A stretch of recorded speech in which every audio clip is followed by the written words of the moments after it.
Introduction asterisk. After a night of drunken revelry, Zheng Xin awoke to find himself transported to the world of Game of Thrones. Glancing down at the tattered rags adorning his form, the skeletal arm extending from his shoulder, and the decaying body that seemed to shed flesh with every movement, he fell into a profound state of self-doubt. Had he truly become a skeleton soldier? Or perhaps the lowest of the low among the Night King's minions? A mere cannon fodder skeleton used to extinguish flames? Who could have done this to him? To avoid becoming sacrificial fodder, Zheng Xin decided to adopt a life of strategic retreat while pretending to lead, charging into battle while he himself remained aloof, feigning exhaustion and sorrow when faced with danger. But he was acutely aware that soon enough, the Night King and his bizarre cadre of colleagues would meet their demise. To become a genuine undead being and evade the fate that awaited the Night King's horde, Zheng Xin knew he must devise a plan. Thus began the stirring of unseen forces that would reshape the fate of Westeros. Chapter 1. Have I become a skeleton soldier? In a frigid land, the biting wind howled mercilessly. On the snow-covered plains of eternal winter, the relentless white gales swept over the desolate terrain, casting a perpetual gray hue upon the sky. Suddenly, a bony hand burst forth from the snow, emerging from beneath the icy surface. Ha!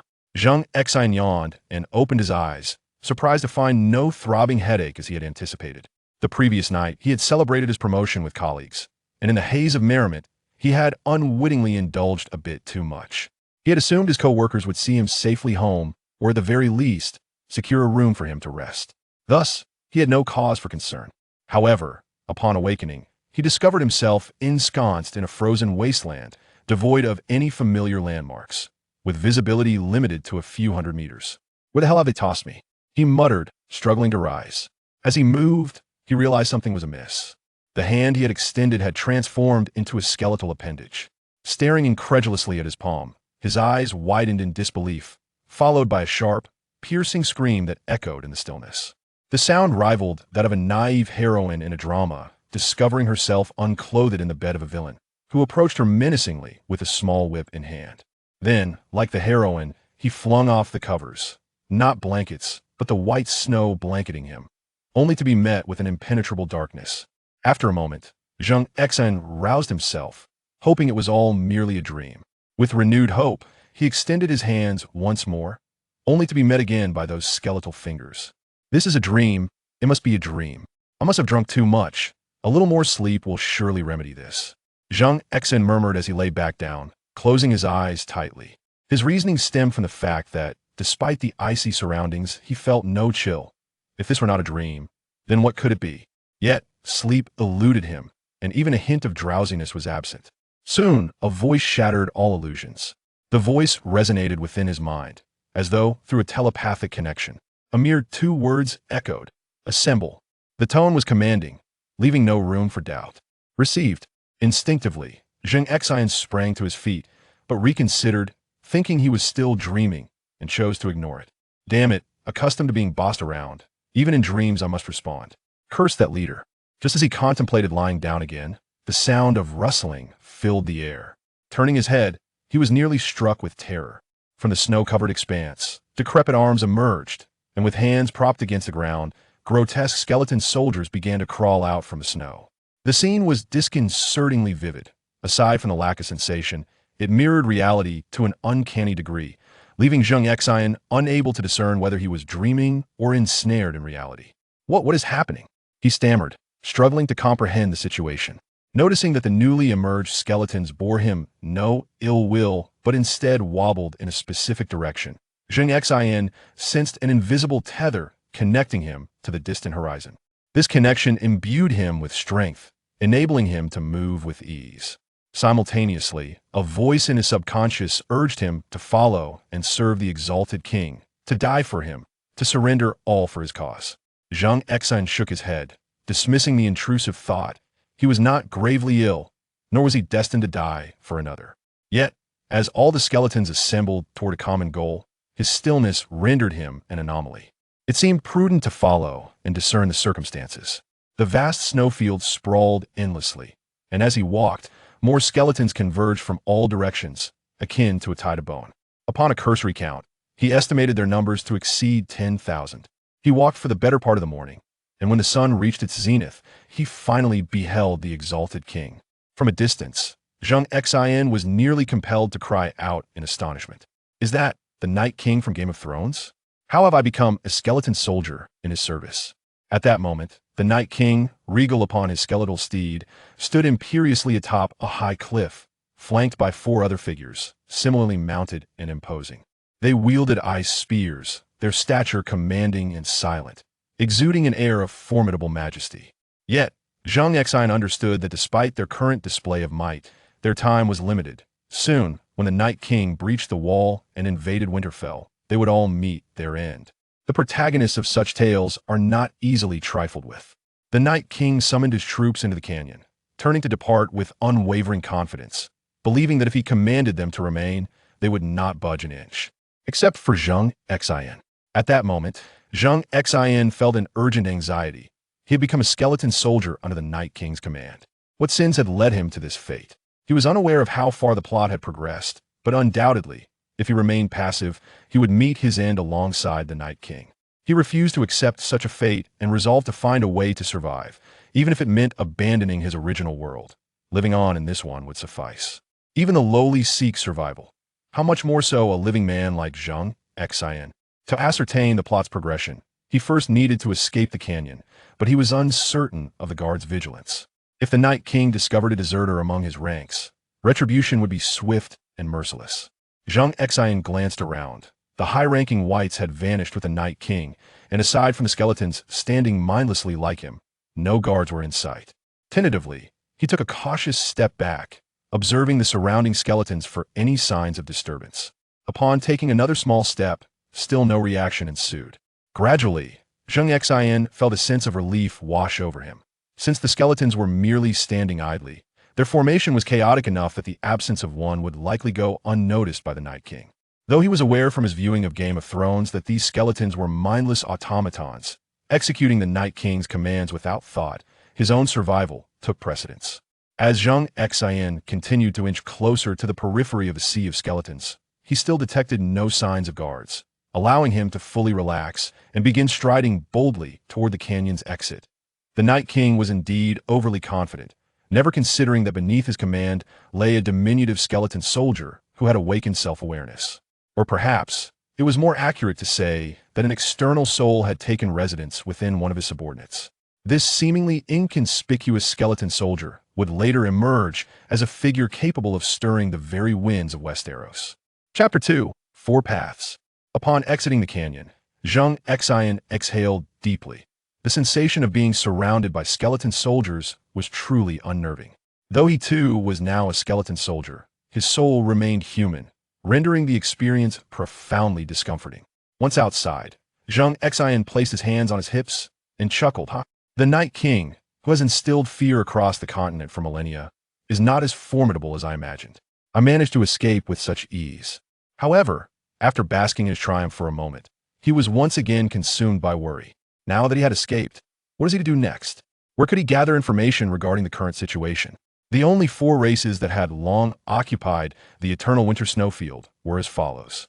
The first were the White Walkers, who were barred from crossing the wall, protected by the magical barriers beneath it. The White Walker army could not advance a single step, forced instead to survive in their precarious existence. The second were the Night's Watch, the guardians of the wall, tasked with protecting it from destruction and preventing the wildlings from breaching its defenses. The third were the wildlings, the indigenous inhabitants beyond the wall, who thrived in the frigid expanse of the eternal winter snowfield. Due to the harsh geography, wildlings were typically robust and fierce, living in tribal communities. The fourth category was rather unique. The current denizens of Westeros regarded them as mere legends, yet Zheng Xin knew they truly existed. The children of the forest, a race akin to elves or druids. With green skin and no discernible gender, they were said to be the first intelligent beings on the planet, predating humanity by a significant margin. The ancestors of humankind had once interacted with this race, but as human influence and territory expanded, the children of the forest were driven to the eternal winter snowfield. To combat humanity, their leader, the Green Seer, utilized magic to create a special dragon crystal. The children of the forest embedded this crystal into the chest of an ancestor, resulting in the birth of the first White Walker, known as the Night King. However, As the Night King grew in strength and self-awareness, he became increasingly uncontrollable. One fateful day, having fully developed his wings, he turned against them, commanding the White Walker army to slaughter the dwindling population of the children of the forest. After awakening his self-awareness, the Night King not only rejected his humanity, but also harbored a profound hatred for humans, the children of the forest, and all existence. His ambition was to annihilate every living being in the world, transforming every corner of it into a paradise for White Walkers. In essence, the Night King's desire was apocalyptic in nature. Moreover, owing to the magical lineage inherited from the dragon crystal, he possessed the same ability as the Green Seer to comprehend all events of the past and present. The sole distinction was that he lacked foresight regarding the future, an ability that, while costly, the Night King still coveted. Thus, after exterminating the entire race of the children of the forest without locating the Green Seer, he frantically amassed White Walkers, scouring the eternal winter snowfield in search of him. Yet, the Green Seer, endowed with prophetic abilities, was not easily found. He had long since hidden himself away in a secure location. This refuge was beneath a colossal weirwood tree, where the Green Seer had constructed a small magical barrier, a place even the Night King could not penetrate. Any White Walkers who ventured here would find their source of power severed, resulting in their demise, which is why the Night King had never discovered the Green Seer's hiding place. Reflecting on this, Zheng Xian's eyes brightened. Why not seek out the Green Seer? He would surely possess the means to sever the connection between himself and the Night King. Should the Night King perish, he would not meet the same fate and could thus disregard the unfolding narrative. However, his optimism soon dimmed. The Green Seer was not easily found. The Night King had spent thousands of years searching for him without success. What right did he, Zheng Xin, have to believe he could find him with such ease? He certainly did not consider himself to possess any protagonist aura. After all, protagonists did not become skeleton soldiers. Currently, all he knew was that the Green Seer was concealed beneath an immense weirwood tree. Bran Stark had been able to locate it due to the guidance of the three-eyed raven. But in this vast and fog-laden snowfield, spotting that tree would be akin to searching for a needle in a haystack. With a sigh, Zheng Xin resolved to contemplate a second plan. The Night's Watch and the wildlings were immediately ruled out. Regardless of their status as humans, encountering a White Walker would prompt an instinctive reaction of violence. Thus, only one option remained: the Night King himself. As the ruler of the White Walkers, it was unlikely he would indiscriminately slay his own soldiers. Yet should he learn that one of his subordinates had awakened self-awareness, one could only imagine his reaction. Might there be a possibility for him to be favored? Zheng Xin pondered, stroking his chin. The Night King had been alone for so many years, devoid of anyone to converse with. Surely, he must feel a profound sense of solitude. While this possibility could not be dismissed, it was prudent to prepare for the worst. Upon learning of Zheng Xion's circumstances, the Night King might very well execute him on the spot. The mere thought of this induced a chill down Zheng Xion's spine, causing him to break out in a cold sweat. Ugh, how unfortunate. I shall take each step as it comes, he muttered. At present, all four paths appeared blocked, leaving Zheng Xion with a profound sense of dislocation. It seemed the safest course was to follow the Night King, for even if he stumbled upon the Green Seer's lair, the outcome would likely be disastrous. For thousands of years, the Night King had dispatched troops in search of the Green Seer, all of whom had met their demise. Zheng Xion aspired to be the living exception. Rather than risking it all to find the Green Seer, it was far safer to converse with the Night King. At the very least, the Night King would not kill him upon sight. He would first assess his circumstances before reacting. Suddenly, an idea struck Zheng Xin. Of course, how could I have forgotten? The Night King possesses knowledge of the past and present, while I have insight into the future. This could perfectly complement his shortcomings. I could serve as a strategist. He was assassinated by that Stark girl, Arya, after all. I could help him avert this catastrophe. With this card in hand, he would have no reason to kill me. As long as the Night King remained alive, so too would he. Although he did not endorse the Night King's ideology, preserving his own life took precedence. Until he could usurp the Night King, survival was paramount. After all, how could he consider protecting others if he could not even safeguard his own life? Zheng Xin did not presume to be so noble. Having pieced together the chain of events, he strode forward with determination, chasing after the direction the Night King had previously taken. He was no longer afraid of being exposed. Indeed, being revealed would be advantageous, as it would allow the Night King's subordinates to escort him to their leader. However, After just a few steps, Zheng Xin suddenly heard a cacophony of cawing above him. Looking up, he saw a flock of crows circling overhead, emitting peculiar calls. Three-eyed raven. Zheng Xin gasped in astonishment. Chapter 3. The Green Prophet. It is essential to recognize that the three-eyed raven serves as the eyes of the Green Prophet, embodying his essence. The appearance of the three-eyed raven signifies that the Green Prophet is watching him, as Zheng Xin seeks the Night King to serve as his strategist. The emergence of the three-eyed raven raises uncertainties that he cannot decipher. Yet, he is acutely aware that he has caught the attention of the Green Prophet. The arrival of the three-eyed raven likely indicates a summons, akin to how Bran was led to the realm of the Green Prophet. At this moment, upon noticing Zheng Xin, the flock of ravens ceased their aerial circling and collectively soared in a specific direction. Observing his stillness as he perched upon a bare stone, three ebony eyes fixated upon him. To go or not to go? This posed a dilemma. After a brief moment of contemplation, Zheng Xin surmised that, based on the character of the Green Prophet in the narrative, he would not engage in trivial pursuits, nor would he harbor any special intentions towards a mere skeletal soldier like himself. If he had dispatched the three-eyed raven to find him, it must pertain to a matter of significance. Initially, the Green Prophet was Zheng Xin's foremost choice. However, the uncertainty of locating his hiding place loomed large. Even if he were to find it, he feared that the Green Prophet might extinguish his existence without a second thought. Yet, the present circumstances differed markedly. The Green Prophet had sent the three-eyed raven to locate him, which assured him that he would not be lured into a trap only to be forsaken. With this realization, Zheng Xin cast aside his hesitation and promptly altered his course to follow the direction of the three-eyed raven. Amidst the vast, snow-covered expanse, a solitary black figure traversed the terrain, guided by a flock of crows. Upon closer inspection, the dark silhouette revealed itself to be a skeleton, creating an eerily surreal tableau. By this juncture, Zheng Xin had been traversing the snowy plains for 7 or 8 days. He journeyed tirelessly, undeterred by fatigue. The advantage of his skeletal form lay in its lack of need for sustenance or rest. As long as his connection with the Night King remained intact, he could continue onward without weariness. However, one aspect vexed Zheng Xin immensely. His pace was excruciatingly slow. As a skeletal soldier, his gait was unsteady, and navigating the snowy terrain proved to be a laborious task, often causing him to stumble into icy crevices from which he took considerable time to extricate himself. Thus, he pressed on for 7 long days and nights. On this particular day, the weather was unexpectedly favorable. The sun, long obscured by mist, finally broke through the clouds. The three-eyed raven settled on a nearby cliff, idly preening its feathers, which shimmered in a dazzling array of colors under the sunlight. As Zheng Xin pursued the raven, he muttered to himself, lamenting the seemingly interminable journey and the distance yet to be covered.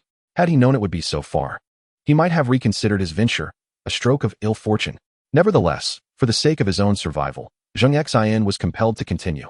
The Green Prophet represented his best option, provided he bore no ill will towards him.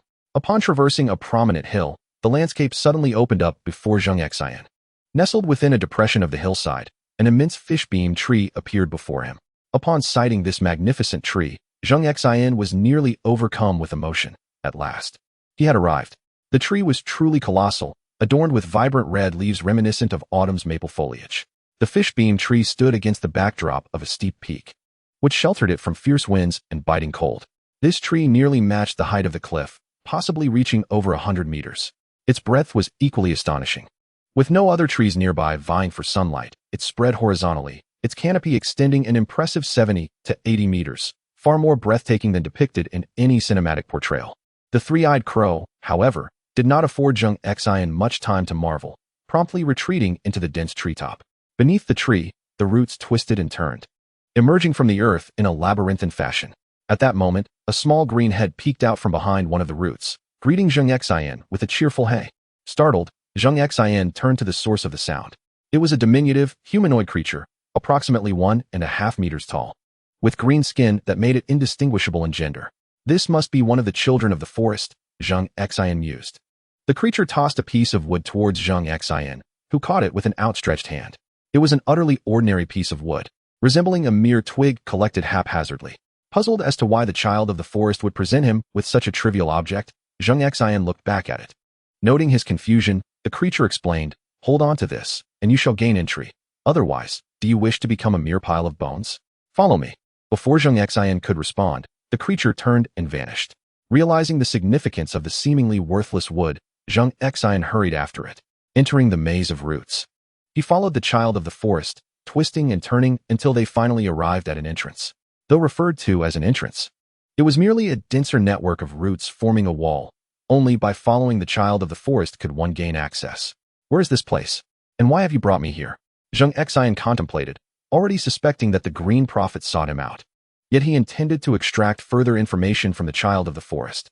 Our leader, the Green Prophet, wishes to meet you, the creature confirmed, validating Zheng Xin's suspicions. The ability to respond indicated that the child of the forest would divulge some information. What does he want from me? I do not know him, Zheng Xin inquired. The child of the forest regarded him with an odd expression, clearly perceiving his uniqueness. Evidently, you are a special skeleton, capable of speech and possessing self-awareness. Just as the child of the forest seemed poised to elaborate further, it abruptly fell silent and pouted. Do not ask so many questions. When you meet the Green Prophet, he will reveal everything to you. Zheng Xin felt a twinge of disappointment, realizing that the Green Prophet had intervened to curtail further discussion. Zheng Xin understood that the Green Prophet spoke in a manner shrouded in mystery, much like a fortune teller, requiring personal interpretation. He worried whether his current mental capacity would suffice to comprehend the Prophet's words. However, he reassured himself that if he did not understand something, he could simply ask.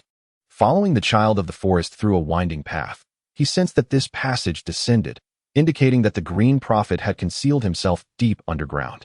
After approximately 15 minutes, they arrived at a small clearing entwined with gnarled tree roots. While it was termed a clearing, it was rather confined, merely wider than the corridor they had traversed.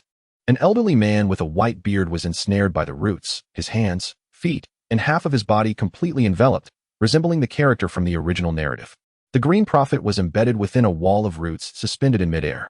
Zheng Xin approached beneath the Green Prophet, curiously observing him, while the Prophet remained silent, eyes closed. Yet, Zheng Xin sensed that the old man was also gazing at him. After a moment, Zheng Xin could no longer contain himself and spoke. Your Excellency the Green Prophet, I wonder what you seek from me. Are you not afraid I might reveal your hiding place to the Night King? The Green Prophet opened his eyes slightly. Speaking in a slow, gravelly voice, you would not do such a thing. Oh, why not? He is my king. He has sought you for thousands of years. If I were to disclose your location, do you think he would treat me poorly? The Green Prophet chuckled softly. You are but a lowly skeleton. Even if he wished to reward you, he lacks the capacity to do so. Indeed, the Night King did not possess the ability to evolve his skeletal soldiers. Otherwise, he would not have painstakingly selected individuals from wildlings and nurtured them only to pierce them with dragon glass to cultivate elite warriors. He could simply enhance his existing skeletal minions. Noticing Zheng Xin's silence, the Green Prophet continued, however, I can. What? This revelation took Zheng Xin by surprise. Initially, he sought the Green Prophet merely to explore the possibility of severing his connection to the Night King, ensuring that the latter's demise would not implicate him. Yet, he had never anticipated that the Green Prophet possessed the ability to evolve skeletal soldiers. In the original narrative, the Green Prophet had never exhibited such a capability. Suddenly, a spark of realization ignited in Zheng Xin's mind. Wait, the Green Prophet had indeed demonstrated this ability before, but that instance had nearly led to the extinction of the children of the forest. The Night King. Chapter 4. The greatest variable, the essence that created the Night King was, in fact, that special piece of dragon glass crafted by the Green Prophet. Was it possible that the Green Prophet had created another? This speculation filled Zheng Xin with exhilaration. The Green Prophet discerned Zheng Xin's excitement and remarked, It seems you have begun to speculate. Zheng Xin's breath quickened. He could not help but feel exhilarated. For at his core, he was merely an ordinary man, lacking the composure of one who remains unperturbed by calamity. If the Green Prophet possesses another dragon crystal of the same kind, he could sever his connection with the Night King and potentially become a second Night King himself. How could this not excite him? Do you possess a second crystal of that nature? The Green Prophet did not respond directly to Zheng Xin's inquiry, but instead, with a contemplative demeanor, remarked, You indeed know something. The origins of the Night King are known to very few across the world. At that moment, Zheng Xin realized he had unwittingly entangled himself in the web of this ancient entity. He promptly sealed his lips and ceased his conversation. Observing his wariness, the Green Prophet merely smiled with a hint of amusement. There is no need for such caution. You are my chosen heir, and I have no intention of causing you harm. In fact, I am counting on you to assist me with certain matters. Heir. This seemed amiss. According to the original narrative, the heir of the Green Prophet should be Bran Stark, the second son of House Stark. Understanding the Green Prophet's intentions, Zheng Xin felt less apprehensive and directly inquired, "Why me? Shouldn't your choice be Bran Stark?" This time, the Green Prophet was genuinely taken aback. While a handful of individuals might know the origins of the Night King, he was the sole person aware of the Prophet's intention to choose Bran. Nevertheless, having lived for millennia, the Green Prophet maintained his composure, displaying no outward signs of surprise. He spoke in a measured tone. "Until today, he was indeed my preferred candidate. For I foresaw a vision of the future. Bran will emerge as the new protector of the Seven Kingdoms, the King of Westeros." Zheng Xin acknowledged this as true. During the series' conclusion, Bran Stark was indeed crowned the ultimate victor, as recommended by Tyrion Lannister. The rationale was straightforward. He possessed the abilities of the Green Prophet, rendering him incapable of being deceived. However, since 10 days prior, the future had shifted, becoming unpredictable. The visions I received were fragmented and devoid of coherence, with the most significant variable being you, a mere skeleton soldier. The Green Prophet's voice carried a tone of resignation. He had contemplated luring this variable in and eliminating it, hoping to restore the original course of events. Yet he understood that even if everything were to revert, he could only achieve one of his two objectives. Indeed, he had two purposes in summoning Bran. The first was to pass on the legacy of the Green Prophet, as his own lifespan was nearing its end. And among the few remaining children of the forest, none were suitable to inherit his mantle. Thus, he was compelled to select from humanity. The second purpose was to ensure that when Bran ascended to the Iron Throne, he might carve out a territory for the children of the forest in the south, allowing this tribe to thrive undisturbed. The eternal winter wasteland was far too frigid for the children of the forest to inhabit, and they were constantly threatened by the Night King's pursuit, living in a state of perpetual dread. He was perplexed by the extinction of the children of the forest following Bran's ascension to the exalted throne, a sequence of events he had foreseen on multiple occasions yet failed to comprehend. It was plausible that Bran had betrayed them, neglecting to allocate territory to the children after inheriting their legacy. Alternatively, the children may have been discovered and slain by the Night King before they could even depart from the frozen tundra. Regardless, his paramount objective remained unfulfilled, and apart from Bran, he had no superior alternatives. However, everything shifted 10 days prior. This diminutive skeleton soldier began to appear with increasing frequency within his prophetic visions. Subsequently, he vanished from sight entirely, a phenomenon he deemed uncontrollable. Thus, the Green Seer resolutely abandoned his guidance of Bran in favor of an immediate search for Zheng Xin. Indeed, recruiting Zheng Xin amounted to a gamble. Should he succeed, all would be well, but if he failed, everything would come to an end. Simple as that. He had previously lost a wager, resulting in the Night King's betrayal and the near annihilation of the children of the forest. Unwilling to accept this fate, he chose to gamble once more in the twilight of his existence. Even in defeat, he would remain oblivious, sparing himself the anguish of regret. Zheng Xin was taken aback to learn that he was entwined in this matter. No wonder the old man had meticulously summoned him. It appeared that as long as he secured the Green Seer's endorsement, he would not perish alongside the Night King's downfall. This was promising. He would first appease the old man, and regarding future endeavors, he would assess his capabilities accordingly.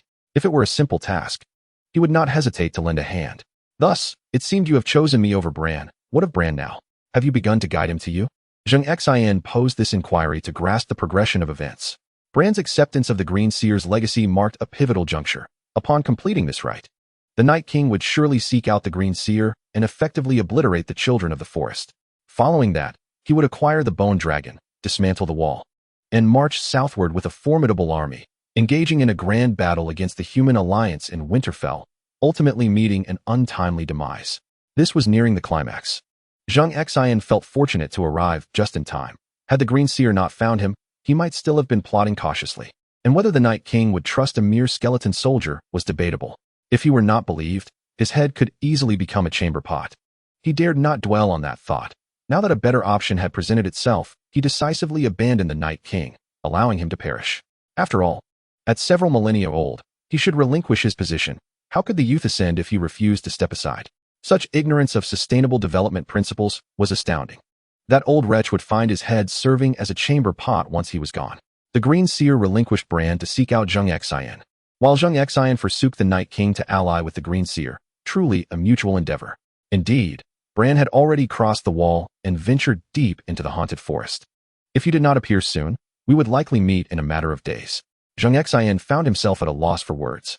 After traversing countless miles to seek refuge north of the desolate Great Wall, They were on the verge of arrival, yet he declared that he would not assist them. What a cunning old man he was. Without the guidance of the three-eyed crow, they were directionless and would soon abandon their quest to return. Moreover, the Ghost Shadow Forest was predominantly inhabited by wildlings, with very few others present, rendering it relatively safe. Zheng Xin chose to remain silent, recognizing that he stood to gain from this situation. Very well, state your terms. I shall exert every effort to fulfill what is possible. As for that which cannot be accomplished, I regret to say it will not be feasible. Chapter 5. Legacy. My conditions are quite simple. The first is advantageous for you. With merely the infusion of a magical dragon crystal, you will naturally inherit the legacy of the Green Prophet. This will sever your connection to the Night King, allowing you to live independently henceforth. Indeed, this was Zheng Xin's primary objective in coming here. The Night King was destined to meet his demise, and he had no desire to follow him to death. As for the second condition, it was not overly burdensome. I merely request that you provide a habitat for the children of the forest in the warm southern lands, granting them suitable terrain to thrive, be it a forest, a mountain range, or even a marshland. Once you have dominion over Westeros, this will be but a trifling task for you. Zheng Xin discerned that this old man must have seen no future for the children of the forest in Bran, which led him to abandon him. And indeed, this was the case. While Bran was receiving the legacy of the Green Prophet, traversing past and future, he had been rather careless and inadvertently approached the Night King's presence in a dream. It is worth noting that the Night King possessed similar abilities. He seized Bran's arm and, following the connection, arrived here, nearly annihilating everyone. Ultimately, Bran was saved by his foolish servant, Hodder, who valiantly blocked the door, allowing his companions to escape. However, the children of the forest suffered greatly, their last remnants extinguished, and the Green Prophet found himself at the brink of death. It could be said that Bran was responsible for the tragic extinction of the children of the forest, ultimately acquiring the coveted supreme power with a paralyzed body through the legacy of the Green Prophet. Zheng Xin tugged at the decaying flesh upon the skull's visage and smiled. This task was indeed not insurmountable. Even if I do not reach the pinnacle, if the children of the forest merely desire that small parcel of land, I can certainly make it happen. In comparison to what the Green Prophet offered, his demands were extraordinarily modest, even pitiable. Yet, this was what the children of the forest had longed for throughout the centuries. Humanity had no room for them. The ancestors had driven them into the snowfields, imposing restrictions to ensure they could never set foot on human territory. Otherwise, the Green Prophet would not have been compelled to create such a monstrous entity as the Night King, which ultimately led to their own downfall.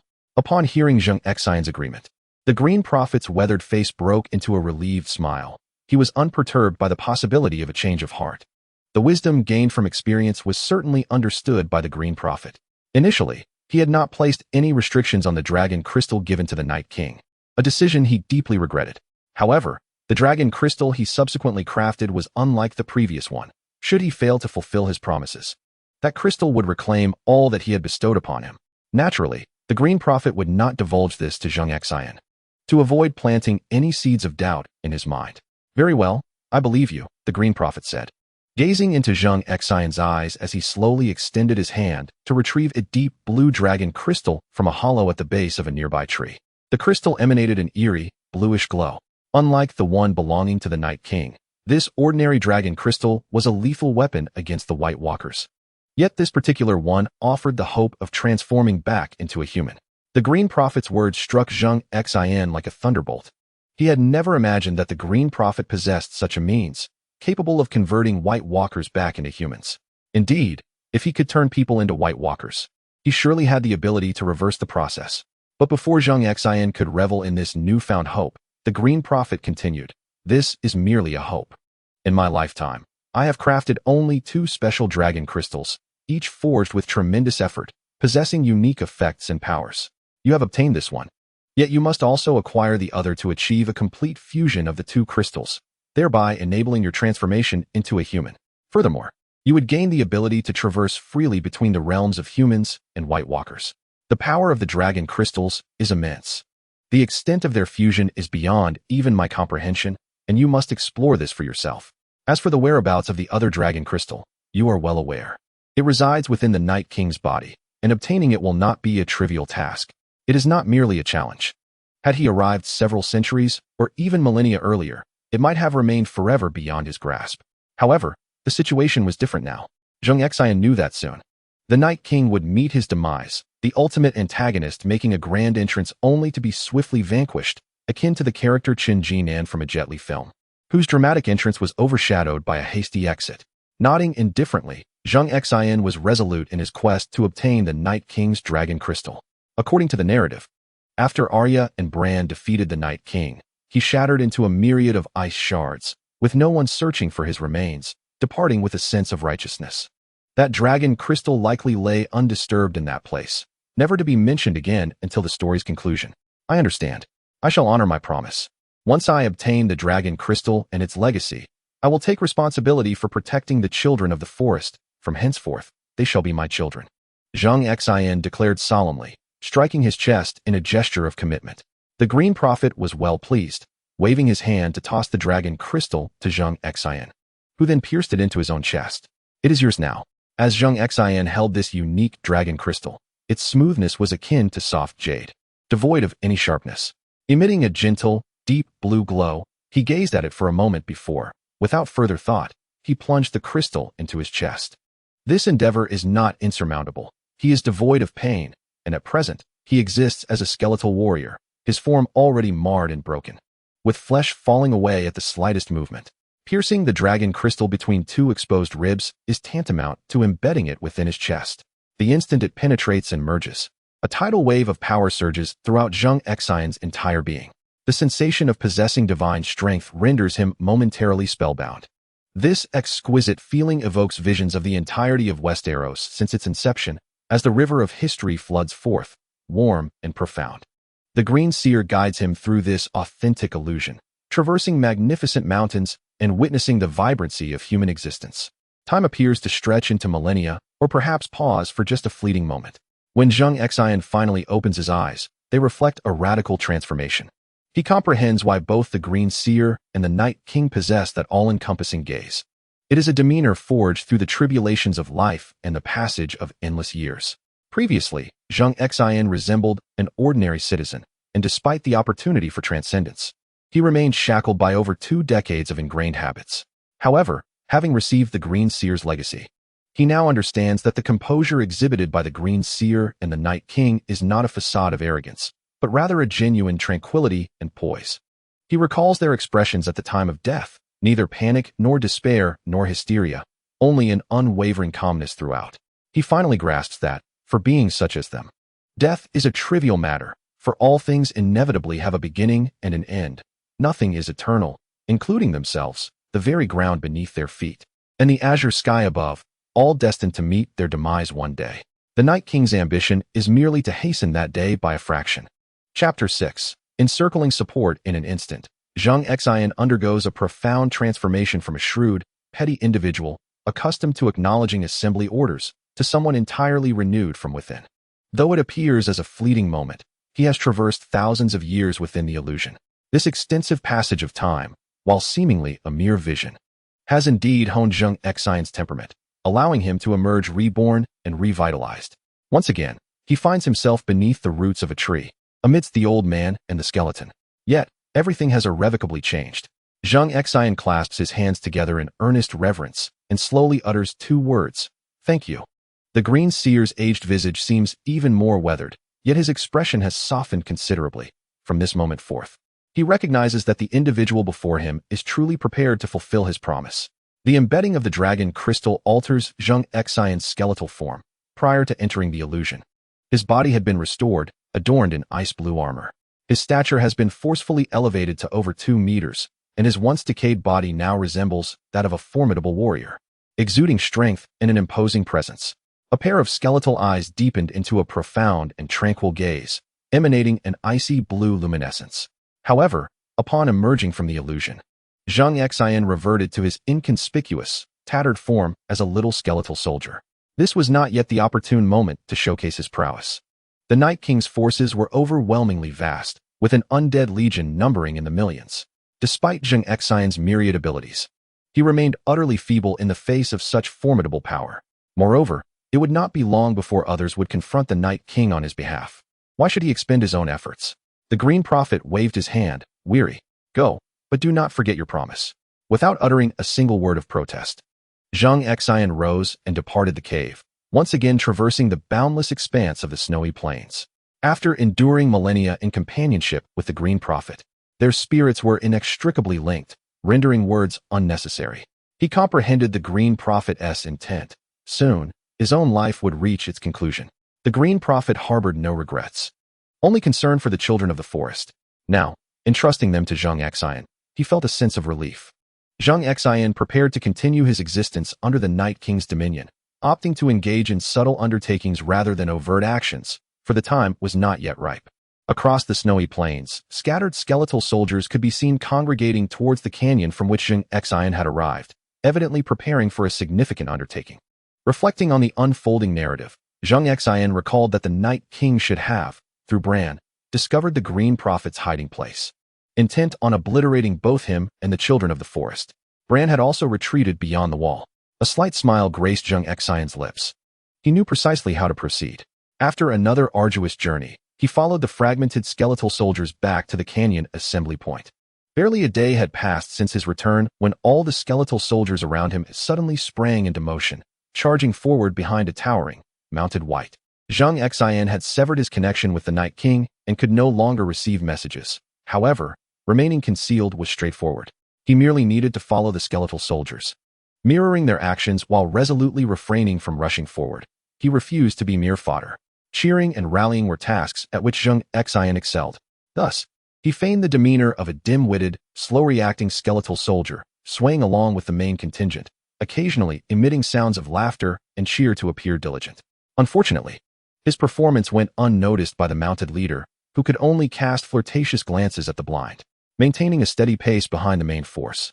They arrived at the periphery of a frozen lake, where a battle had already commenced, nearing its conclusion. Thousands of skeletal soldiers encircled the lake's surface, but the ice was fragile. Many skeletons stepping upon it would cause it to crack. Consequently, the Night King commanded them to surround the humans without launching an offensive. In truth, had the Night King desired, he could have commanded his legion of skeletal warriors to advance without hesitation, effortlessly filling the minuscule lake. Yet, his ambitions extended beyond these insignificant humans. He harbored ulterior motives. Concealed behind a towering ice cliff, his chilling blue eyes sparkled with an eerie luminescence. He deliberately left a narrow opening, allowing the ones seeking aid to escape. Reinforcements were his true objective. Indeed, he aimed to surround and strike at the support. Meanwhile, Zheng Xin found himself at the rear of the throng of skeletal soldiers, feigning a struggle to penetrate the ranks, effectively trapped outside. He was aware that the reinforcements led by Daenerys would arrive within a day, and he must seize the dragon that would inevitably descend. The dragon, the most formidable creature in this realm, had been reduced to but one during the Battle of King's Landing. Yet this solitary beast wreaked havoc upon the entire city. Hundreds of thousands of soldiers, armed with spears and blades, were powerless against it, reduced to mere ash in its wake. In her wrath, Daenerys unleashed a torrent of bloodshed. Countless corpses littering the ground, while the incestuous siblings, Jaime and Cersei, met their demise. Their end, however, was fitting. 100,000 troops and 1,000,000 civilians from the most prosperous city on the continent accompanied them to their graves. This marked Daenerys' first battle after her descent into darkness, and it was the most brutal of all, an annihilation of a city. This illustrates the unparalleled power of dragons.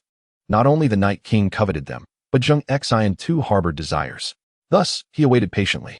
At dawn the following day, Jon Snow and his companions, encircled by the skeletal army, awakened, contemplating the imminent arrival of Daenerys' reinforcements, and prepared for the forthcoming battle. The Hound, observing the unmoving skeletal warriors on the shore, wondered if they were frozen in place. He picked up a stone and hurled it toward them. Yet, the stone fell short, landing several meters away from the skeletal ranks. It skidded across the icy surface, eventually coming to rest against the toe of one of the skeletons. With the stone's landing, the skeletons seemed to awaken to their surroundings, cautiously stepping forward, discovering that the ice remained intact beneath their weight. Subsequently, more and more skeletons began to tread upon the ice, which held firm. The Night King did not intervene. The ones seeking aid had long since departed, and those remaining were of little use. Thus, they were destined for slaughter. As the leader, Jon Snow cast a silent glance at the Hound, refraining from rebuke, for they needed to fight side by side, and a reprimand would hinder their unity. The Hound recognized his error, seizing his weapon, charging bravely towards the skeletal horde. Meanwhile, Zheng Xin persistently attempted to breach the inner circle. However, The sheer number of skeletal warriors thwarted his every effort. No matter how hard he tried, he made no progress. The Night King could not monitor him constantly, as his army was vast, and the White Walker ranks lacked any supervisory force, granting Zheng Xin ample opportunity to maneuver undetected. With nothing but a crude battle axe fashioned from a wooden stick bound to a sharp stone, they fervently waved their banners and shouted with all their might. The battle raged for a while, but the human forces were too few and quickly exhausted, leading to a dire situation. Just as they found themselves encircled and struggling, the Mother of Dragons made a dazzling entrance. In Chapter 7, The Fall of the Dragon, she appeared with vibrant energy, leading 3 dragons that suddenly emerged from the clouds. Streams of dragon fire erupted forth, melting the icy surface instantly. Many of the wights standing atop the ice plunged into the lake, floundering, while countless others were reduced to ashes by the searing flames. At this moment, Zheng Xin dared not advance. It wasn't fear of the dragon fire, truthfully. It could not harm him in the slightest.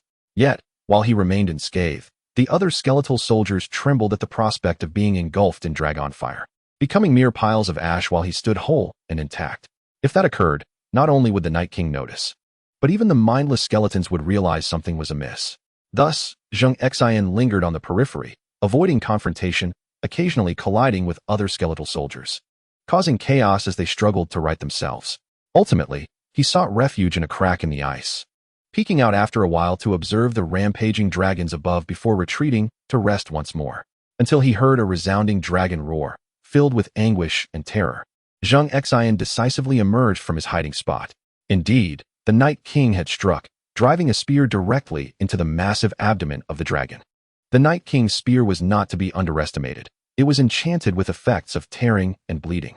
The dragon writhed in agony, blood cascading like a torrential downpour. But soon it lost its strength and plummeted towards the ground. The Mother of Dragons watched in horror. That was her child, raised alongside her since its infancy. The loss was unbearable. The dragon's immense weight smashed into the ice, creating a gaping hole as it sank into the lake's depths. Despite her heart-wrenching pain, she could only abandon any hope of rescue and fled with the remaining 2 dragons and Jon Snow. Zheng Xion's eyes lit up with opportunity. With the protagonists fleeing, the Night King would soon begin to recover the dragon's corpse. Naturally, he would not dive into the icy waters himself. After all, his loyal army of wights would not betray him. Under the Night King's orders, hundreds of skeletal soldiers leapt into the frigid lake, chains in hand. Zheng Xian was among them. Once submerged, the skeletal soldier's strength paled in comparison to Zheng Xian's. He swiftly outpaced them, becoming the first to reach the lake's bottom, where he beheld the colossal dragon's corpse. He knew he could not simply claim the dragon for himself, as that would surely draw the Night King's attention. The colossal dragon must first be under the control of the Night King. It is crucial to note that there is but one dragon. Naturally, the Night King would take great care, unlike his skeletal soldiers, of which he commands millions. Should even one of them act independently, he would remain oblivious. Zheng Xian casually conjured a shard of ice and discreetly embedded it within the dragon's corpse. This shard did not directly control the great beast. Rather, it served as a safeguard to ensure that the body would not disintegrate upon the Night King's demise. It acted as a form of insurance, guaranteeing that the corpse would persist even after the Night King's power had faded away. Such an intriguing plaything. I shall lend it to you for now, Night King. For you are the master, and I am but the subordinate. Just remember to return it to me once you have departed from this world. Zheng Xian mused with a cheerful smile. As the other skeletal soldiers gradually descended, he methodically secured iron chains around the dragon's body. Following this, he joined the ranks of the skeletal minions as they emerged from the water, retrieving the dragon's remains from the lake's depths. As the massive carcass slowly surfaced, a glimmer of satisfaction finally appeared on the Night King's eternally expressionless visage. Gently placing his hand upon the immense dragon's head, the lifeless creature suddenly opened its eyes. Its pupils transformed into a chilling ice blue, mirroring that of the Night King, devoid of any emotion. The dragon, originally named Viserion by Daenerys, derived from the ancient Valyrian tongue, signifying the brave. Now, Viserion had transcended into a white dragon, a true member of the undead, destined to heed only the commands of the Night King and Zheng Xin. A resounding roar echoed through the skies, heralding its return. The Night King, pleased, patted the dragon's neck, and Viserion obediently nuzzled against his hand, signifying its submission. Climbing atop the dragon, the Night King would no longer have to ride a skeletal horse like those lowly white generals. With but a thought, Viserion soared into the heavens. majestic and formidable. Moments later, the dragon's silhouette vanished into the thick mist, leaving behind a series of powerful roars. When the Night King had sufficiently enjoyed his new companion, he descended back to the ground, hours having passed. Upon landing, his first command was to march towards the wall. Zheng Xin, of course, had not received any orders. Yet this did not hinder his decision to accompany the main force. This locale marked the junction between the eternal frost plains and the shadow forest. Not too distant from the wall, but gathering the entire army would not be an endeavor accomplished in a single day. This time, the Night King was resolute in his intent to press forward relentlessly, fulfilling his grand ambitions. He believed that once his million-strong army of wights breached the wall, they would be unstoppable, an unstoppable force. The wights advanced at a sluggish pace, and by the time the Night King had mustered his million soldiers to the foot of the wall, a month and a half had elapsed. Yet this mattered little. He had waited thousands of years, so what did a mere month and a half signify? During this period, the patrol squads of the Night's Watch persistently relayed messages to Winterfell, vigilantly monitoring the movements of the army of the White Walkers. As the Night King approached the gates, the wall stood abandoned, devoid of any guardians. The realm of humanity had already alerted the leaders of the Seven Kingdoms regarding the impending threat of the White Walkers. Initially, Cersei was skeptical about the existence of such creatures, but upon witnessing the harrowing price paid by Jon Snow and Daenerys Targaryen to capture one, she was compelled to believe. She even expressed her willingness to send troops to assist the North in their battle against the White Walkers, albeit under a singular condition. Once the threat was neutralized, she demanded that the North remain neutral and refrain from aiding either her or Daenerys. Jon Snow, however, declared, not long ago, "I pledged my allegiance to Queen Daenerys Targaryen as the sole ruler of Westeros and vowed to serve her with unwavering loyalty." Cersei, upon hearing this, was incensed and abruptly departed, thus ending the negotiations. Although Daenerys was pleased with Jon's loyalty and forthrightness, she felt frustration at his recklessness. "One of my dragons perished for this negotiation. If it fails, Viserion's sacrifice will have been in vain. Could you not have uttered a benign falsehood?" Jon Snow, with an expression of innocence, replied, "If this world is rife with deceitful lies, then promises become meaningless. There will be no truth, only elaborate and hypocritical falsehoods, which offer no benefit in this war." Daenerys found herself in a quandary but refrained from overly chastising Jon, for he had publicly defended her interests, which warmed her heart. Ultimately, the clever Tyrion Lannister persuaded his sister Cersei to continue the dialogue. The subsequent proceedings unfolded smoothly, with Cersei agreeing to send troops for the survival and mutual benefit of all humanity. However, both Daenerys and Jon underestimated Cersei's cunning. Chapter 8. The brink of conflict. As Daenerys and Jon Snow set forth towards the north and Winterfell, Cersei had a change of heart. In truth, she had never intended to assist Daenerys militarily. Her plan was to exploit the negotiations to deceive Daenerys into confronting the army of the White Walkers alone, anticipating that Daenerys would suffer immense losses. This would allow Cersei to reap the benefits from the ensuing chaos. Meanwhile, the army of the White Walkers had reached the wall. Towering hundreds of meters high, the wall had stood as an insurmountable barrier against the Night King for millennia. Now, the moment had arrived to dismantle it. Nothing and no one could impede the advance of the army of the White Walkers.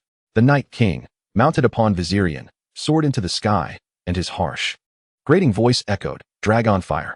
Viserion received the command, and from its maw, a searing, molten flame gradually accumulated. With a fierce exhalation, a torrent of azure fire erupted from Viserion's mouth, the intense heat reminiscent of a blue serpent, crashing violently against the surface of the Wall of Despair.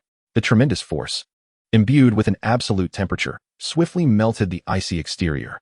Subsequently, the Wall of Despair trembled as if it were a colossal block of ice struck by a mighty hammer. Massive fragments, weighing several tons, crumbled and collapsed from its surface until it finally succumbed. In mere moments, the wall, which had stood sentinel for millennia, safeguarding humanity, thunderously fell, creating a breach several hundred meters wide. The wall lay in ruins, as tons of boulders and ice cascaded down, shaking the earth and sending ripples through the air. It was akin to a weary warrior, filled with a myriad of regrets, unable to escape the fate of dying on the battlefield, wrapped in a shroud of defeat. The dragon's might was indeed terrifying.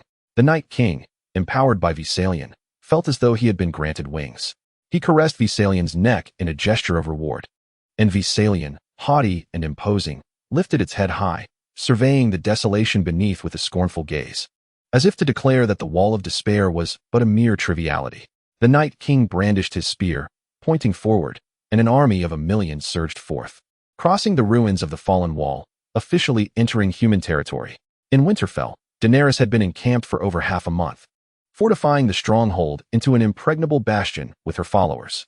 Yet, she awaited in vain for the so-called reinforcements from Cersei, realizing that she had been deceived.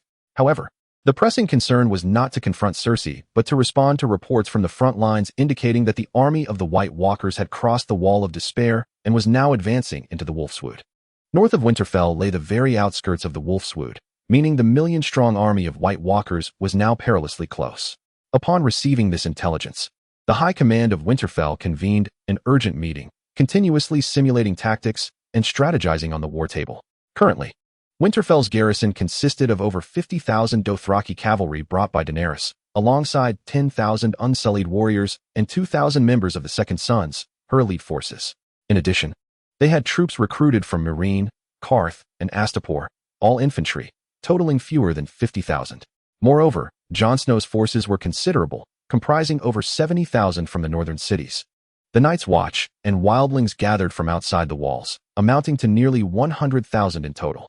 Together, the combined forces numbered around 270 to 80,000.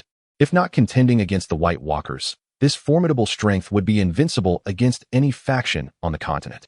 This illusion of power emboldened Daenerys to consider a direct confrontation with the Night King. After thorough deliberation, it was decided to unleash over 50,000 Dothraki cavalry to charge forth from the city. The Dothraki, unacquainted with the concept of defense, perceive offense as the paramount form of protection.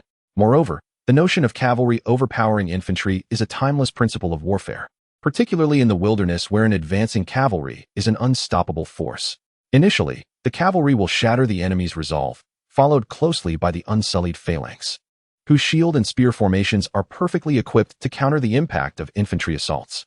This strategy will enable the Dothraki cavalry and the unsullied, along with the valiant wildling forces, to successfully repel multiple waves of White Walkers outside the city, thereby inflicting attrition upon the enemy and significantly easing the siege upon the walls. Not a single White Walker shall cross the threshold of the city walls, Daenerys proclaimed with fervor, striking the table with conviction. No White Walker shall breach our defenses. Her commanders echoed her sentiment, rallying in support of Daenerys. As dusk descended, the fading sunlight cast its glow upon the walls of Winterfell, a fortress that had remained untouched by war for decades. This night, however, the fires of battle would reignite.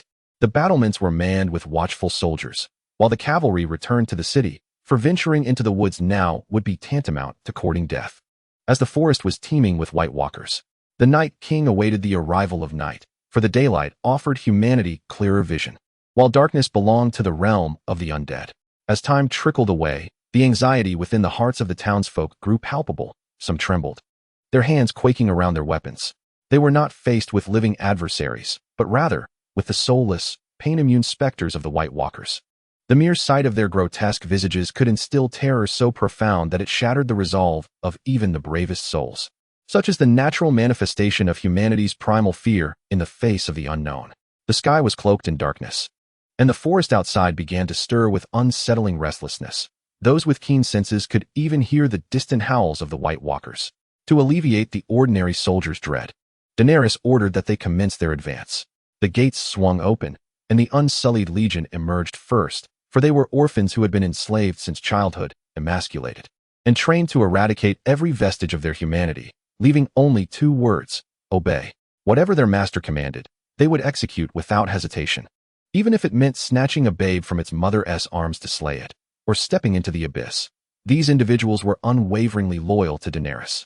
The Unsullied formed a shield and spear formation outside the city, adopting a defensive stance, while the Dothraki cavalry surged chaotically through the gates. These warriors, accustomed to the untamed steppes, found the idea of discipline as foreign as teaching the undead to dine with cutlery. They followed only the strong, and Daenerys had repeatedly performed miracles before the Dothraki, emerging unscathed from roaring flames, which led several tribes to pledge their allegiance and loyalty to her cause. It is well known that the Dothraki, prior to embarking on any campaign, must first plunder the weaker tribes around them, committing acts of violence and seizing their provisions to bolster their reputation. Now, under the leadership of Daenerys, this customary practice has been significantly restrained. leading to their pent-up desire to immediately charge forth and obliterate the army of the White Walkers. In their belief system, fear holds no dominion. Lastly, there are Jon Snow's wildling forces, who have long thrived in the wilderness, possessing extensive knowledge of guerrilla warfare. Many among them have encountered the White Walkers before, and their terror is not as pronounced as that of those south of the Wall. The three factions have formed the frontline defense outside the city, poised for battle. Chapter 9. The Battle of Winterfell. The Dothraki cavalry, arrayed in formation, wielding curved blades, and clad in no armor, presents a formidable spectacle. The Red Priestess stands at the forefront, her expression grave and solemn, engaged in fervent prayer. Upon concluding her supplications, she grasps the blade of a nearby horseman, its edge keen, yet causing her no harm. Suddenly, the weapons of the cavalry ignite with fierce flames, transforming into blazing curved swords. The fire swiftly spreads among the ranks of horsemen, confined to the blades, and soon ignites all their weapons, illuminating the entire cavalry force. Flames wield significant destructive power against the White Walkers. Ordinary weapons may shatter them, but cannot slay them. Even severed, a limb can still move. Only three means can truly vanquish the White Walkers: dragonglass, Valyrian steel, and fire. Dragonglass, a rare treasure of Dragonstone, is produced in limited quantities, making it impossible to equip the entire army. Valyrian steel weapons are renowned across the continent, their production exceedingly scarce, typically reserved for nobles or formidable knights. The people of Westeros take great pride in possessing a Valyrian steel weapon, often treating it as an heirloom. Jon Snow's Valyrian steel sword was bestowed upon him by the former Lord Commander of the Night's Watch, Mormont. The sword, known as Longclaw, is famous in its own right. Initially, the cavalry wielded ordinary weapons, but after the Red Priestess's collective fire enchantment, they could now effectively slay the White Walkers. Instantly, the morale of the cavalry surged, and on the castle's battlements, Daenerys and Jon exchanged a glance filled with confidence. Victory in this battle was assured. In the distance, the shadows at the periphery of the Wolfswood grew ever more numerous. Although visibility was limited, the moonlight illuminated the white snow, providing some sight. However, now the snow was nearly obscured, entirely engulfed by the dark horde of White Walkers, resembling a looming storm cloud descending upon Winterfell. The cavalry, already restless, received the command and, with a cacophony of war cries, surged towards the encroaching darkness. Behind them, trebuchets cleared the way, their projectiles soaked in pitch. Already aflame as they were launched, a cascade of blazing meteoric stones descended from the heavens, akin to celestial bodies plummeting into the ranks of the White Walkers. Yet, the White Walker army remained unfazed, allowing the fiery boulders to crash into their formation with indifference. How many of my soldiers could your stones possibly shatter? The Night King, mounted upon his colossal dragon, circled ominously in the rear, exuding an air of calm, even allowing a disdainful smirk to grace his lips. Zheng Xin, too, lingered at the back, aware that maintaining a strategic distance was paramount. One must not succumb to hubris simply because of overwhelming strength. It was this very arrogance that had led the Night King to underestimate his adversaries. As a warrior, being approached by an assassin was a death knell. Zheng Xin, content to observe from a distance, witnessed the cavalry at the forefront collide violently with the initial wave of the White Walker Legion. Only upon nearing did the cavalry realize, to their horror, that the vanguard consisted of towering giants among the White Walkers. These giants, a breed akin to the wildlings of the frozen plains, were likely the result of some unknown hybridization, standing at heights of 7 to 8 meters, blessed with immense strength and formidable defense. A mere sword or axe was but a tickle to them. Upon contact, the leading cavalrymen were unceremoniously tossed aside by the sweep of a tree wielded as a weapon by one of the giants, for indeed, the giants wielded great trees plucked from the forest as their arms, finding other weapons unwieldy. The momentum of the charge was thwarted by this display of raw power, leaving the Dothraki cavalry unable to advance with their usual swiftness. Behind the giants surged the White Walker army, a relentless tide, employing a strategy of overwhelming numbers that the Night King orchestrated with chilling precision. The Dothraki cavalry found themselves ensnared in a quagmire, unable to surge forward, and when they attempted to flee, they were impeded by their own ranks. Those in front sought retreat, while those behind pressed forward, resulting in a chaotic collision that further exacerbated the turmoil. Weapons fell to the ground, extinguished underfoot, and the once resplendent flames flickered out, leaving no trace of light. The once mighty Dothraki cavalry, resounding with vigor, was suddenly silenced. On the castle's ramparts, Daenerys furrowed her brow, grappling with the reality that her undefeated Dothraki cavalry could falter so easily. It was a force of 20,000, a might capable of sweeping across the continent. Compounded by the Dothraki's inherent brutality and their utter lack of fear, this combination had rendered their fierce reputation legendary. Although she still commanded an additional 30,000 cavalry, the current situation deterred her from recklessly dispatching more forces. The swift annihilation of those 20,000 weighed heavily on her heart. From the darkness, a few battle-worn steeds returned, their bodies marred with injuries, as Yora led the remnants of the cavalry in a harrowing retreat. Fear was etched upon every face. They had finally grasped the true essence of the White Walker army. The Dothraki, once fearless, now understood the meaning of terror. Behind them, the White Walker Legion surged forth, an unstoppable wave crashing upon the shore. The Unsullied, with their shields and spears, took command of the battlefield, confronting the White Walkers' charge like steadfast rocks against the relentless tide of the sea.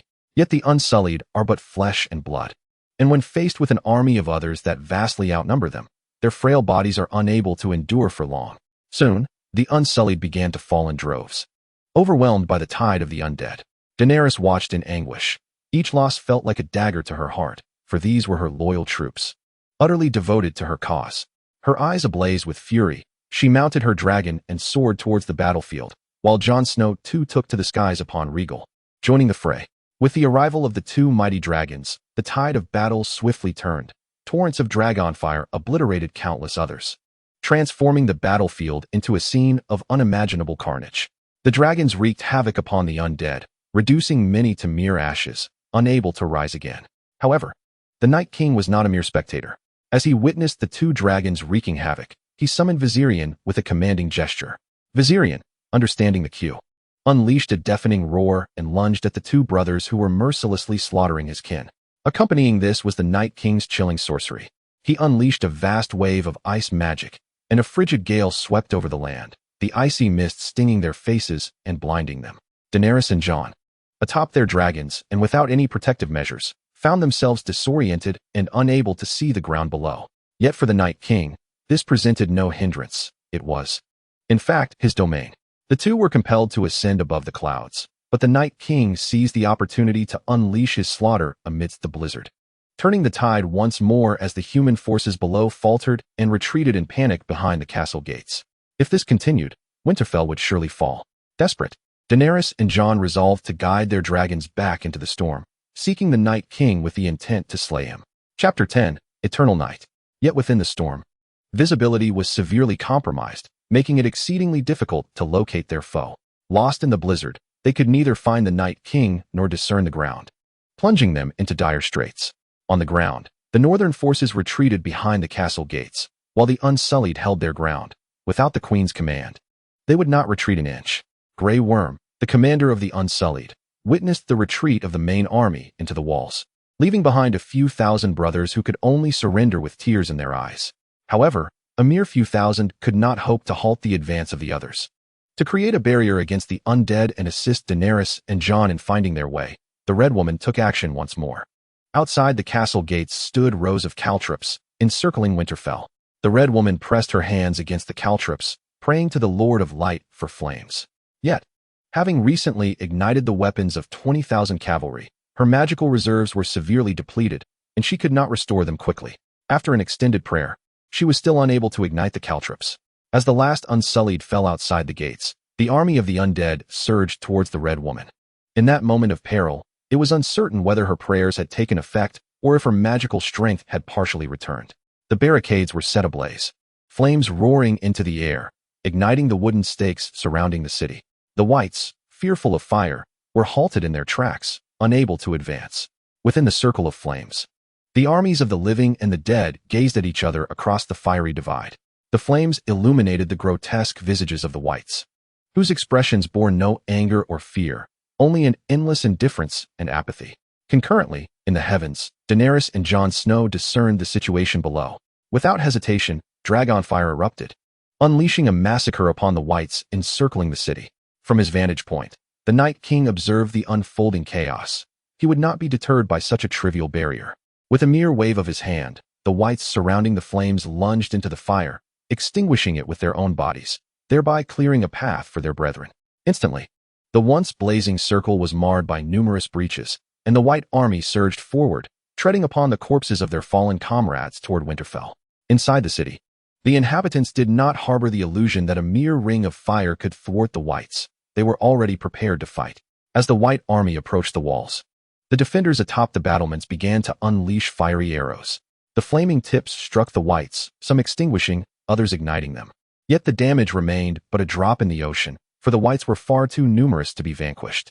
At that moment, illuminated by the flickering flames, Daenerys and Jon finally located the Night King. Slaying the skeletal Whites would not resolve the crisis. Eliminating the Night King was the true solution.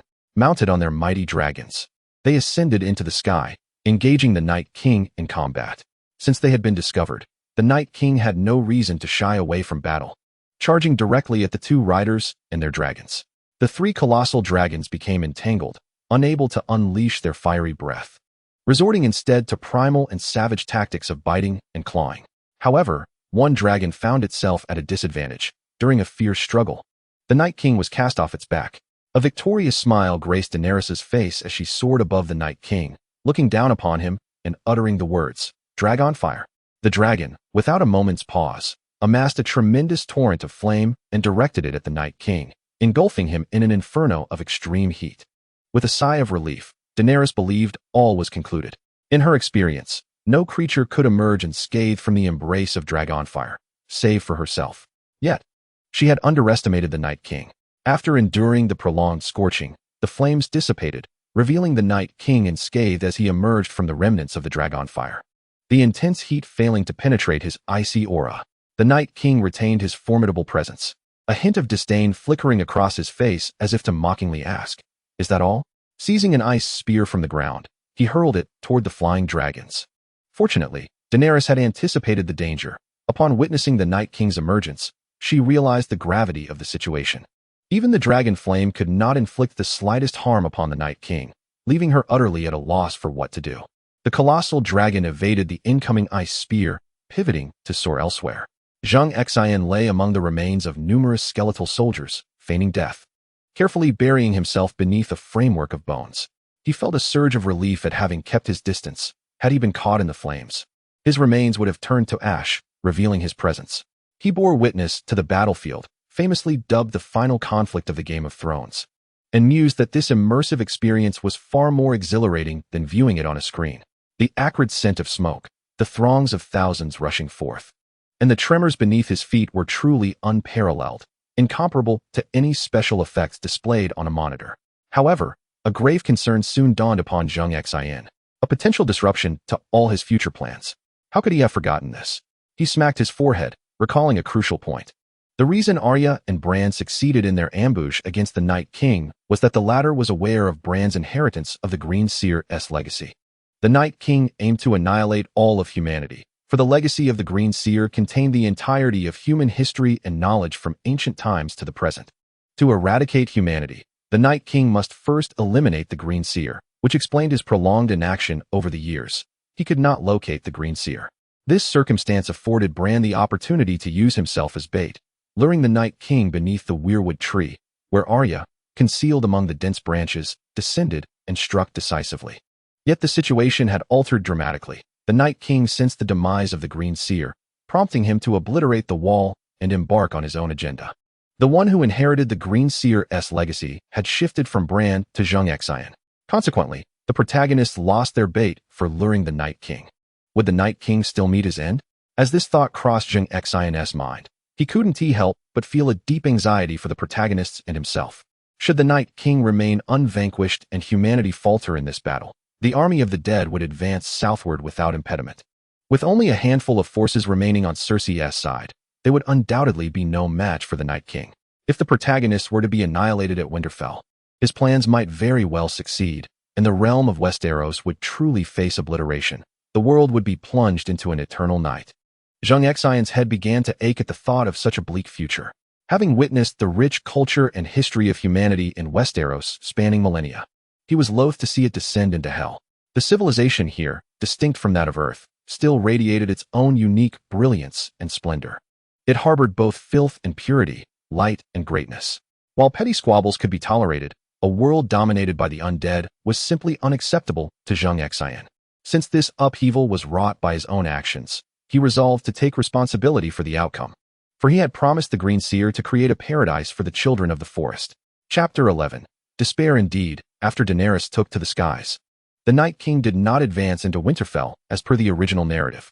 Instead, he elegantly turned away and returned to the rear of his formidable army. Outside the city, humanity had vanished. Daenerys and Jon Snow had soared back into the fortifications upon their mighty dragons. What remained was the relentless tactic of a sea of corpses, with the inexhaustible army of wights launching an unyielding assault, leaving no respite for the living. Breaching the city was merely a matter of time. Devoid of Bran as bait, the Night King could scarcely be bothered to enter the city. His minions would handle everything.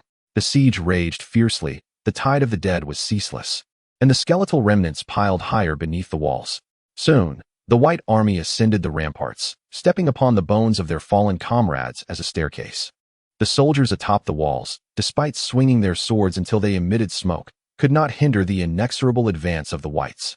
With the pressure from the battlements alleviated, the giant Wight approached the city gates, its massive tree-like arm crashing against the entrance. Inside, the defenders desperately stacked stones and wooden stakes against the door. But it was futile. Under the giant's immense strength, the gate splintered and shattered into mere splinters.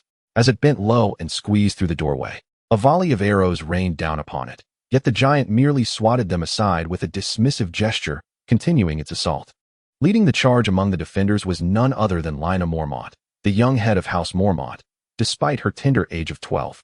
This girl had assumed the mantle of leadership following her grandfather, the late Commander Jorah Mormont of the Night's Watch, and her uncle, Jorah Mormont, who served Daenerys as a trusted advisor and protector.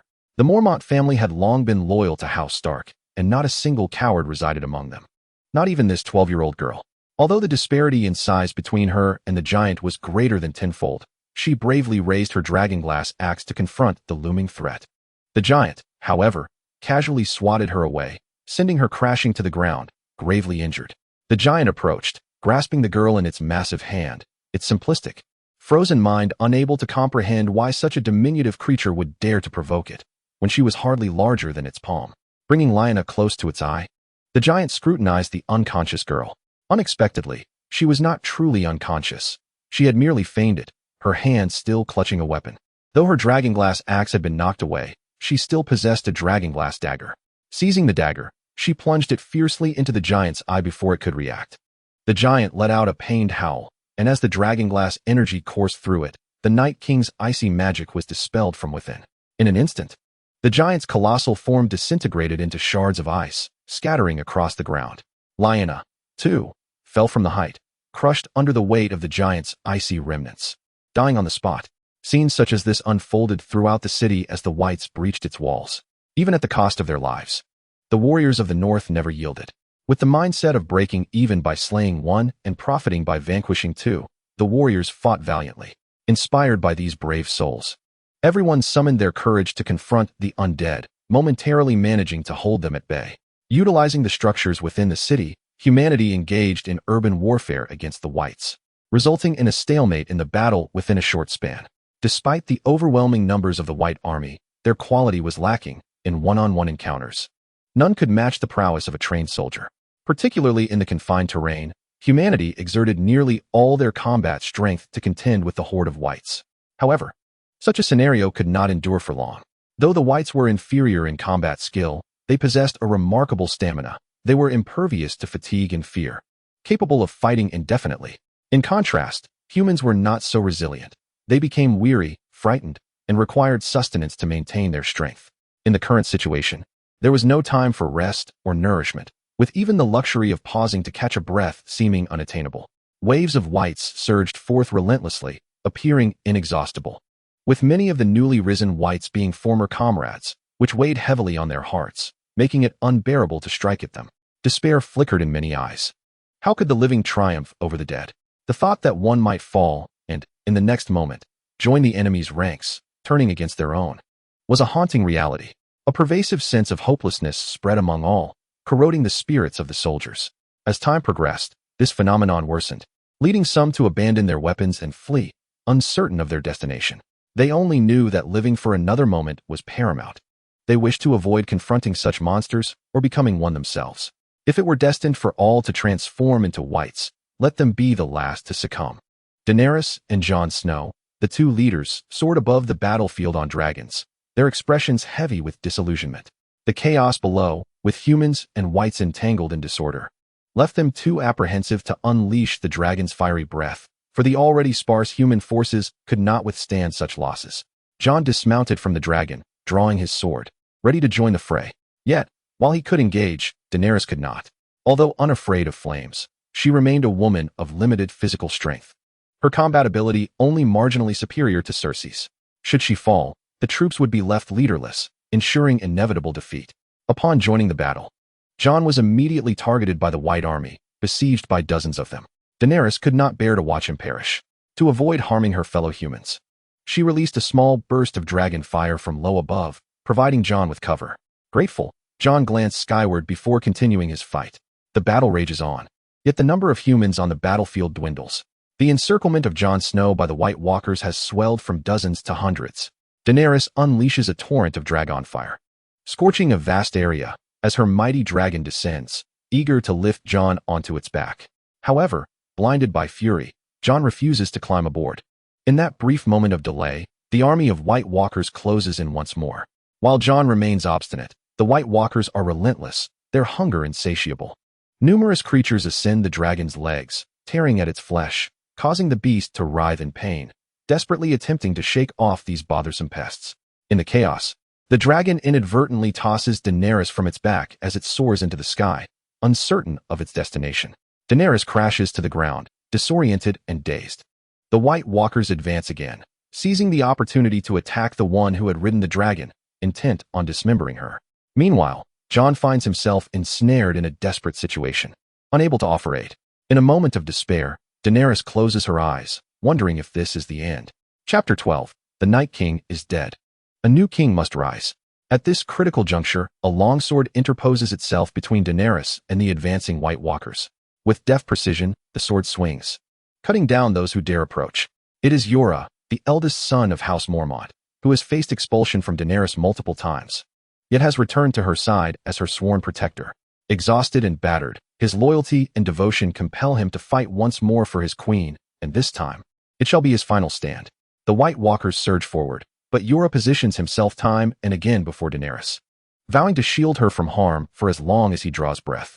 Outside the city, numerous White Walkers remain poised, waiting to surge into the fray, while the Night King, mounted upon his dragon, soars majestically in the air, his cold gaze surveying the chaos below, ready to command his forces into battle.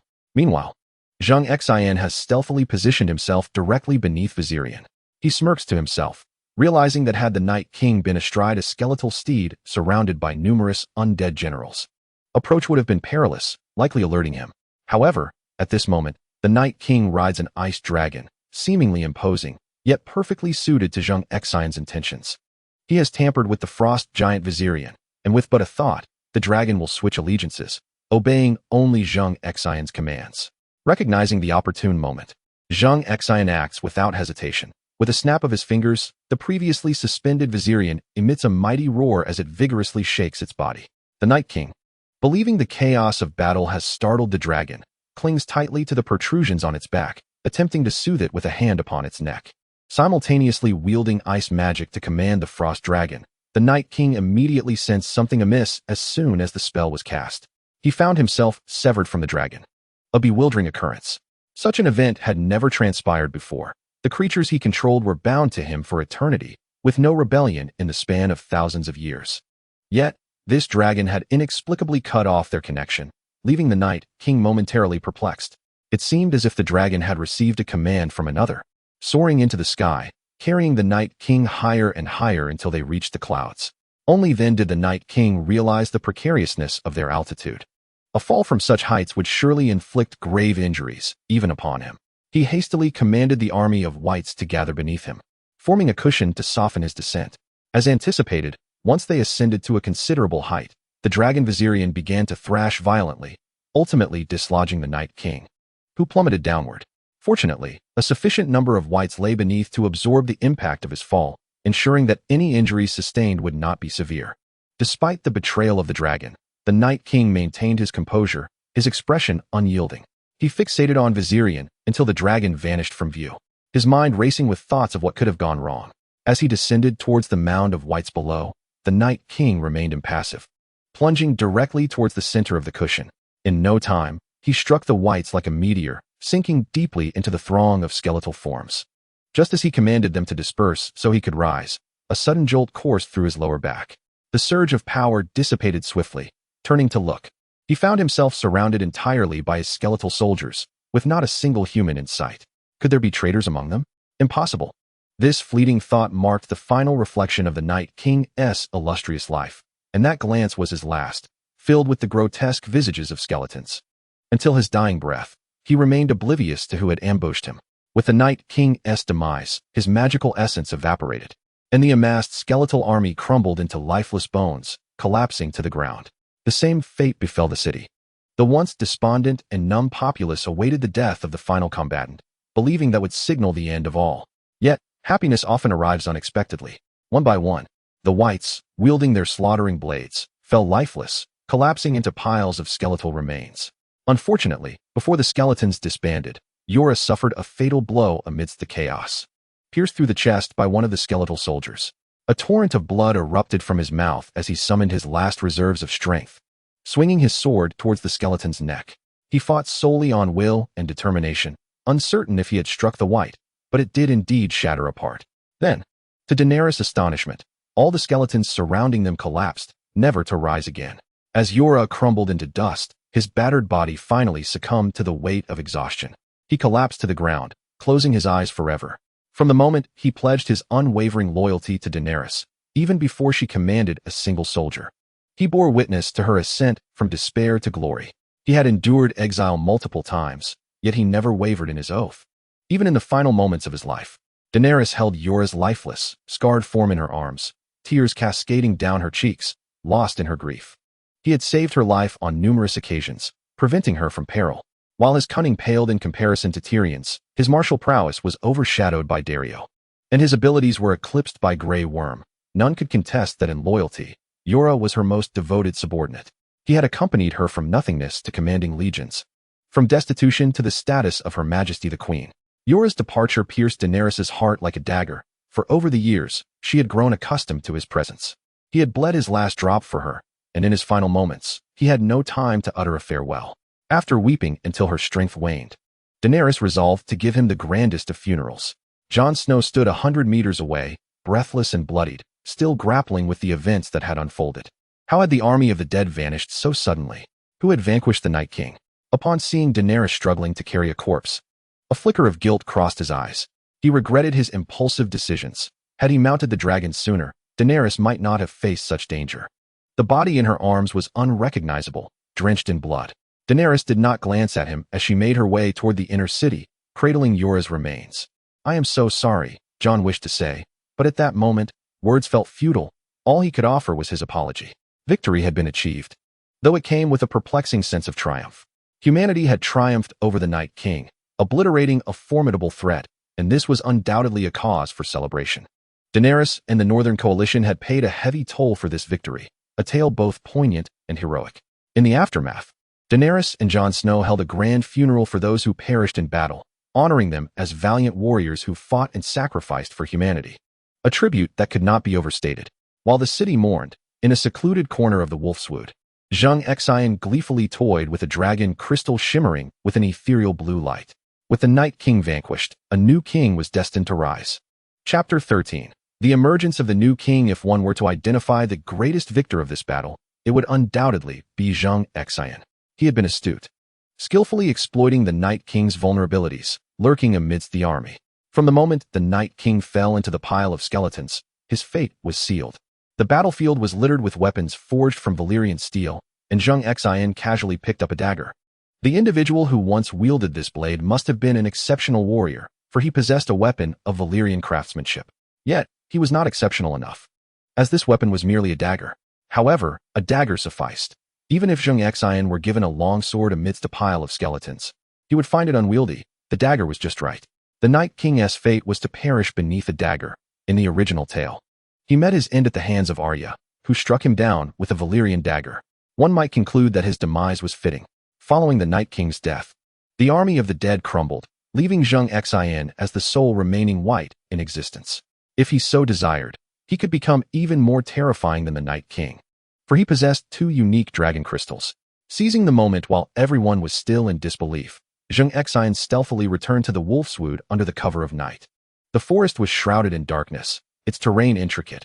Even if search parties were dispatched, locating him would be akin to finding a needle in a haystack. Moreover, as far as Zheng Xin knew, the humans had not sent out any search teams post-battle, firmly believing that with the Night King's defeat, all wights would perish without exception. They were blissfully unaware of the manner of the Night King's death, nor had they discovered his remains. Yet, it was undeniable that he had indeed died, quietly slipping away just as Winterfell was on the brink of being utterly overrun. When the resolve of the people was nearly exhausted, no one knew how he had died, nor did anyone step forth to claim credit for his downfall, despite Daenerys' inquiries among the living. However, the Night King's continued existence was incompatible with the simultaneous collapse of the army of the dead. All signs indicated that he had truly fallen. The credit for this victory was attributed to an unnamed hero, shrouded in anonymity. The funerals and celebrations in Winterfell lasted for 3 days. During these 3 days, Zheng Xin fully absorbed the power of the Night King's dragon crystals, truly transforming into an immortal being. The fusion of the 2 crystals rendered him immobile for 3 days within a hollow tree, marking his most vulnerable period. Once this time elapsed, no one would be able to challenge Zheng Xin. Fire and water could not extinguish him. The dragon crystals could not harm him, nor could Valyrian steel bring about his demise. As he lay in the hollow, Zheng Xin stirred a finger and awakened. The fusion of the dragon crystals complete. His body shed its disguise during his unconsciousness, revealing the form of a wight. Yet, he was no longer the same as when he had awakened with the Green Seer, nor akin to the Night King. He had become an entirely new entity. His ice-blue form was streamlined, towering over 3 meters in height, with elongated limbs and fingers, and his face retained that gaunt, fearsome visage. Most notably, a pair of bony wings sprouted from his back, with 8 protruding spikes connected by a membrane of flesh. Upon the once barren crown of his head, a ring of bony protrusions emerged, resembling a regal crown, a crown of the White Walkers. The extraordinary abilities of this newly acquired dragon crystal remained to be discovered in due course. Zheng Xin rose to his feet, and with a swift motion, the tree that had concealed him splintered as if it were mere tofu. After stretching his limbs and performing a set of the 8th radio calisthenics, he felt invigorated, as though an inexhaustible reservoir of strength coursed through him. This body appeared to be the Creator's most exquisite masterpiece, filling Zheng Xin with immense satisfaction. However, to traverse the continent in such a guise would undoubtedly frighten the children. A more discreet approach was warranted. With 2 dragon crystals having recently fused, he decided to test the transformation effect. Zheng Xin's form rapidly diminished in size, shrinking from 3 meters to a more ordinary height of approximately 1 meter 80. The terrifying visage of the White Walker gradually softened into a peaceful and natural countenance, his skin becoming fair and youthful. Contentedly surveying his new appearance, Zheng Xin smiled. Ah, to be young is wonderful. Youth embodies vitality and hope. Fully pleased with his image, he strolled into the sunlight. It was evident that he could not venture into Winterfell, as the area had recently endured a fierce battle, and the surrounding villagers had all been gathered. His arrival from outside the city would unmistakably signal to Daenerys and others that he was a cause for concern. Thus, Zheng Xin circumvented Winterfell and headed south, leisurely exploring the picturesque landscapes of this otherworldly realm, which were truly captivating. He could not fathom why the Night King was so intent on its destruction. Indeed, in his current form, he could not transform. Wherever he went, he would be met with hostility, a rather lowly predicament. Although Zheng Xin had experienced the tumultuous history of Westeros over thousands of years while accepting the Green Prophet's legacy, it had all transpired within a dreamlike illusion. Now, presented with the opportunity, he resolved to witness firsthand the tangible reality, nothing compared to seeing, touching, and personally experiencing the world. As Zheng Xin ambled along, the atmosphere within Winterfell was far from harmonious. At the victory feast, all gathered around Jon Snow hailed him as the hero of the North, the savior, singing his praises while neglecting to acknowledge Daenerys' contributions. Daenerys had suffered losses exceeding 20,000 Dothraki cavalry, half of the Unsullied army, her most loyal subordinate Yora, and a dragon. Yet, the Northerners were notorious for their insularity, and this included Daenerys herself. The day following the celebration, still inebriated, the attendees entered the war room. Daenerys had honored her promise, aiding the North in their battle against the White Walker army and achieving victory. Now it was time for the North to fulfill its commitments. However, Sansa Stark expressed that the Northern forces, having just endured a grueling conflict with the White Walkers, were utterly exhausted and unfit for immediate engagement in another battle. Sansa, the current Lady of Winterfell, was Jon Snow's sister and the daughter of House Stark's lord. Her words nearly encapsulated the sentiments of the entire North. Daenerys, upon hearing them, struggled to contain her emotions. I have invested my efforts and sacrificed a significant portion of my forces to assist you in the North, while you, as the Lord of King's Landing, merely sought refuge with a band of women and children in a cellar. Without my aid, you would have long since become a corpse. Now that you have triumphed over the White Walkers, is this how you choose to repay me? The war room fell into a profound silence. Indeed, without Daenerys' assistance, the entirety of the North would have succumbed. The notion of independence would be but a distant dream. The Northerners may be insular, yet they are not ungrateful. Upon hearing Daenerys' words, many lords of the North bowed their heads, unable to meet her piercing gaze. Ultimately, it was Jon Snow who made the decisive pronouncement. The North would uphold their promise to the Queen of the Seven Kingdoms and remain loyal. Your commands, we shall follow. Chapter 14. The Red Priestess. Although Sansa currently holds the title of the Lord of Winterfell, the true respect and allegiance of the great houses of the North lie with Jon Snow. Publicly, Snow is acknowledged as the illegitimate son of Ned Stark, while his true lineage is known only to a few Stark children and the imp, Tyrion. It was Sansa who confided in Tyrion, intending for this revelation to surface. She wished for Snow to usurp Daenerys and ascend to the heights of power, the Iron Throne. In doing so, with Snow's backing, the North could genuinely detach itself from the control of King's Landing and emerge as an independent kingdom. The death of her father, Ned Stark, remains a thorn in Sansa's heart. He was so benevolent and noble, yet upon arriving in King's Landing, he became ensnared in the tumult of power struggles, leading to his demise. Sansa finds it impossible to harbor any affection for King's Landing, even if Jon Snow were to sit upon the Iron Throne. However, it is evident that Tyrion ultimately refrained from such actions. Snow's assertions gained the consensus of the lords present, for without Daenerys' intervention, they might all have fallen victim to the White Walkers. Gratitude is a cherished tradition among the Northerners, and thus they all pledged their loyalty.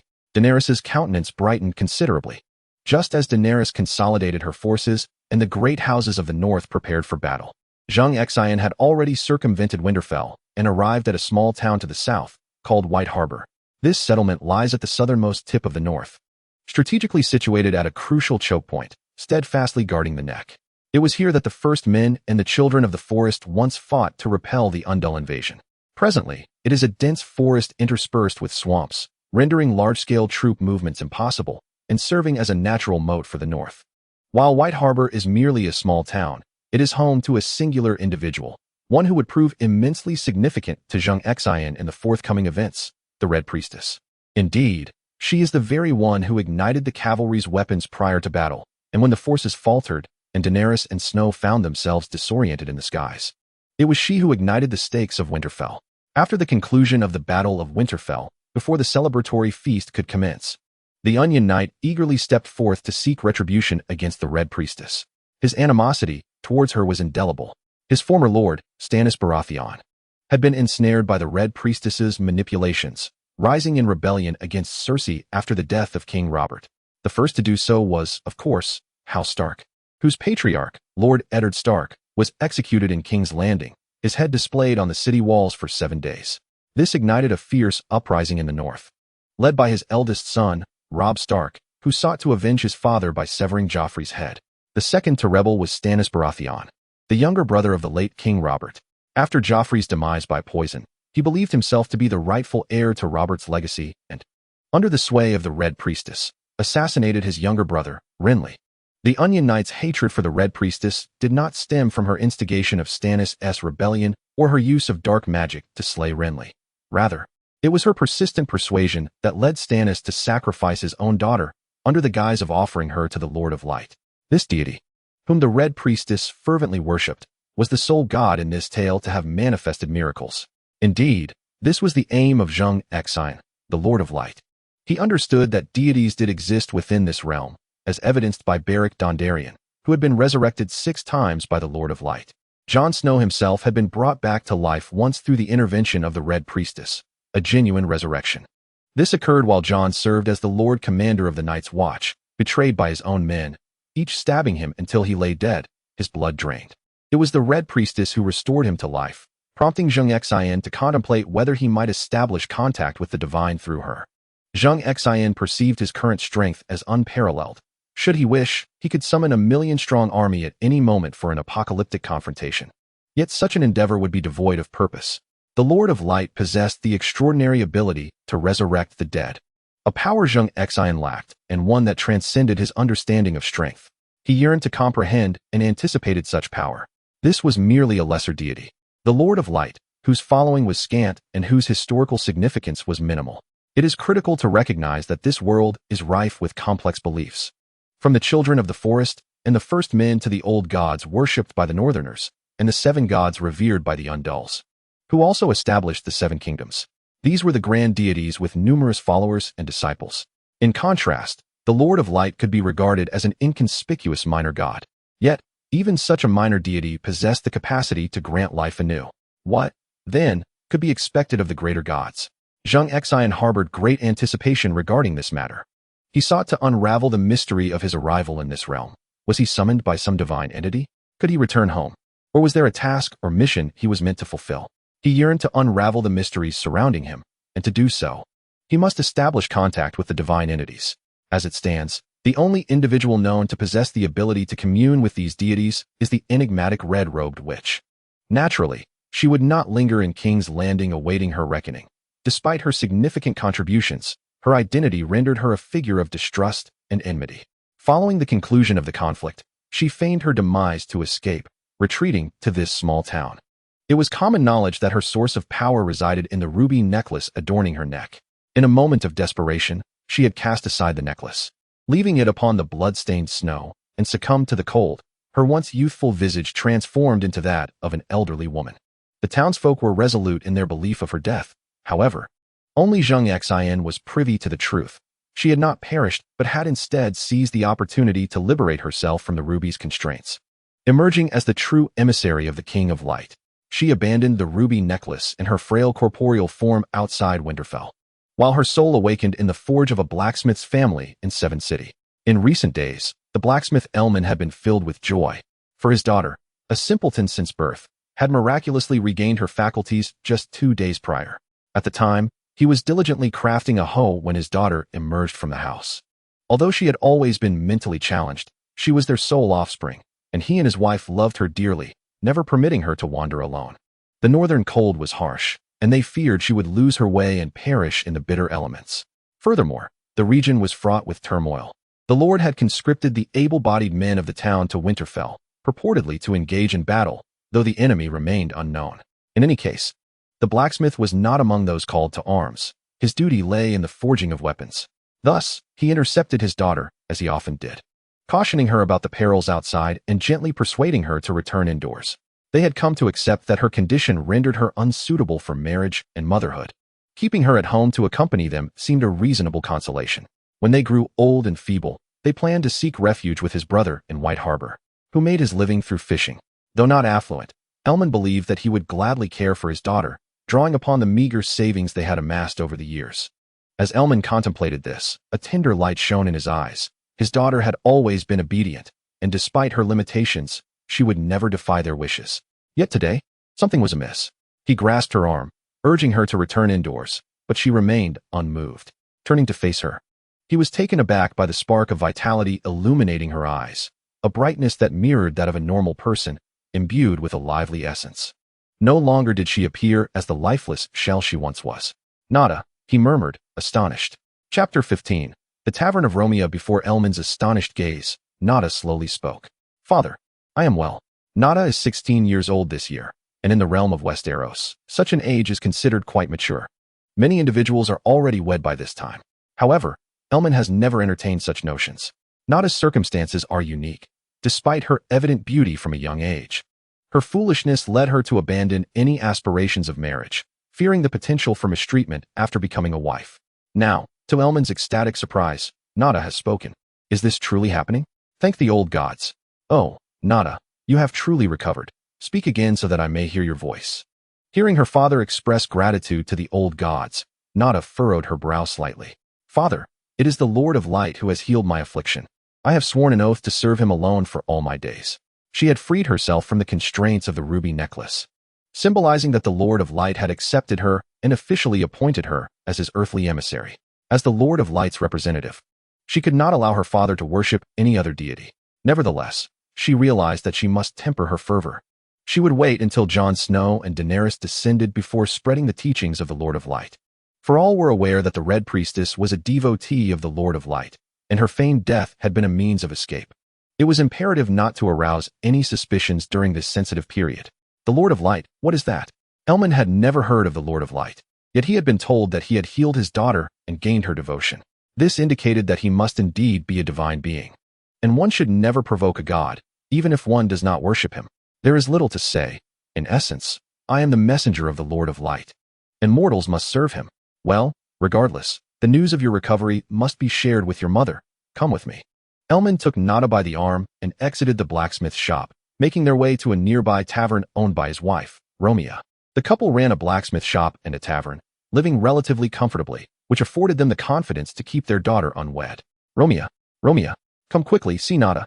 Elman's voice rang out with exuberance, drawing the attention of the patrons. What is all this shouting? What has happened to Nada? A middle-aged woman, dressed in a soiled apron and wiping her hands, emerged from the back of the tavern. Upon seeing her husband holding their daughter in the center of the room, she sensed something was amiss. The modest tavern was already small, and her husband's display seemed like a boastful exhibition. Astute Romea quickly perceived that her daughter's demeanor was unlike before. In the past, Nada had been apprehensive about facing people, especially in such a crowd. Previously, she would have appeared flustered, hiding behind Elman, trembling and mumbling incoherently. But now, it was different. Her daughter exuded composure, her eyes sparkling with vitality. And despite the gaze of so many men upon her, she remained unperturbed. Nada was no longer the same. This is the first impression of Romea. What is happening? Let us speak in the back hall. With that, she ushered her husband and daughter into the inner chamber. Upon entering, Elman, brimming with excitement, proclaimed that their daughter had recovered, expressing gratitude to the Lord of Light and similar sentiments. Observing her husband's disjointed expressions, Romea turned her gaze to their daughter. Gently and cautiously, she took the girl's hand, while her other hand caressed Natana's smooth cheek. "My Natana, is it truly so? What your father says, is it all true?"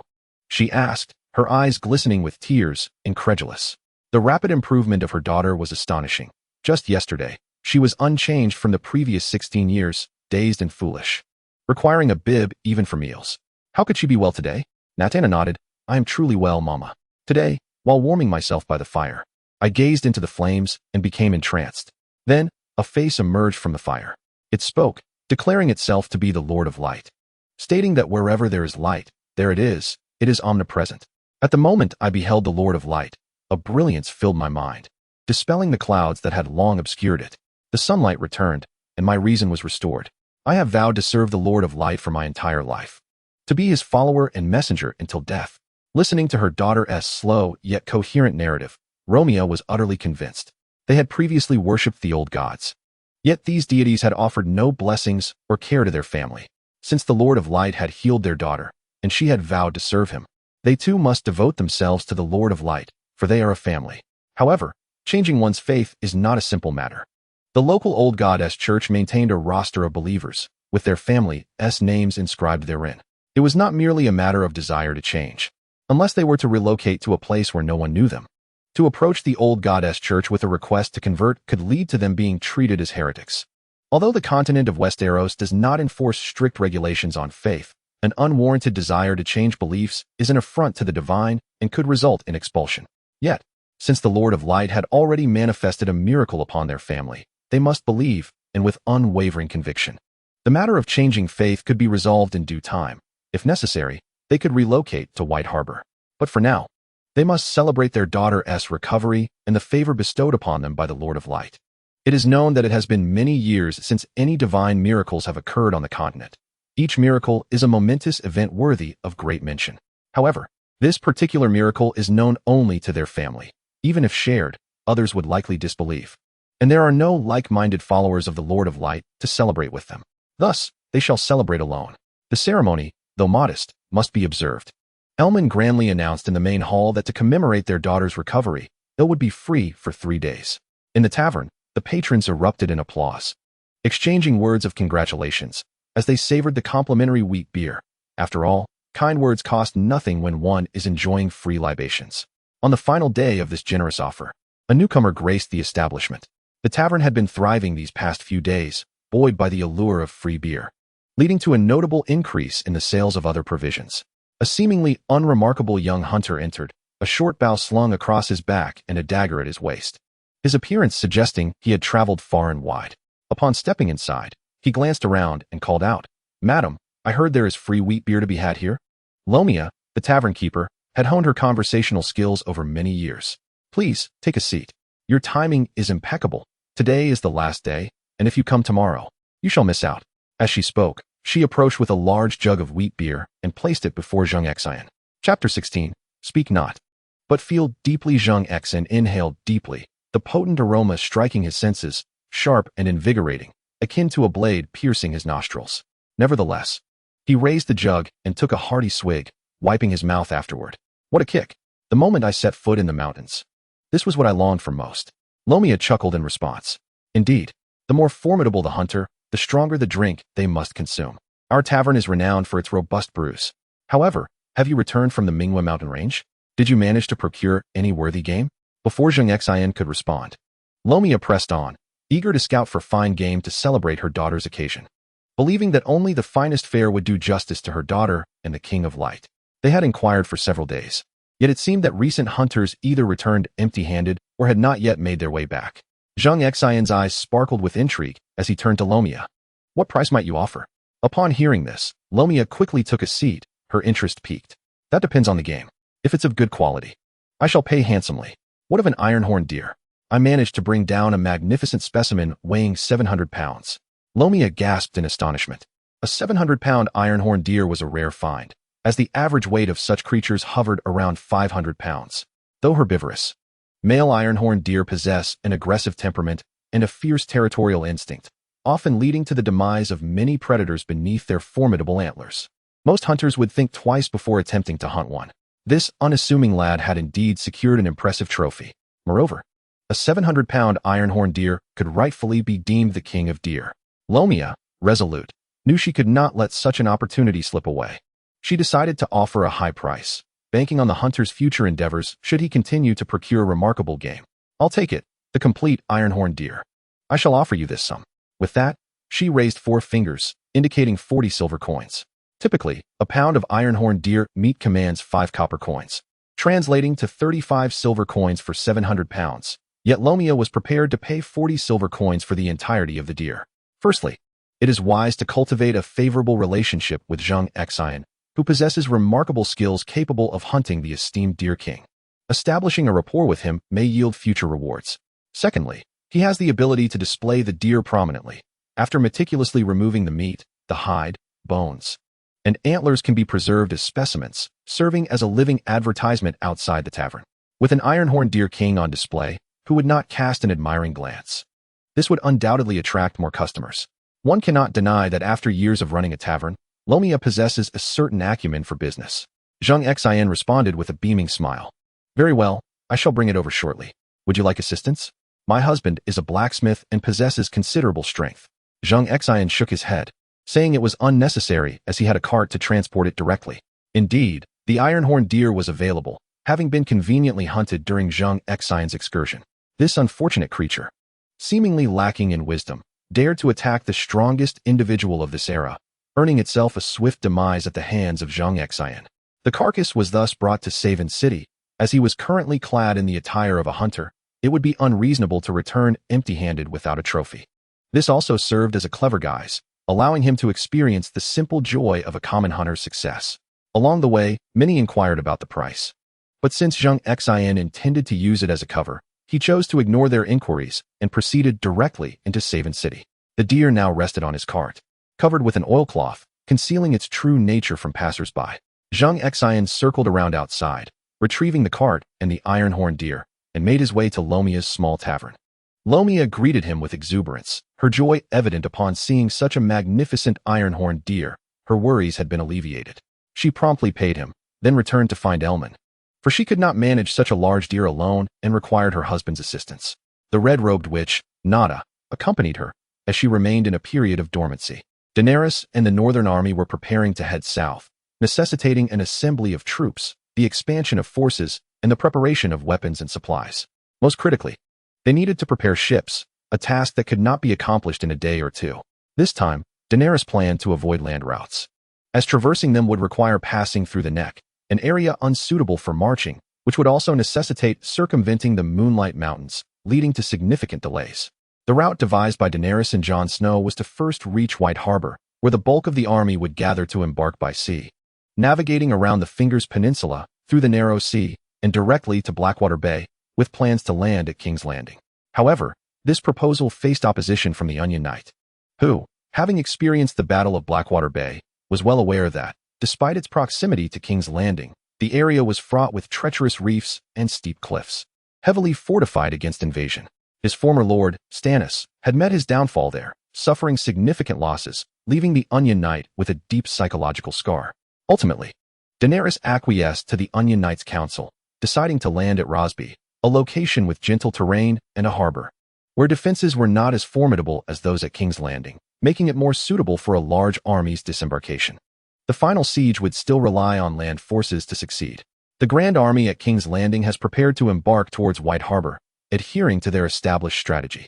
In a bustling tavern within Seven Kingdoms, the atmosphere remains lively, undisturbed by the impending war. The red-robed sorceress, Nada, gazes upon the young man before her. Seemingly not yet 20, yet she finds him inscrutable. Nada possesses the ability to glimpse fragments of a person's future through their eyes. Once, she had foretold to Arya, "I see the darkness in your gaze, brown, blue, and green eyes, those eyes that shall forever remain closed. We shall meet again." This prophecy was later fulfilled when Arya vanquished the Night King, leading to the demise of countless wights.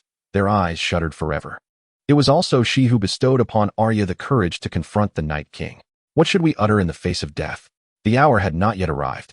Thus, Arya set forth. Yet now, despite her efforts, she could discern nothing of the future from Zheng Xion's smiling gaze, not a glimmer of insight.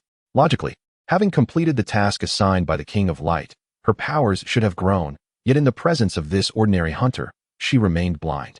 She drew closer, until their breaths mingled. Nada fixed her gaze on Zheng Xion's eyes, declaring, "I cannot see your future, not at all." Zheng Xion maintained his cheerful demeanor, unperturbed. He merely uttered, "Mortals must ultimately meet death." Nada instinctively replied, "Mortals must serve." Only after responding did she realize, "You too." Zheng Xion raised a finger to gently silence Nada's soft lips. "Hush, do not speak. Feel with your heart." He then closed his eyes, drawing Nada into a realm of illusion. Chapter 17. The King of Light goes missing. This marked the first formal encounter between Zheng Xion and the red-robed sorceress. According to her later accounts, had she known she would encounter the new king, she would have preferred to perish in Winterfell. No one knew what transpired between the two within that dreamscape. Elman and Lomia observed as their daughter approached the young hunter. They exchanged peculiar words, and in the next moment, both closed their eyes and reopened them, a mere second having passed. Yet, in that fleeting moment, their daughter surrendered completely. Indeed, she knelt before him in reverence, proclaiming, "I must serve." In truth, Zheng Xion had merely employed a subtle tactic to secure the sorceress's assistance. He first needed to win her over, for her faith lay solely with the King of Light. Zheng Xion's request was to establish contact with the King of Light, in any form, to receive insights or miracles. Naturally, to those present, his actions appeared as nothing short of blasphemy. In the realms of Westeros and even Essos, deities are not to be confronted or desecrated. One need only fulfill their demands. Should a god choose to appoint someone for a task, that individual may consider themselves a divine emissary. In recent decades, apart from the Lord of Light assigning a few tasks to the Red Priestess, no other deity has made their presence felt. Consequently, many have come to doubt the existence of gods in this world. Take Stannis, for instance. He does not believe in the existence of any deity. The Red Priestess fervently declares before him that he is the true Dragon King, asserting that no one but him may sit upon the Iron Throne, and that those who attempt to do so will perish. She has cursed 3 of the 5 kings, usurper Robb Stark, usurper Balon Greyjoy, and usurper Joffrey Baratheon, and her prophecies have come to pass. With these 3 meeting their ends in quick succession, it is only then that Stannis begins to acknowledge the Red Priestess's prowess. However, After his failed campaign and the devastating losses at the Battle of Blackwater, he finds himself gripping the Red Priestess by the throat, nearly choking her. Where is your god? Why does he not come to your rescue? Tell him to release me. In that moment, he is consumed by a desire to strangle her. Yet a flicker of reason stays his hand. He knows he still requires her assistance. Ultimately, in his frustration, Stannis leads his remaining soldiers into battle against the Boltons, only to be beheaded by Brienne. Following this event, even the Red Priestess begins to question the authenticity of the Lord of Light, grappling with her own doubts. Despite having witnessed Stannis' ascension to the throne in her visions, she cannot comprehend why he is now dead.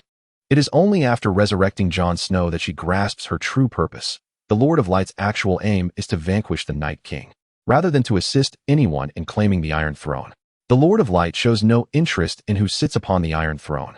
His singular focus has always been to eliminate the Night King. This raises a crucial question. Why does the Lord of Light seek to destroy the Night King? And why does he not intervene directly, instead delegating the task to a Red Priestess to stir chaos upon the continent? Is it merely due to the dichotomy of light and darkness? Zheng Xin does not believe this. Or has the Night King's power grown sufficient to threaten even the gods? These queries have been buried with the Night King's demise, and the only path to uncovering the truth lies through the Red Priestess's connection to the Lord of Light. Within a vision, Zheng Xin conjures a framework for the Lord of Light's dominion, where the Red Priestess perceives herself as a secondary emissary, while the figure before her embodies the true divine messenger. In Zheng Xin's crafted illusion, he is omnipotent, and the ability to fabricate such visions and draw others into them is a formidable power beyond the capabilities of ordinary mortals. The Red Priestess has come to believe in Zheng Xin to a significant degree, and that is sufficient. What Zheng Xin sought was merely the assistance of the Red-Robed, which in establishing contact with the King of Light. Once contact was made, regardless of whether his intentions could be fulfilled, the Red-Robed which would no longer be of any use. Arise, there is no need for formality.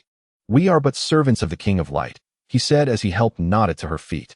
It was rather inappropriate to remain kneeling in front of her parents. Is there a matter that the divine messenger seeks from me? Nada inquired cautiously. Zheng Xin paused, finding it rather uncomfortable to articulate his predicament. As the most devout follower of the King of Light, he had been unable to reach the king since the day before. No matter how fervently he prayed, no divine revelation had been bestowed upon him. He had come to inquire whether she could still establish contact with the King of Light. The Red-Robed which was taken aback. Indeed, she had not communicated with the king for some time, ever since the Night King's demise. She had feigned her death to escape and had not sought guidance from the king since. I shall attempt to do so now, she declared, hurrying towards the fire outside. Where there was fire and light, there was the King of Light. He was omnipresent, or so the Red-Robed which believed. Zheng Xin followed her outside, where dusk had fallen and the night was approaching, with a bonfire already crackling. He was aware that the Red-Robed which possessed genuine abilities. Her prayers to the King of Light were seldom unanswered, and witnessing her in action was indeed a privilege. Nada grasped a burning log, mere inches from the blaze. Long is the night, fraught with peril. O King of Light, grant us illumination. O King of Light, shield us, she intoned. The language she spoke was not the common tongue of the continent, but rather the nearly lost ancient Valyrian. Seizing this opportunity, Zheng Xin furrowed his brow, striving to attune himself to the atmosphere, keen to discern any difference that might signal the descent of divine revelation from the King of Light. With his current level of power, even the slightest shift would be perceptible to him. However, after a prolonged wait, there was still no sign of change. While the Red-Robed which continued her incantation, her tone growing increasingly frantic, her expression tense. Yet the bonfire before her showed no signs of enlightenment. After a considerable time, she withdrew her hand, her countenance filled with disappointment. I cannot reach the King of Light either, she confessed.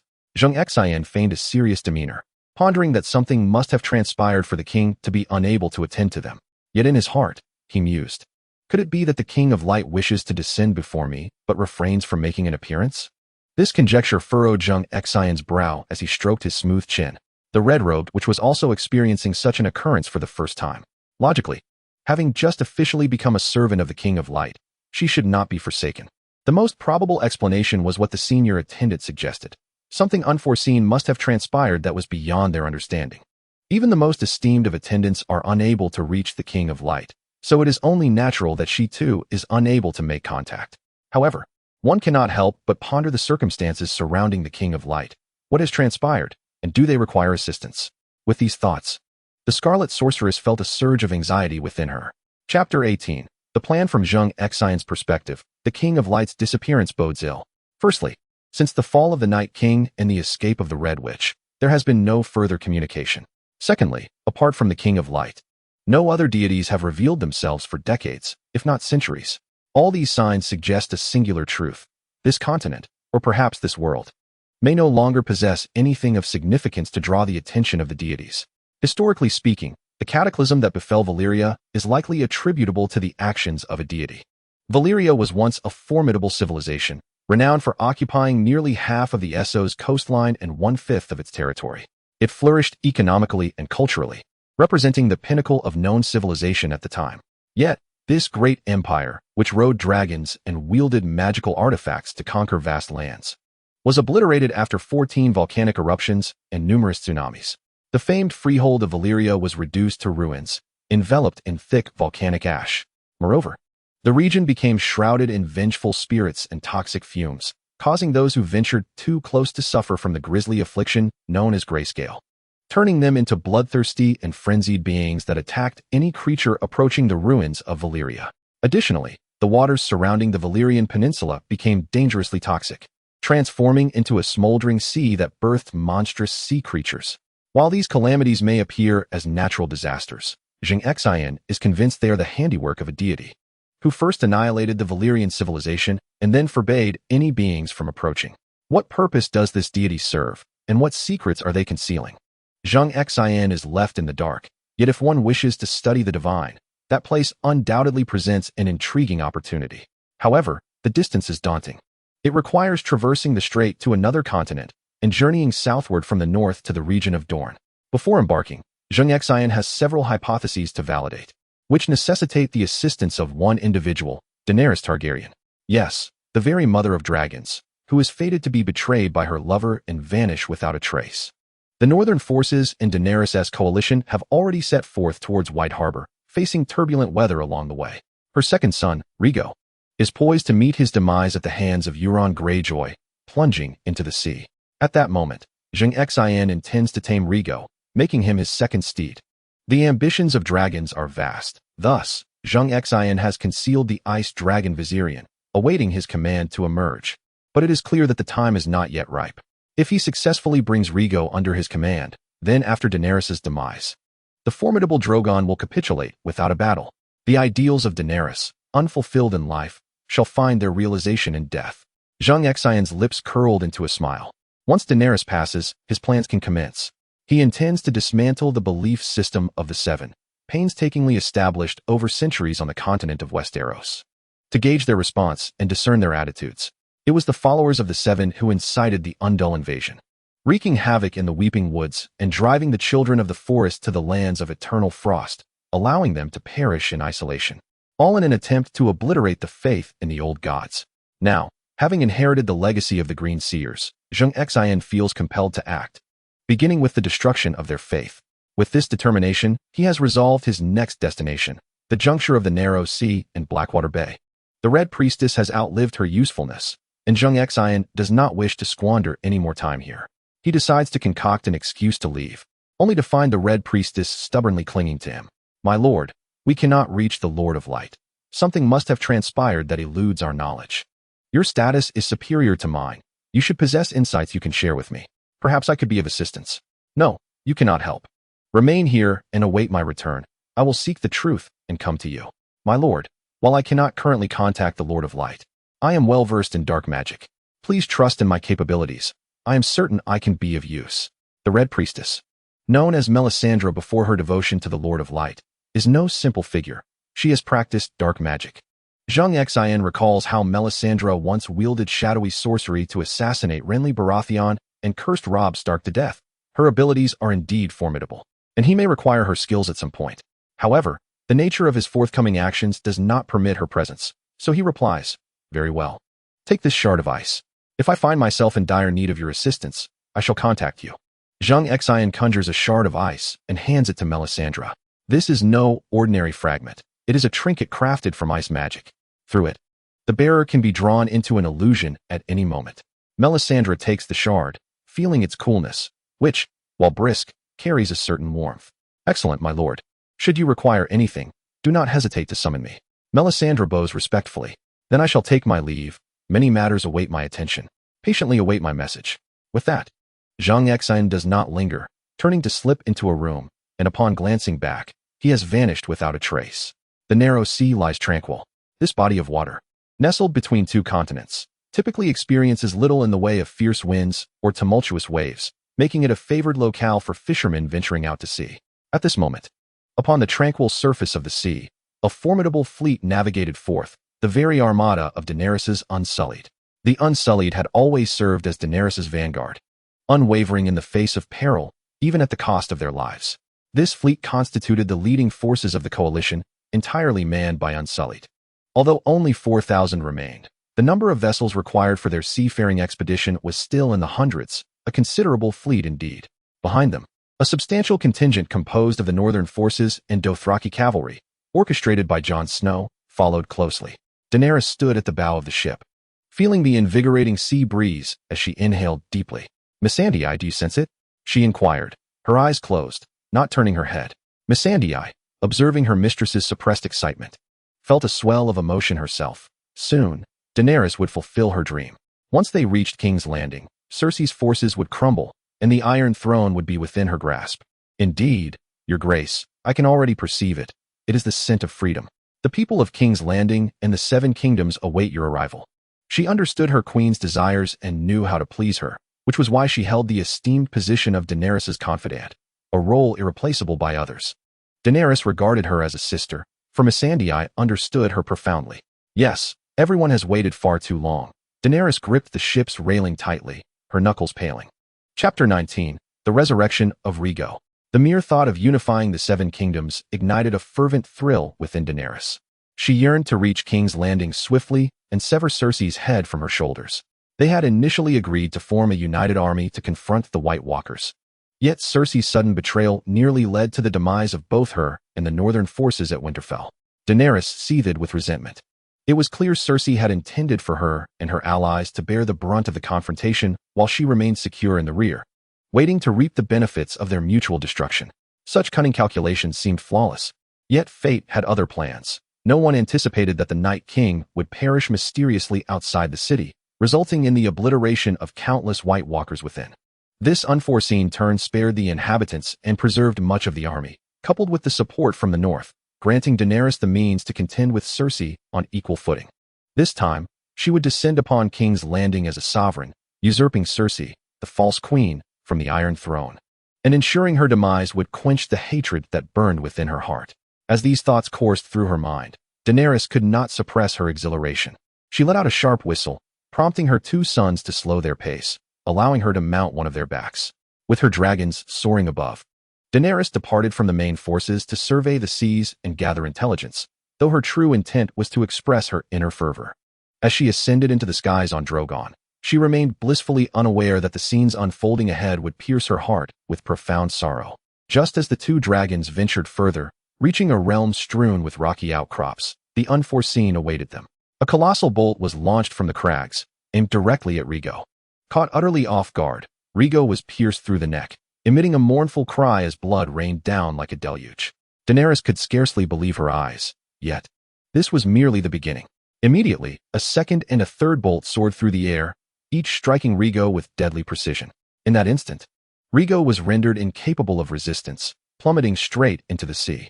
The immense dragon's body crashed upon the water's surface, sending up a spray of white foam that mingled with Rhaego's blood, staining a vast expanse of ocean crimson. At that moment, Daenerys discerned the identity of the assailant, Euron Greyjoy from the Iron Islands. This traitor had slain her own brother and usurped control of the Iron Islands. He had been seduced by Cersei's wiles and was now a loyal vassal to her whims. The Iron Islands, situated at the northwestern edge of the continent, were rich in iron and towering trees, both indispensable for shipbuilding. Thus, despite their relatively small geographical area, the naval power of the Iron Islands was formidable. Euron, seeing his strike succeed, let out a triumphant cheer and redirected his aim towards Drogon, who was soaring toward the fleet. Daenerys had no time to dwell on her rage and sorrow, as she too found herself in peril. With Rhaego lost, Drogon remained aloft. Should he be struck by an arrow, she would surely plummet into the depths. Daenerys skillfully maneuvered her dragon, racing towards the Iron Islands fleet, driven by a fierce desire for vengeance and a need to make Euron pay. However, Euron, as the leader of the Iron Islands, was no fool. He understood the dire consequences of a dragon's approach and promptly ordered that all ships equipped with ballistae target the dragon in the sky. Drogon, agile in the air, could not close in on the fleet. For her safety, Daenerys reluctantly abandoned her plans and turned to flee. Though she escaped, the fleet of the Unsullied remained in her wake. The Unsullied fleet lacked long-range attack capabilities. Their vessels were primarily troop transports, capable of engaging only in close-quarter combat. At that moment, the two fleets were separated by a considerable distance, rendering the Unsullied powerless against Euron's forces. Yet Euron's ships were armed with ballistae, and with the dragon no longer drawing their ire, he set his sights on the advance guard of the Unsullied fleet. The might of the ballistae was vividly demonstrated in this naval confrontation. Any vessel of the Unsullied fleet struck by a bolt was invariably pierced with a gaping hole. Some suffered mere leaks, while others were torn asunder, sinking immediately into the abyss. This was a one-sided rout, with the Unsullied fleet nearly annihilated. Fortunately, they had been sent forth as the vanguard, allowing the main force to retreat in time. Otherwise, the losses would have been even more catastrophic by the time Jon Snow and his allies arrived. Euron returned in triumph, having not only decimated the Unsullied fleet, but also slain one of Daenerys' dragons, elatedly heading back to King's Landing to share the news with Cersei. Some remnants of the Unsullied sought refuge on nearby rocks, awaiting rescue, while others boarded small boats to reunite with the main forces alongside Jon Snow and others. In any case, the Unsullied suffered devastating losses in this battle. Meanwhile, high above in the celestial expanse, a figure concealed amidst the swirling clouds observed the unfolding events. Zheng Xin had reverted to his true form as a White Walker, flapping his wings and enjoying the spectacle from a distance. It appeared that my presence had little impact on the narrative. Daenerys was still fated to lose her second son to Euron, just as the script dictated. At this moment, Daenerys had regrouped with her main forces, consolidating the remaining troops as she and Jon sought a suitable place to land. The once tumultuous sea, stained with blood and wreckage, now lay barren of any survivors. Zheng Xin descended closer to the surface, searching for the spot where Rhaego had fallen into the depths. After the fierce battle, the blood from Rhaego's plunge had dispersed, making it a challenge to locate him again. However, this posed no difficulty for Zheng Xin. He merely closed his eyes momentarily, and upon reopening them, his ice-blue pupils revealed the truth. There you are. Fortunate I arrived in time, or you would have become a feast for the fish. At the ocean's floor, Rhaego's massive corpse, coupled with the scent of blood, attracted a swarm of sharks. The death of a dragon is akin to a bounty for the denizens of the deep, and the sharks were eager to tear into Rhaego's remains. Yet, despite being lifeless, a dragon remains a formidable creature. Its tough scales rendered it impervious to the shark's attempts to feast. Lacking subordinates, Zheng Xin had to dive into the ocean himself to retrieve the dragon's body, unlike the Night King, who commanded millions to do his bidding.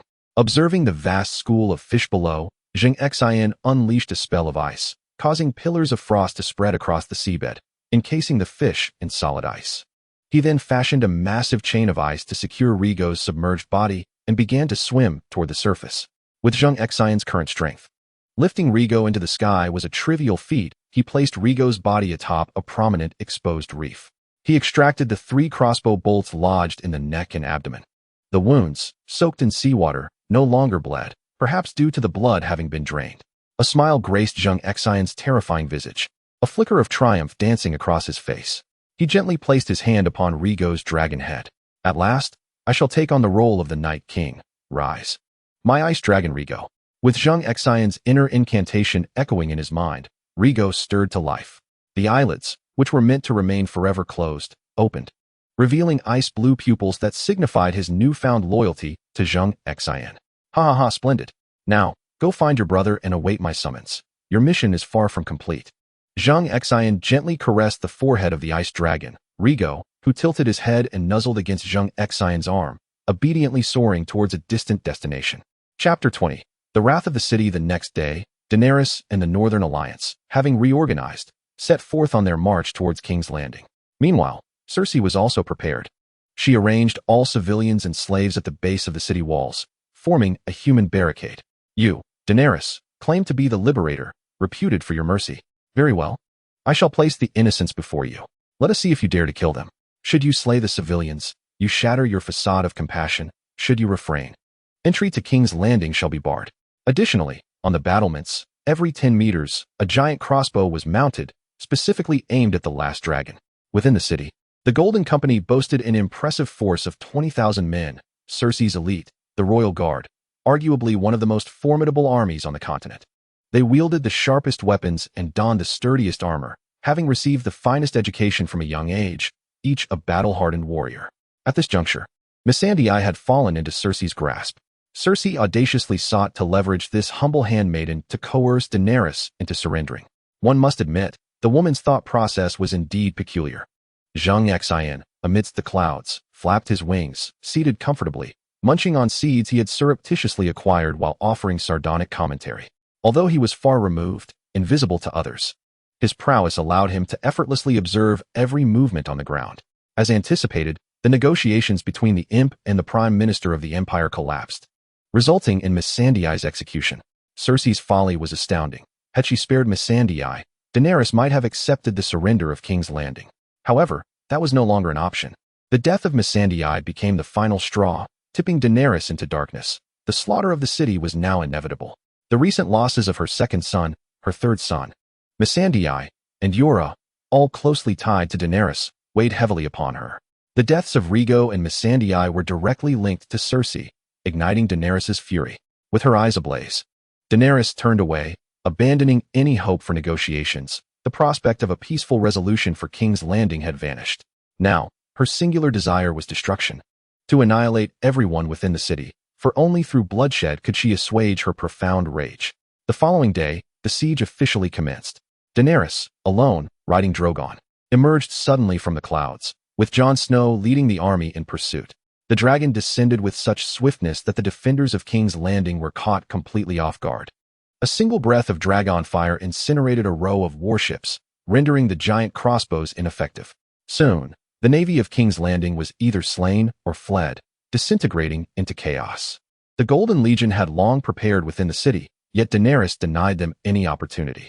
While the commanders were still galvanizing their troops for battle, the walls crumbled, and searing dragon fire followed, mercilessly incinerating thousands of the Golden Army. The ferocious Dothraki cavalry surged through the breach in the walls, unleashing a frenzied slaughter upon the unsuspecting Golden soldiers. Drogon, demonstrating his aerial supremacy, unleashed torrents of flame, reducing the fleeing soldiers to mere ashes. Meanwhile, the northern forces infiltrated the city as though it were unguarded, rendering Cersei's schemes and resistance as fragile as parchment, easily pierced. Before the wrathful dragon, all conspiracies were rendered meaningless. At that moment, Daenerys was devoid of restraint, driven solely by a thirst for bloodshed. The remaining half of the Golden Legion, upon witnessing the overwhelming numbers of the enemy and the formidable dragon, found no will to resist and soon cast aside their weapons, kneeling in supplication. Cersei, standing atop the castle keep, observed the dire situation unfold, her hand holding the goblet of red wine, trembling uncontrollably. Yet, the ominous army continued to converge upon the palace. She understood that they came for her life. However, as a queen of her stature, she was not one to easily concede or surrender. She had long buried countless wildfire caches beneath King's Landing, awaiting the moment Daenerys' forces fully entered the city.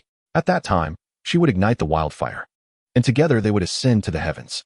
If the Iron Throne and King's Landing could not belong to her, she would see them destroyed. She would not allow that barbaric woman to claim it all. With a final sip of red wine, madness danced across her features. At that moment, Jaime Lannister had already sounded the bells of surrender. His brother, the imp, had informed him that ringing the bells would compel Daenerys to cease her assault, resolving matters through peaceful means. However, the circumstances had changed. Drogon, who had previously hovered above the city, took flight once more upon hearing the bells. Daenerys, devoid of any vestige of mercy, sought only Cersei's life, eager to release the pent-up fury within her. The wrathful dragon fire swept through the streets again, clearing paths and incinerating homes, while the populace fled in panic, wailing in despair. But this was futile. Eventually, Drogon penetrated the inner city, where the residences of the elite lay, each courtyard and building exuding opulence. Yet, beneath the dragon fire, all lives were equal. The lavish homes, exquisite streets, and the subterranean horrors of wildfire were all ignited and detonated. Drogon soared aloft, impervious to the flames below, while those on the ground were not so fortunate. A mere touch of wildfire would lead to an unrelenting inferno, consuming all until nothing but ash remained. Daenerys, witnessing this scene, felt her anger intensify. Accepting surrender meant her own survival, but what of her people? Fortunately, they had yet to breach the inner city. In the palace, Cersei beheld the scene before her. Her face stripped of any semblance of hope, replaced instead by sheer terror. She had not anticipated that the bell would toll, yet Daenerys remained relentless in her assault. Did she truly not care for her reputation? Jaime returned, equally astonished to witness Daenerys's unhinged determination to raise the city. To his utter dismay, he discovered that his beloved sister Cersei had laid wildfire traps at the city's gates, intent on taking everyone down with her. In that moment, what could he say? He could only hold Cersei's trembling form tightly, whispering words of solace. Gone was the proud demeanor of the queen. Instead, Cersei displayed vulnerability and despair. Clinging to her only remaining support, she sobbed, "I do not wish to die. Jaime, take me away. I do not want to perish." Upon hearing her plea, Jaime summoned his courage once more, guiding Cersei into the royal escape tunnel, a retreat prepared long ago by the Mad King, now repurposed for Cersei's desperate bid for survival. Yet, they could never have anticipated the sheer destructive power of the dragon's fire. As they neared the exit, they were met with the shocking realization that it had collapsed. A heap of rubble sealing their fate. Despite Cersei's anguished cries, Jaime refused to surrender, desperately clawing at the debris, but to no avail. Soon, ominous sounds echoed above. The ground began to tremble, and Jaime froze, suddenly aware of their impending doom. Both understood the gravity of their situation. Jaime ceased his futile struggle, and Cersei accepted her fate, tears subsiding as they held each other tightly. The cavern crumbled, entombing the once magnificent pair along with their unborn child. Chapter 21. The death of Daenerys. The siege had concluded. The slaughter had ceased. After more than a decade, Daenerys finally set foot on this land, King's Landing. Born into exile, she had relied solely on her brother, who had betrayed her trust by selling her like a common dog for the support of the Dothraki. Now, from a position of utter destitution, she ascended to the Iron Throne she had long coveted, yet all she found were ruins and remnants of a shattered kingdom. She had sacrificed 40,000 cavalry, 5,000 unsullied, and 2 dragons for this moment, and in that instant, she questioned whether it was all worth it. Nevertheless, she had arrived, vanquishing the foes who had murdered her father. Standing before King's Landing, she surveyed the ranks of her army and delivered yet another impassioned speech. Unsullied, you who have lost your parents since childhood and lived as slaves. Now, you are free people, liberating the citizens of King's Landing from tyrannical rule. Yet, the war is far from over. We shall continue to fight for the liberation of people across the world. From Winterfell to Dorne, from Lannisport to Qarth, from the Summer Isles to the Jade Sea, from Westeros to Essos. Men, women, the elderly, and children have suffered under the weight of fate for far too long. Will you stand with me to shatter the wheel of destiny? Beneath the stage, the resounding clash of battle spears echoed relentlessly, accompanied by the roars of dragons, creating an imposing atmosphere. However, in the eyes of Jon Snow and Tyrion Lannister, Daenerys had become a tyrant, akin to her father, the Mad King. It was evident that the carnage witnessed in King's Landing would not be the last. Tyrion, condemned to death for treason due to his decision to release his brother Jaime before the battle, found himself in a dire predicament. Jon, having witnessed the unfolding events, was filled with trepidation as he ventured into the dungeons to visit Tyrion. At that moment, Tyrion was far removed from the grandeur of his former position as Hand of the Queen. His life had been a series of rises and falls, entrapments and escapes. Yet he sensed that this time, he might not evade his fate. "Do you think I will be the last she executes?" he mused, acknowledging that nothing could be more paramount to her than claiming her rightful place on the Iron Throne. This statement pierced Jon's heart, for both understood that in terms of legitimacy, Jon was the true heir to the Iron Throne. Daenerys, by blood, was Jon's aunt. He was the son of Prince Rhaegar Targaryen and Lyanna Stark, the younger sister of Eddard Stark. As the grandson of the Mad King, he held a legitimate claim. Though Jon harbored no ambitions for the Iron Throne, Daenerys had become obsessively fixated on it. Would she permit him to remain alive in this world? Neither dared to speculate. Jon Snow's heart was engulfed in endless torment, for Daenerys had become intoxicated by power. Anyone perceived as a threat would be ruthlessly eliminated. Thus, Jon resolved to confront Daenerys one last time. He found her amidst the ruins of the palace, standing before the Iron Throne. A seat forged from the weapons of countless vanquished foes, a seat that had driven many to madness. Now, it stood solitary, awaiting her command, and in that moment, she felt a pang of loneliness. Jon appeared from behind, attempting to persuade Daenerys to spare Tyrion. But her dismissive retort made it clear that small acts of mercy could not forge a new world. Jon realized she was no longer swayed by his words. In her quest for the so-called New World, any dissenters would meet Tyrion's fate.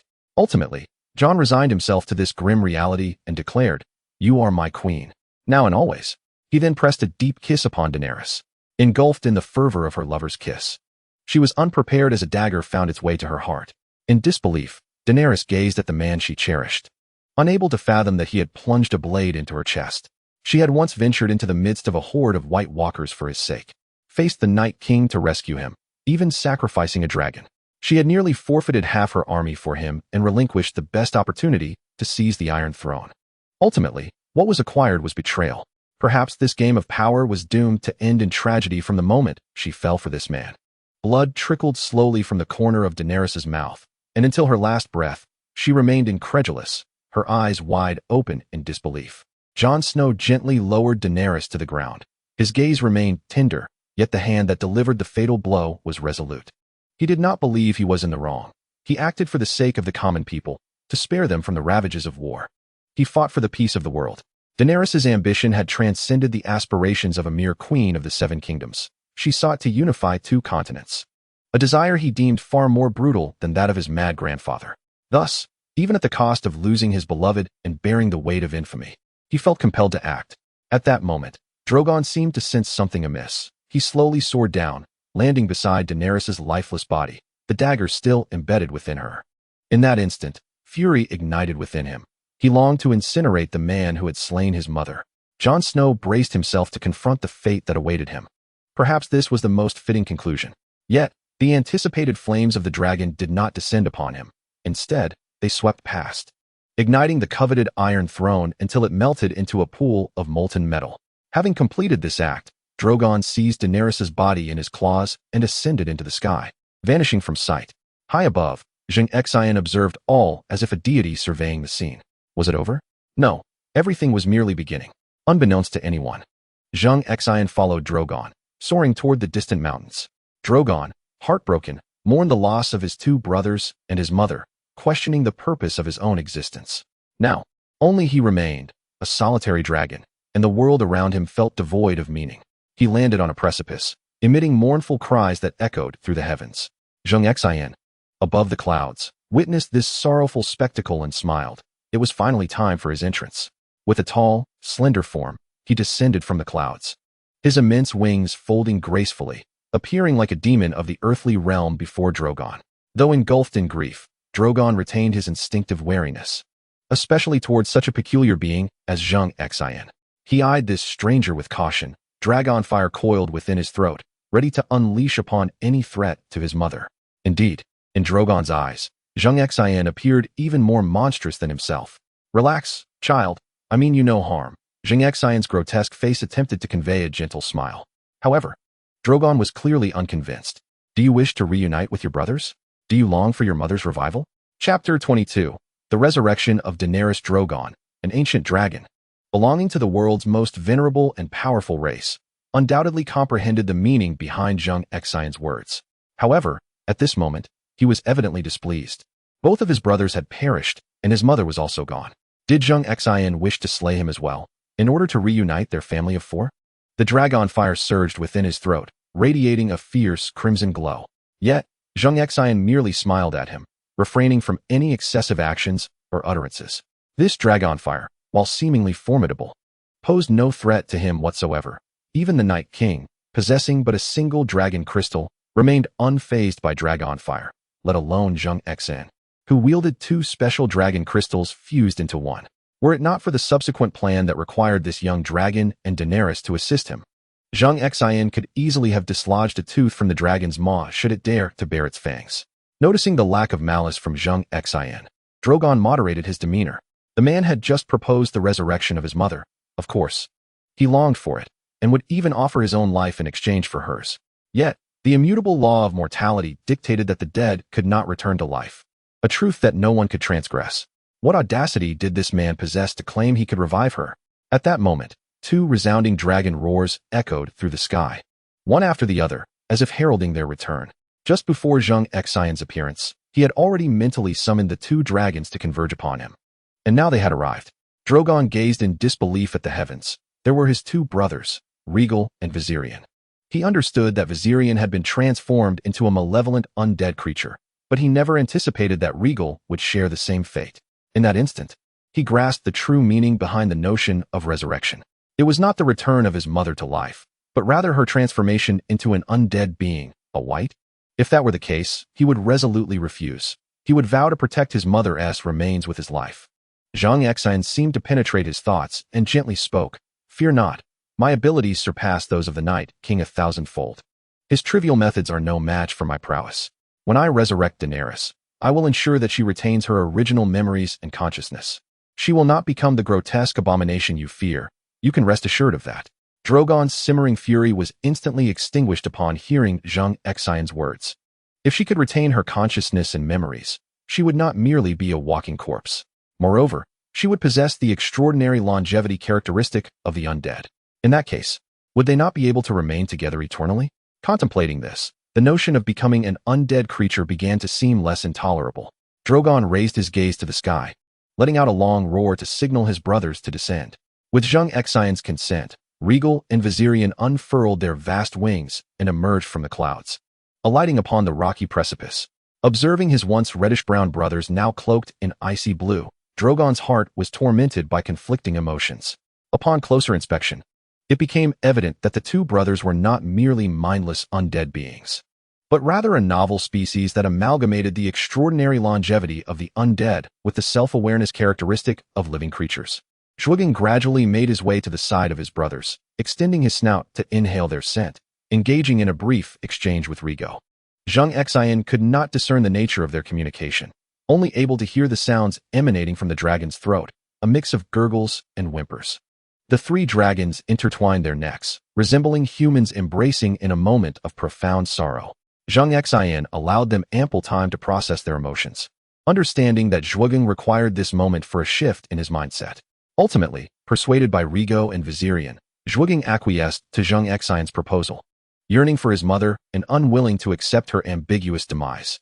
He longed for those responsible to regret their actions, those despicable humans who had caused this separation of mother and son, brothers torn apart. Had it not been for the peculiar individual before him, one of his brothers, Viserion, had already succumbed to the Night King, reduced to a pile of ice in Winterfell. The other brother, Rhaegal, had met his end with 3 arrows in the narrow sea. Their mother had perished just as success was within reach. Indeed, Daenerys was but a coronation ceremony away from triumph. He alone survived. How could he not harbor hatred for such hypocrisy? Thus, he consented, finding clarity even in the prospect of becoming a mindless undead, as long as it meant enacting vengeance. Once Zhuge found resolution, the remaining matters would fall into place. Zhuge stepped aside, revealing Daenerys, serene and still with closed eyes, lying quietly behind him. At this moment, Daenerys had just passed, her complexion untouched by the pallor of death. Still exquisitely beautiful. However, a layer of mournful frost adorned her already fair skin. Zheng Xin approached Daenerys, conjuring a shard of ice with a casual flick of his hand. The shard, though small, shimmered with a faint blue luminescence under the sunlight, infused with his icy magic and a trace of his essence. This essence was derived from the unique dual-purpose dragon crystal, and with it, upon her revival, Daenerys would exhibit no heartbeat or breath, yet would function as a living being. For at that point, Daenerys would no longer require a heart to pump blood throughout her body, nor oxygen to sustain life. She would even be freed from the need for sustenance. As long as Zheng Xin remained alive, she would possess an inexhaustible source of power. Zheng Xin made a small incision on Daenerys' forehead, inserting the ice shard within. The moment the shard made contact with her, it seemed to come to life, transforming into a stream of blue light that coursed through her entire being. In the next instant, Daenerys abruptly opened her eyes, a brief flash of blue radiance disappearing as she sat upright. She glanced around, spotting Zheng Xin and the 3 colossal dragons behind him. In that moment, she comprehended everything, requiring no further elucidation from Zheng Xin. For as the icy shards penetrated her being, she instinctively understood that from henceforth, she would be the most loyal servant of the new king. Her fidelity to Zheng Xin rivaled that of the most fervent zealots, perhaps even surpassing it. It was Zheng Xin who bestowed upon her a second life, and everything she possessed now was derived from him. Each gesture, every step, even the mere act of blinking. demanded his energy. Unlike those fanatics, her dependence on her deity was profound. With a cold demeanor, Daenerys withdrew the dagger that remained lodged in her chest, the very instrument of her demise. One day, she vowed to return this blade to its original bearer's heart. Subsequently, Daenerys turned and bowed deeply. I pay homage to my king. Daenerys is willing to offer her life for you. Though her existence already resided in Zheng Xin's hands, her declaration brought him immense joy. Excellent. Now, let me share my plans with you. Chapter 23. Faith. With her head bowed, Daenerys listened attentively. According to your forthcoming strategy, we shall conquer the continent of Westeros, consolidating all its resources to launch a counter-offensive against Essos. However, with each territory we subdue, we must cultivate a vast number of weirwood trees in the wilderness and compel the local populace to renounce the faith of the Seven, turning instead to the old gods. Praying daily towards the weirwood trees, I intend to dismantle the churches of the Seven, obliterating their structures, ensuring that the worship of the Seven is utterly eradicated from both continents. Upon hearing Zheng Xin's scheme, Daenerys gasped in disbelief. The faith of the Seven had endured for millennia. Since the Undulls invaded Westeros and established the Seven Kingdoms, the worship of the old gods had been confined to the north, struggling to survive beyond the wall, nearly extinguished. When had a figure of such formidable and terrifying strength emerged from the old gods, he was even more despondent than the Night King.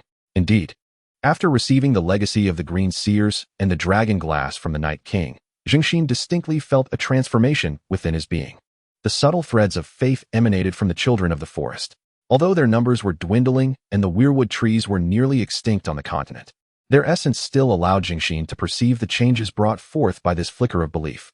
It signified an elevation of existence, a purification and transcendence of the soul. The old gods were, in essence, the Green Seers, yet not all Green Seers were necessarily old gods. The previous Green Seer had not been an old god, for he could not absorb the power of faith.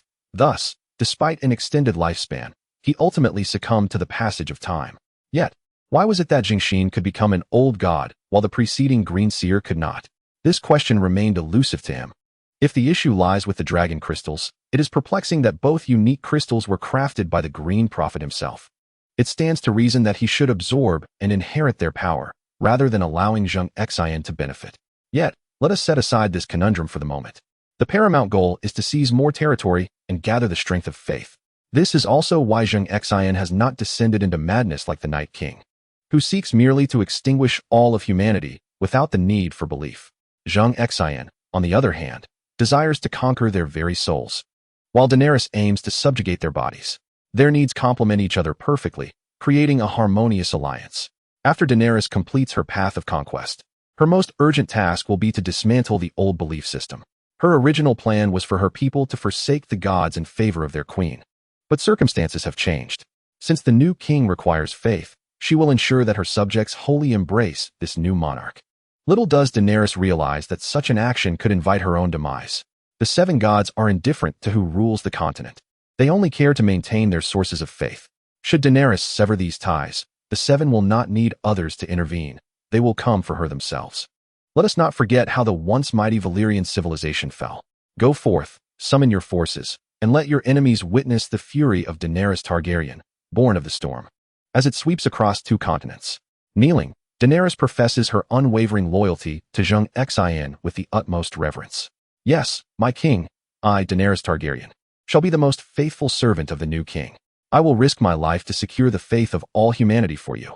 You are the one true God here, and the false gods shall surely perish. Zheng Xin is exceedingly pleased with Daenerys' attitude. He has faith in her abilities to rise from nothing to sovereignty.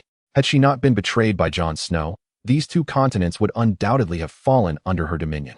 Go now, your former troops have returned to Quarth, your stronghold, where the sons of the Harpy are also gathered. You can rise again from there. I trust you know what to do next. Rest assured, my king, I know how to proceed. Excellent. Drogon and Rhaegal will continue to accompany you. Rhaegal was resurrected by my own hand. He can transform into a common dragon. However, Viserion was revived by the Night King and can only remain in his ice dragon form, which I cannot alter. He must stay with me. At that moment, Drogon exhaled a stream of heated breath, seemingly eager to convey something. Daenerys, attuned to Drogon's thoughts, understood his meaning. My king, Drogon wishes to join us. We are all immortal now, yet he remains a living dragon, yearning not to be an outcast. Zheng Xin overlooked this point. He had not anticipated that there would be individuals, nay, creatures, willing to voluntarily transform into the undead. To most beings on the continent, the undead, primarily composed of wights, epitomized filth, ugliness, and inferiority. However, Zhaogong's predicament was somewhat understandable, as it had witnessed its closest kin and brethren succumb to the fate of the undead, leaving it as the sole dragon of normality, engulfed by solitude. Intrigued, Zheng Xin turned his gaze towards Zhaogong, inquiring whether it had truly contemplated its decision. From a long-term perspective, maintaining its current state of life would undoubtedly be the wisest choice. Should it embrace the undead existence, its growth would stagnate, and it would be incapable of bearing offspring. He advised that it should retain its dragon egg for the time being, or seek him only after attaining the level of the Black Deathbringer, Valyrian. Dragons are remarkable beings, exhibiting hermaphroditic qualities, thus they do not require mating to propagate their lineage. As long as a single dragon remains in existence, their bloodline will endure. Initially, the Targaryen family departed from Valyria with 5 dragons to Dragonstone. Yet after Aegon Targaryen embarked on his campaign across the continent, perished in the flames of war, leaving only the last Black Deathbringer. Meraxes and Vhagar were offspring of the Black Deathbringer, yet they too met their end during Aegon's conquest of Dorne. As for the disparity between Zhaogong and Balerion, it can only be said that Aegon was still an immature dragon. The Black Deathbringer enjoyed a lengthy lifespan, surviving for millennia. According to legend, in its final year, its form had grown extraordinarily large, capable of effortlessly consuming an adult elephant. Its flames were black and could incinerate all in their path, hence the moniker, Black Deathbringer. If Zhaogong were to choose the path of the undead now, it might take millennia to reach the stature of the Black Deathbringer. Indeed, upon hearing these words, Zhaogong hesitated. Daenerys turned to comfort Zhaogong, gently patting its neck. Fear not, whether you are a dragon or an undead, you shall never be considered an outsider. You will always be my child. Live well, for I need you to grow swiftly and assist me in conquering 2 continents. Gazing into the hopeful eyes of its mother, Zhaogong relinquished its desire to become undead, nuzzling against her form in silent agreement to obey her wishes. Observing this tender moment, Zheng Xin felt a sense of relief. It was evident that even as Daenerys had become one of his undead, she had not diminished in wisdom or resolve, a reassuring thought. Very well, the plan has been set in motion. Now, you may attend to your matters, for I have my own to address. I shall contact you should the need arise. As you command, my king, Zhaogong replied. Mounting Zhaogong, accompanied by Regal, he soared into the sky. Zheng Xin, with no hesitation, mounted Viserion and flew towards the southeast. Chapter 24. Departure from King's Landing. Meanwhile, in King's Landing, the trial of the Imp Tyrion had concluded, and, as expected, he was granted clemency.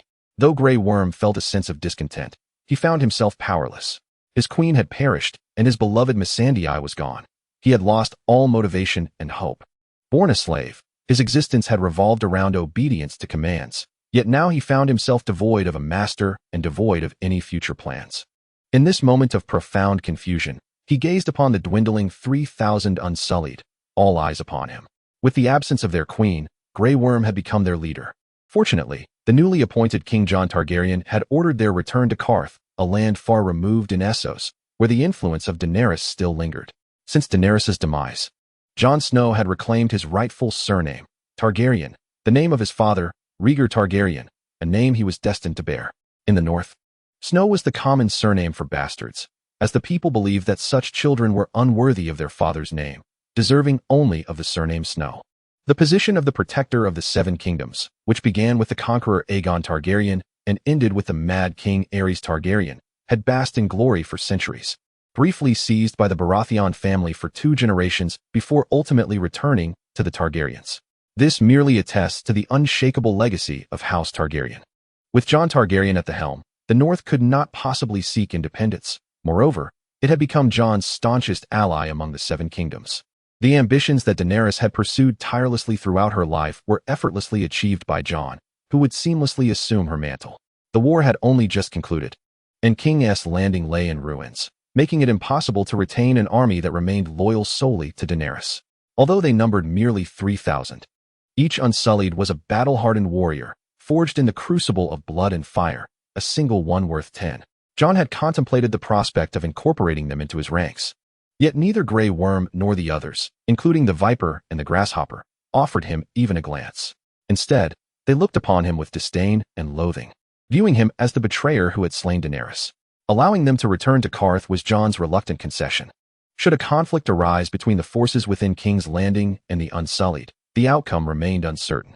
Thus, Jon was compelled to send them back to Qarth, permitting them to fend for themselves. Without Daenerys, their greatest threat was neutralized, leaving the Unsullied as a headless entity. As long as he did not provoke them, they would likely coexist peacefully.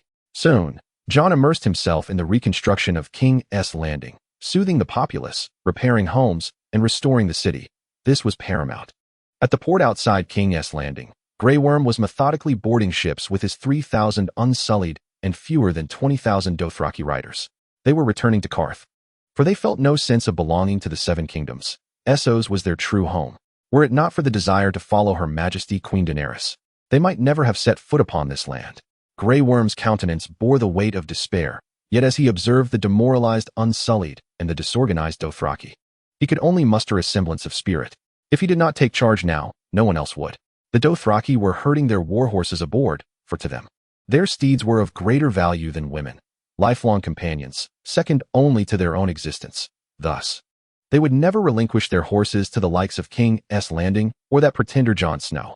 The scene was somewhat chaotic, yet a formation of Unsullied, armed with spears, stood resolutely on either side, creating a passage that remained within the bounds of order. After a day of adjustments, all men and horses were finally aboard. Thousands of warships set sail from the harbor, heading toward Qarth.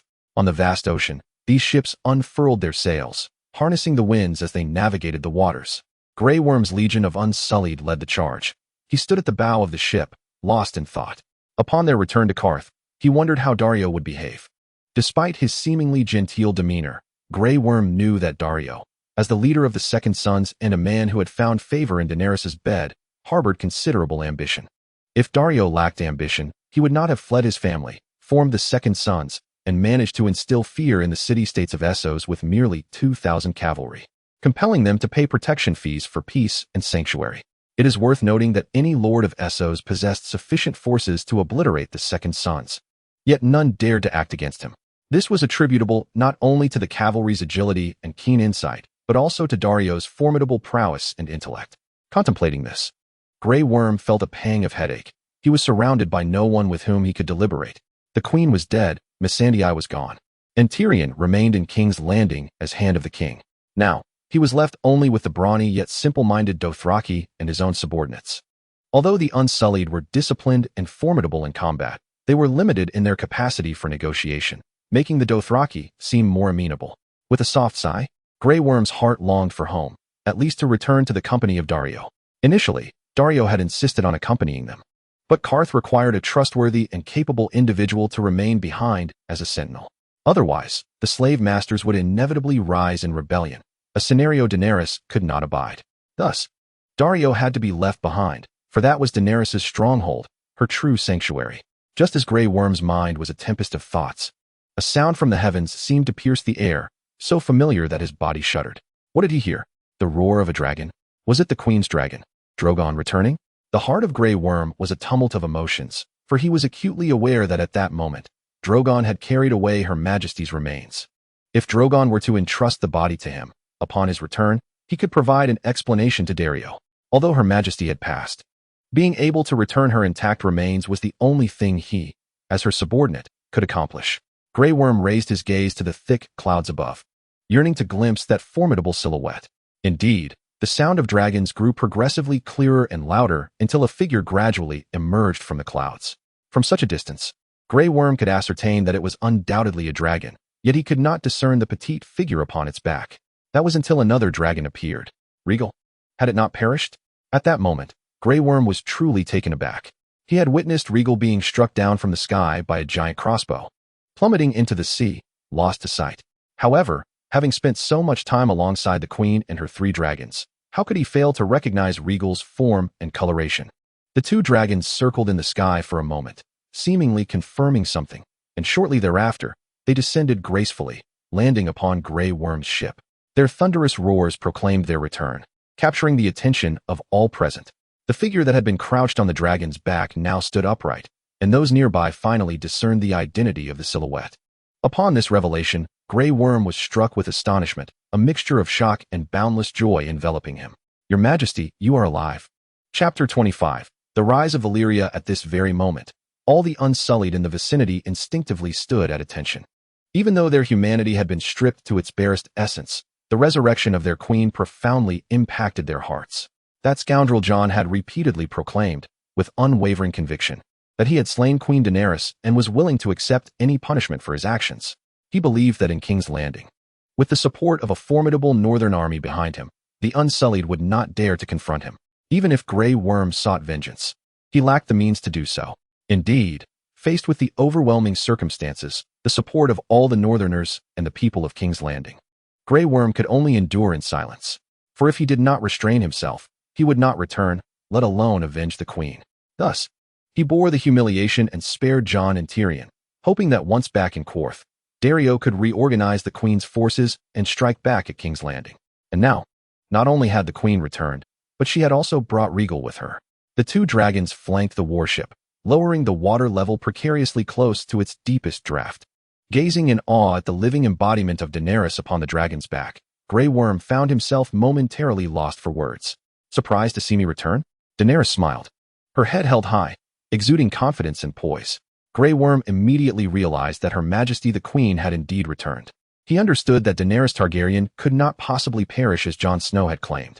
Your Majesty, I knew you would not succumb so easily. It was Jon Targaryen who deceived me.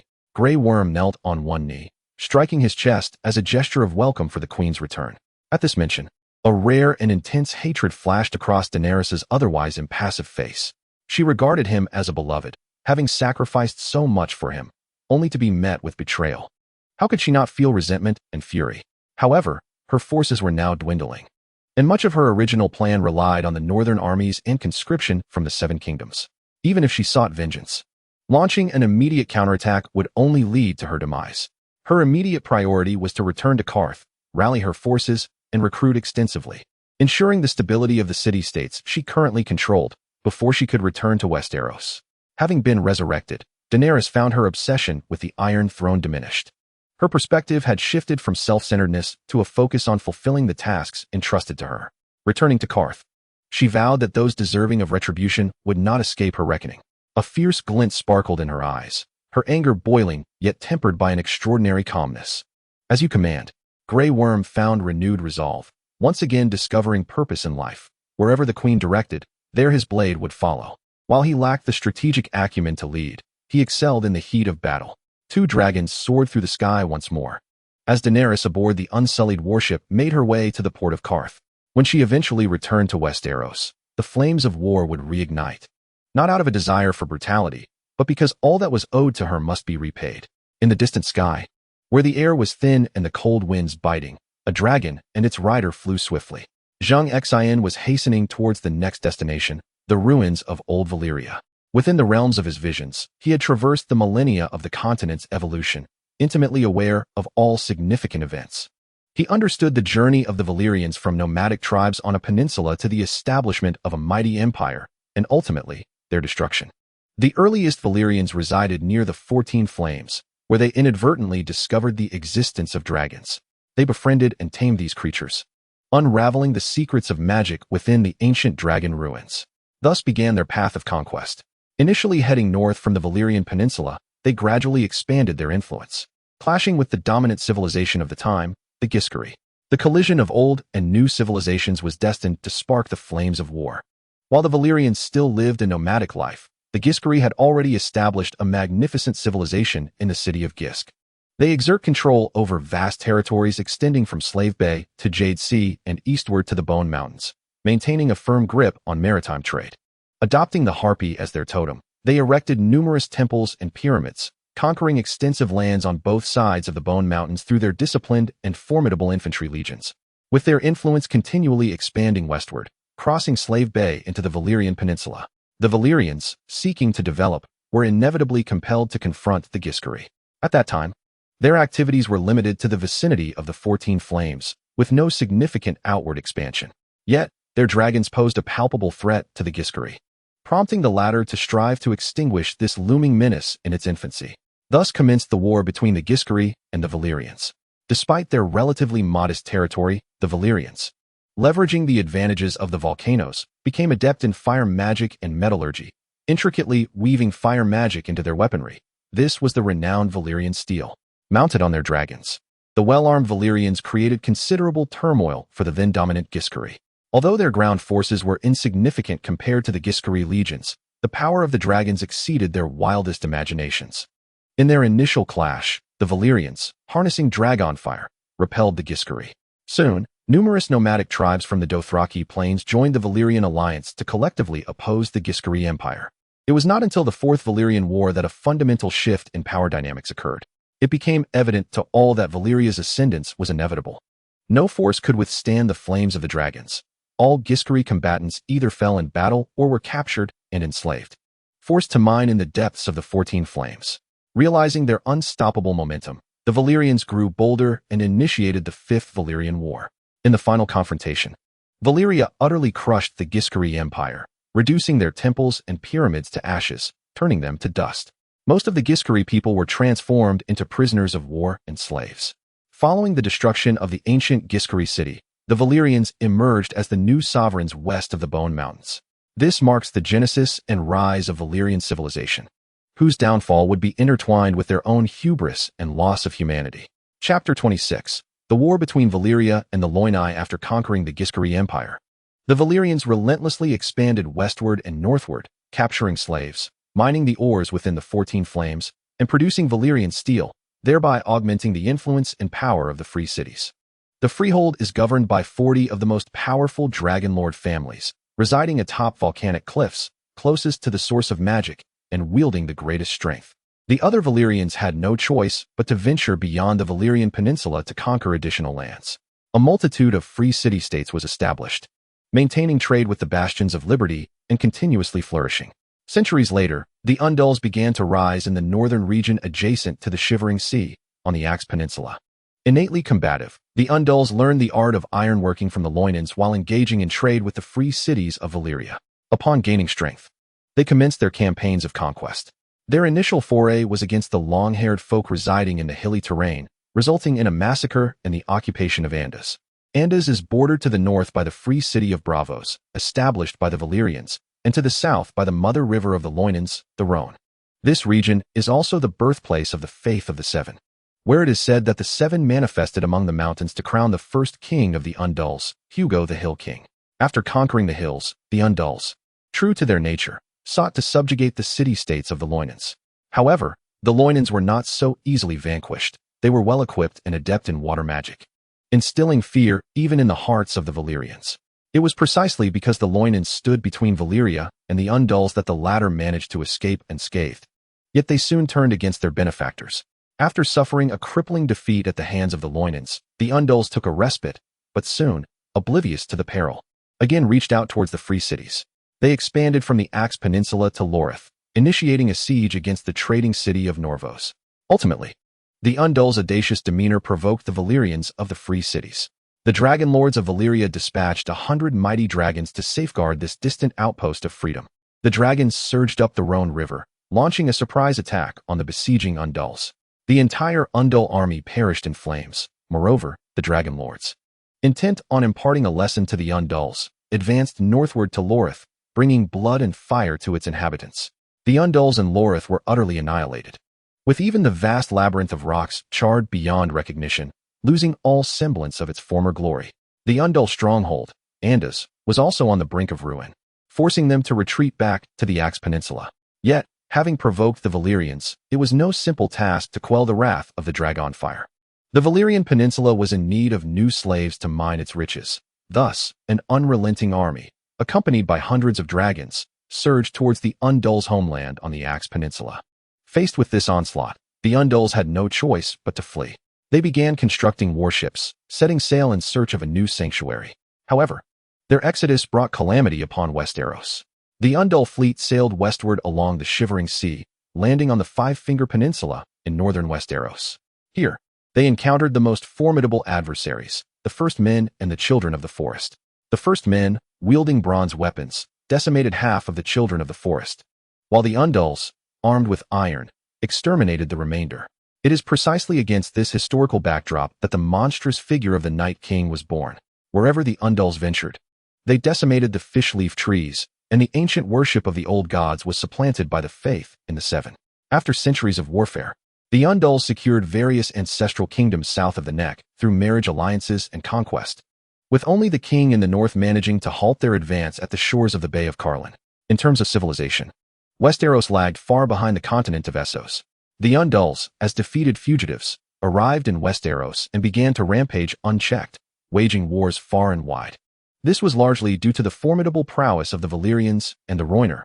One mastered water magic, the other excelled in fire magic, and with the aid of dragons. The entirety of Essos bowed before these two powerful forces, struggling for survival in their shadow. The principle that two tigers cannot coexist applies universally, and after centuries of stability, war finally erupted between the Valyrians and the Rhoynar. The Rhoynar, inherently romantic, established countless exquisite cities along the banks of the Rhoyne River. While the Rhoynar were a people of soldiers, they were not inclined to expand outward, preferring to safeguard their ancestral lands and live in harmony by the banks of their mother river for generations. When danger approached, the Rhoyne became their most lethal weapon, with its water walls protecting them by drowning invading foes. After the destruction of the Guy's empire and the Undulls, the Valyrians arrived at the banks of the Rhoyne, establishing outposts that gradually evolved into villages and cities. The Rhoynar paid little heed to this, welcoming anyone who wished to partake in the bounty of the mother river. However, the Valyrians had other designs, persistently provoking the Rhoynar downstream, even capturing the great tortoise, referred to as the Old Man of the River by the Rhoynar, with nets. This incited the Rhoynar's fury, leading them to abandon their patience. Their downstream city, Samel, dispatched forces to besiege the Valyrian city-state of Volanthis. Thus began the war. The conflict between the Rhoynar and the Valyrians endured for centuries, ultimately culminating in Valyrian victory through their aerial advantage provided by dragons and fire magic. Every Rhoynar city along the Rhoyne was laid to waste. Once beautiful and peaceful cities were reduced to ruins, young men were enslaved, women and children were taken as concubines, and the old and young were mercilessly slaughtered. In despair, Prince Gaelin of the richest and most beautiful city-state of Croyane cursed the mother river, vowing to sacrifice his own life to punish these heartless foes. That night, the waters of the Rhoyne surged in an unprecedented flood, mixed with a toxic mist that fell from the heavens. The Valyrian conquerors succumbed en masse to the grayscale disease. From that point on, the once beautiful city of Croyane became known as the City of Death, later renamed Sorrow's Hill by those who came after. The legend speaks of Prince Gaelin emerging from the fetid, viscous waters, continuing to rule the sorrowful ridge under the moniker of the Shroud King. Subsequently, the Valyrians did not halt their relentless advance, marching northward and obliterating the city-states of the Loina.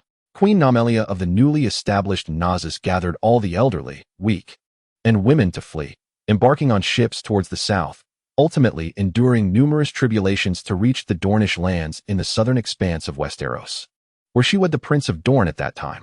Meanwhile, on the continent of Essos, vast stretches of land west of the Bone Mountains lay prostrate beneath the Valyrian dominion. Chapter 27.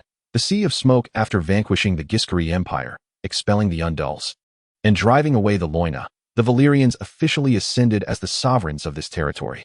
The 14 Flames not only forged the Valyrians, but also served as their death knell. Composed entirely of volcanoes, these peaks formed an immense volcanic belt. The Valyrians scoured the roads, capturing slaves to extract precious ores. Within the volcanic mines, the temperatures soared to excruciating heights. Slaves entering would succumb to decay within a month or two, perishing from the noxious steam that emanated from the molten earth. Thus, the demand for slaves was insatiable, compelling the Valyrians to wage wars in pursuit of captives. These slaves hailed from diverse regions, worshipping a multitude of deities. The Undulls revered the Seven, the Cohorans honored the goat, the lands east of the Bone Mountains worshipped the Night's Master, and the Ashaeans bowed to the Lord of Light. Lawler. Although they prayed to different gods, their collective supplication was for one singular desire: death, liberation. For the gods, this was a trivial matter, yet no divine response came forth. Until one fateful night, deep within the heart of the volcanic mines, amidst the crimson darkness, the first faceless man experienced enlightenment. His identity remained shrouded in mystery. Some claimed he was a dying slave, while others believed him to be a wretched guard of the mines. He bestowed a gift upon the downtrodden slaves, a gift that was none other than death. For those enduring the agonies of the volcanic depths day and night, death was a merciful release. Every mortal must eventually meet their end, and all must serve. As the ranks of the faceless men expanded, the concept of hope, a word once deemed extravagant, began to permeate the minds. The faceless men initiated their rebellion, leveraging the discord between the Valyrians and the fire sorcerers of Ashai to forge an alliance. With the sorcerers' assistance, they infused the unhatched dragon eggs with the sacred flame of the Lord of Light, R'hllor. Clad in black, on a moonless night, the faceless men hurled hundreds of these sanctified dragon eggs into the volcano. The capital, Valyria, and the surrounding region within a 500-kilometer radius, including the 14 flames, awakened. The mountains cracked like eggshells, rivers and lakes boiled, and flames, magma, and volcanic ash erupted from the craters like a geyser. The searing heat was so intense that even the dragons soaring above were incinerated. The earth shattered, and the seas surged violently, within mere hours. One of humanity's greatest city-states was reduced to ashes. This calamity cleaved the entire peninsula in twain. To the north formed the Sea of Sighs, while the central region endured an unyielding heat, becoming the land of eternal summer. The south, submerged beneath the encroaching waters, exuded toxic vapors and thick smoke, earning the ominous title of the Sea of Smoke. To this day, this area remains shrouded in poisonous fumes, known as the Devil's Land under the Veil of Doom. Those daring enough to venture into the Sea of Smoke, whether fleets or solitary souls, found no escape. None emerged alive from that cursed expanse. This event is historically referred to as the Doom of Valyria. Even now, no living soul dares approach the ruins of Valyria. For all who come near succumb to the affliction known as grayscale, perishing tragically or transforming into grotesque beings, neither human nor ghost. Once, Yora ventured close to this realm and contracted grayscale. However, fortune smiled upon him as he found a sorcerer capable of counteracting the affliction, a small miracle in itself. Yet, the original text offers no detailed account of how Yora was cured. His illness simply vanished in a blink. Presently, Zheng Xian's destination is the ruins of the freehold of Valyria. For an ordinary individual, this place is a death zone, yet for Zheng Xian, it bears no distinction from a familiar garden. At this moment, Zheng Xian and Viserion hover high above, surveying this land of lifelessness. Zheng Xian is astonished to discover that his consciousness cannot penetrate the dense fog. Approaching the mist would result in assimilation, rendering him a part of it. This presents a significant challenge for Zheng Xian. Ever since absorbing the Night King's dragon crystal in Winterfell, Zheng Xian has found that his awareness can detect a radius of nearly 100 miles, allowing him to discern even the minutiae of a mosquito's legs. This has cultivated a habit of constant vigilance. However, upon entering the ruins, devoid of the aid of his heightened awareness, he must rely solely on his sight. His range of perception diminishes considerably, and many dangers remain unseen, leaving him feeling akin to a blind man. Nevertheless, Zheng Xian possesses unwavering confidence in his abilities. Even if peril lurks, it cannot harm him in the slightest, especially with the ice dragon Viserion at his side, alleviating any concerns. With this thought, Zheng Xian resolved to enter the ruins. How else could he uncover the information he seeks? Viserion lowered their altitude, plunging into the fog of the Sea of Smoke. The sight that greeted Zheng Xian, despite his encounters with the Night King's army, sent shivers down his spine. Beneath the Sea of Smoke, tumultuous waves rolled, and massive figures glided through the viscous waters. Zheng Xian sensed their formidable and terrifying presence. Each of these creatures possessed the power to obliterate a small city. Yet now they merely lurk beneath the waters, remaining motionless, confined within the boundaries of the smoke-filled sea, as if some unseen force restrains them. Zheng Xian suspects the involvement of the King of Light, for from the recollections he has gleaned, the downfall of the Valyrian Empire is intricately linked to this entity. It was those fire sorcerers who infused the Faceless Ones with sacred dragon eggs imbued with a trace of the King of Light's divine power, which incited the cataclysmic uprising of the 14 Fire Peaks. The first to suffer were the Dragon Lords, whose families were established upon the cliffs of the Fire Peaks. They stood closest to the source of magic, wielding the greatest power, yet they were the first to be obliterated in that calamity. Otherwise, given the might of the Dragon Lords, it would have been inconceivable for them to have been vanquished without even a semblance of resistance. It is crucial to understand that the 40 Dragon Lord families constituted the very core of Valyria. The Empire's expansion relied entirely upon these noble houses. Their destruction signified the demise of Valyria itself. At that time, 39 out of the 40 Dragon Lord families were annihilated, with only the Targaryen family escaping this disaster. thanks to the prophetic dreams of the Dreamweaver. The Targaryens issued a warning before the catastrophe struck, but their words fell on deaf ears. No one could fathom that such formidable rulers could perish overnight. In desperation, the head of the Targaryen family, Aegon Targaryen the Conqueror, led his kin and 5 great dragons to migrate to Dragonstone in Westeros, thereby evading the impending doom. Zheng Xin has every reason to suspect that the fall of the Valyrian Empire is inextricably linked to the King of Light. Such grand machinations remain unknown to the continent. While many steadfastly believe that the King of Light symbolizes illumination, is the embodiment of justice, and is the omniscient, omnipotent, true deity, the King of Light. I hope you do not disappoint me. A smile flickered upon Zheng Xin's grotesque, white-like visage. Chapter 28. The Ruins of Valyria at last. Zheng Xin descended to the ground, with Vhagar crawling slowly behind him. They had traversed the smoke-filled sea and arrived at the true ruins of Valyria. This was once the illustrious freehold of Valyria, renowned across the world as the greatest city, the most prosperous, densely populated, and bustling with trade. The Valyrians established free city-states abroad, where all that was valuable and exquisite was transported here. For it was only in this place that one could fetch a high price. And only the scions of the Dragon Lord families would lavishly spend fortunes on ostentatious trinkets. However, all that prosperity and grandeur have now faded into mere memories, leaving behind only crumbling walls and suffocating smoke. The noxious fumes drifting from the smoke-filled sea render this place perpetually shrouded in darkness. The air is thick with an unpleasant, decaying odor. Zheng Xin inhaled deeply, acutely aware that the air harbored the gray-scale virus, mingled with volcanic ash, sufficient to bring a normal person to a tragic end. Oh, what a charming scent of death it is, as numerous corpses draw near. Zheng Xin closed his eyes, attuning himself to his surroundings. Although he had lost his heightened perception, the presence of the mindless beings drew near. Even with his eyes shut, he could discern their approach through sound. Indeed, a multitude of figures, their skin pallid and bodies rigid, dust clinging to them, began to encircle him. Rather than mere humans, they bore a closer resemblance to wights. Yet, Zheng Xin discerned that, while they were no longer living, they were not truly undead either. The most significant distinction between these beings and wights was that they would eventually succumb to natural death. In essence, once the grayscale's virus had consumed the flesh and blood of these corpses, it relinquished control over their bodies, leading them to gradually transform into mere skeletons, ceasing all movement. However, this transformation was an exceedingly protracted process, typically lasting over 5 centuries. The afflicted individuals of the grayscales drew inexorably closer to Zheng Xin, showing no signs of concealment in their approach.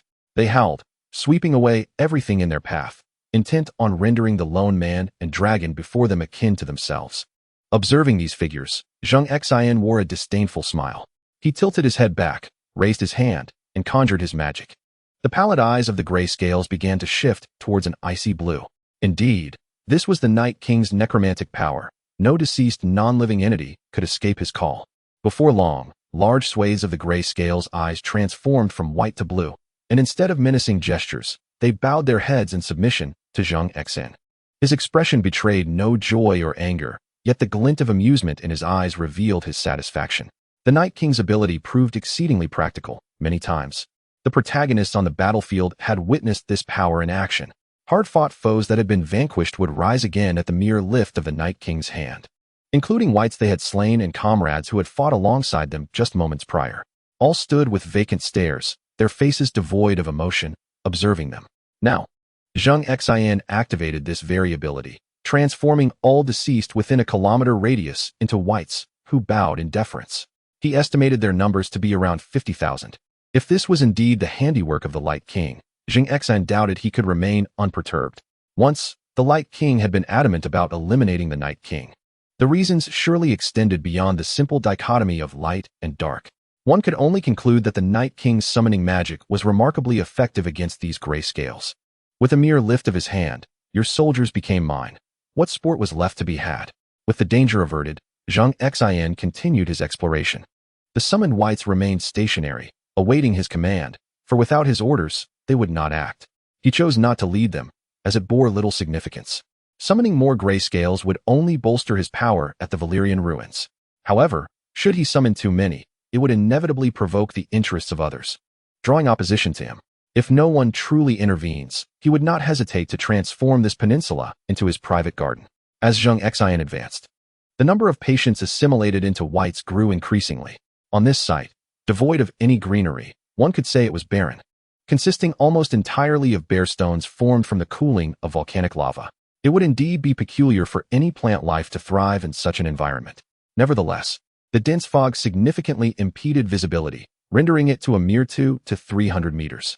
After walking for a while, Zheng Xin grew weary of the bothersome mist and decided to test whether the chilling winds of his ice magic could disperse the fog. With a snap of his fingers, the magic was summoned. The winds began to blow. Suddenly, a wave of cold air descended upon the Valyrian Peninsula, a land typically gripped by sweltering temperatures exceeding 40 degrees. The rapid interchange of hot and cold air caused the visibility, initially at 300 meters, to diminish to less than 50. Yet, before long, the ensuing gale swept through, carrying invisible shards of ice and snow. The volcanic ash was lifted by the fierce winds, swirling amidst the steam, creating a chaotic scene. However, within 5 minutes, the ash was whisked away, the oppressive heat dissipated, replaced by a chilling breeze that sent shivers down one's spine. The fog nearly vanished, and visibility expanded to at least 2 to 3 kilometers. Quite effective, wouldn't you agree, Viserion? Zheng Xin turned back and gently stroked Viserion's draconic head. Viserion obediently bowed, narrowing his eyes in pleasure, relishing the touch of his master. After indulging in a few caresses, Zheng Xin lifted his gaze. The clarity of his surroundings had vastly improved, allowing him to see far ahead without stumbling about like a blind man. From his current vantage point, he spotted a colossal volcano in the distance, likely one of the famed 14 flames. Let us proceed there first, he directed, mounting Viserion and heading towards the volcano. Upon nearing, he discovered that many remnants of structures still clung to the cliff face, likely the ruins of a once mighty dragon lord family from Valyria's zenith.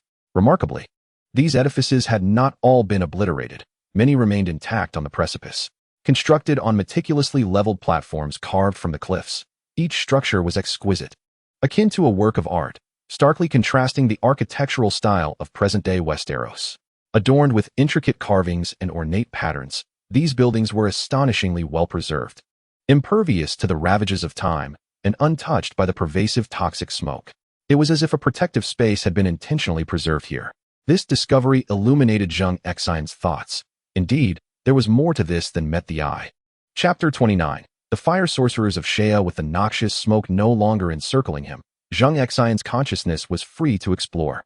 As his awareness extended, he delved into the depths of the castle, only to discover that there were indeed individuals actively present within.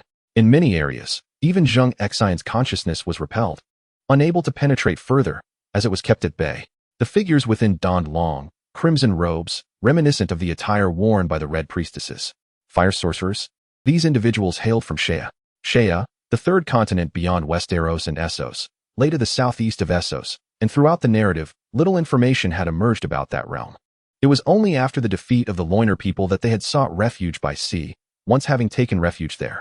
Yet, it was rumored that the land was inhospitable to humans, plagued by ghouls and other horrors, leading to significant loss of life before the Loiner continued their maritime quest for sanctuary, ultimately landing in Dorne, Westeros. The fire sorcerers of Shea did not truly inhabit the third continent, residing instead on the Shea archipelago, distanced from the mainland. Now, the presence of Shea's fire sorcerers at the Valyrian ruins was a curious development. It was known that the fire sorcerers had long revered the Lord of Light, R'hllor. If they had appeared here, could it signify that the fate of Valyria was inexorably linked to the Lord of Light? At this moment, Zheng Xin and Vaesilian soared through the clouds, undetected by those below. Yet, Zheng Xin resolved to make a bold entrance, eager to uncover the purpose of the fire sorcerer's presence. With such a brazen intrusion, he doubted that the Lord of Light would remain passive. Amidst the clouds, a resounding dragon's roar echoed across the sky as a colossal dragon surged forth, piercing through the veil of clouds like a deity descended upon the earth, heading straight for the castle perched upon the volcanic cliffs. Soon, commotion erupted within the castle as fireballs were hurled from its depths, aimed at Vaesilian. Unlike the fire magic of Valyria, the powers of the fire sorcerers were bestowed by the Lord of Light. It was through his grace that they wielded their fiery abilities. This relationship was akin to that of the Night King and the White Walkers, yet the fire sorcerers would not perish with the Lord of Light's demise, merely borrowing a fragment of his power. In the face of the incoming fireballs, Vaesilian remained unperturbed, unleashing a torrent of icy dragon fire that obliterated the approaching projectiles. With their attack rendered futile, the great dragon descended upon the castle's summit, roaring once more, as if to announce its presence to all. Zheng Xin patted the dragon's neck, soothing its restless spirit, for now was not the time for indiscriminate slaughter. Leaping from the dragon's back, he transformed into his human form and gracefully alighted upon the highest window ledge of the castle. With a decisive kick, he shattered the crystal glass door, opulent yet woefully inadequate in terms of defense. Upon entering the room, the door stood wide open, revealing that it had recently been occupied by someone who had hurriedly fled, leaving it ajar. Zheng Xin smiled faintly, dismissing the scene, and proceeded toward the area that had severed his consciousness from his surroundings. This must be their core zone. He was not concerned about the fire sorcerers revealing themselves. Thus there was no need to seek them out.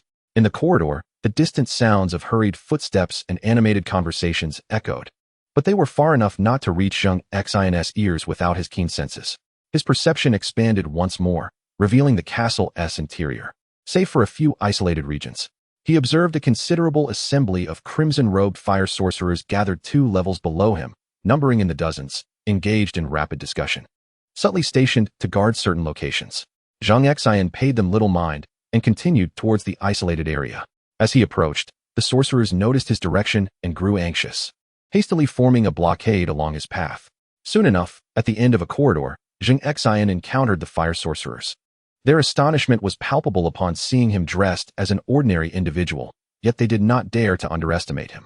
"Sir, I am unaware of your identity or your intentions here, but I kindly ask that you do not disturb us and leave promptly. This is not a place for someone like you," spoke a middle-aged fire sorcerer who appeared to be their leader, his demeanor respectful yet assertive. Bolstered by the presence behind him, Zheng Xin regarded the man with interest. He understood that all fire sorcerers were fervent devotees of the Light King, rendering any dialogue futile. Even torture would not compel them to divulge the information he sought. Thus, there was no need for further discourse, as Zheng Xin had never favored idle chatter. With a mere gesture, frost enveloped the corridor, conjuring shards of ice that were swept up by a fierce wind, resembling deadly blades. The sorcerers, taken aback by his sudden aggression, had no time to react before the icy shards ravaged them, leaving them bloodied and broken. Within minutes, the tempest subsided, and the once formidable fire sorcerers now lay strewn across the corridor, none remaining upright. While it would have been effortless for Zheng Xin to eliminate them entirely, he refrained from doing so, recognizing the necessity of keeping them alive to extract their souls. If they perished, their minds would cease to function, rendering any potential information inaccessible. With all adversaries severely injured and incapacitated, Zheng Xin lifted the speaking middle-aged fire sorcerer with one hand, recognizing him as the likely leader who might possess vital information. He forced the man into a half-kneeling position on the ground. The sorcerer offered no resistance, his consciousness swirling in a haze, perfectly facilitating Zheng Xin's intent to delve into his mind. As Zheng Xin tightened his fingers, the face of the fire sorcerer contorted in agony, his tightly shut eyes rolling incessantly, while his facial muscles twitched. Zheng Xin's azure gaze soon gleamed with delight. These individuals were indeed conducting research on the grayscale disease under the orders of the King of Light. Moreover, this castle harbored numerous spotted ghouls captured from the third continent. They were astonishingly exploring ways to merge the characteristics of the afflicted with those of the ghouls, aiming to create an undead race akin to the others, immortal and unyielding. The primary flaw of the grayscale patients lay in their flesh being eroded by the virus, leading to their demise once only bones remained. In contrast, the ghouls possessed formidable physiques, their bodies even more resilient than those of the others, yet they were uncontrollable. Their research sought to retain the ghouls' physical traits while enabling them to be as manageable as the grayscale patients. If successful, this middle-aged man would report the findings directly to the King of Light in prayer. Indeed, probing his soul proved fruitful. This man harbored knowledge unknown to many others. Having acquired the desired information, Zheng Xin hesitated not. He tightened his grip, and the middle-aged man's head burst open like a watermelon. Zheng Xin shook off the brain matter and blood from his hands, wiping them on the man's crimson robe, a satisfied smile gracing his lips. Chapter 30. Spotted ghouls. It appeared that his suspicions were gradually being confirmed. The King of Light was not as resplendent and grand as he seemed. In fact, these grayscale patients were his handiwork. The crimson-robed witch was not a legitimate fire sorceress. At least, she was not a zealot. After Stannis' failure, she had even removed her ruby necklace, questioning the very existence of the King of Light. Though she had witnessed revelations amidst the flames, the outcomes in reality had been starkly divergent. It was only after Jon Snow's resurrection that she reaffirmed her faith. Now, those present in this castle were fervent devotees of the King of Light, his true kin, emissaries walking among mortals. Compared to them, Melisandre seemed more like a temporary worker, an outsider. Zheng Xin then felt that he was on the verge of uncovering the true secret of the King of Light. His actions must be tied to a grand scheme. The people of both continents spoke of the grayscale disease with trepidation, rivaling the plague in horror. What was the King of Light truly after in creating such a terrifying virus? Did he aspire to annihilate the world like the Night King? Yet, that did not add up. He still required living beings to grant him the power of faith. What benefit would a lifeless world offer him? Zheng Xin found himself perplexed, unable to comprehend the intricacies, but such understanding was of little consequence. By thwarting the King of Light's plans, it was only a matter of time before the king would reveal himself to Zheng Xin, at which point everything would become clear. Having dealt with the fire sorcerer within the castle, it was time to examine the progress of their research. At the end of the corridor stood a large iron door, equipped with a peephole that could be freely opened or closed from the outside. Zheng Xin stealthily approached the peephole. Upon opening the observation hole, a profound darkness enveloped the interior, devoid of even a solitary window. This chamber was indeed one of several designed to sever his perception, leaving him uncertain of what lurked within. It was highly probable that it harbored some ghastly ghouls afflicted with the grisly disease, or perhaps the reanimated corpses of Shea. As anticipated, no sooner had Zheng Xin approached than a monstrous maw suddenly lunged at him from the other side of the aperture. An ordinary individual might have been paralyzed by fear, but Zheng Xin was far from such a disposition. To be frank, he found these ghouls rather intriguing and harbored a desire to study them in depth. Confronted by the terrifying creature within, Zheng Xin exhibited no hesitation as he swung open the formidable iron door, allowing the corridor's light to spill into the room, illuminating a portion of its shadowy depths. Before him stood a towering ghoul, grotesque in visage, its form marred by suspicious greenish blotches.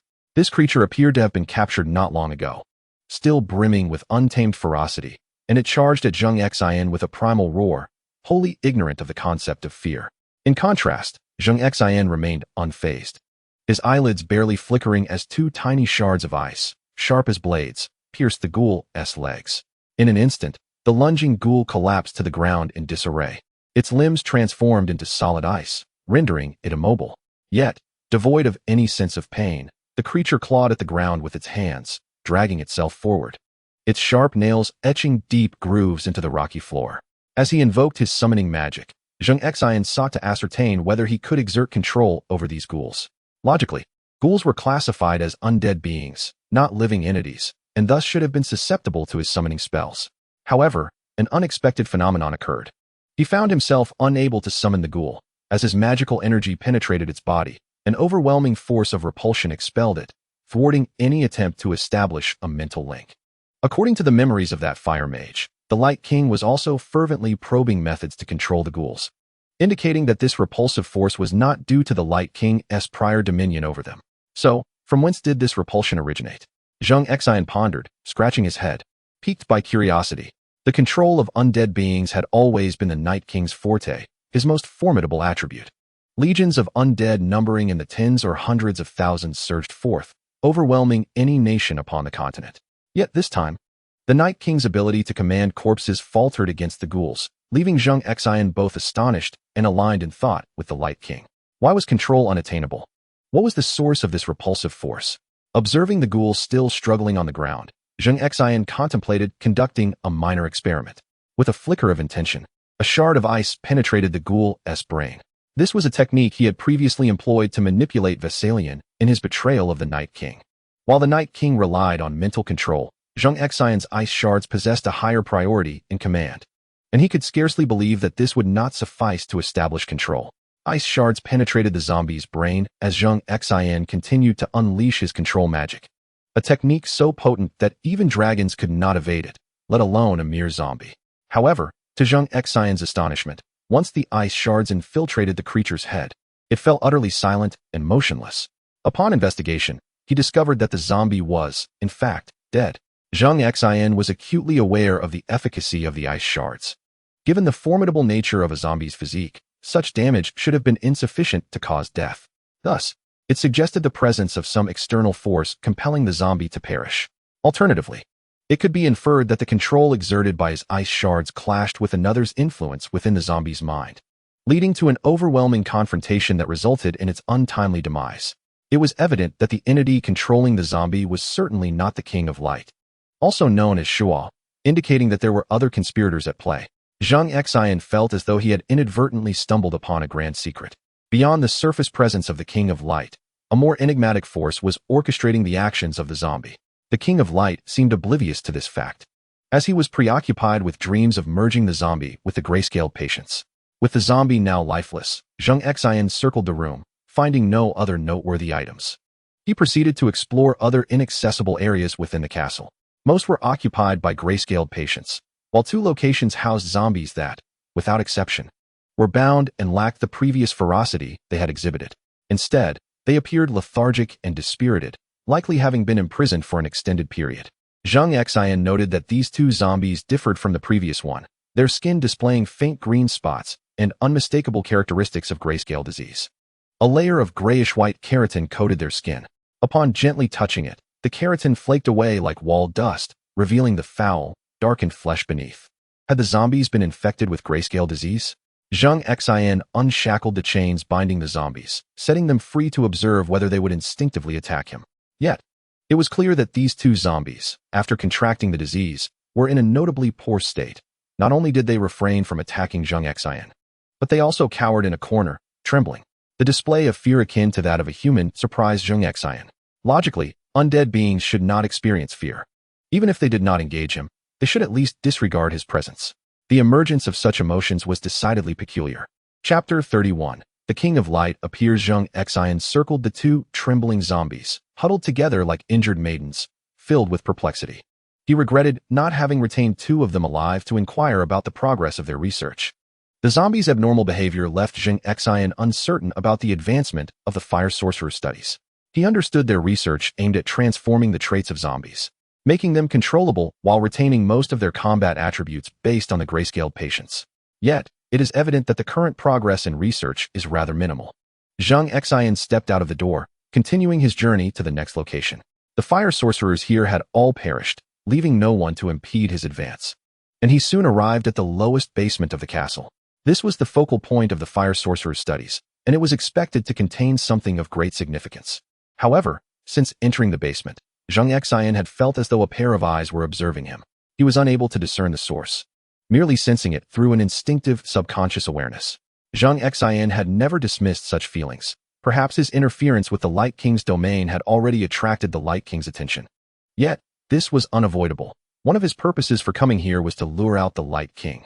After all, if the Light King could not confront a Night King directly, how much less likely was it to act against him? There must be some constraint binding the Light King, preventing direct intervention, which left Zheng Xin untroubled by the prospect of facing him. On either side of the basement walls, a series of torches flickered. The flames cast a mesmerizing glow that danced in the shadows. Zheng Xin gazed intently at the torches, hoping to catch a glimpse of the Light King's silhouette. He had observed the red-robed which performing such rituals, praying before the torches to receive the Light King's revelations. With his azure eyes fixed on the flickering flames, the light reflected in his pupils seemed to morph into a diminutive figure. This figure danced with exuberance, as if engaged in a sacred ritual. Zheng Xin cleared his mind, allowing this figure to enter his consciousness. He knew that this approach had indeed borne fruit. The Light King had manifested. More precisely, it was the Light King's essence that sought to connect with Zheng Xin. As the fiery figure leapt into Zheng Xin's mind, it ceased its dance and stood still, resembling a flame that refused to flicker. Zheng Xin immersed his consciousness, transforming into a diminutive being, standing face to face with the fiery entity. "Are you the Light King?" Zheng Xin inquired first, seeking to establish the identity before delving deeper. The flame figure remained silent, gazing steadily at Zheng Xin. After a prolonged moment, it finally spoke. "I cannot see through you." The voice was ancient and weighty, laced with a hint of astonishment and perplexity, as if the inability to decipher Zheng Xin was a remarkable occurrence. Zheng Xin refrained from responding, patiently awaiting further discourse. "But I know what you seek. Shall we strike a bargain?" Zheng Xin, intrigued, replied, "Oh, what kind of trade do you propose?" "It is quite simple. I can assist you in achieving your desires." provided you refrain from interfering with my affairs and depart from here immediately. We share a lineage with the Night King. Why do you seek to eliminate him, yet spare me?" This indeed perplexed Zheng Xin, for logically, the Night King's ambition to annihilate the world would sever the source of their divine faith. Having undergone a baptism akin to the power of belief, Zheng Xin grasped its profound value, which he could never forsake. He, too, requires the power of faith, which inevitably conflicts with the demands of the Lord of Light. He cannot tolerate the Night King. Why then should he accommodate you? This world is vast, far beyond the limited view you currently possess. One must focus on the grand scheme and the future. What you desire, I can grant you. My source of faith does not stem from Westeros or Essos, for that realm belongs to the seven gods. I could even offer assistance to expedite your acquisition of what you seek. Without my aid, you cannot surpass the trial of the seven. This is a truth you must trust. In fact, Zheng Xin genuinely believes this. Across the two continents, the faith in the Lord of Light is rather obscure, with nearly 90% of the populace devoted to the seven. Yet, Zheng Xin perceives the seven as mere fabrications, contrived by the Undulls to conquer Westeros. In the original narrative, the seven have never demonstrated their existence. Apart from being mentioned by the people, there is no corroborating evidence. The Great Sparrow's church was consumed by Cersei's flames, and the seven remained silent. Samwell has also remarked that despite his fervent prayers day and night, he received no response from the seven, perhaps the old gods might. This statement reflects the sentiments of many adherents to the seven, who may also harbor doubts about their true existence, merely seeking solace for themselves. Do the seven truly exist? Undoubtedly, the best answer to this question lies before us. The Lord of Light has not concealed his intentions. To prevent Zheng Xin from further thwarting his plans, he must endeavor to placate him. The seven can be viewed as seven manifestations of divinity or as representatives of seven distinct social classes: the father, the mother, the smith, the warrior, the maiden, the crone, and the stranger. One may argue their non-existence or assert their omnipresence, for they gaze upon all creation yet remain indifferent. If you believe they do not exist, it is merely because you lack sufficient weight in the world. Once you ascend to a certain level, you will comprehend the true nature of their existence. Though the words of the Lord of Light may seem cryptic, Zheng Xin ultimately grasps the essence. The seven indeed exist. His disbelief stems from his insufficient stature. In other words, if I seek to unify the faiths of the two continents, the seven will intervene to thwart me, and you can assist me, correct? The Lord of Light gazes at him. The answer is both affirmative and negative. They will not intervene directly to obstruct you, but you will soon realize that the entire world stands against you. This is an inevitable outcome and a trial you must endure. So, how do you intend to assist me? Will you advocate on my behalf to the seven, or will you align with me to resist them? The Lord of Light shook his head. Neither. I shall aid you in my own manner at the opportune moment. Or you may directly seek my help in your hour of need, and I shall respond, but only this once. Zheng Xin discerned the king's intentions. He sought to avoid offending the seven gods while simultaneously stabilizing his position, attempting to divert his own curiosity from uncovering the king's secrets. Yet, who was Zheng Xin? He could not be so easily swayed by the King of Light. Though the king's offers appeared generous, requiring little more than a withdrawal from the Valyrian ruins, he did not even broach the topic of the dozens of fire sorcerers Zheng Xin had slain. In return, the divine intervention of the King of Light at a crucial juncture could prove immensely beneficial, for it is said that the king possesses the power to resurrect the deceased. However, one must tread carefully when fortune appears to fall from the heavens, for that which descends may not be a boon, but rather a snare. Zheng Xin resolved to test the king's limits. And what if I refuse? You have no grounds for rejection. Your pursuit of my secrets offers you no advantage. Yet, by doing nothing, you can secure my friendship. Why would you decline? The king's reasoning was indeed sound, reflecting the sentiments of the majority. Such a mutually beneficial arrangement would entice anyone, and relinquishing it would be a challenge. To gain the friendship of a deity is an opportunity many would covet throughout their lives. Nevertheless, Zheng Xin was resolute in his decision to abstain from such an alliance. Collaborating with the King of Light was akin to soliciting the favor of a tiger. Who is the King of Light? A divine being, the architect behind the destruction of the Valyrian Empire, and the shadowy figure who orchestrated the downfall of the Night King in the original narrative. He has remained concealed in the shadows, yet the trajectory of Westeros has consistently been influenced by his machinations, often overlooked by many an unobservant audience, including Zheng Xin in times past. However, the present circumstances were markedly different. With a clearer understanding of the past and the king's actions, Zheng Xin surmised that this entity harbored grand ambitions, far from the benevolent facade he projected. Aligning with him would undoubtedly lead to betrayal. Such a notion required no further contemplation. The promised assistance would hinge solely on its alignment with the king's interests. A single misstep could render Zheng Xin a mere pawn, sacrificing himself to serve the king while expressing gratitude for his servitude, an act of folly he would not entertain. I require neither your assistance nor your friendship. I will pursue my objectives unimpeded. Allow me to remind you, I am not akin to the Night King, whom you can easily eliminate with a mere pawn. Feel free to test that assumption. Zheng Xin's words were strikingly unambiguous, leaving no room for negotiation and affording the king no semblance of dignity. He sought to observe whether the king would respond with indignation to his refusal, thus confirming his capacity for intervention.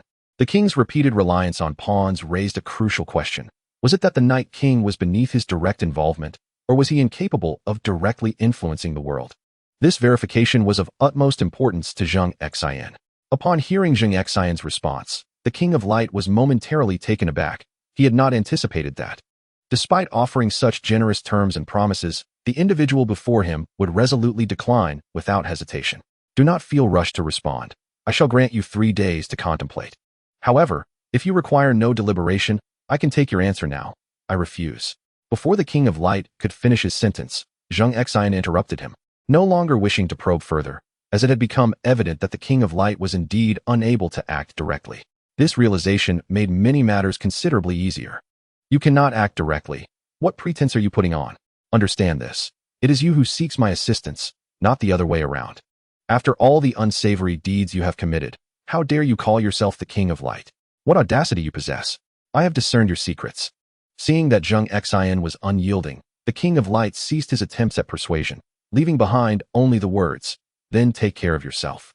Subsequently, the fiery figure dissipated into nothingness. Zheng Xin withdrew his consciousness from that mental realm, returning to the underground corridor. The flames still flickered, yet they lacked the earlier vibrancy. Zheng Xin's suspicions were confirmed. This encounter with the King of Light had proven immensely fruitful, revealing many previously unknown truths and solidifying his understanding that the King of Light could not confront him directly. If the King of Light was thus constrained, then the 7 gods would undoubtedly be even more restricted. Zheng Xin was uncertain about the forces binding these lofty deities, but the inability to act against him was the most favorable news he could receive. In a position to absorb the power of faith, he might be the only being on earth unbound and free to act like a deity. Although his current reserves of faith were meager, he remained unperturbed. With Daenerys fighting on his behalf, an abundance of faith was already within his grasp. Meanwhile, Daenerys had returned to Qarth, her true stronghold. Accompanied by over 20,000 Dothraki cavalry, 3,000 unsullied, and 2 dragons, Daenerys was greeted outside the city by Daario. Daario remained unchanged, his nonchalant demeanor concealing a heart brimming with ambition. During Daenerys' absence, his 2,000 men had swelled to 10,000 through recruitment, successfully quelling the ambitions of nearby slave masters and extinguishing the flames of rebellion before they could ignite. Observing the row of desiccated corpses hanging from the city walls, Daenerys smiled with satisfaction. Daario never failed to meet her expectations. Approaching her, Daario knelt on one knee and kissed the back of Daenerys' hand. "Welcome home, my beloved queen." A rare smile graced Daenerys' previously frostbitten visage. "Well done, Daario. I knew you would not disappoint me."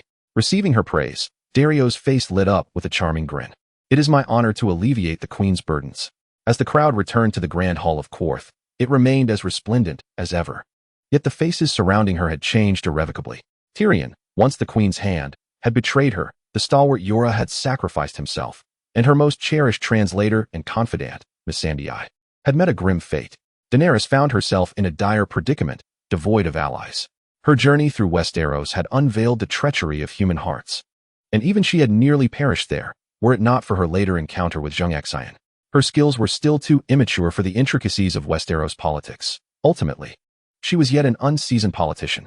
A true politician would never entrust their heart to another, especially not to a man like Cersei, who could not even place her trust in her own brother Jaime, her longest-serving lover, viewing physical intimacy merely as a means to acquire political leverage, as she had done to secure the support of the Iron Islands.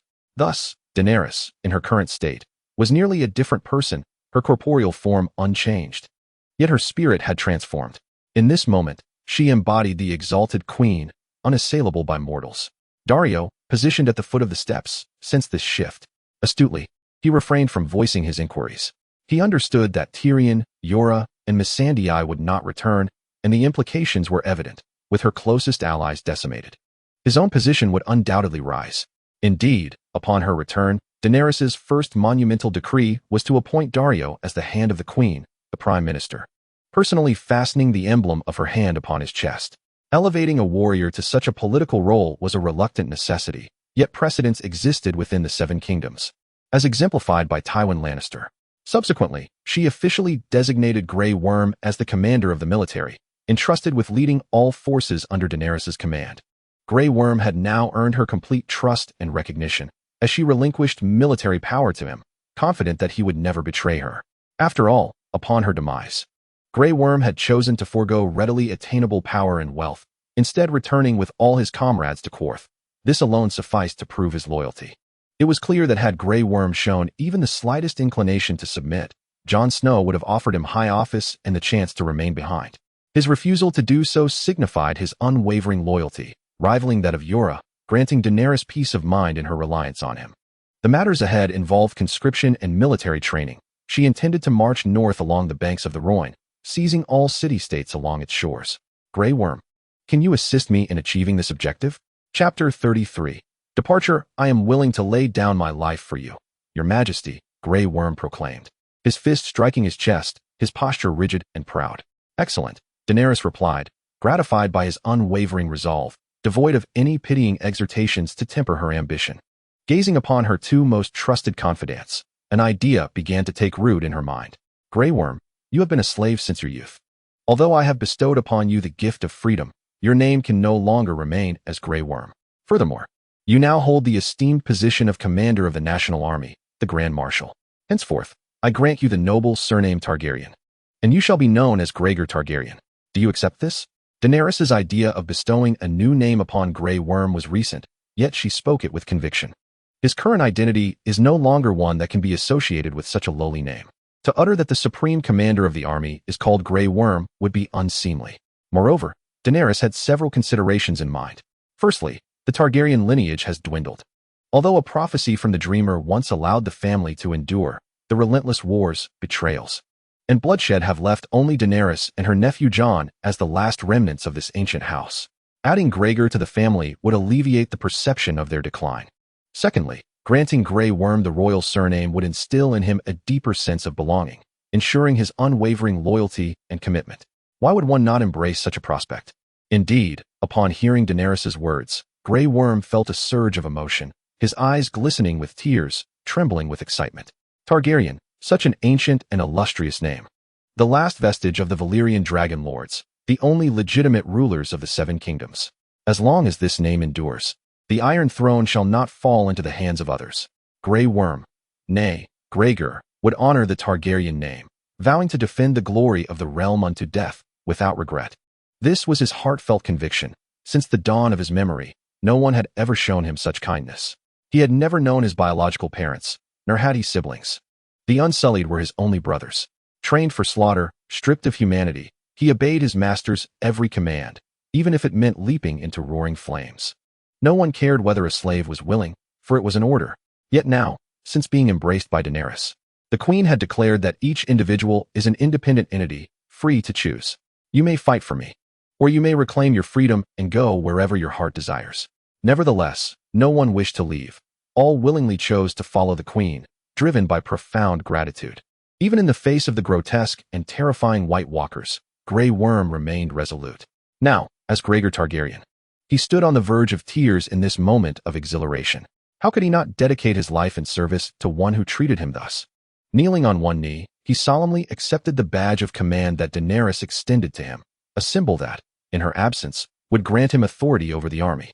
Akin to a royal seal, Daenerys was immensely satisfied with Gregor's demeanor. This was precisely the response she had sought. When she initially conquered 3 city-states, she hastily set sail across the strait to Westeros, neglecting the proper governance of the territories she had seized. However, the situation has changed. She now requires a solid foundation to ensure a steady stream of troops, which is essential for her dominion over both continents. Given that the people of Westeros do not welcome her, She shall first cultivate her power here, and once sufficiently strengthened, she will return to exact her vengeance.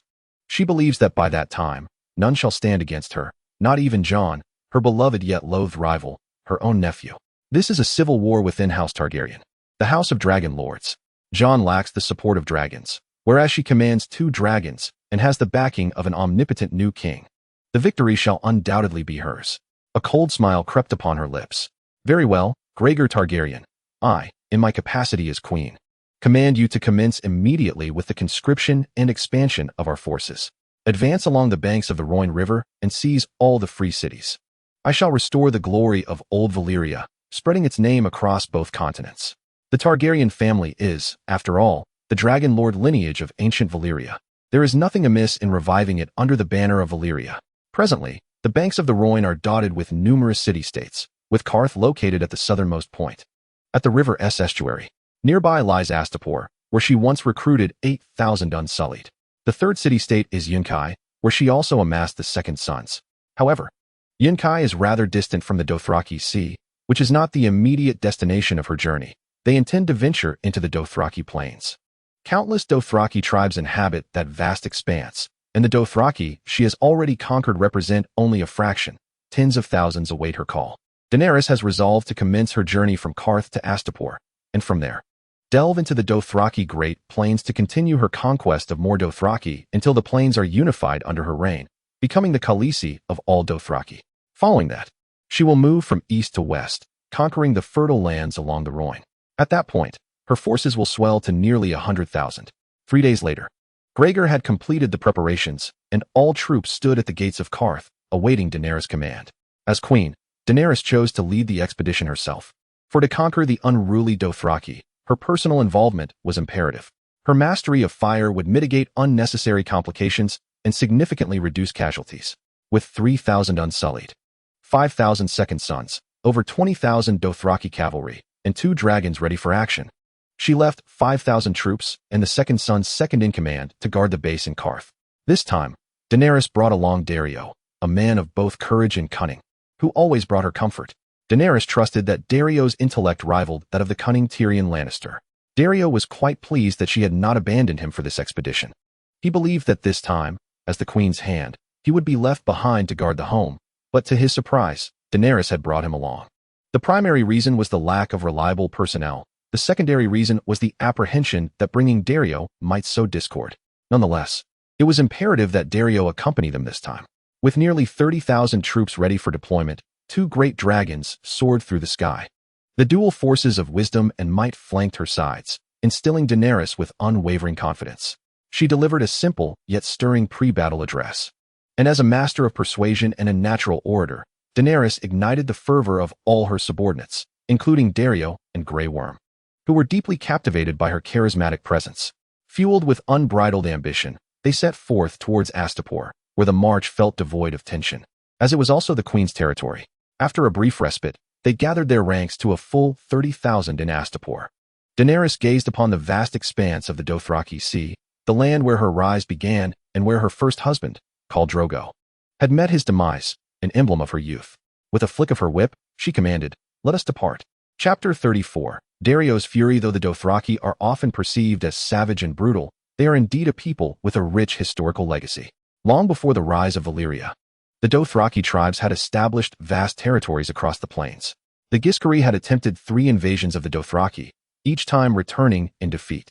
Despite the fierce infighting among the Dothraki tribes, they would unite against any outsiders daring to encroach upon their plains, demonstrating the sharpness of their blades. In Essos, 4 great civilizations have risen, the earliest Giscari, followed by the Valyrians and the later Undulls, who were ultimately expelled from Essos. Aside from the Loinai, who thrived along the fertile banks of the Rhine and showed little interest in the expansive plains, the other 3 formidable civilizations sought to subjugate the Dothraki. However, regardless of who it was, including the apex of Valyria, the Dothraki repelled them all. Although the Valyrians had dragons at their disposal, the Dothraki were predominantly cavalry, exhibiting remarkable mobility. Should they become intertwined with the ground forces of Valyria, the dragons would hesitate to unleash their flames, fearing substantial losses to their own ranks. While deploying dragons could inflict some casualties on the Dothraki, complete annihilation was impossible. The plains were too vast, allowing the cavalry to disperse and evade capture. It must be acknowledged that although the Dothraki have yet to produce a singular, powerful figure capable of uniting all tribes, their collective strength remains formidable. Now Daenerys, leading over 20,000 Dothraki cavalry, had entered the Great Plains, and the horsemen felt as if they were fish returning to the sea, or birds soaring back into the sky, reveling in their freedom. They emitted piercing cries, racing across the expansive terrain with unrestrained abandon. On the vast plains, numerous tribes, both large and small, are scattered across the landscape. Daenerys dispatched her cavalry, serving as scouts, in groups of 50, sending out 20 detachments to seek out nearby Dothraki tribes. Those who gather intelligence are to return swiftly to the main force. Daenerys will decide whether to launch an offensive based on the size of the opposing group. This time, she resolved to adopt a strategy of aggressive assault, intending to subdue them, and subsequently employ some miraculous display of power. However, she would refrain from exposing herself to the flames entirely, for such an act would leave her utterly vulnerable. No longer was she the impoverished girl who had to resort to such measures for survival. She is now Her Majesty, a queen who cannot afford such a disreputable display. Nevertheless, extending her arm into the fire for a brief demonstration of her resilience remains a feasible option, as winning the genuine loyalty of the Dothraki is no simple endeavor. After a day of marching, the main force settled in a flat area, accompanied by the evening glow over the plains. They set up camp, igniting a bonfire to prepare their meal and rest. Drogon and Rhaegal landed quietly, lying down peacefully, while Daenerys leaned against Drogon's neck, sitting on the ground. She noticed that Drogon's size had increased, now surpassing Rhaegal. Indeed, since Rhaegal had transformed into a creature of the undead, his growth rate had noticeably slowed. Perhaps Drogon still has room to grow. Who knows? He might even catch up to the legendary Black Death. Daario approached, holding a bowl of food. Drogon immediately raised his head, filled with caution. Since that wretched man had murdered his mother right before his eyes, Drogon no longer trusted anyone, not even their mother as former allies. Daenerys gently patted Drogon to soothe him, smiling at Daario as she said, "Do not be afraid. They will not harm you without cause." Daario, having spent little time with the two colossal dragons, felt a natural trepidation towards these formidable creatures capable of taking his life in an instant. Suppressing his fear, he maintained a respectful demeanor. "Please eat something, Your Grace. You must be weary after a long day of marching." Although Daenerys no longer required food to replenish her energy, she accepted the offering to avoid revealing any weaknesses. The meal consisted of corn porridge and the essential Dothraki jerky. "Thank you," Daenerys said as she took the bowl, unhesitatingly indulging in the warm sustenance. Being able to enjoy a hot meal while on the move was indeed a luxury. With no news from the scouts, they could afford to light a fire. However, once communications resumed, they would need to extinguish it to remain concealed. According to Grey Greg, the journey to Westeros had not been particularly smooth. A wry smile played on Daenerys' lips as she reflected, not merely unsatisfactory. "I have greatly underestimated human nature. Whatever needed to be said, Greg must have conveyed to you. I have returned with a singular purpose, to ensure that those hypocritical charlatans in Westeros pay the price and reclaim what rightfully belongs to me." In Daenerys' captivating eyes, a flicker of ruthlessness mingled with the bitterness of betrayal. "I had warned you. That clever fellow Tyrion has an uncanny ability to discover the most advantageous solutions even in dire circumstances, and evidently, he has succeeded once more." Daario shrugged. "You are astute as well. I require the counsel of intelligent individuals. A nation cannot rely solely on the wisdom of its king. I shall not compare you to Tyrion simply because of your intelligence. You are distinctly different from him." Daenerys tore a small strip of jerky and leisurely chewed it. "This is precisely what I wish to convey. I am not like him, and this is evident. I hail from the Second Sons. Do you know why my cavalry is named thus? Why? Because you are all regarded as unvalued sons? Indeed, in the ancient traditions of Essos, a second son is scarcely different from a bastardy child. Even if two brothers share the same parents, being twins does not alter their fates. No matter how much more capable or cunning the younger brother may be, or how adept in battle, it matters not. The firstborn remains the indisputable heir. My brother received the finest education from an early age, trained by the most exceptional warriors and the most erudite scholars. Yet, since the age of 12, he has been ensnared by the allure of beauty, his greatest pastime being the collection of maidens. By the age of 15, he had amassed 9 concubines. Moreover, he is a remorseless sadist, with countless girls having perished under his cruelty. Yet my father seems blind to it all, no matter how heinous his actions. He remains the favored heir. In his eyes, I am akin to a mere servant. Is it merely because I emerged from that wretched womb 5 minutes later than he? I do not comprehend, nor do I respect this hierarchy, which is why I betrayed my family and gathered many like me, those unappreciated second sons, to form the second sons. At this point, Dario's handsome visage was consumed by rage. Now that I have pledged my allegiance to you, my queen, I shall serve you with unwavering devotion. I have but one desire. Daenerys smiled with interest, as these matters had never been broached by Dario before. I wish to lead the charge when we assault Valyria. I yearn to personally obliterate that family. Chapter 35. The first target your home lies in Valyria? No, that is not my home. Wherever you are is my true home. Your Grace. Dario knelt devoutly on one knee, as if before a goddess of unattainable heights. Daenerys placed a hand upon Dario's shoulder and solemnly said, "Of course. You are my hand, my prime minister. I shall grant your wish. Pursue your ambitions freely, but promise me this. Do not wager your life in the process. What I seek is a wise and valiant prime minister, not one forever consumed by the anger of the past. Can you promise me this?" Dario raised his head with excitement, assuring the queen, "Rest assured, I have pledged my life to you. My very being belongs to you. Without your command, how could I dare to meet my end? If I am to perish, it shall be in your presence, shielding you from the onslaught of your enemies." His words evoked memories of Yora in Daenerys' mind, the man who had stood valiantly against countless wights for her sake, even in his final moments. He had wielded his sword, and those haunting images would forever linger in her memory. With her eyes glistening with unshed tears, Daenerys vowed, "Do not worry. I shall fulfill your wish. Once we capture Valyria, I will grant it to you as your fiefdom, and you shall become the hereditary Duke of Valyria." Upon hearing this, Dario trembled with excitement. Few could comprehend the depth of his obsession with the city of Valyria, which rivaled Daenerys' own desire for the Iron Throne. He drew a dagger from his belt and sliced his palm, swearing a blood oath. "I, Dario Naharis, henceforth entrust my life to Her Majesty Daenerys Targaryen, serving her until my last breath."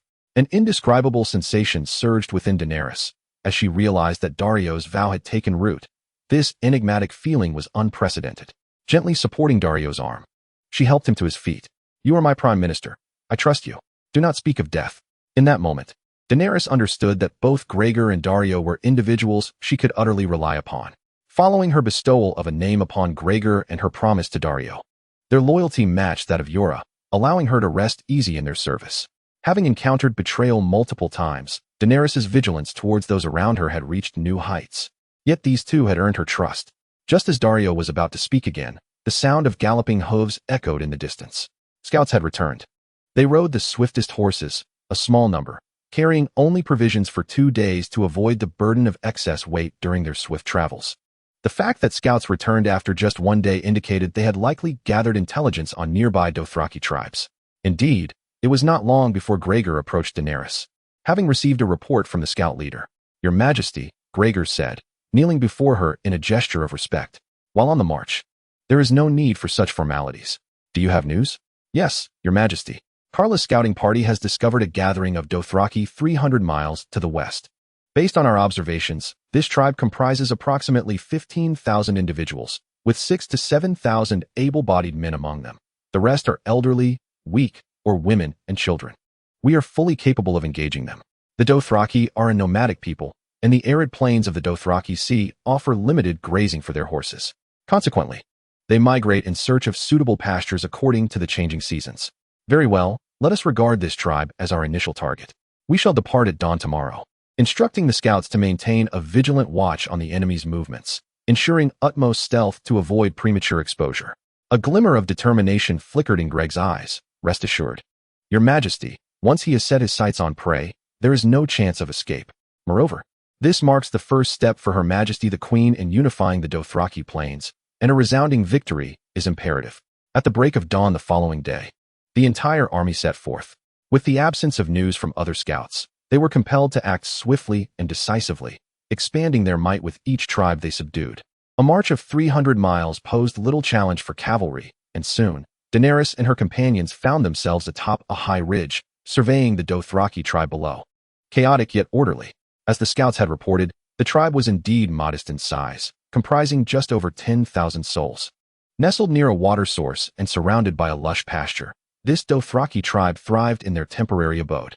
Encircled by a rudimentary wooden palisade, the area housed various tents crafted from animal hides, easily dismantled for migration. Daenerys intended to refrain from direct involvement in the battle, delegating command of the troops to Greg, who would lead them toward formal organization. Greg signaled to the Dothraki cavalry with a series of gestures. Observing his commands, the cavalrymen silently mounted their steeds and rode forth. Daenerys felt a surge of delight. Greg was indeed a natural leader, managing to train the Dothraki cavalry to such levels of discipline that their advance was marked by silence. Traditionally, the Dothraki would not engage in battle without uttering their war cries, yet now they understood the necessity of a quiet march. Entrusting the army to Greg proved to be a judicious decision. The opposing Dothraki tribe resided within a lowland, surrounded by desolate heights. The main force encircled the tribe from the elevated terrain, gradually tightening the noose without alarming the adversaries, striving to ensure that no one escaped. As the encirclement diminished, with all surrounding heights now occupied, Greg raised his arm and brought it down in a slicing motion. Instantly, all the Dothraki cavalry emerged, emitting fierce war cries while brandishing their curved swords, adopting a posture of imminent assault. This display sent the Dothraki tribe below into a state of utter panic. It is well known that warfare among the Dothraki is marked by unspeakable brutality. They would forcibly abduct the able-bodied warriors of the tribe, violate their eligible women, and slaughter the elderly and infirm, leaving only the young and strong behind. Those too young or too old would meet death. This tradition has been passed down through generations among the Dothraki, and the tribe below was acutely aware of the impending fate they faced. Had they encountered a weaker tribe, they would undoubtedly enact the same horrors. Yet, the forces atop the ridge did not rush down to commence the slaughter. Instead, they accorded their adversaries ample time to prepare. In a state of panic, the chieftain of the tribe, Cal, finally began to summon the young and strong, charging forth on horseback with weapons drawn, breaking through the feeble wooden barricade. It is a sacred tradition among the Dothraki that surrender without battle is utterly unacceptable. Even when faced with certain death, one must fight. To yield without resistance is to invite not mercy but a brutal retribution, for it is considered a grave insult to the honor of the Dothraki, leading to the slaughter of one's tribe. Therefore, Cal led thousands of elite warriors, standing guard before the weak and elderly, encircling the women and children, preparing to retaliate with unwavering resolve. To their astonishment, the opposing forces merely observed as they assembled, encircling them yet refraining from attack, merely screeching and brandishing their sabers, lacking any semblance of an offensive posture. As they completed their formation, a Dothraki warrior, resplendent atop a magnificent steed, emerged from the ranks of the opposition. Unmistakably a leader of a rival tribe. "Where is your chieftain, Cal? Step forth and speak." Chapter 36. A display of miracles amidst the encircled Dothraki. The most formidable and imposing of warriors, adorned with an intimidating presence, advanced to confront the young leader from Daenerys' army. "I am the chieftain of this tribe, known as Case. Spare me your pleasantries. I am well aware of the customs. I must die, yet you shall pay a grievous price. I swear it." Case, a towering figure with a fierce gaze and slightly reddened eyes, was not exhibiting excitement or fear of death. Daenerys understood that the Dothraki would consume their spoils, and should resistance be too fierce, leading to excessive casualties for their own tribe, the victorious chieftain might resort to devouring the defeated leader. Yes, in the most literal sense, devouring them alive, piece by piece, until death intervened. The redness in Case's eyes indicated he had partaken in human flesh, a trait rare among the Dothraki, underscoring the brutality of his nature.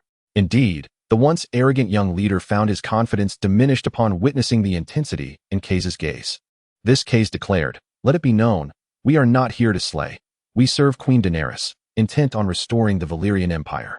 I see in you, Case, not an ordinary man. Why not join my queen in achieving greatness? Surely, your name will find its place in the annals of glory." Laughter erupted from Case, brimming with derision. "Your queen? A woman who should be at home, bearing children, aspires to rebuild Valyria?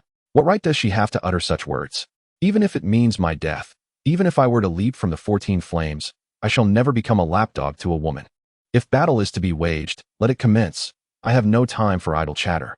Case's defiance incensed the young leader, who retorted, "You may be a chieftain among chieftains, but what of it? Who can rival Queen Daenerys, the true heir of this world? All who follow her revere her as a deity, and none shall tolerate any disrespect." Before he could utter a word, a resounding dragon's roar echoed from behind the high ridge, and 2 colossal dragons ascended into the sky in response to the sound. Particularly striking was the immense form of Drogon, whose wings unfurled to cast a shadow over the land. The horses below were thrown into a state of panic, their front hooves rearing high as they nervously circled in place. Had they not been restrained by their masters, they might have fled in terror. The Dothraki, upon witnessing the dragons, were consumed by an overwhelming dread, as the haunting memories of being pursued by the Valyrian dragons resurfaced. Even Kono's fierce demeanor was diminished under the imposing presence of the dragons. One of the dragons glided low, landing within 10 meters of Kono, and Daenerys straightened herself upon its back. You claim I am unworthy? I am the last surviving member of the ancient House Targaryen, the rightful heir to the old Valyrian Empire, the queen of the Undulls and the First Men, the protector of the 7 kingdoms of Westeros, the mother of dragons, the unburnt, the liberator of Slaver's Bay, and the Khaleesi of the Great Grass Sea. Tell me, do I not possess the qualifications to command respect? From her elevated position, she proclaimed her extensive titles with undeniable authority. With Missandei no longer at her side to support her, she had to assert her own worth. She gazed down at the defiant Kono, appreciating him, yet resolute in her intent to bring him to heel. Among the multitude of titles she listed, Kono recognized only the Khaleesi of the Great Grass Sea, a title reserved for the true wife of a Khal. You assert you are the Khaleesi. Where is your husband? He is dead, she replied. His name was Khal Drogo, the most valiant warrior of the Great Grass Sea. A flicker of nostalgia passed through Daenerys' eyes as she recalled her first husband. It was evident that Kono had heard of Khal Drogo. He was indeed renowned as the bravest of warriors, leading a tribe of 50,000 warriors, with a total population nearing 200,000. Truly a formidable Khal. To be his rightful wife was no small feat, indicating her exceptional nature. Simultaneously, Kono's resistance began to wane. If she had once been a Khaleesi, she was one of their own. Aligning with her would not tarnish his reputation among the Dothraki, especially since he was not the first. Her retinue was comprised of numerous Dothraki, numbering no less than 10,000. Yet, his pride remained a heavy burden, preventing him from yielding easily. Though you are Khal Drogo's Khaleesi, we Dothraki do not submit lightly. If you wish to claim my tribe, you must first kill me. No one will oppose you, and my people will naturally fall under your sway. He refused to be remembered as one who surrendered without a fight. Even in death, he would not be scorned by other Khals. With that, he drew his curved blade, assuming an offensive stance, and behind him, all the mounted warriors followed suit, drawing their own weapons. The Dothraki could perish, but surrender was not an option. Seeing this, Daenerys refrained from issuing the command to attack, for she aimed to conserve her forces. After all, the arduous efforts she expended were not to acquire a legion of the frail and infirm. She sought warriors of vigor and strength, for otherwise, conquering them would bear no significance.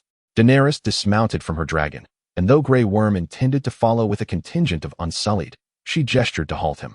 She merely turned back and instructed, "Prepare a torch for me." The Unsullied obeyed, and soon returned with a torch in hand. Daenerys approached the towering Kisarko, lifting her gaze toward him, yet her eyes retained a condescending air of superiority. Do you know why I am called the Unburnt? Daenerys resolved to exert some pressure on them, for ideally, she wished to compel them to lay down their arms and surrender without bloodshed. Kisarko observed that this woman did not shout for slaughter. Rather, she approached him with an air of ease.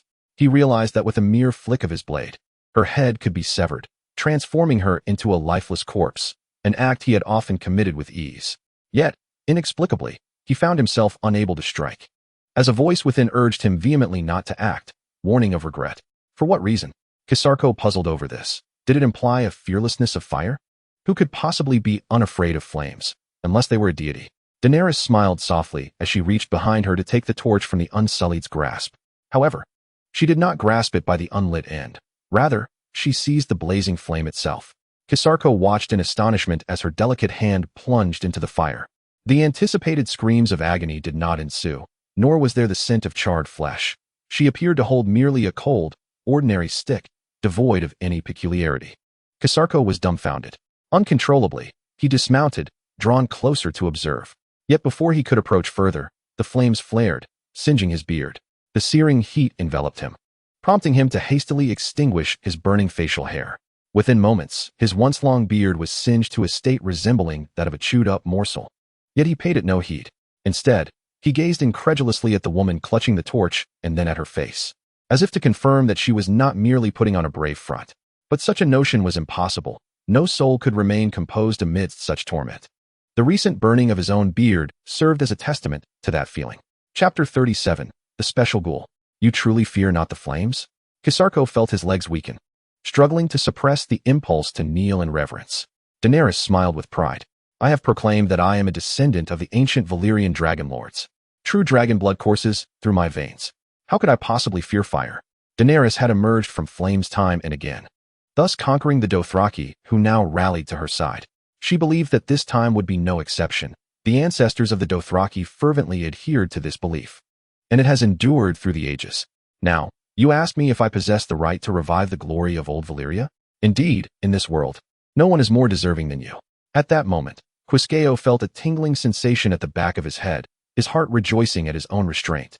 It was not just him. The warriors behind him, all who witnessed the scene, were utterly captivated by Daenerys' fiery prowess. Fearless in the face of flames. What could she be if not divine? If she were deemed unworthy to restore Valyria, then no one else could possibly lay claim to such a right. Once, Daenerys merely aspired to the Iron Throne and to rule the Seven Kingdoms, but her ambitions had transformed. Westeros alone was insufficient. She sought to encompass Essos as well. Only then would her domain be grand enough, magnificent enough. Thus, under the banner of reconstructing the Valyrian Empire, countless would rally to her cause, and her lineage, her name, dictated that no one in this world could claim greater legitimacy than she. Not even Jon Targaryen, who lacked the ability to command fire, should he be engulfed in flames. He too would perish. This was Daenerys' conviction, the wellspring of her confidence. Her bloodline was purer than any other. Now, do you wish to engage in battle once more? Or will you submit to me? Two paths lie before you. I grant you the freedom to choose. Upon hearing this, Quisqueo felt no further hesitation. He drew his scimitar across his chest and knelt on one knee, pledging his loyalty to Daenerys. The Quisqueo tribe was willing to yield to Queen Daenerys, to fight for her until death. Finally, Quisqueo lowered his proud head, his crimson eyes softening, revealing a rare gentleness. Daenerys was thoroughly pleased. Without the loss of a single soldier, she had incorporated a Dothraki tribe, bolstering her cavalry to nearly 40,000. She ordered the gathering of the old, the weak, and the women, dispatching them back to Astapor, where the inhabitants would receive them. Of course, this was merely a temporary arrangement. Once she conquered the city-states along the Roswell River, all would disperse to live within those urban centers, for such a life would be stable and prosperous. The first step had been executed flawlessly by Daenerys, and the path ahead would only lead to greater strength. An unprecedented unification awaited the vast Dothraki plains.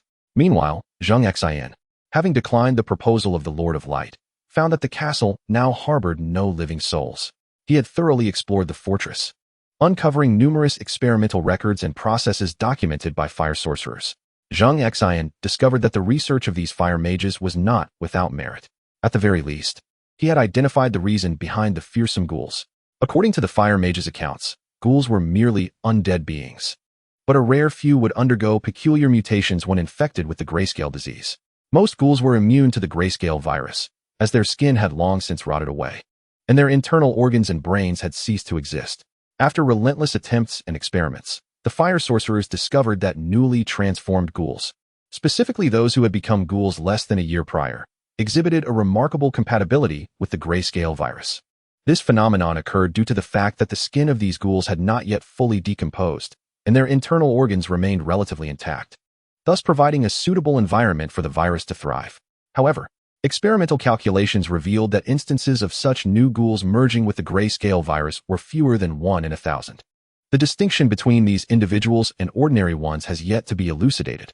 The fire sorcerers speculate that it may relate to the lineage of the ghouls prior to their transformation, suggesting that they possessed rare or unique bloodlines during their human existence. Nevertheless, this hypothesis remains unverified. Zheng Xin encountered two ghouls that had recently emerged from their lair. Initially timid, the ghouls regained their former bravado upon spotting Zheng Xin, swaggering out of the room towards the enticing scent of flesh. When Zheng Xin approached, the two ghouls were feasting upon the corpse of a recently deceased fire sorcerer. The fresh blood and flesh proved irresistible, yet before they could satiate their hunger, a formidable pressure manifested before them. This overwhelming aura of dread, emanating from a fellow undead, instilled a deep-seated fear and tremor within their very souls, a terror rooted in their bloodline. Zheng Xin, bewildered, had done nothing overt, even striving to suppress his own presence. Yet, before the ghouls even raised their heads to behold him, their bodies trembled involuntarily. Could they sense my presence? Intrigued, He initially contemplated dispatching them with ease, but now he hesitated, pondering their potential utility. Perhaps he could attempt to assimilate them. With a flick of his wrist, Zheng Xin conjured 2 ice spikes and directed them towards the ghouls. These spikes bore no offensive force. They merely contained a trace of his magical essence, easily manipulable by ordinary beings. This time, however, the scenario differed from his previous attempts to control other ghouls. In the past, he had encountered a formidable repulsion upon his power entering their bodies, which promptly expelled his essence. Yet now, while that resistance lingered, it was markedly weaker, allowing him to gain control over the ghouls with relative ease. Success.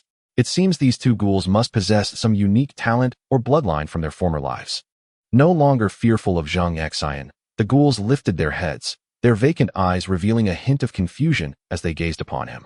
Intrigued by these creations meticulously cultivated by the fire sorcerers, Zheng Xin resolved to keep them for the time being, curious to observe what distinctions might arise in the future. For over a month, Zheng Xin meandered through the ruins of Valeria, successfully converting nearly every visible and encountered grayscale patient into his subordinates. The number of grayscale patients wandering the ruins dwindled as Zheng Xin consolidated them into one location. It was evident that these individuals were all products of the Light King's machinations. Having rejected him, they were destined to thwart his plans. Although Zheng Xin remained oblivious to the specifics of these plans, he recognized the potential utility of the grayscale patients. Thus, it was prudent to incorporate them into his ranks. Once no more grayscale patients were in sight, Zheng Xin set off for his next destination, the Sea of Smoke. He was eager to discover the nature of the sea monsters within and whether they could be recruited. Chapter 38. Sea Monsters of the Sea of Smoke. Above the Sea of Smoke, a shadowy dragon glided through the sky, bearing a tall young man upon its back. From this lofty vantage, the surface of the Sea of Smoke appeared to emit visible plumes of vapor, reminiscent of steam rising from boiling water.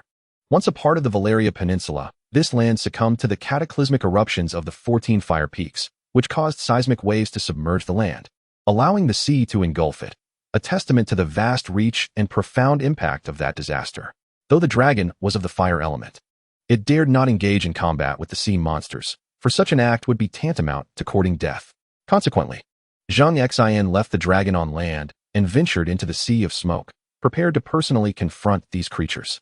Much like the grayscale patients, the sea monsters were likely bound to some task or duty in this realm. The seawater of the Sea of Smoke differed markedly from that of the outside world, possessing a viscosity several degrees greater than normal seawater. Standing at the shoreline, Zheng Xin scooped a handful of seawater, which flowed through his fingers with the consistency of egg whites. However, this was of little concern, whether normal seawater or that from the Sea of Smoke. It could not approach him even a fraction. As he strode into the water, it parted around him as if by an invisible force, flowing past him without dampening a single hem of his garments.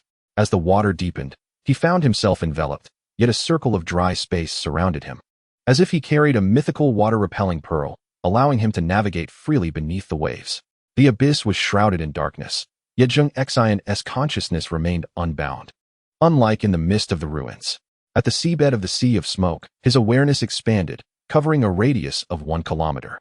Within this expanse, no sea monsters were detected. However, he did intercept the inaudible sound waves employed by the monsters for communication. Subsonic waves coursed through the depths, signifying the exchanges among the colossal sea creatures. The meaning of their discourse eluded Zheng Xin, for no matter his prowess, he could not comprehend their beastly language. Yet, this posed no issue. The intelligence and memory of these giant sea monsters rivaled that of humans, allowing him the opportunity to employ soul-searching techniques.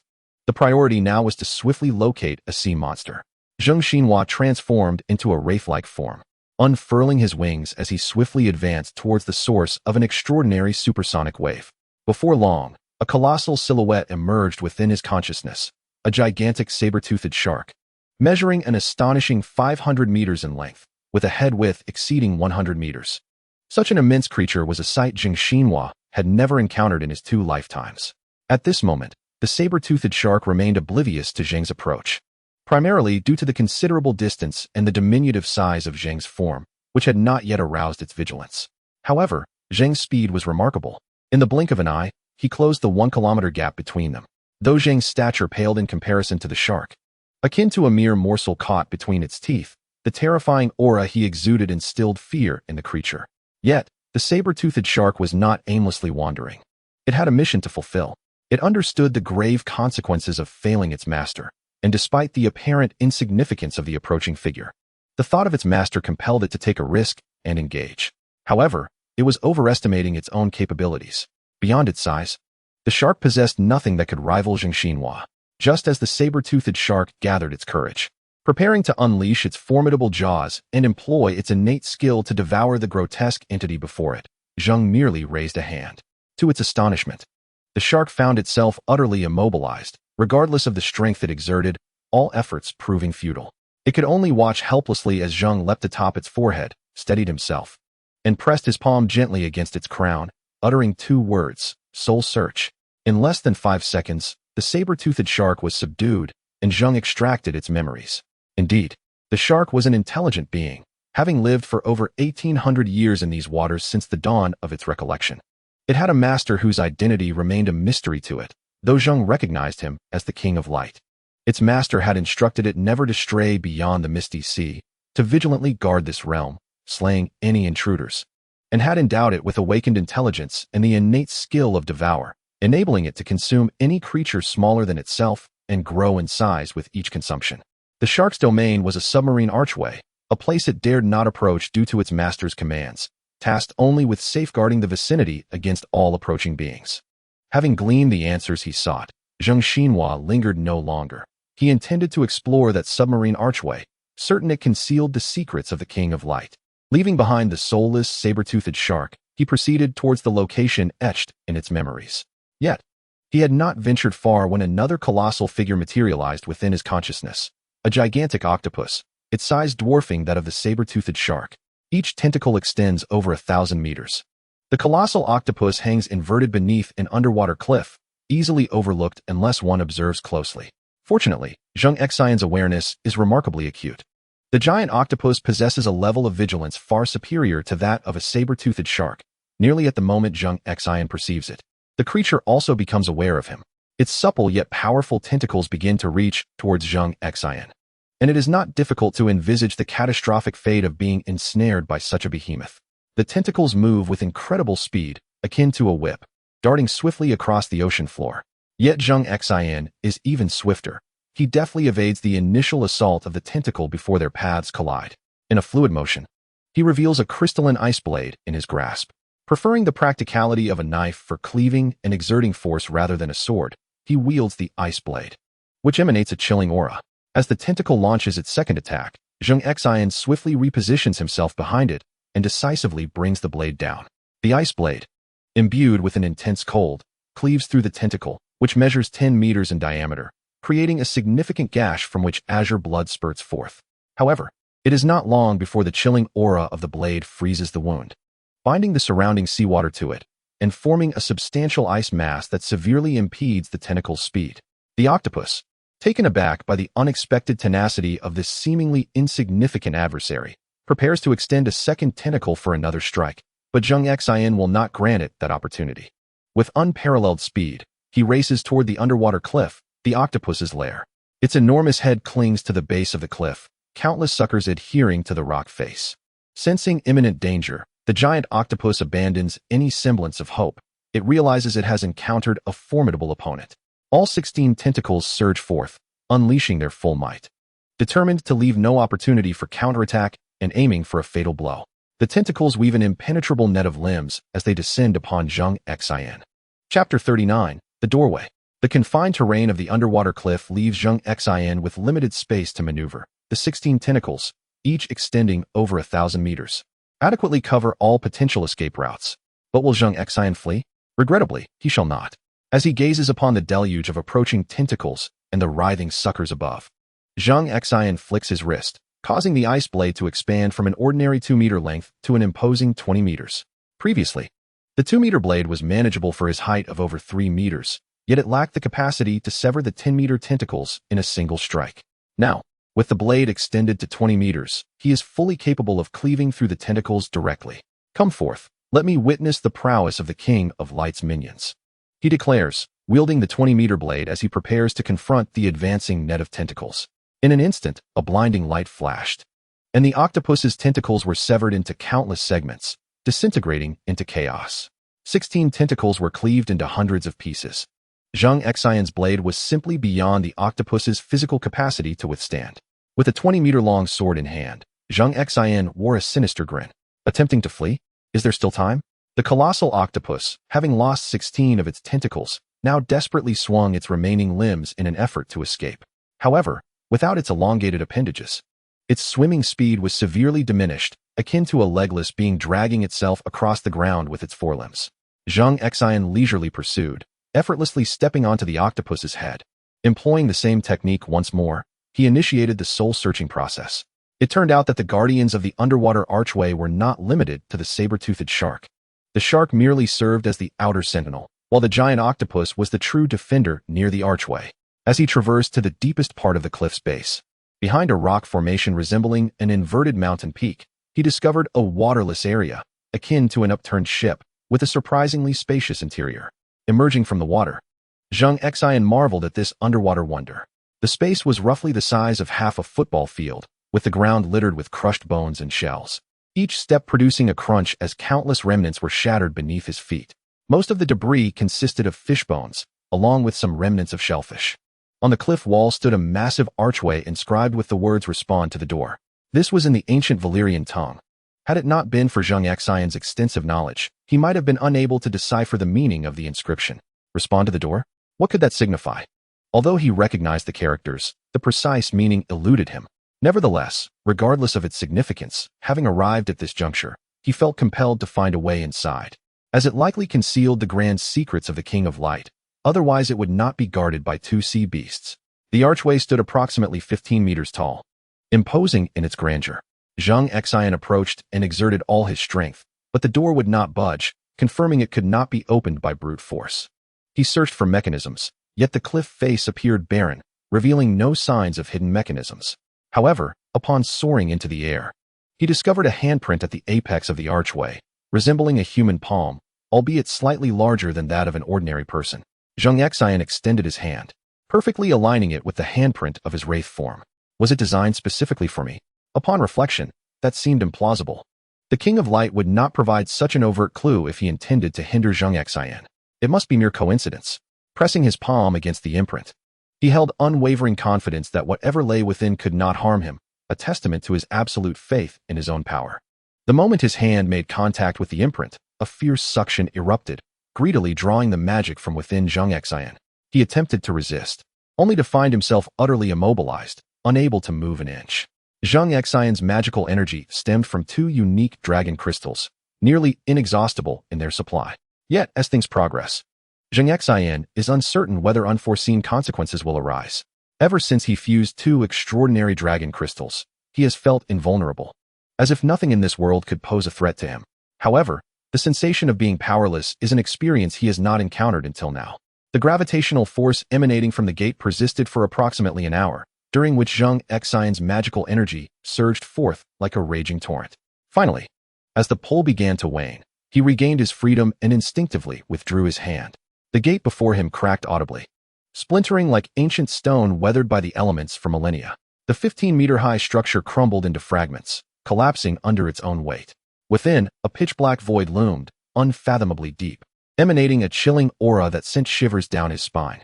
Soon after, a cacophony of anguished wails echoed from the depths of the abyss, sending a chill racing along Zheng Xian's spine. At that moment, he too felt the prickling sensation of dread. The dark passage was thick with an almost tangible blackness, viscous and oppressive. Prepared for the emergence of monstrous entities, Zheng Xian sensed something amiss. Everything had unfolded too smoothly, dulling his instincts and leading him to take it all for granted. Yet, it was too late for such reflections. He could only brace himself for whatever might come. Before long, a shadowy figure materialized in the inky darkness of the passage. It resembled a humanoid form coalesced from shadows, nebulous and indistinct, drifting out of the void. Soon, another, then a third emerged, until they swarmed forth like a hive of hornets, blotting out the light. Zheng Xian stood in stunned silence. Were these the shadows? He recalled that these were the very gifts bestowed by the Red Priestess Melisandre to Stannis, the shadow assassins that had slain Renly. The sheer number of shadows spilling forth from the passage was astonishing, as if they were inexhaustible. The shadows hovered momentarily, not attacking Zheng Xian, before leaping into the water below, disappearing from sight. He yearned to intercept them, yet felt utterly powerless. It dawned on him that he could do nothing to halt their advance. They were beyond his reach, impervious to his efforts. Should these shadows run rampant across the continent of Essos, it would spell disaster for humanity. Who could predict whether they would indiscriminately kill? In that moment, Zheng Xin found himself at a loss, unable to contend with these entities, and the plight of the ordinary people on the continent was equally dire. He wondered whether Daenerys's dragon fire would have any effect on them. As the shadows continued to pour forth, he could not ascertain their numbers, perhaps 100,000. Or even 200,000. He could not count them, nor did he have the heart to try. Standing helplessly before the crumbling gate, he could only watch in despair. Until no more shadows emerged from the cave, the vast underground hall sank once again into profound silence. Yet, before Zheng Xin could catch his breath, a familiar voice echoed from the depths of the passage, aged and hoarse. "Ha! Did you ever imagine? I, Rollo, have returned, and this time, no one shall impede my path." Chapter 40. The Madman. Rollo, a frenzied and suppressed voice reverberated from the depths of the cave, quivering with a repressed excitement as if on the verge of explosion. Rollo, the King of Light. In that instant, Zheng Xin comprehended everything. He realized that the true name of the King of Light was indeed Rollo. The perplexing questions that had plagued Zheng Xin regarding the King of Light found their answers. Why he could not act directly was due to his imprisonment here. It became clear that his objective was to utilize Zheng Xin to liberate him, even provoking his rebellious instincts under the guise of seeking cooperation, all to dispel Zheng Xin's suspicions and solidify his resolve. What a cunning strategy. Zheng Xin had to concede that he had indeed been overly complacent, easily believing the King of Light's words, assuming his intentions merely revolved around the gray-scaled afflicted and ghouls. No external force could rival the might of his own hand. Zheng Xin could not help but admire the King of Light's scheming brilliance. The sound of applause echoed throughout the vast underwater expanse. The King of Light, Rollo, was truly a master of manipulation. Zheng Xin, though no fool himself, had only just begun to grasp his intentions. One had to concede, this round belonged to him. Youngster, you are still too green. Even if you have inherited the legacy of the ancient gods, it cannot alter the undeniable fact of your youth. Witnessing and experiencing firsthand are eternally worlds apart. Your lack of experience seals your fate. You cannot surpass me. A hunched figure clad in a crimson robe emerged slowly from the tunnel, each deliberate step releasing a dark aura from within the garment. Rollo's face was obscured beneath his hood, rendering it impossible for Zheng Xin to approach the King of Light. He had completely shielded himself from Zheng Xin's probing. Curious, are we? With no pretense, the King of Light removed his hood. When Zheng Xin beheld the visage of the King of Light, he was genuinely astonished. The appearance of the King of Light bore an uncanny resemblance to the shadows, if he mingled among ordinary shadows. Even Zheng Xin would find it challenging to discern their differences. How the mighty have fallen. I, Rollo, the illustrious King of Light, now reduced to such a state. How could I not harbor resentment? The pitch-black visage composed of smoke revealed an abyss of hatred, with malevolent glimmers flickering in his eyes, as if he were consumed by disdain for everything around him. Who was it that imprisoned you here, and what is your purpose in emerging? Zheng Xin suspected it was the elusive seven gods who had orchestrated this, for apart from them, he could conceive of no one else possessing such formidable power. In light of your liberation of me, I am willing to address your inquiry. However, before I do so, I have a question for you. You speak of whether wicked individuals should face retribution, those whose insatiable desires lead them to an abyss of greed.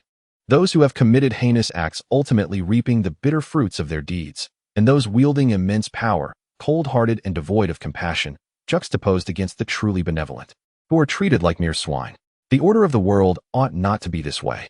My ideology is not flawed. The true error lies with the seven gods and the world itself. I yearn for a new order, a desire to dismantle the existing structures. What have I done wrong? In the eyes of Rollo, a restless crimson light began to flicker, his demeanor growing increasingly deranged, as if he sought to unleash all his pent-up wrath. I remark that your experiences are too limited. This is not a baseless assertion. You have only recently inherited the legacy of the old gods, and your followers are still too few. One day, when you stand at a height akin to mine, you will come to understand the depths of depravity behind those people and events. The desires of the forest dwellers are remarkably modest. They merely wish to live in tranquility amidst the trees. Yet the followers of the seven gods deny them even this simple existence. Humanity has felled every last fishbeam tree and nearly exterminated the forest dwellers. What transgressions have they committed? The slaves from across the globe, trapped in the underground mines of the 14 Fire Peaks. Endure the torment of extreme heat and engage in perilous labor until they meet a tragic end. What sins have they committed? The Valyrians, driven by self-interest, sought to enslave the entire world. I annihilated Valyria. What wrong have I done? That hypocritical figure among the 7 gods dares to claim that I am burdened with too much bloodshed to be deemed a deity. They destroyed my corporeal form and imprisoned me here. Why do they not reflect upon their own actions? They have been assimilated by humanity's insatiable desires, becoming slaves to such cravings. And they are no longer gods. Only I, the radiant King Rollo, possess the capacity to instill hope in this world. I am the sole, true deity. Rollo, perhaps due to prolonged confinement and a lack of anyone to confide in, or perhaps as a result of the deep-seated hatred stemming from his former destruction by the 7 gods, appeared quite deranged. Yet, within his narrative, Zheng Xin discerned many truths.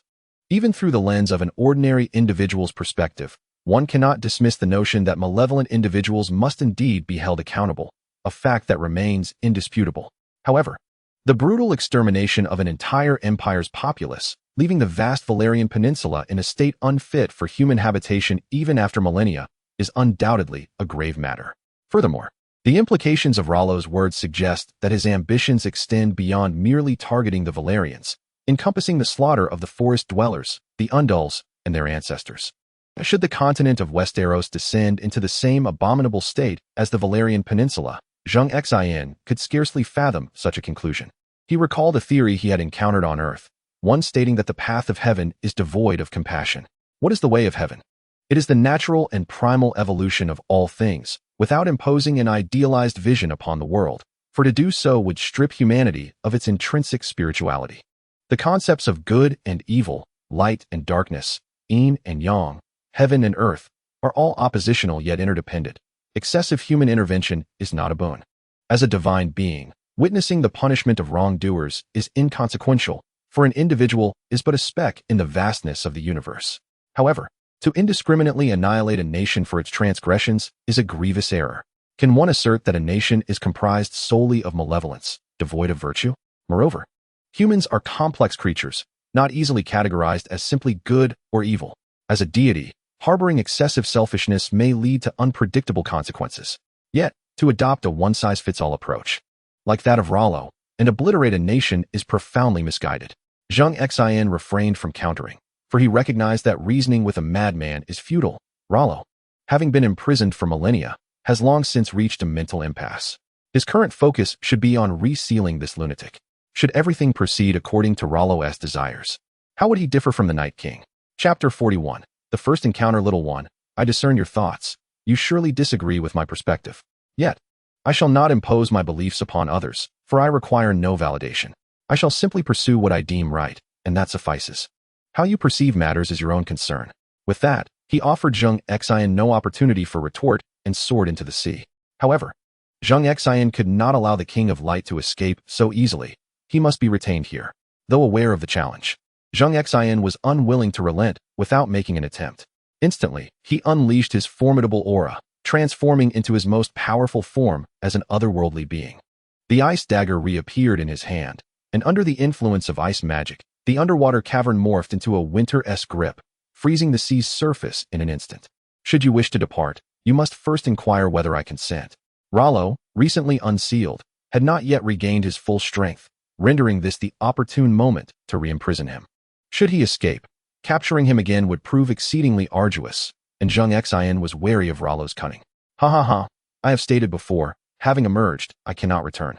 No one can impede me, not you, nor the 7 gods.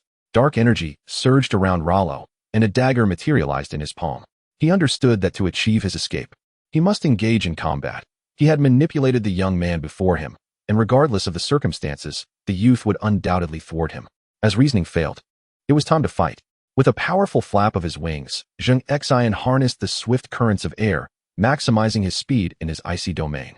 In the blink of an eye, he closed the distance to Rollo, the ice dagger descending with lethal intent, imbued with the essence of ice magic. Aimed at Rollo's head, with a sharp clang, the ice blade met the dagger, neither party yielding to the other. The fearsome visage of Rollo, shrouded in ominous black mist, loomed perilously close to Zheng Xin's ghastly countenance. Their weapons interposed between them in a fleeting standoff before they swiftly retreated to gain distance. Silence enveloped them as they resumed their fierce confrontation. Zheng Xin moved with astonishing speed, manipulating the icy environment conjured by his magic, while Rollo, relying on his agile evasions and formidable defenses, narrowly parried or dodged Zheng Xin's onslaught with naught but a dagger. Amidst the swirling white mist, the figures of both combatants became nearly indistinguishable. Yet, Zheng Xin discerned that the King of Light, Rollo, had not regained his full strength, at the very least. His current combat prowess was inferior to his own. Moreover, Rollo harbored a palpable fear of Zheng Xin's ice magic, unwilling to allow the ice blade to near his shadowy form.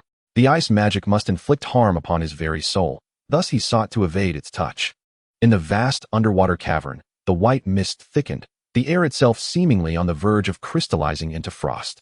After narrowly dodging another of Zheng Xin's strikes, Rollo was unexpectedly pierced by a frost spear shot from behind. Zheng Xin had employed his ice magic to ambush Rollo, positioning himself as the primary attacker while leveraging the surrounding environment to launch a surprise assault. He doubted Rollo could evade every attack. Indeed, caught off guard, Rollo was struck, the frost spear penetrating his form, causing the black mist to erupt before coalescing anew. However, Zheng Xin could distinctly sense that Rollo's momentum had waned since the onset of their encounter. Pinned to the ground by the spear, Rollo's body gradually reformed from the black mist. "Little one, do you think this will inflict serious injury upon me, that you can seal me once more? You overestimate your capabilities. I merely wish to avoid paying a price. Even the 7 gods cannot contend with me, let alone you. I indulged you for a moment, stretching my limbs, but now I no longer wish to play. I shall spare you this time, but should we meet again, it will be when I claim your life. I hope you grow stronger before then. Do not let our next encounter find you unable to withstand even a single blow. Farewell, little one." With a dismissive wave, Rollo vanished without warning. As the black mist dissipated, the air was devoid of Rollo's presence. Zheng Xin attuned his senses, confirming that Rollo had indeed departed, disappearing right before his eyes. The methods of Rollo were beyond Zheng Xin's comprehension, a fact he could not help but admire. Indeed, they were the tactics befitting a deity, far beyond his grasp. For the time being, Zheng Xin found himself at a loss for ways to subdue Rollo. However, the error had been made, and regret proved futile. He could only strive to find a remedy. The immediate priority was to return to Danielis and ensure she was prepared at a moment's notice. He was uncertain whether the King of Light would impede his plans, given their conflicting ideologies and objectives, and Danielis was the most crucial piece in Zheng Xin's strategy, indispensable to his endeavors. Emerging from the depths of the underwater cavern, Zheng Xin found that the monstrous sea creatures had vanished. He retraced his steps back to the Valyria ruins. The grayscaled patients, now transformed into wights by his magic, awaited him, accompanied by 2 peculiar ghouls. Upon Zheng Xin's return, the ghouls regarded him with a sense of reverence. Their fractured and raspy throats produced an unpleasant, viscous bubbling sound, yet they were indeed attempting to communicate, managing to articulate rudimentary syllables.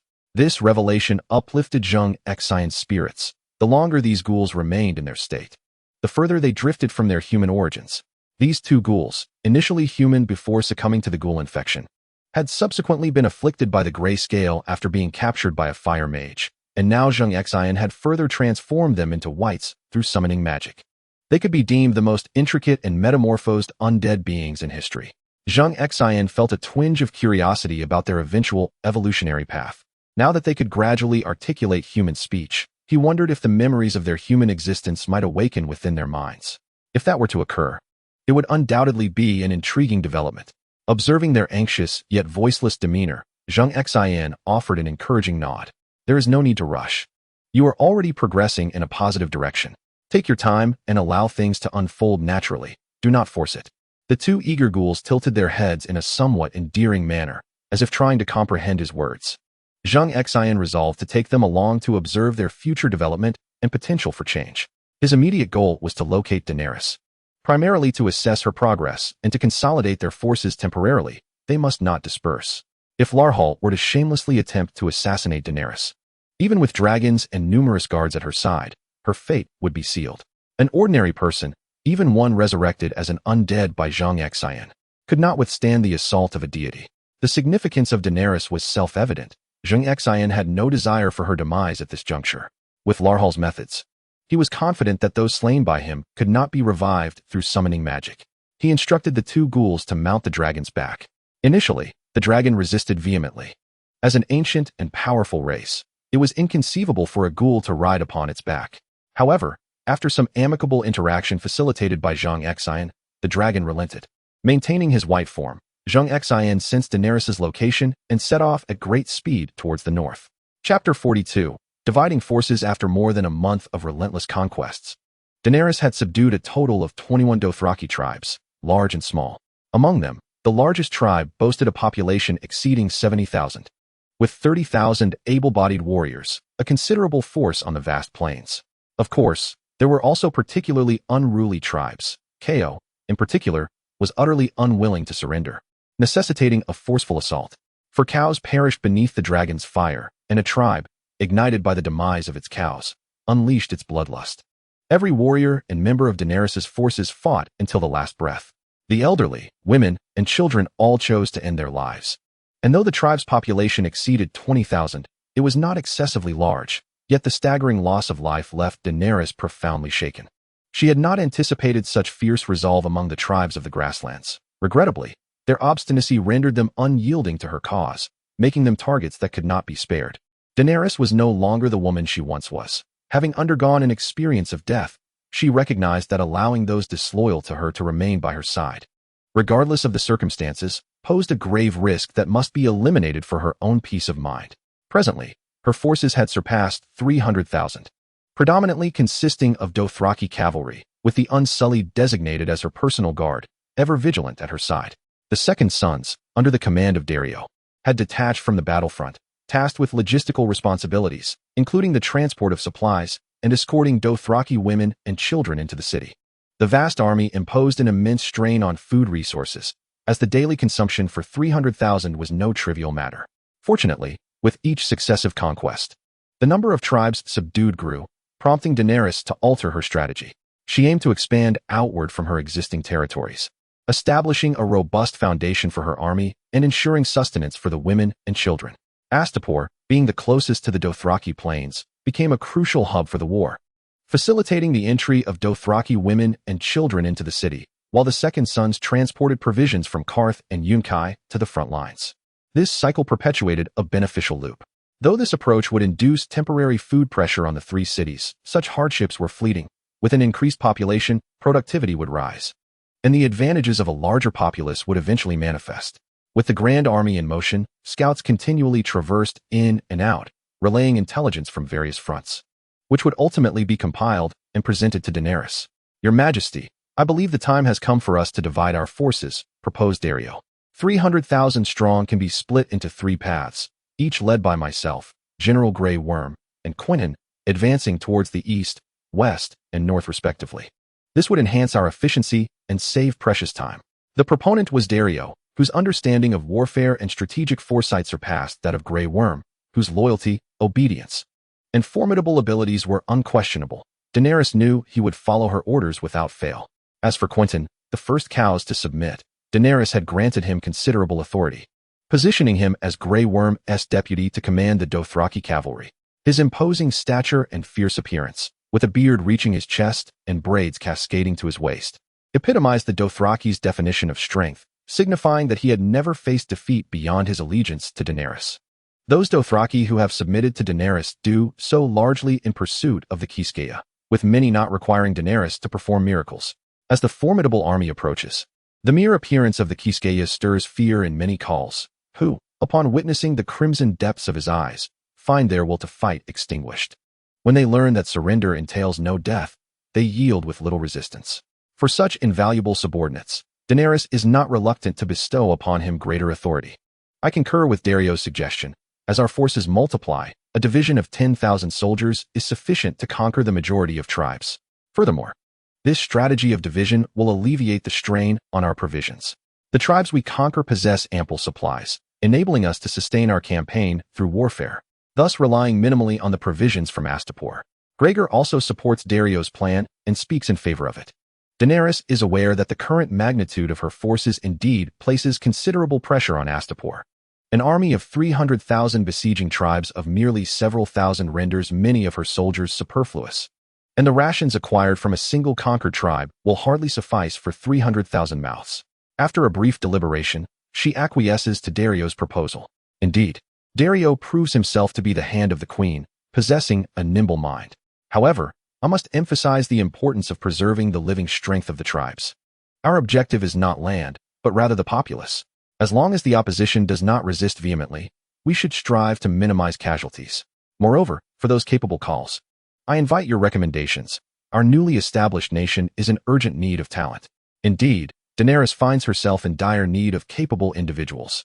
Prior to her conquests in Dothraki, this esteemed queen had only 2 trusted companions. Yet, as she subjugates more Dothraki, she realizes that many calls are not only strong but also highly capable. To ascend as a call of a tribe, leading tens of thousands, one cannot be inept. The Dothraki have never adhered to a system of inheritance. Rather, it is the competent who rise to power. An aging call inevitably faces challenges from subordinates, and upon defeat, he falls from grace, becoming an ordinary Dothraki. Much like the Lion Pride, where the aging Lion King will ultimately be supplanted by a vigorous young contender. This is a law of nature still applicable among the Dothraki tribes. A force of 300,000 cannot be commanded by merely 1 or 2 individuals. It necessitates a hierarchy of junior officers, mid-level commanders, and senior leaders, each tier reinforcing the command structure to ensure compliance, including the highest-ranking Kiskeya. There are currently 18 calls serving as military officers, yet this remains insufficient. It is imperative to identify and promote the strong to bolster our ranks at the grassroots level. The battlefield serves as the finest training ground, and Daenerys believes that through the crucible of war, the potential of these Dothraki will not be squandered. All that is required is time for their transformation. Summon the 3 trusted generals to organize the troops and divide them into smaller units. Daenerys sat alone in the grand hall of the meeting room, which, although referred to as a hall, was essentially a vast tent, her central command tent, separated by a partition that served as her private quarters. After the meeting concluded, Daenerys felt a tinge of weariness and was about to take a moment to rest when, suddenly, she sensed a call deep within her soul. Come forth riding the great dragon. There are matters of great importance. Was this not the voice of her master? Had he not gone off to attend to pressing business? Why would he suddenly seek her out, proclaiming that there were significant matters at hand? When her master spoke of major issues, they were undoubtedly of utmost consequence. Daenerys, not daring to delay, hurriedly exited the tent and informed the unsullied guard at the entrance, swiftly mounting Drogon and soaring toward the direction indicated by her intuition. Chapter 43. Jon Targaryen. As Daenerys rode upon Drogon, she ascended into the sky, watching as the ground troops diminished to the size of mere ants, passing through the clouds until the earth was entirely obscured from view. At that moment, her master, Zheng Xin, appeared directly above her. He had reverted to his human form, riding the ice dragon Viserion, casting a lofty gaze upon Daenerys. Let us find a suitable place to converse, he instructed, turning toward a distant, barren peak. Daenerys promptly followed, descending alongside Zheng Xin atop the mountain summit. My lord, you summoned me for a purpose? Daenerys inquired respectfully, gazing up at the imposing figure before her. Zheng Xin stood at the edge of the cliff, hands clasped behind his back, his expression grave. There is a matter of great significance. Are you familiar with the Lord of Light? After a moment's contemplation, Daenerys responded. I am aware. He is the deity worshipped by the Red Priestess, possessing many extraordinary powers. Daenerys was no ordinary individual. She had knowledge of secrets unknown to many and had witnessed the capabilities of the Red Priestess. Thus, she held a degree of belief in the existence of the Lord of Light. Exercise caution in the coming days. I shall disguise myself and remain close to you, while you dispatch some spies to Westeros to gather intelligence. Inform me immediately of any unusual occurrences. Yes, my lord. You need not address me as my lord any longer. Refer to me as the new king. I will accompany you back shortly, but we shall keep our presence concealed, and you must refrain from personally engaging in perilous situations. I suspect you may become a target for assassination by the Lord of Light. Zheng Xin then recounted his recent journey to Valyria, including the escape of the Lord of Light. Daenerys' countenance paled at this revelation. How could she, of all people, be deemed a target for a deity's wrath? In that moment, she was uncertain whether to feel honored or to be gripped by fear. Moreover, the Lord of Light harbors a profound enmity toward the descendants of the Undulls and the First Men. Should his hatred be directed more towards the Undulls, he may first turn his attention to Westeros. If his ire is more focused on me, he will likely seek you out first. However, I surmise that it will first venture to Westeros. Although I have wounded it, I have also released it, and its strength has yet to be restored to its zenith. It is not my adversary at this moment. Were I in its position, I would seek to trouble the Undulls first." Daenerys nodded. According to its account, the seven gods obliterated its corporeal form and sealed it away.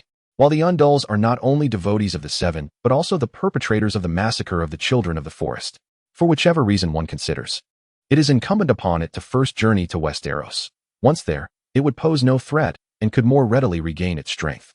Thus, I have instructed you to dispatch more scouts to Westeros to gather intelligence. Should there be any news regarding the Shadow, inform me at once.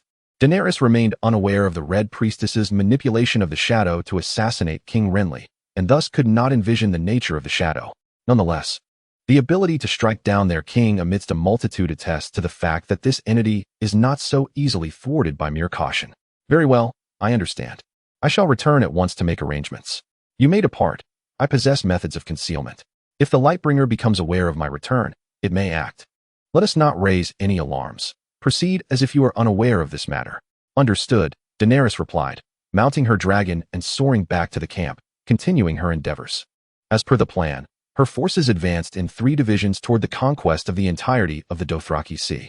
Westeros, King's Landing.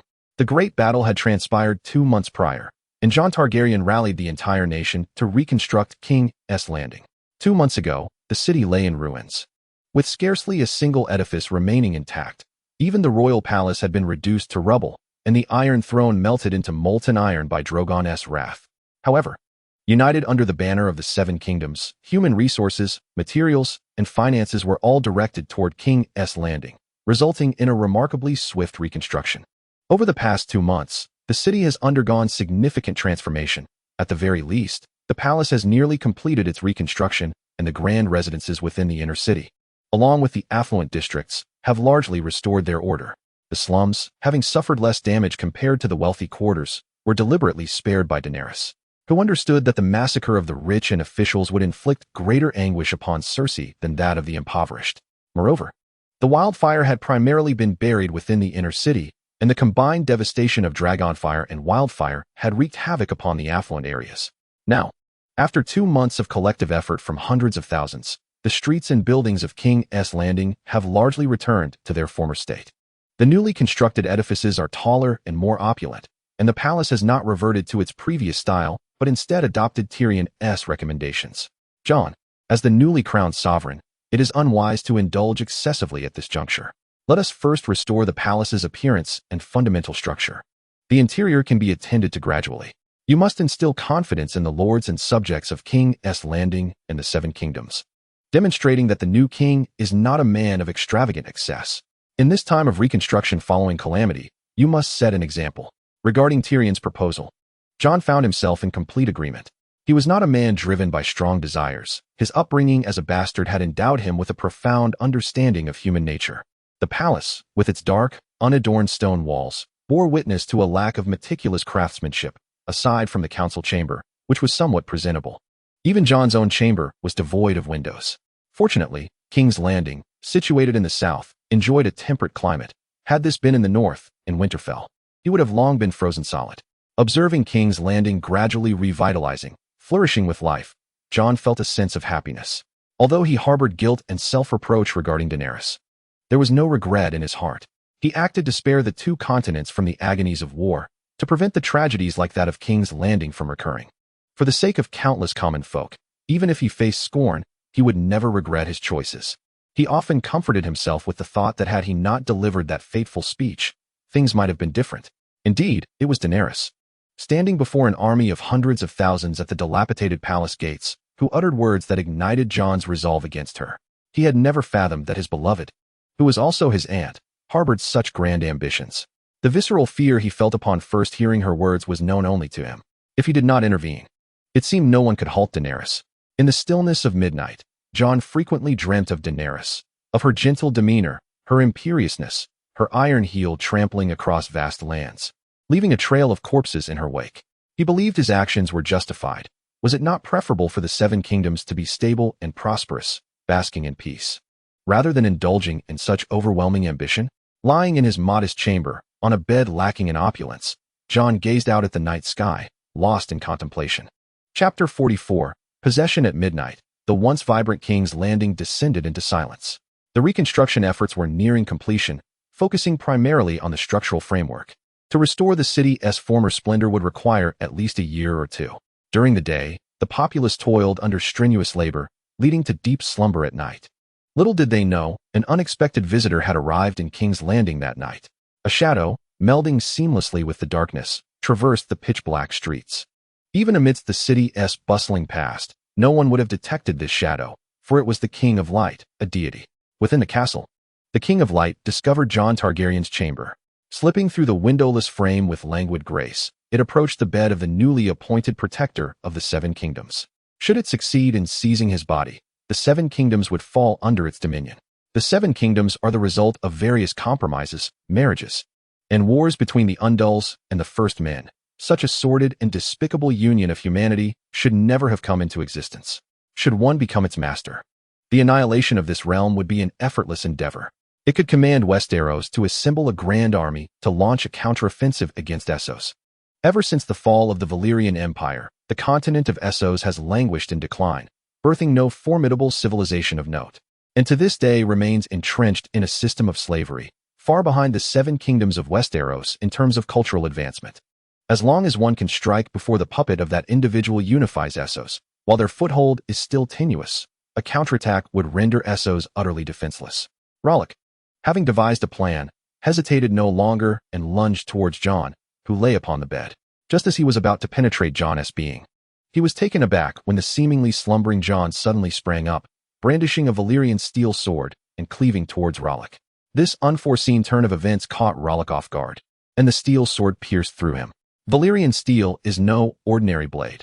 It is forged from the finest iron ore of the 14 Flames, imbued with the fire magic of the Valyrians, rendering it a magical sword. Although the fire magic sword inflicted some damage upon the Lord of Light, it was but a trifling wound for such a being, certainly less than the harm inflicted by Zheng Xin's ice blade.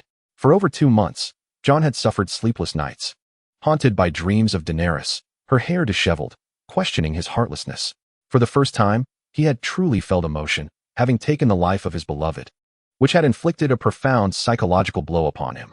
Thus, from the moment the Lord of Light entered the chamber, Jon had sensed his presence, lying in wait for the perfect moment to strike.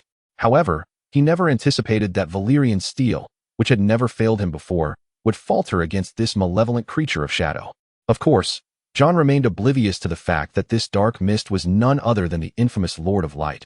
Rallick, had he known, he would not have acted so recklessly, but would have called for reinforcements immediately. Jon, why are you still awake at such an hour? A good child should not indulge in late-night wanderings. Rallick's voice dripped with mockery, reminiscent of a gentle elder reproaching a wayward child. Jon felt a chill run down his spine upon realizing that this entity could speak, and even knew his name. He opened his mouth to summon aid, only to be astounded to find that no sound emerged. Clutching his throat, fear finally flickered in Jon's eyes. Futile, do not attempt to escape my grasp. To be chosen by me is a privilege, mortal. Offer me your life, Rallick proclaimed, extending his arms in an embrace, as if awaiting a wayward child to return home. Jon found himself paralyzed, voiceless, akin to a lamb awaiting slaughter, his eyes shimmering with a helpless light. He was but a mere mortal, despite his status as an emperor. He found himself utterly powerless in the presence of the King of Light, R'hllor. The dark mist advanced toward Jon, its steps measured and unhurried, devoid of any elation or thrill at the impending success. Everything unfolded according to its design. If there were no surprises, how could there be joy? Soon, the dark mist merged with Jon's being, the two becoming one, rendering all else invisible save for Jon's corporeal form. In an instant, Jon collapsed to the ground, his body rigid and convulsing, as if he were enduring some cruel punishment. Yet, before long, the convulsions ceased and his body relaxed, as if nothing had transpired. Rising slowly from the ground, Jon brushed off the dust from his clothes and tidied his somewhat disheveled hair. After completing these actions, a subtle smile graced his lips as he approached the bedside, gazing out at the moonlit night. How delightful it was to reclaim the sensation of flesh. The following morning, the once silent city of King's Landing buzzed to life, as its inhabitants rose to break their fast. The reconstruction of the city continued, and the day awaited them with arduous labor. However, unbeknownst to all, their esteemed king, the protector of the Seven Kingdoms, the visionary ruler Jon Targaryen, had undergone a profound transformation. The war had only just concluded, and the lords of the Seven Kingdoms had yet to return to their territories. Compelled by the urgent need for their assistance in King's Landing, the lords contributed their wealth and strength, with resources pouring into the city. Seizing the moment before the lords departed, King Jon Targaryen summoned all to convene in the royal palace's council chamber. Among the noble families of the Seven Kingdoms, several had seen a change in leadership. For instance, the Baratheon family, once usurpers, had lost all three brothers, Robert, Stannis, and Renly, who had perished. Robert's son, Joffrey, born of the incestuous union between Jaime and Cersei, met his end through poison, effectively extinguishing the Baratheon line, leaving no heirs. Yet, unbeknownst to all, Robert Baratheon had a surviving descendant, a man with black hair and brown eyes, a faceless man and the mightiest assassin, Arya Stark's only love, the Little Smith. However, aside from Cersei, no one knew of his existence as Robert's illegitimate son. Now that Cersei was dead, his identity lay buried in obscurity. Thus, the Stormlands rewarded the loyal Mormont family, also known as Yora's kin. Presently, lords and their representatives gathered, including the current head of House Lannister, Tyrion Lannister, serving as Hand of the King, and the head of House Tully, Mestal Tully, who replaced Littlefinger as the Master of Coin.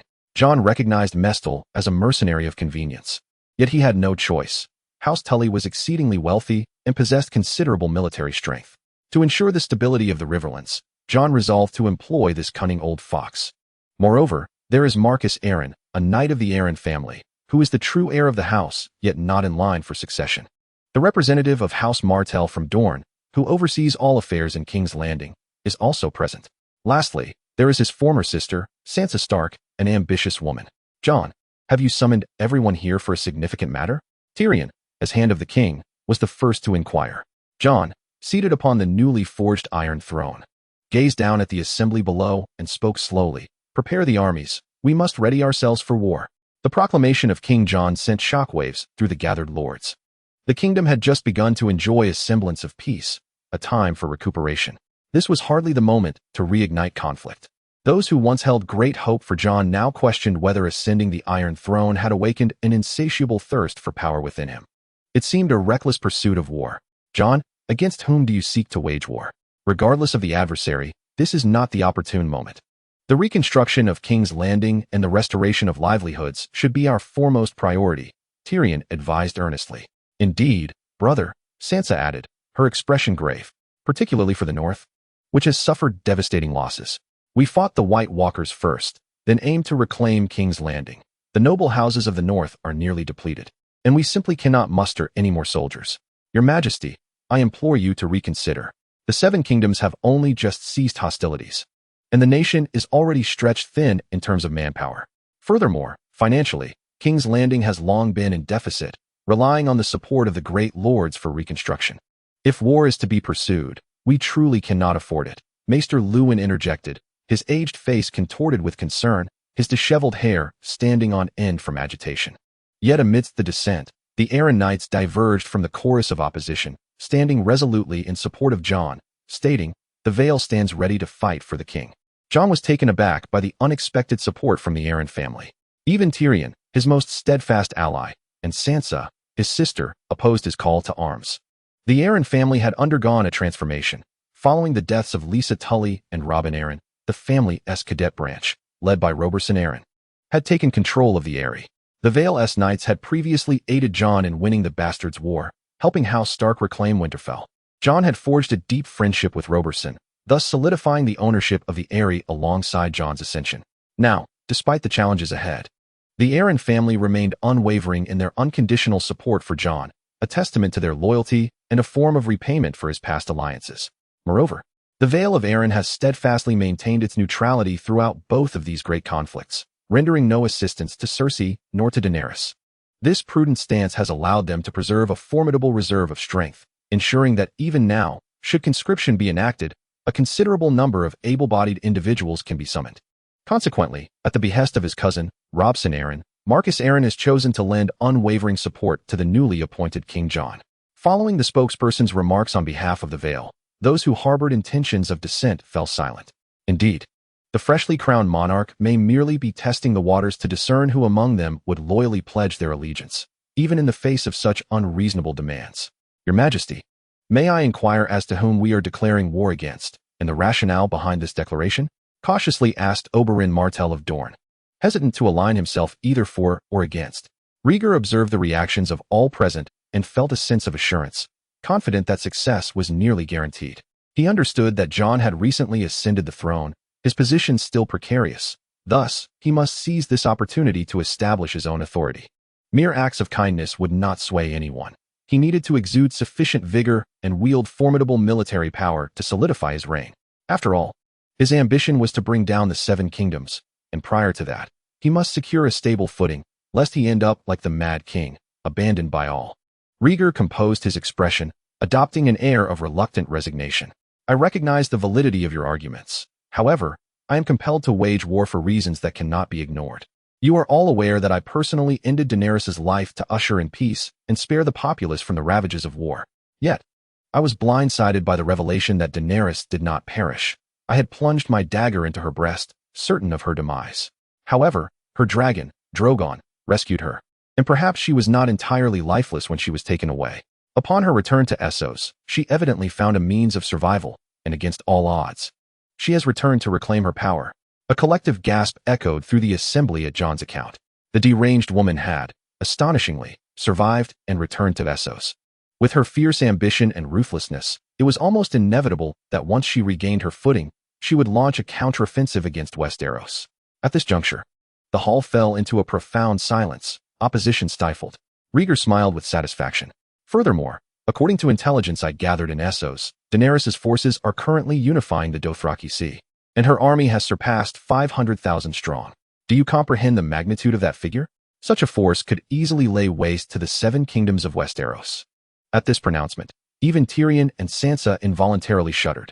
The individuals whom Daenerys loathed most were undoubtedly Jon, for ending her life, followed closely by Tyrion, whom she had condemned to death, and Sansa, who had consistently played a duplicitous game with her. Now, not only has she survived, but she has also mustered an immense army on the continent of Essos. If she is granted sufficient time for development, by the time she returns to Westeros, those three individuals will undoubtedly be the first to perish. Furthermore, she operates under the banner of the ancient Valyrian Empire and the House of the Dragon, seeking to restore Valyria to its former glory. It is common knowledge that no faction in present-day Essos poses a threat to her. It is merely a disunited collection of factions. Should she succeed in this endeavor, Westeros would become akin to fish on a chopping block. A unified and formidable Essos would certainly be beyond Westeros' capacity to contend with. Now, is there anyone who still opposes my call to arms? If you are willing to march towards your own doom? As Larlo's words echoed, a profound silence enveloped the assembly until Tyrion was the first to break it. I support this. He understood well what was advantageous and what was detrimental to his interests. I too support this, Sansa added, her heart uneasy as long as Daenerys remained alive. The Arryn family has always backed you, Your Majesty. Your Majesty, we must engage in battle. I stand with you. I also support you, Your Majesty. Larlo surveyed the audience with satisfaction, a pleased smile gracing his lips. Excellent. We must seize the opportunity while Daenerys is still consolidating her position. We will shatter her forces and dismantle her dreams of restoration. Everyone, return to your territories, recruit soldiers, and exert every effort to gather as many troops as possible. We will assemble in the major ports of Dorne, King's Landing, and the Fingers. I intend to form an army of 1 million, cross the narrow sea, and lay waste to Essos, eliminating Daenerys once and for all. Lay waste to Essos, eliminate Daenerys. The fervent speech by Larlo ignited the spirits of all present. Indeed, what is Essos? What does a force of 500,000 mean? When have the 7 kingdoms of Westeros ever feared? To raise an army of 1 million, each house need only muster fewer than 150,000 troops. Though it may be somewhat cumbersome for the 7 kingdoms, it is not insurmountable. With determination, it can certainly be accomplished. From this moment, all lords shall return to mobilize their forces. Within a month's time, I expect to see a 1 million-strong army at the docks of the 3 major ports. Chapter 46. Changing plans on the continent of Essos, west of the Bone Mountains, a vast prairie has seen 2/3 of its land claimed by Daenerys' Valyrian Empire. In the span of 2 months, Daenerys and her army have conquered 75 tribes, amassing a population exceeding 1 million, with a fighting force of 570,000. The Dothraki primarily inhabit the southern regions of the plains, where the pastures are lush, the climate more temperate, and grazing is facilitated. The larger tribes are also concentrated in the southern areas.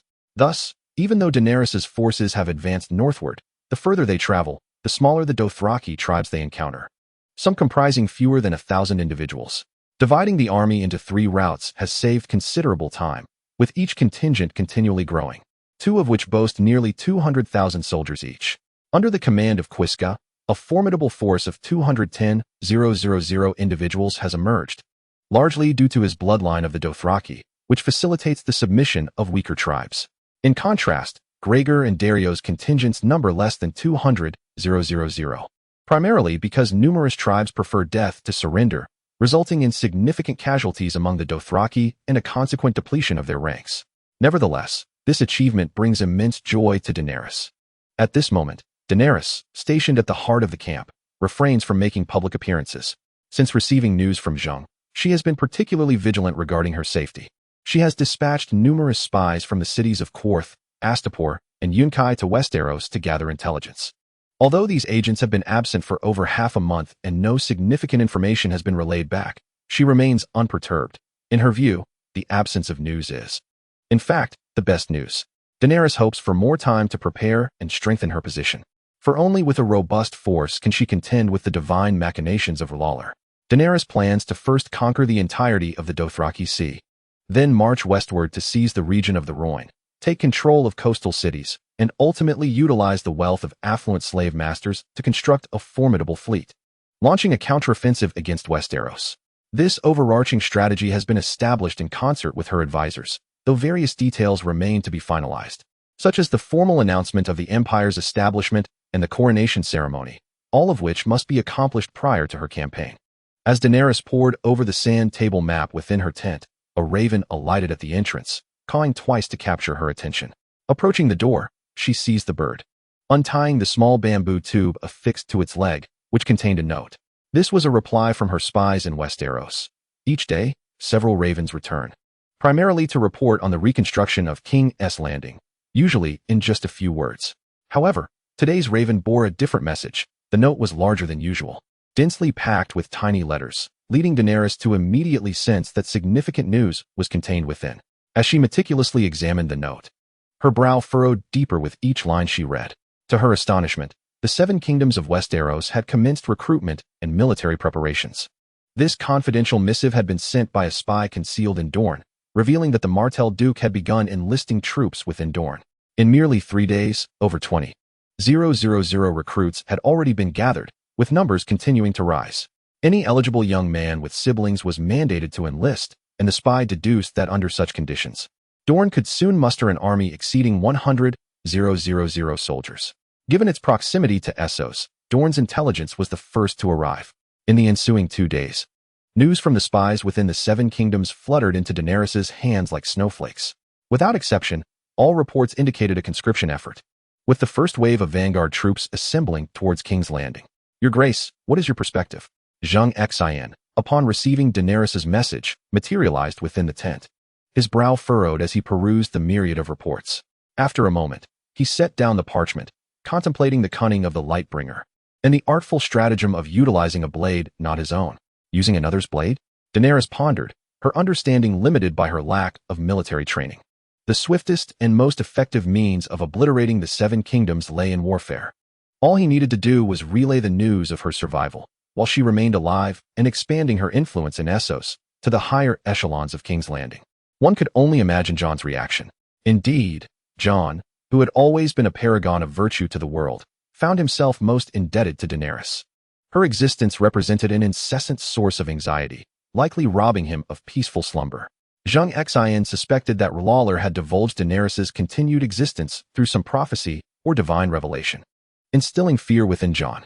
Little did he realize that R'hllor had directly usurped control over Jon's corporeal form. Given R'hllor's historical methods, this indeed aligned with his usual tactics. However, unlike before when R'hllor was bound and without autonomy, he was now liberated. To refrain from direct involvement would deprive him of the thrill of conquest. Moreover, only by possessing a physical form could he gradually regain his strength. Remaining in a shadowy state would forever stifle his resurgence. You, my dear, are the blade he intends to wield. Recall my words regarding R'hllor's animosity toward the Undul and First Men. His actions serve to not only facilitate the annihilation of the 7 kingdoms, but also to substantially undermine your burgeoning influence. Should both sides suffer, it would be the most favorable outcome. Let us not forget, he emerged alongside tens of thousands of shadowy troops. It appears we must alter our strategy. We can no longer linger upon the plains. We must swiftly seize the coastal cities, bolster our forces, and commence shipbuilding, striving to thwart the Westerlanders at sea. Daenerys, embodying the essence of a true queen, swiftly devised an effective countermeasure. Indeed, gather the armies immediately and march westward. There is no time to leisurely besiege the riverlands.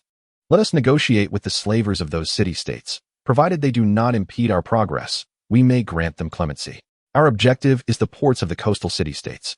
Understood. I shall attend to it at once.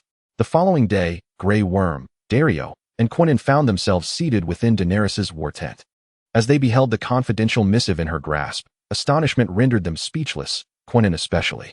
He remained unaware of the intricate backstory, naively believing Daenerys sought to restore the Valyrian Empire, utterly unprepared for the deep-seated enmity she harbored against the 7 kingdoms of Westeros. Your Majesty, Cuz is willing to brave fire and water for you, to topple their stone edifices and vanquish those clad in iron.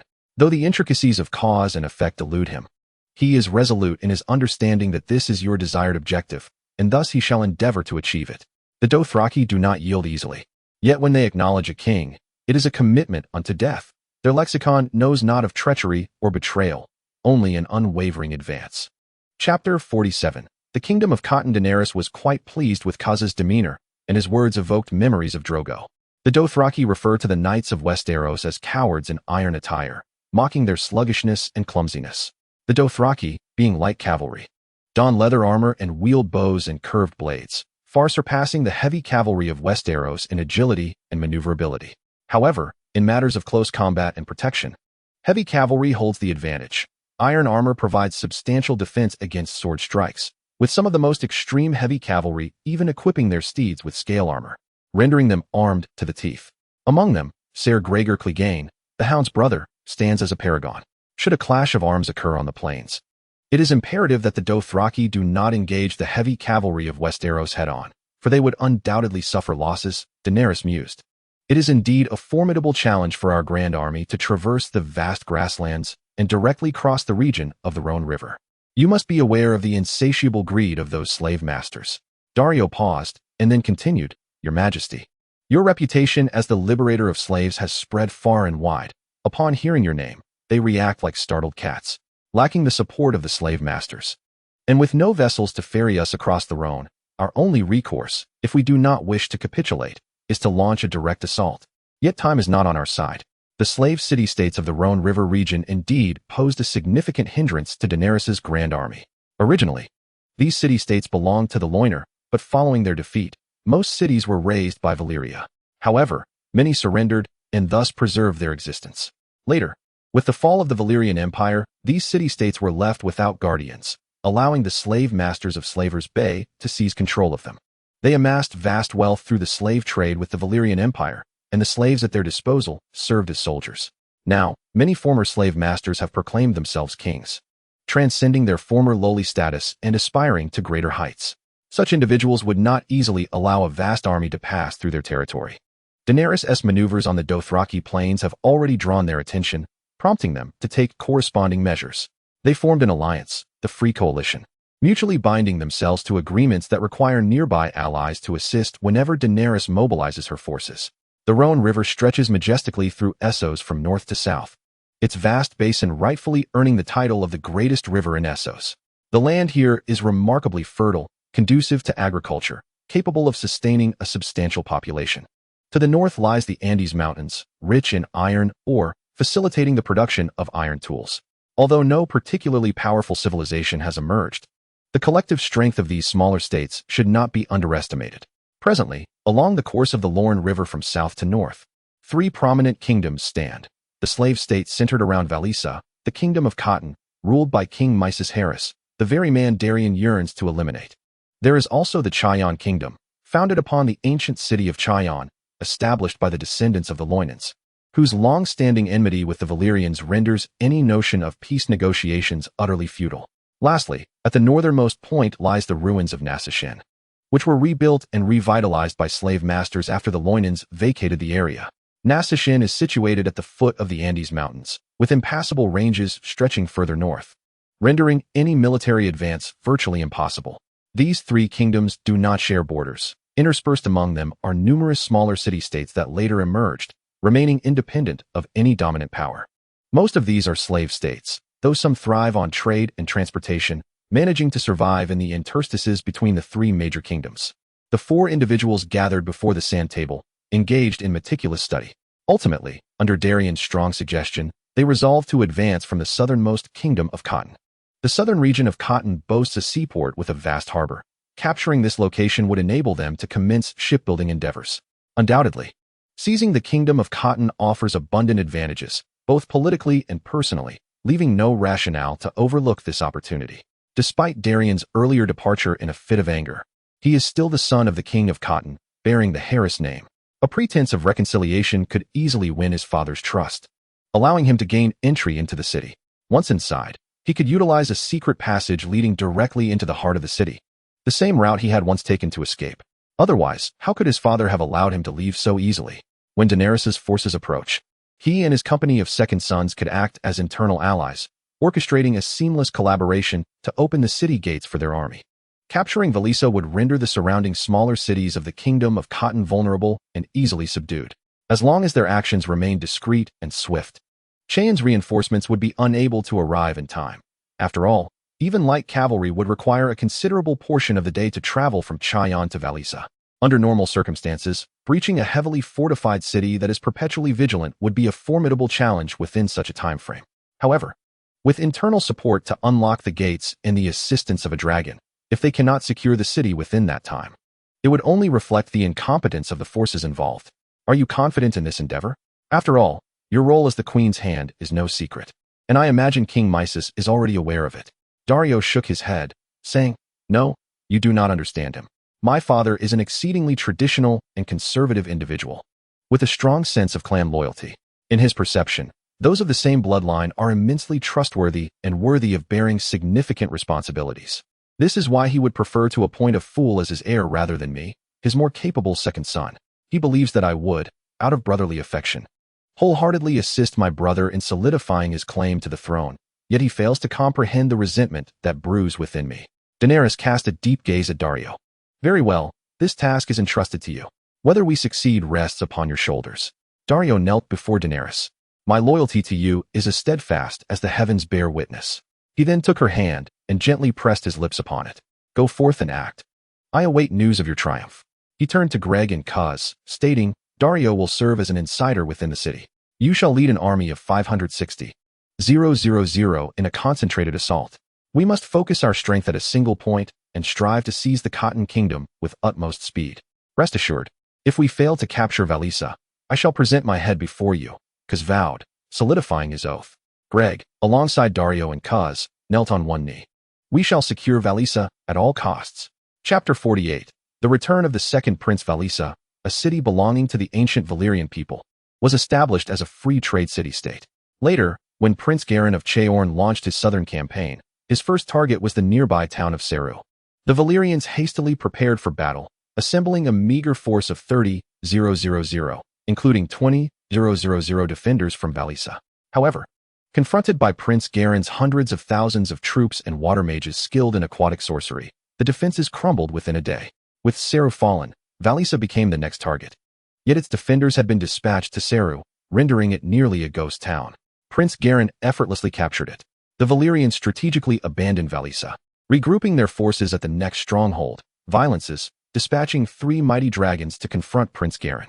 Ultimately, Garin suffered defeat at Volantis, Valyria's largest trade city, and the Valyrians pushed him back. Since Valisa was originally a Valyrian city-state, they naturally refrained from enacting a policy of destruction here. Thus, Valisa was fortunate to escape 2 catastrophic assaults, with both its walls and principal structures remarkably well preserved.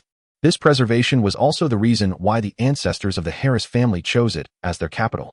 Currently, Valisa is fortified with a substantial force of slave soldiers, numbering around 100,000, prepared to confront Daenerys' impending assault or to support the proud descendants of the Loiner from Cheorn. "Hrumph," old Mysis exclaimed, draining his cup of wine. Wiping his mouth carelessly, and seizing a delectable roasted fish from the table to indulge in. Mercis is nearing 70 years of age, and the comforts of life have gradually rendered his physique somewhat corpulent. The age spots on his face quiver with each chew. At this moment, the Harris family is partaking in a lavish luncheon, a grand array of exquisite dishes laid before them. Laughter and jovial conversations abound as they indulge in their meal. Mercis's elderly companion, the late queen of the Cotton Kingdom, has departed from this world, leaving him surrounded by two elegantly clad concubines, who occasionally bring sweet fruits to his lips. His eldest son, Valen Harris, occupies the seat directly across from Mercis. At first glance, Valen presents a pleasing appearance. He boasts tousled golden hair, a prominent nose, and eyes that exude a misty yet profound allure. Despite being nearly 50, he shows no signs of aging, a testament to his diligent self-care. His robust stature is adorned in a fitting silk robe, and his every gesture exudes an air of nobility. Valen, is the city's defense secure? Mercis inquires. Valen sets down his utensils and replies, Father, rest assured, I conduct 3 inspections of the city's defenses daily. The guards are vigilant, and we have dispatched sentinels beyond the city limits to patrol 50 miles outward. Should they catch sight of any Dothraki, they will immediately return to report. Mercis nods with satisfaction. Entrusting you with the crucial matter of our defenses is both a test and an opportunity for you to earn the respect of others. Recently, Daenerys' influence has been expanding, and our 3 great kingdoms will undoubtedly become her next targets. It is merely a question of time. We must remain vigilant. Father, you need not worry. I bear this responsibility with utmost seriousness, Valen assures him. After the meal, Mercis' words drift in one ear and out the other. He has fully delegated the defense matters to his trusted confidant, and he feels at ease. The crux of the issue lies in the clash between the hours of patrol and his self-care regimen. Otherwise, he would certainly take part in the inspections himself, Valen muses. How could he neglect his own maintenance if he wishes to inherit his father's throne? Observing the old man nearing 70, still robust and hardy, Valen cannot help but feel anxious about the future. Should the old man live another decade, Valen would ascend to the throne at 60 without a sound body to enjoy the wealth he has yearned for his entire life. Curse that old fool. He places such immense pressure on me. I have noticed new wrinkles at the corners of my eyes lately, he sighs. Just as Valen frets over his own wrinkles, Daario appears beneath the walls of Valisa. 3 figures on horseback approach the city gates, escorted by a patrol unit. The soldiers atop the walls, upon seeing their returning patrol, do not immediately open the gates, but instead conduct a head count. The patrol, typically comprised of 10, has returned with 13 members, prompting one soldier to inquire, which unit are you from? Why do you have 13 members? The captain of the patrol removed the rag covering his face and declared, It is I, Ismon. We encountered Prince Daario in the wilderness. His Highness has separated from the faction of the Second Sons and wishes to return to Valisa, to be by his father's side. Upon hearing that it was Prince Daario, the soldiers on the city walls immediately ceased their negligence. After verifying his identity, they opened the city gates, allowing the patrol to enter. As mere lowly slave soldiers, they dared not provoke Daario, the second prince, unaware that he had already come under the influence of Queen Daenerys, a secret known only to the upper echelons. Thus, Daario, accompanied by 2 attendants, entered Valisa with surprising ease.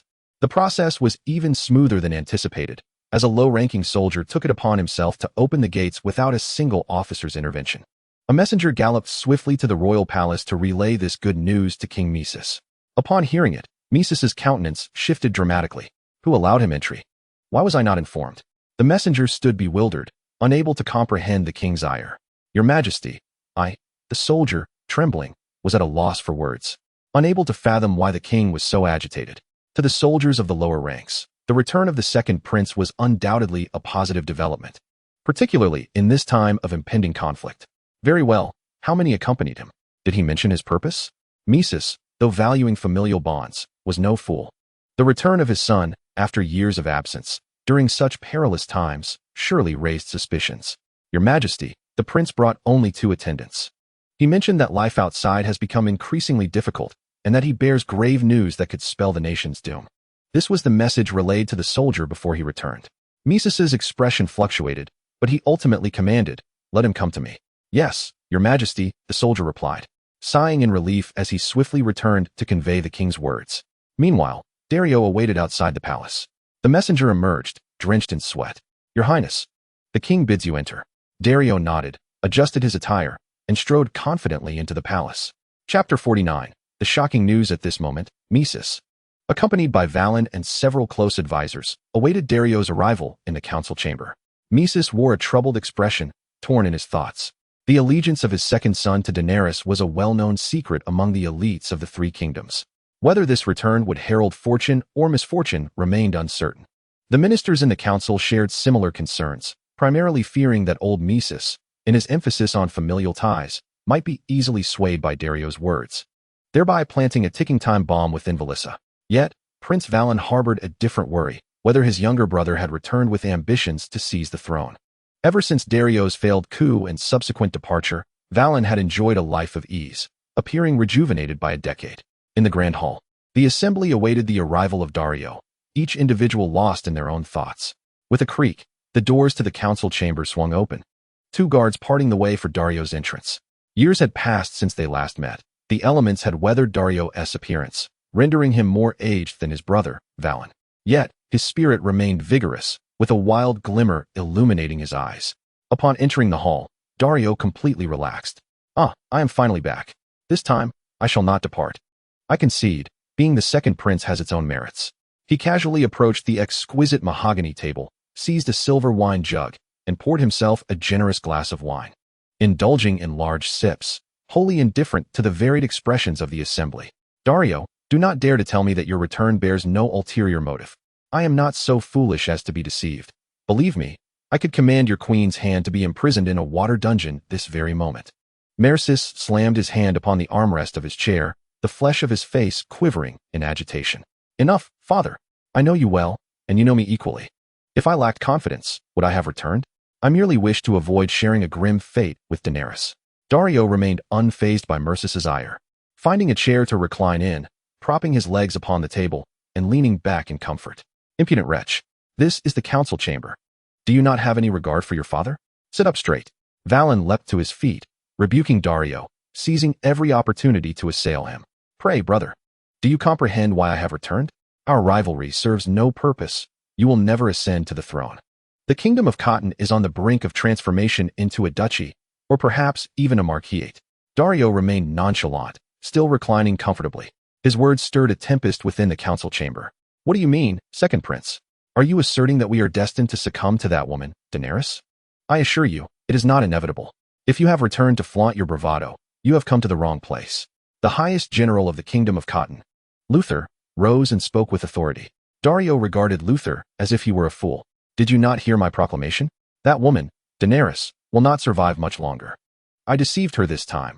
I claimed I would open the gates of Valissa, aiding her in effortlessly seizing the kingdom of Cotton. To my astonishment, that foolish woman actually believed me. Then why do you assert that the kingdom of Cotton shall cease to exist? Mercis urgently interjected, echoing the concerns of all present. Because Daenerys' enemies in Westeros are poised to strike. She was meant to perish in Westeros, yet her dragon rescued her, allowing her to escape, grievously wounded, back to Essos. Not long ago, Jon Targaryen, the newly appointed protector of the 7 kingdoms of Westeros and heir to the Iron Throne, learned of the news that Daenerys was still alive and has begun to muster troops throughout the 7 kingdoms. According to reliable sources, there are currently 500,000 men assembled, and this is far from the end. It is rumored that Jon's ambition is to gather an army of 1 million. Launching from the great ports of Sunspear and Dorne, King's Landing, and Gulltown on the Fingers, all with the singular goal of confronting Daenerys. One can well imagine the elite forces of the 7 kingdoms, clad in iron armor and wielding long swords, disciplined and resolute. While Daenerys commands only a few 100,000 Dothraki, a savage people devoid of any semblance of discipline, they are undeniably no match for the might of the 7 kingdoms. Thus, I devised a cunning escape, motivated by the desire for the Cotton Kingdom to pledge allegiance to the 7 kingdoms. Though the throne may be lost, at the very least, we would be spared from the scourge of war. Submitting to Jon is not an unworthy choice. He is a benevolent ruler who would grant you a dukedom, or at the very least, a marquisate. You must understand that the objectives of both sides differ fundamentally. Jon seeks to eliminate Daenerys, while she covets our lands and aims to annihilate the Harris family. Although I have served as prime minister for a time, I am also a member of the Harris family, and I will not allow her to do so. Therefore, I have returned. Is this news not weighty enough, dear father? Dario spoke at length, and during this discourse, no one dared to interrupt. All were rendered speechless by the shocking revelation that the 7 kingdoms of Westeros were indeed preparing to invade. In the present state of Essos, no faction possesses the strength to resist them. Should they be resolute in their assault, the powers of Essos, including Daenerys, stand little chance. Since the fall of Valyria, the greatest force on this continent has been the free folk east of the Bone Mountains, yet even they are insufficient to contend with Westeros. Is everything you say true? Old Maester's voice trembled with both fear and deep contemplation.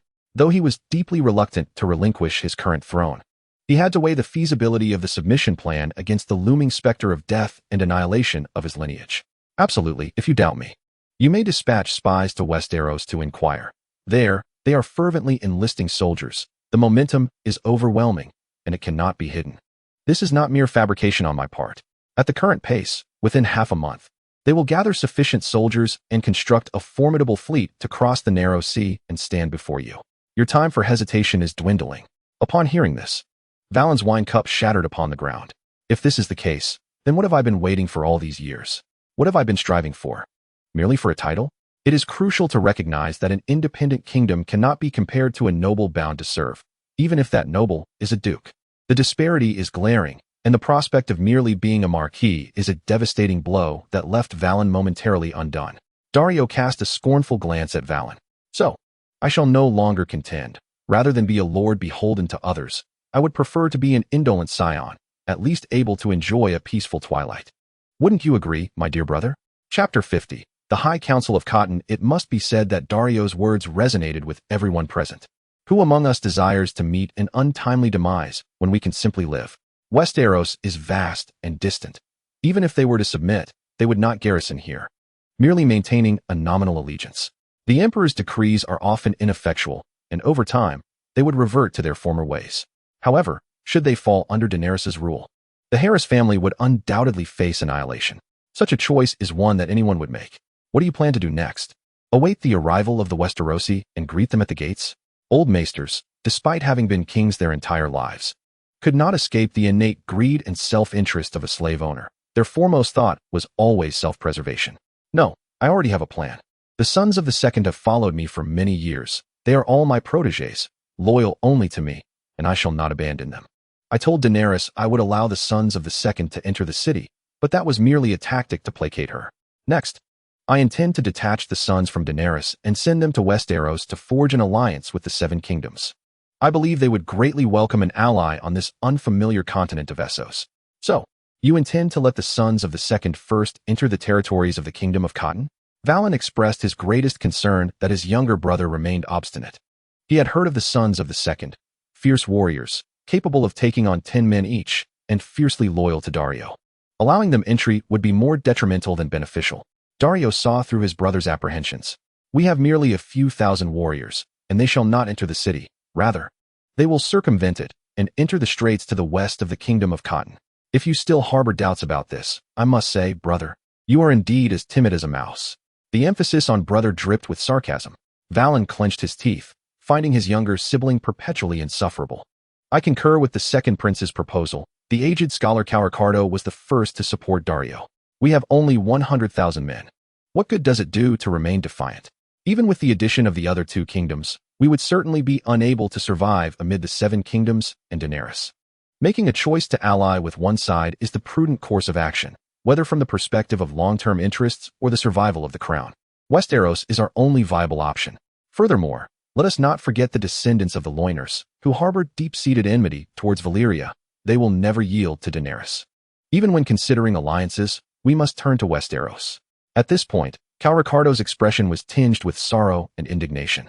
In times long past, the civilization of Essos was extraordinarily formidable.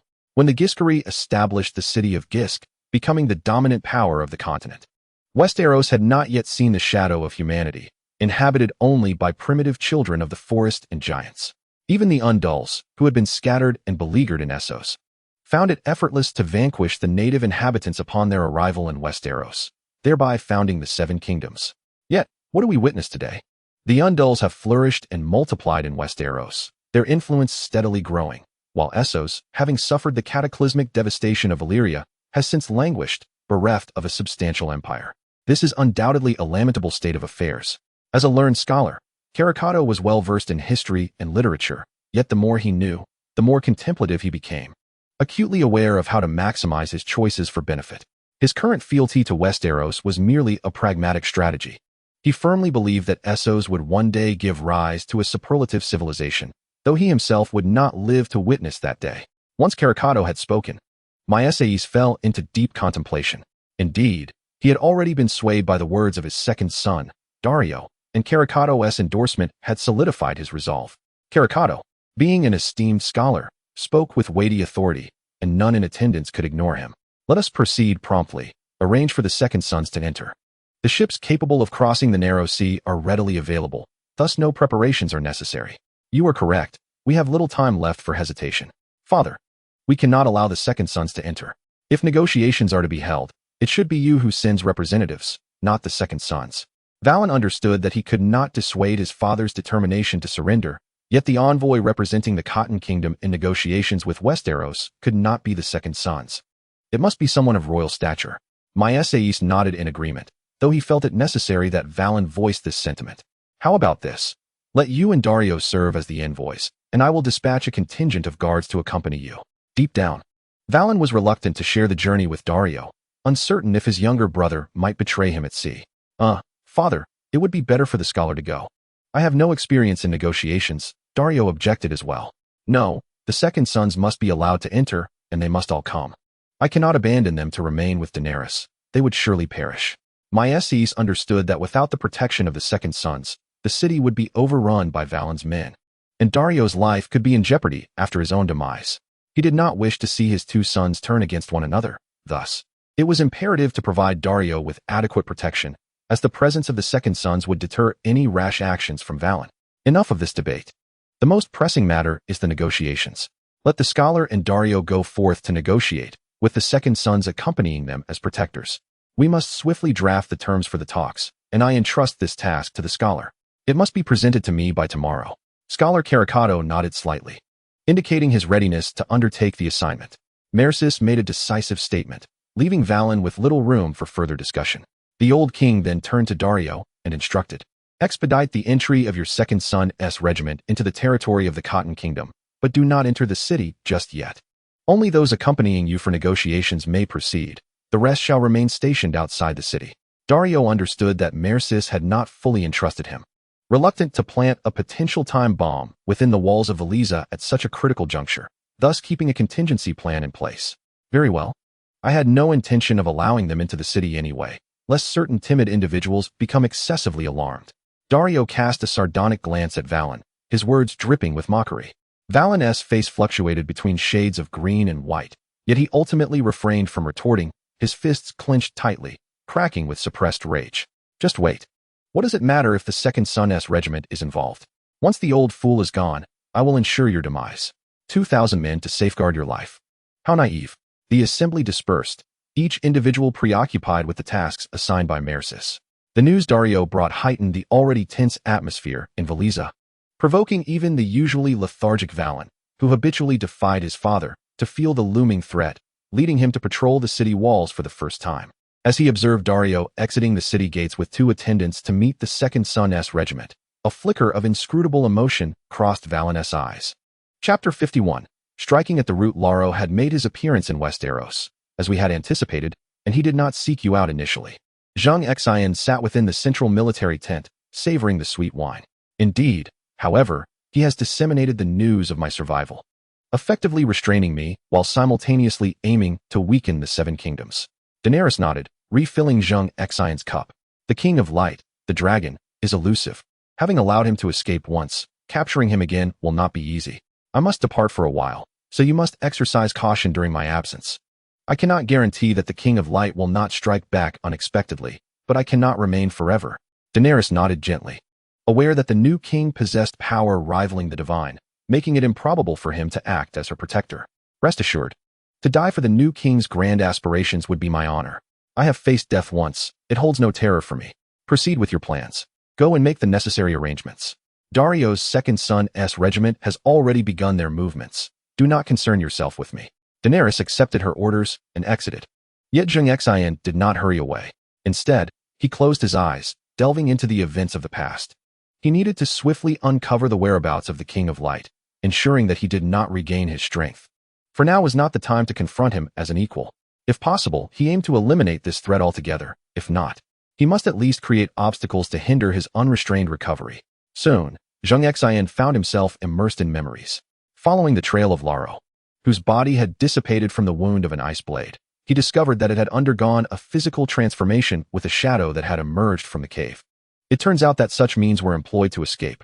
The Shadow Army, numbering in the hundreds of thousands, broke free from their seals, yet instead of wreaking havoc, they dispersed into the farthest corners of 2 continents, retreating underground as if awaiting a summons. If the King of Light can transform infinitely, it is tantamount to possessing countless lives, rendering him practically immortal. No wonder he refrained from allowing these shadows to cause turmoil. Each shadow serves as a mere proxy, a life in itself. How could he so easily sacrifice them? The shadows replaced by the King of Light crawled from the depths, advancing towards Westeros. Zheng Xin, in his dreams, endeavored to follow, but perhaps due to proximity, he was detected by the King of Light.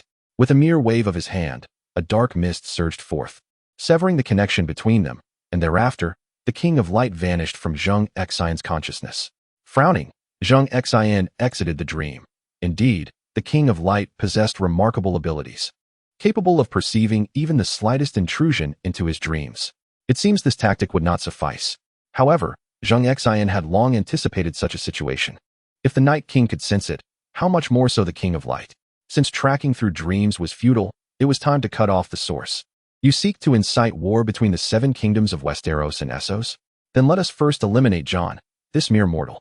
With Jon's demise, the 7 kingdoms would surely descend into chaos. The allure of the Iron Throne is not something everyone can resist. Riding the ice dragon Viserion, Zheng Xin soared towards Westeros. Meanwhile, on the other side, Daario had successfully organized the Second Sons, and in cooperation with Daenerys, set forth towards the kingdom of Volantis. After a long day's journey, the Second Sons arrived at the gates of Valyria. Your Highness, let the Second Sons camp outside the city. His Majesty the King has prepared ample tents and supplies to ensure they do not suffer from the cold or hunger.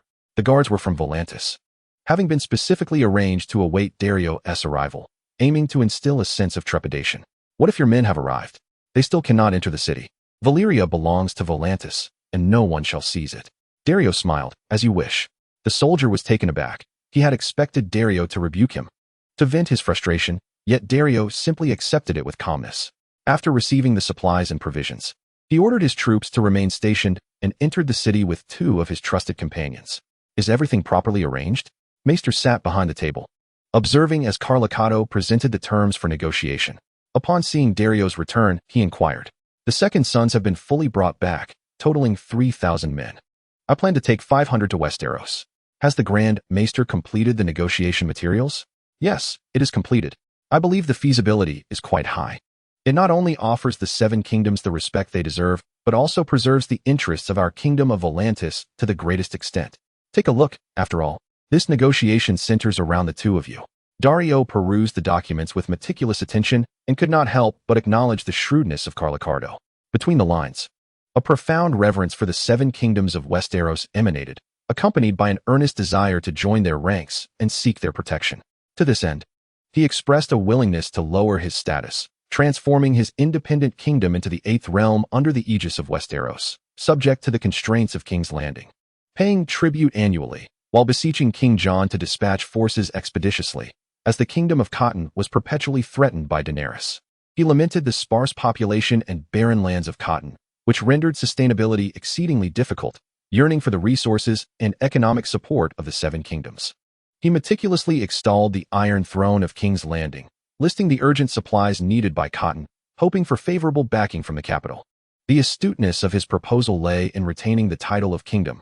Thus, even in the event of negotiations, the worst outcome would merely be a demotion to a duchy, and further reduction to a marquisate would be untenable, thereby preserving the royal essence while maximizing Cotton's autonomy. Daario nodded in agreement, recognizing Carlicato's remarkable acumen. I have little to add. When shall we depart? He inquired. The provisions have already begun to be loaded onto ships, and there are numerous valuable gifts for King Jon. If all goes smoothly, you may set sail by tomorrow morning. You can commence preparations with the accompanying members of the Second Son's entourage now, boarding the vessel at dawn to expedite your journey. At present, Daenerys could strike at any moment, and Mirzas was eager to set forth, seeking negotiations even at the cost of certain interests to conserve time. Very well, I shall be swift. I will consult with Master Carlicardo regarding the negotiation process, he replied. Go, came the response. Mirzas felt a considerable weight lift from his heart. Once Daario departed from Velissa and journeyed to King's Landing, it would signify his genuine return, a result he yearned to witness. He and his queen had but 2 sons, both of whom filled him with pride, unlike his other sons born of concubines, whom he regarded as bastards, their status utterly incomparable to that of Valen and Daario. He hoped Daario would not harbor grand ambitions. If he devoted his heart solely to supporting Valen, their united efforts would surely illuminate the future of the Kingdom of Cotton. Mirzas approached the window, gazing at Dario's receding silhouette. I hope this reflects your true sentiments, my son. Chapter 52. The breach. As night deepened, Velissa fell into a slumber. Yet the guards on duty atop the walls dared not blink, fully aware that Daenerys's forces could strike at any moment. It was common knowledge that their adversary had the aid of dragons, prompting them to prepare specialized weaponry against such beasts. The walls were lined with formidable ballistae, while the archers numbered over 5,000, organized into a cohesive unit. One must understand that training archers is an arduous endeavor. It demands not only innate talent, but also remarkable strength and extraordinary eyesight. When 5,000 archers unleash a volley, their arrows can encompass a vast expanse, posing a formidable threat to the colossal dragon. The city walls glow brightly under the illumination of torches, presenting a scene of solemn preparedness. All soldiers within the city have been apprised of Prince Daario's treachery against Daenerys. His second son's battalion has returned and is encamped just outside the city, which confirms one crucial fact. Daenerys has chosen their Kingdom of Cotton as her target of aggression, and they are now but a stone's throw from Velissa. The call for reinforcements has been dispatched, and it is anticipated that aid will arrive before sunset tomorrow. The garrison within the city numbers a formidable 100,000. They need only endure a single day and night to secure their safety. Velissa is thoroughly prepared, with all off-duty soldiers sleeping in their attire, weapons at the ready, poised to spring into action at the slightest disturbance. Midnight has fallen, a time when humanity sinks into the deepest slumber. Within a desolate and remote dwelling in Velissa, a sliver of moonlight pierces through the dilapidated roof, casting its glow upon the crumbling walls. Beneath the wall lies a scattering of fallen bricks. Suddenly, the debris shifts slightly, then again, producing a faint sound of crumbling. Be cautious, move the cover slowly, and clear the bricks quietly. Make noise, and I swear I will take your head. In the tunnel, the captain of the Second Sons Battalion sharply rapped his subordinate on the back of the head, admonishing him in hushed tones. Yes, Captain. I'll be careful. The soldier, aware of the potential mishap, gingerly shifted the cover, gradually clearing away the debris. After more than half an hour, they finally removed the fallen bricks. The captain lifted the cover and peered outside, discovering that the exit was an abandoned hearth. The external darkness enveloped them, illuminated only by the faint moonlight revealing remnants of crumbled walls. He gestured for silence and climbed out first, followed swiftly by the figures emerging silently from the tunnel. Though their number was modest, only 100, each was a paragon of the Second Sons Battalion, agile and formidable in combat. Their mission was to breach the city gates. Outside, 3,000 of their companions awaited to support them. If the 3,000 could hold for a moment, Daenerys' main force would promptly mobilize upon receiving the signal, and the conquest of Velissa would be mere hours away. Utilizing the walls and the cover of darkness, the group stealthily navigated through the shadows, eluding 4 patrols before drawing near to the city gates. There, a contingent of 500 soldiers stood guard, tasked with protecting the entrance. Yet, this meager force was clearly insufficient against the elite 100 of the Second Sons Battalion. As they approached the gates, the captain's eyes gleamed with intensity as he silently unsheathed his steel blade. Glory and achievement lie just ahead, brothers. Once the gates fall, we shall claim the honor. Our queen shall not forget our deeds. Follow me. The captain turned back and quietly invigorated his team, excitement illuminating their faces. They had honed their skills, yearning for this very moment. What hesitation remained? Life and death hung in the balance. If fortune favored them, their lineage would commence anew, inscribed with their names. As the captain's words faded, 100 men sprang forth like nimble cats, resembling grim reapers in the night, launching a surprise assault on the 500 guards stationed at the city gate. The clash of blades resonated as the unprepared sentinels fell, dozens perishing in the initial onslaught. The captain of the guards swiftly realized the threat, calling for reinforcements before plunging into the fray. Enemy attack! Enemy attack! A soldier, tasked with communication, produced a horn, sounding the alarm as he sprinted away to summon more allies. The captain, witnessing the retreat, knew he could not pursue. The immediate priority was to breach the city gates. Chaos erupted within, cries of battle echoing through the air. The reserve forces stationed outside, close at hand, sprang into action, joining their comrades in a coordinated assault on the gates. Simultaneously, thousands ignited torches, transforming the area outside Valisa into a blazing spectacle against the darkened sky. 10 miles beyond the city, atop a hillside with a sweeping view, Gregor, ever vigilant of Valisa's movements, finally received the signal for the offensive. Behind him lay an army of 200,000, fully assembled and poised to charge. The reserve forces had already signaled the cavalry to advance, declaring, "Take Valisa."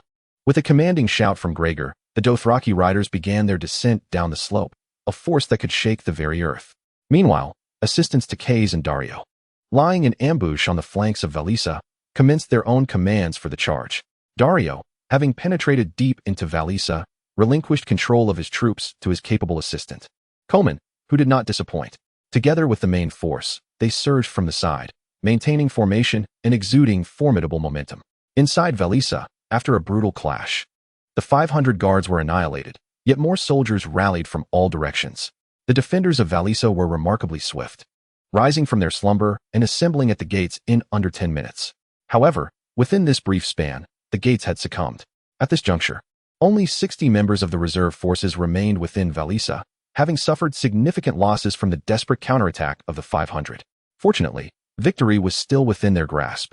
10 men maneuvered the heavy winch of the gates, as the massive doors creaked open, while the remaining defenders valiantly held their ground against the relentless reinforcements pouring in from Valisa.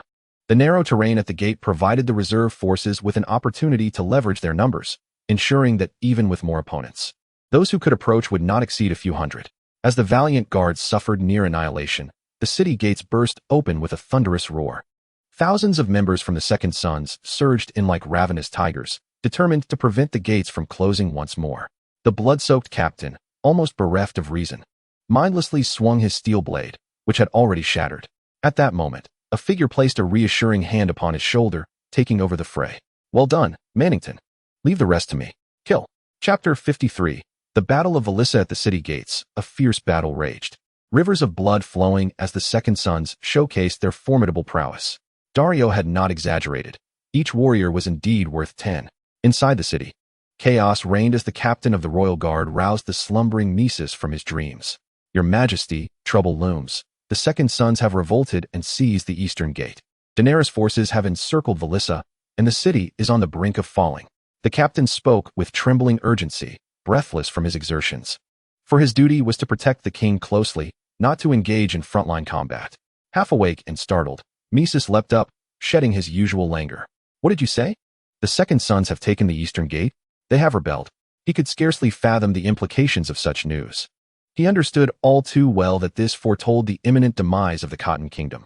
His deepest fears had materialized, and the scant hope he had harbored came at a grievous cost. He had placed too much faith in his second son. Despite knowing Dario harbored ambitions, he had been cautious enough to prevent the Second Sons from entering the city, yet he had still fallen for their scheme. Quickly donning a robe in disarray, he urged, "We have over 100,000 troops within the city. We must rally them and vow to resist to the death. We cannot allow Daenerys to breach our walls." "What is their current position?" "When I arrived, the Second Sons held firm control of the gates, while Daenerys' cavalry was less than 5 miles away, poised to invade at any moment." Mises felt as though his head might explode, nearly stumbling to the ground. What more is there to discuss? The gates stand wide open. Our doom encroaches. This is akin to a harlot inviting entrance. Gather everyone, empower Loser, and we must resist to the bitter end. Our signal has been sent. Cheorn and his men will undoubtedly come to our aid. If we can withstand the initial assault, we have not yet lost. Hurry. The old king had never been so agitated, swiftly assessing the dire situation and issuing a command for a desperate fight. He knew that Daenerys would not spare him, nor would Dario show mercy to his brother. The two were now irreconcilable foes. Yes, inspired by the king's fervor, the captain of the royal guard felt a renewed sense of purpose and immediately set off to find General Loser to organize their response. Mises understood that he could not afford to panic. He was the king. If he faltered, the entire kingdom would be doomed. Outside the city, the Dothraki cavalry continued their relentless charge, drawing ever nearer to the gates of Valisa. The fierce clamor of battle became palpable, and the cries of the fallen echoed in the air. There was no need for Gregor to elaborate. The Dothraki warriors behind him strained every sinew, urging their steeds to reach their utmost speed, driven by an unwavering resolve to reach the gates at any cost. It was universally acknowledged that time was of the essence. Essentially, it was the key to seizing Valisa successfully. It was well known that cavalry excelled in open-field combat rather than in sieges. Should the enemy manage to close the gates, would they then have to resort to ramming them with their heads? The gates stood wide open now. If they did not seize Valisa with lightning speed, the endeavor would only grow more arduous. The defenders held a significant geographical advantage. It would be trivial for 100,000 to hold off, 500,000 for a month. This was indeed the most opportune moment to capture the city. 5 miles vanished in the frenzied sprint of the cavalry. Meanwhile, within the city, a response was underway. 50,000 troops ascended the walls, predominantly archers. The infantry battle at the gates intensified, and the Second Sons, under the relentless assault of the enemy, began to falter, inching closer to being driven from the gates. In the initial disarray, the enemy regained their composure and withdrew their wounded. In their stead, a well-armored, fully equipped regular army appeared. A towering wall of shields was erected at the forefront, with spears thrusting through the gaps, advancing steadily and fearlessly towards the few thousand Second Sons defending the gates. Had Zheng Xin been present, he would have recognized this formation as the renowned Macedonian phalanx of medieval Rome. The most effective counter to the Macedonian phalanx was a deluge of arrows, aiming to inflict as much damage as possible on the unshielded spearmen. Heavily armored cavalry, positioned behind, would then exploit the impact of their steeds and the superior protection of their armor to shatter the enemy formation. However, the Second Sons were all lightly equipped, armed only with battered weapons and lacking heavy armor. The narrow terrain allowed only 20 heavily shielded soldiers to stand in line at the gates. A formidable challenge for the exhausted Second Sons to contend with, given the overwhelming advantage in weaponry held by the enemy. Mannington gritted his teeth, refusing to yield a single step.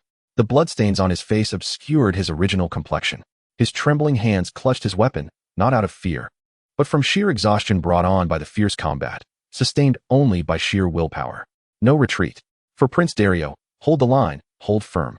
As the enemy approached the gates like a massive, spiny creature, the members of the Second Sons realized that they might not leave alive today.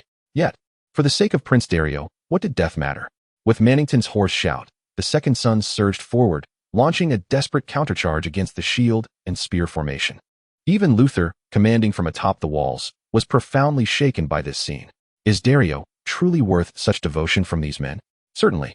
Momentum can sometimes sway the tides of battle. However, when the disparity in strength between the two sides is overwhelmingly vast, mere fervor proves futile.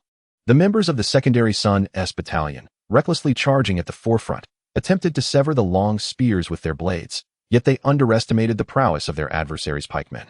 With a swift retraction, the long spears evaded their strikes, crashing against shields and thrusting forward, impaling a line of men through their chests, resulting in instant demise. Nevertheless, the secondary Son S Battalion surged forth like a pack of frenzied beasts, undeterred by their inability to halt the advancing enemy with their swords. They resolved to use their very bodies instead. In no time, the ground before the shield and spear formation was littered with corpses, rendering the heavy infantry's shields incapable of advancing along the earth. They sought to lift their shields over the bodies, yet found themselves mired in the blood-soaked muck and the chaotic arrangement of fallen soldiers, each misstep threatening to trip them.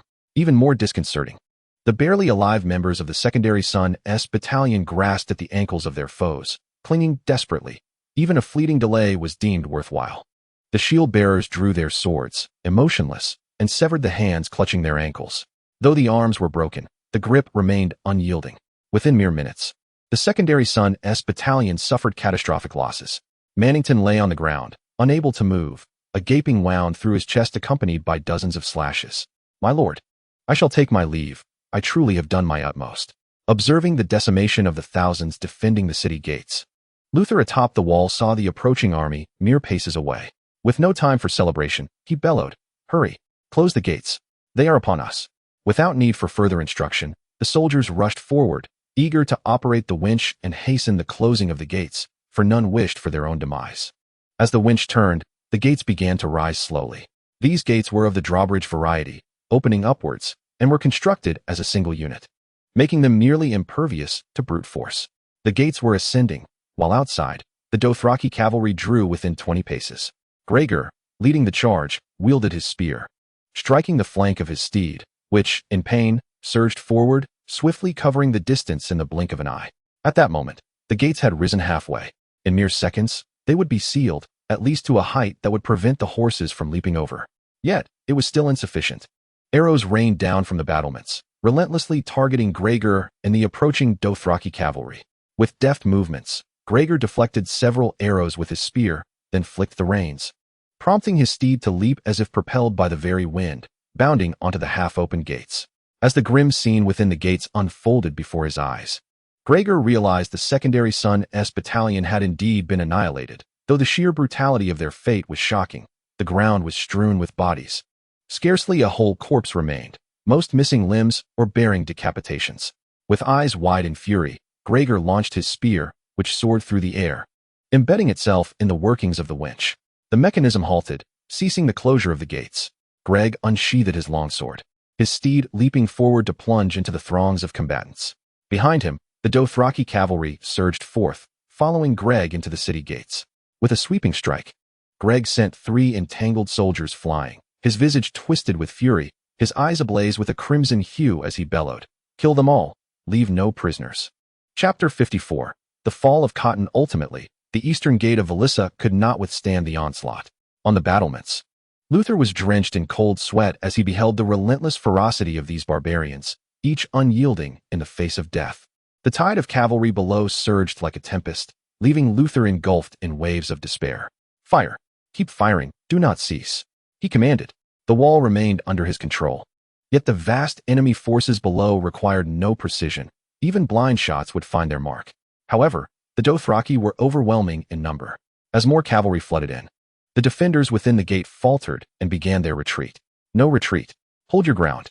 Luther, frantic, ordered the soldiers to stand firm, insisting that they block the gate with their very bodies if necessary.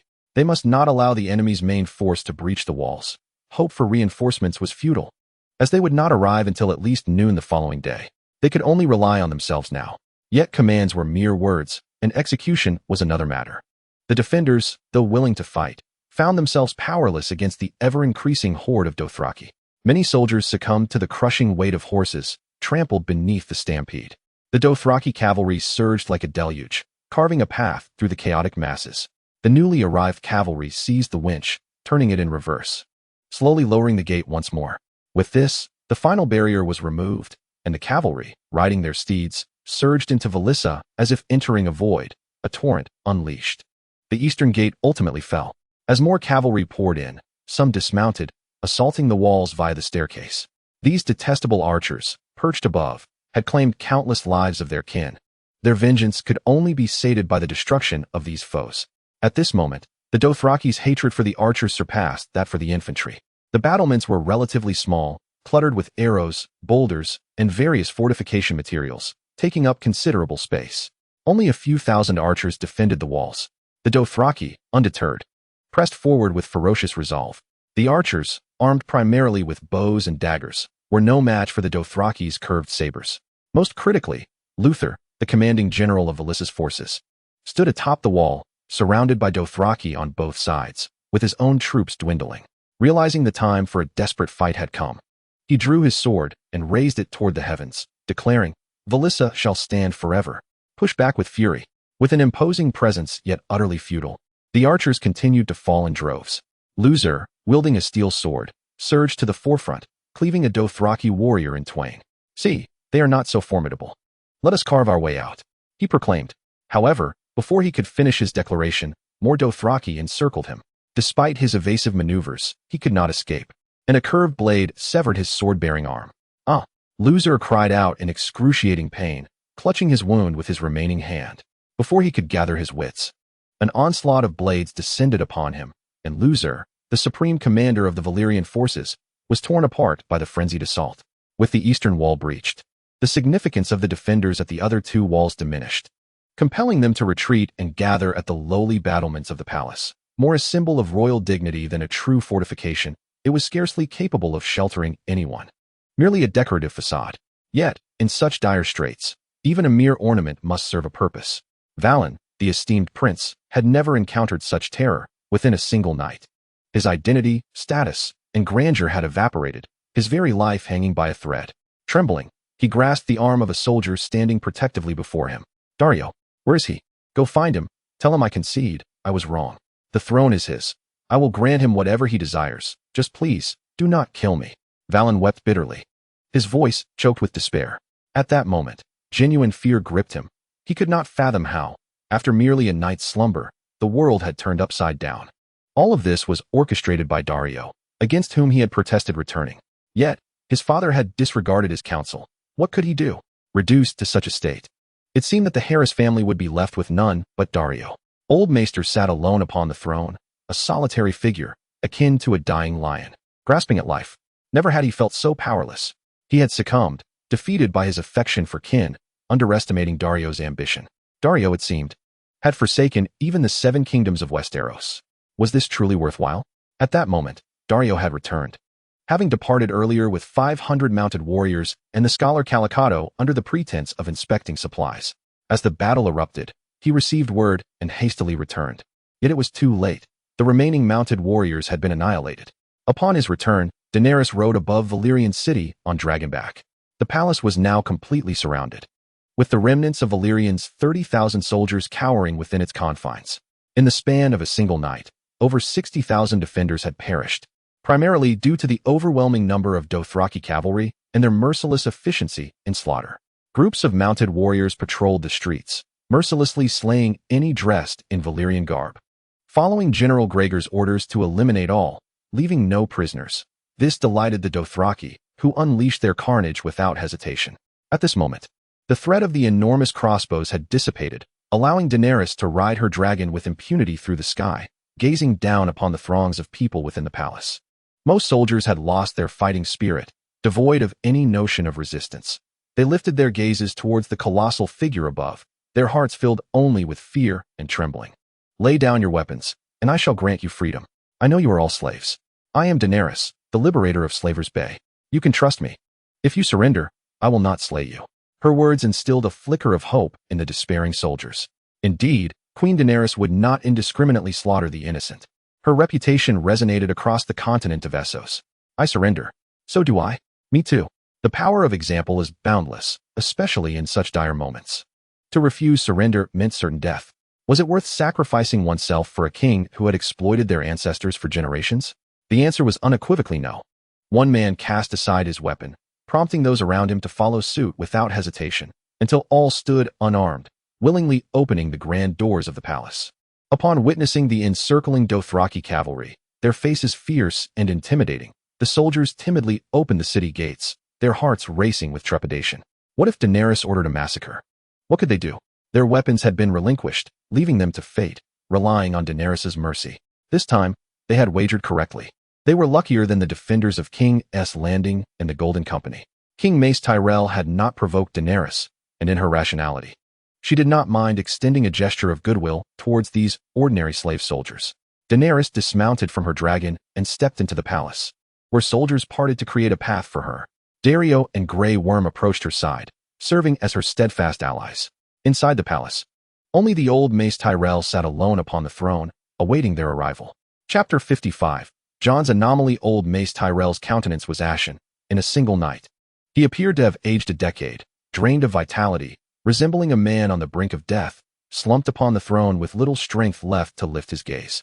He raised his eyelids slightly to regard the 3 figures entering. You have returned.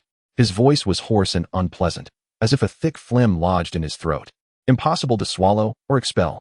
Daario nodded, remaining silent. Why do this? Is it worth it? Daario replied gently. I have stated before that the second sons belong to her grace. My life belongs to her grace as well, and ultimately, Volantis will belong to her grace. I never go back on my word. Mace Tyrell fell into silence for a moment. Is it merely because I refuse to allow you to inherit the throne? Daario shook his head. You are my father, the one who brought me into this world. Yet from the moment I was betrayed by Valen and nearly met my demise here, our bond as father and son has reached its end. You have shown no concern for me. Mercis sighed, reflecting on his grievous mistake. He had pushed away an exceptional son while favoring a foolish and ineffectual firstborn. But has this not been the way of the world since time immemorial? Is it not tradition, a rule of sorts? Was he truly in the wrong? Before Mercis could voice his thoughts, a figure stumbled out from behind the palace, collapsing to the ground upon seeing Dario. Please, do not kill my brother. You cannot take his life. We are blood. We share the same mother and father. We are kin. No one in this world has a bond as close as ours. Spare my life, and I shall serve you, become your slave. Anything, just let me live.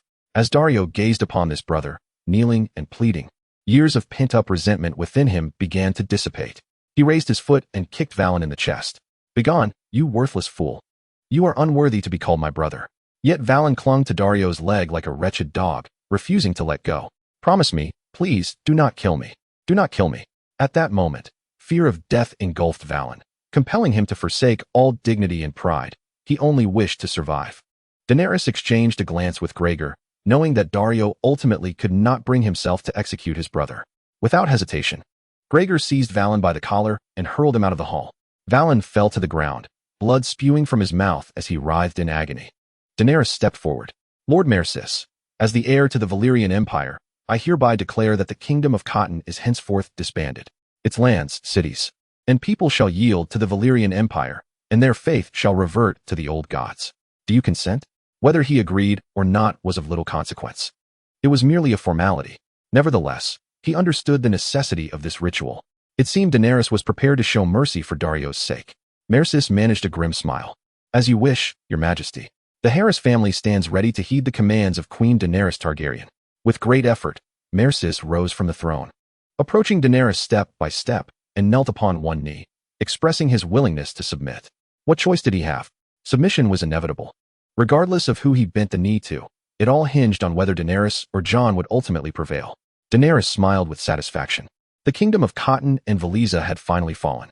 After more than 2 months away from Westeros, Zheng Xin returned once more, having flown directly in his White Walker form, without bringing Viserion or the 2 special wights. Upon his discovery that the more corpses 2 ghouls consumed, the more rapidly they evolved. He noted that they had begun to articulate their thoughts and exhibited a degree of intelligence, albeit their memories as humans remained dormant. He decided to leave Viserion and the 2 ghouls on an island situated between 2 continents, allowing them the opportunity to evolve independently, hoping for delightful surprises upon his return. As he traversed the clouds, Zheng Xin could behold the majestic mountains and rolling hills below, nearing King's Landing. Uncertain of Rollo's current whereabouts, he resolved to extinguish his schemes at the source, knowing that any further actions from his adversary would inevitably reveal a weakness. His immediate focus was to eliminate Jon first. While Rollo possessed methods to obscure Zheng Xin's tracking, Zheng Xin also had means to conceal his presence from Rollo. As he approached King's Landing, Zheng Xin suppressed his aura entirely, akin to an inconspicuous bird in the sky.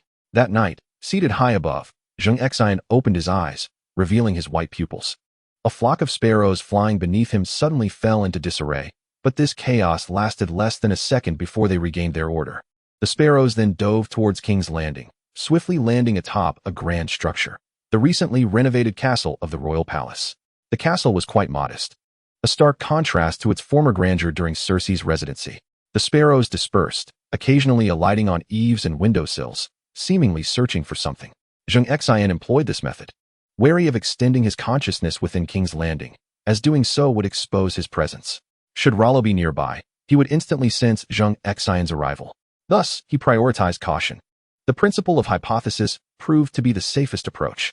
One sparrow perched upon a balcony devoid of windows, peering cautiously outward without directly observing the interior. Inside, a figure sat on the bed. It was Jon Targaryen. However, Jon's posture was peculiar. One would expect him to be asleep at such a late hour, yet he sat upright. Upon closer inspection, Zheng Xin sensed something amiss. Although the sparrow's perception was minimal, the subtle sensations transmitted to Zheng Xin stirred a tempest within him. He discerned a presence, the power of faith, subtly converging within Jon's being. He was certain of his perception. Jon and the power of faith. How could they be intertwined? Exercising restraint, Zheng Xin took advantage of Jon's unawareness of the sparrow's surveillance to probe deeper. Indeed, it was the power of faith. Though it emanated from the followers of the Children of the Forest, its presence, albeit faint, was undeniable. Could it be? A bold hypothesis suddenly took form in Zheng Xin's mind. My dear friends, I humbly implore you for favorable reviews. The onslaught of negative feedback is weighing heavily on my spirit. As an author, I too must provide for my family. and despite the exhaustion of daily labor. I strive to pen a few chapters each day. However, the sheer volume of unfavorable critiques has taken a toll on my morale. The initial motivation for writing this novel stemmed from a desire to rectify my own inner regrets. The conclusion of Game of Thrones was particularly disheartening, and I sought solace in my writing. I am aware that the market for Game of Thrones in our country is limited, and I never anticipated a vast readership for this work. It was purely a labor of love. Yet, each negative review pierces my heart. As a novice author, I kindly ask for your understanding and compassion. For those who find my work unsatisfactory, I beseech you to show mercy. Grant me a little time to refine the narrative. Pleasing every reader is a daunting task, but I endeavor to complete this novel to the best of my ability. I extend my gratitude to those who have shown leniency and support. I am in need of comfort. To the patrons who have urged for more updates and left positive reviews, I am profoundly grateful. Your encouragement fuels my determination to persevere. I acknowledge my numerous shortcomings and promise to improve gradually. I kindly ask for a bit of time. Thank you. Chapter 56. The King of Light proclaimed. Let there be light. Rollo's corporeal form was obliterated by the seven gods, leaving him unable to restore himself without a physical body. The body serves as a medium for healing, and at present, it is the most vulnerable aspect of Rollo. Were it his original form, the recovery from injury would take but a few days, for it is the body of a deity, vastly superior to that of a mortal. Currently, if Zheng Xin's conjecture holds true, Rollo has taken refuge within Jon's body, having been resurrected by the King of Light, which he now occupies with ease. Even if Rollo's power were to reach its zenith, his physical form remains his Achilles heel. It is likely he merely seeks to borrow Jon's body, and once his strength is fully restored, he would abandon it. Understanding Rollo's intentions, Zheng Xin began to devise a strategy to confront him. Taking advantage of his unguarded moment, the best course of action would be to extinguish his life, or at the very least, to annihilate Jon's body to prevent further recovery. A transparent energy shield enveloped Zheng Xin, concealing his presence, while the power of the dragon crystal within him surged wildly, coalescing into a frost-laden spear in his grasp. The ferocious ice magic was continuously channeled, imprisoned within the spear. As the energy swelled, the spear began to tremble. Had Zheng Xin not maintained steady control, it might have erupted prematurely. With great caution, he endeavored to amass the energy to its utmost potential while simultaneously monitoring Rollo's response. Observing that Rollo was still intently focused on his recovery, Zheng Xin noted the ice spear quivering slightly, indicating that no further energy could be added without risking an explosion. In essence, he held a volatile missile in his hands, ready to detonate at any moment. Now is the time. In the tranquil night sky above the city, a shooting star streaked across, coinciding with the shattering of the energy barrier, unleashing a ferocious aura that surged forth uncontrollably. At this moment, Zheng Xin resolved not to conceal his intentions any longer, for any attempt at a covert assault would inevitably lead to discovery. The arrow was drawn, and it must be released. Almost simultaneously with the launch of the ice spear, the previously motionless Jon sprang into action. Without hesitation, he leapt from the window, abandoning any pretense of anonymity. With divine power propelling him, he surged out of the castle in the blink of an eye. Laro had grown overly complacent, believing that Zheng Xin could not locate him and that he could recuperate in peace. Little did he know that he would audaciously attempt to assassinate an ordinary individual while wielding a demigod's form. Despite Laro's swift escape, the ice spear traveled with such velocity and potency that it reached the newly constructed palace grounds within a mere 0.5 seconds. Laro had no time to flee further. He could only frantically summon divine energy to create a protective barrier around himself, striving to shield against the impending explosion. Acutely aware of the terrifying aura emanating from the approaching ice spear. Boom. The instant the ice spear collided with the castle's outer wall, a cataclysmic storm erupted, emanating from the spear's impact and radiating outward. The recently erected castle was reduced to dust in an instant, and not far away, Laro's protective shield shattered within mere seconds. Under the onslaught of the violent energy, Jon's corporeal form disintegrated as if cotton were exposed to fierce flames, leaving no trace behind. A wisp of black mist escaped Jon's corporeal remains at an imperceptible speed, racing away into the distance. Zheng Xin could not afford to let Laro escape so easily. With a flick of his wings, an invisible chain surged forth, racing towards the fleeing black mist at an even greater velocity. Although Laro had transformed into black mist to evade capture, he was severely injured, and Zheng Xin's energy-laden strike only compounded his wounds. The chain pursued for over 1,000 meters, piercing through Laro's misty form and binding him, thwarting any further attempts to evade using a substitute. A pained groan echoed along the chain, a lament that resonated from the depths of his soul. The explosion's power had yet to dissipate, and a raging energy spiraled into an icy tornado, centered around the palace, expanding outward for thousands of meters. Within this radius, all structures crumbled to dust, resembling a barren desert devoid of life. Hearing the immense noise, the populace erupted from their homes, fearing some calamity had befallen them, scattering in panic through the streets. Gripped by terror, Zheng Xian's figure emerged from the cloud cover, cloaked by night. None could perceive the divine presence that had manifested above. The lives lost in this strike were innumerable, but capturing Laro would render it all worthwhile. With the energy chain in hand, Zheng Xian pulled with determination. The chain snapping taut. "You cannot escape, Laro." A chilling smile unfurled across the face of the terrifying specter, as if engaged in a fishing endeavor, continuously tugging at the black mist tethered to the end of the chain. He understood that his voice could traverse the chains to reach Rollo. A tremendous force tugged from the other end. "Do you think this will ensnare me? Little one, I concede you possess a modicum of wit. Yet you are still far from my level." As Rollo's words fell, a searing sensation coursed through the chains. A burning agony that seemed to scorch the very essence of his soul rather than merely his flesh. This sudden shift rendered Zheng Xian momentarily dazed, and seizing the opportunity, Rollo exerted himself once more, shattering the chains into fragments that scattered through the air. "Do you think my retreat signifies fear? Let me assure you, eliminating you would be a trivial endeavor." Zheng Xian, having momentarily endured the pain, began to regard Rollo with newfound seriousness. Though a madman, Rollo's abilities instilled a profound sense of unease within Zheng Xian. "Your followers are too few. You have yet to truly experience the baptism of faith's power. You are not a true deity. Today, allow me to enlighten you on what it means to be divine." Light. When Rollo's voice resonated again, it was markedly transformed. Within that utterance lay an irresistible, majestic power. Everything in existence was compelled to obey his command, as if his words constituted the very laws of nature, the divine decree of the cosmos. In that moment, he became the epicenter of the world, and his pronouncements emerged as the sole truth. Though the hour was shrouded in darkness, at the instant Rollo uttered the word light, the sky erupted into a dazzling display of colors, heralding the dawn. Gasps erupted from the ground as people fell to their knees, worshipping the two figures manifesting in the air. The sun appeared, radiant in the heavens, casting warm rays across the earth.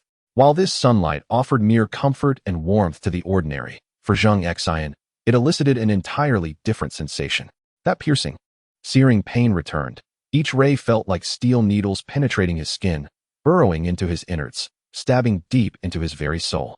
The energy shield Zheng Xian had summoned proved futile. It remained intact, yet the sunlight disregarded it entirely, piercing through the air as if it did not exist. In an instant, Zheng Xian's once icy blue form resembled that of a shrimp being cooked, turning a vivid crimson, moisture evaporating in the heat, reducing him to a mere desiccated husk in less than a second. Zheng Xian's combat experience was woefully inadequate. He was utterly unprepared for such an assault. It became evident that during their previous encounter, Rollo had not even unleashed his divine power. Now he comprehended the terrifying nature of true deities. Even a semi-damaged god retained their formidable essence. Chapter 57. Despairing Rollo yet, Zheng Xian was not one to resign himself to fate. Having acclimatized to the searing sensation, he trembled and rose once more, channeling the energy within the dragon crystal. Ice magic dispelled a fraction of the heat, lowering his body temperature. Nevertheless, the damage persisted. An attack fueled by divine power was not easily borne. Amidst the fervent expulsion of energy and defiance of the relentless sunlight, the figure of Laro was pinpointed. With a flick of its wings, it darted forth like an arrow. Yet, Laro, well aware of its own predicament, realized that with its dwindling divine power, persistent old wounds, and the recent ambush it had suffered, it appeared to be at ease, while in truth, it was merely igniting its very soul in a desperate bid for survival. It had not anticipated that this mere demigod would prove to be such a formidable adversary. Despite having previously obscured its dreamlike trail, the opponent had managed to discover its hiding place with remarkable precision.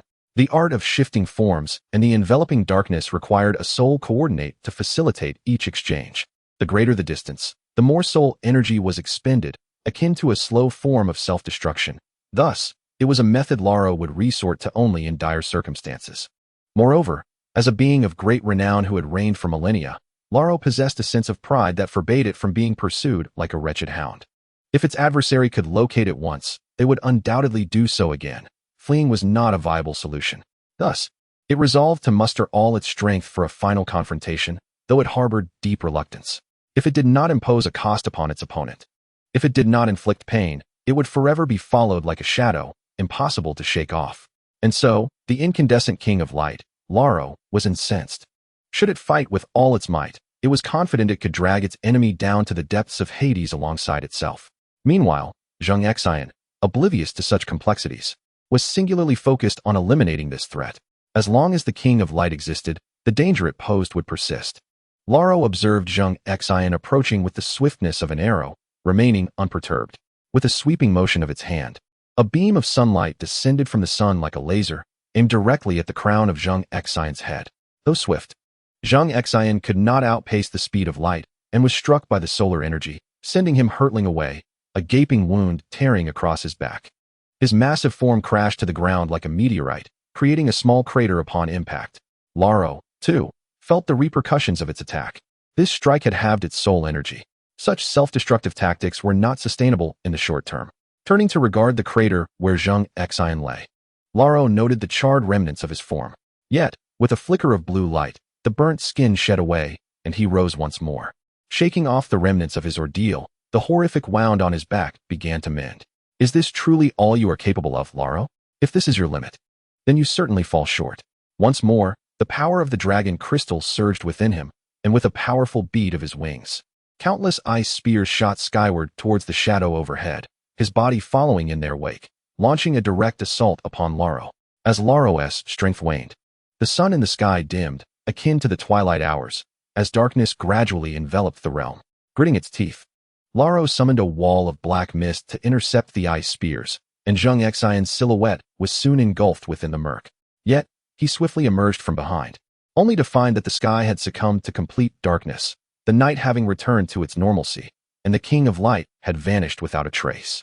Zheng Xin immediately entered the dream realm in pursuit, striving to uncover any useful clues before the opponent could deploy their shielding technique. Indeed, before Laro could activate the barrier, he was already fleeing like a startled bird towards the northwest. With no time to hesitate, Zheng Xin expanded his consciousness, relentlessly chasing after Laro. It was an unthinkable notion that one could simply attack and then escape unscathed. At that moment, Laro was engulfed in a whirlwind of emotions, a profound sense of humiliation swelling within.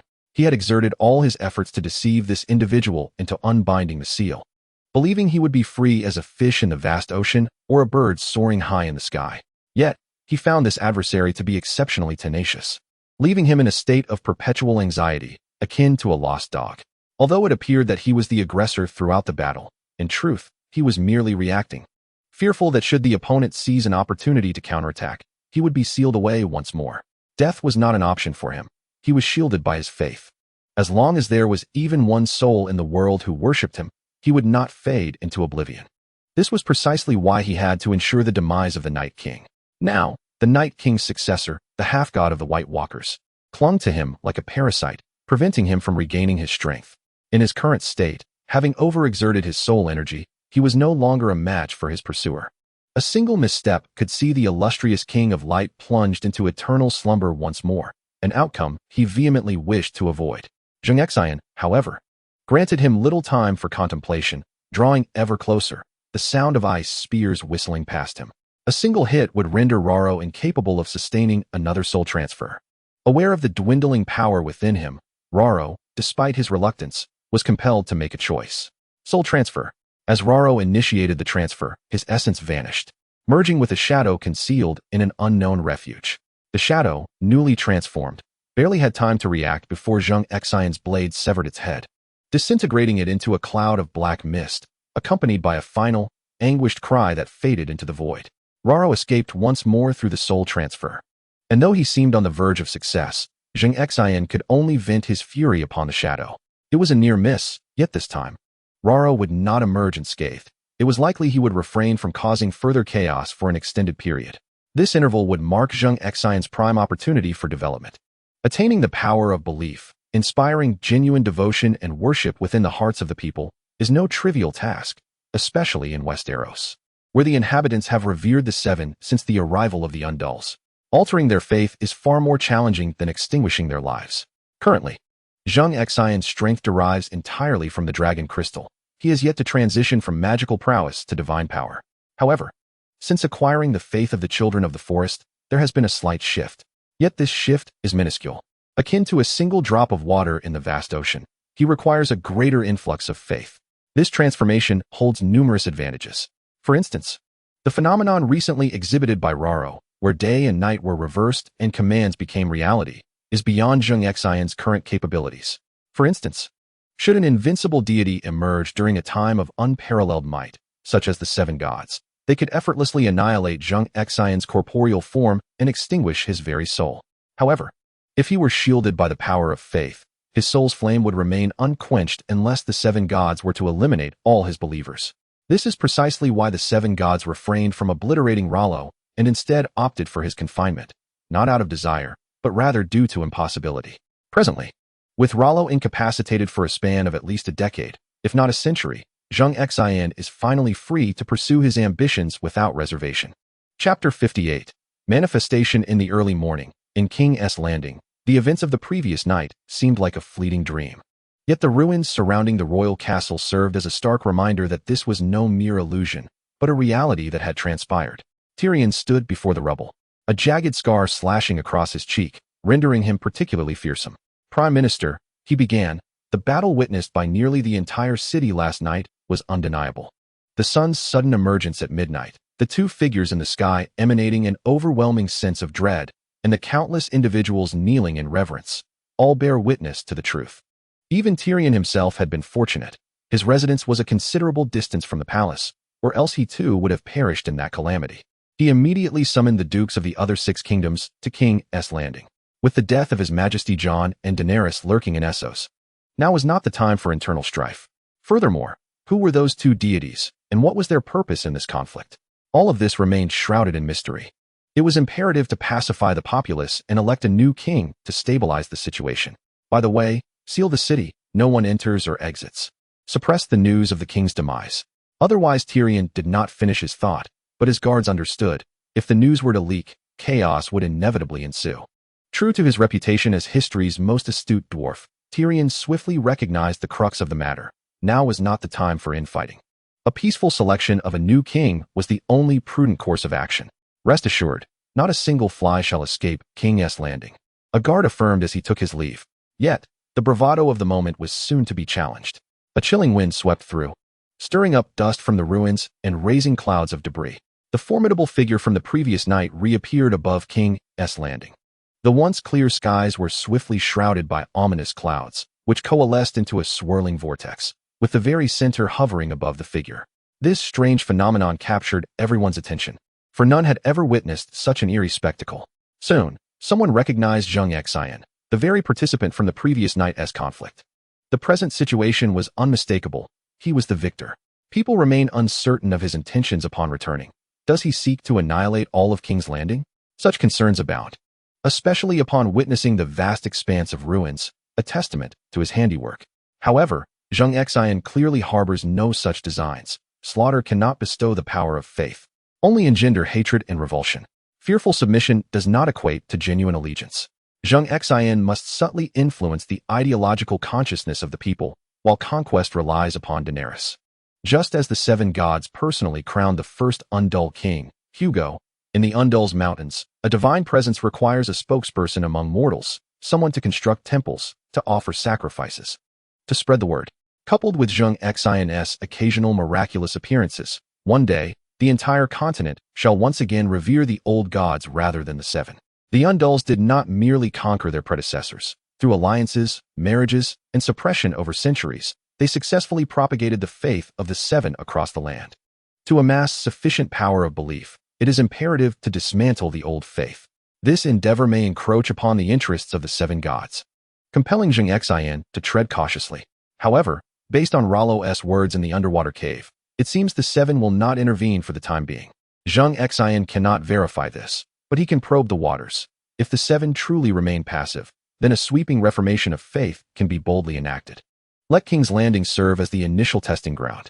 As the skies darken and storm clouds gather, the people below kneel in unison, beseeching divine forgiveness, though only they understand the nature of their transgressions. The old gods shall grant them mercy. A resounding celestial sound reverberates throughout King's Landing, akin to a thunderclap, stirring tumultuous waves within the hearts of the populace. Does he represent the old gods, or is he, in fact, one of them? Eyes turn skyward in disbelief. Few in this place adhere to the old gods, whose worship has become taboo within the Six Kingdoms, prohibited from veneration and mention. Only in the north do the people still honor the old gods, as the Seven Kingdoms mobilize troops to embark upon a campaign against Essos. And with King's Landing as a primary port of departure, there indeed exist adherents of the old gods among the populace below. Upon hearing Zheng Xian's proclamation, these believers tremble with excitement, their eyes glistening with unshed tears. The deities they worshipped have manifested after so many years. Many among them had long ceased to believe in the existence of gods. Countless times, they had fervently prayed to the dwindling remnants of the sacred Fishrungu in the north, expressing their innermost desires, yet received no reply. But now, the situation has transformed. The old gods have returned, and they can stand tall, declaring, "Our old gods have revealed themselves." Conversely, those who have never believed in the old gods appear pale and drenched in cold sweat. The disappearance of the old gods predates that of the seven. If the old gods have indeed returned, then what becomes of the seven? The seven gods, much like the old gods, have long existed in the whispers of the populace, with faith serving merely as a potent tonic for self-reassurance, a form of solace. Even now, I find myself in the throes of self-comfort, while you, who revere the old gods, have managed to form a congregation. The crux of the matter is, how are we to navigate our existence now? To abandon our current beliefs and embrace the old gods? Yet, with their return, how far behind can the seven gods be? Should they also return, will they unleash divine retribution upon us, the traitors? Regardless of how the people ponder this, it cannot alter the undeniable truth that Zheng Xian embodies the old gods, descending upon our realm. Zheng Xian's appearance was fleeting, marked by a single utterance. He lingered not. For the dignity of a deity must be preserved, providing just enough insight, while maintaining an air of enigma and distance. The remainder, he entrusted to their own volition. Zheng Xian is convinced that his brief manifestation will sow a seed within the hearts of these individuals, easing Daenerys' path of conquest. Tyrion gazed upon his kneeling subordinates, exhaling a heavy sigh, his countenance grave. Get to work. The tumultuous events in King's Landing demanded immediate stabilization and unity.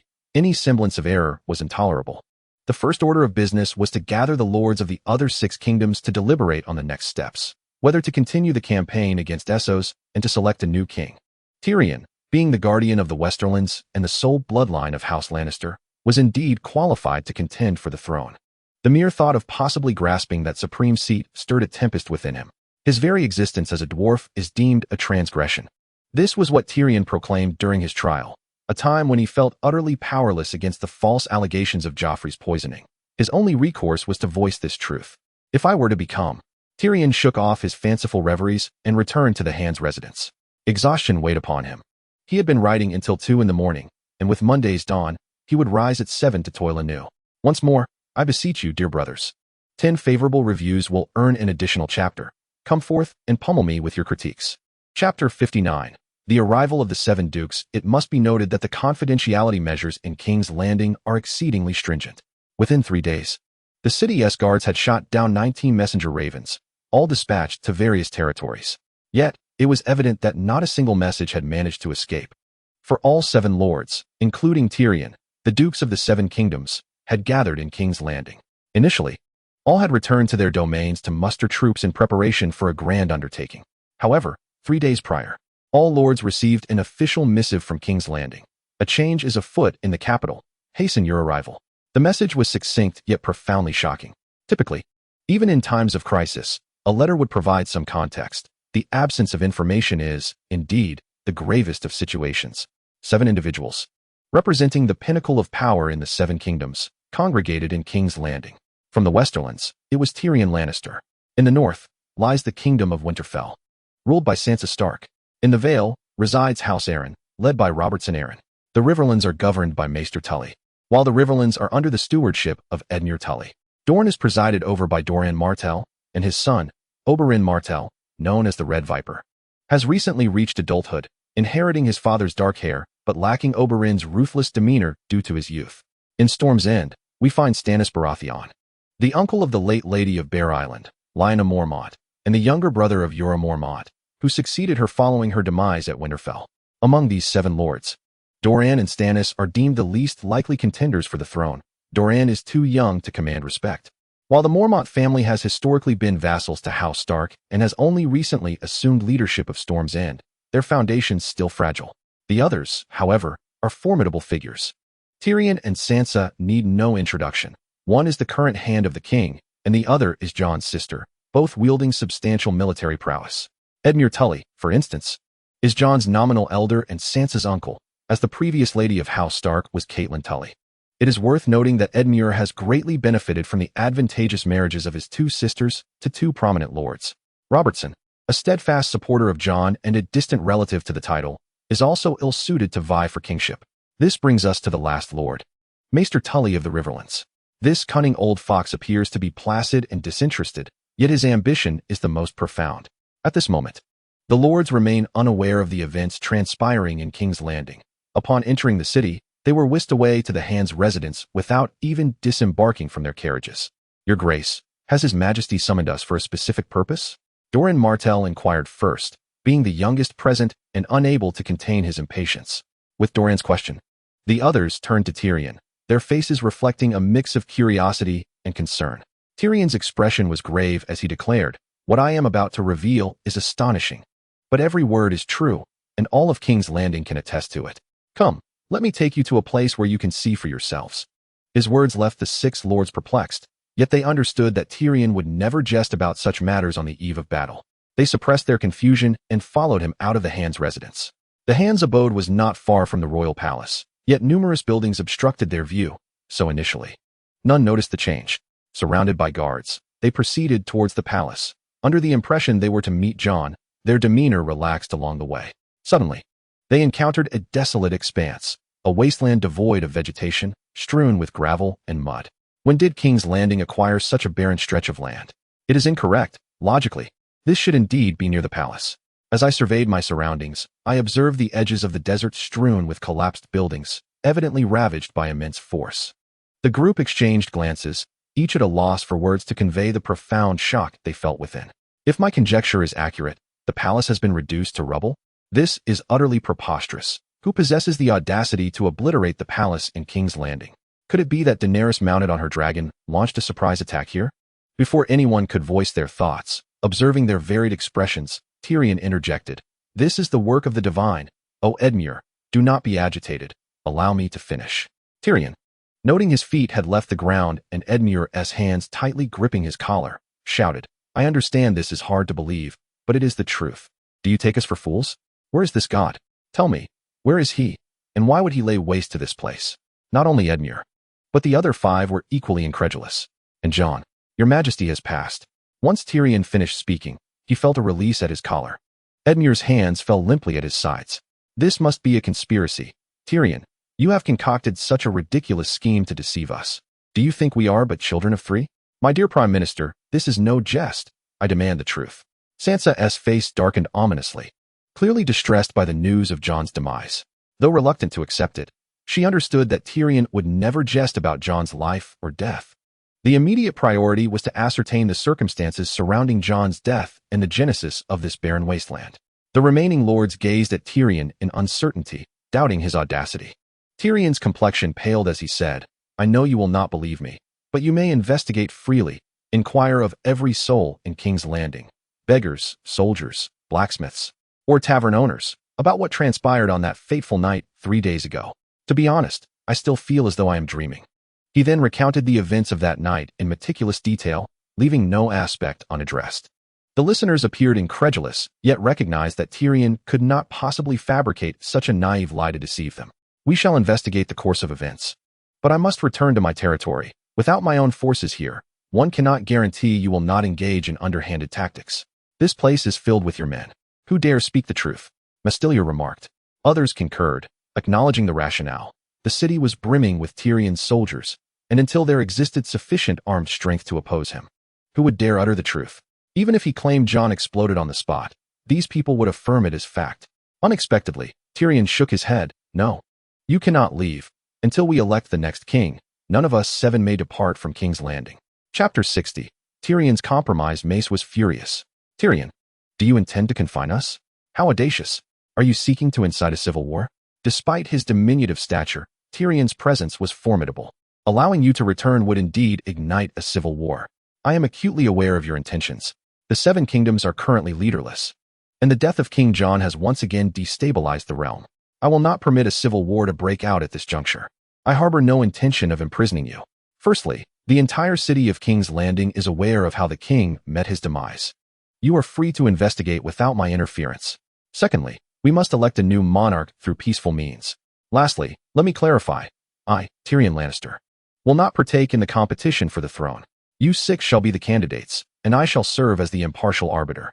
The expressions of the other 6 varied upon hearing this. Tyrion's withdrawal from the race meant one less formidable contender.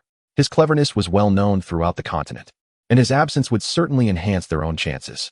Furthermore, Tyrion's refusal to participate indicated his innocence. He had no ulterior motives.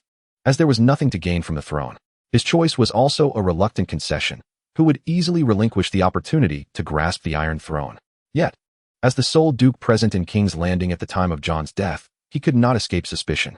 Even if the entire city could vouch for him, it would be of little consequence. Should he be elected king, he would become a beneficiary, and others would undoubtedly resent him, leading to behind-the-scenes machinations. Given the looming external threat, internal unity was imperative.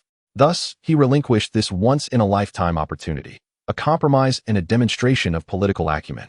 Moreover, Tyrion had his own apprehensions. He had witnessed the old god's intervention firsthand, a colossal figure, beyond mortal comprehension. Whether the deity had come to vanquish the terrifying Black Mist or to slay Jon was uncertain. But the outcome was clear. Jon was dead, and the mist had vanished. Who could say if the next king would also fall victim to treachery? Therefore, it would be prudent not to take on such a perilous role. Having narrowly escaped dire situations multiple times, Tyrion relied on his acute sense of danger and his silver tongue. Even the slightest hint of risk warranted caution. You are all prohibited from leaving King's Landing.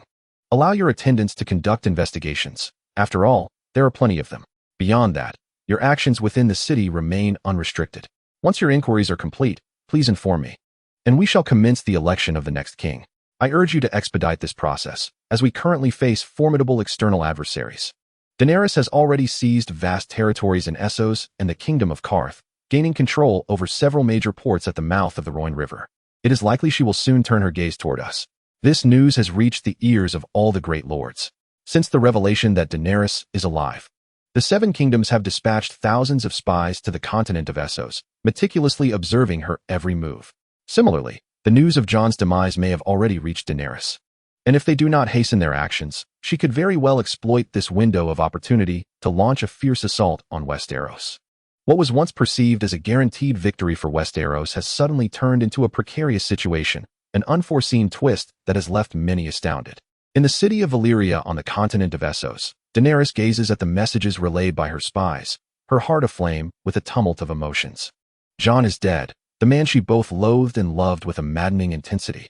She had envisioned countless scenarios in which she would one day take his life herself. Yet she never anticipated that he would perish so easily, slain by the hand of his own master.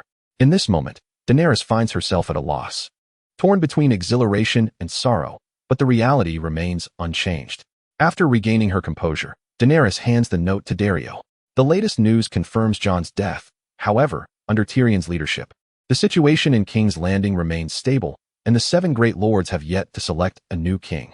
Other details are still elusive. Speak, what shall we do next?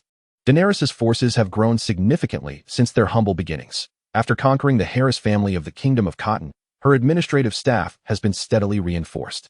She entrusts the civil administration to Daario, confident in his capabilities. I believe we should seize the moment while the situation in King's Landing is still unstable, and strike decisively to utterly defeat the armies of the 7 kingdoms. The Kingdom of Cotton already possesses a considerable fleet, and we are tirelessly constructing ships day and night. Our production capacity is now sufficient to match the size of our forces, Gregor asserts, aware of the Queen's urgency and echoing her sentiments. However, Daenerys does not respond immediately. Instead, she turns to the former Grand Maester of the Kingdom of Cotton, Calricato, an elderly figure eternally clad in white robes. Under Dario's strong recommendation, Calricato has been appointed as the Grand Maester of the Valyrian Empire, second only to Dario among the civil officials. Daenerys regards him with a discerning eye. Calricato begins to speak slowly. I find this course of action unwise. Oh, you believe we should refrain from launching a surprise attack while the Seven Kingdoms are without a leader? Should we not wait for them to elect a new king and prepare themselves for a direct confrontation? No, I wish to present 3 points. First, while it is true that Westeros is currently leaderless, Tyrion's presence has maintained order, preventing chaos. Second, Jon made extensive preparations before his death, all directed against us in Essos. His forces are nearly combat-ready, remaining in a constant state of alert. If we rush into action now, we may only meet with a devastating counterattack. Thirdly, our situation is far from tranquil. Have you forgotten the treacherous Loina and their relentless pursuit of Cheorn? The current Cheorn is not the Cheorn of yore. It is a city rebuilt downstream from the ancient ruins. The original Cheorn, cursed by Prince Gaeling, remains uninhabitable for humankind even to this day. The downfall of the ancient Cheorn is a burden that the Loina have carried through generations, a hatred that courses through their veins and marrow. To recklessly march forward while leaving a pack of wolves at our backs would be a grave folly. I am certain they would seize the opportunity to strike us when we are at our most vulnerable, even if it brings them no immediate gain. The Loina would take pleasure in such treachery. Calicato's words sent a chill down Gregor's spine. The Chancellor spoke wisely. To launch a reckless assault while leaving such a significant threat behind is indeed unwise. Whether to first eliminate this menace is a decision that must rest with the Queen. Chapter 61. The campaign against Cheorn. Daenerys had to concede that she was persuaded by Calicato. With the impending battle, any unforeseen complication must be avoided at all costs. Although Westeros is not in chaos, the process of selecting a new king cannot be accomplished in haste. However, a surprise attack at this moment is undoubtedly ill-advised. The Chancellor is correct. The enemy's forces are already gathered near the 3 major ports, with a formidable contingent of 500,000 soldiers poised at the docks of King's Landing. Everyone knows that this is an opportune moment for an offensive. Yet it is precisely this universal awareness that necessitates caution. After careful consideration, Daenerys decided to heed Calicato's counsel and first advance north to conquer Cheorn. The principle of securing one's own territory before confronting external threats is universally applicable. The Chancellor's profound knowledge is indeed commendable. Dario has not misjudged him. Daenerys cast an approving glance at Dario, clearly pleased that he had recommended such a wise individual. Your Majesty is too gracious, Calicato replied humbly, rising slightly and bowing. It is my duty to alleviate your burdens.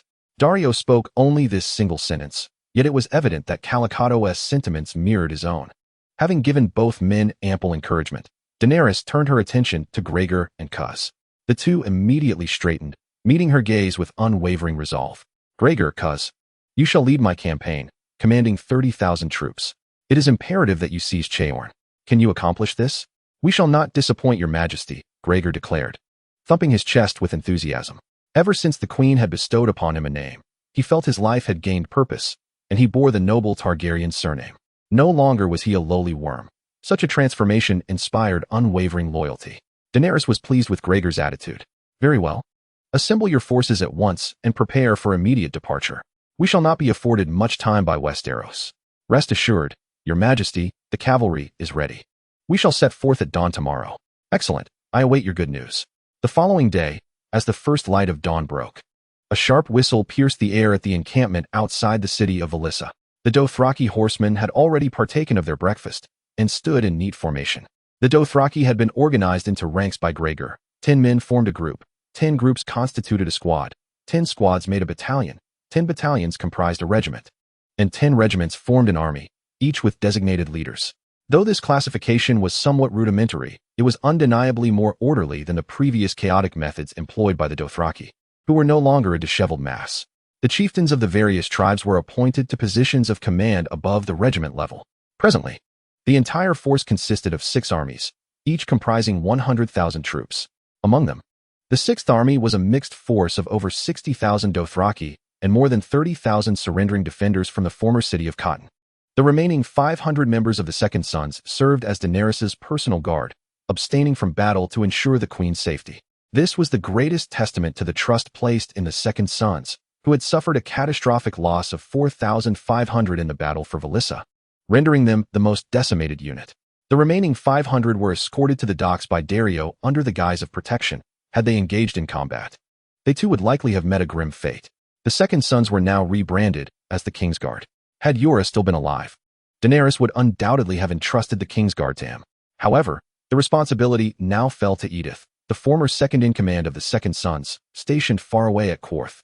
This was not to say that Edith was untrustworthy, but Yura's image held an irreplaceable place in Daenerys' heart. The current organization of Daenerys' army allowed for greater operational efficiency. An hour after dawn, 300,000 soldiers stood ready for departure, devoid of the former disarray characteristic of the Dothraki. Everything was orderly, bustling yet calm. The unsullied army followed behind, transporting provisions. With 300,000 mouths to feed each day, the presence of the unsullied provided Daenerys with reassurance. Soon enough, the Grand Army set forth, heading north, an endless line stretching beyond the horizon. Daenerys stood atop the city walls, personally bidding farewell, watching as the army gradually faded from view, a surge of fervor igniting within her. With such a formidable force at the forefront and a demigod as her backing, what could not be accomplished? Wait for us, Westeros, await the return of your queen. Above, a dragon soared through the sky, Drogon appearing even larger than before. After making a grand show in King's Landing, Zheng Xin did not return directly to Essos but first journeyed to the Stepstones, an archipelago nestled in the central waters between Dorne and the southwestern coast of the Essos continent. In the archipelago of stone steps lies an island known as Bloodstone Island.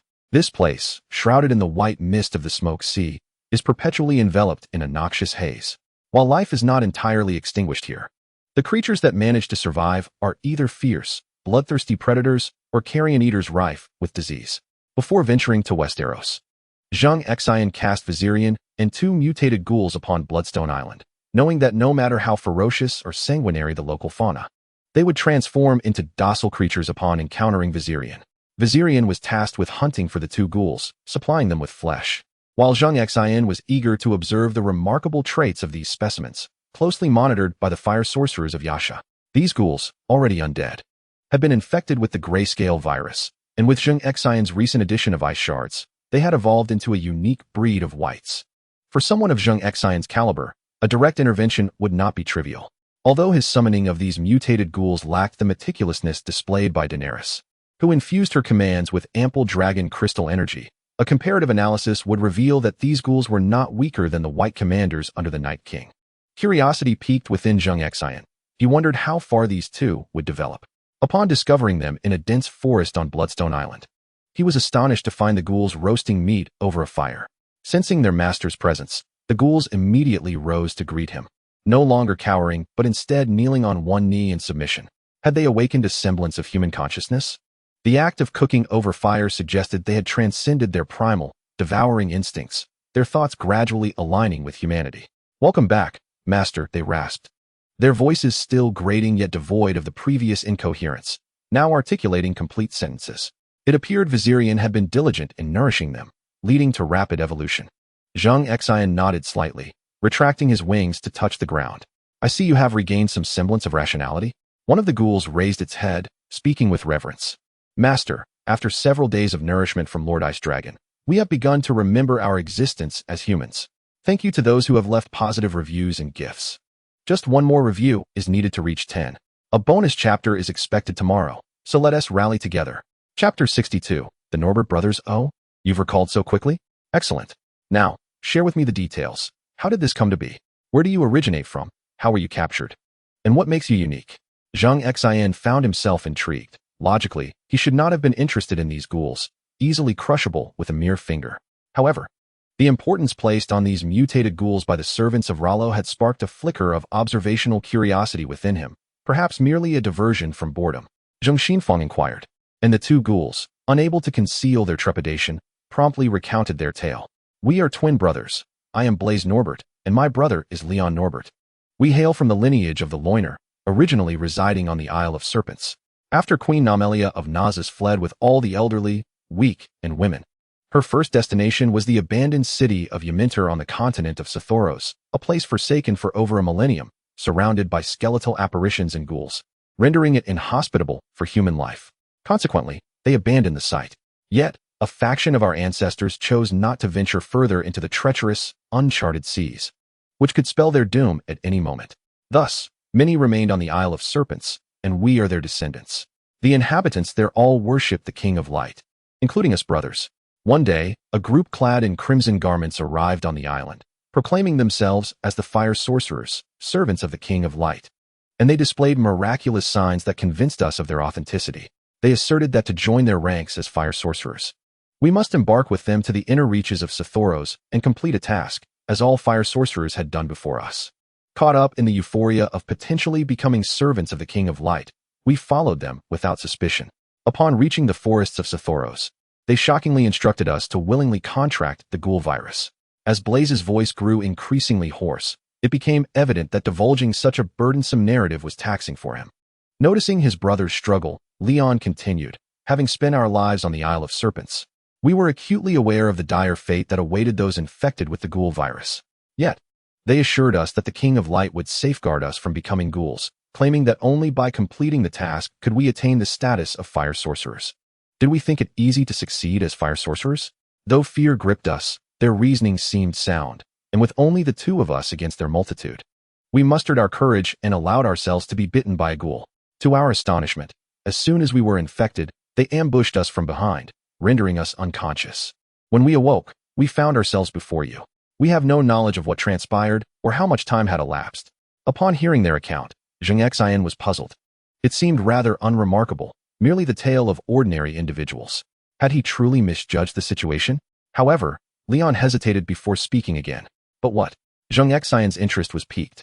Upon regaining consciousness, we discovered something extraordinary. Blaze interjected before Zheng Xin could inquire further. We stumbled upon the ability to manipulate water flow. As descendants of the Loiner, I suspect that, by mere coincidence, we have awakened the bloodline of water sorcery. Zheng Xin's realization dawned upon him. It became clear why the fire sorcerers regarded these two ghouls with such significance, focusing their research upon them. The pivotal essence lay therein. However, the means by which the fire sorcerers discerned the presence of water wizard blood within these two individuals remains a mystery. Nonetheless, they accurately located the two brothers. The prowess of the water wizards is indisputable. In bygone days, Prince Guy Lin leveraged the might of the water wizards to counterbalance the dragon flames, ultimately advancing to Volantis. This forced the Valyrian Dragon Lord family to muster their full strength, dispatching a full 100 dragons, and employing the tactics of the Dragon Sea to triumph over the people of Loina. Now, these two fortuitously acquired mutated ghouls claimed to have awakened their ancestral bloodline, declaring themselves water wizards. Fueled by the ghoul virus, the grayscale virus, and Zheng Xin's necromantic summoning magic, threefold enhancements, they inadvertently revived this profession, which had been extinct for over a millennium within the realm of water wizards. While two newly awakened water wizards may not be particularly significant, their emergence has sparked a novel line of thought for Zheng Xin. It must be noted that while Zheng Xin lacks neither the ghoul virus, the grayscale virus, nor summoning magic, the solitary challenge lies in accurately identifying those who possess the water wizard bloodline. It is vital to understand that not all Loina people bear this rare bloodline. It is exceedingly scarce. Even at the height of Loina's glory, the number of water wizards did not exceed 100, making them a rare breed indeed. Currently, the most populous gatherings of Loina people occur primarily in two locations. Firstly, the city of Cheorn on the continent of Essos, and secondly, the Serpent Lizard Islands on the continent of Sithorios. The third significant area is within the kingdom of Westeros, where descendants of Loina are most numerous. During earlier times, a majority of individuals ventured to sea alongside Neamelia, leaving behind only a small remnant. Is a method akin to a casting call truly necessary? The potential loss of life remains incalculable, as the prerequisite to becoming a water wizard entails first transforming into a ghoul, a notion that most would likely find unpalatable. This is akin to the necessity of self-castration to master divine arts, with the sole distinction being that self-castration significantly increases the likelihood of success. Conversely, transforming into a ghoul does not guarantee the achievement of becoming a water wizard. It is not merely a matter of effort, but fundamentally tied to bloodline. Without the water wizard blood, one who becomes a ghoul is irrevocably a ghoul. For now, this idea must be set aside for careful planning. It would be prudent to devise a method for bloodline identification before proceeding. To what extent can you control water? Leo inquired, scratching his head. I am uncertain of our capabilities. Perhaps we should demonstrate for our master. They approached a nearby river, and as Blaze raised his palm, the river abruptly ceased its flow, as if torn asunder like a piece of fabric. The source appeared to be lifted by an invisible hand, erecting a wall of water that grew increasingly tall and thick as the river continued to pour into it. Eventually, Blaze could no longer sustain the effort. As he lowered his hands, the water erupted like a punctured balloon, cascading back into the riverbed. Blaze had employed defensive water magic, the water wall, through which the water wizards of your had withstood the dragon flames. The tale is far from over. Leo, following closely behind, waved his hand, and suddenly, a whirlpool emerged in the river, which had just regained its tranquility. The whirlpool expanded in size, rising from the water like a cobra lifting its head high. As it grew taller, it transformed into a colossal water spout. Leo gestured with both hands, directing the water spout ashore. The spout seemed to possess a life of its own, obediently advancing onto the land, wreaking havoc upon vast stretches of forest and soil. It was only after moving 100 meters away, deprived of the river's continual flow, that the water spout gradually diminished until it vanished completely. Zheng Xin gazed at the extensive destruction of the forest, thoroughly impressed by the might of the water spout. How was it, master? Blaze turned to Zheng Xin, his eyes shimmering with pride akin to a child who had just excelled in an exam, eagerly awaiting praise. Very well, I am quite satisfied. You two shall accompany me back to Essos. I have an important task for you.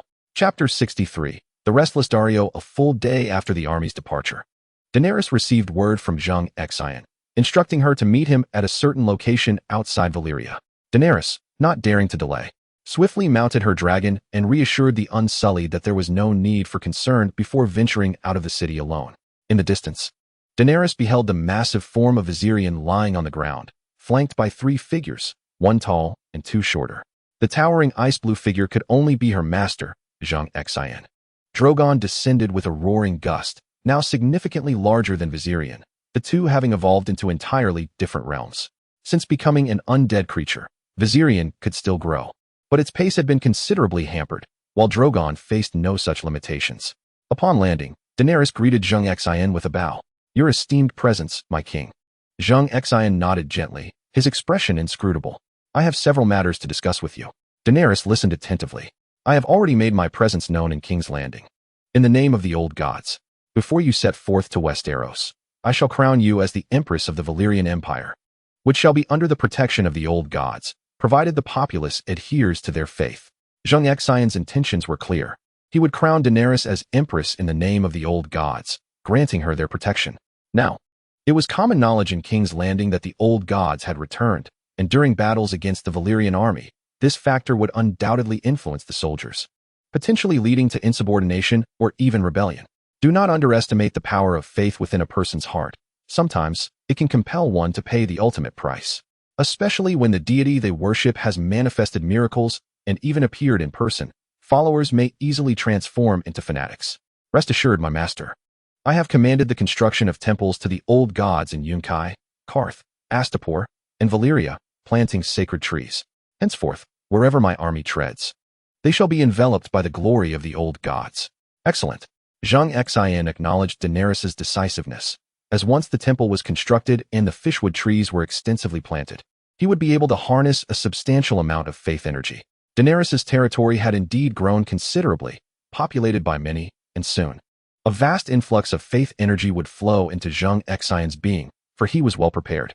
Moreover, they, like you, are also my servants. However, they are water sorcerers transformed from mutated ghouls. In due course, have them don robes and accompany you. How to employ their abilities shall be at your discretion. At that moment, the Norbert brothers were draped in blue robes, akin to the fire sorcerer's red attire, yet with hoods large enough to conceal their entire faces, leaving no skin exposed. Initially, Daenerys had already discerned that the two behind Zheng Xin shared a similar aura with her, both being the master's servants. Thus she accepted them without hesitation. However, she was taken aback upon hearing Zheng Xion's revelation that these two were water sorcerers derived from ghouls. How could ghouls and water sorcerers possibly be connected? Zheng Xin raised his hand, signaling the two to remove their hoods. The Norbert brothers obediently unveiled their heads. Although their consciousness had reverted to that of humans, their appearance still bore the ghastly features of ghouls, ugly, terrifying, and filled with sharp teeth. Yet, their bodies did not exhibit the green slime characteristic of ghouls, nor did they sport patches of decay on their skin. Now, they possessed the robust physique of wights, drawing energy from the Night King. As long as the Night King endured, their power would be inexhaustible. Likewise, The Norbert brothers derived their strength from Zheng Xin. As long as he lived, they could serve as a perpetual source of magical prowess. This was precisely why they could wield such formidable water magic immediately after awakening. Otherwise, with their nascent magical abilities, even a water vortex would merely suffice for cleaning dishes. Despite their fearsome appearance, Daenerys exhibited neither hesitation nor disdain. I am Daenerys Targaryen, the heir to the Valyrian Empire. You shall accompany me, and none shall dare to trouble you. The Norbert brothers were equally astonished. Truly, she was a formidable master. Their lineage, the Loinas, had been decimated by the Valyrians, and they were acutely aware of the Valyrians' might.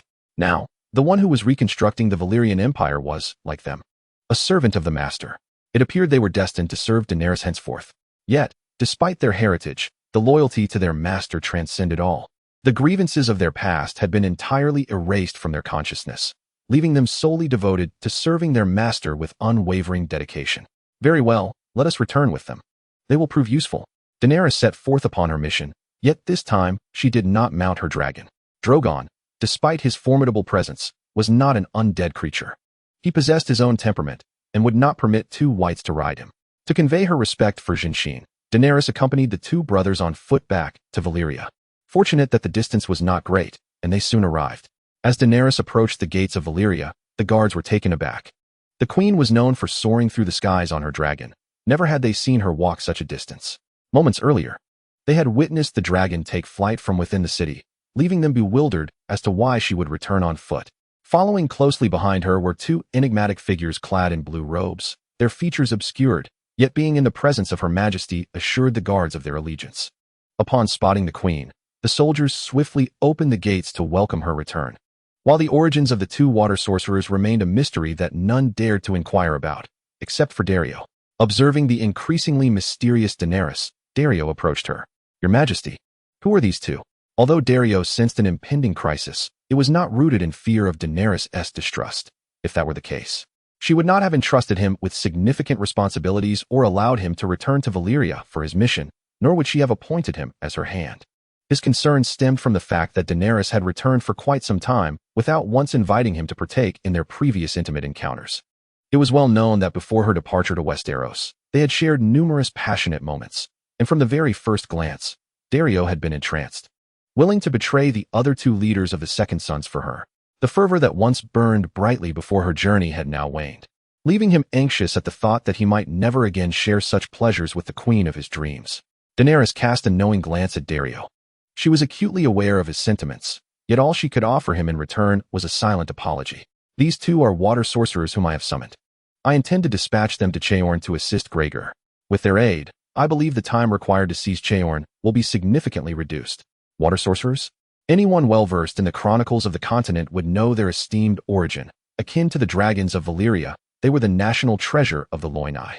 Now, hearing that water sorcerers were to aid Valyria in assaulting the Loinai city of Cheorn left Daario in a state of disbelief, his aristocratic composure slipping away as he gaped at Daenerys in astonishment. Daenerys merely smiled enigmatically, offering no further explanation. Chapter 64, Prince Loch Cheorn. Once the wealthiest and most beautiful city of the Loinai, was known as the capital of festivities, where all significant ceremonies and festivals of the Loinai were held. However, ever since the outbreak of the War of V's, a millennium ago, Cheorn had been utterly devastated, reduced to ruins beyond repair. The great Gaeling met his defeat at Volantis. Imprisoned within a gilded cage, compelled to witness the destruction of city after city by the Loiner and the brutal slaying of his compatriots. The River Lorne ran crimson with blood until the Valyrian conquerors advanced upon Cheorn. Prince Gaeling wept bitterly, offering his very soul as a sacrifice, imploring the river god to punish the merciless invaders. It is said that at that moment, a torrential rain descended, and the sea surged forth, accompanied by a thick, poisonous mist, leading to the affliction of the Valyrian conquerors with the dreaded grayscale disease. Henceforth, the once resplendent city of Cheorn transformed into a city of death, later dubbed the Hill of Sorrow by subsequent generations. Prince Gaeling emerged from his grave, claiming the title of King of the Shroud, and continued to rule over this land. Yet, this tale remains but a legend, a narrative crafted by the descendants of the Loiner to condemn the atrocities of Valyria.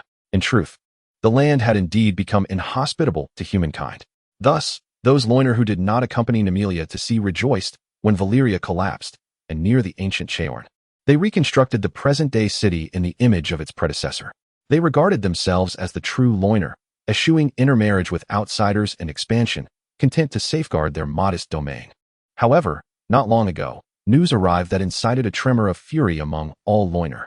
The Targaryen family, one of the ancient Valyrian dragon lord houses, the sole survivor of the Great Extinction, had returned. Daenerys Targaryen sought to restore the Valyrian Empire, provoking the wrath of the loiner. Their hatred for the Valyrians ran deeper than the heavens and wider than the seas. They swiftly mobilized, heading north to Nassa, south to Valiza, uniting the three great kingdoms and the surrounding independent free trade city-states to resist Daenerys. Unexpectedly, the feeble forces of Valiza could not withstand even a day. As the son of Maesrys, one of Daenerys' commanders, breached the city gates, leading a cavalry charge into the heart of the city, with predictable consequences. Upon receiving this news, the current Prince of Chaorn, Edwin Locke, shattered the cup in his grasp, for he had already dispatched reinforcements en route. Yet they had barely traversed half the distance when the tidings of the fall of the Cotton Kingdom reached him, revealing that old Maesrys had pledged allegiance to Daenerys. While Chaorn may not concern itself with conflicts against others, it could not stand idle against Valyria. Yet, with the odds now overwhelmingly against them, they found themselves at a disadvantage. Their garrison, though slightly larger than Valiza's, numbered only 150,000, and against Daenerys, defeat was merely a matter of time. Thus, Prince Locke devised another plan. Across Westeros lay a greater number of loiner, who had fled with Nymelia a millennium ago. Though 1,000 years had elapsed, it was undeniable that the blood of the loiners still coursed through their veins. To speak of nothing else, let us consider the conqueror Aegon Targaryen, who subdued the Seven Kingdoms centuries ago. The fiercest resistance came from the region of Dorne, led by the noble house of the Martells, particularly the loyalists of the Dornish. With the support of Prince Martell, the Dornish repeatedly repelled Aegon's forces on 3 separate occasions. It was not until Aegon's 4th campaign into Dorne that he managed to seize the land, albeit with great difficulty. Nevertheless, the Dornish continued their relentless opposition and disturbances for over a century. Ultimately, the Targaryen family, overwhelmed by these persistent troubles, established a nominal subordination of Dorne to King's Landing. Though in truth, Dorne functioned almost as an independent kingdom. Prince Locke personally penned a letter to Prince Martell of Dorne, asserting their blood ties as kin. He reminded him that Queen Nerys had wed Prince Martell as his legitimate wife, and that the Martell lineage bore the blood of the Loyalists. In times of adversity, one cannot simply stand idly by. Although this familial connection may appear tenuous, there lies a modicum of truth therein. Subsequently, Locke made a series of promises and compromises, offering to pay tribute annually to the Martells of Dorne, provided they would send troops to his aid. However, just yesterday, Prince Locke received troubling news from his scouts in Dorne. They reported that the current prince of the Martells, Doran Martell, had traveled to King's Landing and had been there for 3 days without any indication of his return. The letter remained unopened, gathering dust, as it was marked for the Prince Martell's eyes only. In a fit of rage, Locke shattered another wine glass, the 14th he had broken in recent days. His subordinates stood in fearful silence, hesitant to breathe too loudly for fear of incurring his wrath. At that moment, a guard rushed in, breathless and panicked. "My Lord Locke, we have dire news."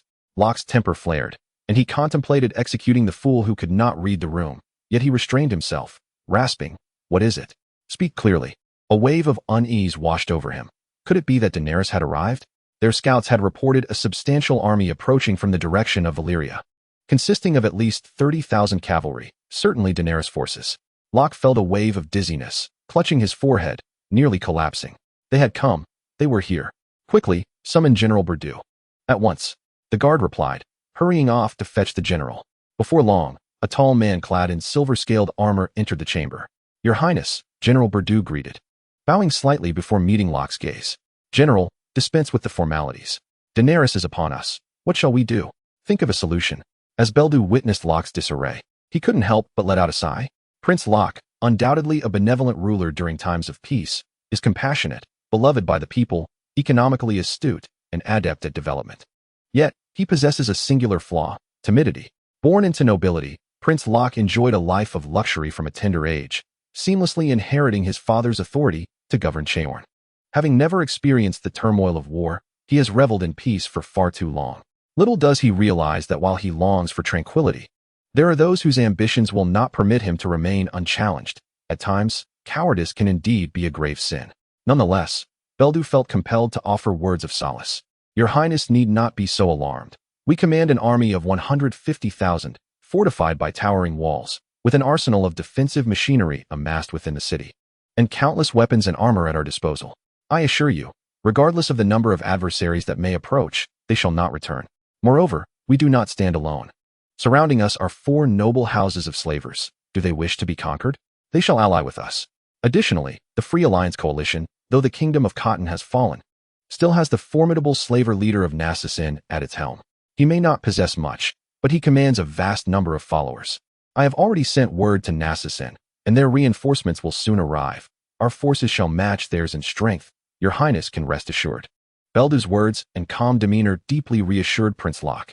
Indeed, he had allies, even if those from Dorne were to abstain. His own forces would not be fewer than those of Daenerys.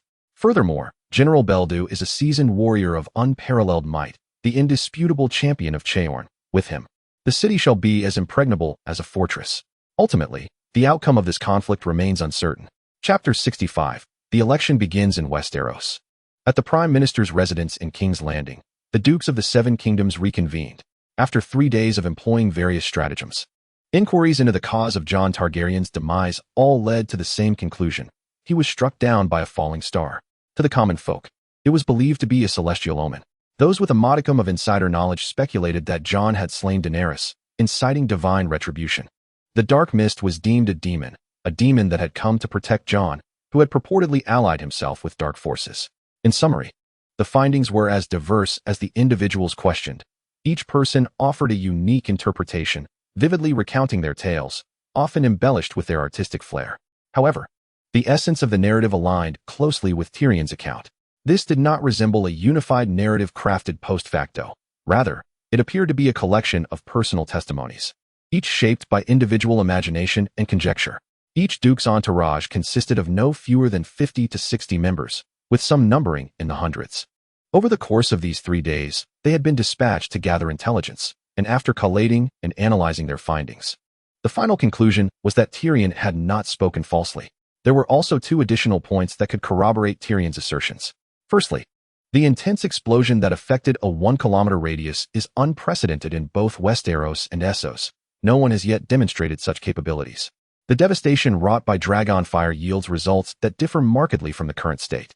An assault potent enough to reduce structures to mere dust surely requires divine intervention.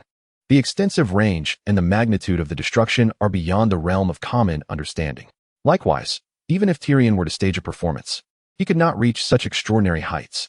Secondly, Tyrion has declared his withdrawal from the contest for the Iron Throne. Although the newly forged Iron Throne has been reduced to iron powder once more, a replica will undoubtedly be crafted again, for it symbolizes the supreme authority of King's Landing and must not be forsaken.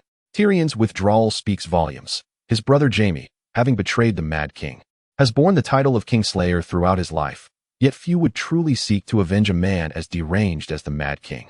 Otherwise, Jaime would not have lived to see the Battle of King's Landing, having long since faced execution. However, Tyrion's assassination of Jon offers no benefits. Not only does he lose the Iron Throne, but he also invites chaos upon himself, which would inevitably disturb the balance within the Seven Kingdoms. Thus, the 6 great lords have concluded that Tyrion is not the murderer. Consequently, the appearance of a deity that day becomes the most credible explanation. With this in mind, Sansa felt a surge of excitement. Among the 7 present, she alone worships the old gods, which implies that the only divine presence acknowledged thus far truly belongs to them. How could Sansa not be exhilarated? She sensed a genuine possibility of ascending to that exalted throne, for she believed herself to be under divine protection.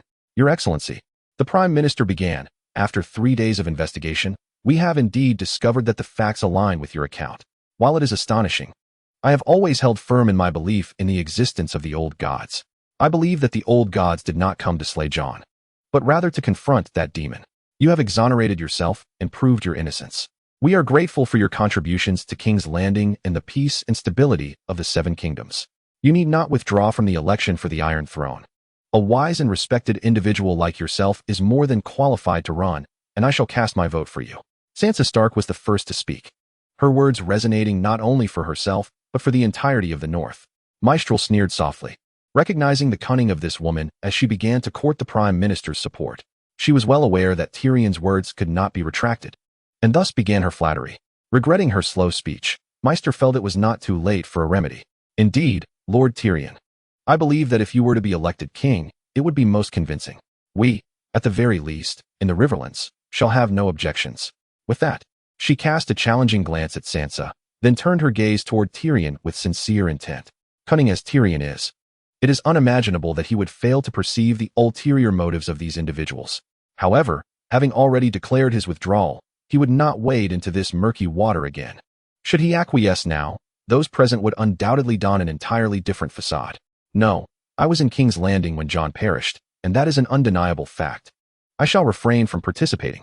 Since the matter has been thoroughly investigated, let us commence the election. We 7 shall cast our votes, and the one with the most votes shall ascend as king. As anticipated, Tyrion declined.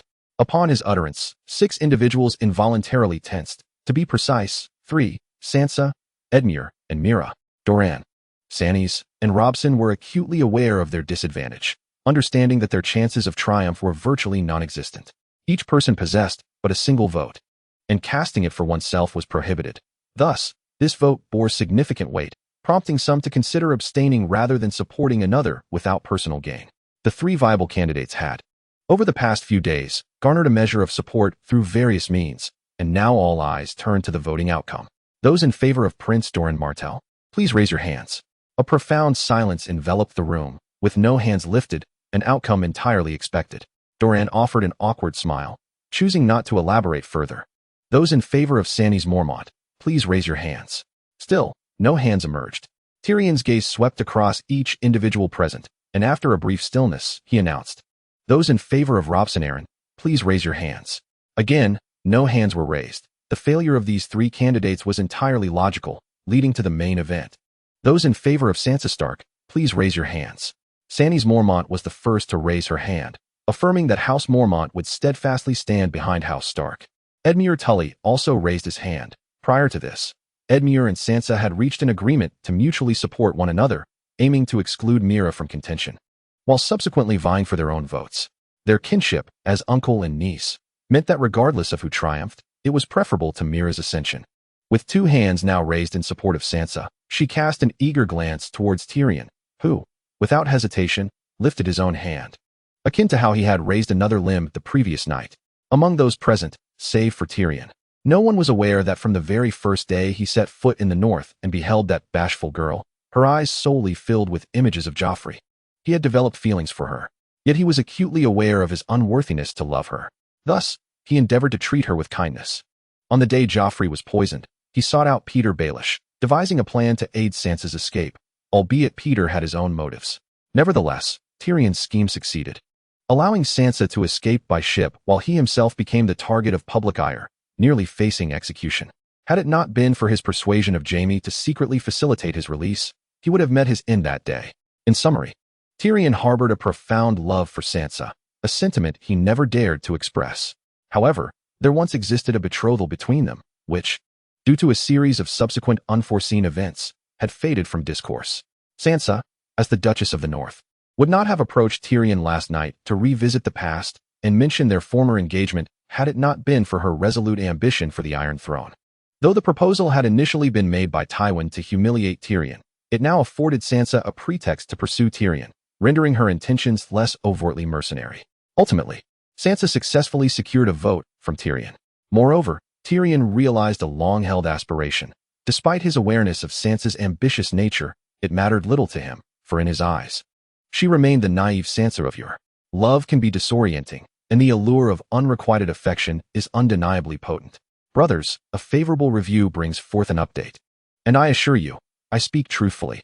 Today, 4 chapters are unveiled. Additionally, my gratitude extends to the encouragement from my readers. Thank you for your unwavering support. Chapter 66. The Wrath of Edmure. Sansa currently leads with 3 votes. Mace felt a twinge of anxiety, having secured only the backing of Doran Martell, whose realm was adjacent to his own, fostering a historically close relationship. In recent days, he had clandestinely met with Stannis and Robson, yet both maintained an ambiguous stance, neither affirming nor denying their support. Mace found himself in a precarious position. The outcome was now glaringly evident, as Stannis had openly endorsed Sansa, and unexpectedly, Tyrion had also opposed him. With Sansa commanding 3 votes, even if Mace were to garner an additional one, he would still fall short against her. Suddenly, Maze's mind sparked with recollection of his agreement with Edmure. Those in favor of supporting Duke Maze Tully, please raise your hands. Doran cast a glance at Maze. Subtly shaking his head, Maze conceded that the vote could proceed, but he was determined to secure his interests. The merger of the Riverlands and the River Bay was indeed a commendable idea. No hands were raised in support of Maze, leading to his failure with 0 votes. The remaining voters included Sansa, Maze, Doran, and Robson. Sansa's expression shifted as she contemplated the 4 remaining votes, according to her agreement with Edmure. Her vote was to be cast in his favor. Now that Edmure had cast his vote for her, she found herself at a crossroads. Should she vote? If the others were to rally behind Edmure, her plans would unravel, leaving her to have fashioned a garment for Edmure, devoid of personal gain. Thus, the final round of voting commenced. Those in favor of Duke Edmure Tully, please raise your hands. Edmure signaled to Robson and Maze to remain still and observe Sansa's response. Should Sansa cast her vote, the 3 would promptly follow suit, elevating him to the throne. He feared that if others voted first, Sansa might abstain, leading to a stalemate. The moment of truth lay in whether Sansa would honor her commitment. Time flowed quietly as all eyes remained fixed upon her. Sansa felt a prickling sensation akin to being watched. She had never endured such torment before. Under normal circumstances, if her election were not at stake, she would have cast her vote, for it had become inconsequential. However, the situation was now unmistakably dire. Edmure and Mace had allied, and if she were to participate now, it would mean jeopardizing a promising outcome. She resolutely refused to do so. Tyrion, having discerned the unfolding dynamics, paused momentarily before inquiring, "Are we all abstaining? I will count to 3. If no votes are cast, we shall treat it as an abstention. 3, 2. Before Tyrion could utter one, Edmure subtly nodded, and Robertson raised his hand. "I cast my vote for Duke Edmure." Observing this, Mace and Doran had no choice but to follow suit. The tide had dramatically turned.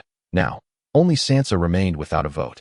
Tyrion waited a brief moment before announcing the final count. 1. Time's up. Sansa abstained, resulting in a tie between Sansa Stark and Edmure Tully. Seeing the throne he had nearly grasped slip away, Edmure could no longer contain his emotions and slammed his hand on the table. "Sansa, have you forgotten our agreement?" His words were ill-suited for the occasion, yet they were an unspoken secret among them. Whether to voice it or not depended solely on their desire to lift the veil of propriety. Now, in a fit of rage, Edmure felt duped. Although he knew better than to place his hopes on a competitor, he had cast his vote for Sansa as per their agreement, and her breach of contract ignited an inferno of anger within him. "My Lord Edmure, abstaining is Sansa's right. Please temper your emotions.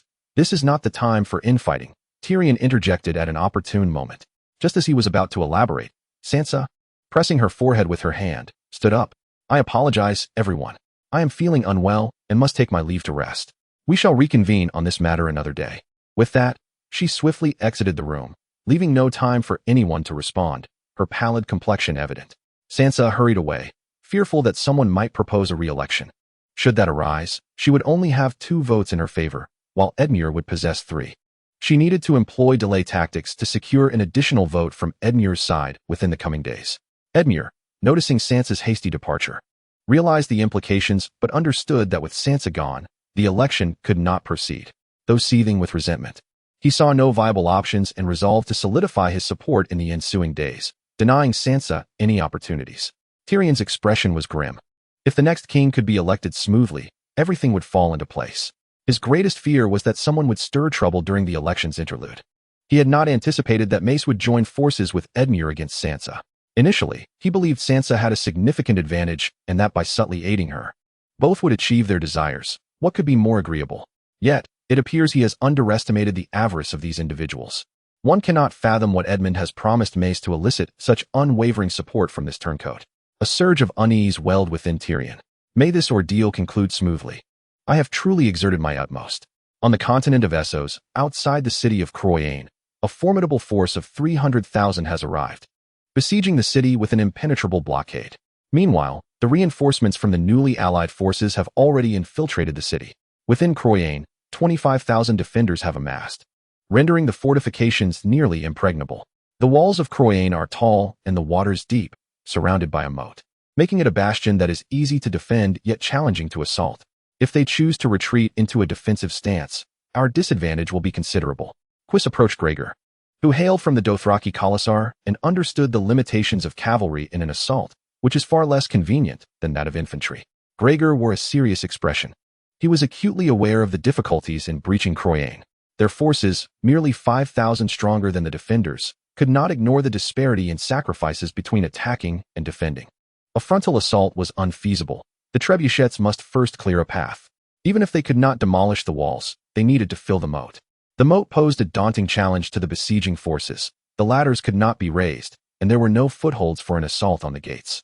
For the moment, Gregor could conceive of no other solution. He had already dispatched men to seek out massive stones in the wilderness and to prepare sandbags, striving to gather as many materials as possible for filling the moat. Hundreds of trebuchets had been constructed, yet it was insufficient. With such a vast army, 100 trebuchets would suffice for merely half the force. The construction of additional trebuchets and the procurement of materials to fill the moat must continue. Furthermore, take this package and send men upstream on the Lorne River to scatter its contents into the waters. Gregor entrusted Quis with a substantial bundle containing grayscale virus powder. Be cautious, this substance is perilous. Ensure our men do not touch it or mistakenly ingest or inhale it. Unfamiliar with its nature, Quis surmised it must be some form of poison. For the merciless Dothraki, employing toxins would not impose any psychological burden. Rather, it would evoke a sense of satisfaction regarding their leader's ruthlessness, indicating he was not one to waver. In truth, he remained insufficiently acquainted with the Unsullied, whose hearts bore no trace of compassion or mercy, only a relentless pursuit of their objectives by any means necessary. Chapter 67. The defense of Croyane. At the moment Valyrian forces encircled the city, the troops within had already assembled, filling the walls to capacity. Supplies for the defense were piled high, with arrows, boulders, and boiling oil being hastily transported to the ramparts. The collective effort of 25,000 men was executed with remarkable speed. Baldwin ascended the walls to survey the situation, and upon witnessing the mass of dark figures outside, even he felt a twinge of pressure. Nonetheless, he was confident in his ability to defend Croyane. This city was a sacred place in the hearts of all the Loyner people, and he would not permit the Valyrians to tarnish even a fraction of it. Observing the numerous trebuchets erected outside, Baldwin scoffed derisively. The ample stones outside the city had been meticulously arranged for retrieval. Those that could not be taken were shattered, leaving no opportunity for the adversary. Should the enemy dare to approach the city, they would be met with a decisive and irrevocable response. Within the walls, the available combatants numbered an impressive 250,000. Beldawee had never fought such a lucrative battle in his life. Should he fail to repel the Dothraki savages, he would rather plunge into the moat at once. Meanwhile, the Valyrian forces outside could no longer restrain their impatience. With a grand gesture, Gregor positioned the catapults at the extreme range of the archers, pausing the main force. They began to hurl stone-filled sandbags onto the catapults. The soldiers dispatched to gather stones returned empty-handed, having found only a handful of rubble. However, this was inconsequential. Gregor commanded that the fragments be packed into oil-soaked bags and ignited with torches. At this distance, they could launch the burning projectiles directly into the city. Once fires ignited chaos within the walls, they would assault the ramparts, ensuring that even if they could not breach them, the defenders would pay a heavy toll. Soon, flaming fireballs, trailing thick black smoke, were catapulted toward Cheorn. The battle had commenced. Hundreds of catapults unleashed their barrage simultaneously. It was as though a meteor shower of flames descended upon Cheorn. Each firestone, imbued with tremendous kinetic energy, could obliterate a row of houses upon impact. And in an instant, the impoverished districts of the city erupted in flames. Beldawee was compelled to dispatch troops to extinguish the fires, refusing to let the flames rage unchecked. Fortunately, there were sufficient hands. Those who could not find space atop the walls were sent to combat the inferno. Yet, the firestones continued to rain down, offering little respite, and many soldiers engaged in firefighting met their demise beneath the falling projectiles. As the siege began, casualties had already emerged within Cheorn. The bombardment persisted for an hour, and the city burned for the same duration. Thankfully, the devastation was confined to the slums, resulting in minimal material loss. But the cries from the streets and housing areas gnawed at Beldawee's heart. Nevertheless, he refrained from rash actions. The enemy lay beyond the range of arrows, and any such response would be a futile waste of resources. Moreover, this was a cost that the besieging forces must bear. Was this all they were capable of? If this was their only stratagem, let them strike. Even if the slums were leveled, they would not breach the city. Beldawee's expression was grave as he ordered his men to retreat beyond the range of the firestones, allowing the flames to consume what they would until they reached a point where the projectiles could no longer reach.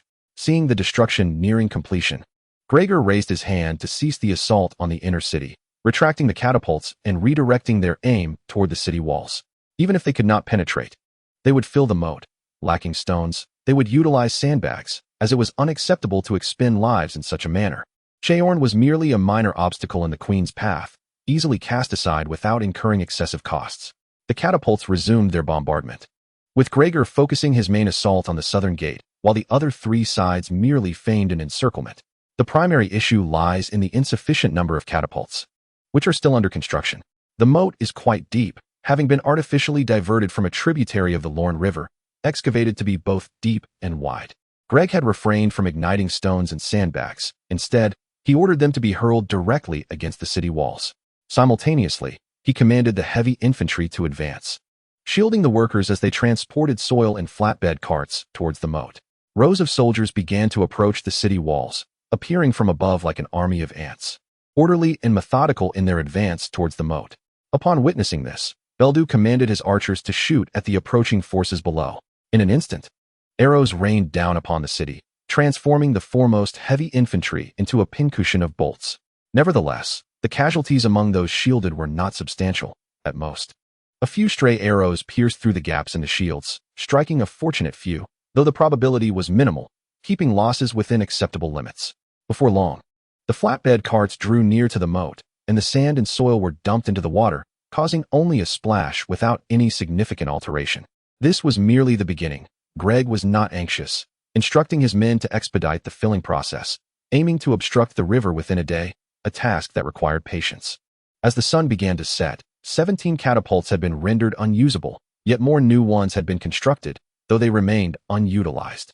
As darkness enveloped the landscape, Greg ordered the retreat and the establishment of camp outside the city. Observing from a distance, he noted that the day's efforts had yielded satisfactory results. The river in the moat had begun to overflow, indicating that the riverbed had been raised significantly, though it was still far from being filled. At night, while the soldiers rested, Greg and Cuz convened with the various commanders within the central tent.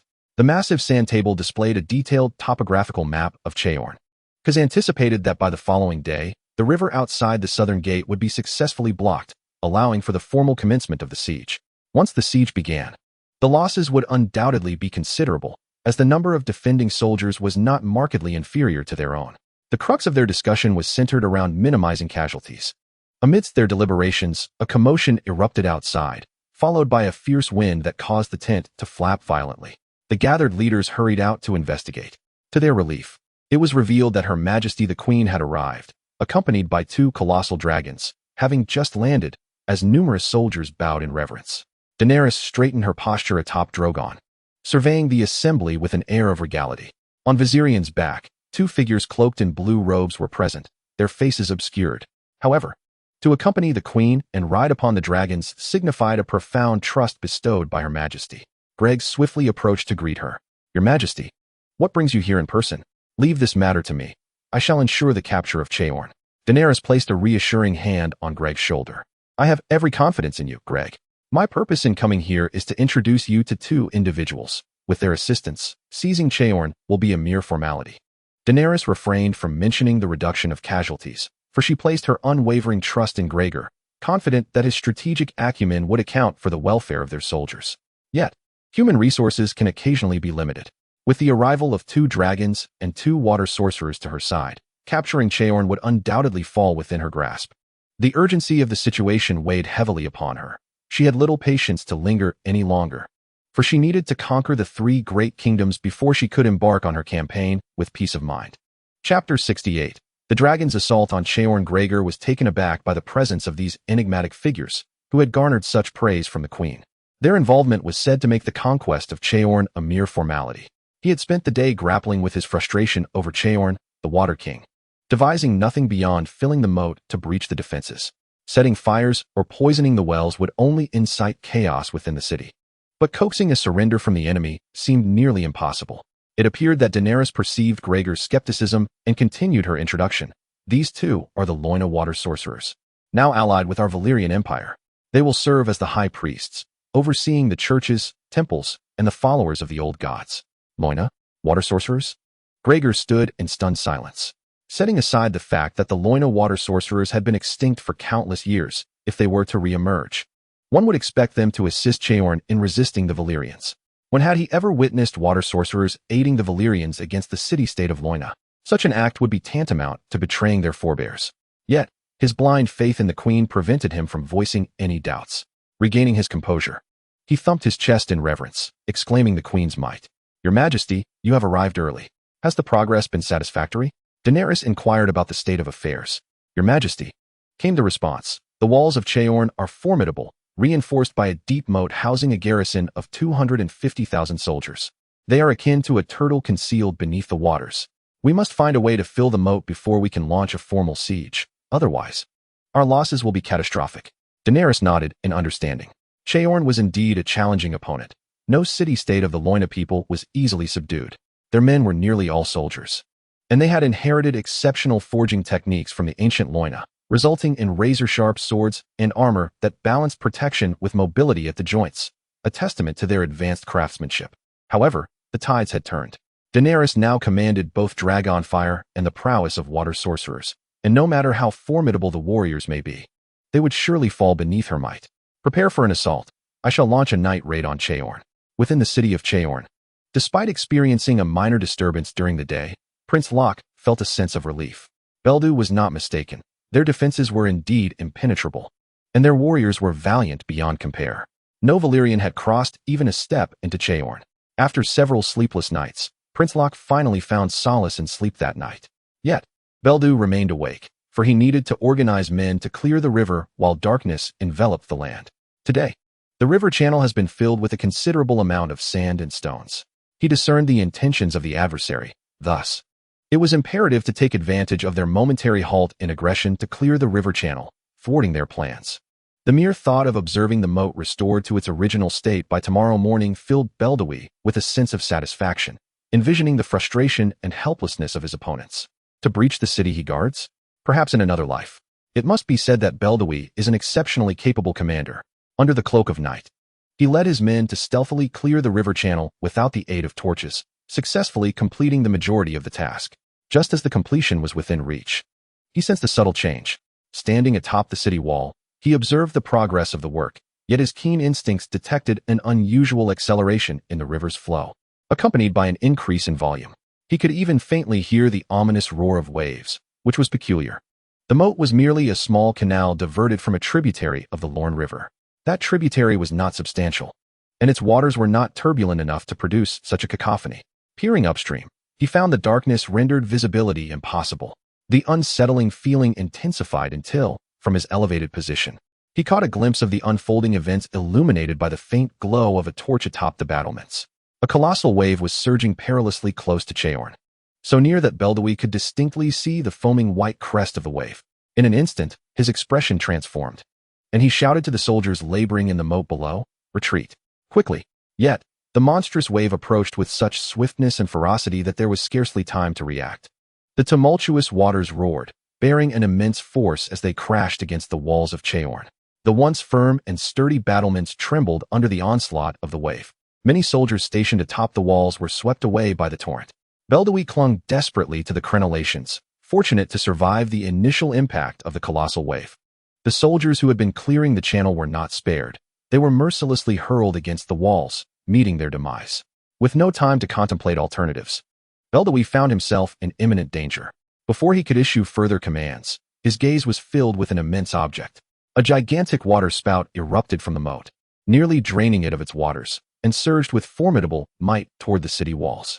In the midst of Beldu's terror and the anguished cries of countless warriors, the water spout collided with the walls. The already precarious battlements crumbled under the impact of this titanic force. The residents of the city, who had been in peaceful slumber, were abruptly awakened by the resounding chaos. Prince Locke, having finally enjoyed a restful sleep, was stirred by a cacophony that seemed to echo the sounds of waves crashing against rocks, the collapse of structures, and the piercing cries of the distressed. Cries of despair? How could there be screams of agony? Impossible, absolutely impossible. I must be dreaming. Turning over, Prince Locke wished to return to slumber, but the door to his chamber was suddenly flung open with a resounding bang. His captain of the guard rushed in, panic etched across his face. "My lord, it is dire. The walls have collapsed, The city has fallen, and General Bayardui is missing. Things do not bode well. Locke sat dumbfounded on his bed, rubbing his eyes as he gazed out the window. Had he truly heard such words? The walls had fallen? Such tall, thick fortifications could not simply give way. Bayardui missing? What nonsense! That was the god of war of Cheorn, Bayardui. Seeing his prince still in a daze, the captain of the guards wasted no time. He swiftly hoisted Locke onto his shoulder and dashed out. His reasoning was simple. As long as Prince Locke remained alive, Cheorn would not perish. If only he could get Locke out of the city and to Zheng, they could ally with the slave owners and make a resurgence. At this moment, nothing was more vital than the prince's life. Drawing his sword, he commanded, "Rally the remaining forces. Protect Prince Locke and fight your way out." The guards responded with fervor. But as they stepped onto the street, a chilling scene unfolded before them. Two colossal beasts soared through the skies, their fiery breath wreaking havoc upon the land, reducing homes to rubble and incinerating all in their path. Accompanying the frenzied dragons was a tide of cavalry, surging through the breach in the fallen walls, mercilessly slaying anyone in sight. At that moment, the people of Loina realized the true terror their ancestors had once faced against such monstrous entities. Chapter 69. The Queen Knock. Knock, knock.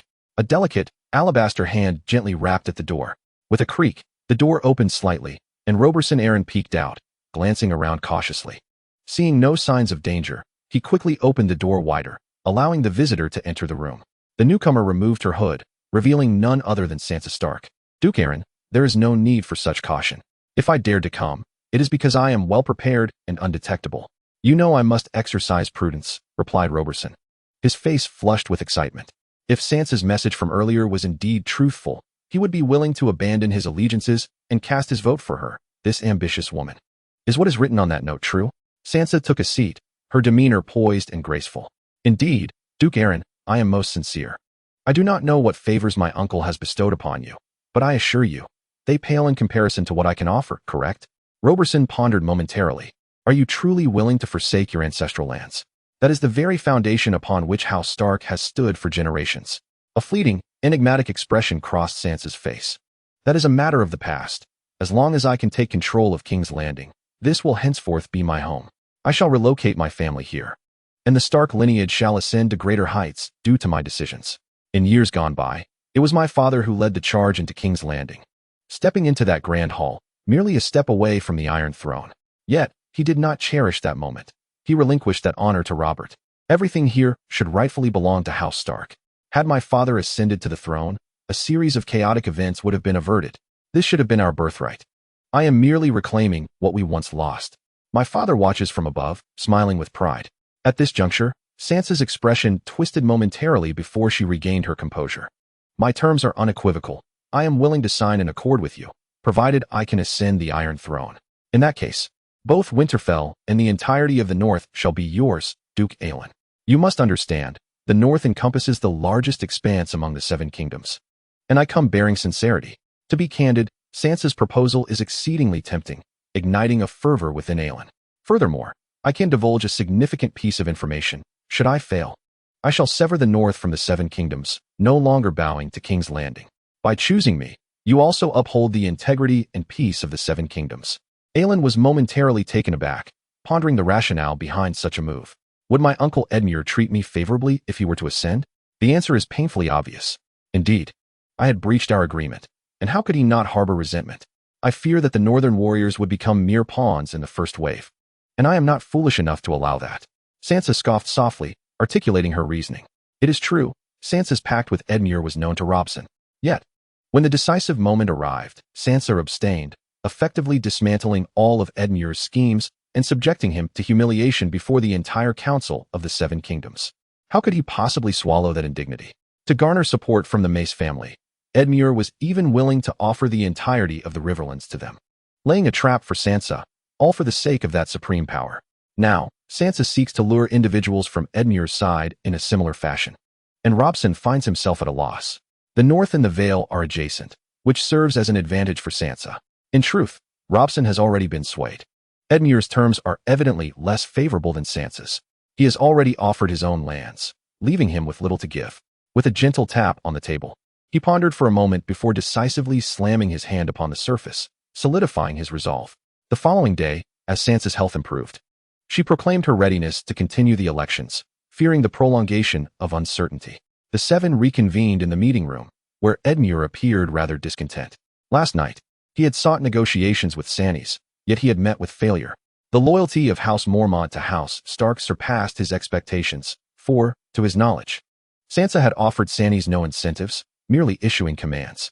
His only hope now rests in the unwavering support of Dot and Roberson. The advantages provided by Mace are plentiful, making this opportunist his most trusted ally. The benefits from Dot are bestowed through Mace, who, after yesterday's meeting, sought out Roberson privately to bolster his leverage, receiving Roberson's solemn promise in return. Yet, merely a day later, Sansa declared her recovery, ready to resume the election, which ignited a flicker of suspicion within him. Was she prepared to call for the elections without notice? However, having reached this juncture, retreat was no longer an option. The seven individuals, each harboring their own thoughts, settled into their seats. "How is Miss Sansa's health?" "I am quite worried," Mace inquired. The title of king sounds appealing, yet the responsibilities are immense and exhausting. One cannot afford to be in poor health. Sansa nodded slightly and smiled. "I am perfectly fine now. Yesterday was merely an overreaction to Jon's death. You know, we grew up together. Although he is not my biological brother, I have always regarded him as family." Mace scoffed quietly, choosing not to engage further.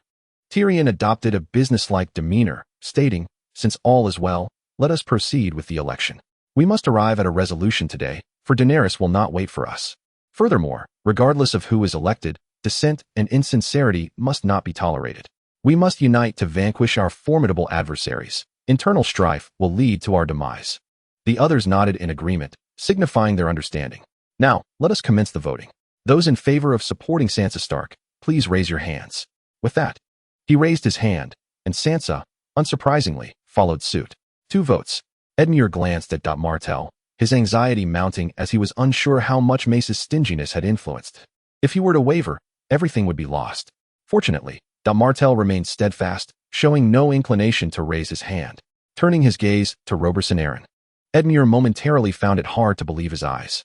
"Roberson, I kindly ask Duke Edmure to refrain from disrupting the fairness of the election. Any concerns can be addressed post-election."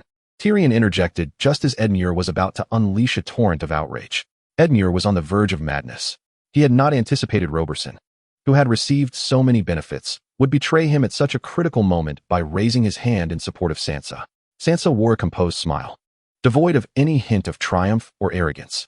3 votes. It seems I have one uncle. I believe my mother, your sister, would take great comfort in witnessing this, wouldn't she?" Edmure's countenance fell. He had to concede that Sansa was indeed adept. Having secured 3 votes, his own ballot now held no significance. "Congratulations, Queen Sansa." Chapter 70. Surviving dawn broke over the ravaged landscape of Cheorn. The southern wall bore 2 significant breaches, while half of the frontal fortifications lay in ruins. One breach was the result of a water vortex, while the other succumbed to dragon fire. At that moment, a multitude of captives, their hands bound, were being herded out of Cheorn in rows, flanked by Dothraki cavalry who lashed their whips, eliciting anguished cries from the prisoners. In this battle, the garrison of Cheorn, numbering 250,000, had suffered the loss of 160,000, with the remainder taken captive, none managing to escape the encirclement. Inside the city, the malevolent dragon and torrential floods wreaked havoc, claiming the lives of most as they were swept away by fire and water, while those who remained sought to break through the other 3 gates. However, the peril within the city was overwhelming. Fearing for her own people, Daenerys commanded the defenders at the other gates to lie in wait. This only deepened the despair of those who had hoped to escape, as they found themselves escaping from a tiger's den only to fall into a wolf's lair. The captain of the guards, accompanied by a few hundred loyal protectors, fought valiantly to escort Prince Lockout through the northern gate. Despair had already taken root in Locke's heart, but upon realizing he had escaped the city, a flicker of hope ignited within him. As long as he could reach Narsen, there would still be a chance. Yet, just as this spark was kindled, it was doused by a deluge of cold reality. Countless Dothraki riders surged from every direction, encircling him in layers, their horses galloping in circles as they emitted high-pitched, unintelligible howls, akin to those of savages. With his small band of a few hundred unable to breach such overwhelming odds, Prince Locke's knees buckled, nearly sending him to the ground. But the captain of the guards caught him, preventing him from suffering the humiliation of collapse before his men. Yet, deep within, Locke felt no glimmer of hope. He had ultimately been defeated. "Lay down your weapons," Do not sacrifice yourselves in vain any longer. I know you fear not death. For my sake, you would disregard your own lives. You are true Loinans, preserving your ancestors' honor. It is my weakness, my inability to rekindle the glory of the ancient Loinans.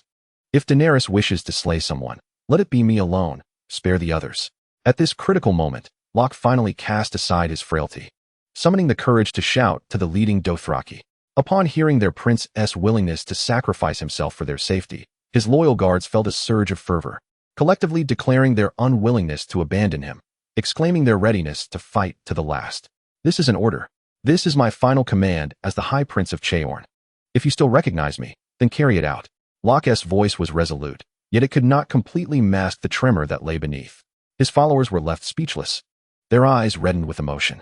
How could they not pledge their lives to such a prince? Despite his occasional displays of weakness, it was this very quality that endeared him to them. He never lost his temper with his men. Even in anger, he would restrain himself, refusing to become a tyrant. Among the three great kingdoms, the Lord of Narsen in the north was cruel beyond measure, reveling in the torture of slaves. In the south, the kingdom of Cotton, under the Harris family, appeared strong but was hollow at its core. The aging king had long since lost his senses, and his narrow-minded heir was far from resembling a wise ruler. Only they, the people of Loinor, inherited the bloodline and courage of their ancestors. Without Daenerys, one day, under the leadership of Prince Locke, they would surely revive the glory of the ancient Loinor. Yet now, gazing at the overwhelming forces surrounding them, they understood that all hope was lost. Locke, bound tightly, knelt before Daenerys. He longed to display defiance, but alas, surrounded by foes, his legs were rendered numb, rendering him unable to rise. Daenerys cast a seemingly amused glance at Locke. He was hardly a formidable threat.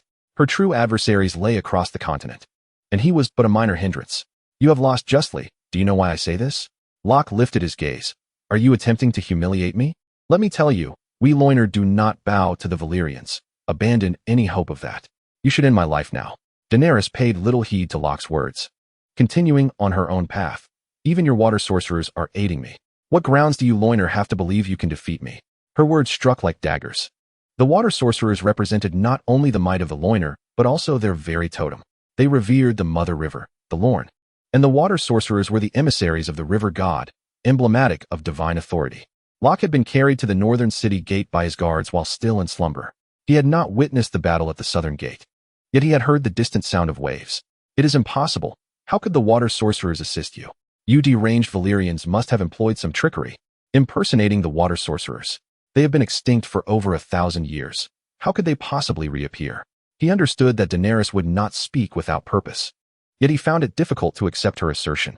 In truth, Daenerys sought to persuade him not merely to undermine his confidence, but primarily to win him over.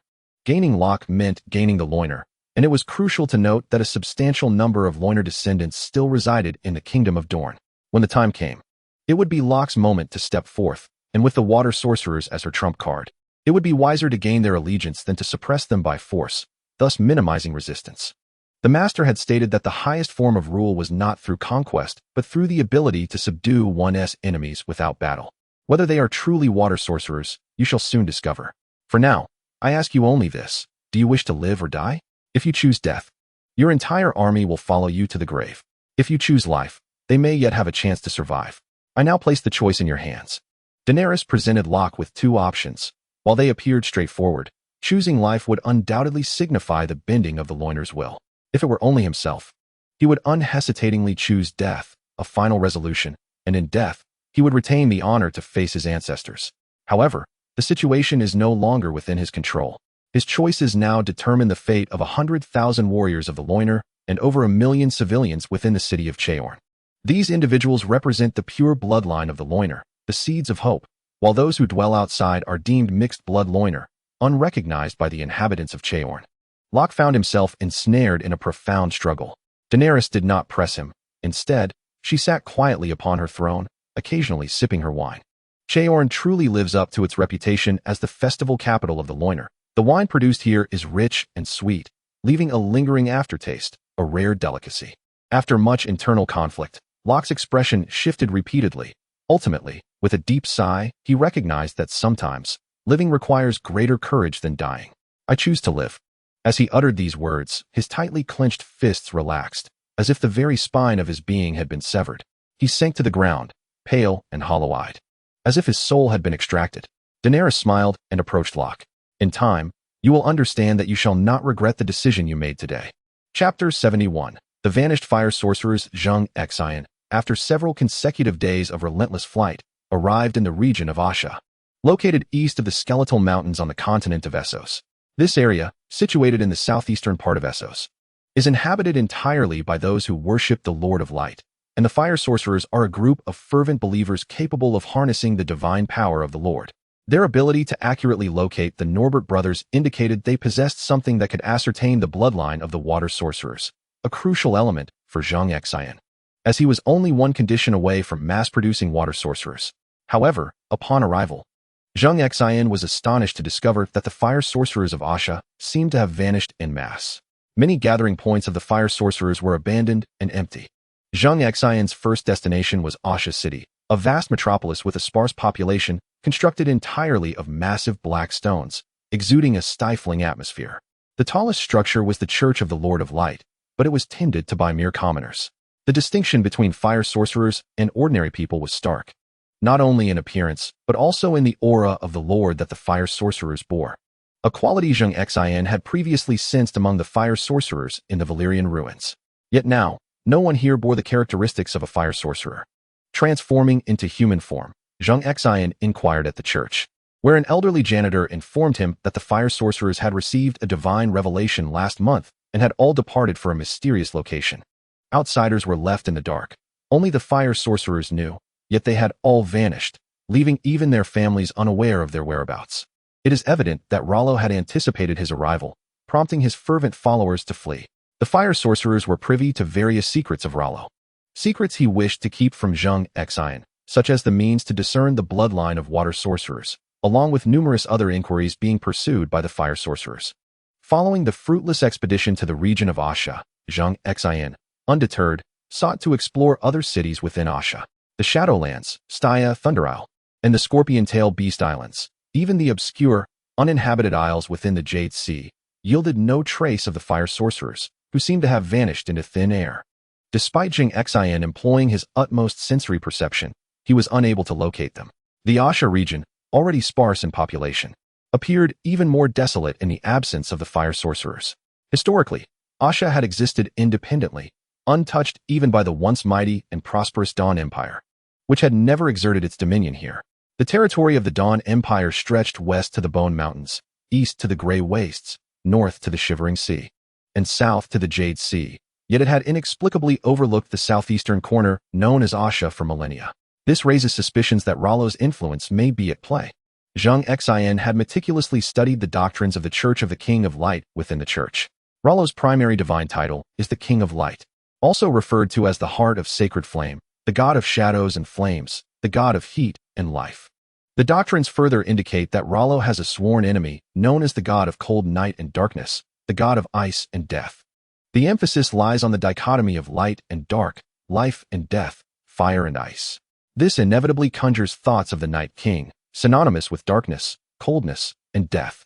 It also evokes another deity, the Night Lion, currently revered in the ED region, marking a significant chapter in the history of the Dawn Empire that will not be elaborated upon here. The statue of the Night Lion resides in the hall of the Palace of Black and White, venerated by the Faceless Ones. It can be asserted that the meanings embodied by the Night King and the Night Lion are nearly identical. However, the Night Lion is not as extreme. It symbolizes punishment and torture, birthed from the public resentment towards the brutal rule at the end of the Dawn Empire, distinguishing it from the Night King. Geographically, Rollo is somewhat closer to the Night Lion, but in terms of doctrine and the attributes they represent, the King of Light and the Night King stand in fundamental opposition. Although the Night King has perished, the darkness, coldness, and death that he represented have not ceased, but rather transferred onto Zheng Xin, further validating his suspicion that he is indeed in opposition to the King of Light. Since inheriting the dragon crystal of the Night King, he has been in constant conflict with the King of Light. Whether by design or coincidence, their paths remain irreconcilable. And it was not until the disappearance of the King of Light that Zheng Xin found a moment to breathe. After perusing the doctrines, Zheng Xin politely took his leave from the elder in the church, refraining from resorting to violence to destroy the church. For slaying these ordinary individuals would serve no purpose and would compromise his own identity. The journey to Yashur proved fruitless, prompting Zheng Xin to depart from the area. Heading back west towards the Bone Mountains, where the flames of war raged fiercely, starkly contrasting the tranquility of the east. Daenerys' campaign progressed seamlessly, having vanquished 2 major kingdoms. Now only the northernmost Narcissan remained, the former largest slave master of the Bay of Slaves. As a fellow slave master, his influence eclipsed that of the Harris family's ancestors. By now, the Harris family had long abandoned the slave trade, focusing entirely on politics, while the Kessler family of Narcissan clung to their ancestral traditions. Prior to Daenerys' liberation of the Bay of Slaves, the minor slave masters of Yunkai and Astapor merely served as suppliers to the Kessler family, transporting slaves from the bay up the Roine River directly to Narcissan. Adjacent to the Undul's Mountains, Narcissan was rich in minerals and resources, being the source of the Roine River, with exceptionally fertile land. Slaves toiled in arduous labor, extracting ores, cultivating crops, and gathering wild resources, while beautiful female slaves engaged in the flesh trade, generating profits for their masters. Ultimately, no slave would live out their natural lifespan. Such was the tragedy of their existence. On this day, Daenerys convened a meeting in the Grand Hall of Prince Cheorn's palace with several trusted advisors to deliberate on the next phase of their military strategy. Suddenly, a swift horse arrived bearing a letter. The soldier announced that it was a missive from the Kessler family of Narcissan, with the courier waiting outside. Accompanied by over 100 large crates, tokens of goodwill from the Kessler family. Daenerys accepted the letter and began to read, confirming it was indeed a peace offering from the Kessler family. The current head, Privy Kessler, expressed Narcissan's willingness to pledge allegiance to Daenerys' Valyrian Empire, promising eternal loyalty. They proposed an annual tribute of 1 million golden suns, 10,000 slaves, and a variety of premium goods, including exquisite fruits and silks.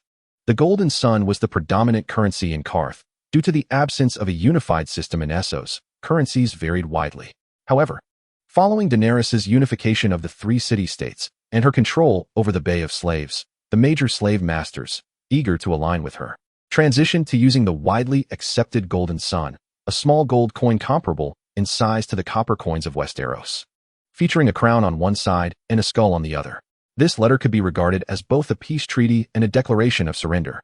Daenerys, after perusing the letter, did not hasten to meet the envoy but instead passed the letter to her trusted advisors for their insights, seeking dependable counsel. Brothers, 10 favorable reviews will yield an additional chapter, an honest exchange. Thank you for your support. Special thanks to the contributions from our dear supporters. Love you all. Chapter 72, The Lion's Demands. One by one, the advisors finished reading the letter, with Gregor speaking first. I believe it is better to take decisive action. The greed and cunning of the slave masters are ingrained in their very nature. They may feign submission for a moment of tranquility, but the instant we display any signs of weakness, they will be the first to betray us. Rather than leave an unstable variable, it is wiser to resolve the issue promptly. They have dispatched 100,000 enslaved soldiers, and now their defenses in Narcissan must be significantly weakened. With only one kingdom remaining among the 3, they are isolated and vulnerable. Our morale is high, and capturing Narcissan should not pose a considerable challenge. Greg, as the foremost commander in the army, holds significant power and authority, and his analyses are astute. Daenerys nods in agreement, feeling a sense of pride in Greg's growth. Once a man of few words and the commander of the Unsullied, his introverted nature has transformed. He now exudes a burgeoning confidence and a gallant aura that pleases Daenerys immensely. However, the Grand Maester, Cavalcado, holds a differing perspective. Your Majesty, rather than launching a direct assault, it may be more prudent to incorporate them into our ranks. Our true adversary lies to the west, in Westeros, in King's Landing. A forceful attack may indeed capture Narcissan, but the cost could be substantial. As far as I am aware, the garrison within Narcissan comprises over 200,000 soldiers, and they have expanded their ranks to suppress slave uprisings. This figure does not account for additional forces they can summon in times of conflict. Furthermore, it is said that Privik possesses a menagerie of ferocious beasts, not only tigers and leopards but many wild animals, used to punish disobedient slaves. Numerous slaves have perished at the jaws of these creatures. The number of beasts is staggering, with over 100 elephants alone, capable of forming a formidable cavalry unit, a true nightmare for any enemy. Since they are willing to surrender and pay tribute, why not seize the opportunity? Daenerys smiled, recognizing that Cavalcado still did not fully grasp her resolve. Once, outside Meereen, Daenerys inquired of Missandei, how many slaves are there in Meereen? Missandei replied, approximately 200,000.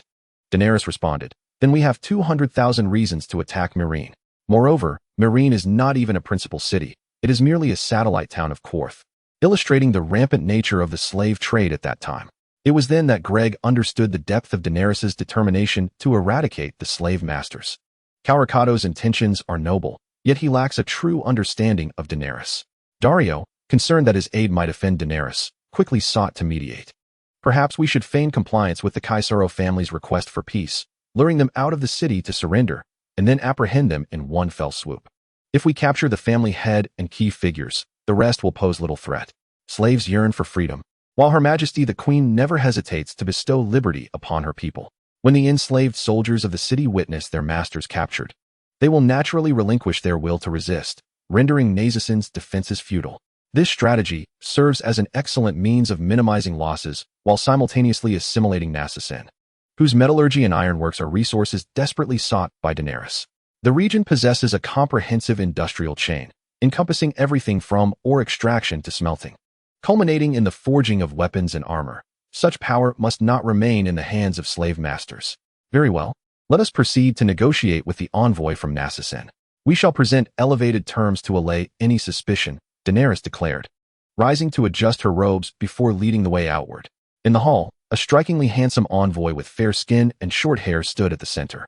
Daenerys had heard that many from the Caesaro family indulged in male companionship, particularly the eldest son, Privik, who was notorious for his hedonistic pursuits and sadistic tendencies, having caused the deaths of no fewer than 200 slaves. Upon encountering this dashing envoy, Daenerys found herself believing the rumors to be somewhat credible. Upon her arrival, the envoy greeted her with utmost respect, bowing deeply. I pay my respects to the great Valyrian queen, your grace Daenerys. I am Banser Caesaro, here to convey greetings from the Caesaro family of Nazacin. Oh, you hail from the Caesaro family? Daenerys replied, somewhat taken aback to find that the envoy was indeed of the esteemed lineage, indicating a genuine intent. Indeed, my father is none other than Privik Caesaro, and I am his 14th son, Banser Caesaro. Very well, Lord Banser, do share your terms. The items mentioned in your letter do not pique my interest, Daenerys stated as she accepted a wine cup from her attendant, taking a modest sip. She gestured for everyone present to enjoy a cup, for she would not be stingy with such offerings to those who came to negotiate, and it was essential to present a welcoming demeanor. Upon hearing the implications in Daenerys's words and seeing the wine cup she offered, Banser's eyes brightened. There was promise in this exchange. He took the cup, but refrained from drinking, holding it instead as he spoke. Certainly, your majesty. The sincerity of the Caesaro family extends beyond this. In the courtyard outside, there are 100 chests, each containing 10,000 golden coins, totaling 1 million coins. This amount will be provided annually. Furthermore, each year we shall offer to the Valyrian Empire 5,000 robust male slaves, 5,000 beautiful female slaves, 10,000 sets of superior weapons and armor, 5,000 head of cattle, sheep, and horses, 100 barrels of Andes Mountain's exquisite wine, and 10,000 bolts of the finest silk. What say you, your majesty? Are you satisfied? Banker exuded confidence, and his offer was undeniably sincere. Although the newly affluent Nazis were flush with wealth, the considerable annual expenditure required to maintain such resources inevitably extracted a significant toll from them. Banker expressed his concern, convinced that Daenerys would be moved. However, Daenerys merely cast a fleeting glance at the elderly man in white robes beside her, remaining silent. Calicado, discerning Daenerys's unspoken cue, stepped forward, cleared his throat, and spoke. Your Grace, we have received your sincere offer. However, prior to this, when we clashed with Cheorn, you dispatched an army of 100,000 to bolster their forces. This interference severely disrupted our plans and inflicted immeasurable losses upon our army, leaving our queen exceedingly aggrieved, so much so that she could not sleep through the night. How shall we account for this loss? Banker broke into a sweat, having deliberately overlooked this point, choosing only to discuss the tribute amount in an attempt to dazzle the woman with gold. Yet, the old man had brought it to light.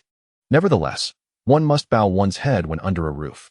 Banker offered an awkward smile, admitting, this indeed falls upon us.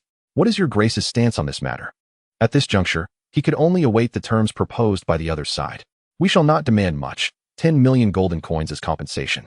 Furthermore, we lost 100,000 troops and an equivalent number of weapons and armor. Your Grace should compensate accordingly. This is only fair, is it not? Banker inhaled sharply. 10 million golden coins, 100,000 soldiers, along with sets of weaponry and armor. This was akin to extracting marrow from bone. Should this sum be paid in one go, it would undoubtedly drain the Caslow family of its lifeblood, rendering them breathless for at least a decade. Our queen's word is her bond. Should you provide the compensation, we will not pursue this matter further, and we shall agree to your request for peace. Otherwise, Calicato left the threat hanging in the air. Yet it was clear. Nonetheless, this also served to reassure Banker. Indeed, Daenerys's reputation and credibility were well established across the continent of Essos. Gritting his teeth, Banker acquiesced. I will persuade my father. I only hope that Her Majesty will uphold her promise. Upon hearing this, Daenerys smiled joyfully and raised her goblet in a toast. Then let us toast to a pleasant collaboration. Chapter 73. Without bloodshed. After a brief day of respite, the army set forth once more. This time heading north towards Nazus and the Caslow family. Banker had departed the previous day, given the substantial sum of compensation. It was unrealistic to expect him to make decisions, but he could return to report, trusting that the head of the family, Privik, would make the right choice. Once famed for its grand and opulent fountains, Nazus was known as the city of fountains surrounded by song. The former queen, Naumelia, had crafted this place into a veritable angelic city, beautiful and romantic. Subsequently, this place was ravaged by the fires of war and the dragons, and the Valyrians did not occupy it. After annihilating the local populace and capturing prisoners, they abandoned the land.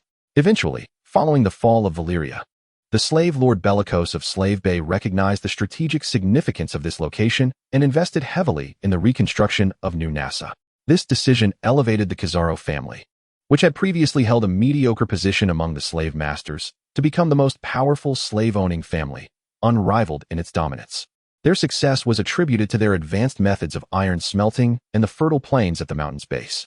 New Nassa lies at the confluence of two tributaries of the Lorne River, endowed with abundant water resources and fertile land, nestled against the mountains and rivers.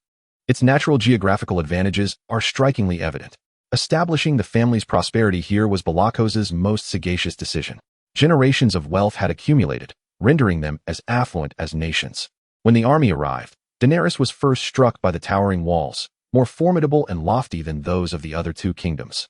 From the skies, she beheld the bustling city, far larger in area, particularly the resplendent palace, more opulent than the Red Keep itself. These damnable slave masters certainly knew how to indulge themselves. Daenerys circled in the air to declare her arrival, and upon landing, she couldn't help but marvel. Truth be told, she felt a pang of reluctance to destroy this beautiful city. Yet, beneath the exquisite facade lay the filth and stench that could not be concealed. It was akin to a beautiful corpse teeming with maggots. As Drogon soared through the sky, the entire city became aware that Daenerys Targaryen, the Queen of Valyria, had come. The slave masters, wealthy merchants, and the elite felt a palpable unease, uncertain whether Daenerys had come to negotiate surrender or to obliterate their domain. Privik Khazaro stood on the grand balcony of his magnificent palace, gripping the railing with a pallid face. He had received reports from his son, and Daenerys's appetite seemed insatiable, nearly surpassing his limits, yet still within the bounds he could tolerate, which left him deeply unsettled. To acquiesce might bring temporary stability, but the world knew how much Daenerys loathed slave masters. To resist, as evidenced by the fates of the other two kingdoms, would only lead to dire consequences. His army of slaves would stand no chance against the dragons. Moreover, it was rumored that she had water mages aiding her. And New Nassa's location at the confluence of the Lorne River's tributaries, once an advantage, now posed a fatal threat. At that moment, his captain of the guard approached and said, "Master, the army of Daenerys has arrived outside the city. Someone is calling out, inquiring whether we will accept their terms. If we agree, you are to lead all the Kessler family out of the city to surrender personally, bringing along the agreed-upon items. Daenerys will grant you a noble title, designating you as the Duke of the Valyrian Empire, with the domain being Nassa Xian. As long as you pay tribute punctually each year, they will withdraw their forces." Despite knowing the consequences of refusal, Privik still inquired, "What if we do not accept?"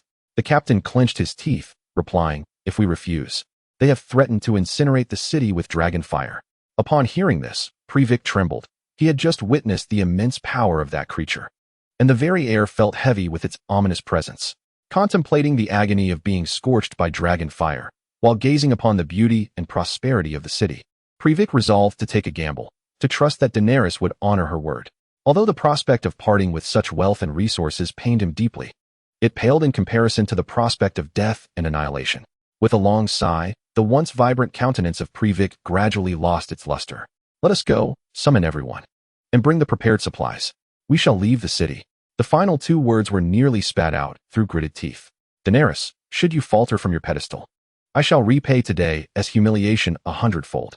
I will cast you into a den of lions and tigers, allowing the brown bears to gnaw at your flesh until your demise. I vow, in my heart, that the shame of today shall be avenged in the future." The calls from outside continued for a brief while, and soon there was movement within the city. Initially, a guard, donned in the attire of a servant, emerged, stating that the master was in the midst of preparations and that the required supplies were abundant, necessitating many hands to transport them out of the city. He requested Daenerys grant the master some time to prepare. Daenerys readily acquiesced, allowing them an hour for preparations. This time frame was ample, for if they had already made their decision, the supplies should have been ready, and the process of leaving the city would not take long. Daario handed a medallion to the guard, instructing him that this was the Duke's insignia of Valyria. Upon wearing it, he would be recognized as one of their own, ensuring no harm would come to the Kessler family. The guard accepted it with both hands, feeling elated, relieved at the prospect of avoiding violence. Of course, the medallion's purpose was merely to temporarily assuage Privik's fears, coaxing him into a compliant surrender. It served as a comforting assurance. Once they emerged, everything would be within her control. The wealth and resources that Daenerys desired would be claimed, along with the lives of the entire Kessler family. She could not afford to leave a resentful and formidable family lurking behind her. An hour later, the gates of the city of Nassa slowly creaked open, revealing the entirety of the Kessler family, comprising wives, concubines, grandchildren, and distant kin, totaling 315 individuals, all clad in white as they exited the city. Leading the procession was an elder, surpassing 60 years of age, yet still exuding vitality and strength. Adorning his white attire was a badge, the very sigil of the Valyrian Duke that Daario had recently bestowed upon the guards. Behind the Kessler family trailed a lengthy convoy of carriages, laden with countless treasures, weapons, and armor, these being reparations and tributes destined for Daenerys. Her forces were stationed 5 kilometers beyond the city, while the caravan extended for an equal distance. As the Kessler family approached Daenerys, they all knelt in reverence. Under the leadership of Privik Kessler, they collectively proclaimed, "The Kessler family represents all the citizens of Nassa," welcoming the queen into the city. Upon concluding their declaration, Privik lifted his gaze to meet the eyes of the woman who towered over him, where he discerned pride, disdain, loathing, and a murderous intent. Yet, he steeled himself to proceed with the ritual. Privik Kessler, on behalf of Nassa, henceforth recognizes Queen Daenerys Targaryen of Valyria as the sole legitimate ruler, pledging to follow her unto death, never to betray. Daenerys nodded with a smile, her countenance as warm as a spring breeze. She raised her delicate hand to glance at Gregor, her tone suddenly turning frigid as ice. "Proceed." At her command, Gregor swiftly unsheathed a spear from his side, an instrument designed for the unsullied, elongated and sharp, capable of killing without a trace of bloodshed. Before Privik could comprehend the unfolding events, the spear pierced through his throat. The tip emerged from the back of his neck, and his mouth filled with blood in an instant. Gasping, he expelled 2 mouthfuls of blood, his eyes wide with disbelief and resentment, before collapsing to the ground. Gregor, with an impassive expression, withdrew the spear as if it were a trivial task. It was only then that the other members of the family behind Privik realized their leader had fallen, that Daenerys had betrayed them, luring them out of the city merely to execute them with ease. A cacophony of women's screams erupted, and chaos ensued as the remaining members fled in all directions. Yet, 2 legs could not outrun 4. A small detachment of cavalry, following Gregor, pursued the Kessler kin, mercilessly striking down anyone they caught. In an instant, the area outside the city transformed into a slaughterhouse, with the once mighty Kessler family now reduced to mere sheep awaiting their fate. Soon, every member, young and old, male and female, met their demise, collapsing into pools of blood. As the cavalry returned to their ranks, they ensured that each fallen body received one final thrust of the blade, guaranteeing death beyond any chance of revival before rejoining the formation. Meanwhile, the slaves tasked with the transport had long been paralyzed by fear, crouching on the ground with their heads cradled in their hands, too terrified to move. They were terrified that this merciless demon would once again raise his hand, and they too would meet the same fate as the Kessler family. Meanwhile, the soldiers on the distant city walls gazed in astonishment, at a loss as to how to respond. The Kessler family had ruled over them for generations, looming like an insurmountable mountain, unapproachable and untouchable. Yet, This very family was now being slaughtered like swine, mercilessly and without hesitation. It turned out they too could fear swords and knives, could bow their noble heads in the face of tyranny, and could scream in the presence of death. The newly liberated slave soldiers of Nas and seemed to experience a collapse of faith, as the immense burden that had weighed upon them for so long vanished in an instant, giving rise to an exhilarating sense of liberation. They could not comprehend why they felt such exhilaration, but this was the sentiment that surged within them at that moment. O slaves of Nasan, from this moment forth, you are no longer slaves, nor will your children be bound in servitude. You are free people. I, Daenerys Targaryen, Empress of the Valyrian Empire, hereby declare that I shall grant you freedom.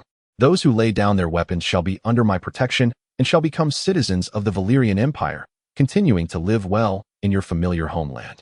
I am the liberator of Slavers Bay. I have only slain slave masters. I once vowed to liberate all slaves on the continent of Essos, to render slavery a relic of the past. I will lead you into a new era. Daenerys, perched upon her great dragon, hovered above Nasan, proclaiming her oath and promise. Her voice resonated throughout Nasan, striking a profound chord in the hearts of every enslaved soldier. Was all this real? Surely, I cannot be dreaming. Many of the slaves bore collars around their necks, lifelong insignias of their degraded status. The soldiers lowered their weapons as the slaves forcefully tore away the dog-like collars. Welcoming their new queen into the city, they raised their hands high, chanting hymns that echoed the sentiments of a mother. Drogon alighted upon the city walls, his sharp claws effortlessly shattering the massive stones as if they were mere tofu, his roar reverberating through the heavens. Daenerys leaped from the dragon's back, raising her hands high, accepting the adoration of the people of Nasan.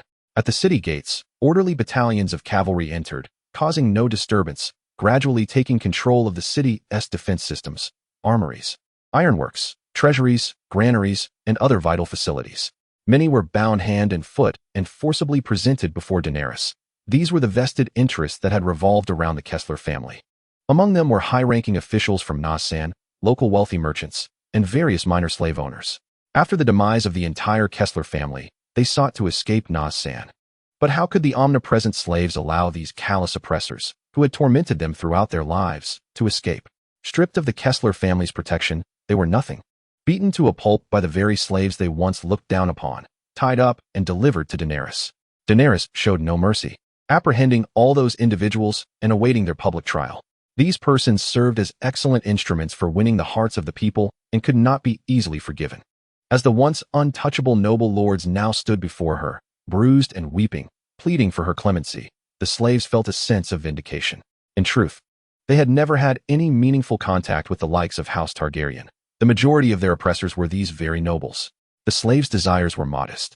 All they sought was sufficient sustenance, a place to dwell, and the restoration of their freedom. This was their lifelong aspiration. Regrettably, far too many slaves waited their entire lives for such an opportunity, only to be disappointed in the end. Now, Her Majesty the Queen had promised to restore their freedom, allowing them to live as commoners in the city of Meereen, a dream realized for so many. How could they not feel gratitude? How could they not sing her praises? The army, now composed of these former slaves, no, they were civilians, entered the city amidst their jubilant cheers. This time, Daenerys brought with her a force of 100,000. And due to meticulous planning, this grand number served merely as a spectacle, as they effortlessly seized Meereen, the largest and most populous kingdom among the three great kingdoms. Standing within the opulent palace, Daenerys leaned against the railing, accepting the adoration of the masses outside the palace. In the vast square before the palace, fountains gushed forth, surrounded by blooming flowers, a breathtaking sight. Yet from this moment forth, the banners had changed. Decay and foulness would be banished, and the term slave would no longer be uttered. Congratulations to Her Majesty the Queen for capturing Meereen without shedding a drop of blood. With Meereen secured, our supplies of weapons, food, and manpower would no longer be in jeopardy. Daario approached, holding 2 goblets of wine, offering one to Daenerys. How could they not celebrate this moment? Daenerys accepted the goblet, taking a delicate sip as she gazed at the sky and the throngs of people below, chanting their praises. The view was indeed splendid, with no lingering concerns behind her. It was time to act. Daario understood well the implication of Daenerys' words and lightly clinked his goblet against hers. As you wish, my queen. Chapter 75. The eve of Great War King's Landing, Prime Minister's Office. Sansa Stark held a modest coronation ceremony at the Prime Minister's office. Ascending as the protector of the Seven Kingdoms, the king of the Undull and First Men, the sole queen of Westeros. The palace remained a ruin, as everyone was preoccupied with preparations for war, leaving no time for reconstruction. First, they must win this battle. Victory would grant them the focus to rebuild King's Landing, while defeat would spell the end, rendering all efforts moot, and the very name of Westeros might change. What need would there be for a palace then? To repair it now would be to build it for another. Thus, under the premise of unanimous agreement to Sansa's suggestion, the reconstruction of the palace was temporarily postponed. The coronation ceremony would be held at the Prime Minister's residence, establishing legitimacy with expedience and simplicity. Sansa's ascension could be characterized as a hurried affair, marking the most modest coronation in the annals of Westeros. However, Sansa remained indifferent to such formalities. Her singular desire was for power, supreme and unassailable power. Jon had already accomplished much groundwork. Presently, the forces in King's Landing had amassed 300,000 troops, still needing an additional 100,000 to reach their target of 400,000. According to the previous operational plan, the troop distribution was as follows. King's Landing would assemble 400,000, while the other two fronts, north and south, would each gather 300,000, forming a grand army of 1 million to cross the narrow sea and land on the western shores of Essos. Recent intelligence indicated that Daenerys had already annexed the 3 great kingdoms of the Riverlands, effectively eliminating any destabilizing factors behind her. She could advance westward at any moment, threatening Westeros. Time was of the essence. They must swiftly muster enough soldiers, provisions, and warships. The final contingent of 100,000 from the Westerlands was en route, while the other 2 locations were prepared, actively requisitioning warships from various ports, with the Iron Islands contributing the most. Once the last 100,000 arrived, they would be ready to confront Daenerys. Our forces from the Westerlands should arrive by tomorrow evening at the latest. The encampment in King's Landing was already overcrowded, necessitating the rapid construction of tents. Otherwise, newcomers would be forced to sleep in the streets. Furthermore, soldiers from across the realm were gathered here, some with mutual disdain, leading to several altercations within the ranks. It was imperative to strictly discipline the troops to prevent unrest. Otherwise, military law would be enforced. Complaints regarding the poor quality of rations were rampant, with demands for additional meat. Yet, with such a multitude, it was simply beyond our means. The various lords, accompanied by their confidants, convened in the war room to voice their grievances. Naturally, these complaints were expressed by their subordinates, who could articulate their hardships and discontent. But such sentiments were not to be uttered by the lords themselves. Sansa had just ascended to the throne. Her position was precarious, and her understanding of King's Landing was still superficial. In the past few days, she had been diligently organizing intelligence and resources for the city, scarcely finding time to rest. She had attained the power she longed for, yet with it came significant burdens, especially as a great war loomed on the horizon. With diverse customs, beliefs, and temperaments converging, the potential for conflict was ever present. Particularly, the soldiers from the Riverlands, with uncertainty surrounding Edmure's intentions, seemed to report even trivial matters, causing her considerable distress. The cacophony of grievances persisted, overwhelming Sansa's capacity to think. Enough. Sansa slammed her hand on the table, and the clamor in the hall abruptly ceased. In the future, do not bring such trivial matters to my attention. The various lords should resolve their own issues. Do you not find me burdensome enough? I barely manage 3 hours of sleep each day and have no time to concern myself with these petty affairs. During this period, Sansa has come to realize that the only person who sincerely aligns with her is Tyrion. Even Peter Baelish, who maintains an outwardly impartial demeanor, seldom speaks in her defense in public. She feels she has misplaced her trust. Sansa is a woman scarred by emotional trauma. Her first love, Joffrey, was a tyrant in the making. He promised her the crown, only to marry a daughter of House Tyrell, drawn by their wealth and the greater support it could afford him. Subsequently, she was taken back to Winterfell, which had been seized by House Bolton, where Ramsay Snow forcibly violated her. Later, she was rescued by Peter Baelish, with whom she shares a complicated and ambiguous past. Consequently, Sansa harbors deep psychological scars regarding love, as any intimate encounter with a man evokes memories of that harrowing past. This time, mustering her courage under the allure of power, she shared a moment of intimacy with Tyrion, which bestowed upon her a novel sensation. Despite being a dwarf, Tyrion is of House Lannister, affluent and seasoned from countless battles, having honed his skills in the throes of conflict, which left Sansa with a clear understanding of his intentions. This distinct feeling has lingered with her, leaving her with an inexplicable sense of nostalgia and yearning in the stillness of the night. Thus, for once, she felt a flutter of emotions, but Tyrion's subsequent demeanor, which seemed to suggest a lack of accountability, left Sansa feeling anxious and uncertain. Her outward expressions manifested as irritability and impatience. At this meeting, she could not contain herself. Tyrion looked up in astonishment at Sansa, perplexed by her outburst. As the hand of the king, he has made every effort to assist her in governance during this time, sacrificing his own rest. Please, do not be so agitated, Your Grace. Tomorrow, once all the troops are assembled, we can commence our expedition as early as the day after.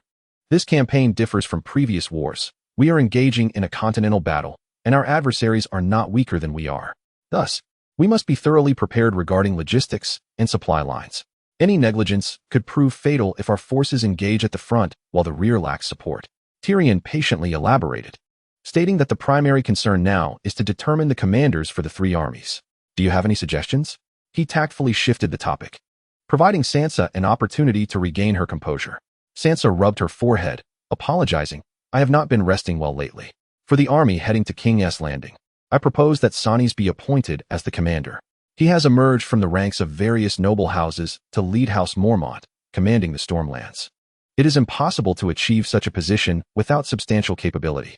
Moreover, as a duke, there is no controversy in his taking on the role of commander for this campaign. He is indeed qualified. On the road to Yonji City, it appears that Dot is still somewhat inexperienced, lacking in the wisdom that comes with age. Edmund, perhaps it would be prudent for you to take the helm. The lords of the South, both the old and the young, can only rely on Edmund's leadership, not because Sansa has complete faith in him, but simply because there are no other viable options.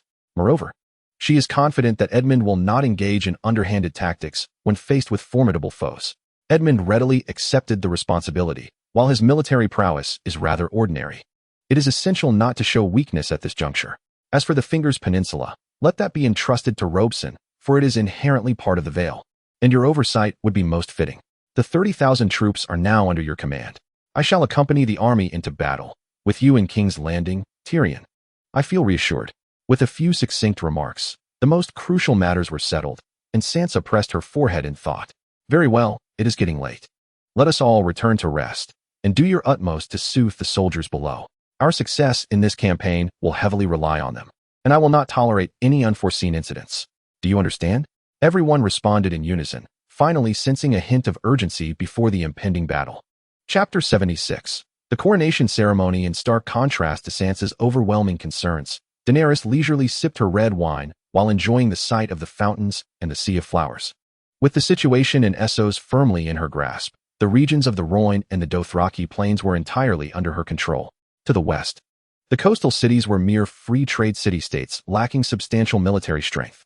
A military expedition to seize those territories would enable her to directly confront the fleets of the Seven Kingdoms at sea.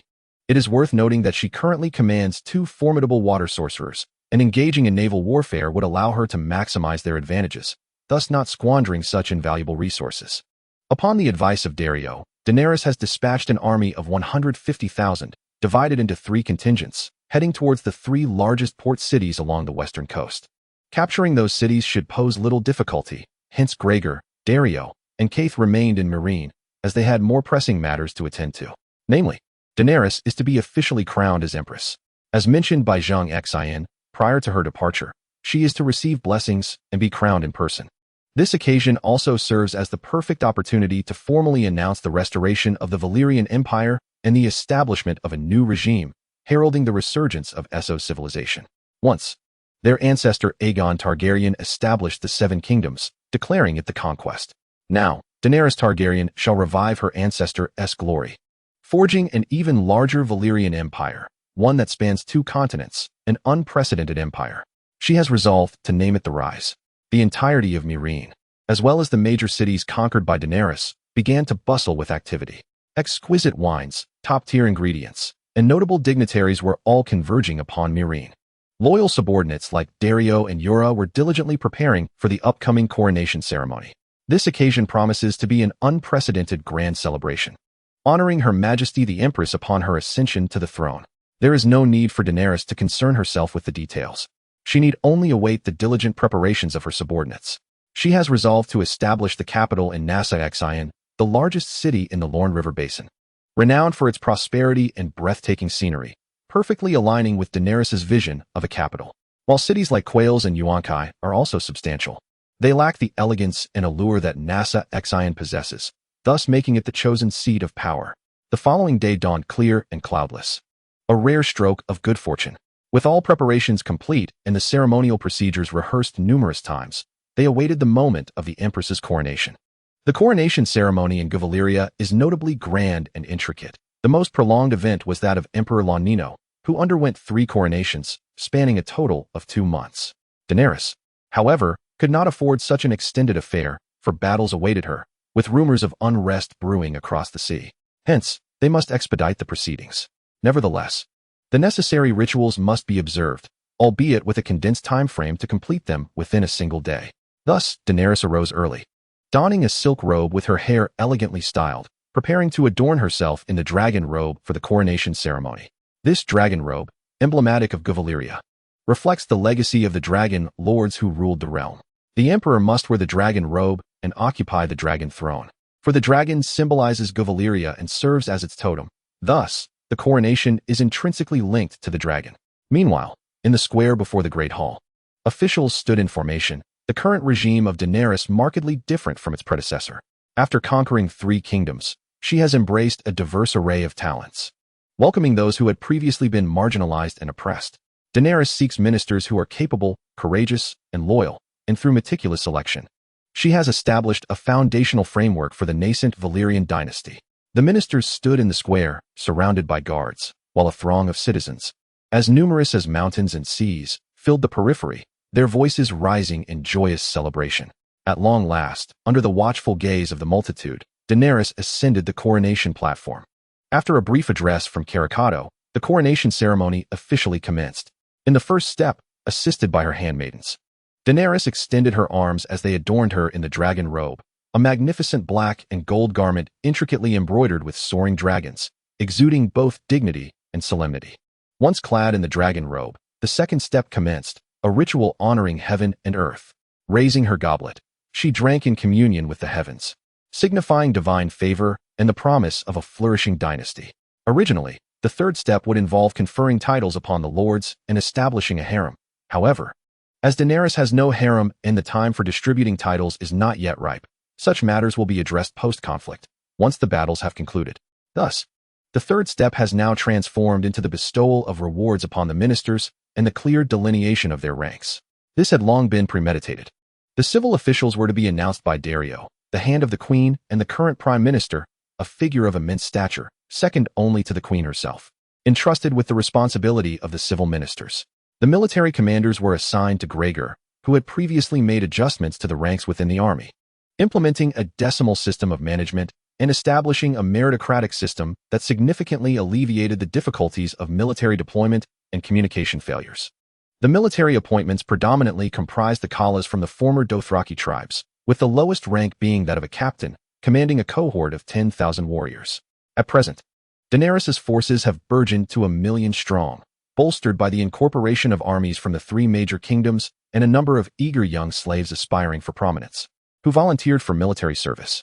However, they have yet to receive formal military training and cannot engage in battle, although they may serve as a reserve force.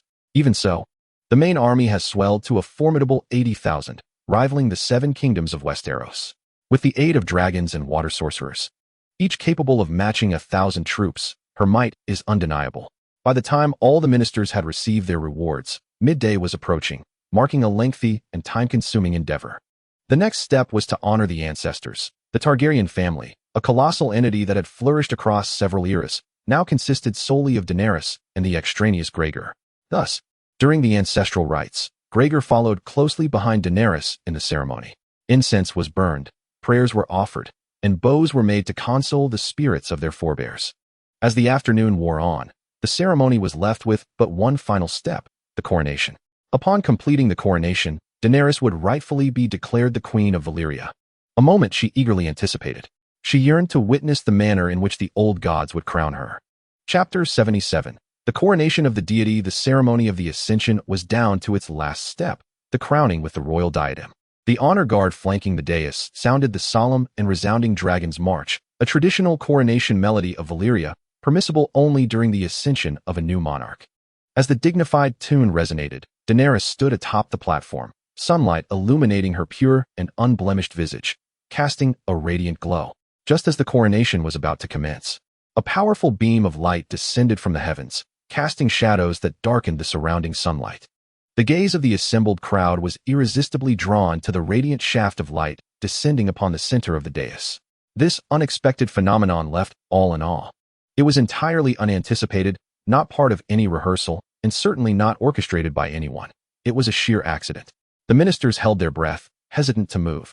For Daenerys did not intervene. Instead, her smile grew ever more radiant, as if in reverence to a divine presence.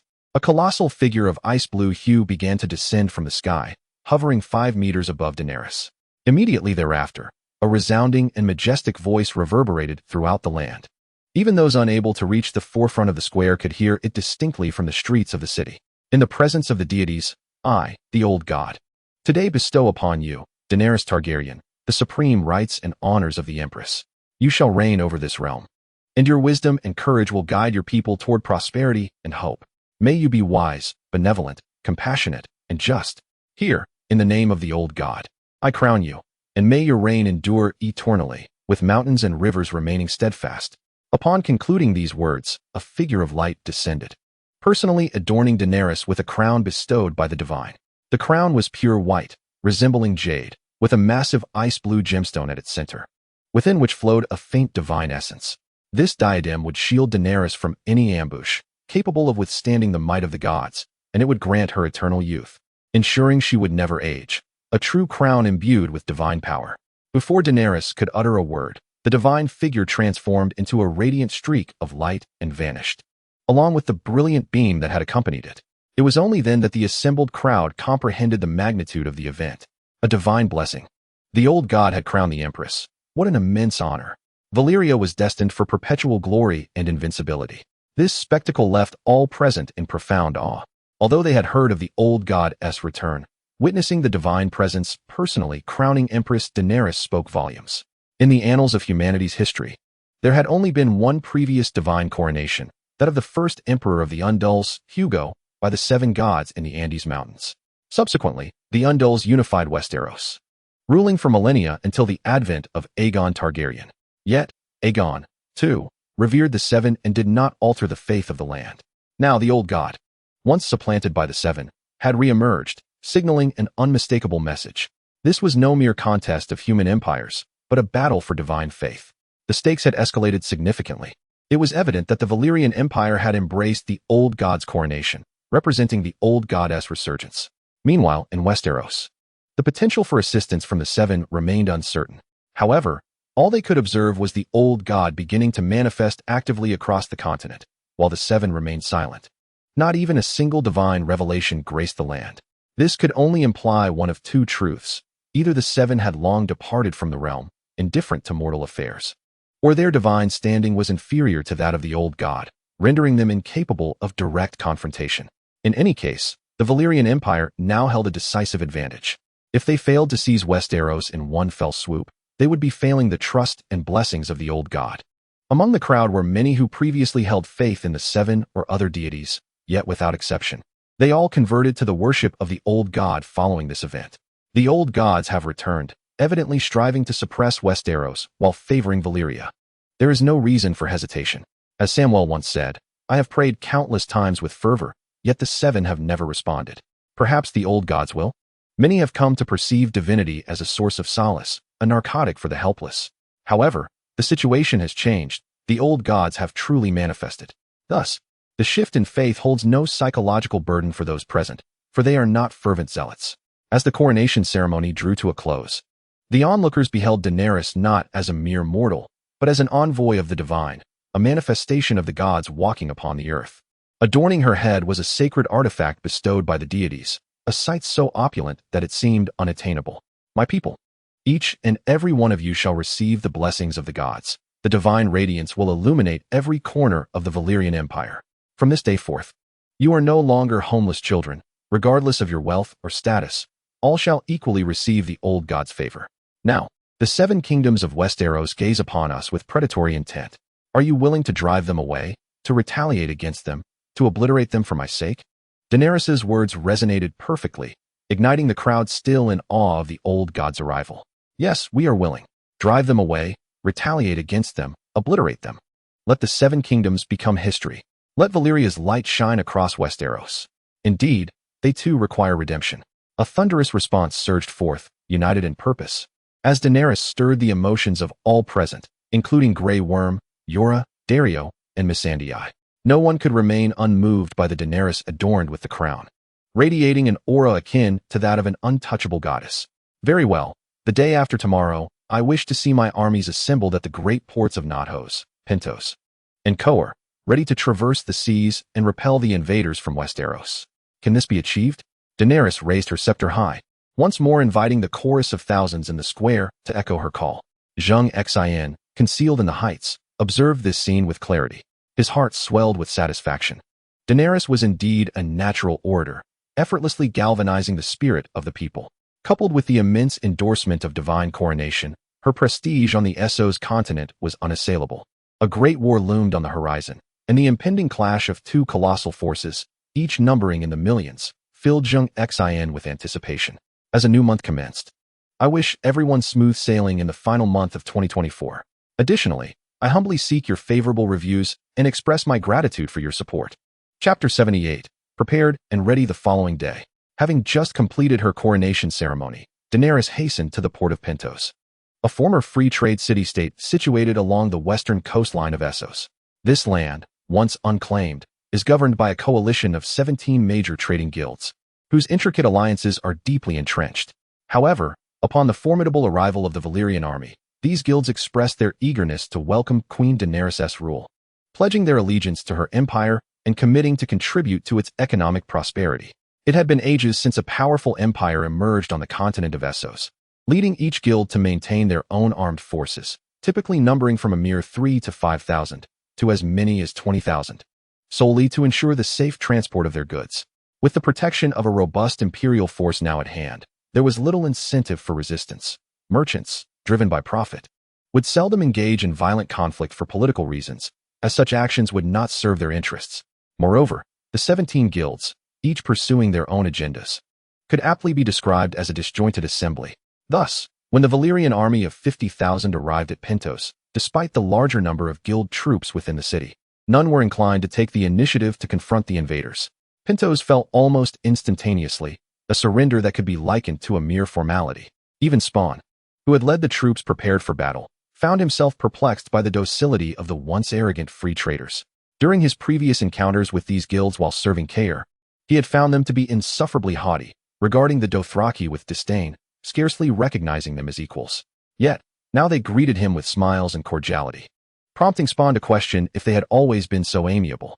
He understood, however, that this transformation was merely a reflection of the formidable backing he now commanded, the Valyrian Empire, and the confidence bestowed upon him by Queen Daenerys, which shielded him from the condescension of the merchant elite.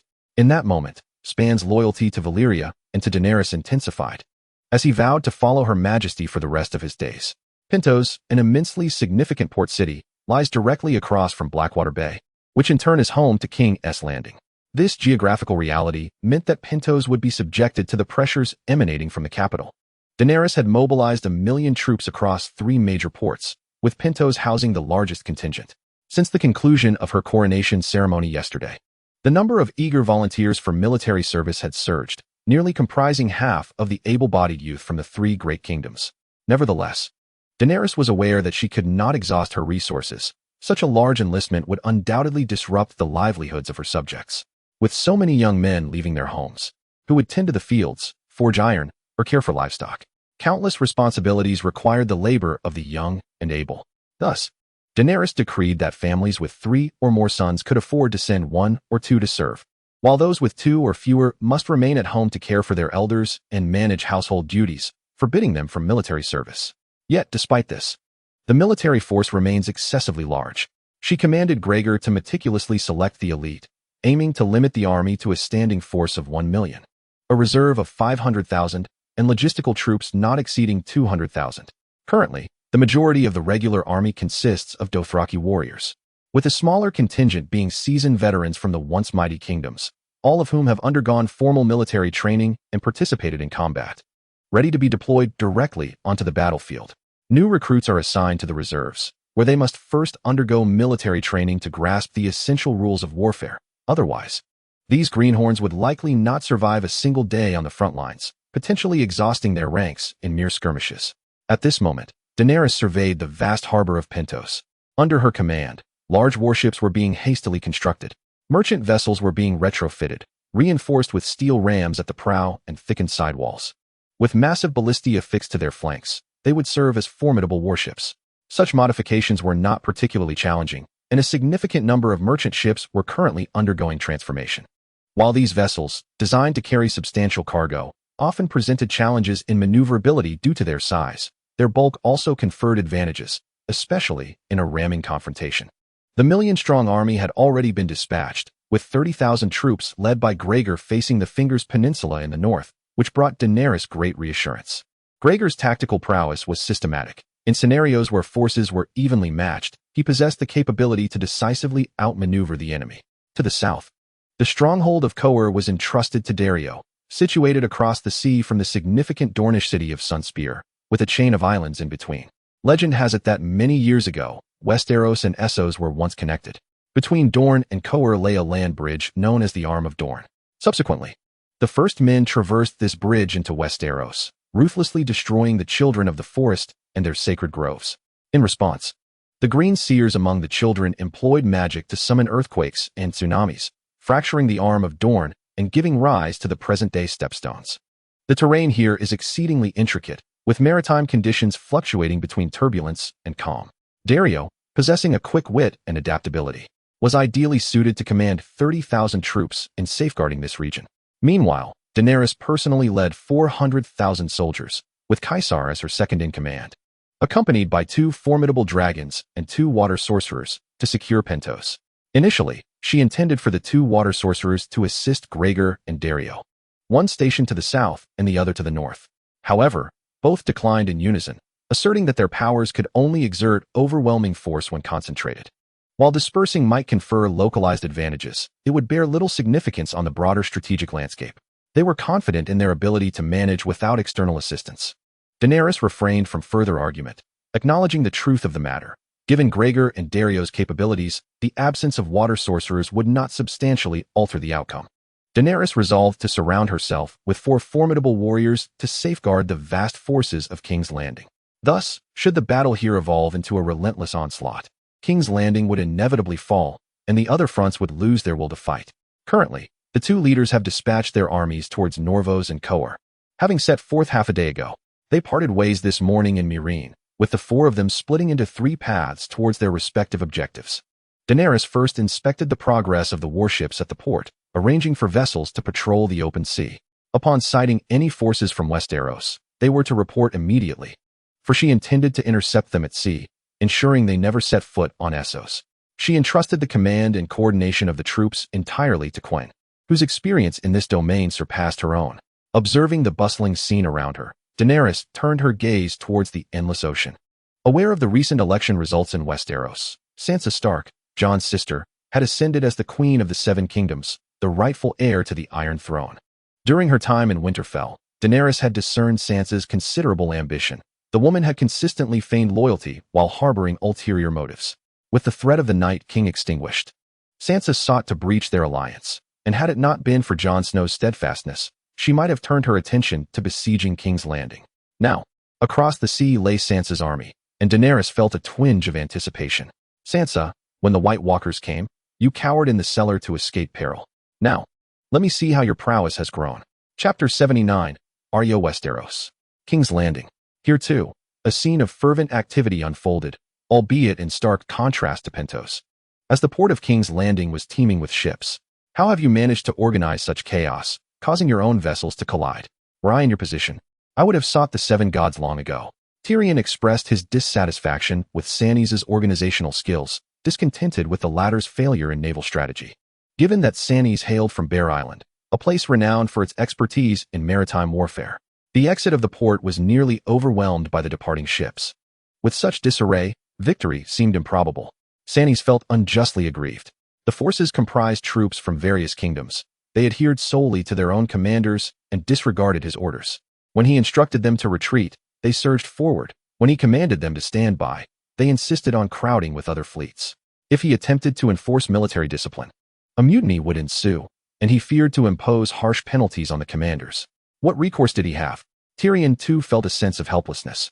Following Sansa's rise to power, she had fragmented and reorganized the armies of the Seven Kingdoms to prevent any one faction from gaining undue influence, primarily to guard against Edmure. Sansa's ascent was not without its dubious tactics, and Edmure's discontent was palpable. Sansa herself was acutely aware of it. Under ordinary circumstances, the standing regular army of each major territory should not exceed 50,000 men, and Sansa would not fear that Edmure could stir up any turmoil. However, the current situation is markedly different, as Edmure commands an army of 300,000. It is inconceivable for Sansa to claim that she harbors no resentment. Yet it would be equally inappropriate to allow Edmure to lead the troops. Should they send the aging and nearly immobile Mace? Or entrust the command to the newly adult and inexperienced Dothraki, which would be even more precarious? In truth, the Greyjoy family from the Iron Islands would be more suitable. Yet their territory is too small to qualify, and even if he agreed, the other lords would not. Thus, after much compromise, the current predicament arose. The three armies were not organized according to proximity, allowing each lord to command their own troops. Instead, the Seven Kingdoms were first reorganized and then divided into three groups, each comprising men from the Seven Kingdoms. This led to a disconnect between the higher-ups and their subordinates, with the latter unaware of the former's intentions. If time had been abundant, this would not have posed a significant issue, given adequate time for mutual understanding and for soldiers to familiarize themselves with their commanders' leadership styles. Major mishaps could have been avoided. Unfortunately, the urgency of departure was a significant drawback, as Sansa insisted that the troops must march within 3 days. The large numbers stationed in King's Landing were an expensive burden, consuming resources at an alarming rate. Sansa believed that with 1 million soldiers at her command, conquering Daenerys would be a mere formality, yet she was unaware that greater numbers complicate unified management. Each individual possesses their own temperament. They are not mere machines or mules, but sentient beings, not so easily manipulated. Tyrion knocked on Sansa's door, finding her buried beneath a mountain of documents. She had never realized how exhausting it was to be a king, especially during wartime, with an overwhelming array of responsibilities to manage. Tyrion understood that Sansa was a diligent individual. After all, a woman could not ascend to her current position relying solely on a modicum of cleverness and ambition. However, her perspective required broadening. Tyrion, you have arrived. How is the army's preparation progressing? Sansa inquired, frazzled and eager to expedite their departure.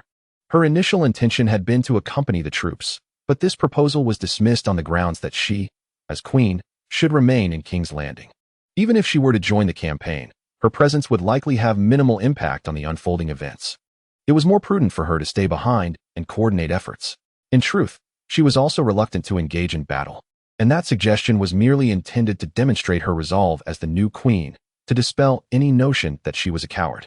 Now, with the lords opposing her, Sansa found herself with an opportunity to remain comfortably in King's Landing, where overseeing matters would be far more pleasant. Tyrion gazed earnestly at Sansa. Sansa, you must recognize the crux of the issue. The current state of the army is far from satisfactory. The disbandment has led to chaotic management, and disobedience among the ranks has become the norm. If this continues, not only will victory be elusive on the battlefield, but merely maintaining internal order would be a cause for celebration. Sansa rubbed her forehead, her expression revealing her distress.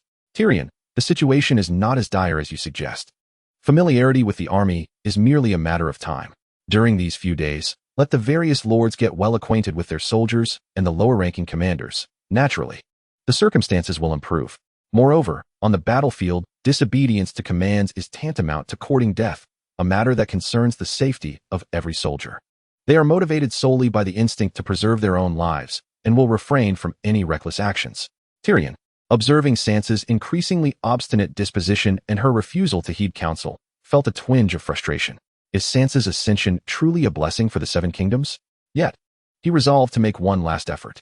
Sansa, I understand your concerns. However, you need not worry about Edmure. After all, he is your uncle. The current situation is clear to all. Unity benefits us both, while division leads to certain demise. No one desires death. Our mobilization is a reluctant necessity. As long as Daenerys lives, the continent will know no peace. Even if Edmure harbors dissent, he would not betray you at such a critical juncture, as it would serve him no purpose. Should he choose treachery, the best outcome would remain in his current position as lord, while the worst would be defeat and death. Consider this carefully. I have other matters to attend to.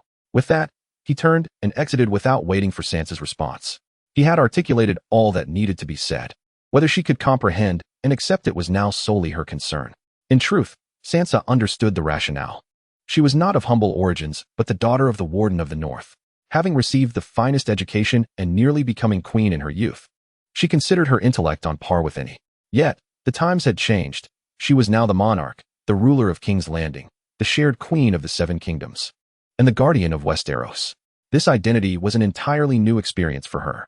Having tasted power for the first time, Sansa found herself somewhat intoxicated by it. Firmly believing her convictions to be correct, a sense of intuition that had spared her life on numerous occasions. Just after Tyrion departed, Sansa, undeterred, continued with her tasks. Suddenly, a burst of laughter erupted from behind her, startling Sansa. When had someone entered her chamber without her knowledge? Turning around, she beheld an unfamiliar child behind the table on the balcony, pouring herself some wine. Sansa froze, sensing an air of danger emanating from this child, akin to a prickling sensation on her back. The child chuckled, straightened up, and wiped her face, revealing her true identity. Who but Arya could it be? Sansa's tense form relaxed. It was the very Arya who had once spoken of traveling the world. Arya, what a surprise! How have you returned? Sansa exclaimed joyfully. She cherished the presence of this last remaining kin, for her parents were gone. Her brother Robb and youngest brother Rickon had perished, and Bran, confined to his bed due to his crippling injuries and haunted by strange dreams, had only worsened since his return from the Cold Lands. Jon has been confirmed as the offspring of Prince Rhaegar and his aunt Lyanna, relegating him to the status of a mere cousin, and now he has perished. The only one remaining alive is his younger sister, Arya. Initially, the relationship between the two sisters was rather strained. Sansa often looked down upon Arya, who she perceived as a tomboy, while Arya frequently mocked Sansa's pretentiousness, which led to their mother's admonishments. However, in the face of such monumental events, the bond of blood has ultimately prevailed. How could I not return after such calamity? You are my sister, and now the protector of the Seven Kingdoms. I must return to assist you, for your safety weighs heavily on my heart. Chapter 80. The conflict begins. Sansa felt an overwhelming sense of relief upon hearing these words. In critical moments, one must rely on family, and Arya has finally come to understand her. She stepped forward, taking Arya's hand, expressing her joy that Arya could return to aid her. It brings me great happiness, not for any other reason than the fact that you still hold me, your sister, in your heart. Yet, I cannot allow you to go. The battlefield is perilous. Now, you and Bran are all I have left, and my fervent wish is for both of you to live well and pursue your own dreams. Otherwise, for what purpose did I strive so hard to ascend this throne? It was not merely to strengthen our family or to seek justice for our father, who met a tragic end in King's Landing, his head displayed on the city gates. I vowed in my heart to ensure that King's Landing and the world would deliver justice for our father and our Stark family. Now, you have avenged our mother and brother, and I have avenged our father. We have not failed them. As she spoke, Sansa felt tears welling up in her eyes. Perhaps Arya was the only one who could truly comprehend her plight. Arya, too, was misty-eyed, burdened by the injustice that had befallen House Stark. Their parents had 3 sons and 2 daughters, along with a bastard, Jon Snow. Now, only the 2 of them and Bran, who is paralyzed from the waist down, remain. To strengthen their family, they must ensure their children carry their mother's surname. Otherwise, House Stark faces extinction, an outcome that is utterly unacceptable. Fortunately, Sansa has ascended to the throne, for without her status, it would have been inconceivable for her to marry a commoner. And the nobility would never allow their children to bear another's name, even if that name were Stark. Arya embraced her sister for a moment, declaring, I now possess this ability. Were I an ordinary girl, I would not seek to flaunt it, but as a faceless man, I must wield my power. I am a specter on the battlefield. No one can detect me. Even in the heavily guarded King's Landing, I could silently approach your side.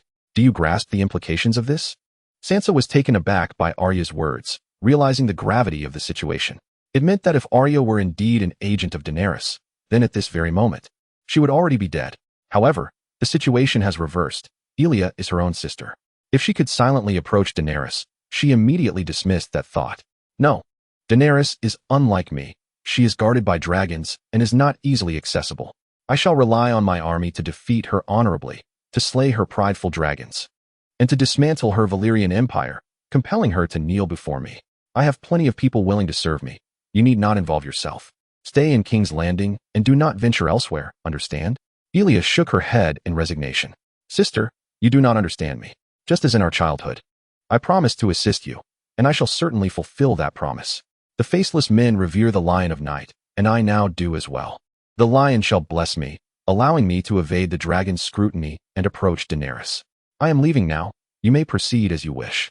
However, before you either conquer or are conquered, I shall personally end her life. Elia's tone and expression exuded unwavering confidence.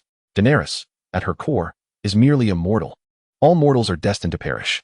Given the right opportunity, one swift strike will suffice. There is no distinction between an emperor and a peasant. Sansa wished to say more, anxiously reaching for Elia, but Elia deftly slipped behind a column. When Sansa circled around, Elia had vanished. She understood. Elia had departed, never truly heeding her words. This had always been the case, and with a deep sigh, Sansa realized all she could do was pray for Elia's safety. 3 days later, the army was prepared, and the warships destined for King's Landing filled the entirety of Blackwater Bay, stretching as far as the eye could see. Sansa personally stood at the port, bidding farewell to the grand forces. Over the past few days, the army's discipline had markedly improved, which afforded Sansa a measure of reassurance. At least this time, there was no chaos or overcrowding during the expedition. Everything proceeded in an orderly fashion. The vanguard had already sailed from Blackwater Bay, while the logistical forces had yet to depart the harbor, a testament to the army's vastness. With such a multitude from the Seven Kingdoms and various lords as commanders, Daenerys was undoubtedly destined for defeat. Yet, standing behind Sansa, Tyrion wore a furrowed brow, lacking her optimism. The numbers of the Seven Kingdoms army were considerable, but the Valyrian forces were equally formidable, bolstered by dragons that commanded the skies. Although every ship was equipped with scorpions, such weaponry was only effective during ambushes or in widespread attacks. Otherwise, the dragon's agile forms could easily evade the bolts launched from the scorpions. The outcome of the battle remained uncertain. Only through engagement would they discern the truth. Sansa appeared overly optimistic, and Tyrion could not fathom the source of her confidence. Only Sansa knew that Elia had taken action. She had revealed nothing to anyone, including Tyrion. She believed that Elia's chances of success were substantial.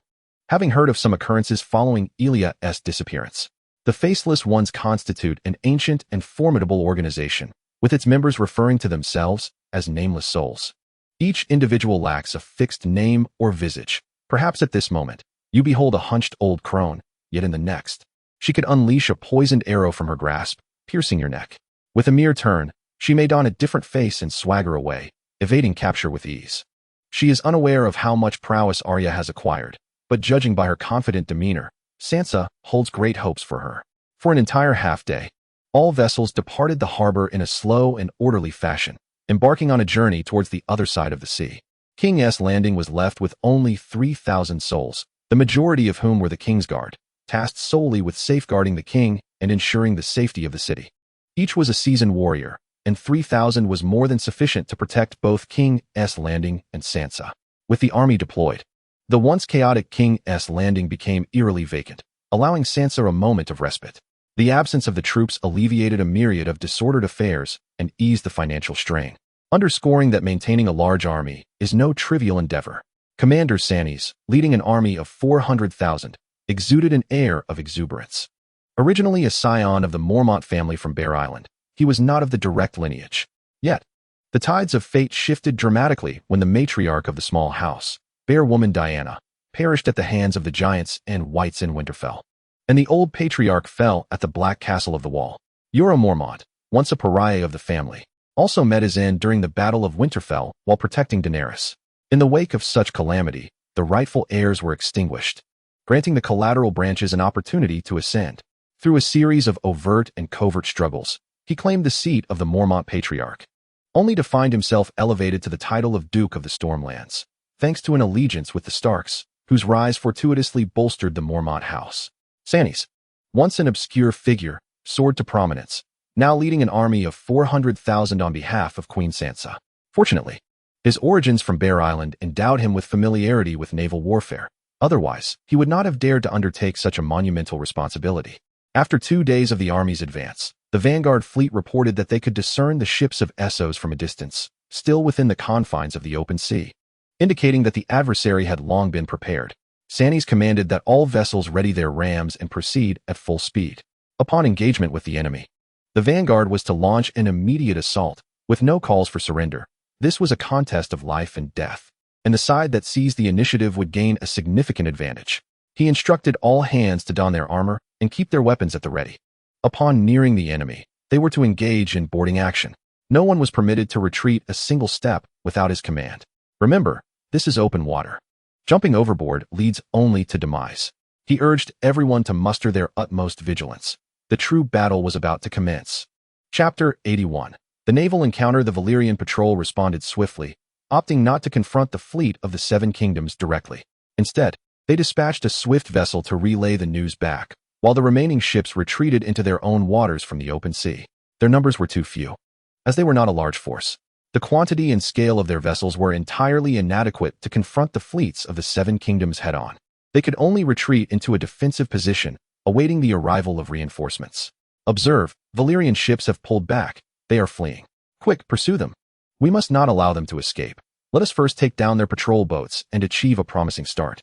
Stannis stood upon the deck of the flagship, peering through a monocular, confirming that the enemy's numbers were indeed limited, and resolved to initiate the chase. If they could annihilate these patrolling fleets, it would greatly bolster the soldiers' morale and provide a triumphant beginning for themselves. The vanguard received orders to push their engines to the limit, unfurling their sails to the maximum, while 2 rows of oars extended from the sides of the hull, propelling them forward with great vigor. The patrol squad, realizing that their adversaries were intent on pursuing them, found themselves unable to retreat any further. They had now entered the inner sea, the domain of the Valyrian Empire. If they allowed the enemy to pass, what purpose would their patrol serve? The fleets of the Seven Kingdoms surged forward at full speed, maximizing their velocity, while Valyria remained quietly poised. Just as the two sides closed within a nautical mile of each other, an immense wave suddenly erupted between them. This was no ordinary swell of the sea, but a towering wall of water, reaching heights of over 100 meters, effectively isolating both forces from one another. The vanguard, charging at full speed and preparing for collision, was caught off guard by the sudden appearance of this water wall. At this juncture, their ships could not be halted, and they could only watch helplessly as their vessels crashed into the wall. Unbeknownst to them, a water mage had been stationed among the patrol squad, ever ready to respond to unforeseen circumstances. The moment the ships collided with the water wall, the vessels were torn apart by the magic contained within, splintering into fragments that floated upon the surface of the sea. The panicked cries of the people echoed incessantly, some surfacing to plead for help, while others were less fortunate, struck unconscious by falling debris and sinking to the depths below. Witnessing this, Stannis was taken aback, commanding the ships behind to navigate around the water wall and continue their assault. The foremost echelon was obstructed by the water wall, but its extent was minimal compared to the vastness of the sea. Soon, the fleets on either side maneuvered around the wall, colliding with the patrol boats, producing a deafening cacophony as massive vessels crashed into one another, with splintering and bows embedding into the hulls, as soldiers surged forth to engage in battle.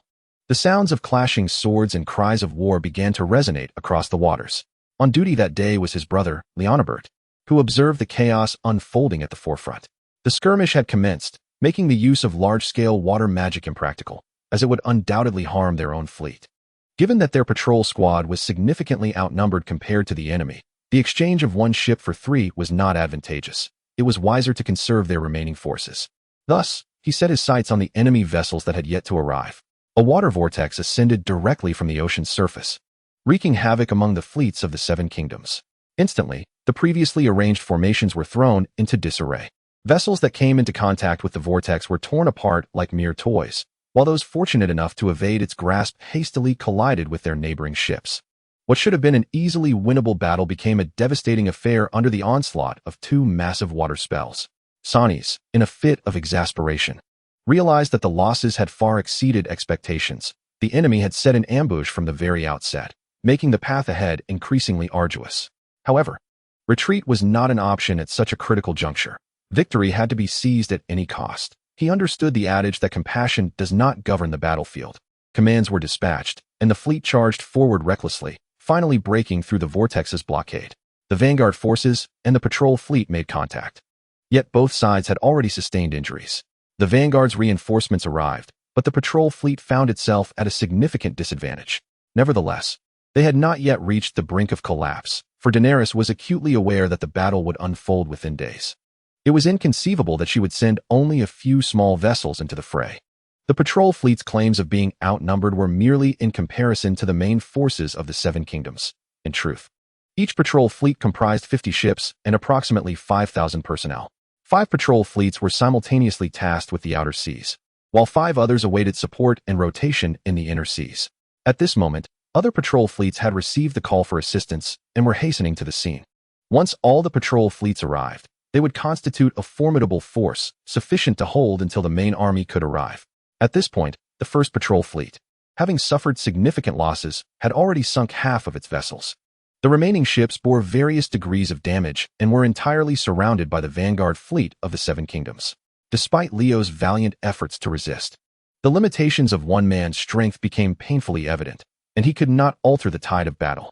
Just as the first patrol fleet was on the verge of annihilation, reinforcements finally arrived from all directions. They began by launching massive projectiles, catching the encircling vanguard fleet off guard. Intact ships were swiftly reduced to ruins, with some even sinking outright. Without awaiting Stannis' command, the fleet of the Seven Kingdoms abandoned their encirclement and shifted to direct confrontation, charging toward the reinforcements. Although the 5 patrol fleets were not insignificant in number, they still paled in comparison to the vanguard forces, which boasted 50,000 troops and over 400 warships, an assembly twice the size of the combined patrol fleets. The main force of the Seven Kingdoms remained stationed in the outer seas, with the vanguard fleet now engaged in close-quarters combat. They had no adversaries to confront and could only observe the unfolding conflict. Stannis, peering through his telescope, meticulously assessed the situation and noted that his side had gained the upper hand. He exhaled in relief, believing that total annihilation of the enemy was within reach. Yet, he gravely underestimated the conviction of the Valyrian troops, who were wholeheartedly devoted to Queen Daenerys and steadfast in their faith in the old gods. The battle prowess of those with unwavering beliefs is boundless. The docking battle commenced, and although the fleets of the Seven Kingdoms appeared to be more numerous, the moment the clash began, it became evident that the Valyrian forces fought with reckless abandon.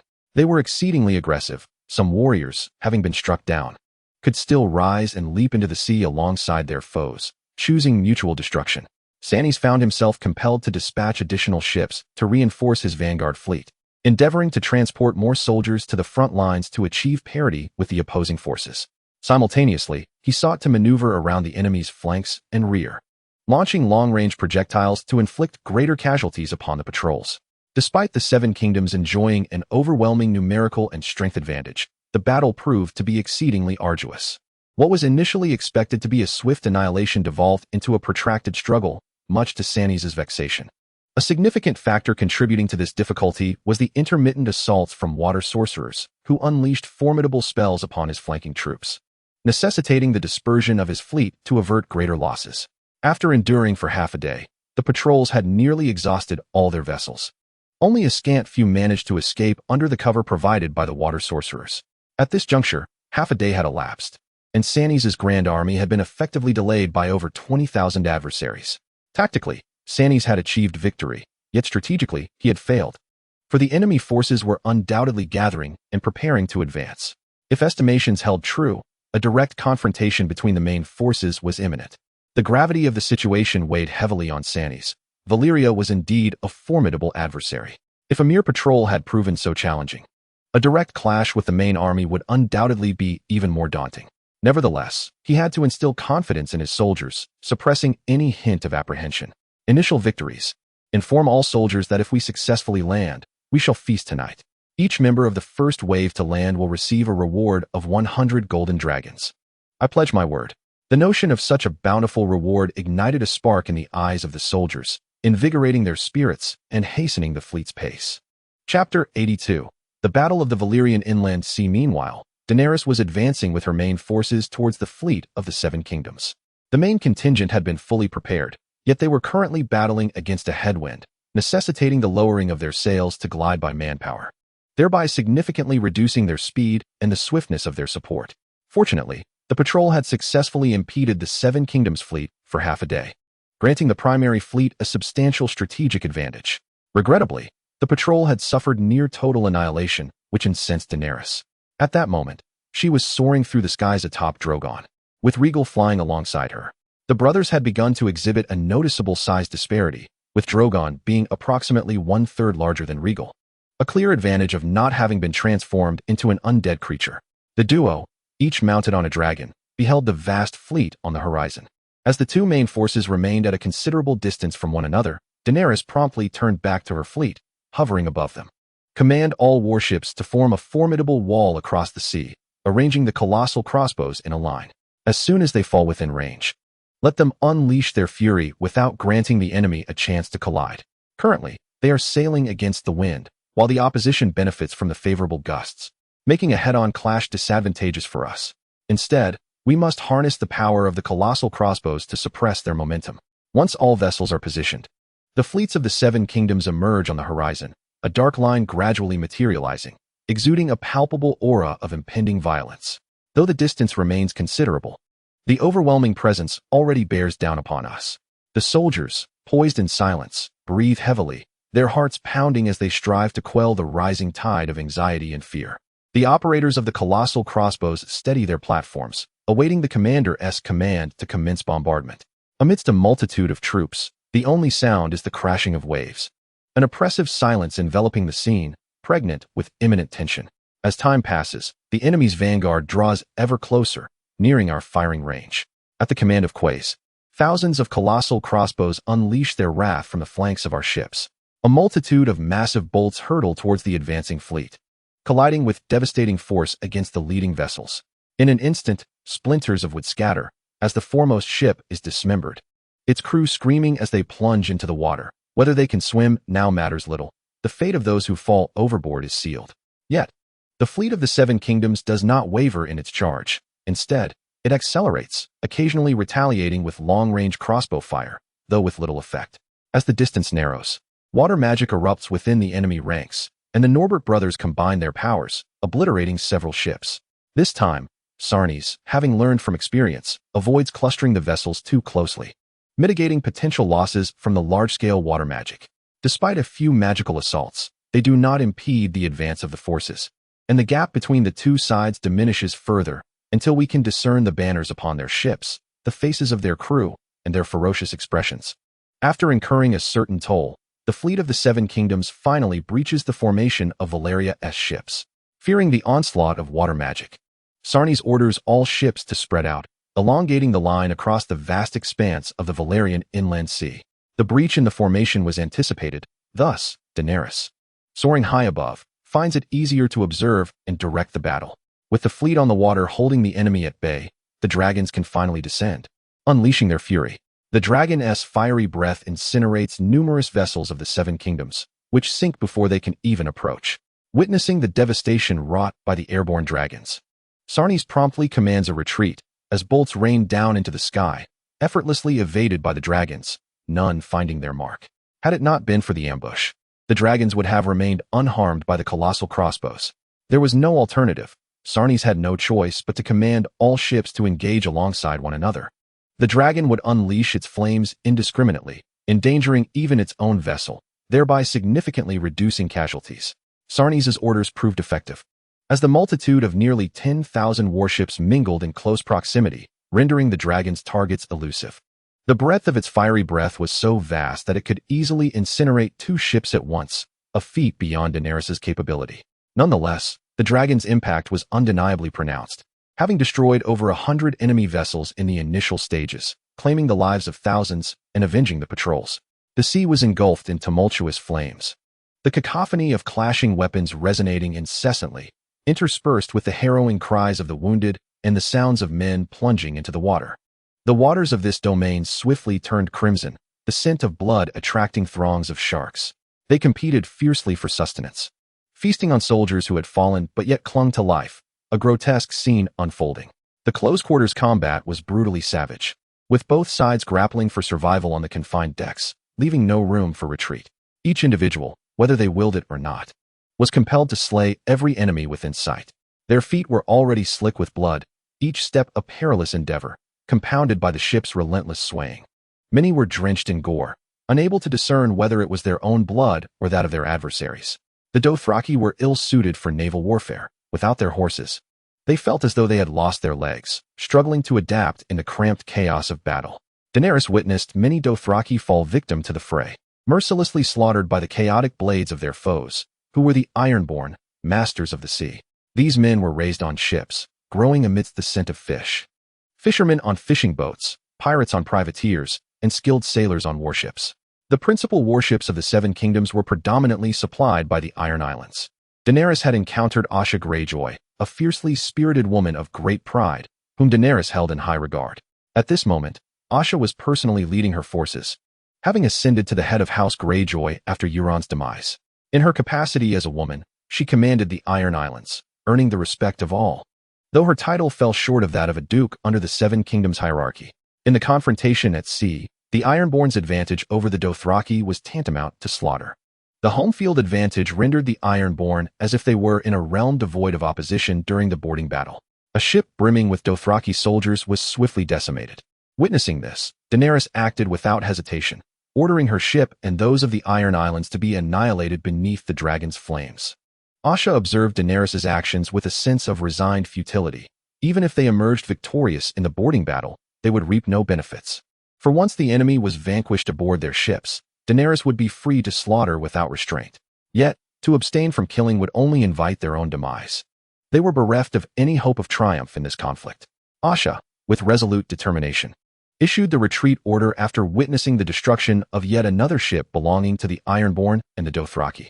She could not afford to accompany the foolish Stannis to his demise here, for she had discerned that the Seven Kingdoms could not possibly triumph in this naval battle.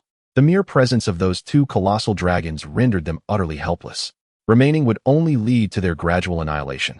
An escape was impossible against the swift pursuit of the flying dragons. They had to retreat while the battle was still at a stalemate. While the dragons could not chase them, otherwise, once defeat became evident, their chance to flee would vanish. Daenerys observed the Iron Islands fleet being pushed further to the fringes of the battlefield, ultimately witnessing over 100 great ships abandon the fray in a desperate flight. A cold smile crept across her lips. It appeared the Ironborn were not as steadfast as they claimed. Asha displayed wisdom, recognizing the dire situation and promptly retreating. Daenerys chose not to pursue her. Such clever individuals were worth keeping alive. As for the remainder, those who failed to retreat in a timely manner would meet their inevitable destruction. Chapter 83. The fearful Sansa Stannis raged inside his flagship. Furious, yet powerless, as the entire Ironborn contingent withdrew without so much as a word to their commander, leaving him behind without consultation. Such battlefield deserters deserved execution. Hiding within his flagship, equipped with 7 ballistas specifically designed to combat dragons, he prepared for any approaching threat, ensuring the safety of his command while denying the dragons any opportunity to draw near. Daenerys, too, had no intention of risking proximity. Her goal was to obliterate their main forces at sea. Even if the flagship remained, it would pose no significant challenge as a solitary commander could stir no storm. However, the formidable force of 400,000 troops and nearly 5,000 warships was not easily vanquished. The sea resembled a gruesome meat grinder, as both sides clashed fiercely, indistinguishable from one another. As the battle raged on, the sun gradually descended towards the horizon. Both sides were relatively equal in terms of soldier quality, yet the Valyrian forces exhibited superior prowess. 2 water sorcerers alone had decimated a significant number of soldiers from the Seven Kingdoms. With the combatants now in close quarters, large-scale magic was impractical, yet they continued to wield smaller spells with lethal precision. Water arrows shot forth from their fingertips, piercing through the proud armor of the Seven Kingdoms like parchment, rendering their vessels unable to approach the ships of the 2 brothers, as any who attempted met their demise. Under the influence of the water sorcerers, the tide of battle began to tilt in favor of Valyria as darkness threatened to envelop the sky. Stannis, having observed the deteriorating situation, hastily ordered a retreat, for once night fell, they would be ensnared in a grueling struggle. The nocturnal sea was perilously treacherous. Stannis had initially planned to determine victory or defeat within a day, intending to regroup and rest upon landfall. However, merely attending to the patrols had consumed half a day. At this moment on the front lines, time had elapsed without any discernible progress. Instead, the situation had worsened. Numerous vessels had been destroyed, and the Iron Islands had defected, leaving a sea littered with debris and many ships aflame, struggling in a state of half-sinking. In such dire circumstances, if they did not retreat now, once darkness enveloped the battlefield, escape would become impossible. The flagship sounded the retreat, and those who heard the call felt an immense relief. They could finally withdraw. After a day of intense combat, exhaustion weighed heavily upon everyone who longed to lie down and rest. Yet, they understood that the time for respite had not yet arrived. A sufficient number of individuals had to remain behind to cover their retreat. In this moment, the slowest would be left behind, and whether one liked it or not. As long as one could run faster than their comrades, they would not be among the rear guard. The warships of both sides drifted apart as the people of the Seven Kingdoms paddled fervently in their vessels, determined not to lag behind. For to be slow was to court death, a fate no one desired. Thus, while the Seven Kingdoms hastily retreated, they also attempted to sabotage their own. Ultimately, after incurring significant losses, the fleet of the Seven Kingdoms finally broke free from the battlefield. Daenerys continued her pursuit, seizing the moment of chaos to destroy several more ships, retreating safely just as the enemy began to organize a counterattack. The ships remaining at sea erupted in jubilant cheers. They had triumphed, successfully repelling the invaders. The people rejoiced, celebrating their victory. Daenerys returned to port with her main forces, and news of their success had already reached the city of Pentos, which prepared a grand welcome ceremony to honor the valiant defenders of their homeland. Within Pentos, elation reigned. Yet the mood among the fleet of Stannis was one of gloom and despair. Dragging their weary bodies and battered ships back to their forward base, a desolate islet nestled between two continents, they found the logistical support vessels docked there. The soldiers, having gone from dawn till dusk without a meal, were ravenously hungry and clamored for food upon their arrival. However, the number of logistical personnel was limited, and they were overwhelmed, forcing the others to queue for sustenance. A sense of despondency and discontent began to spread throughout the ranks. Upon Stannis' return, he immediately began to assess the battle losses. The results were staggering, nearly causing him to collapse. The casualties, combined with those who fled, amounted to over 200,000. Nearly half of his forces had perished. This was undeniably a catastrophic defeat, and he dreaded the repercussions he would face upon returning home. Fortunately, he was a staunch supporter of Sansa, who would not demand his life. He still had value. It was clear that further conflict was out of the question, as it would only lead to greater losses. Now, it was imperative to conserve enough viable forces to counter Daenerys' imminent retaliation. The Central Army suffered a devastating defeat, leaving them to place their hopes on the northern and southern forces, praying for a breakthrough. However, without cooperation from the other two fronts, even if someone managed to land, they would swiftly be expelled. Sansa resolved to rest for a night and return the following day. It was no longer a matter of contemplating an offensive, but rather a necessity to devise a defense. Having enjoyed a few days of leisure, Sansa received distressing news that ignited her fury. Her million-strong army, which had only just commenced battle, suffered heavy losses, with all three fronts defeated. The Northern Army lost over 100,000 men. The Central forces incurred casualties of 200,000, and the Southern Army fared the worst. Edmure, that incompetent fool, charged headlong into the enemy's ambush. The adversaries, concealed amidst numerous islands and reefs, sent only a small contingent to lure the enemy, drawing Edmure's fleet into a treacherous area of submerged rocks. Exploiting their familiarity with the waters, they evaded capture, while Edmure's forces, unfamiliar with the terrain, suffered the sinking of half their vessels. Ultimately, they were relentlessly pursued until they reached the Dornish waters, where the enemy finally allowed them to retreat. Only a meager 30,000 returned. Out of an army of 300,000, 90% had been annihilated in a single battle. Sansa felt darkness cloud her vision.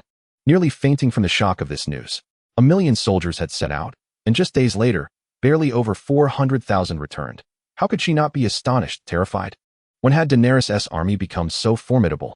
Tyrion, faced with this grim tidings, found himself at a loss for words. The usually astute and wise man was unsure how to console Sansa in this dire moment. "We must immediately recall the troops and organize our defenses," he declared, though uncertainty lingered in his voice. "While we cannot be certain we can withstand Daenerys' counterattack, we must exert every effort. Even if we perish on the battlefield, we cannot fall into Daenerys' grasp. Doing so would only grant her the pleasure of vengeance, while we would endure endless torment." Tyrion's voice, once filled with vigor, now resonated with a somber rasp. Sansa's complexion turned pale. She understood this truth all too well, yet at that moment, her spirit felt utterly crushed. After all her machinations to ascend to the throne, was it merely to become a ruler of a fallen kingdom? No, that was not her desire. What should she do? Who could guide her on how to navigate this precarious situation? She looked helplessly at Tyrion, hoping this clever dwarf might offer her some invaluable advice. But her hopes were dashed. The spark had faded from Tyrion's eyes, and the scar etched across his face appeared particularly menacing. Chapter 84. The Power of Faith in Recent Days. Zheng Xin has unmistakably sensed a transformation, one brought forth by the power of faith. Ever since Daenerys commenced the establishment of ancient temples within the realm of Valyria and began planting the sacred fishleaf trees, the power of faith has shifted from a mere trickle into a steady stream, flowing into Zheng Xin's being. Furthermore, his personal presence at Daenerys' coronation has become widely known, affirming the existence of the old gods. Zheng Xin understood that the number of those who believed in him was steadily increasing. Only those who sincerely worshipped the ancient gods could bestow upon him the divine power, an enigmatic force capable of purifying and accelerating the flow of his strength. This transformation marked a qualitative elevation, as the draconic essence within Zheng Xin began its metamorphosis into divine energy. The applications of divine power are boundless. It grants dominion over the laws of nature, wielding immense might akin to the power once exhibited by Rollo when he reversed day and night. A feat Zheng Xin has yet to achieve. At that time, the King of Light, weakened and with scant divine energy remaining, had its strength considerably diminished. Had it been in its prime, Zheng Xin would have stood no chance against it. He felt fortunate to have encountered the King of Light in time. Otherwise, once it regained its full strength through the power of belief, his fate would likely have been sealed. Now, with an ever-growing number of followers, the divine energy he could absorb became increasingly potent. However, this divine energy was not purely refined. It was a heterogeneous amalgamation, rife with impurities and base desires. Beyond the heartfelt devotion and worship from his believers, it also contained a spectrum of emotions: joy, anger, sorrow, desire, and even many ignoble thoughts. Zheng Xin had to devote considerable time to extracting these distractions and expelling them from his being. If he failed to eliminate these distractions over time, he too might succumb to madness, resembling the King of Light, who had become extreme and deranged. This was merely the beginning. The faith he absorbed was slowly but surely growing in volume. Once Daenerys ruled over 2 continents, the quantity of divine energy he would garner would be monumental, filled with enough impurities and desires to occupy him for an extended period. While the material impurities could be expelled, the thoughts and desires would infiltrate his mind through prayers. The only way to avoid this influx would be to block the divine energy entirely, a dilemma he would face in the future. For now, however, everything remained within manageable bounds. Zheng Xin exerted himself to extract the essence while discarding the dross, focusing first on converting all his magical energy into divine energy. Moreover, Zheng Xin speculated on why the 7 gods seemed indifferent to the loss of faith. Perhaps they had already blocked the absorption of divine energy, either due to reaching a critical threshold or because the multitude of distractions rendered them unable to expel the excess. In any case, all plans proceeded smoothly, unimpeded by unexpected incidents. It was reminiscent of the time the 7 gods seized the faith from the old gods, during which the old gods remained passive, as if bound by an unwritten accord. Zheng Xin had yet to grasp this unspoken rule, though the King of Light certainly understood it. Yet, with its divine power depleted and vanished without a trace, Zheng Xin could not locate it. Nevertheless, he believed that the King of Light would emerge again, for its ideals remained unfulfilled and it would not easily relinquish its aspirations.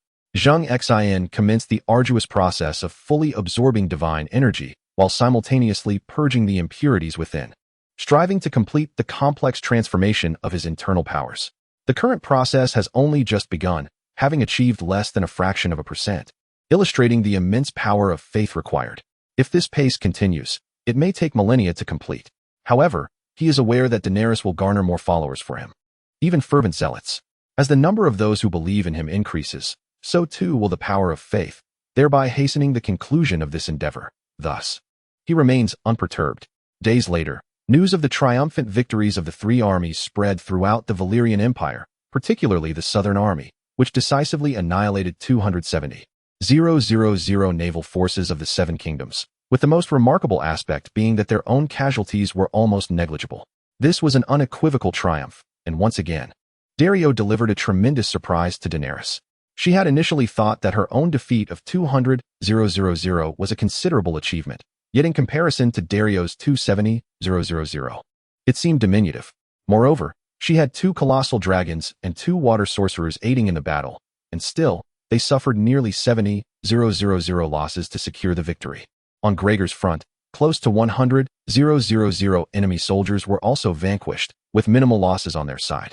In total, the three armies eradicated nearly 600,000 from the Seven Kingdoms, an unparalleled victory that severely weakened Westeros and heralded the resurgence of Valyria. When the two armies returned to New Nissa, Daenerys organized a grand welcoming ceremony and celebratory feast for them. Within the walls of New Nissa, flowers adorned the entire city. A red carpet stretched from the city gates to the steps of the palace. The citizens spontaneously gathered in the streets, holding baskets of flowers and fruits, prepared to present them to the triumphant soldiers. These were their heroes, the long-awaited liberators in Daenerys, who promised them freedom and a splendid life. Yet, just as the queen ascended the throne, the Seven Kingdoms of Westeros began their invasion. The citizens felt as though their newfound happiness was but a fleeting dream. At that moment, the populace was filled with rage and uncertainty. The able-bodied young men eagerly enlisted. Yet the queen decreed that only families with 3 or more sons could allow one to join the army, reserving 2 to care for the elders and manage the household. Such a compassionate monarch was rare. She constantly contemplated the welfare of her people. The citizens were both grateful and anxious, thankful for Daenerys' mercy, yet fearful that their newly acquired bliss would be shattered by the Seven Kingdoms. Now, all worries and anger were replaced by joy and confidence. They lived in a robust nation, governed by a benevolent ruler who could bestow upon them a life of abundance. For those who had once owned nothing, this was paradise. Queen Daenerys was their angel, a divine emissary sent by the old gods to rescue them. As the grand procession entered the city in a slow and orderly manner, the citizens lined the streets to offer their greetings, cheers echoing into the heavens. Were it not for the golden-armored guards lining the path, the enthusiastic citizens would have surged forward, eager to lift the returning soldiers high into the air. Dario and Gregor rode side by side on their majestic steeds, waving at the citizens, their smiles nearly frozen in delight. Dario remarked, "I never realized I was so popular. The people of Nassa are exceedingly enthusiastic." Even the usually stoic Greg managed a rare smile. "You are unaware of the astonishing feats you have accomplished. When I first heard, I thought I had misheard. 300,000 troops, and you annihilated 270,000. Allow me to serve as the supreme commander of this empire."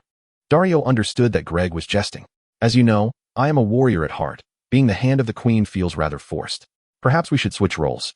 Being a civil official pales in comparison to the majesty of a military commander."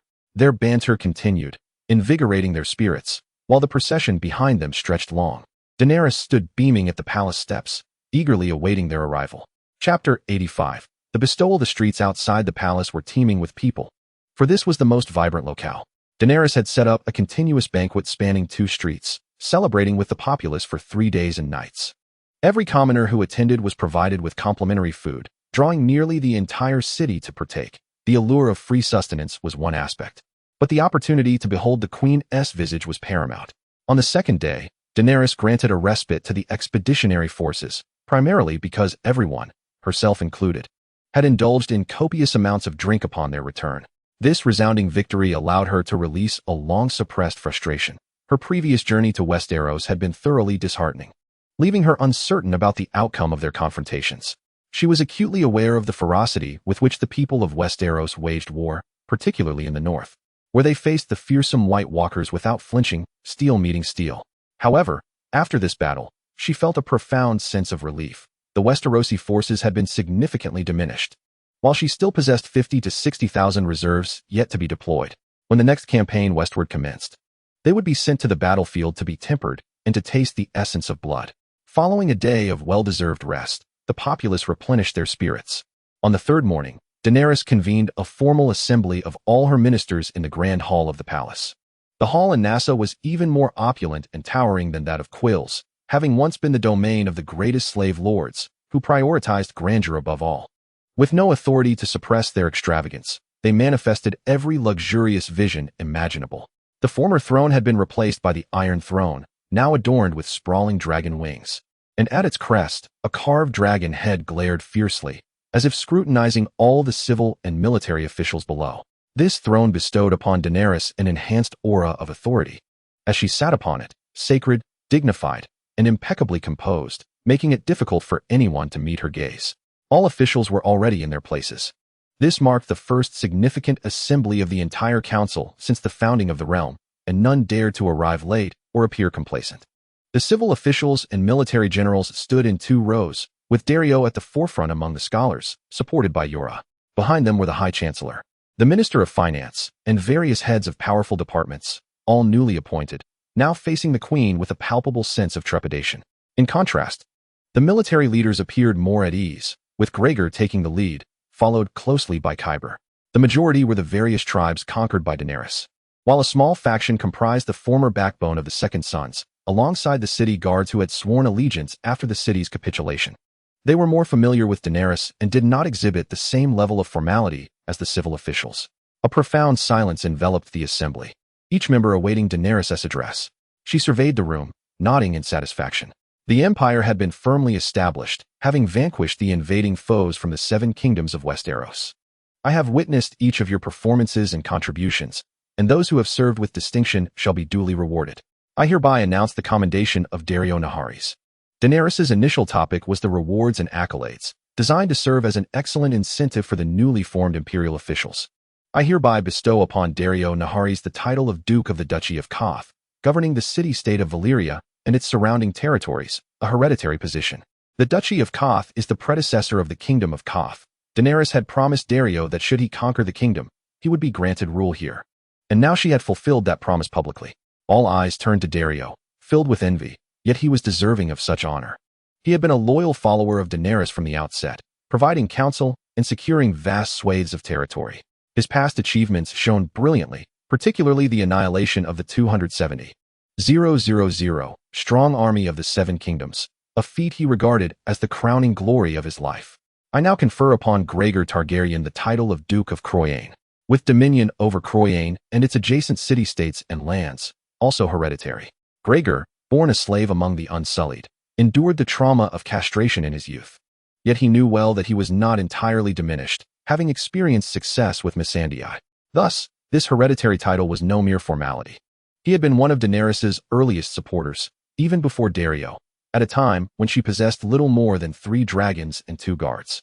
Those 2 guards were Jorah Mormont and the once greatest warrior of Westeros, the captain of the Mad King's Kingsguard, Barristan Selmy.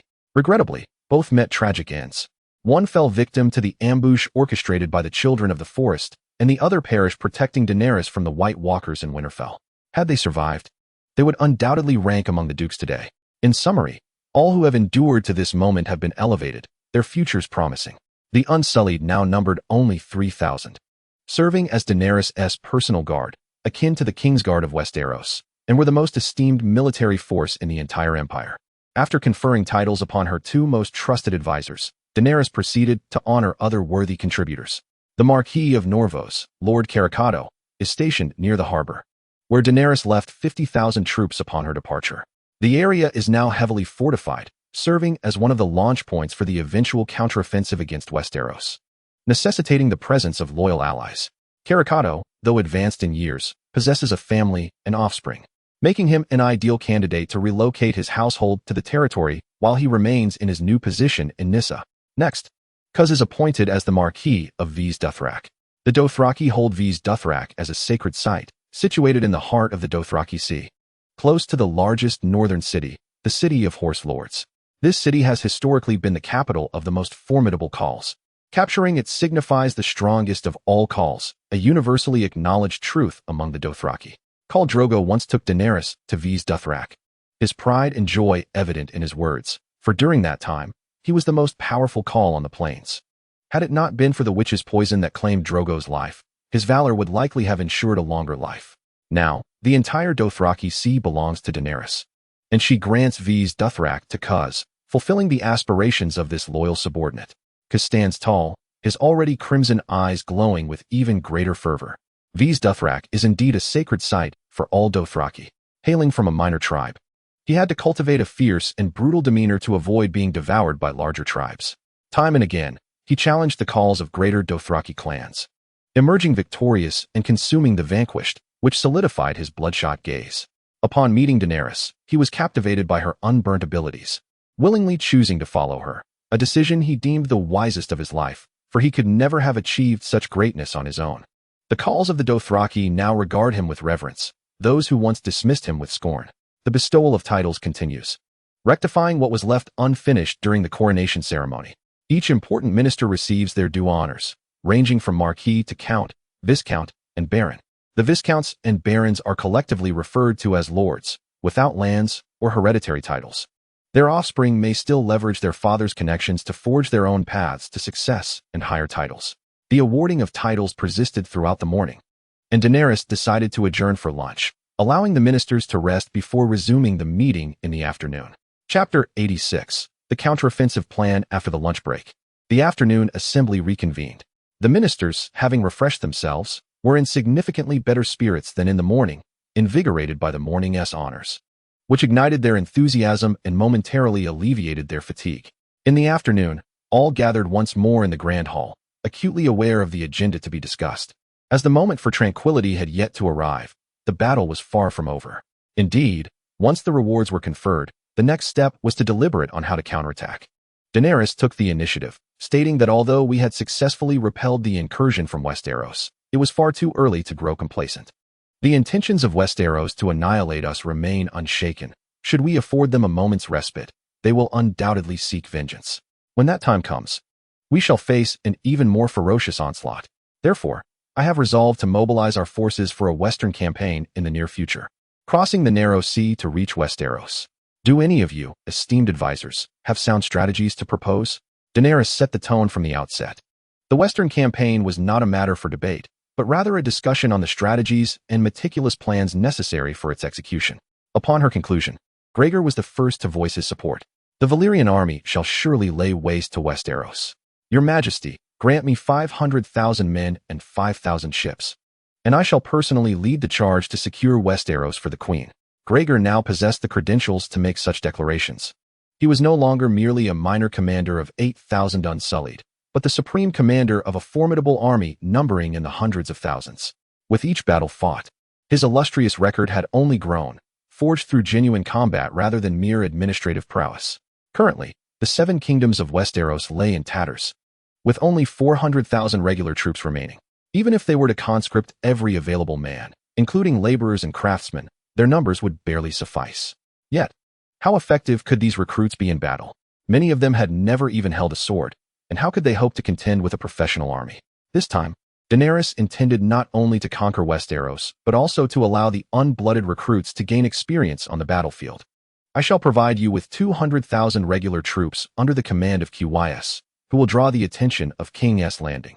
Meanwhile, you will personally lead 500,000 new recruits from Qohor, utilizing the island chain of Dorne's Arm as cover to launch a surprise attack on the Dorne Peninsula. Dorne is currently in a transitional phase. Prince Martell has just come of age and serves as a fine sharpening stone. Moreover, their main forces are stationed in King's Landing, leaving their internal defenses vulnerable. You can seize this opportunity to capture Dorne directly. Additionally, you must bring along a secret weapon. The secret weapon Daenerys referred to as Prince Loke, once a prince of the Targaryens, whose persuasion, combined with the support of the water wizards, would be instrumental. The majority of Dorne's defenders are descendants of the Loiner, who would not march for King's Landing but would act in their own interests. Thus, now is the most opportune moment to take Dorne. Gregor nodded, thumping his chest. No problem, Your Majesty. Await my good news. Qys also expressed his readiness, declaring, all Dothraki are willing to shed their last drop of blood for the Queen. Daenerys acknowledged this positively. Excellent. All 200,000 will be selected from the Dothraki tribes. Remember, do not engage in a full frontal assault. Our true strategic objective is Dorne. The attention on King's Landing is merely a feint, so do not bear excessive pressure. It is best to maintain the integrity of your forces, and you will have accomplished a great deed. Understood, Your Majesty, Qys replied, kneeling to express his gratitude. The present time is unlike any other. Daenerys no longer requires a grand army to accompany her wherever she goes. The empire she has established now stands firm, and should she choose to march forth, it would be deemed a personal expedition. Historically, emperors have only taken to the battlefield during critical junctures of their realms, risking their own lives to galvanize their troops. However, the circumstances have shifted. They are now on the offensive, and Daenerys need not constantly traverse alongside her forces. In the past, she had found herself ensnared in perilous situations on multiple occasions, deeply aware of the brutalities of war. Consequently, she has entrusted military matters to professionals, confident in the capabilities of Grey Worm, alleviating her concerns. Moreover, Daenerys has become the cornerstone of the empire, her prestige unparalleled and likely unmatched in the future. Even if she wished to join the fray, her council would likely oppose such a notion. The the queen must not encounter the slightest misfortune. Daenerys herself is acutely aware of this, as evidenced by her decision to spend a night atop Drogon's back after indulging in drink during a celebratory feast. Firstly, Drogon's temperament has grown with his size. Now, outsiders must be wary of his fiery breath, and she must ensure he understands that not all are adversaries deserving of his wrath. Secondly, her security is paramount in Drogon's presence. No one could approach her with ill intent. Unbeknownst to her, Drogon has been lamenting his earlier naivety, having once trusted Jon Snow and permitted him into the castle. That singular lapse resulted in their mother's assassination. Had it not been for the subsequent appearance of an individual who instilled fear even in him, she might never have awakened again. Thus, he vows never to repeat such a mistake, as long as he stands guard. No one shall come close enough to harm his mother. The initial combat strategy has been tentatively outlined, with remaining details to be managed by the military staff, relieving her of further concern. After a lengthy meeting, Daenerys finally adjourned as the sun began its descent. Following the assembly, she felt the strain of prolonged sitting, her back and hips protesting, while her ministers had stood for an entire day. The military officers fared better, but the elderly civil servants, led by Carlito, were thoroughly exhausted. It is now essential to grant everyone time to arrange matters concerning their respective domains, allowing the military and finance departments to coordinate the procurement and allocation of resources. These mundane tasks will be efficiently managed, but they require time. With the Empire's foundation now extensive, the days of hastily deploying troops at a moment's notice are over. This is not a tribal conflict, but a struggle for survival between two continents, potentially even a battle for national extinction, warranting a far more measured approach to warfare. Warships, provisions, salaries, steeds, and weaponry must all be meticulously organized. Fortunately, the current departments are not overly numerous, the structure is streamlined, and efficiency is high. A week is ample to complete all logistical arrangements. This past week has been relatively tranquil for Daenerys, as her responsibilities have been limited to handling matters beyond the jurisdiction of her ministers, a rarity indeed. The remainder of her time has been spent in the company of her dragon sons, strolling through the gardens, and savoring the pleasures of life. In stark contrast, Arya has felt as though her days stretch into eternity, unable to find an opportunity to carry out her assassination plot. She has discreetly replaced one of Daenerys' handmaidens. Yet this woman has established an intricate system that prevents ordinary servants from approaching her. Those who are permitted proximity are closely monitored, leaving Arya no chance to strike. Furthermore, abandoning her current identity would equate to the inexplicable disappearance of a handmaiden, which would undoubtedly attract the attention of the head handmaiden, initiating an investigation that would be detrimental to her plans. What, then, should she do? Arya stands among the throng of handmaidens, inconspicuous, holding a tray laden with succulent grapes. She had once contemplated poisoning, which motivated her to replace a nondescript handmaiden, believing it would facilitate her escape upon success. However, upon familiarizing herself with the established protocols, she was dismayed to discover that Daenerys has a dedicated poison inspector. Every morsel of food and sip of drink consumed by Daenerys undergoes rigorous scrutiny before it is presented to her. Poisoning is thus out of the question, compelling Arya to seek another opportunity. Chapter 87. The Stranger. Since being designated the capital of the Valyrian Empire, Narcissan has become a pilgrimage site for individuals from far and wide. The news of Zheng Xin crowning Daenerys has spread, and the locale is now revered as the site of the old god's descent. Consequently, whether from within the Valyrian Empire or beyond, even individuals from the eastern regions of the Bone Mountains have converged here under the pretext of paying homage to the old gods. Today, Narcissan has once more welcomed a multitude of visitors, with the town square's fountain perpetually flowing to greet the devotees. Thousands clad in robes have streamed into Narcissan in groups, having undergone basic scrutiny before smoothly entering the city. As Daenerys wishes to embrace her followers, the vetting process for pilgrims is not overly stringent. On the first day, these visitors exhibited no unusual behavior, leisurely exploring the beautiful streets of Narcissan before arriving at the newly constructed temple of the old gods. Originally a sept dedicated to the Seven, this site had many adherents due to Narcissan's proximity to the Andes Mountains, the birthplace of the Seven's faith. Upon Daenerys' arrival, she repurposed the sept into a temple for the old gods. The visitors feigned worship at the temple before returning to their rented lodgings. They have organized their migration in groups, and the city now boasts a gathering of no fewer than 2,000 or 3,000 individuals, a considerable force should unrest arise. Tomorrow marks the day when Daenerys will pray to the old gods, presenting us with the opportune moment to act. A dark-skinned man, his voice lowered, meticulously shares the plan for tomorrow's actions with those around him. In just a few days, the Valyrian army will embark on its expedition. Before this momentous occasion, Daenerys, as the queen, must offer her prayers to the deities she venerates, beseeching for a successful campaign and a triumphant return. This practice has been a time-honored tradition in Valyria, a custom to which Daenerys is bound to adhere. Among the assembly stands a formidable figure, a man of imposing stature and fearsome countenance, unmistakably the leader of this group. There are others like him, a dozen or so, all fervent devotees of the Seven, who refer to themselves as the Others, embodiments of death and retribution. For Daenerys, an apostate who has usurped many followers of the Seven, they feel compelled to exact punishment, regardless of her status or standing. It is a mission they must fulfill. The Others have meticulously orchestrated their plan, setting their actions for the morrow. On that day, Daenerys will personally visit the temple.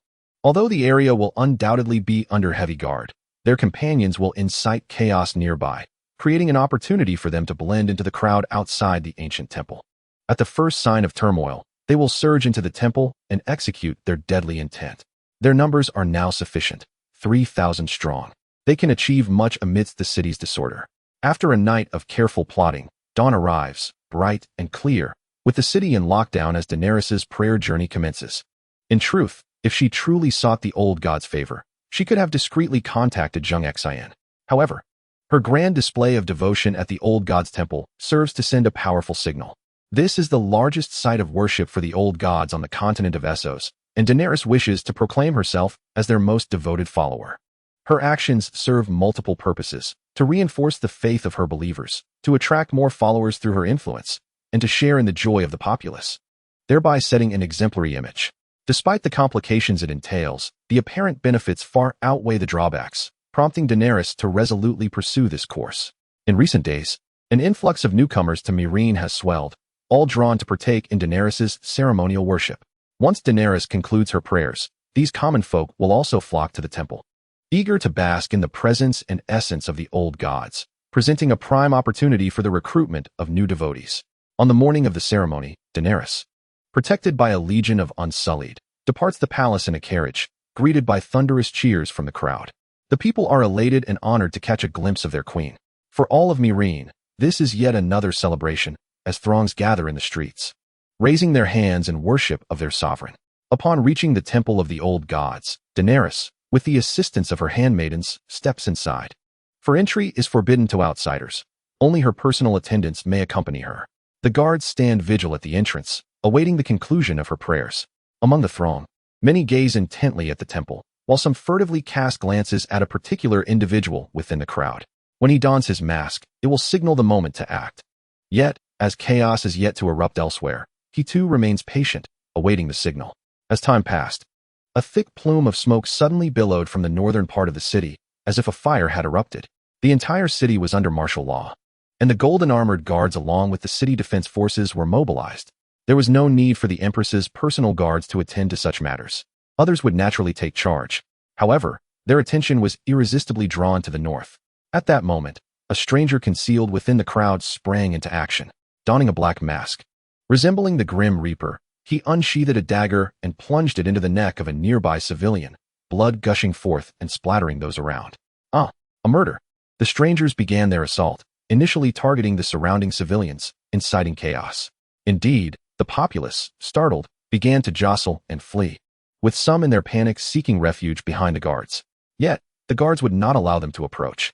Amidst the crowd, the turmoil was clearly orchestrated to facilitate an assassination attempt on the Empress, and the guards were resolute in preventing any such approach.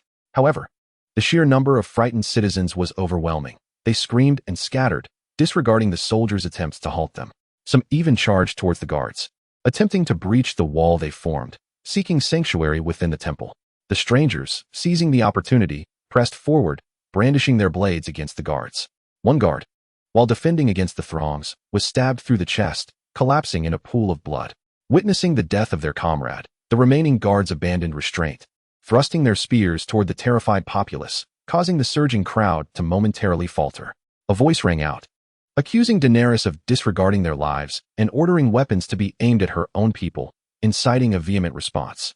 The easily swayed citizens, unaware of the underlying motives, surged forward towards the temple doors alongside the strangers. Surrounding the temple were approximately 500 to 600 Unsullied, Daenerys's most trusted troops, devoid of mercy, ready to raise their spears at any threat to the Empress's safety. The conflict swiftly escalated into a deadly struggle. The Unsullied, unyielding, dispatched anyone who approached, their efficiency instilling fear among the remaining citizens. The true civilians retreated, leaving only the strangers to press onward. No longer hiding, they brandished their daggers and charged at the Unsullied. Chapter 88. Arya protects her mistress. In the plaza outside the temple, there were over 1,000 strangers amassed, with fewer than 1,000 at the back entrance. Another 1,000 had been dispatched throughout the city to draw the attention of the guards and dilute their forces. This group of over 1,000 besieged the 500 Unsullied. Had it not been for their rigorous training and swift formation into ranks, they might have been overwhelmed in an instant.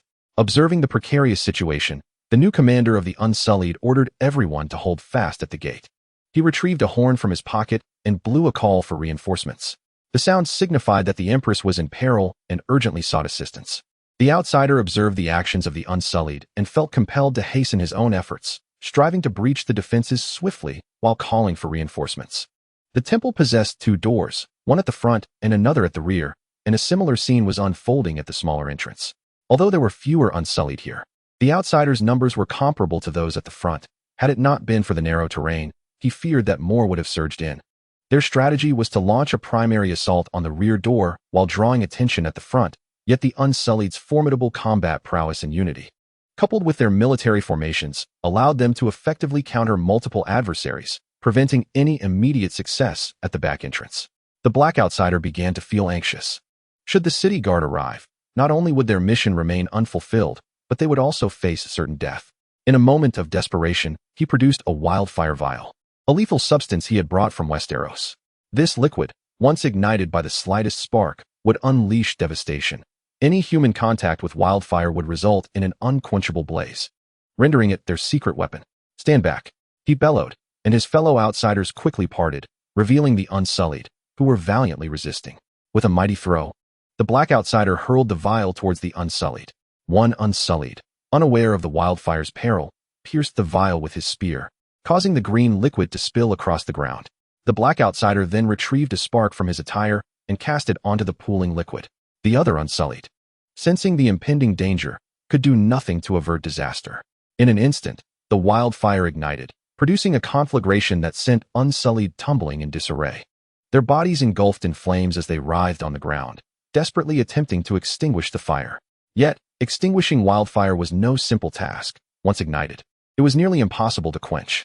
One vial of wildfire claimed the lives of dozens of Unsullied, particularly those positioned directly in front of the main entrance. Others attempted to fill the gaps, but were repelled by the searing heat.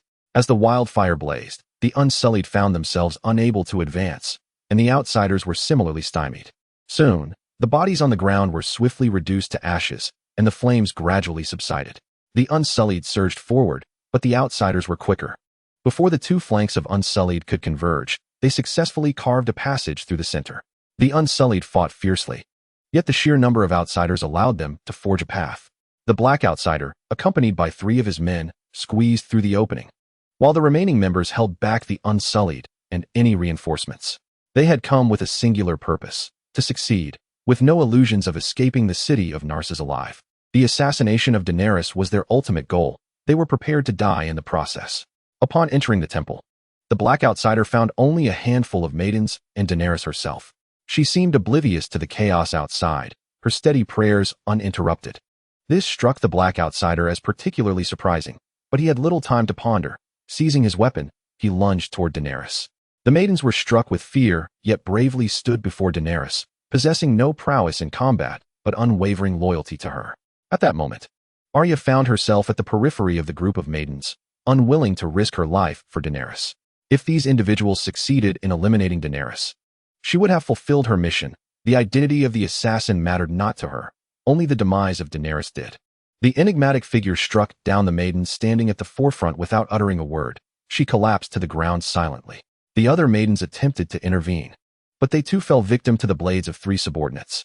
Arya feigned weakness, collapsing to the ground, and while she avoided the assault, misfortune befell the other maidens, who were systematically slain.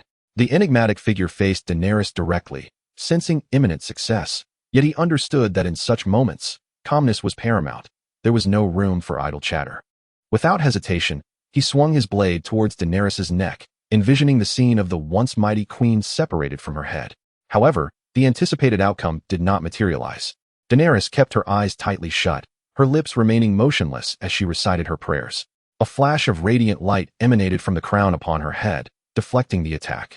Both the enigmatic figure and Arya were momentarily taken aback. What was this force, possessing such formidable protective power? In an instant, Arya contemplated numerous possibilities. Yet within that fleeting moment, she made her decision. Struggling to her feet, she charged towards the enigmatic figure. The other three attempted to obstruct her, but inexplicably, they could not grasp even a corner of her garment. Arya lunged at the enigmatic figure, clinging tightly to his back. In that moment, she possessed a myriad of ways to end his life, yet she opted for the most primal method. She bit down fiercely. She clamped her teeth onto the carotid artery of the enigmatic figure, who thrashed violently, yet could not free himself from Arya's grasp. She held onto him like a koala bear. Observing this, the three subordinates raised their blades to strike at Arya, who could have evaded their attacks, but chose not to. 3 strikes were delivered. 2 slashed across her form, while 1 pierced deeply into her lower back, yet she remained unyielding.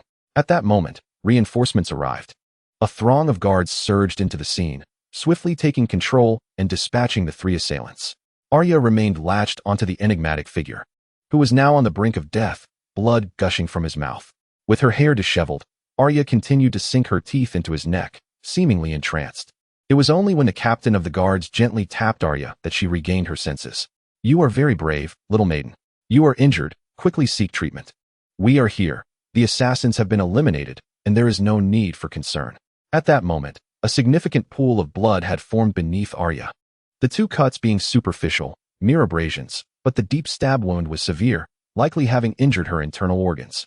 Arya gasped in pain, her voice trembling. "Is it true? Is the danger truly gone?"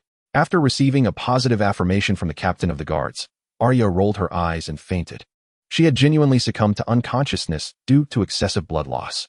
Meanwhile, before her collapse, Daenerys remained steadfast in her prayers, undistracted for even a moment. In truth, Daenerys was oblivious to the turmoil unfolding outside. She was currently communicating with Zheng Xin through her thoughts, as he had drawn her into a dreamscape. Zheng Xin informed her that he would be in seclusion for a period, absorbing the essence of faith's power, allowing her to make her own decisions henceforth. She also briefed Zheng Xin on the recent situation in Valyria and the plans to counterattack Westeros. Only after receiving his guidance did she withdraw from the dream. Upon awakening, however, she was taken aback by the sight before her. The temple's main hall was drenched in blood, and out of the 15 handmaidens she had brought, only 1 remained alive. After hearing the captain's report, Daenerys realized that she had only been in a brief dream, yet such a significant event had transpired. Casting a glance at the gravely wounded Arya, Daenerys instructed, "Summon the finest healer. Her life must be preserved." "Yes, your majesty. Allowing these intruders to breach our defenses is my failure. Please do punish me, your majesty," the captain replied. Daenerys did not assign blame. She understood that the assailants must have had a calculated plan. It was inevitable that certain oversights would occur amidst their schemes. Moreover, the Unsullied had sacrificed many, and Daenerys herself had remained unscathed, protected by the divine crown bestowed upon her. These ordinary folk posed no threat to her.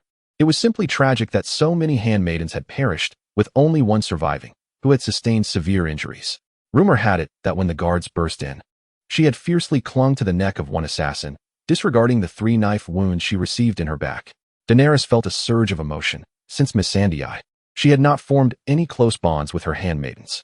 Reflecting on this, she resolved to grant this young handmaiden a chance. Chapter 89. The army marches. Arya had wagered correctly. Daenerys had accepted her. When she awakened from her slumber 2 days later, she found herself surrounded by other handmaidens who attended to her, their faces brimming with joy at her revival. "Nyla, you have awakened. How do you feel? Are you still in pain?" they asked, bringing forth a bowl of warm medicinal soup, evidently prepared in advance. After a moment of disorientation, Arya regained her composure and absorbed her surroundings, recalling the events that had transpired. She still felt a lingering ache in her lower back. "It seems I have succeeded?" she pondered, realizing her actions had indeed garnered Daenerys' favor. In the temple's grand hall, she had witnessed the dark-skinned stranger striking towards Daenerys' neck, believing all would unfold smoothly, certain that Daenerys would perish on the spot. To her astonishment, The crown atop Daenerys's head had shielded her, leaving her unharmed. It was said that the crown was a gift from the old gods, possessing miraculous powers. As long as she wore it, all harm would be rendered ineffective. Fortuitously, these assassins had paved the way for her. Otherwise, had she acted rashly, her fate would likely have ended in failure and death. In a moment of critical decision-making, she endeavored to gain Daenerys's trust, planning to strike when the queen was unadorned by her crown, in a state of utmost relaxation, ensuring a single decisive blow that would leave no room for error. Arya, with her pale countenance, attempted to present a facade of strength, striving to rise, only to be pressed back down. The Empress had decreed that she must rest and recuperate. Only once she was fully healed could she regain her freedom of movement. Arya, with stubborn resolve, protested, "No, I am the Empress's handmaiden. How could I allow others to serve me? I am not gravely injured. I can move now." As she spoke, she attempted to rise, but the sudden motion exacerbated her back injury, causing her to break out in cold sweat. "Please, do not be so obstinate, Nayla. The Empress commands you to rest. Do you truly disregard Her Majesty's words?" At this, Arya complied, lying back down and taking the bowl of medicine to drink. Meanwhile, the identity of the assassins had been thoroughly investigated. They were fervent devotees of the Seven, self-styled as the Strangers, and not assassins dispatched from Westeros. They had organized autonomously, conducting assassination attempts motivated by religious disputes, deeply dissatisfied with Daenerys's representation of the old gods, believing her to be a blasphemer. Thus, they sought to punish her on behalf of the Seven. Daenerys remained unfazed. Having initiated a conflict of faith, retaliation was inevitable, particularly with the widespread belief in the Seven across 2 continents, boasting a multitude of followers. Years prior, when Daenerys was just beginning her ascent, she had already faced an attack from the Children of the Harpy, whose faith, while limited in scope, still attracted zealots. Regarding these self-proclaimed strangers, there was little to discuss. After clarifying their motives, all captured alive were executed, for the crime of attempting to assassinate the Empress in Valyria was utterly unforgivable. In Daenerys's eyes, these incidents were mere trifles that would not amount to a significant threat. Her primary concern now was that her army was on the verge of departure. Supplies, military funds, and weaponry had all been meticulously gathered, and today marked the day of the Grand March. Daenerys stood atop the new castle of Noth, gazing at the soldiers pouring out of the city like a relentless tide, her spirit soaring. "This time, I shall reclaim all that is rightfully mine." 200,000 regular troops would launch a frontal feint, while an additional 300,000 regulars, accompanied by 500,000 reserve forces, would land in Dorne as the main assault point. Once they had secured a foothold, they would march northward, straight to King's Landing. The primary offensive could not be solely entrusted to the reserves. The 300,000 regulars would serve as a safeguard. This time, Daenerys was nearly unleashing her entire might. With an army of 1 million poised to strike, with her territory expanded, it was imperative to leave sufficient forces stationed in every region to deter potential rebellions, necessitating the mobilization of nearly all available troops. As the army departed the city and affairs were concluded, Daenerys returned to the palace, only to learn that the handmaiden named Nyla had awakened. She resolved to pay her a visit. Since Missandei's death, Daenerys had felt the absence of a confidant with whom she could converse. Initially, she had refrained from seeking another, fearing the pain of betrayal once more and the possibility of misplacing her trust. However, this handmaiden had endured 3 stab wounds, demonstrating a willingness to perish alongside her assailant, nearly overpowering a foe twice her size. This act stirred the tender sentiments within Daenerys, prompting her to personally visit the young woman. Nyla appeared overwhelmed, her eyes brimming with reverence and respect for Daenerys, which eased the queen's apprehensions. "Once you recover, I would like you to remain by my side," Daenerys declared. Nyla's eyes widened in disbelief as she gazed at Daenerys. "Is this truly so? Your Majesty, do I truly deserve such honor?" Daenerys nodded affirmatively. "Indeed, it is true. Like the valiant handmaidens who sacrificed themselves, you are a person of unwavering loyalty. You not only represent yourself, but also embody their spirit. I have witnessed your fidelity. This is a commendation for both you and them." Tears of joy streamed down Nyla's cheeks. "I understand, Your Majesty, that you possess keen insight. My sisters did not die in vain. At that moment, even if I had perished, it would have been for a noble cause. It was our duty." "No, it is not so," Daenerys gently interjected, brushing a stray lock of hair from Nyla's forehead. "No one is obligated to die for another. I have stated before, you are all free individuals, mere handmaidens, not warriors. Even had you chosen otherwise, I would have understood. Do you comprehend?" Arya perceived Daenerys's words to be mere platitudes, as politicians often utter such comforting phrases. Nevertheless, she nodded lightly. I understand, Your Majesty. We acted of our own volition. I could not bear to witness you harmed before my own demise. Daenerys shook her head in resignation, feeling a sense of pity for the young handmaiden before her. Nyla was distinctly different from Missandei. The merits of each were difficult to evaluate, yet as long as Daenerys felt at ease, it mattered little. Very well, it is late. And you are still healing from your grievous wounds. Ensure you rest properly, and take your medicine on time. Do you remember? Nyla nodded obediently, exuding an innocent charm. I am grateful that Your Majesty has come to see me. Even now, should I die, it would be worth it. Do not speak such foolishness. Remember, as long as I am here, you shall not perish, Daenerys reassured her, tucking the blankets around Nyla before departing the room. Arya and Daenerys had not previously interacted directly. Their encounters during the battle against the White Walkers in Winterfell had been mere fleeting glances. However, after this exchange, Arya recognized the reason behind Daenerys' substantial achievements. She possessed the ability to win hearts.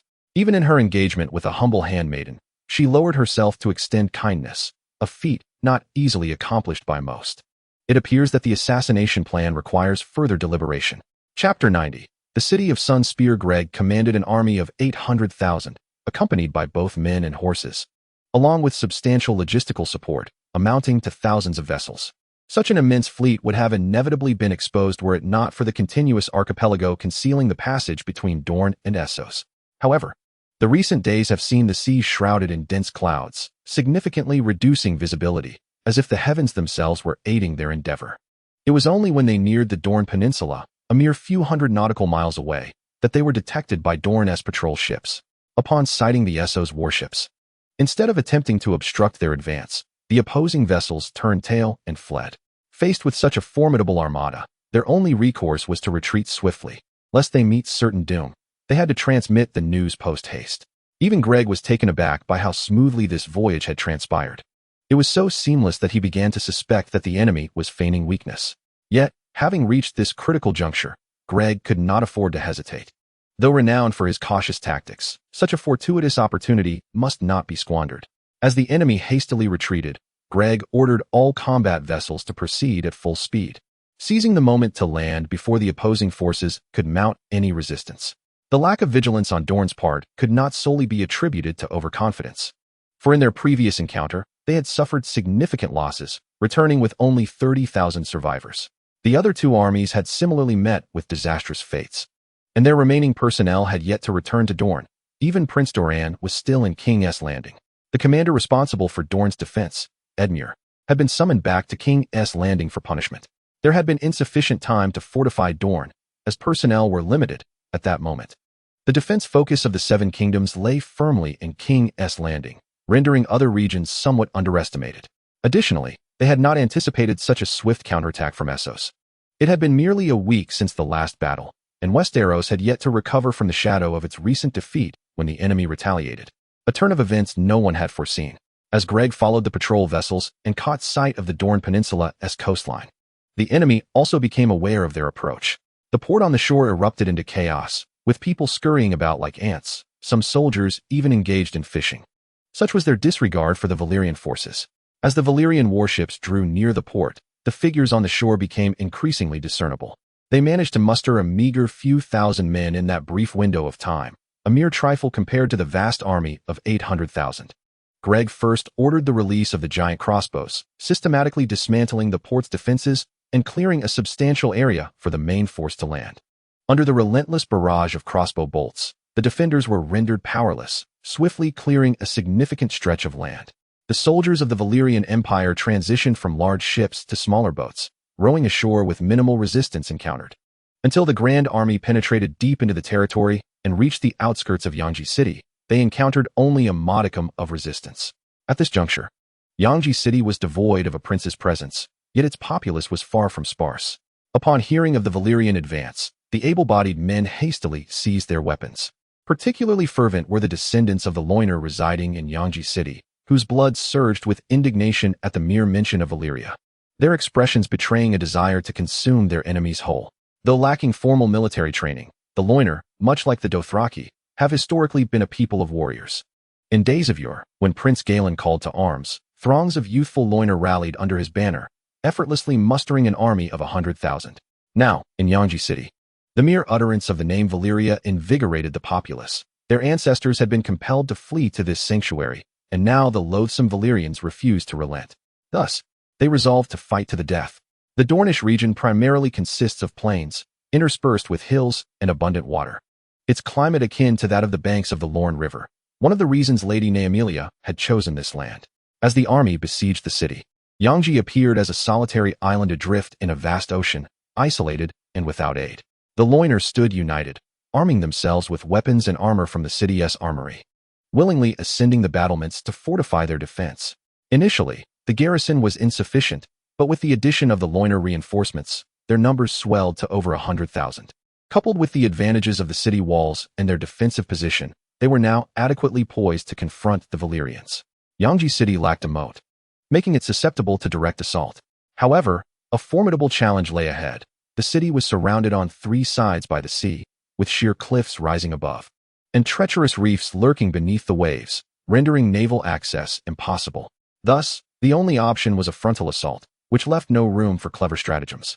The city walls themselves were ingeniously constructed, encircled by triple-curved walls that wove around the towers and meandered within the shadowed city, forming a formidable barrier that was easy to defend, yet difficult to breach. While the Valyrians could indeed mount an offensive to breach the city, they would inevitably incur substantial losses. Gregor understood that the key to conquering Yangji City lay not in brute force, but in psychological warfare. Armed with the trump cards of Prince Locke of Loiner and the Water Sorceress, he intended to demoralize the Loiner inhabitants within the city. With a wave of his hand, he summoned Locke to the forefront. The prince appeared despondent, acutely aware of his role as a tool to undermine and wear down the spirits of the Loiner descendants in Yangji. He embodied the highest status among the legitimate Loiner, and as long as they identified as Loiner, they were compelled to acknowledge Prince Locke's identity. The Loiner within the city listened intently. This was none other than Prince Locke, far from the shores of Essos, who had been a distinguished guest of our Valyrian Queen Daenerys Targaryen, and who had publicly affirmed her legitimacy as the rightful sovereign of the continent. If there are still those among you who identify as Loinans, I implore you to lay down your arms. We shall never bring harm to you. Presently, there exists no animosity between the Loinans and the Valyrians, only camaraderie. The benevolent Empress shall not inflict harm upon any ally. Only the people of the 7 kingdoms of Westeros bear enmity towards her. Once again, Gregor sought the voice of a boisterous Dothraki, wielding a crude megaphone to address the crowd, attempting to undermine the alliance between the Loinans and the Dornish before the battle commenced. The townsfolk undoubtedly heard his declaration, and upon learning that if they did not relinquish their weapons, Prince Locke would expel the Loinan descendants from their lineage for the sake of their kinship, they found themselves wavering. As the reigning High Prince of the Loinans, Locke's words held considerable weight among his people. However, it was implausible to expect them to lay down their arms so easily. They must fight for their homeland and take responsibility for their lives. Thus, despite their inner turmoil, they remained steadfast in their resolve. This provided a sigh of relief for the Dornish guards within the city. Should the Loinans betray them, it would spell catastrophic consequences. For their surrender would not merely signify the laying down of arms, but would result in their weapons being turned against these non-Loinans, subjecting them to a perilous dual assault. Fortunately, the Loinans resisted the threats and temptations of the opposing side, refusing to turn against their allies, which greatly eased the tension among the defenders. The shouting persisted for an extended duration, and Gregor, observing the indifference of the crowd, remained undeterred. He was psychologically prepared, aware that swaying these individuals would not be an effortless task. Since gentle persuasion was ineffective, he resolved to adopt a more forceful approach. He prepared to assault the city to draw attention while instructing the Water Sorcerer to maneuver behind the lines to unleash water magic, aiming to shatter the Loinans' convictions. Gregor recalled the scene when the Water Sorcerer besieged Cheorn, the swirling water vortices evoking expressions of disbelief, despair, and helplessness among the Loinans. As if forsaken by their own faith, he understood the gravity of the Loinans' potential defection to the Water Sorcerer. It was akin to whispering cruelly into the ear of a 5-year-old, "Your parents no longer want you." Chapter 91. The flooding of Sunspear must be captured at all costs. It is the foremost city of Dorne and the residence of the prince himself, and Gregor did not wish to squander excessive time. After Locke concluded his speech, he withdrew, his role having been to undermine the Loinans' faith within the city, which was now sufficient. Without the presence of Cheorn from Essos, the remaining populace was but a rootless driftwood, inconsequential. With a sweeping gesture, Gregor commanded the heavy infantry to advance, shield bearers at the forefront, as the foot soldiers bore the siege ladders behind them, surging towards the walls of Sun's spear like an unstoppable tide. Meanwhile, the catapults at the rear roared to life.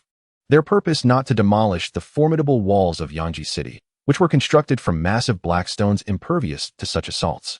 Instead, the catapults served to suppress the archers, preventing them from depleting their vital forces while inflicting as much damage as possible.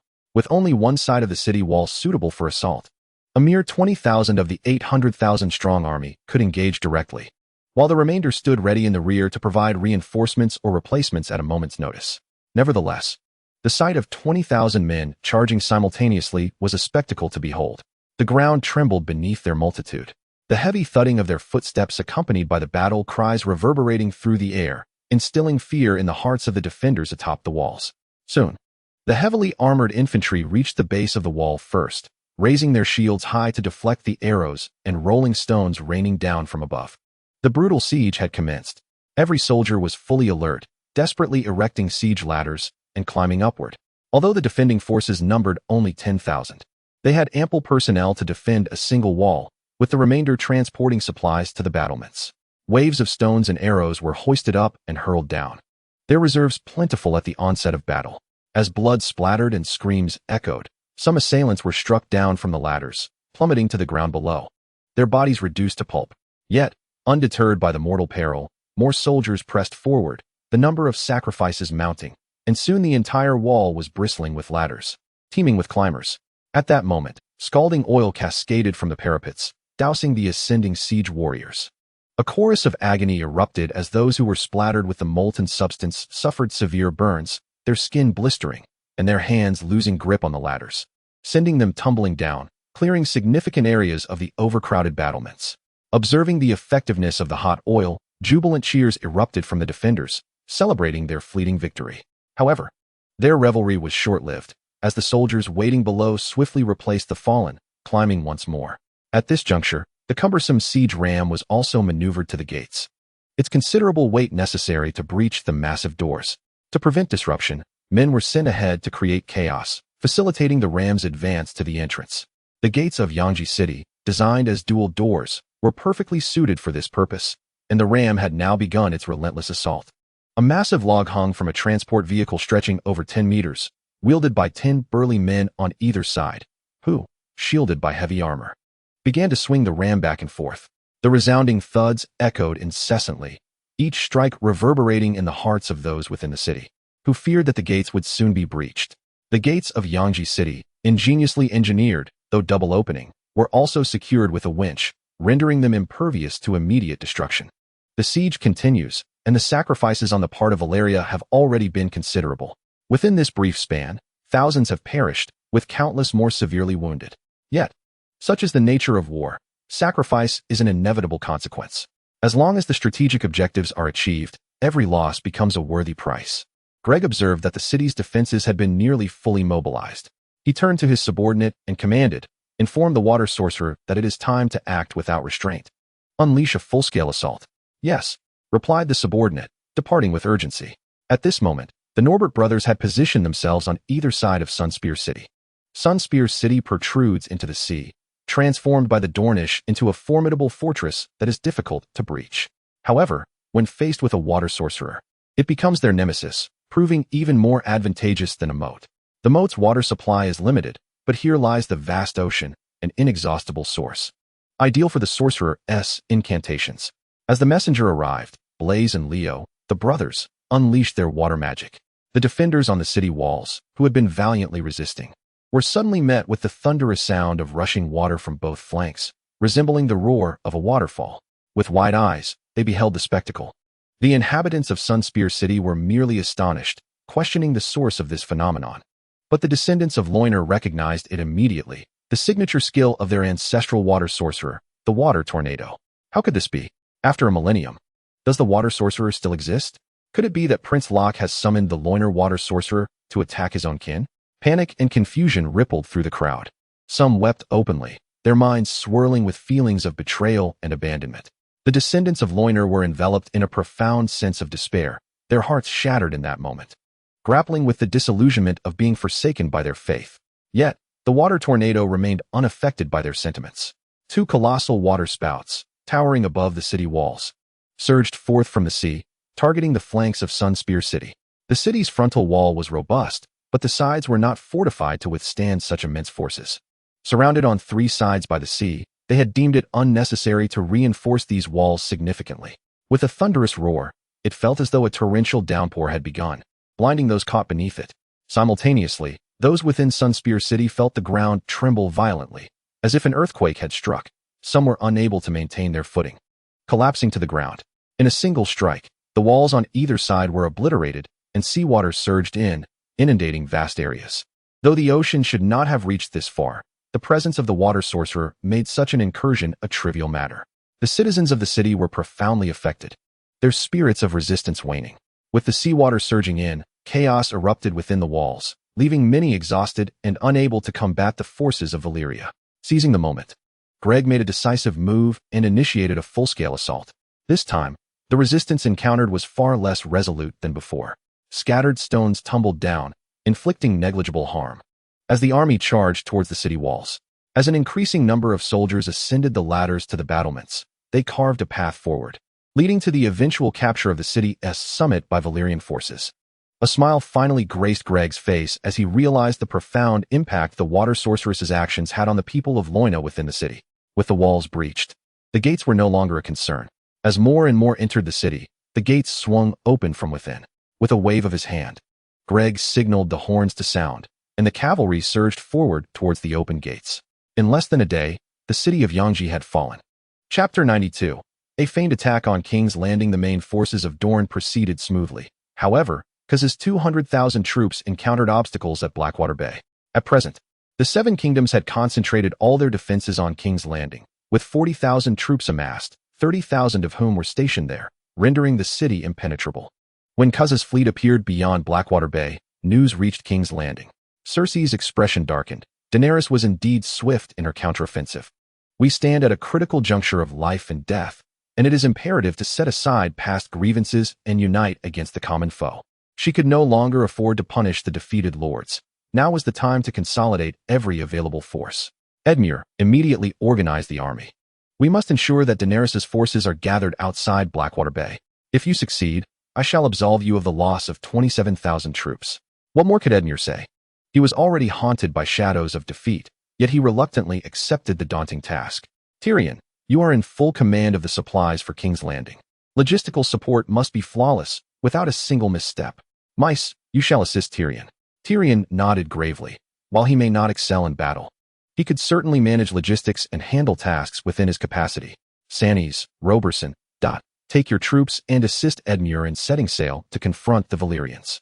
We cannot allow them entry into Blackwater Bay, understood? The three recognized the gravity of the situation without further ado, promptly departing to organize their forces.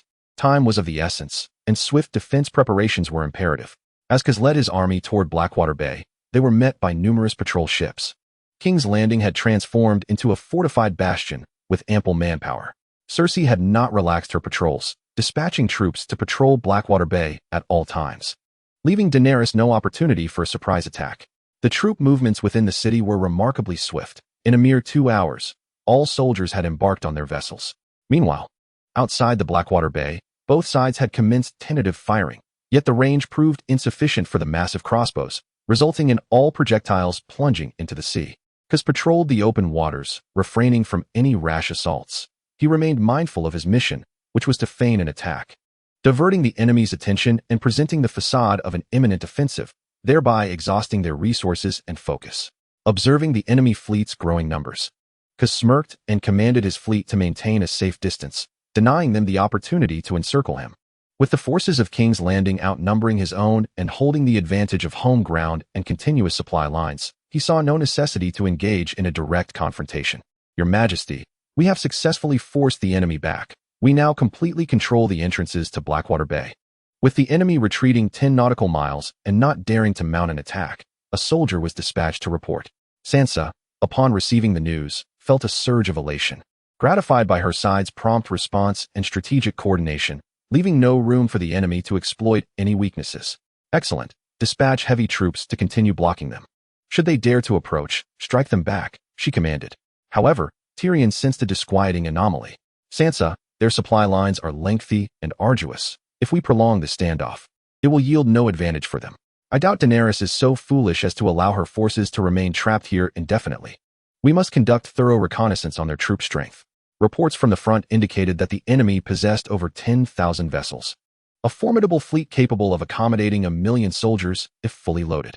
Sansa, undeterred, noted that they had observed the deep drafts of the enemy ships, confirming their fully loaded status. I suspect this situation is part of their strategy. We must not be deceived. Under any circumstances, we must prevent them from breaching Blackwater Bay, she asserted. Tyrion pondered her reasoning. Indeed, it was paramount to deny them entry, yet he could not shake the feeling that something was amiss. Suddenly, it dawned on Tyrion. Their forces would likely be divided into 3 columns. Would the enemy not do the same? If Daenerys were to split her troops, the defensive strength in other areas would surely be compromised, particularly in Dorne, which already had minimal personnel and was now left vulnerable. As he contemplated this, a cold sweat broke out across his brow, prompting him to voice his concerns. Sansa recognized the validity of his insight. While King's Landing was undeniably crucial, if the enemy were to breach through other avenues, the ultimate result would leave King's Landing isolated and doomed. What, then, do you propose we do now? Sansa's countenance transitioned from initial joy to a pallid dread within a matter of minutes. We must now dispatch individuals to both Sunspire City and Seagull Town to gather intelligence and recruit soldiers on site, ensuring that we have sufficient personnel to defend the city. All able-bodied men shall be conscripted into the army. We must first navigate the immediate crisis. Sansa, resolute, declared, I shall compose a letter and issue the orders at once. You go find the recruits, and I will send the letter as soon as it is completed. Tyrion, relieved that Sansa had embraced his counsel, felt a slight easing of his burdens. He hoped that everything would unfold in time. With a heavy heart, Tyrion stepped outside, his greatest fear being that the enemy forces from Dorne or Seagull Town would arrive simultaneously with those from King's Landing, which would render their efforts futile. At that moment, he feared the city might already be lost. As he glanced at the darkening sky, his expression grew somber. Tyrion's concerns were not unfounded. Meanwhile, Gregor was already seated within the Prince of Dorne's residence, indulging in the region's exquisite cuisine, while the original palace maids served him with trepidation, one presenting fruit, the other fanning him gently. Capturing Sunspire City would equate to seizing a significant portion of Dorne, as it was the capital and the wealthiest, most thriving city in the region. Other locations lacked the formidable walls of Sunspire, and their defenses were not nearly as robust. A straightforward advance would suffice. However, Gregor resolved to allow his troops a night of rest, for they were weary from the day's siege. He recognized the value of swift action, yet their unfamiliarity with Dorne's terrain made nighttime maneuvers perilous, risking disorientation. Most areas of Sunspire City had been inundated by the sea and lay in disarray, yet the higher grounds of the inner city remained unscathed.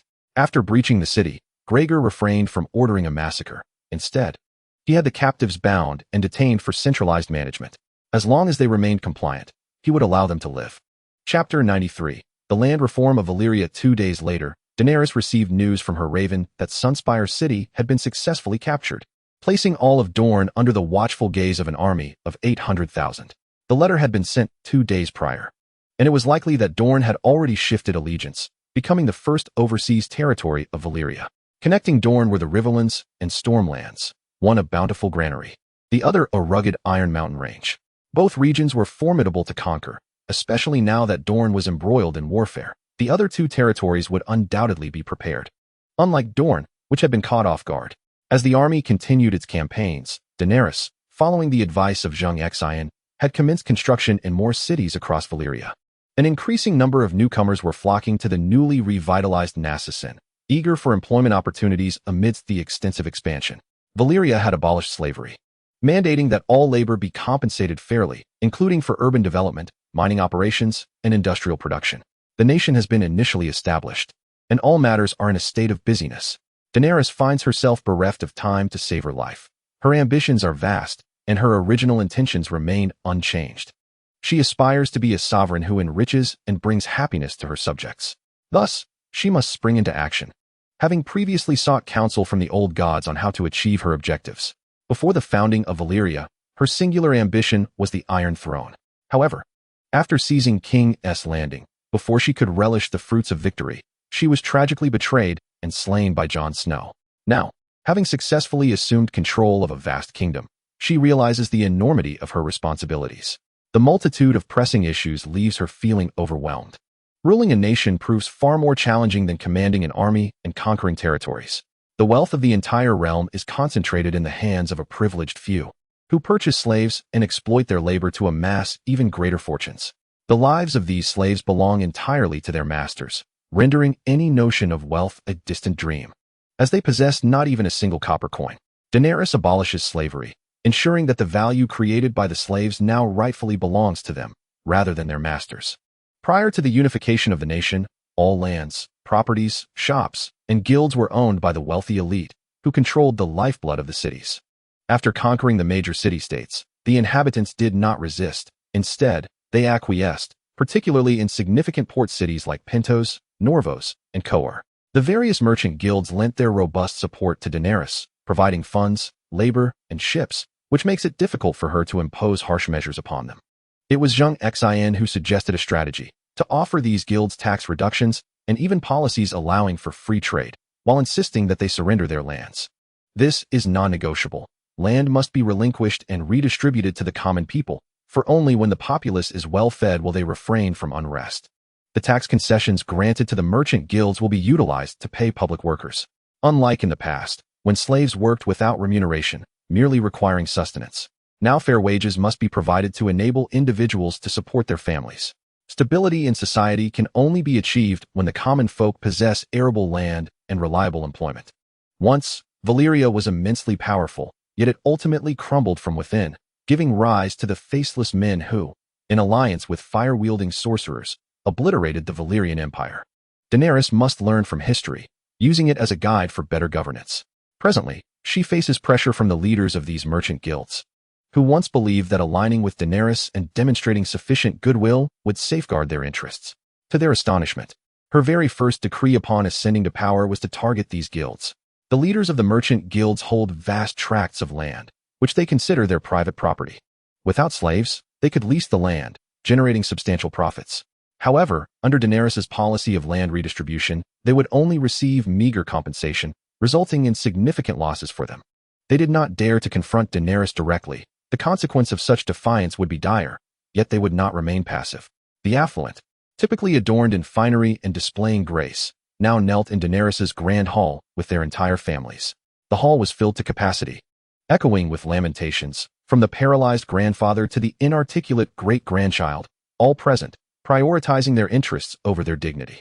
They sought to sway Daenerys through this display of desperation, hoping she would retract her decree or at least make concessions, not reclaiming all the land. O great and wise Empress, our entire family relies on this scant piece of land for sustenance. When you first arrived, I devoted all my possessions to your army, keeping only a jar of rice for myself. I am a patriotic merchant. Though I have not fought on the battlefield, I have demonstrated my loyalty in my own way. We support and revere you, but you cannot deny us our means of survival. I understand your love for the people, yet we too are your subjects. I have contributed to the nation. Even if I were to perish, I would accept it, but my family is innocent. Look, after depleting my wealth, we can only survive on that little land. Without it, what shall you have them do? They are blameless. The leading president of the Merchant Guild wept as he expressed loyalty while recounting their plight. Daenerys recognized the exaggeration in his words. The land constituted merely a fraction of the guild's earnings, yet those profits were entirely theirs. Moreover, as he indicated, these major guilds had contributed significantly to the nascent Valyria. Thus, Daenerys refrained from employing extreme measures against them, even providing substantial support in terms of taxation and trade freedoms, yet reclaiming the land was non-negotiable. President Russell, you jest. I have not disbanded your guild. Under the protection of our Valyrian Empire, you need not worry about pirates, thus saving you considerable fees and losses annually. I have conducted thorough research. The land generates only a small portion of your income, and I have already made concessions elsewhere. I hope that all presidents and their families will support this initiative. As vested interests of the old regime, the guild members, having brought their grievances to the Empress's hall, would not be easily dismissed. Although the land constituted a minor share, it represented about 30% of their income. Losing that would be akin to carving a significant piece of flesh from their bodies. The Empress was about to respond, but they were abruptly interrupted by Daenerys' unyielding resolve. The decree has been issued. Do you wish for me to renege on my word? Remember, a ruler's promises are not to be trifled with.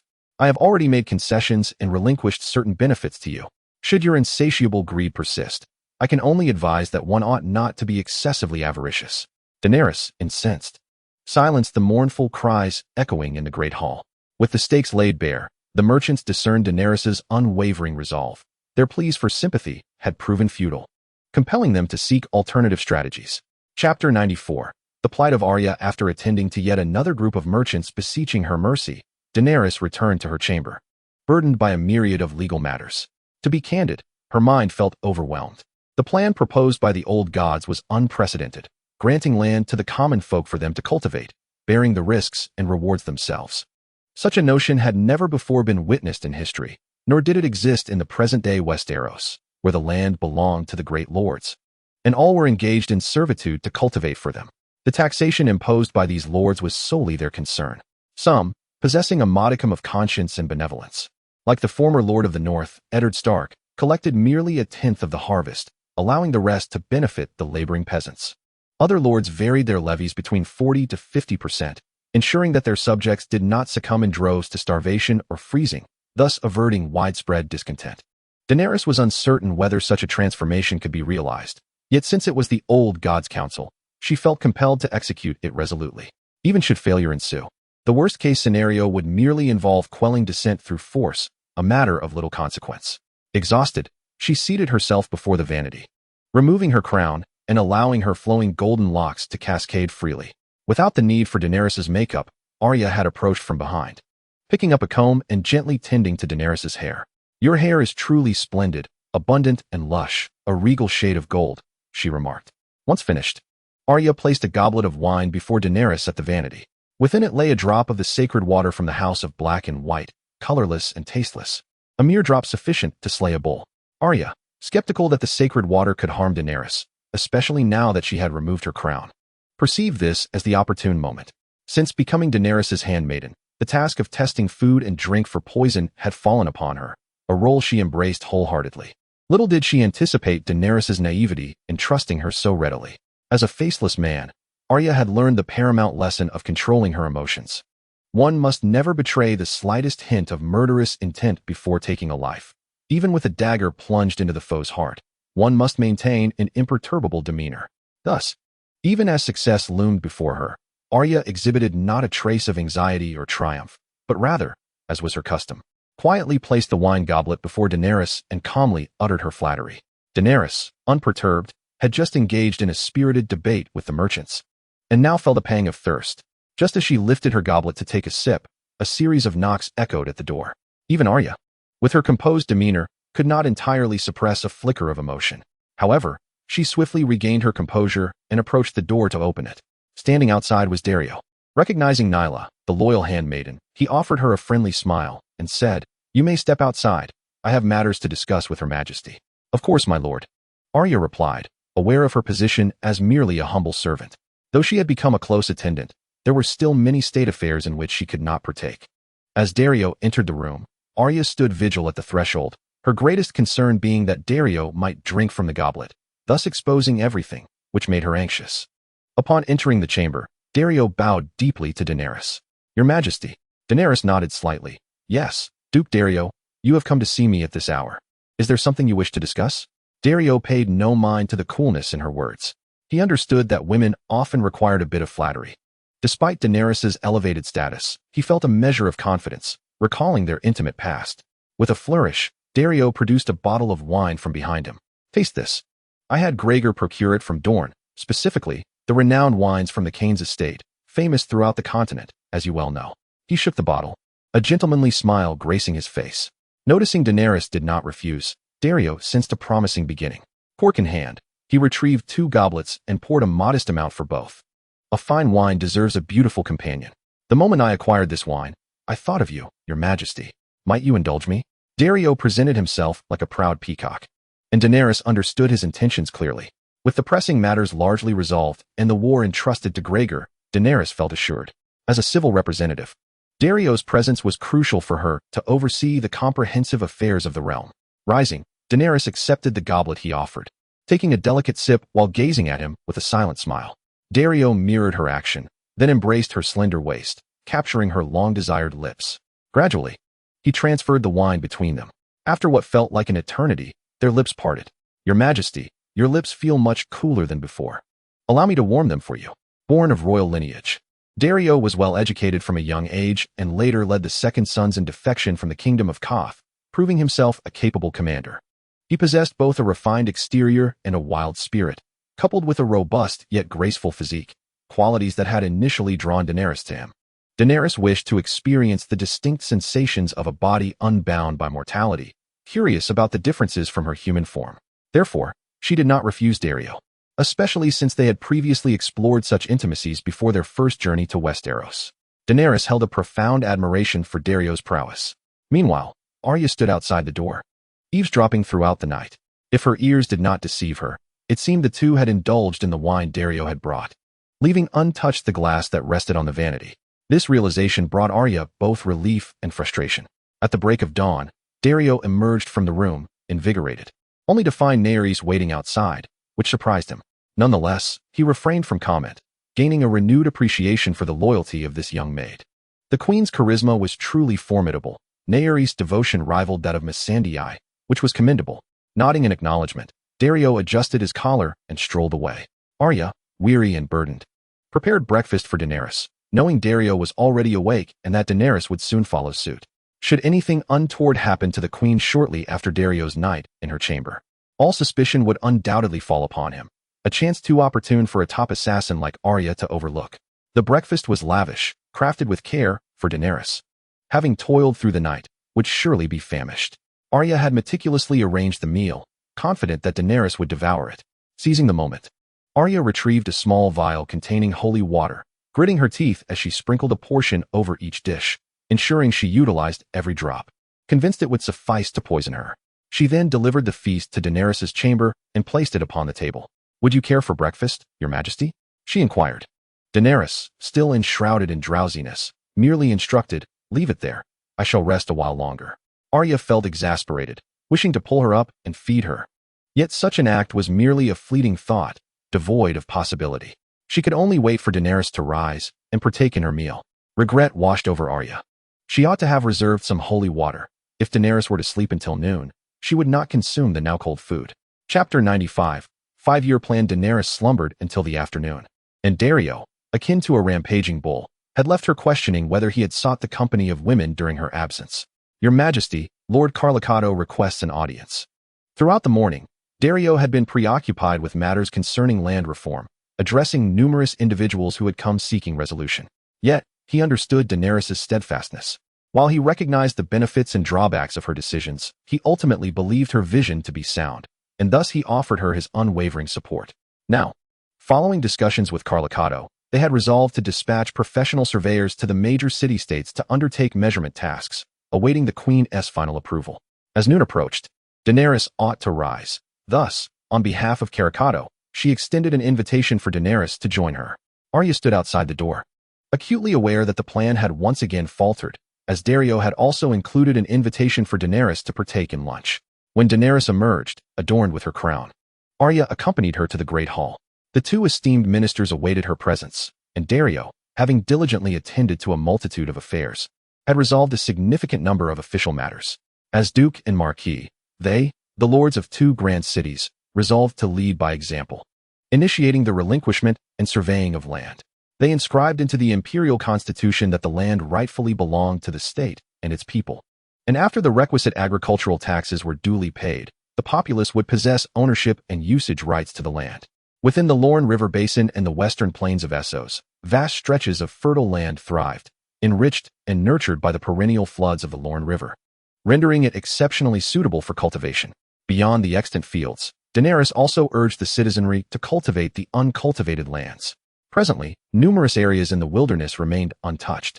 Former slave masters and affluent merchants, after commanding their slaves to cultivate a certain amount of farmland, ceased further endeavors, as what they had was deemed sufficient for their families. To cultivate more would necessitate the purchase of additional slaves for labor and amass more soldiers for protection, a venture fraught with diminishing returns. Thus, no effort was made to till extensive agricultural lands. as long as the cultivated fields suffice to sustain the army and prevent the slaves from perishing from hunger. Meeting trade quotas was deemed adequate. Now, Daenerys encouraged the populace to reclaim the wastelands, asserting that all cultivated land would belong to the cultivators. With merely a 10% agricultural tax to be paid annually, this 10% represented the lowest tax rate in history. Each lord was responsible for collecting taxes from their domains, yet the empire would also collect a 10% share from each lord's revenue, ensuring no hindrance to the empire's economic advancement. After considering the counsel of her two ministers, Daenerys nodded in satisfaction, expressing her appreciation for their efforts in alleviating her burdens. "You have done splendidly. You are my steadfast supporters," she declared. "Let us proceed as you suggest. This will silence those merchants." Indeed, throughout the morning, Daario had been beleaguered by the merchants' incessant complaints. Unable to find Daenerys, they sought him, hoping for a breakthrough, yet they were destined to return empty-handed. For Daario was Daenerys' most ardent supporter and would never betray her trust. He set a personal example, wielding both benevolence and authority, threatening the merchants that should they continue their obstinacy, they would forfeit their tax benefits. This maneuver subdued the merchants considerably, leading them to finally depart. Furthermore, the establishment of temples must be expedited, and the planting of fishwood should be intensified, striving to ensure that the blossoms of fishwood flourish in every corner of the empire. This task had traditionally been overseen by the Grand Scholar and must be pursued with urgency. "Your Majesty, rest assured that I have instructed merchants to procure an abundance of fishbone tree saplings from the northern reaches of Westeros. Once these saplings arrive, we shall commence comprehensive planting." Zheng Xin has imparted numerous methods for stabilizing the empire to Daenerys. The current land reform is merely the initial step, with subsequent phases to follow. However, these endeavors will require time and a gradual approach, with the aim of achieving our goals within 5 years. A venture Zheng Xin has aptly named the first 5-year plan. Daenerys is profoundly impressed by Zheng Xin. She had not anticipated that the Lord of the Old Gods would possess such extensive experience in governance. Following his methodologies, Daenerys believes that one day, the Valyrian Empire will eclipse the once great Dawn Kingdom, emerging as the most illustrious empire in history. Soon after, the armies of Gregor and Kuz, who have already set forth, made logistical preparations and arrangements. They resolved to dispatch another contingent to the Stepstone Islands, where they will establish a forward base and a supply transfer station. If these islands are utilized effectively, Gregor will be unencumbered by logistical constraints, enabling him to focus solely on the conquest of the Seven Kingdoms. According to the latest intelligence, within 3 days, Gregor has subdued the entirety of Dorne, a formidable challenge that even the conqueror Aegon could not surmount. Aegon required 4 wars over a decade to achieve partial subjugation. Although Gregor has benefited from Dorne's current lack of defense and leadership, the occupation remains indisputable. Now, the Kingdom of the Reach and the Stormlands have dispatched significant forces to guard their borders, making such advantageous conquests increasingly difficult. In King's Landing, Doran Martell is exceptionally agitated. He has lost his ancestral lands. Upon hearing the news of Sunspear's sudden assault by the Valyrian forces and its complete capitulation, he could scarcely believe his ears. This is Dorne, his ancestral homeland, the place where the Martell family has resided for generations. Even in death, he is determined to reclaim Dorne, for he cannot bear to face his ancestors otherwise. "Prince Doran, please do not be so agitated. Dorne is the Dorne of all Westeros, and its loss pains us all deeply. Rest assured, you are not alone in this sentiment. Everyone present shares your thoughts. Our current discussions revolve around how to reclaim it. You must remain composed. Excessive emotion will only play into the adversary's hands," Tyrion implored, seeking to soothe the tempestuous Doran. "This young man is filled with fervor, yet he is overly impulsive. Of course, you, the ugly little imp, would not be concerned about losing the Westerlands. No, I must return at once. I intend to confront that wretched gray worm, who doesn't even recognize him." Doran's frustration has escalated to the point of reckless speech. He is no longer the indifferent Doran of yore. Tyrion's countenance was grave. He paid no heed to Dothraki's insults, branding him as an ugly dwarf. For such taunts had been a constant throughout his life, rendering him impervious to their sting. However, Dothraki's current disposition, coupled with his mindset, would undoubtedly lead the few men he had back to their doom. "Stop right there," Tyrion exclaimed, rising from his seat. Though diminutive in stature, his presence was formidable. "Are you truly going to return like this? To face certain death? Do you have a plan? Are your troops sufficient? I've stated before, Dorne is not yours alone. We are all here to assist you. The purpose of our gathering is to strategize our military response. Now come back and sit down." A barrage of questions left Dothraki speechless. He recognized his impulsiveness, yet the gravity of the situation precluded his ability to remain calm. "I apologize, Lord Tyrion, I misspoke," Dothraki said. His expression darkened as he resumed his seat. "Let us continue." The atmosphere shifted back to its original course, with Dothraki sitting expressionless, awaiting assistance from his peers. With Dothraki's incessant chatter stilled, a pause settled over the room. How to assist him was a significant dilemma. No one dared to speak first, and Tyrion turned his gaze to Sansa, anticipating her input. Sansa, equally troubled, understood that relinquishing King's Landing was an impossibility. Firstly, it was the capital, embodying the core and dignity of the Seven Kingdoms. Losing it would be akin to losing the very heart of the realm. Secondly, Sansa had already entrusted the North to Robb, and her promises could not be repeatedly overturned. Doing so would obliterate her reputation, leaving her devoid of support. As the silence weighed heavily and Dothraki began to grow restless, Sansa finally spoke. "We must conscript soldiers, universal conscription across the realm. Every able-bodied young man must be summoned to the battlefield. Our forces are severely lacking. We cannot contend with them as we are." Sansa's expression was grim. She struggled to conceive of alternative solutions. Outside the Blackwater, the Valyrian army lay in wait, constraining most of their forces, and withdrawing troops from King's Landing would likely incite a genuine assault. Tyrion concurred. "Indeed, our regular army has dwindled to 400,000. Currently, King's Landing has 30,000 deployed, while another 100,000 have marched south to confront the Valyrians of Dorne. Their numbers far exceed ours, and their combat prowess is formidable. This situation cannot persist. Mess, Sannies, you are to recruit soldiers within your respective territories. Gather as many as you can. We stand at a critical juncture for survival. We cannot afford to be concerned with anything else. We must first withstand their onslaught," he added. Both Sansa and Tyrion advocated for local conscription, and others found it difficult to dissent. Though such measures would significantly impact civilian life, there were no alternatives left. "We will find a way. Dorne has already fallen. The next target is either myself or Sannies. We must concentrate our forces, support each other, and seek opportunities to retaliate. We cannot allow them to dictate our actions. The realm of mice is abundant in wealth, and he cannot afford to relinquish it lightly. Conscription is an absolute necessity. I must return, for in my absence, the morale of the populace will undoubtedly wane." In the face of impending conflict, the foremost concern of every lord is self-preservation. And only when they have the means can they extend support to others. Such is the nature of humanity, particularly now. With mice and Sannies being the next targets of Valyria, a looming sense of dread pervades the air. Originally, as the Minister of Finance in King's Landing, mice could not easily depart. However, given the extraordinary circumstances, it is entirely justifiable for him, as a lord, to return and defend his territory. Sansa nodded. "You two should return at once. Upon reaching your lands, commence the recruitment of soldiers and supplies. It would be ideal to hold the Valyrians at bay until the conflict in King's Landing concludes. I shall send reinforcements then." Yet such a distant prospect raises doubts. When will the fleet outside Blackwater Bay withdraw? If they remain indefinitely, shall you never provide aid? Dorther sat restlessly, his frustration mounting as once again no one mentioned Dorne. The discussions revolved solely around self-preservation, igniting his ire. Is no one inclined to address Dorne? The Valyrians have entrenched themselves in my domain, and yet, you are not prepared to counterattack? Counterattack? With what resources? We are currently in a defensive posture against an aggressive foe.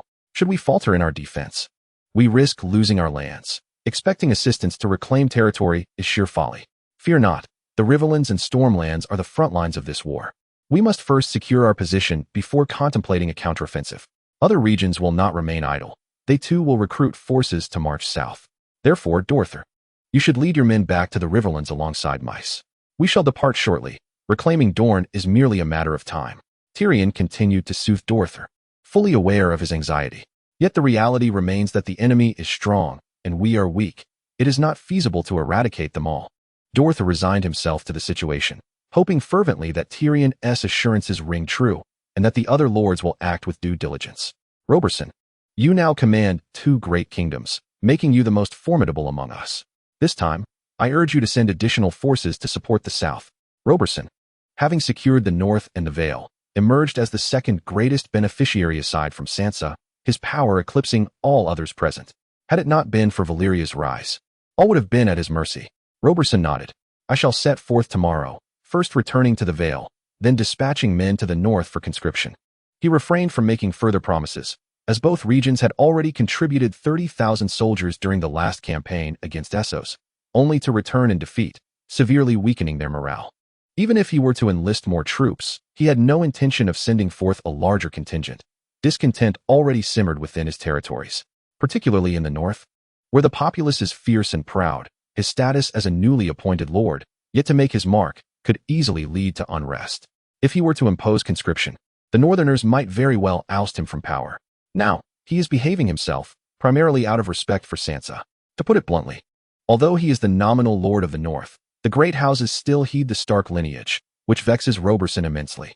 He can only entrust everything to the passage of time, yet what Westeros desperately lacks at this moment is time itself. With the war strategy established and night rapidly approaching, the assembly dined, and the following day, the lords set forth to return to their respective domains to recruit soldiers and mobilize troops, preparing for the decisive confrontation with Gregor at the Riverlands or Stormlands. On Gregor's side, after 3 days, they had journeyed from Sunspear to Vance City in the western region of Dorne. This city stands as the last significant urban center in Dorne, and they encountered little resistance along the way. Faced with an army of 800,000, the numerous noble families allied with House Martell either faced slaughter or chose to surrender. It is not entirely their fault. With all the able-bodied men from their territories conscripted for battle, even if they could muster a couple of thousand, they would be no match against such overwhelming force. Thus, resistance seemed futile, and they opted not to resist. Only Vance City remained, positioned on the Vance River in western Dorne and distant from Sunspear. At the time of the army's mobilization, they had only sent a mere 1,000 soldiers, citing the distance as their reason, making it the second most fortified city after Sunspear. By the time Gregor's forces arrived, Vance City had received word and was fully prepared. The entire able-bodied youth had been summoned to defend their homeland, managing to gather a battalion of 50,000 men. For a city like Vance, which is not a major stronghold, this was no small feat. Men aged 16 to 60, and even some strong women, were called to arms, barely achieving the numbers needed. As Gregor's 80,000 troops approached, the defenders atop the walls trembled in fear, yet they understood the necessity of their stand. This was the last bastion of Dorne. Even if it meant death, they would hold their ground. A conviction shared by every soul atop the walls. Gregor surveyed the defenders, young and old, men and women. A cold smile crept upon his lips. The notion that these individuals could safeguard the last piece of Dorne was nothing short of delusional. Chapter 97. Forced Conscription. Vance City. With a mere 50,000 souls pitted against Valyrian's 800,000, though commendable in spirit, faced inevitable defeat due to their size and numbers. After enduring for a day, the city ultimately succumbed. Gregor, adhering to the Empress's strategy, had refrained from unleashing the water sorcerers. Vance City, positioned by the Vance River, could have been easily submerged had the sorcerers intervened, yet Gregor opted for a methodical siege, allowing his soldiers to engage repeatedly, a rare opportunity for their honing of skills. Eventually, during the 7th wave of assault, Vance City could no longer withstand the onslaught. Once the walls were breached, the city fell like a dam bursting, overwhelmed by the relentless tide of Valyrian soldiers. On this day, various lords returned to their respective territories to urgently muster troops. Their actions needed to be swift, as the defensive lines of the Riverbend and Stormlands were severely undermanned, vulnerable to imminent breaches. Thus, they were compelled to exert every effort. Mace resorted to the imposition of conscription. Upon returning to his domain, he rallied the existing forces to recruit able-bodied men, whether they were willing or not. All males aged between 16 and 60 were mandated to take up arms. Despite the widespread discontent, the outcome was remarkably effective. He assembled a force exceeding 247,000, hastily dispatched to the front lines. According to the latest intelligence, the last city of Dorne, Sunspear, had succumbed, leaving the entirety of Dorne under the control of the Valyrians. Their next targets were bound to be one of the neighboring kingdoms, with the possibility of engaging in simultaneous warfare on 2 fronts. The status of Sarnis's preparations remained uncertain. Currently, the Stormlands were ruled by House Mormont, a region once dominated by the Baratheons, and Mormont's foothold there was tenuous. Forced conscription might provoke adverse reactions. As Mace anticipated, Sarnis faced challenges in recruitment. As a kingdom adjacent to Dorne, the populace had already heard of the calamities befalling their neighbors.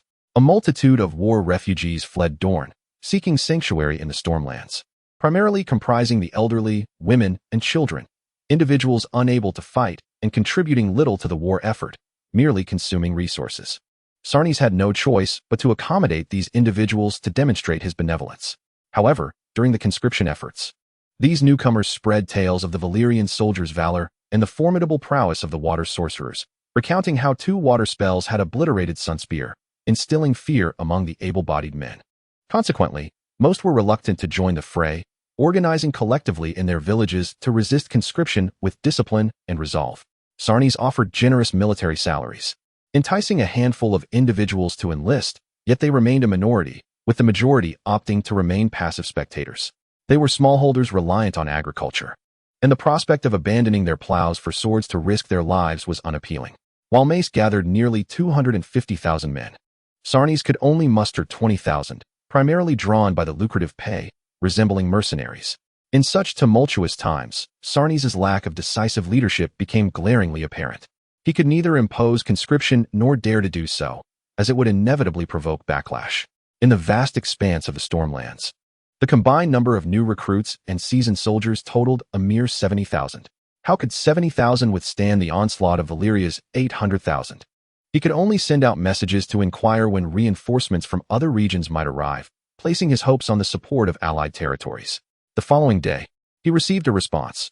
An army of 100,000 from the west was en route to Riverbend. The kingdom of Hudgien, with its contingent of 160,000 troops, set forth to aid the fortress of Fengxi, though most were conscripted by force, lacking any semblance of training. Inwardly, Sarnes breathed a sigh of relief. Having 160,000 men was certainly preferable to his own 70,000. Moreover, the Valley Kingdom and the North were actively recruiting soldiers, poised to march southward imminently. He urged his forces to hold their ground and await the arrival of reinforcements. With a sense of reassurance, Sarnes felt a weight lift from his heart as he began to deploy his army, positioning them at the junction of the Stormlands and Dorne. 2 fortified cities, established during the initial conquest of Dorne by Aegon, stood at this critical juncture: Blackport and Nightingale. Blackport, located in the northern reaches of the Crimson Mountains, was the residence of the Targaryen family, a noble house of considerable influence. Nightingale, at the northern end of the Prince's Pass, had once belonged to House Hightower. After the Battle of Blackwater, House Hightower met its demise, and the territory was granted to Sir Philip Ford as his dwelling. Now, it served excellently as a military stronghold. Renowned for its soaring towers, Nightingale produced a whistling sound when the winds swept through, resembling a singing edifice, hence its name. Sarnes and his troops arrived there, marching through the night without pause, fearing that a moment's delay might lead to a breach of their defenses by the Valyrian forces. Fortunately, they arrived in time. The Valyrians had not yet reached this vicinity. Blackport was entrusted to Count Targaryen, which eased Sarnes's mind. Being a local noble, he could rely on the support of surrounding families in dire times, relieving Sarnes of undue concern. Of his 70,000, he allocated 20,000 to Targaryen, 10,000 seasoned veterans, and 10,000 fresh recruits, while instructing the Count to conscript the remainder as he saw fit. 50,000 would guard Nightingale, awaiting the arrival of reinforcements from Hudgien. It would take some time for the forces from Hudgien to traverse the lands between them and the Stormlands, especially with the capital of King's Landing in between. Sarnes could only hope that the Valyrians would not advance during this critical period. He meticulously organized his soldiers into detailed shifts, ensuring continuous vigilance day and night, while dispatching scouts to penetrate 50 miles into Dorne. Should they detect any enemy movement, they were to hasten back with reports, allowing for timely preparations. However, the more one hopes to avert disaster, the more it tends to manifest. Just as Sarnes was engulfed in anxiety, a scout returned with alarming news. The Valyrian army had reached the borders of the Stormlands and Dorne, poised to invade the territory. Sarnes's expression turned grave, suppressing any sign of panic on his countenance. The shadow of Valyrian forces loomed large in his psyche. He had suffered the loss of 200,000 men in a single battle, a stain upon his life that he could never erase. Yet he could not allow his fears to show. As a lord, it was imperative that he instill confidence in his men. Should he display even a hint of trepidation, the morale of his soldiers might falter, leading to disarray and surrender without a fight. He ordered immediate fortifications, rousing all resting soldiers, transporting supplies to the battlements, and positioning archers. "I shall ascend the walls to defend," he declared resolutely. Sarnes gritted his teeth, compelled to face the battle head-on. If he were to hide behind the walls while the enemy breached the city, his fate would be no different from death. It was better to fight alongside the soldiers. Even in death, he would earn a noble reputation. As Stannis ascended the city walls, he was met with a scene of frenzied activity. The scouts dispatched for reconnaissance had returned. On the horizon, as the dawn broke, a thick plume of smoke rose ominously. Chapter 98. The Siege of Night Song City. This time, Case had successfully restrained the elite forces of King's Landing, numbering 300,000, at Blackwater Bay. Consequently, Gregor boldly divided his troops into two contingents, one to assault the River Bay Kingdom and the other to advance into the Stormlands. Each legion comprised 400,000 men, with Perea appointed as the commander of the forces in the Stormlands. Perea, once the chieftain of the Horse Lords before Daenerys conquered the Dothraki plains, signified the most formidable tribe in the Dothraki steppe at that time. His military acumen and combat prowess were beyond question, which is why Gregor entrusted him with such a substantial force. He possessed the requisite capability. As a seasoned commander leading a legion of 100,000, Perea felt an exhilarating sense of pride at being entrusted with this significant responsibility. This assignment reflected Gregor's confidence in him and heralded a promising advancement in his military career within the Valyrian Empire. Thus, in the impending siege of the Storm Kingdom, Perea was determined to achieve victory. Night Song City lay within reach. Prior to his arrival, his scouts had detected the enemy's reconnaissance. Yet the adversaries had slipped away too swiftly to be captured. Hence, it was certain that his movements were known to the garrison of Night Song City. However, the sheer scale of their 40,000-strong march could not remain concealed for long, and it would eventually be discovered. It was far better to launch an overt assault. Rumor had it that Night Song City's defenses were currently weakened, with few soldiers manning the walls, and he was confident of seizing the city within 3 days. When his army halted just a stone's throw from Night Song City, it was evident that the defenders were already prepared for the impending confrontation. The towering arrow towers emitted sharp whistles, a distinctive feature of Night Song City, designed for defense that was difficult to breach. On the walls, Stannis observed the enemy. A dark tide poised nearby, his heart racing with anxiety. Nevertheless, he understood that he commanded a garrison of 50,000, an ample force for the defense of the city. If they held their ground effectively, they could withstand a siege for several months, especially with reinforcements on the way. He merely needed to endure a few more days. The enemy had commenced their standard practice of intimidation, issuing threats of slaughter should the city refuse to surrender. This had become a customary tactic of war. As Queen Daenerys had declared, the process of negotiation was essential, and if surrender was to occur, both soldiers and civilians must remain unharmed. Truth be told, Perea did not desire their capitulation. As a Dothraki, he held scorn for those who surrendered, viewing them as spineless. Except for himself, those who had surrendered were the unsullied, not mere mortals, and thus could not be counted among them. After 3 routine calls, the Night Song City remained indifferent, while Perea was unexpectedly elated. With a grand gesture, he commanded his army of 100,000 to commence a methodical siege. Perea employed the simplest yet most effective military formation, heavily armored shield-bearers at the forefront, followed by infantry bearing various siege engines, advancing swiftly to minimize losses as they neared the city gates and walls. The defenders atop the walls, however, were not to be outdone. They unleashed a barrage of arrows, a relentless downpour akin to a torrential rain, piercing through the ranks of the advancing army and inflicting casualties. Yet, the soldiers pressed on with unwavering resolve, resembling a vast expanse of black silk gradually enveloping the ground beneath Night Song City. The battle officially commenced. After incurring some losses, the army drew close to the base of the walls and erected ladders. The defenders brandished long forks, attempting to dislodge the ladders from the walls, causing many soldiers who had ascended to be violently shaken off. The thunderous beat of war drums resonated, and the sound of horns pierced the heavens. On the stone ramparts, the defenders of Night Song City exerted every ounce of their strength, acutely aware that they were engaged in a life-or-death struggle. Archers stationed on the arrow towers incessantly released arrows as if they were free, ever poised to strike down any who dared approach. Catapults and massive crossbows were strategically positioned along the walls, relentlessly hurling heavy stones and iron bolts.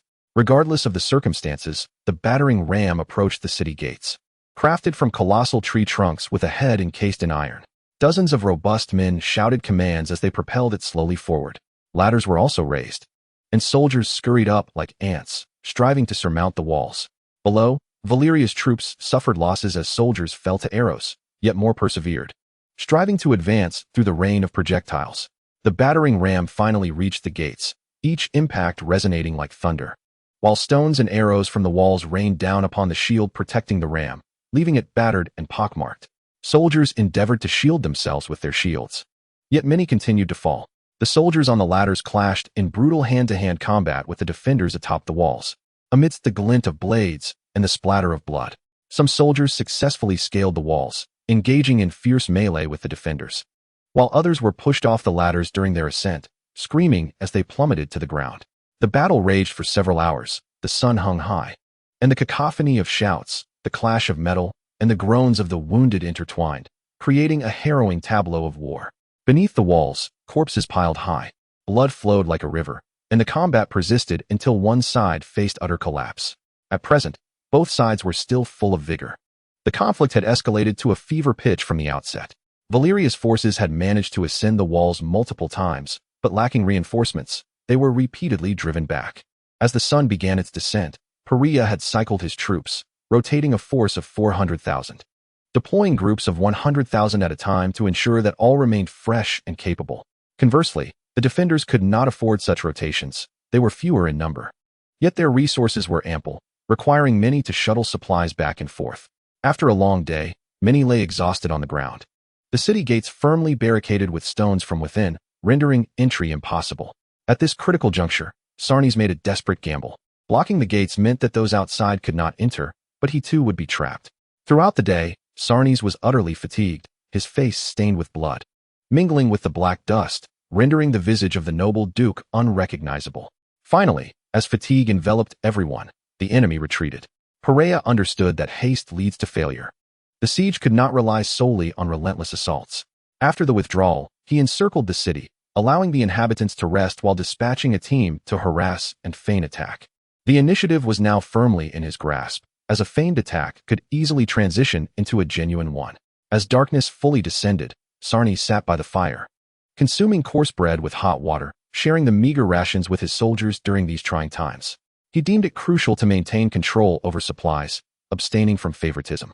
For winning the soldiers' loyalty was paramount. Indeed, witnessing their commander partake in their humble fare stirred the soldiers' spirits, making them feel fortunate to follow such a leader. The once unappetizing bread seemed more palatable as they feasted. Suddenly, the war drums resonated from the city walls, signaling the enemy's impending assault, prompting an immediate gathering atop the ramparts. As the soldiers hastily assembled and readied themselves, they were taken aback to see the Valyrians leisurely retreating. Frustrated, Sarnes slammed his hand against the stone wall, comprehending the enemy's strategy to wear them down with relentless feigned attacks, leaving them in a state of constant vigilance. As he suspected, the enemy launched a feigned assault every hour, sometimes retreating before reaching the walls, while at other times, they would set up ladders, only to withdraw once Sarnes summoned reinforcements. The most perilous moment arrived in the early hours, when the weary guards, exhausted and disheartened, considered allowing the enemy to advance, believing they would not truly attack. Yet this time, the feigned assault was not merely a ruse. Concealed behind the darkness, a substantial force emerged, initiating a full-scale offensive. Chapter 99. Interception. Along the way at that moment, Sarnes assumed it was yet another feigned assault, not taking it to heart, until a soldier rushed into his quarters, breathless, informing him of the enemy's genuine total assault. Sarnes immediately sprang from his bed and raced to the city walls, where a throng of soldiers had already gathered, battle cries echoing in the air. He regretted his deep slumber, lamenting that such cacophony had failed to rouse him. Donned in armor and wielding his sword, he charged forth into the fray, the scene spiraling into chaos. Numerous Valyrian soldiers had already stormed the battlements, while many of his own defenders, still hastily donning their attire, were mere moments ago on their respite. They had scarcely begun to rest before being thrust back into battle, fatigue evident in their weary gazes. Yet, there was no alternative. The city's fall would mean their demise. The adversary had declared surrender was not an option, and that upon breaching the walls, they would unleash a massacre upon the Nightsong city. These were the Dothraki, notorious for their ferocity and brutality, and they believed wholeheartedly in the threat. In comparison, preserving their lives took precedence. Sarnes, being a lord, possessed martial prowess far beyond that of ordinary soldiers. Upon reaching the parapet, he felled 2 Dothraki warriors with his blade, instantly invigorating the morale of his comrades. Bolstered by newfound courage, they fought with desperation. The tide of battle was narrowly stabilized, the ladders were lowered, and the number of Valyrian soldiers atop the walls dwindled. As dawn approached, This most perilous assault was finally repelled. Watching as the enemy retreated in an orderly fashion, Sarnes felt his body weaken, collapsing against the battlement. The moment he relaxed, the toll of exhaustion surged through him. Muscle fatigue and several bleeding wounds he had not even noticed began to make their presence felt. His fellow soldiers were similarly affected, lying exhausted and grimy upon the ground. With the enemy's withdrawal, they finally gained a moment to catch their breath. After a full day and night of relentless combat, their cumulative rest barely exceeded an hour. Fragmented at best, many were now too fatigued to move, falling into a deep slumber upon the walls. Once the tension eased, the weight of their exhaustion crashed down upon them. Sarnes did not chastise them for this, as he too yearned to succumb to sleep. However, having rested for a portion of the night, he was in better shape than the average soldier, still able to move. With great effort, he rose from his battered state and descended from the walls. His wounds required urgent dressing, for the loss of blood alone could claim his life. As the first light of dawn painted the horizon, wisps of smoke began to rise from within the city as soldiers ignited fires to prepare their meals. A day and night of intense warfare had left them ravenous, as if they could devour an entire beast. Pelly tore into a strip of horse jerky, chewing vigorously. He had enjoyed a substantial rest the previous night, personally orchestrating the assault at dawn, only to see it ultimately falter. Yet, he did not allow disappointment to dissuade him. His expectation was to capture Night Song City within 3 days, with haste being preferable, though he understood the perils of rushing. Today marked the second day, and he planned to launch another surprise attack after breakfast, determined to grant the defenders no respite. This weary army would not endure for long. He had received intelligence that the forces of the Riverlands Kingdom had entered the royal territory and would arrive by the following day at the earliest. Thus, he resolved to avoid any further delays, committing to a day of relentless assault. He doubted that the mere tens of thousands within Night Song City could withstand such pressure. As the army of the Kingdom of Riverlands entered the royal territory, it was promptly requisitioned by Sansa for a singular reason. The Valyrian fleet of Blackwater Bay had launched another fierce assault after besieging them for nearly half a month. Kaz received word from Gregor that a substantial force from the Kingdom of Riverlands was traversing the royal roads, poised to provide reinforcements to the city of Night Song. He urged their fleet to mount a full-scale offensive to divert the forces of King's Landing. As Sansa's cautious nature suggested, she might attempt to intercept this troop and employ them as support. This battle did not seek to conquer King's Landing outright. It merely aimed to delay the formidable army for a day, granting a fleeting opportunity for Perea. Should Perea seize this chance to capture the city of Night Song in one fell swoop, it would be a significant triumph for Kaz. As King's Landing remained oblivious to the true strength of Kaz's fleet, Sansa grew increasingly anxious that this colossal armada, comprising 10,000 ships, might breach the blockade of Blackwater Bay and reach the city directly. When Kaz unexpectedly launched his assault that morning, the fleet in Blackwater Bay, besieged for nearly 2 weeks, was caught entirely off guard. The massive dreadnoughts forged a path, and without a moment's hesitation, both sides transitioned from a standoff to warfare. The surprise attack unfolded with remarkable efficacy. A volley of dreadnoughts obliterated dozens of enemy warships, as Kaz led his fleet into the depths of Blackwater Bay. Upon receiving the news in King's Landing, both Sansa and Tyrion were taken aback by the suddenness of the assault. According to Tyrion's analysis, the enemy's numbers were estimated to be between 500,000 and 600,000, leaving King's Landing's 30,000 defenders in a precarious position. Coincidentally, at this moment, the army of Riverlands was traversing the royal roads, preparing to enter the Stormlands and assist Stannis at the city of Night Song. Sansa issued a direct order for this force to first support King's Landing. Even if the city of Night Song were to fall, there remained numerous cities and strategic depth to consider. However, if King's Landing were lost, it would signify the irrevocable demise of royal authority, leading to a fractured Westeros. Thus, after careful consideration, even Tyrion supported Sansa's decision, recognizing the paramount importance of King's Landing. Its loss would be akin to a dagger thrust into the heart of their realm. Consequently, the army, under royal command, diverted into the Blackwater Bay of King's Landing. Meanwhile, the naval battle had escalated to a fever pitch, with warships entangled in fierce combat. Boarding actions erupting with fervor, many vessels teetered on the brink of sinking, engulfed in thick smoke. Witnessing such chaos, everyone felt the urgency to board their ships and provide support. Kaz, upon seeing a significant influx of fresh troops, realized his success and commanded his fleet to fight tenaciously. Determined to hold back this reinvigorated force, even at a cost, to buy them a day's respite. This naval engagement raged from morning until dusk, resulting in the destruction of over 1,000 warships and casualties exceeding 100,000, a truly harrowing spectacle. As the sun set, Kaz glanced at the fading light, recognizing the completion of his mission, and thus ordered the retreat.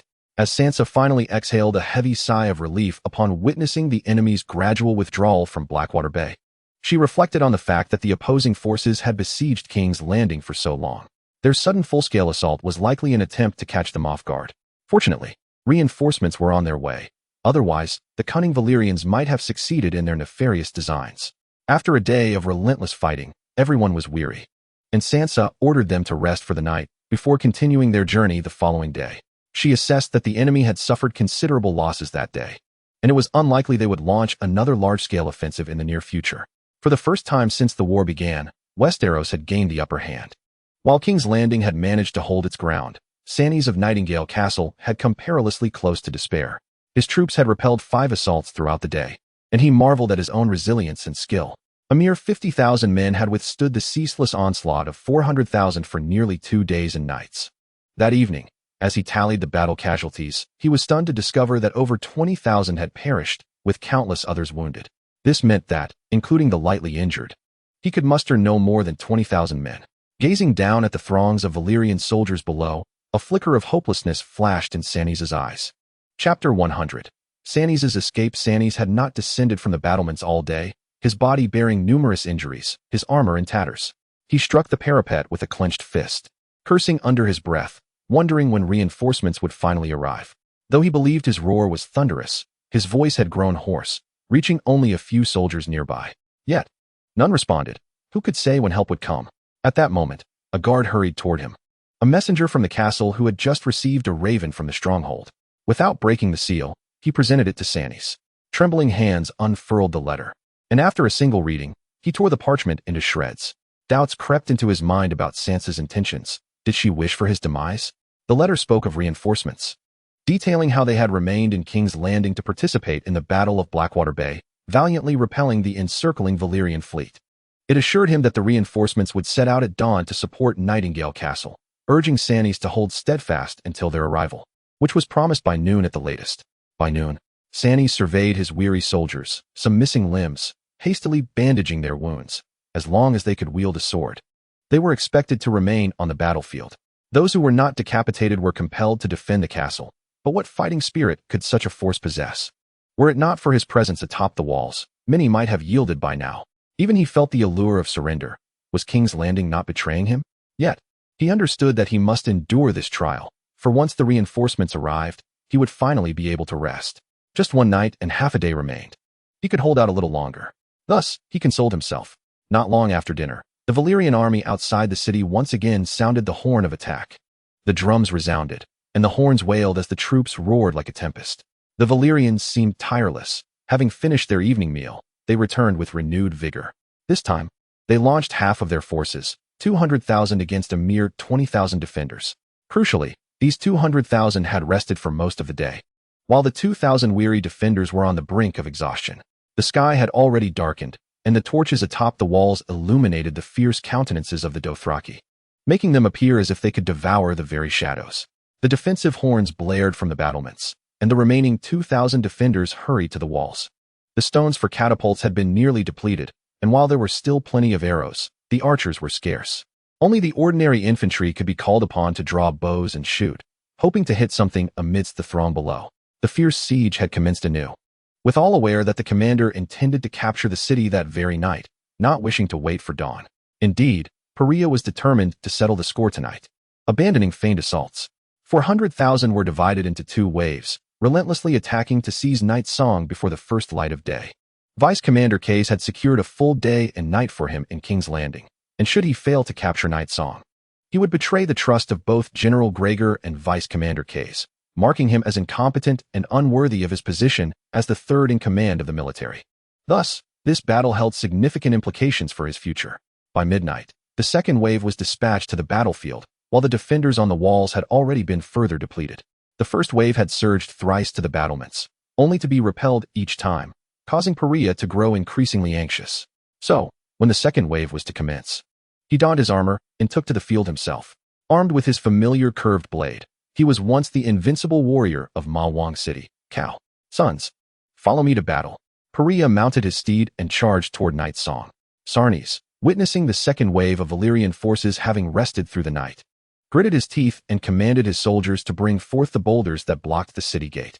He found himself at a loss. Without those boulders, he lacked confidence in repelling the enemy once more. Yet, if the gate was left unblocked, the soldiers hesitated. If the gate fell, hope would be lost. Do as I say. Yes. The soldiers hurried down to start moving the stones, leaving only a meager handful at the gate, barely sufficient. Below, Perea watched as the boulders rained down from above. Knowing that the enemy had indeed employed those stones to barricade the gate, they had ceased their bombardment earlier that afternoon, a clear indication that the city had run out of stones. Fortunately, he commanded the battering ram to advance once more. Breaching the gate would take some time. He waited, knowing that if the gate fell first, he would charge through, but if the stones above were exhausted first, he would scale the ladders to the walls. The tremendous sound of impact echoed again, each strike resonating in Sarnes' heart like a relentless drumbeat.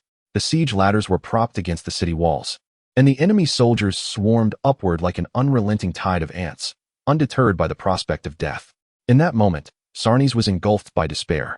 The last stone had been cast, yet the enemy continued to pour forth as if they could never be vanquished. Though he had entertained thoughts of sacrificing himself for the city, the vast expanse of land behind him reminded him that it was unwise to dwell on the losses of a single stronghold. He chose to retreat to the rear, where he could regroup his forces and await the arrival of reinforcements the following day, ready to confront the Valyrians once more. Preserving the green hills ensured that he would not fear the absence of firewood. Thus, Sarnes resolved to withdraw while he still had men to cover his escape.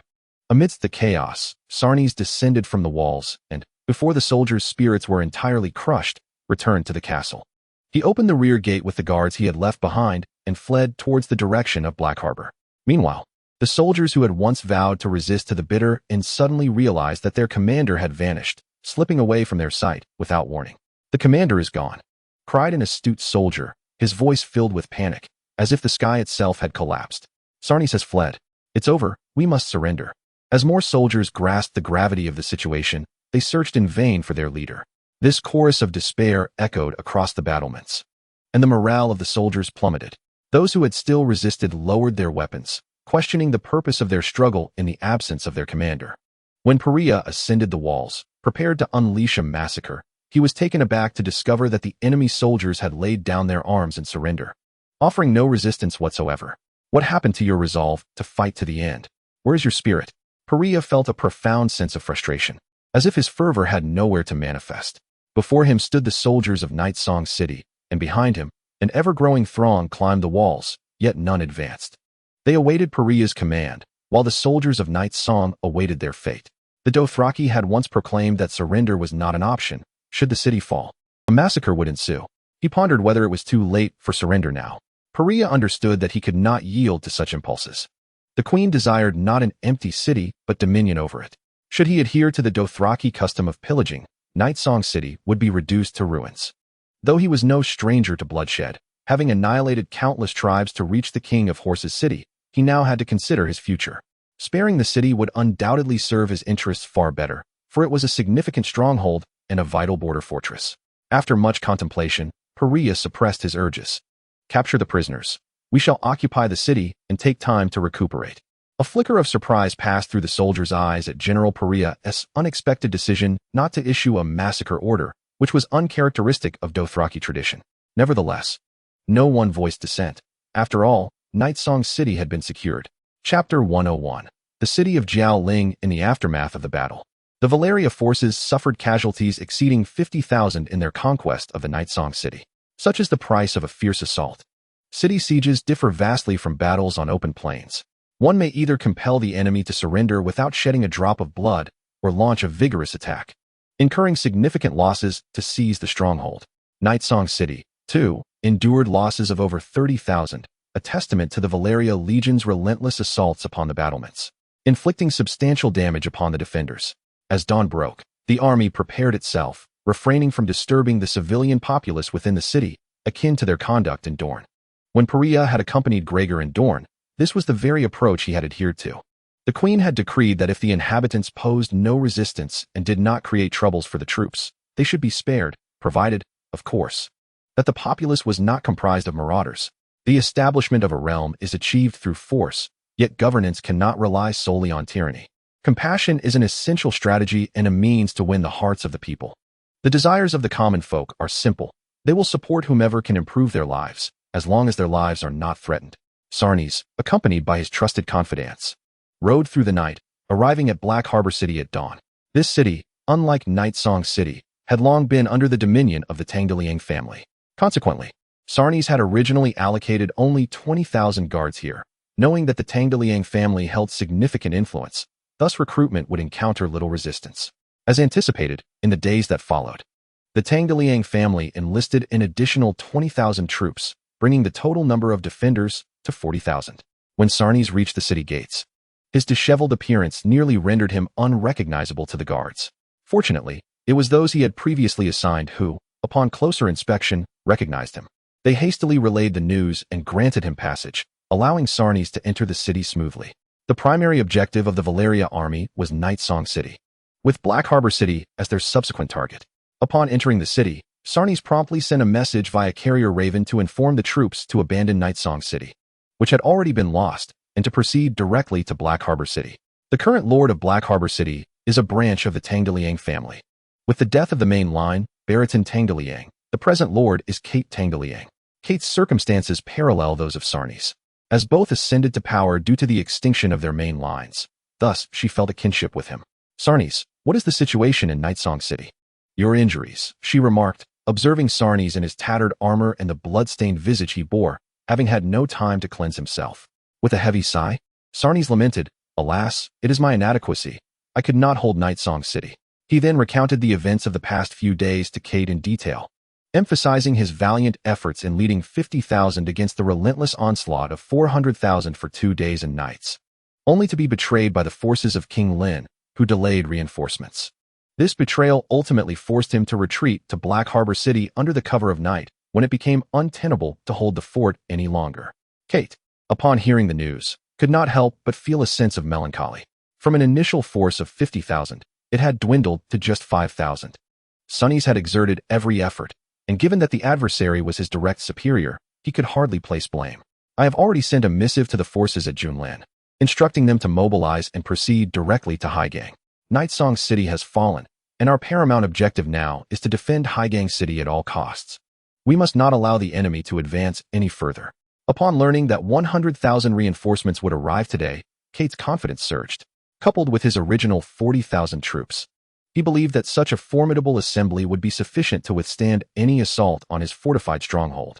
While Pariah advanced with relentless momentum, Greg found himself ensnared in a bitter struggle. The astute Mice, though unable to engage directly on the battlefield, commanded unparalleled respect within the River Bay Kingdom. He scoured the realm once more, amassing a staggering force of 150,000, nearly depleting his resources. Most households were left with only women, the elderly, and children, as all able-bodied men had enlisted. Through such exhaustive measures, he had effectively drained the pool of young men. Additionally, with timely support from the Lannister family of the West, he had gathered a grand army of 250,000, instilling him with absolute confidence in his ability to thwart Greg's 400,000, fortified by the advantages of defending a city. In recent days, Mice and Greg had engaged in several large-scale battles in the fields. Yet the Iron Knights of the River Bay Kingdom were far from inept. This region, steeped in martial tradition, served as the very cradle of the chivalric spirit of Westeros, placing great value on honor, with knights enjoying high regard and status among the populace. Thus, they had refused to acquiesce to Mice's defensive strategy, insisting on confronting the Dothraki light cavalry of Valyria in open combat. In their estimation, these barbaric warriors, clad in leather armor and wielding curved blades, could not breach the steel defenses of their heavily armored knights. However, reality proved to be a bitter lesson. The Dothraki, indeed light cavalry, had grown up on horseback, excelling in mounted archery, fully aware of their strengths and weaknesses. Consequently, they refrained from a direct clash with the Iron Knights, instead utilizing their speed to engage in a game of cat and mouse, keeping their distance while launching arrows from afar. Although their shots failed to penetrate the knight's armor, they found purchase on the steeds themselves. As the war horses fell, the heavily armored knights found their mobility severely hampered, allowing the light cavalry to encircle them from behind and dispatch them with ease. After several exchanges, The once proud Iron Knights were reluctantly compelled to acknowledge that the enemy's tactics were indeed effective against them. Lorne Brino, the commander of the Iron Knights, pounded the table in frustration, lamenting these cunning Dothraki, devoid of any chivalric spirit, who dared not confront them head-on. Otherwise, he could effortlessly shatter their formations. Mace could only offer reassurance, fully aware of the knight's reverence for honor. "Calm yourself, Commander Lorne," he urged. "You know well that they are unworthy of the title knight, and thus lack the honor associated with it. This time, you must heed my counsel. Let us prioritize defense and refrain from offensive maneuvers. In doing so, they will be rendered powerless against us. The city of Jialing is fortified with towering walls and abundant supplies, guarded by a formidable army of 250,000. Even if they were to besiege us for a decade, it is unlikely they would succeed. Once Junlin City regains its breath, we can seize the opportunity to counterattack. And it will be during that time that your Iron Cavalry Corps can truly demonstrate its might." The sage advice of the seasoned Maesai has not gone unnoticed. He recognizes that in a direct confrontation on open terrain, they would undoubtedly be at a disadvantage. The Dothraki are indeed a formidable foe, and their commander excels in navigating the complexities of battlefield tactics. As for siege warfare, there are only a handful of methods, primarily involving relentless assaults. Yet with 250,000 men, even if we were to offer ourselves up for slaughter, how long could they sustain such an endeavor? Having suffered several setbacks, Lowen has grown wiser, acknowledging Maesai's assertion that a head-on clash is ill-advised. Thus, he refrains from further comments, tacitly agreeing with Maesai's strategy. Meanwhile, outside Jialing, 400,000 troops are encamped, and General Gregor observes from his command position. With such an overwhelming number of defenders within the city, we must devise a strategy to seize it at minimal cost. Whoever can propose an effective plan will earn my personal commendation before Her Majesty the Queen. The gathered generals exchanged glances. Siege warfare offers little in the way of tactics, and they are all veterans of Kao, where strategies are somewhat beyond their expertise. At that moment, the Norbert brothers rose from the corner. "General Gregor, I have a suggestion, though I am uncertain if it is appropriate to voice it." These water sorcerers, typically reticent, surprised everyone by stepping forward with their counsel. Gregor felt a surge of satisfaction. This indicated they were beginning to think of the Queen's interests. "Share your thoughts. Even if they are not perfectly articulated, your input is valuable," he encouraged with a warm smile, in stark contrast to his usual demeanor with other generals. Leo spoke first. "Though Jialing boasts high walls and robust defenses, its area is not particularly vast, with the garrison and civilians numbering between 600,000 to 700,000. If a large-scale epidemic were to break out, the consequences would be catastrophic. General, we could exploit the fallen Iron Knights." Gregor's initial reaction was one of horror. Such a notion was exceedingly toxic. With hundreds of thousands crammed within Jialing, an epidemic could devastate the city without a single assault. However, upon reflection, he recognized the harsh realities of war.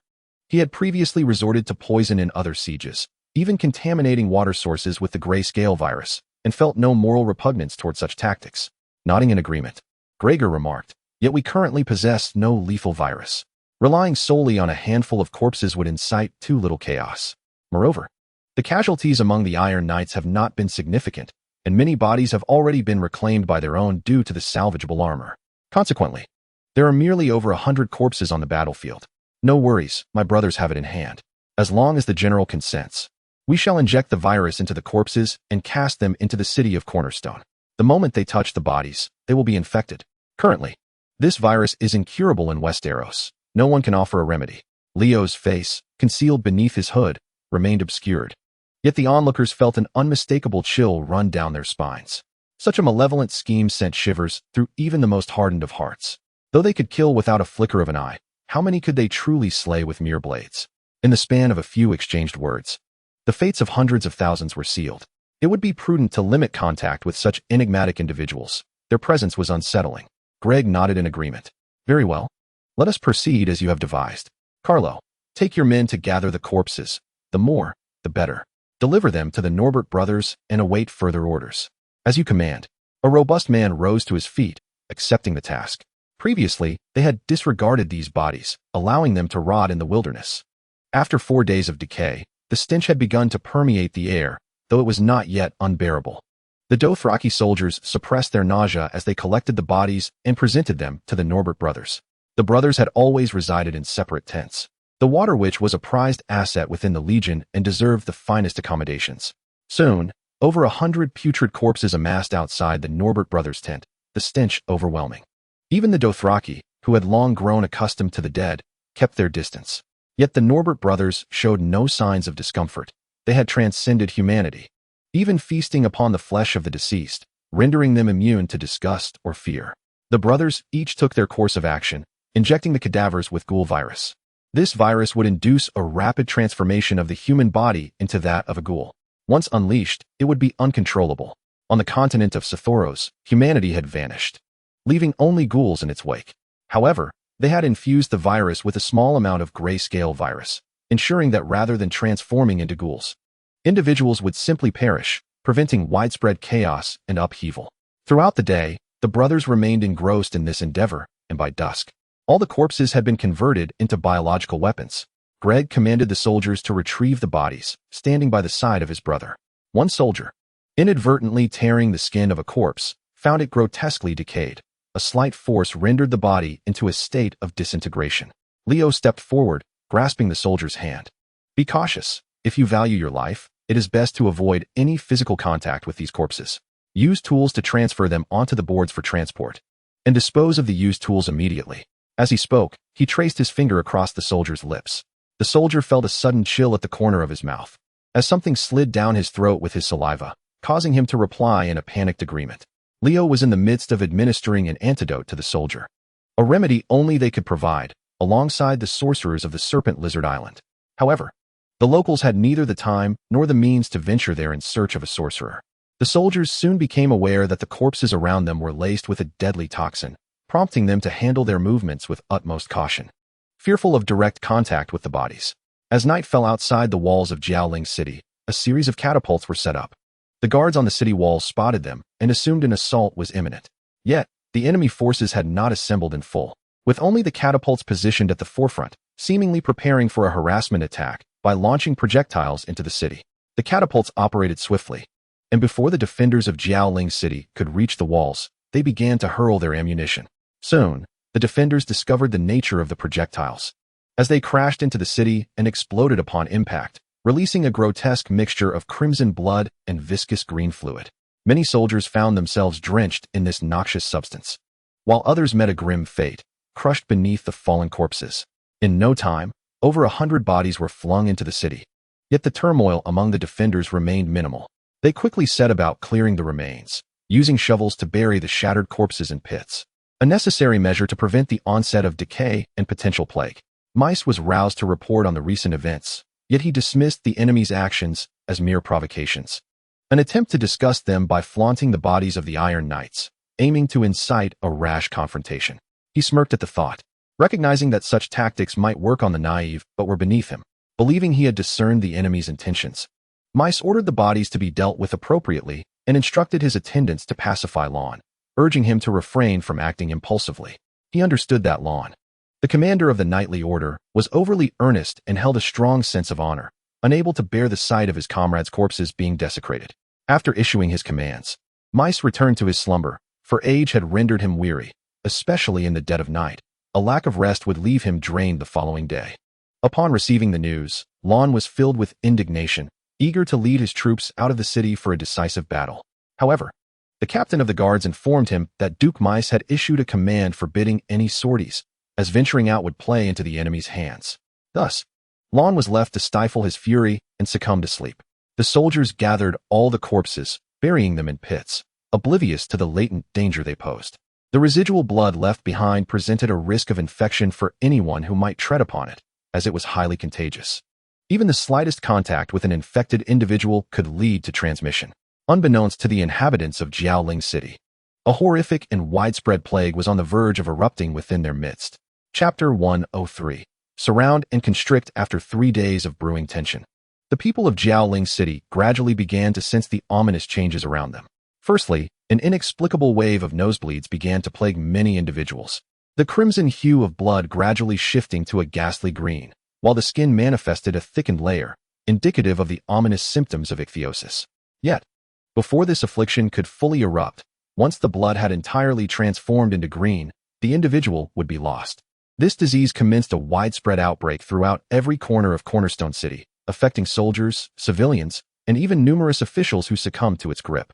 The most terrifying aspect was the brevity of the illness. Once it began with a nosebleed, it signified that the scythe of death had been poised at one's throat. And within 5 days, life would cease to exist. Those who had come into contact with the afflicted began to display symptoms as well, igniting a pervasive panic among the populace, who yearned to flee. However, Cornerstone City was encircled by the military, leaving no path for escape. Mace sat in the castle, furrowed brow betraying his distress, as he finally grasped the purpose of the corpses that the Valyrians had hurled into the city just days prior. An insidious ploy. Now, he dared not engage with anyone, feared venturing outside, avoided the use of servants, and even took it upon himself to prepare his own meals.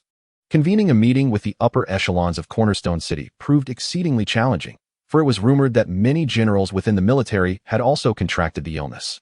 The soldiers grew restless, yearning to break free from the city. They would rather die valiantly in battle than succumb to a nameless death beneath the weight of a plague, never even having laid eyes upon their enemies. Yet, Mace was acutely aware of the gravity of the situation. He could not allow the masses to flood into the heart of Westeros, for this dreadful disease would undoubtedly spread throughout the 7 kingdoms, and by that time, even the 7 gods would be powerless to intervene. However, he too did not wish to perish within Cornerstone City. As the Duke of the Riverlands and the Minister of Finance, he wielded significant influence over the nation's economic lifeblood and was loath to meet such a grim fate. Yet, any attempt to break free, or even a small contingent attempting to escape, would be tantamount to a death sentence. At this juncture, the dilemma rested solely upon Mace's shoulders. Should he prioritize his own preservation, risking the entire realm of Westeros to succumb to the plague? Or should he suppress the military and civilians, confining the contagion within the boundaries of Cornerstone City? He dared not consult anyone, for every course of action seemed fraught with peril. If he were to announce to the entire army that they would be trapped in Cornerstone City, a mutiny would surely ensue. Conversely, if he chose to break out, leading to a widespread calamity across Westeros, he would inevitably face accusations of negligence towards the entirety of the 7 kingdoms. When the plague erupted on a grand scale, he could not escape culpability. Thus, he found himself in a harrowing predicament, forced to choose between 2 poisoned chalices. Worry and despair had begun to turn his hair gray. Meanwhile, outside the city, Gregor and numerous commanders gathered to deliberate their next course of action.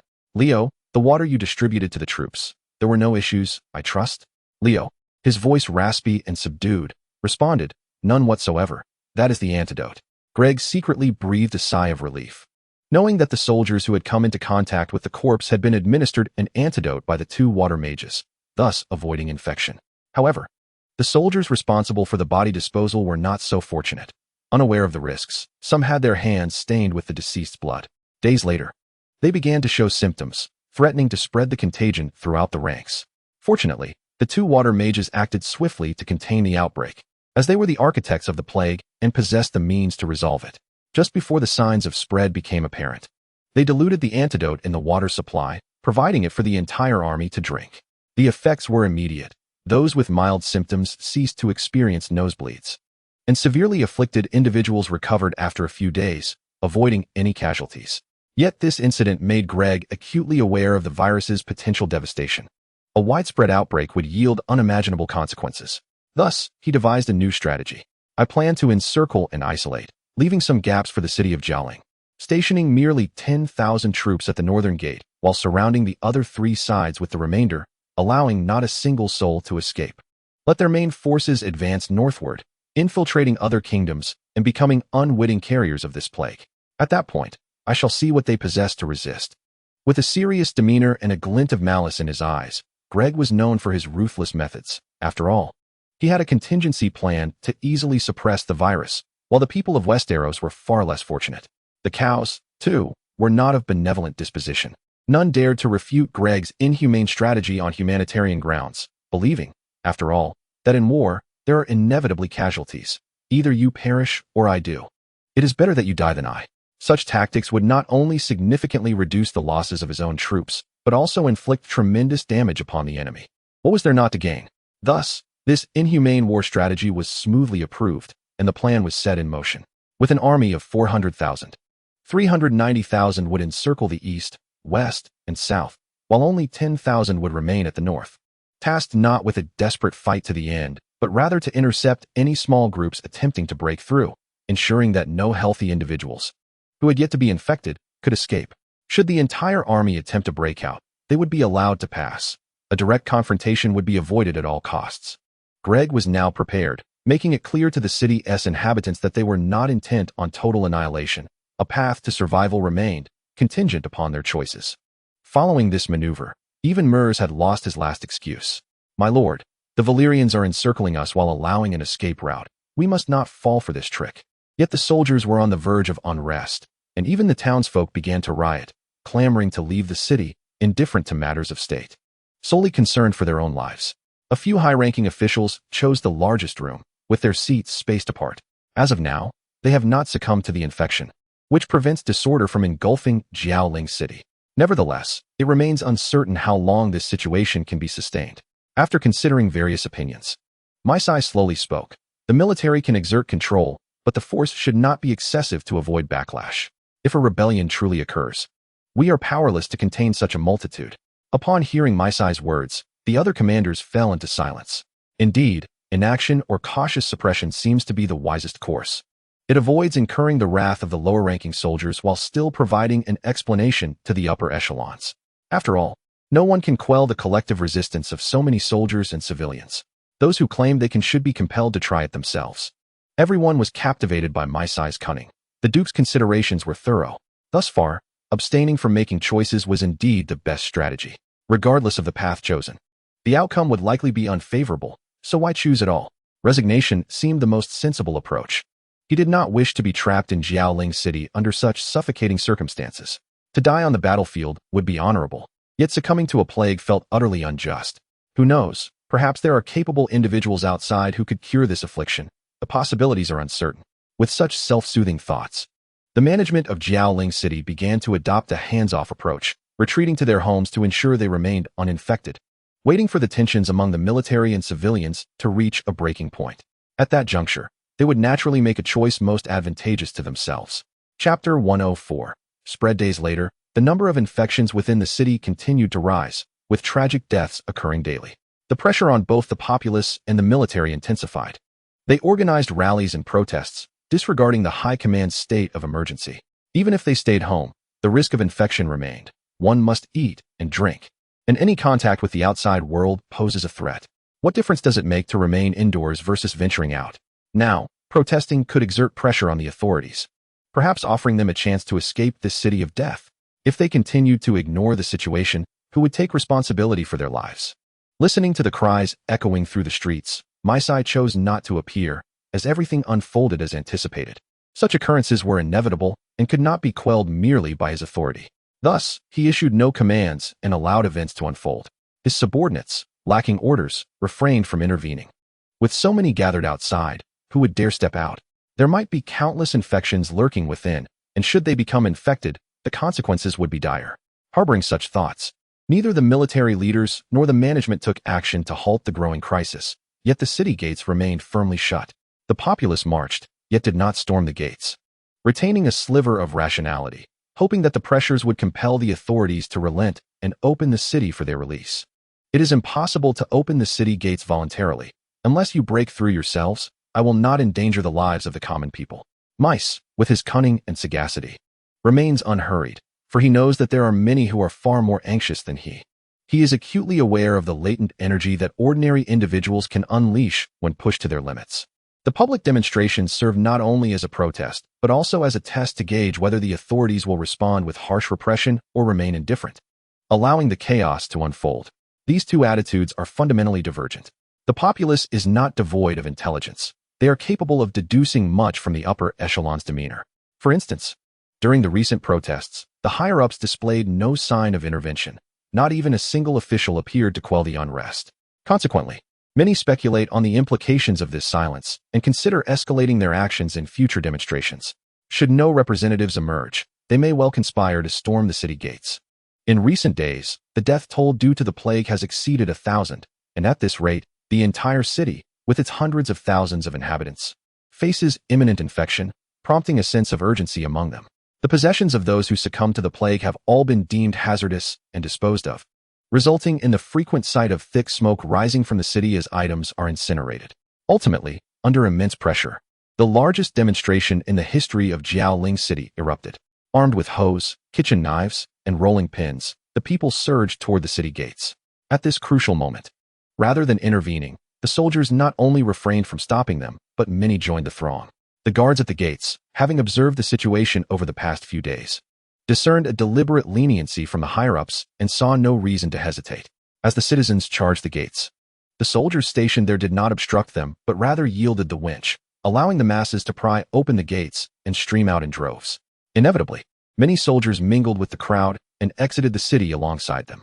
Outside the northern gates, only 10,000 guards were stationed. Upon witnessing a large influx of civilians pouring through, they realized the situation had escalated and quickly cleared a path to report to Gregor. Upon receiving the news, Gregor was elated and promptly ordered all troops to remain still while he personally went to assess the situation at the northern gates. When Gregor arrived, he was met with an endless procession of people, families in tow, with the line stretching far beyond his sight, while more continued to exit the city. The migration of hundreds of thousands, especially among the civilians, was far slower than a military march, hindered by the presence of the elderly and children. Gregor understood that Mice had made his choice, to preserve his own safety while allowing the plague to spread across the Seven Kingdoms. As these individuals flowed into other regions of Westeros, the plague would inevitably follow, rendering the spread irreversible. As the city gates swung open, Mace released the prepared ravens, destined for King's Landing. Their message detailed the plight of Castle Black and his inability to control the throngs of civilians storming the gates. By the time King's Landing received the news, it was already too late to intervene. Sansa's complexion turned ashen, and Tyrion's expression mirrored her distress. The Westerlands were closest to the Riverlands, and it was estimated that numerous infected individuals had already infiltrated. Curse that Mace. Why didn't he inform me sooner? Sansa slammed her palm on the table in frustration. What difference would it have made? Who could quell a populace in revolt or a mutinous army? Had Mace attempted to intervene, his head might well have been mounted on the battlements of Castle Black, much like Eddard Stark, Tyrion's voice remarked, eliciting Sansa's reluctant agreement. Indeed, no one could thwart humanity's dread of a plague, particularly one that was artificially instigated and untreatable. Fortunately, Mace had the foresight to provide King's Landing with some preparatory time. The gates were now firmly shut, barring all outsiders and halting the transport of supplies from various regions, implementing a self-sufficient mode of existence to mitigate any risk of contagion. However, as other kingdoms faced the threat of the plague, what solace could be found in a solitary King's Landing? It was merely an isolated bastion. We must devise a strategy to confront the plague. Otherwise, the Valyrians could force our surrender without a single soldier raised. We possess no leverage for negotiation. They can cure the affliction with ease, while we remain powerless. If this continues, not only the common folk, but many nobles may also align themselves with them, Sansa mused.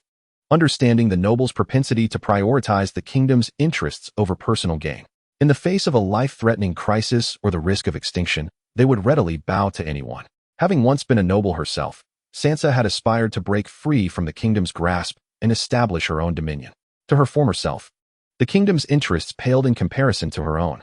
Yet, circumstances had shifted dramatically. She had become the protector of the Seven Kingdoms and the mistress of King's Landing, compelled to consider matters from the perspective of all seven realms.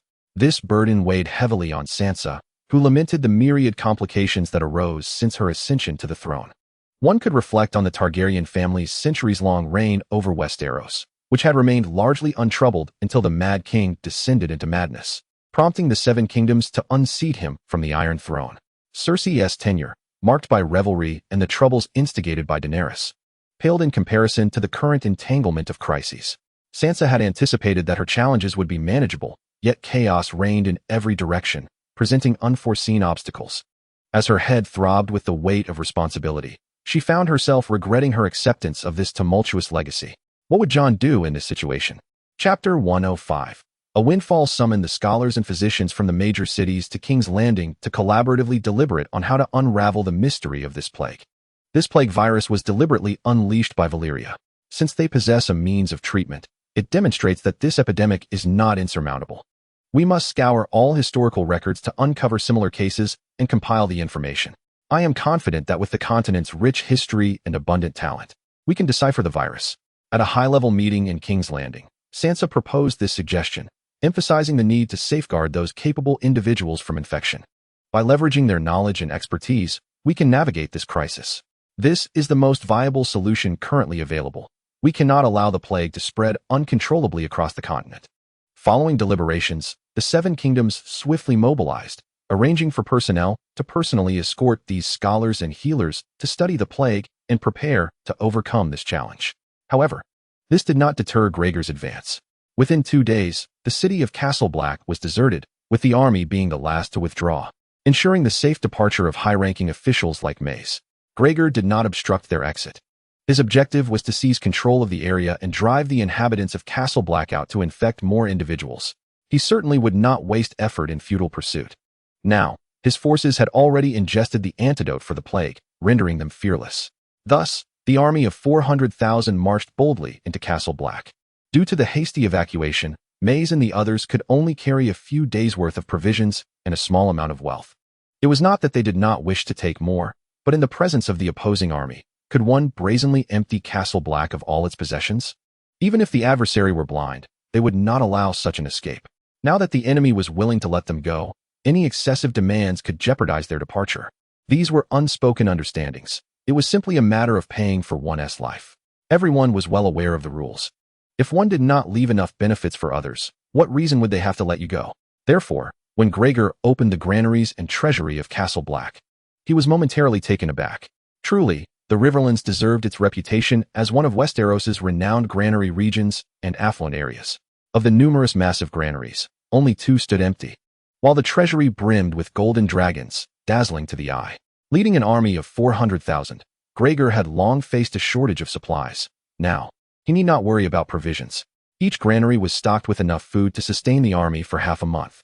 He extracted 30% of the wealth from the treasury as rewards for the soldiers, instructing others to load the remainder onto wagons for transport back to Essos for the Empress to manage. War, indeed, proves to be the swiftest path to wealth. While I may do without, I can take from others. Once the army entered the city, it was largely deserted, with only a few elderly individuals, reluctant to leave their homeland, remaining. Witnessing the legendary barbarian army entering the city, they cowered in their homes, trembling in silence, fearful of attracting the attention of the invaders.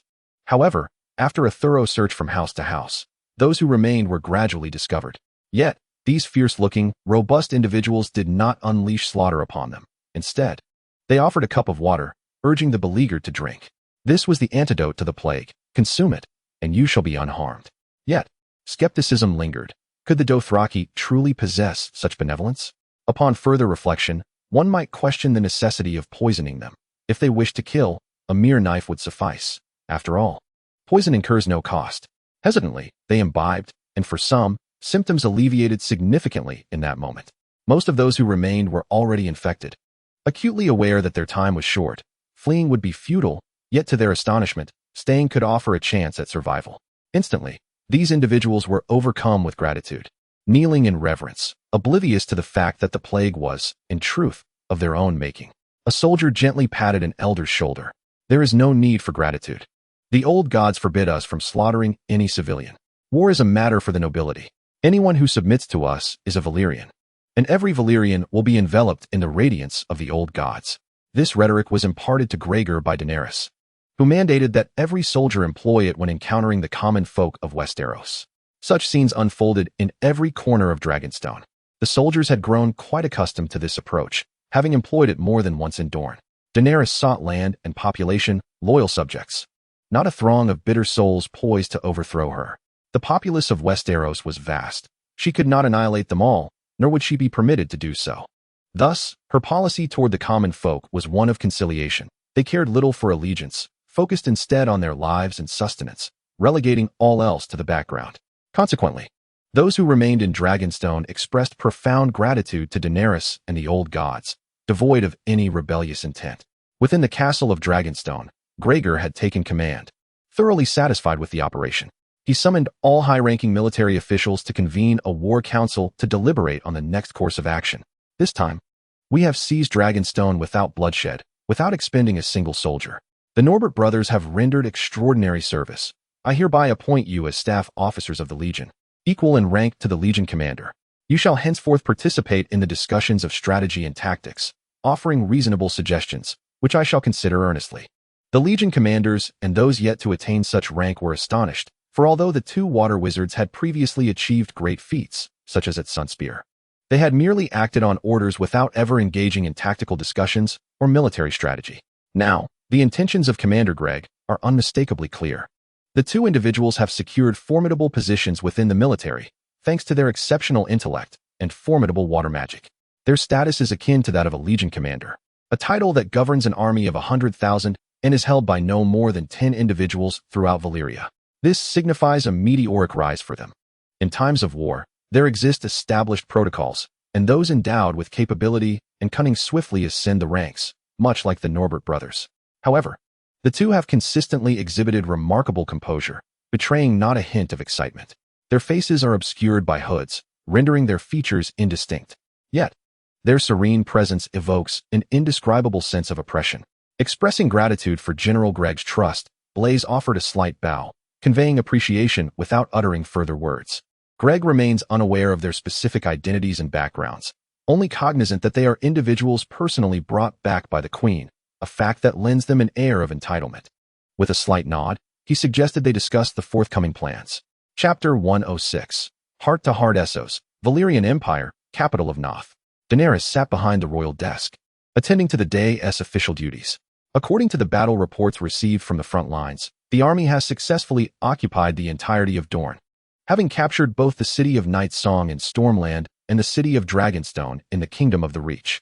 Presently, the forces of Peria are poised at another stronghold in Stormland, Blackport, while Greg has returned with a significant bounty of supplies following the conquest of Dragonstone.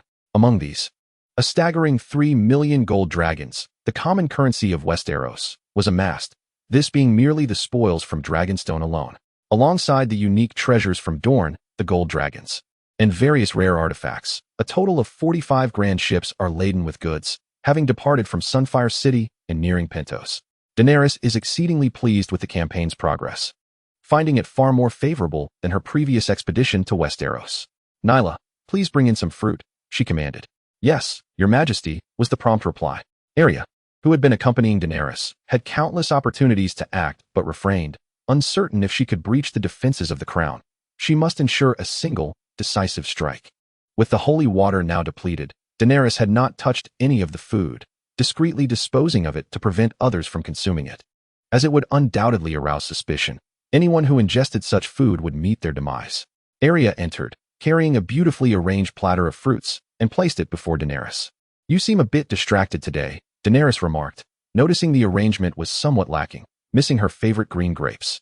Arya suddenly realized her oversight. In her preoccupation with procuring more holy water, she had forgotten to include Daenerys's most cherished fruit.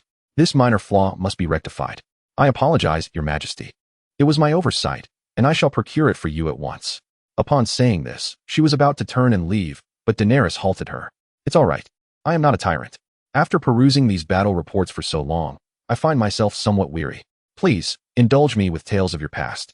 How many members are there in your family?" Arya, unaware of how many family members the maid named Naila had, merely substituted her with another maid of similar stature, having no time to investigate further.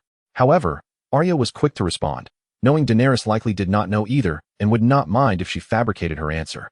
"In response to Your Majesty, I have no family left. They perished at the hands of slave masters before your arrival.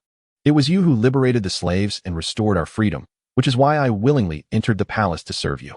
Arya's words brought comfort to Daenerys. Rescuing those slaves, those unfortunate souls, had been her lifelong ambition. Having accomplished her transformative mission, it was a source of great pride for her. "Oh, you too are a pitiable soul, yet being my handmaiden is no simple task. I once had a handmaiden. No, I cannot merely call her that. She was more akin to a friend, a confidant. She accompanied me from Astapor. Her name was Missandei. Are you familiar with her? She too was born a slave. Yet she was remarkably learned, fluent in several languages, and an invaluable aid. Alas, she was slain by that wretched Cersei."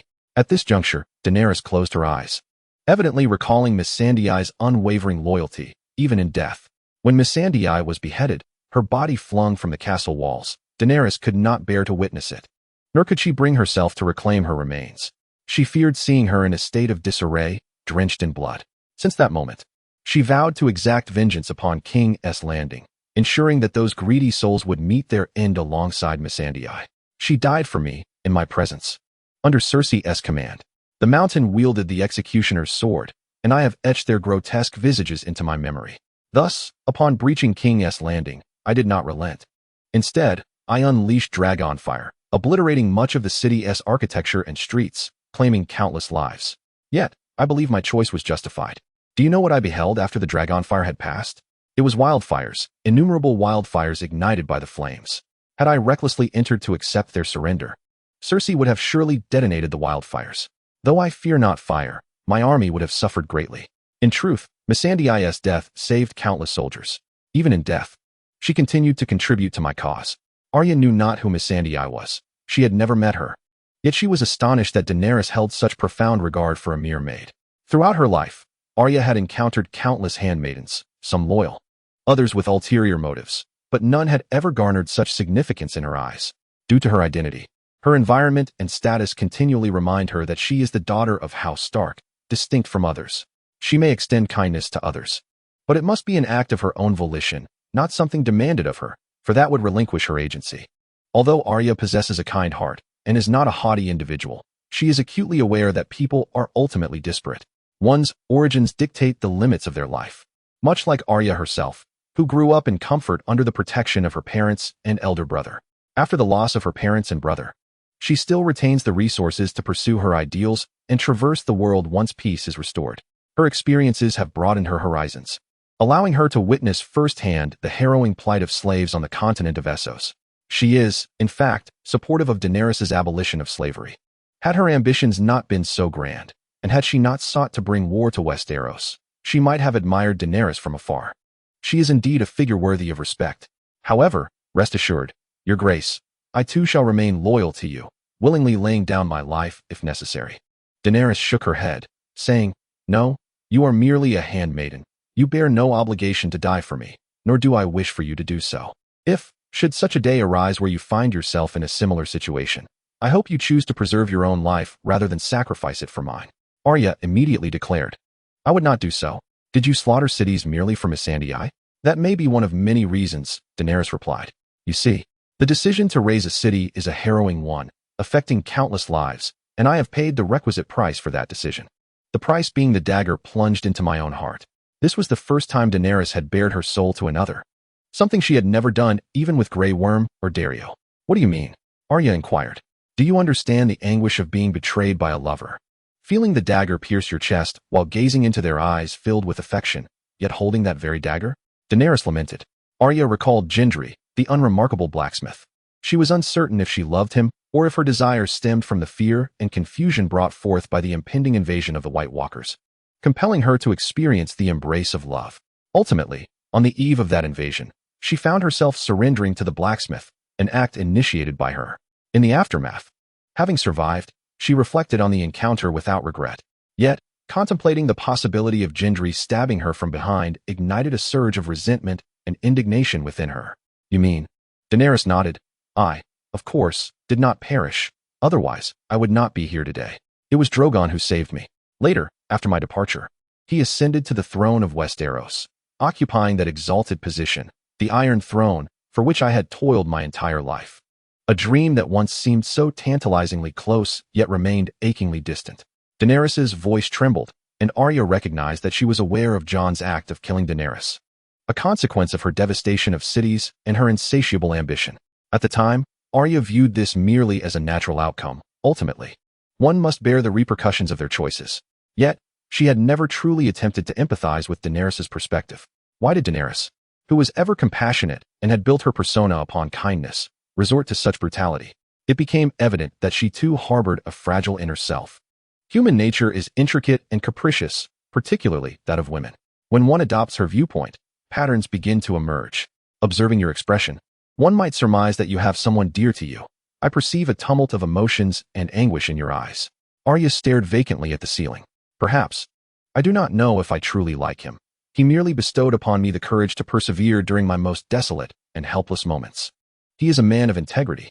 Moreover, I remain uncertain of what it truly means to be in love. Daenerys smiled gently. You are still young, and many matters elude your understanding. At times, people confuse gratitude and dependence for love.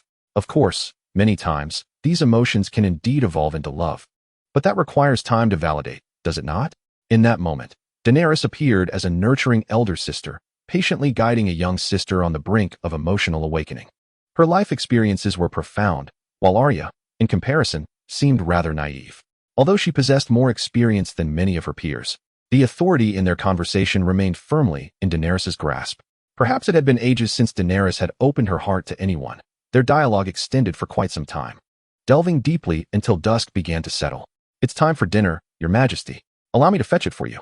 Their relationship had grown markedly closer, and unbeknownst to her, Arya had dropped the formal title of Your Majesty. After confiding her thoughts, Daenerys felt a lightness in her heart, as if she had unburdened herself of recent discontent and gloom. Following their meal, Daenerys returned to her work, diligently sifting through various documents. Having indulged in conversation that afternoon, she needed to compensate for the tasks she had neglected. Numerous urgent matters required her personal attention, including the resettlement of the indigenous people of the Stepstone Islands, where the population was substantial. The islands were preparing to establish a forward base for war, with ships tirelessly shuttling between Coer and the Stepstone Islands. Initially, some of the native inhabitants resisted, but under the influence of the Valyrian army, calm was eventually restored. In recent days, due to the pressing need for numerous military facilities such as construction docks and ports, local residents have been employed to assist in the building efforts, thereby invigorating the local economy. Daenerys has made a promise: as long as they comply, the residents of Valyria who are willing to relocate to Essos will receive the support of the Empire, with the choice resting in their hands. Consequently, many have opted to migrate to the continent, particularly because the historical issues plaguing the Stepstones have rendered them a region prone to earthquakes, leaving the islanders in dire straits. With the Queen's declaration allowing their acceptance, hesitation has dissipated, prompting families to relocate en masse. However, the population of Stepstones is not insubstantial, numbering in the tens of thousands. Their strong sense of community deters them from separation, making the decision of which city to place them in a pressing dilemma. The sudden influx of thousands of newcomers into a single city will undoubtedly impact the local populace, and mismanagement could lead to complications. Daenerys intends to first select sailors from among these individuals, as they share living conditions and circumstances akin to those of the Iron Islands. During the naval battles, the fighting spirit of the Ironborn surpassed that of the Dothraki on the seas, leaving a profound impression on Daenerys. Thus, she aspires to assemble a naval force as formidable as the Ironborn, recognizing that relying on the army as a makeshift navy appears amateurish. The inhabitants of the Stepstones represent a ready pool of naval candidates. However, the living conditions there are not as favorable as those of the Iron Islands, which are nestled in a sheltered bay with minimal storms and abundant marine life, capable of sustaining a large population. In contrast, the Stepstones lie between two continents, neither close to either, positioned at the confluence of the Narrow Sea and the Summer Sea, where treacherous winds and waves prevail. Those who survive here are undoubtedly fearless of the ocean. Otherwise, given the expanse of the Stepstones, it could support a population tenfold that of the Iron Islands. Yet the reality is that their numbers fall short of even half that of the Ironborn. Nonetheless, Daenerys eagerly anticipates the maritime combat prowess of those who endure such harsh conditions. She promptly approves the arrangements for the Stepstones' populace, initiating the formation of a regular navy centered around these residents, gradually building a substantial naval force. This is her strategy for the future navy. Of course, after conquering Westeros, the Iron Islands will also be a significant target, hence establishing a foundation in advance to prevent the Ironborn from believing that Essos could thrive without them. As dawn approached, Daenerys finally extricated herself from the myriad of documents, leaving Arya astounded by her relentless dedication as an empress. Perhaps, should she survive, her aspirations will indeed come to fruition. Chapter 108. The dilemma with new plans for the army in place. The strategy has shifted from relentless assault to a more patient approach, allowing the plague to fester and anticipating that Westeros will crumble without direct confrontation. Naturally, all of this demands time.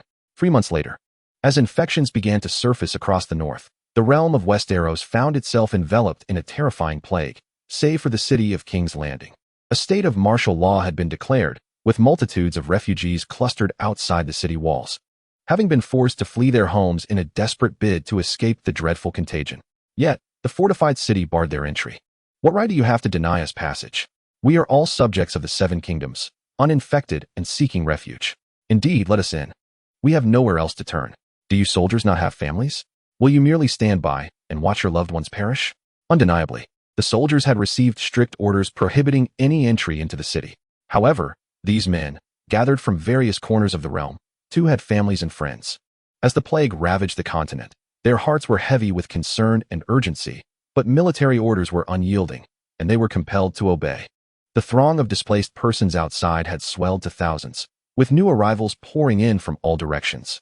Whispers had spread that King's Landing was the sole bastion untouched by the plague, a sanctuary where one could evade infection. Consequently, those who had felt lost in their homelands transformed into refugees, flocking to the city in search of salvation, divine protection, or mere survival. Instantly, King's Landing appeared besieged, as if encircled by a vast army, leaving the soldiers powerless to act against these desperate souls. They were forbidden to strike or berate. Instead, they were obliged to offer gentle words and provisions to prevent uprisings. Meanwhile, the citizens of the city were gripped by panic. Fearing the queen's compassion might lead her to admit these refugees, which would inevitably bring infection into their midst, erasing Westeros' last safe haven. Sansa felt overwhelmed, her head resting on her desk as she perused a flurry of reports arriving like snowflakes from various regions. The highest number of infections was reported in the Riverlands and the Westerlands. Just yesterday, 784 had succumbed to the illness in the Riverlands alone, a figure that likely doubled when considering unreported cases. Tyrion's brow was furrowed with worry, as the death toll in the Westerlands, their Lannister domain, had surpassed 5,000. With alarming daily increases that made each day feel interminable. What progress have the healers and scholars made? Sansa pondered, her heart heavy with unfulfilled hopes for these learned individuals. Yet, 3 months had passed without any tangible advancement.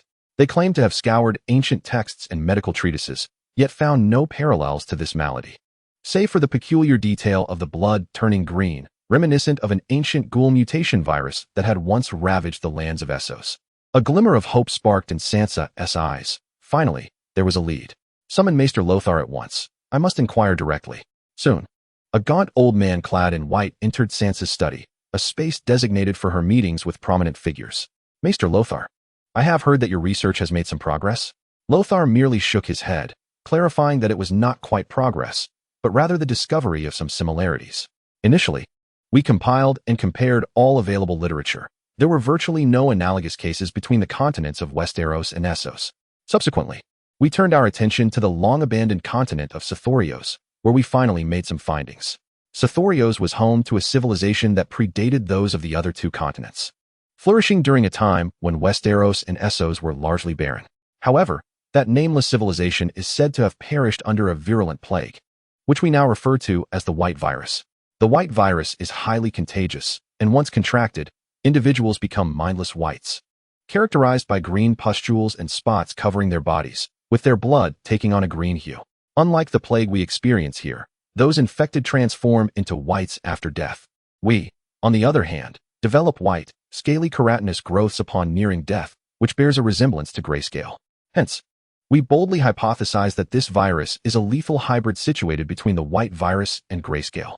In other words, it is a fusion of the two. But we currently lack the detailed experimental materials and data to substantiate our claims. All we possess is mere conjecture, with theories, but no subjects for experimentation, rendering further research impossible. Lothar's account was thorough and candid, conveying to Sansa that without genuine subjects for study, scholars and healers alike would reach an impasse.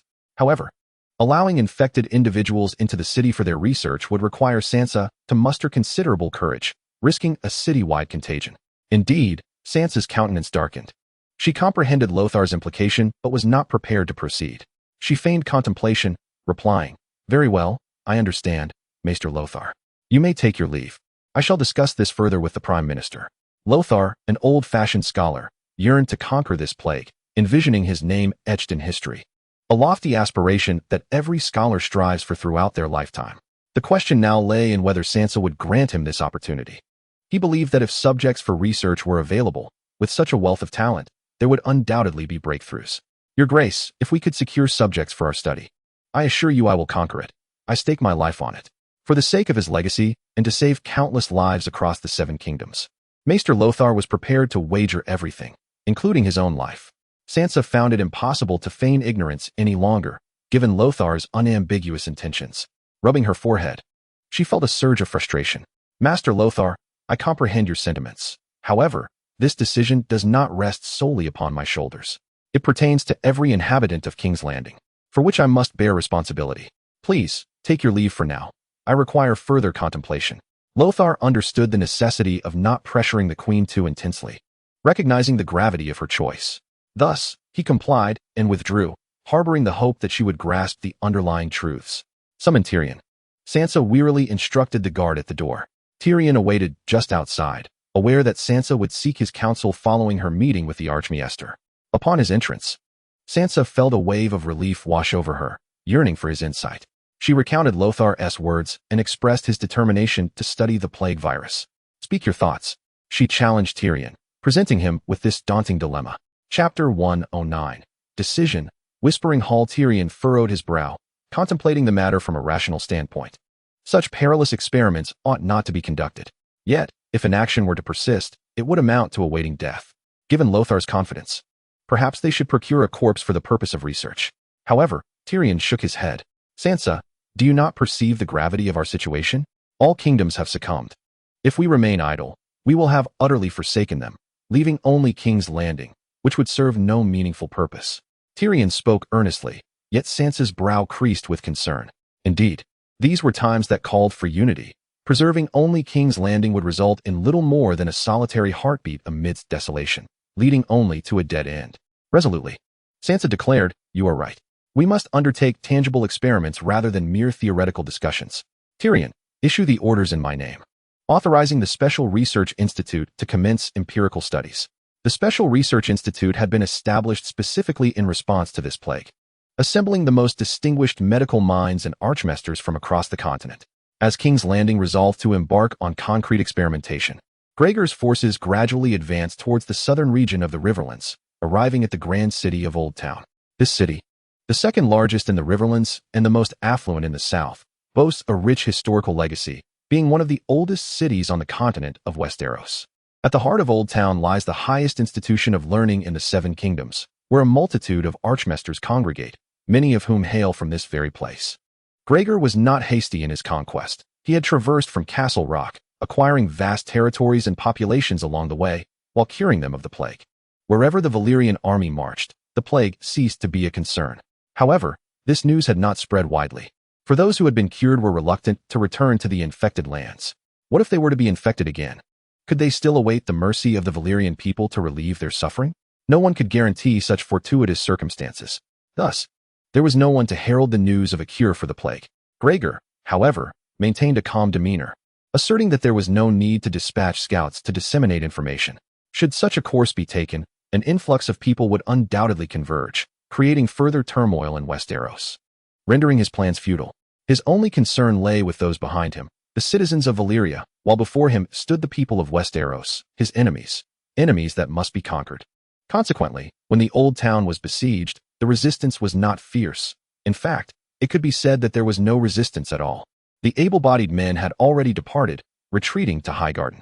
The citadel had been vacated, with scholars transported to King's Landing, leaving behind only the frail, the elderly, women, and those afflicted by the plague, awaiting their grim fate.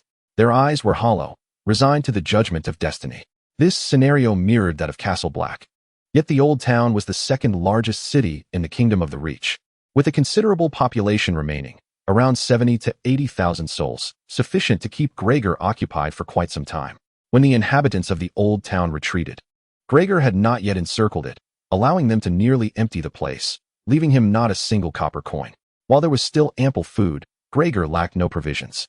Upon entering the city, he established a medical station in the central garden square, daily brewing sufficient quantities of medicine, diluting it in water, and administering it to the populace.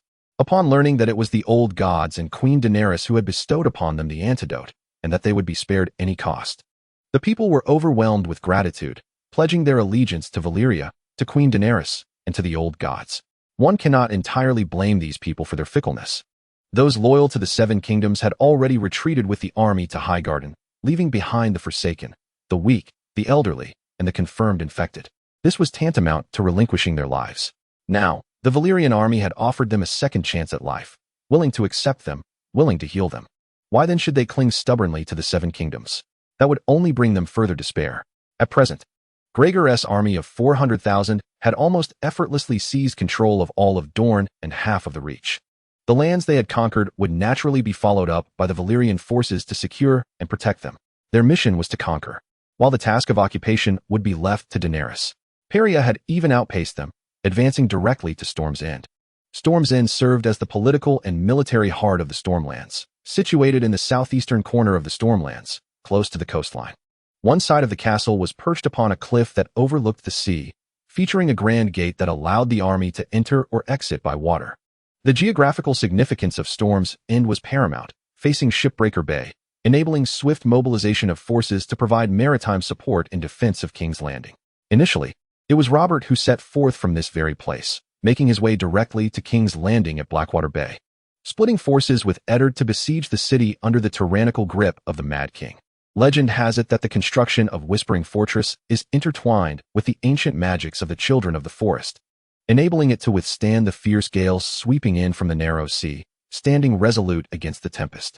The fortress's inaugural master, Durin, had once declared war against two deities during the Dawn Age, a testament to the fortified bastion's reassuring might. Yet now, this once glorious city faces a renewed challenge. The Valyrian Empire, with an army exceeding 300,000, encircles it, leaving but a single route for your escape, contingent upon your discernment. Regrettably, Stannis did not opt for such a retreat. Following yet another defeat at Blackport, he withdrew to Whispering Fortress, disregarding any potential for public discontent and instituting a policy of conscription. The outcome of this decision was the reassembly of 100,000 men under his command, combined with another 100,000 from the Riverlands. 200,000 soldiers now guard Whispering Fortress, implementing a state of martial law that prohibits anyone from entering, be they Valyrians or compatriots. Moreover, due to the encirclement by the Valyrian forces, refugees are unable to approach the stronghold. Peria understood that the battle for Whispering Fortress would be a formidable one, having meticulously compiled intelligence prior to the conflict.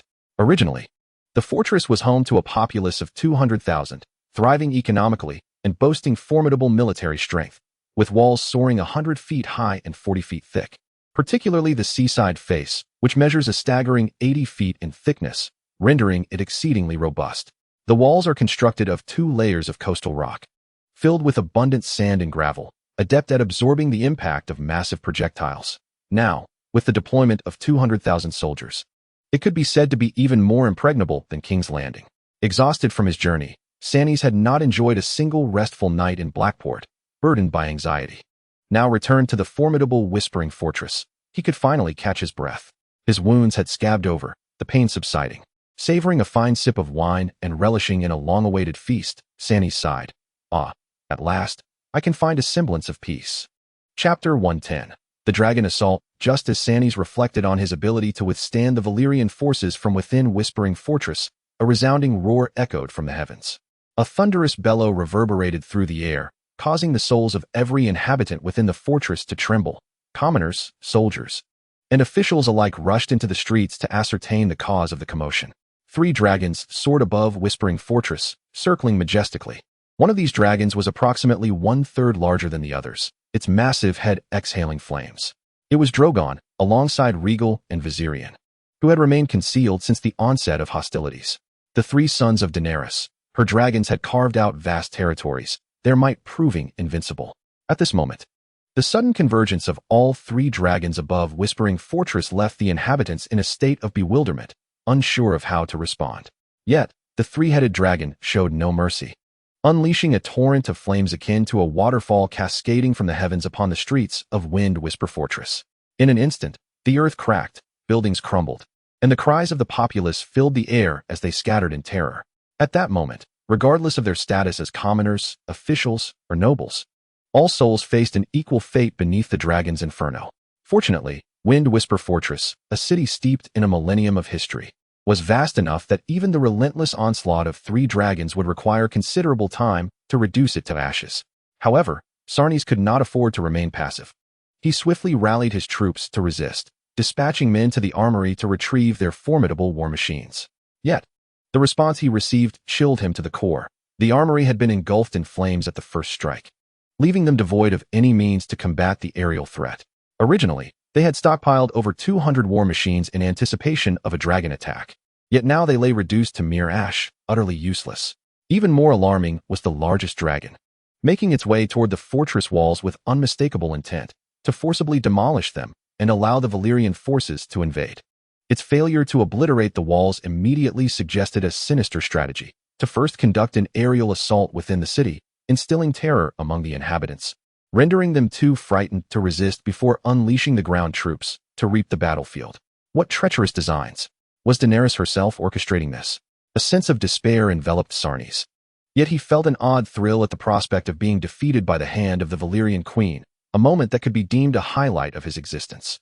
From his campaign in Westeros to his return from Essos, Sarnis had faced relentless defeats, growing bolder with each loss. Just when he thought he could hold steadfast within Wind Whisper Fortress, Daenerys's dragons descended like divine harbingers, shattering the last remnants of his resolve. He even contemplated that being slain by Daenerys herself would not render his suffering in battle in vain.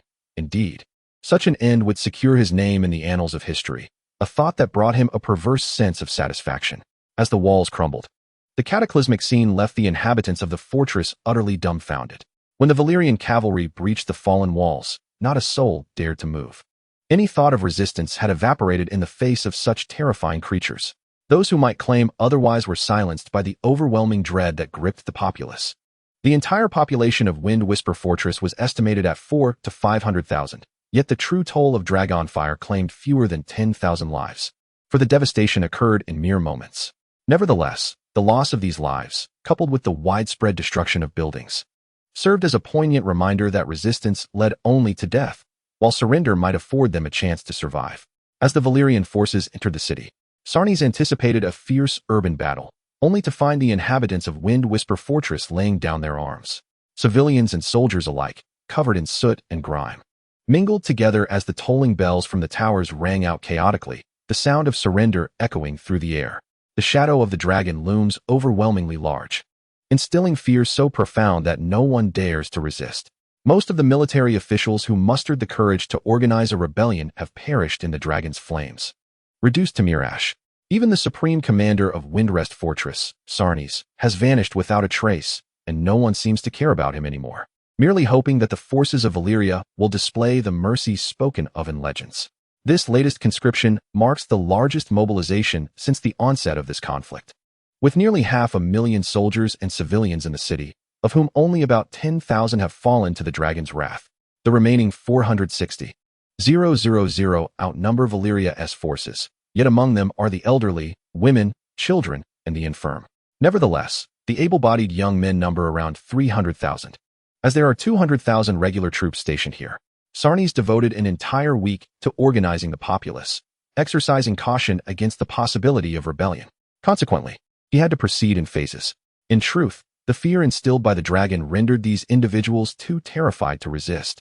Not a single one dared to defy, all willingly surrendering and awaiting their fate with the understanding that as long as their lives were spared, they would not rebel. Throughout this week, not only did Gregor's forces advance rapidly, but even Kaz, commanding the navy, employed a clever ruse, leaving empty ships laden with stones outside Blackwater Bay to mislead observers. He then led his contingent of 200,000 directly to Seagull Town in the north, launching a surprise attack. His fleet boasted over 10,000 vessels, of which only 2,000 were for transporting troops, another 2,000 for war horses, and 1,000 for provisions.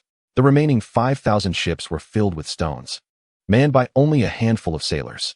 Now, Kaz has anchored the stone-laden ships just beyond Blackwater Bay, concealing them for as long as possible while he and his men moved along the outer edges of the bay, journeying northward to Seagull Town. This port, once the bustling gateway of the north, now lies desolate, with the able-bodied forcibly conscripted into battle, leaving behind only the elderly, the weak, and women unable to carry heavy loads to the docks. The guarding troops are few, as most have been dispatched to the front lines, rendering the north's defenses more vulnerable than ever before. Thus, a command from Daenerys sent Kaz to the north, not as a feint, but for genuine confrontation.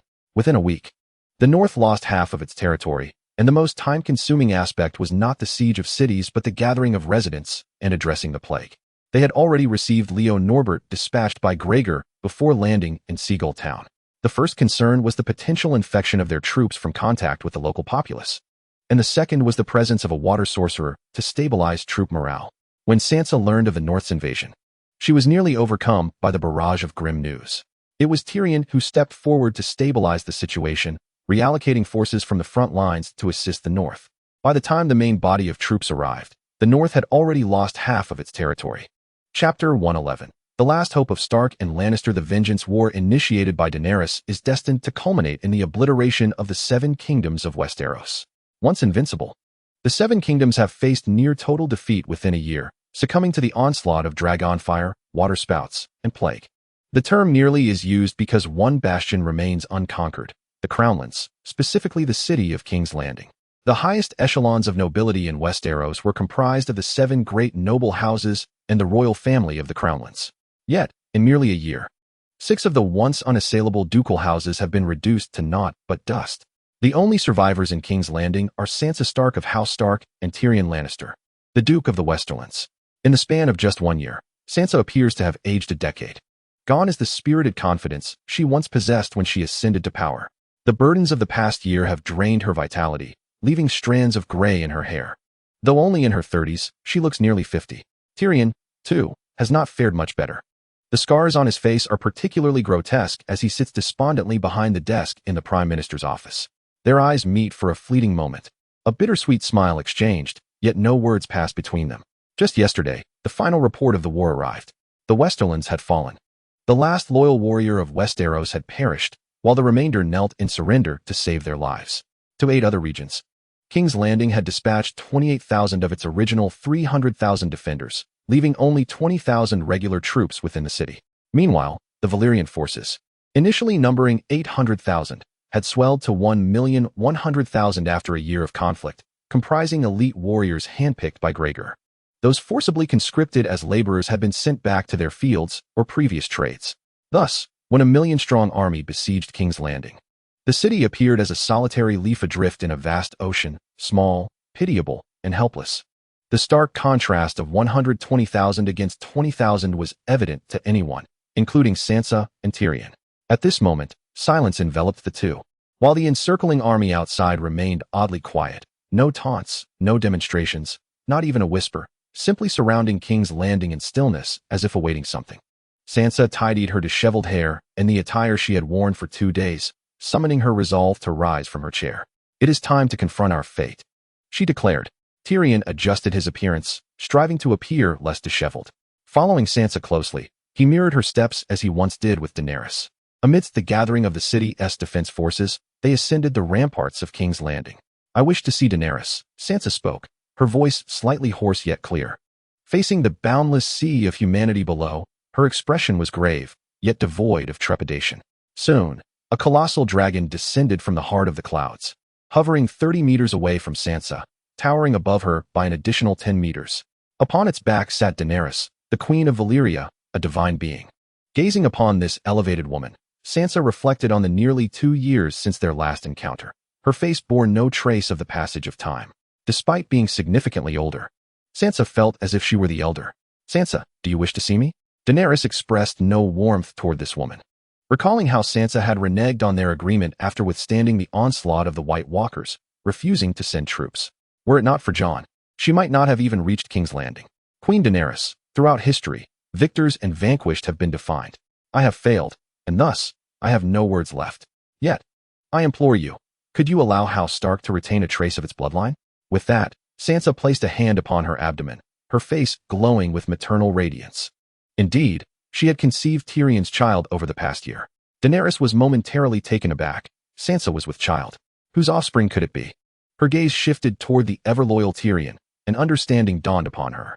She then recalled a moment from the past, also here, atop the walls of King's Landing, when Cersei was within while she stood outside, and another woman, a pregnant one, was present then too. However, that woman had a loyal handmaiden, Missandei, by her side. At Daenerys' command, Missandei's head was severed, her body cleaved in two, plummeting from the high walls of King's Landing. That scene, along with Yora being pierced through the chest by a White Walker and the look Jon had in his eyes when he plunged a dagger into her heart, were indelible memories. Yet, in this moment, Sansa was not Cersei, and she had no handmaiden at her side. Her recent attendant, Nerys, was among the troops observing this encounter. Daenerys had come to claim the final fruits of victory, naturally accompanied by handmaidens to attend to her needs, rather than relying on the rough soldiers. Thus, in addition to Naerys, over 20 handmaidens accompanied her. Sansa recalled Arya's ill-fated attempt to assassinate Daenerys, resulting in her disappearance, the consequences of which were all too predictable. The North had fallen, and Bran, still recuperating in Winterfell, had also gone silent. Although the North had been granted to House Arryn, Bran had not departed from there. Consequently, in Sansa's heart, it seemed that House Stark was likely down to her alone. Reflecting on the once thriving Stark family, she contrasted it with the present, where even Bran and Arya had reunited with their parents. Were it not for her pregnancy, she would have felt no desire to survive. Daenerys pondered for an extended moment, her expression a tapestry of complexities. Her initial intention had been to execute the two before her. However, Sansa was a pregnant woman, and the plight of House Stark had nearly reached the brink of annihilation. To allow such a once glorious lineage, flourishing for generations, to be extinguished entirely struck Daenerys as a poignant tragedy. She was unafraid of the dangers lurking in the shadows, for such fears belonged to the realm of ordinary mortals. As an immortal being and a servant of the ancient gods, with divine entities standing beside her, how could she possibly fear an infant? After a moment's contemplation, Daenerys resolved to grant Sansa a chance at survival.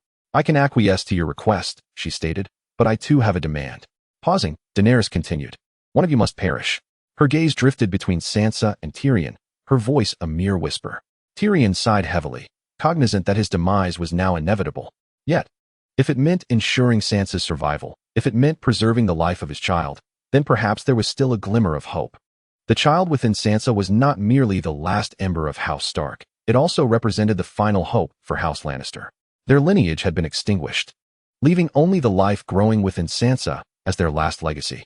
Though it appeared that Daenerys had offered a choice, Tyrion understood that there was no true option. She merely sought to humiliate him. With a deep breath, he spoke, "As long as my death secures Sansa's freedom, I trust you, as the queen of 2 continents, to uphold your word." Daenerys nodded. "I could have easily eliminated you both, yet I chose not to, did I?" Tyrion acknowledged her with a solemn nod. Having served Daenerys for many years and understanding her character, he bowed his fist in respect, expressing gratitude for the trust she had once bestowed upon him. "I have failed to honor that trust, and for that, I can offer no recompense but my life." With that, he leapt without hesitation from the towering battlement. Chapter 112. True feelings revealed in adversity. The events unfolded with such rapidity that Sansa scarcely had time to react before Tyrion had plunged into the abyss. Instinctively, she reached out to grasp him, only then realizing how profoundly he mattered to her. Despite his stature, his unconventional appearance, and the scar that marred his face, it was his sense of responsibility, intellect, and unwavering support for her and her child that moved her deeply. She could scarcely fathom how she would have traversed her reign without Tyrion's steadfast companionship. The journey had been fraught with challenges, and given the choice, she would have preferred to forego the crown altogether. In that fleeting moment, as Tyrion descended, Sansa felt her heart plummet alongside him, an overwhelming void enveloping her, a dread too great to confront alone. It dawned upon her, after all their time spent together, that she had come to love Tyrion. Though she had been oblivious to this truth, believing their bond was merely one of mutual utility. Unconsciously, Sansa stepped forward, yearning to reach him. Yet she failed to notice the precipice before her. Her foot caught on the battlement, and her body, unbidden, followed Tyrion into the depths below. On the tumultuous and arduous journey of love shared by the two, Tyrion took 99 steps, while Sansa ultimately took the final step, albeit at the cost of her own destruction. In that moment, she grasped hold of him, disregarding everything else. Death seemed no longer daunting when faced directly. Tyrion's eyes flickered with astonishment, confusion, and a hint of liberation as they plummeted together towards the ground, entwined in a tight embrace. Just as they were about to meet their fate, a whistle echoed through the air, leaving them oblivious to its meaning and indifferent to its significance. For those prepared to face death together, nothing else mattered beyond the presence of one another. Yet, in the next instant, a dark figure swooped in, rescuing them from the brink of annihilation with a powerful dragon's claw. It was Rhaegal. The whistle had been blown by Daenerys. As Rhaegal circled in the air with the two, the rushing wind made it difficult for them to open their eyes, yet they understood they were spared from death. When Rhaegal gently set them down, Daenerys descended slowly on Drogon. "I never anticipated you would leap down, Sansa. You do realize he exchanged his life for yours." In Daenerys' mind, Sansa epitomized extreme self-interest, always prioritizing her own gains. With someone willing to die for her, she should have accepted it with grace. Meanwhile, Sansa, Having regained her composure from the earlier emotional turmoil, recognized her own impulsiveness but felt no regret, for she had finally come to terms with her true feelings. Instead of responding with words, she demonstrated her intentions through action. She knelt down, disregarding the dirt that soiled her queenly gown, cupping Tyrion's face before kissing him tenderly. Tyrion, in a state of disbelief, passively accepted the kiss, convinced it was merely a figment of his imagination in his final moments, until he realized that it was all undeniably real. After what felt like an eternity, their lips parted. I love him. I cannot stand idly by while my beloved, the father of my child, sacrifices himself for us. If I were to do nothing, I would be unworthy of his love. Sansa's eyes sparkled, shedding the previous gloom and despair, her demeanor reverting to the youthful spirit she once embodied. Hearing her words, Tyrion embraced the kneeling Sansa tightly, as if wishing to merge their souls into one. Throughout his life, no one had ever loved him, not his parents, siblings, or kin. Everyone regarded him as a monster, even whispering the moniker Little Imp behind his back. Even a courtesan, who had been with him because of his status, betrayed him in his time of need, climbing into Tywin's bed instead. He had never truly known the warmth of love, and now, he discovered just how beautiful it could be. Tears cascaded down his cheeks uncontrollably, as he, a man who had faced death multiple times and fought valiantly in the Battle of Blackwater, repelling Stannis' forces, found himself overwhelmed with emotion. He had resigned himself to the notion that his life would end in this manner, willing to exchange his wretched existence for Sansa's survival. Yet, he was unprepared for the revelation that Sansa would go to such lengths for him, a mere dwarf, often scorned as the imp by the world. Sansa, quick to seize the moment, took Tyrion's hand and knelt before Daenerys. I am Sansa Stark, and I am grateful to your grace for allowing us to live.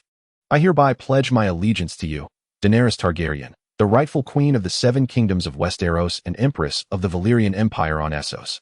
I acknowledge you as the sole legitimate monarch of Westeros, and I vow never to undermine your reign in any form. Should I violate this oath, may my soul suffer eternally in the depths of hell, as I have always revered the old gods. Hearing Sansa's solemn vow, Daenerys beamed with satisfaction. This was the outcome she desired. In terms of legitimacy, forcibly conquering the fallen king of the previous generation, compelling him to leap from the battlements, was an act of aggression, while the opposing party had chosen martyrdom. What transpired now could be termed a peaceful transfer of power, a smooth transition that would unite the military, economy, culture, faith, and populace of Westeros and Essos, fostering amicable relations and integration between the two continents. Unlike the historical condemnation faced by Aegon the Conqueror, she would not be labeled an invader. Thus, after careful deliberation, Daenerys resolved to encircle King's Landing without engaging in battle, choosing to subdue her foes without bloodshed. By saving the queen or the prime minister from martyrdom, she could embody mercy while also winning their hearts. However, she had not anticipated their simultaneous leap, a testament to their genuine affection for one another, which elicited a sense of envy from Daenerys. She decided to bless this ill-fated couple. After all, they had a child together, the sole heir of both the Lannister and Stark families, regardless of the surname they chose to bestow. Approaching the kneeling pair, Daenerys gently placed her hands on Sansa and Tyrion's shoulders. Rise. Since I have spared your lives, I will not allow you to perish. Tyrion, who had spared Jaime before the battle, had not wrought dire consequences, and thus, as Empress of the Valyrian Empire, she granted him a full pardon. However, from this moment forth, both would exist as mere commoners within the Empire, devoid of noble titles. Their ability to rise again would depend solely on their own endeavors. For Tyrion and Sansa, this outcome was nothing short of a blessing. They had escaped becoming prisoners of war and had avoided death, which left them pleasantly astonished. The prospect of living freely as commoners in a place of their choosing, unshackled from the burdens of nobility, reflected Daenerys' magnanimity, far exceeding their expectations. I express my gratitude to Her Majesty the Queen. Today, the eloquent Tyrion has faltered significantly, feeling as though his tongue is tied, worse than a mere farmer, with his emotions stifled within his chest. Perhaps Sansa's actions have left him bewildered, rendering him so clumsy, yet he believes it is all worthwhile. I recall a reader fervently pleading with me to spare Tyrion, offering to do anything for his sake. Very well, even though that reader may no longer see this, I shall grant his wish, as well as that of Tyrion and Sansa. In truth, I hold a deep affection for the character of Tyrion, and thus, I indulge myself as well. Chapter 113. Stormlands. On this day, the last remnant of Westeros not belonging to Valyria has been utterly conquered. King's Landing is henceforth renamed Dragonstone, a tribute to Daenerys' dragons. taken from her own lips. In just a year and a half, Daenerys has claimed such vast territories, surpassing her ancestor, the conqueror Aegon, by 6 months. Aegon, with the aid of his dragons and ground forces, seized 6.5 of the 7 kingdoms within a brief 2 years. Only in Dorne did the loyalists of the Martells resist fiercely, engaging in guerrilla warfare in a bid to rebel, until ultimately Aegon, through political marriage, managed to divide and conquer those noble houses that supported the Martells. This resistance persisted for over 2 centuries, and it was only when the Martells found no further allies in Dorne that they willingly joined the ranks of the 7 kingdoms. Now, Daenerys has eclipsed that record by an additional 6 months, accomplishing this in a mere year and a half, with her first conquest being the most formidable stronghold, Dorne. Employing the current rightful prince of Dorne, the Martell, to undermine their will, and leveraging the Martell's beliefs alongside the might of the water mages in a decisive strike. She delivered a catastrophic blow to their morale, completely shattering their resolve to resist. This ensured that the descendants of the Martells would no longer stir. Thus, the remaining 6 kingdoms posed no further challenge. Ultimately, the forces from both the north and south converged, advancing towards King's Landing, and through amicable negotiations, the empire peacefully transferred control. The remnants of the devastation wrought by Zheng Xin in King's Landing a year and a half ago have yet to be repaired. Yet the ground has been leveled, and many refugees have erected makeshift shelters in the area. Daenerys has no intention of reconstructing the palace, for it holds no significance, as this is no longer the capital of Westeros. It is now merely the Valyrian Empire, Dragonstone, with the true capital located far away in Essos, at Meereen. Following the conquest of the last territory of the 7 kingdoms of Westeros, Daenerys' task is to pacify the local populace, restore livelihoods, rejuvenate the economy, and transform beliefs. Simultaneously, she has not forgotten Zheng Xin's instructions, planting a vast expanse of fishbone trees in the moist lands of the southern riverlands, allowing the children of the forest, far beyond the northern borders, to return and thrive in this region. This endeavor commenced long before the establishment of the riverbend, with the number of the forest children dwindling to a mere 100, representing the last embers of hope once envisioned by the Green Prophet. A vision that Zheng Xin has not forgotten. In terms of their current population, the forest children are akin to critically endangered species, each one a priceless treasure. Fortunately, the longevity of the forest children is remarkable, averaging between 3 to 5 centuries. Thus, given ample time and suitable habitats, their numbers may yet recover. Unlike humans, the forest children are devoid of excessive desires and convoluted thoughts, and the faith they provide is of exquisite quality. Through his recent studies on the power of faith, Zheng Xin unearthed a startling revelation. Even those lacking true devotion can contribute to this power, albeit in a manner akin to finding a drop of filth in a pot of fine porridge. Even after meticulously extracting desires and scattered thoughts, the remnants still taint the pure essence of faith like ink diffusing in water. A small amount can irrevocably corrupt a vast reservoir of pristine belief. It is no wonder that deities are so cautious in absorbing faith. The King of Light, once noble, has succumbed to madness, and the 7 gods no longer bestow their divine radiance. The ancient deities, once renowned and celebrated, have nearly vanished after a period of activity, with only the King of Light, desperate for liberation, frequently intervening through his followers. This omen had already manifested in the desolate lands of Westeros and Essos, long before the flourishing of Sothoryos. As the continent where humanity first emerged, Sothoryos ought to have become the strongest, yet its ancient structures, which have withstood the test of millennia, now barely hint at their former glory. The ruins of cities such as Yamen Tower, Yilin, and Golos stand testament to the advanced civilization of the time. Even the first civilization west of the Bone Mountains in Essos, the Giscari Empire, was founded by exiles from Sothoryos. How could such a powerful and prosperous continent have fallen to its current state, plagued by rampant ghouls and venomous creatures? With rumors of spectral apparitions, Zheng Xin speculates that an ancient deity, once open to the influx of faith, ultimately succumbed to human desires, becoming corrupted and poisoned, leading to catastrophic consequences. It may have gone mad or even perished. Yet, the continent of Sothoryos has transformed into a forbidden realm for humanity. Even Queen Neamelia, who once sought refuge there with her kin, was compelled to depart after a time, deeming any creature on Sothoryos more terrifying than the Valyrians. Apart from deities, Zheng Xin can fathom no other force capable of annihilating a continent to such an extent, reducing its former splendor to ruin and preventing the birth of civilization for millennia to come. In the span of over a year, Zheng Xin has remained in obscurity, diligently absorbing the power of faith to transform it into divine strength. This process necessitates utmost caution and tranquility, for the intrusion of faith from the undevout could sow the seeds of calamity.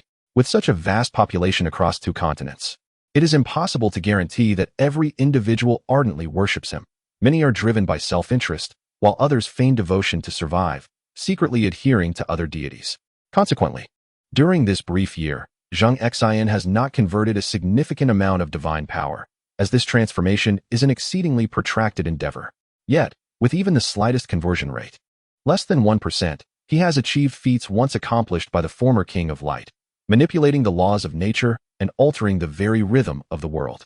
However, this power is fleeting. Once depleted, he will revert to his original self. With each minuscule transformation, every morsel of divine energy absorbed sharpens his understanding of the world and all its myriad phenomena. He immerses himself completely, vigilant and focused, drawing in the faith that flows towards him, oblivious to the changes occurring beyond his sanctuary. Until one day, Daenerys unexpectedly reached out to Zheng Xin through the ice shards he had left for her. "Old God, the task you entrusted to me is nearly complete. Do you have any further instructions?" Zheng Xin opened his ethereal blue eyes, a flash of brilliance igniting within before he once again subdued it. Truly, Daenerys has swiftly accomplished feats that predecessors could not. After a year of seclusion, it is time to venture forth.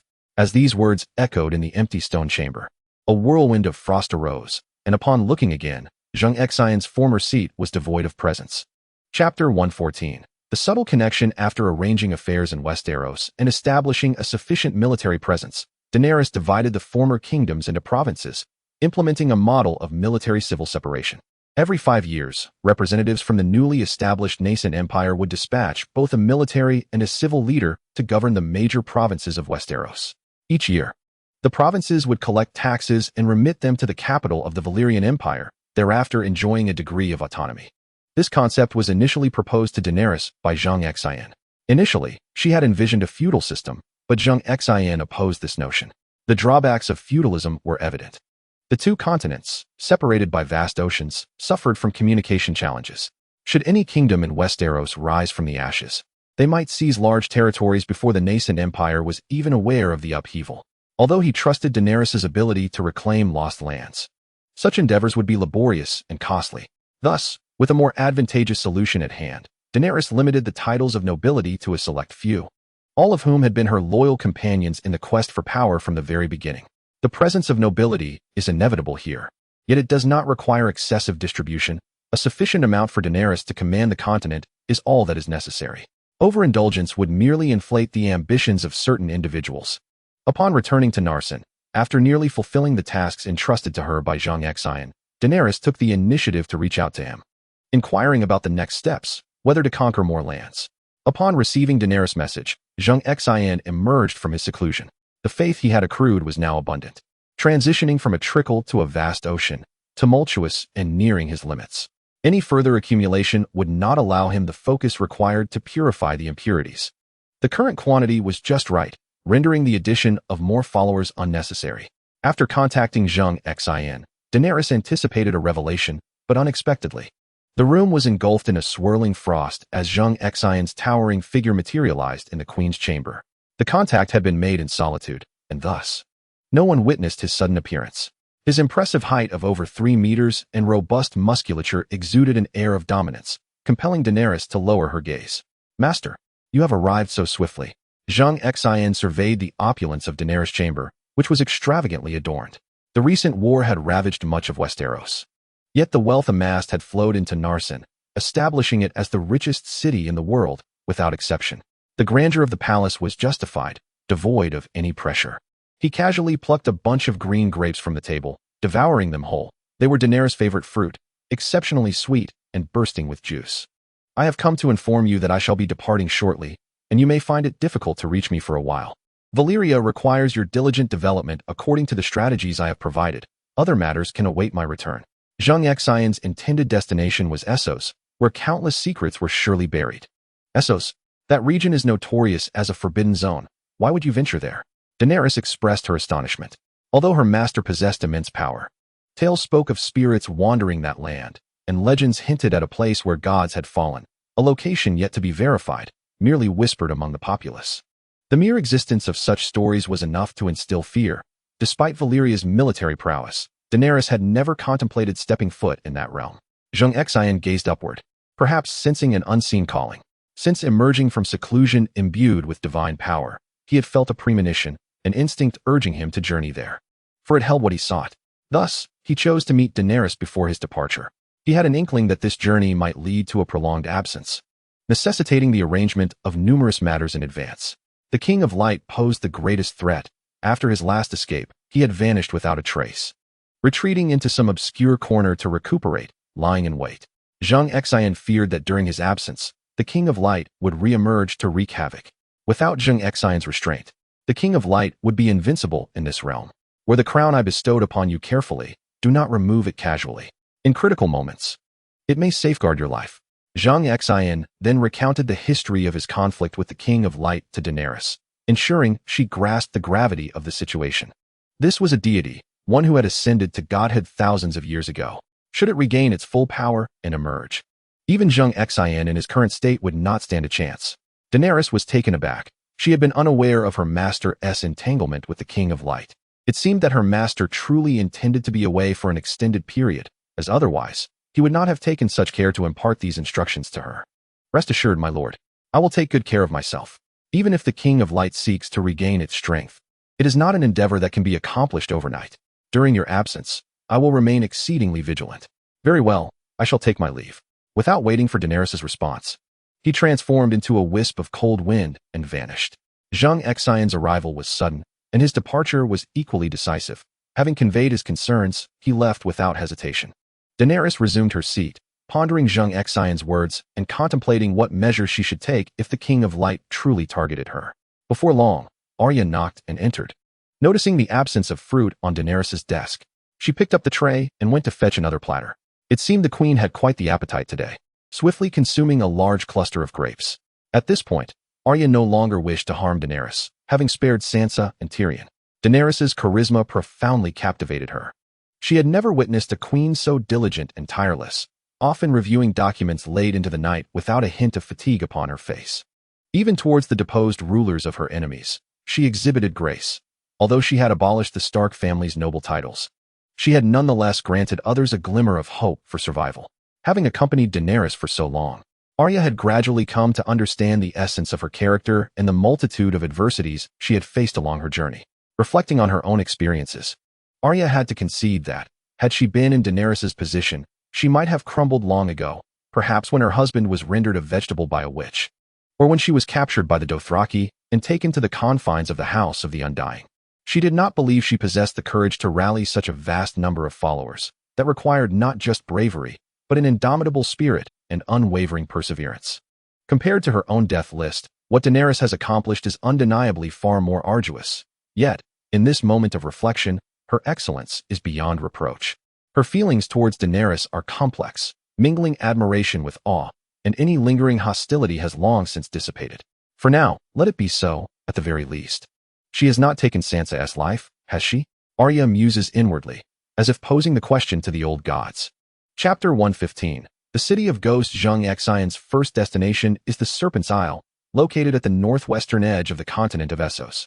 This archipelago is inhabited year-round by fishermen who, in times of peace, pursue their trade, yet transform into pirates when merchant ships pass by. They belong to no nation, identifying solely as the people of Serpent's Isle. The Norbert brothers hail from this very place, which stands as the outermost frontier of human activity. To the south, across a stretch of sea, lies the continent of Essos. This time, he intends to explore meticulously, halting at the very edge. Zheng Xin is uncertain where this instinct arises, but at his current level, it is imperative to heed whatever influences his mind. Nonetheless, to prevent a recurrence of incidents akin to that of the Lightbringer, he resolves to proceed with caution. His body now possesses a trace of divine power, a stark contrast to before, and due to his meticulousness. This divine essence is utterly pure, devoid of impurities. Were he to rush the process, he might inadvertently contaminate his power, resulting in a murky, viscous impurity lodged within his divine essence, which could lead to the corruption of his divine status. Of course, Zheng Xin does not yet possess a divine status. That will only materialize once the power within his body is wholly refined into divine energy, a stage he has yet to attain. The purer the divine energy, the higher the rank of the divine status. Thus far, his divine energy remains pristine and unblemished, a testament to his relentless diligence. As Zheng Xin sets foot upon the continent of Essos, that sensation intensifies, emanating from all directions without a specific guidance to follow.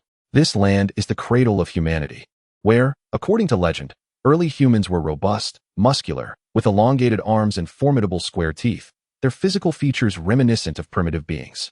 The inhabitants here worship the dark god, and many among them bear records of cannibalism. It was only as tribes evolved into civilization that such customs began to transform.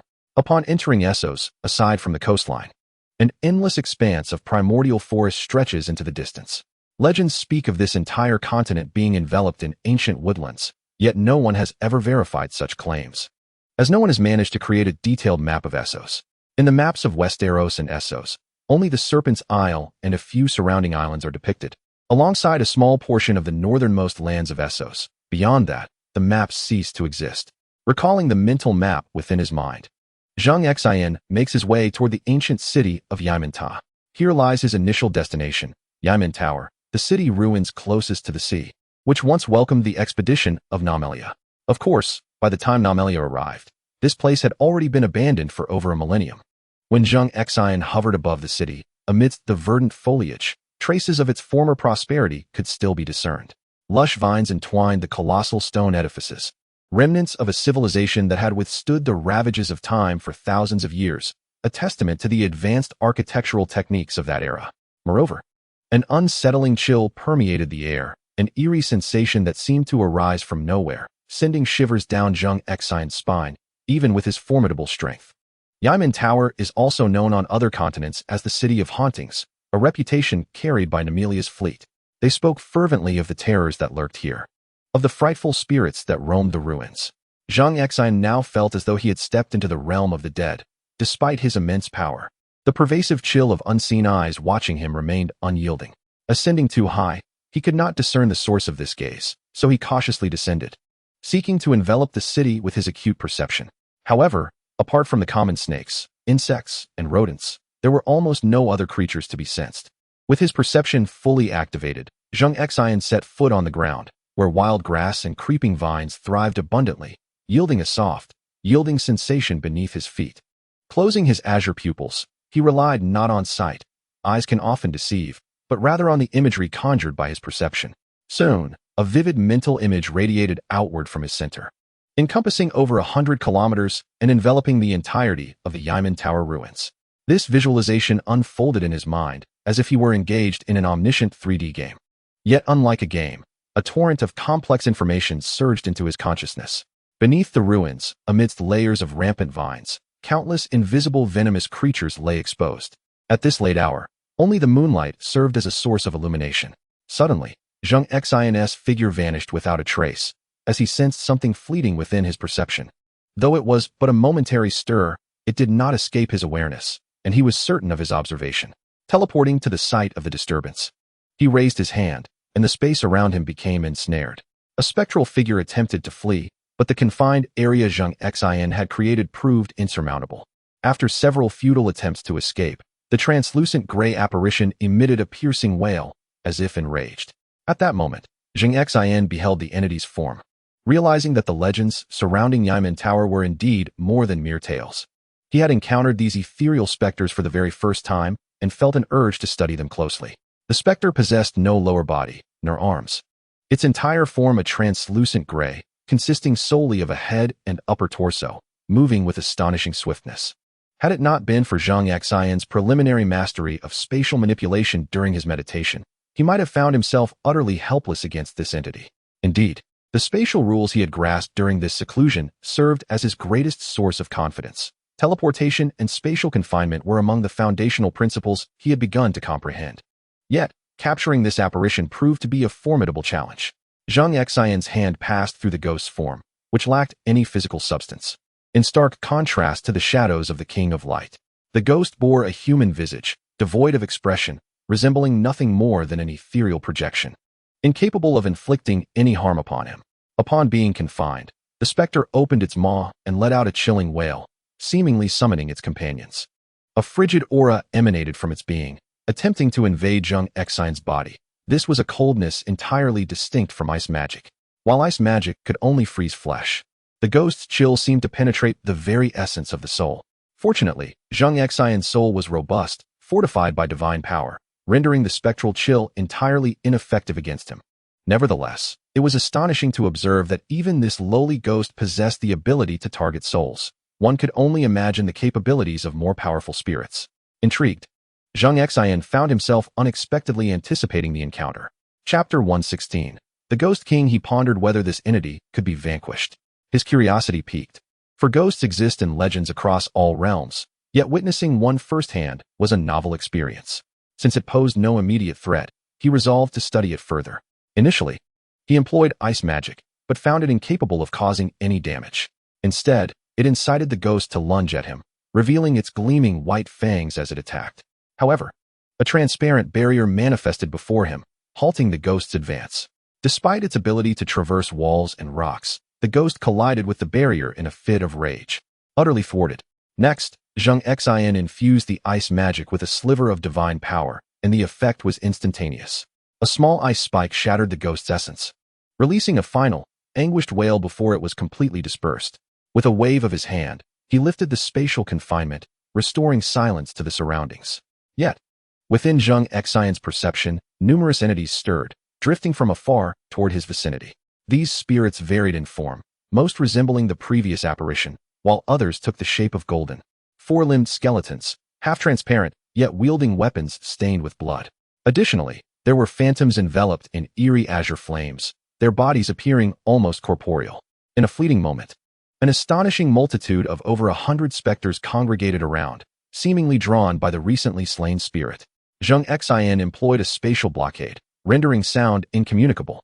There appeared to be some ethereal or arcane connection among the spirits. The demise of one specter had inexplicably summoned a plethora of others. Zheng Xin, deliberately probing the prowess of these apparitions, remained stationary, awaiting their approach. Unfailingly, each specter exhibited remarkable agility, their trajectories erratic and unpredictable. Among them, the ghostly flames seemed to possess a form of stealth, allowing them to vanish momentarily from one location only to reappear elsewhere, making it challenging to ascertain their movements. These spirits appeared to possess a semblance of intelligence, orbiting around Zheng Xin, yet refraining from closing the distance, cautiously testing the waters. Zheng Xin, in turn, did not initiate an attack. He sought to discern whether these phantoms were being orchestrated by an unseen force or if they possessed independent consciousness. Before long, one ghostly flame could no longer restrain itself, stealthily advancing towards Zheng Xin while the others remained observant. To an ordinary person, such stealth would seem akin to invisibility. Yet it could not elude Zheng Xin's perception. With a flap of his wings, a chilling gust imbued with divine power surged towards a specific point behind him. The frigid wind, laden with ice shards, enveloped the ghostly flame, and a piercing scream erupted only to be swiftly extinguished. The ghostly flame flickered out, and the specter vanished, dissipating into a wisp of smoke that melded into the atmosphere, its destination unknown. The demise of this ghostly flame did not intimidate the others. Instead, they surged towards the extinguished flame's location, akin to sharks scenting blood, seemingly eager to partake in some unseen bounty. Zheng Xin observed clearly that they were drawn to the residual chill that lingered after the ghostly flame's extinction. It was unexpected that these spirits feasted upon such remnants. They were likely not lured by the earlier demise of the translucent wailing spirit, but rather by the lingering aura of coldness it left behind, a substance akin to a delicacy for them. Losing patience with their playful antics, Zheng Xin unleashed a grand tempest spell, channeling divine energy through the icy shards to obliterate all specters within his perception.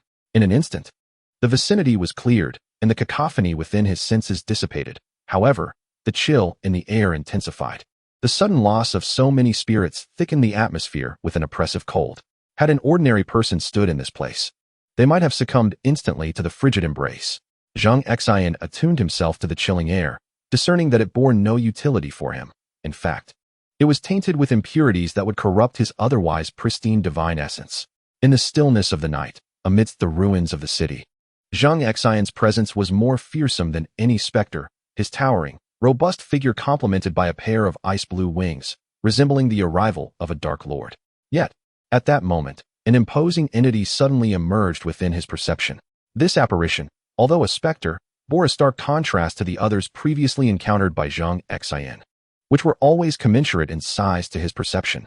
This particular ghost, seemingly of ordinary stature, exuded an intense and chilling aura that extended over 100 meters in all directions. Such a formidable presence of spectral cold inevitably attracted the attention of larger entities.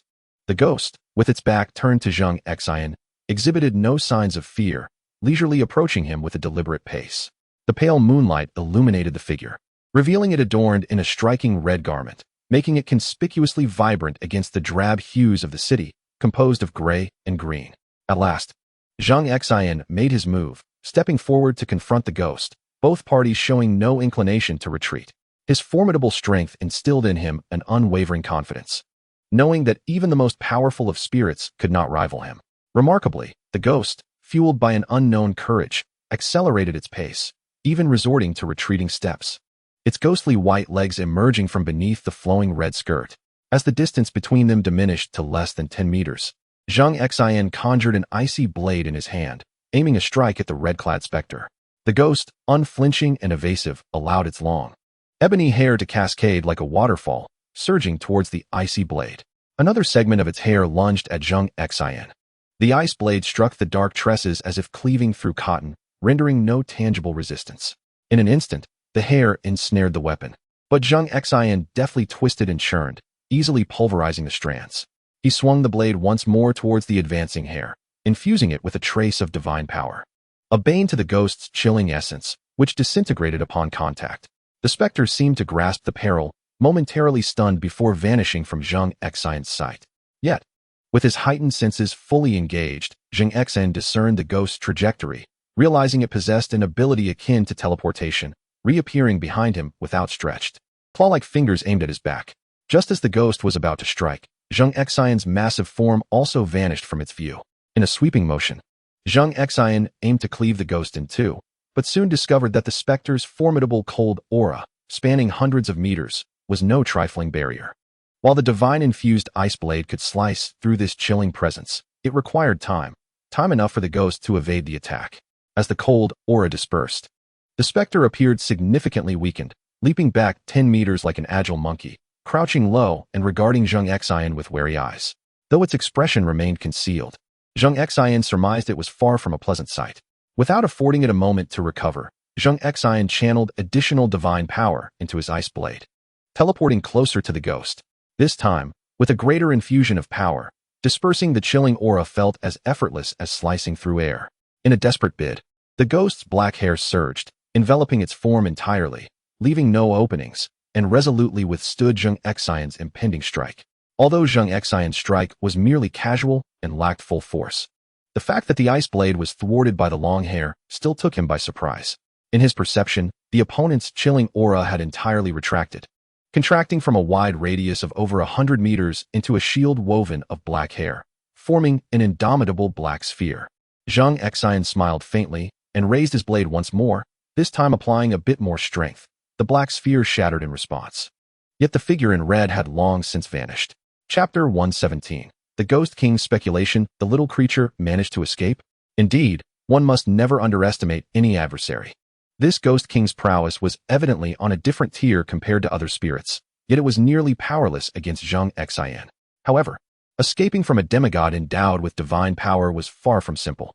Zheng Xin closed his eyes, replaying the recent encounter in his mind. As he cleaved through the black sphere, time slowed dramatically, and a wisp of red smoke fled through the fissures in the shell, darting at great speed towards a dilapidated church east of the Yamen Tower. This church was once dedicated to the dark god worshipped in the continent of Soros.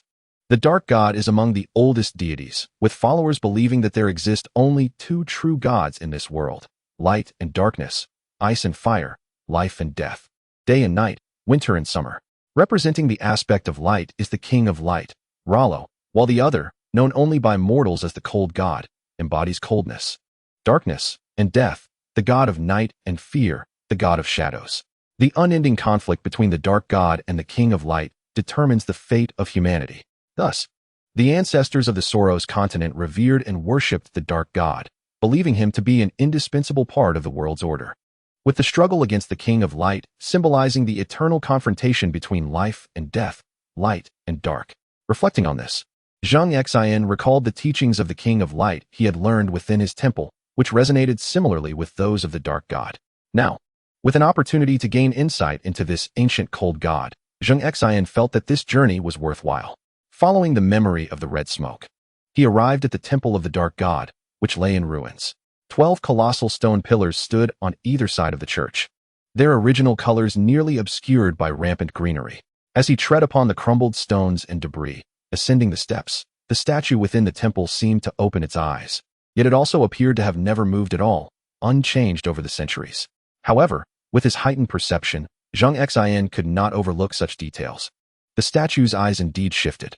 Yet, within his perception, there was no other anomaly. The statue was an exceedingly ordinary stone, devoid of any other presence.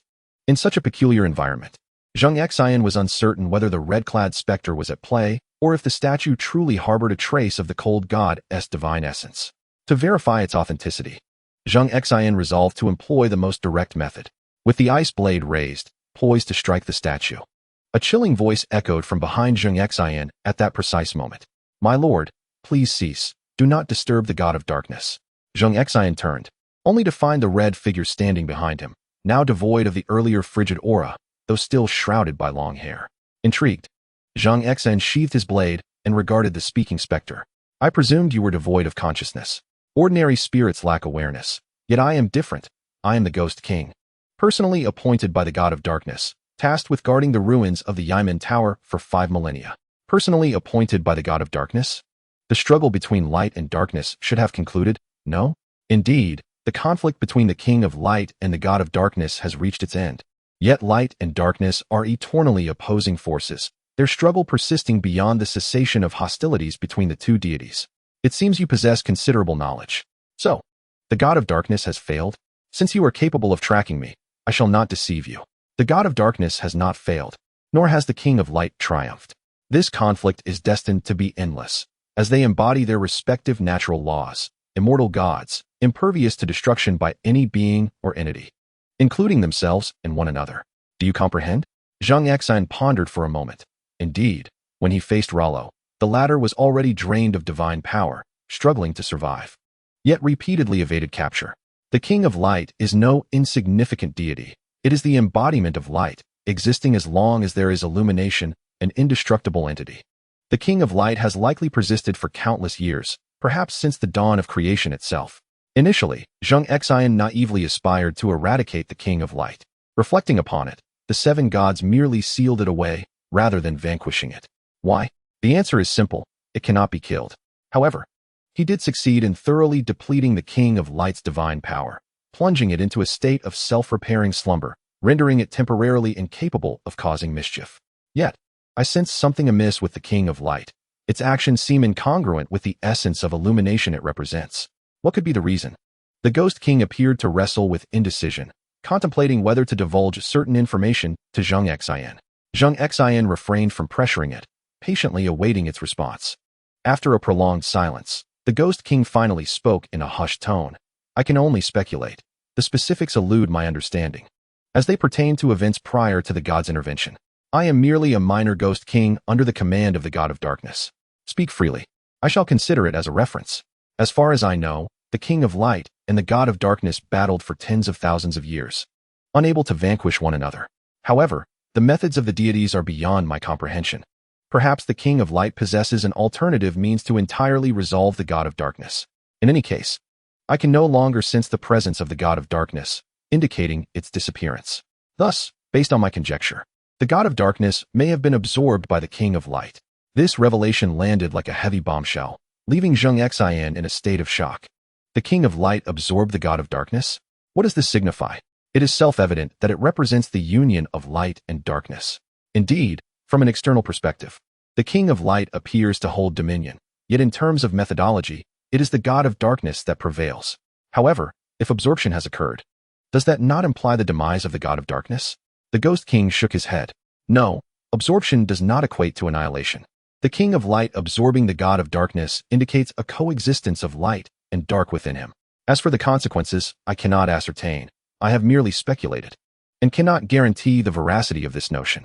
Zheng Xin understood that there exists a connection between deities and their subordinates, allowing them to sense each other's presence, much like he does with his summoned entities. However, the Ghost King claimed he could no longer perceive the God of Darkness.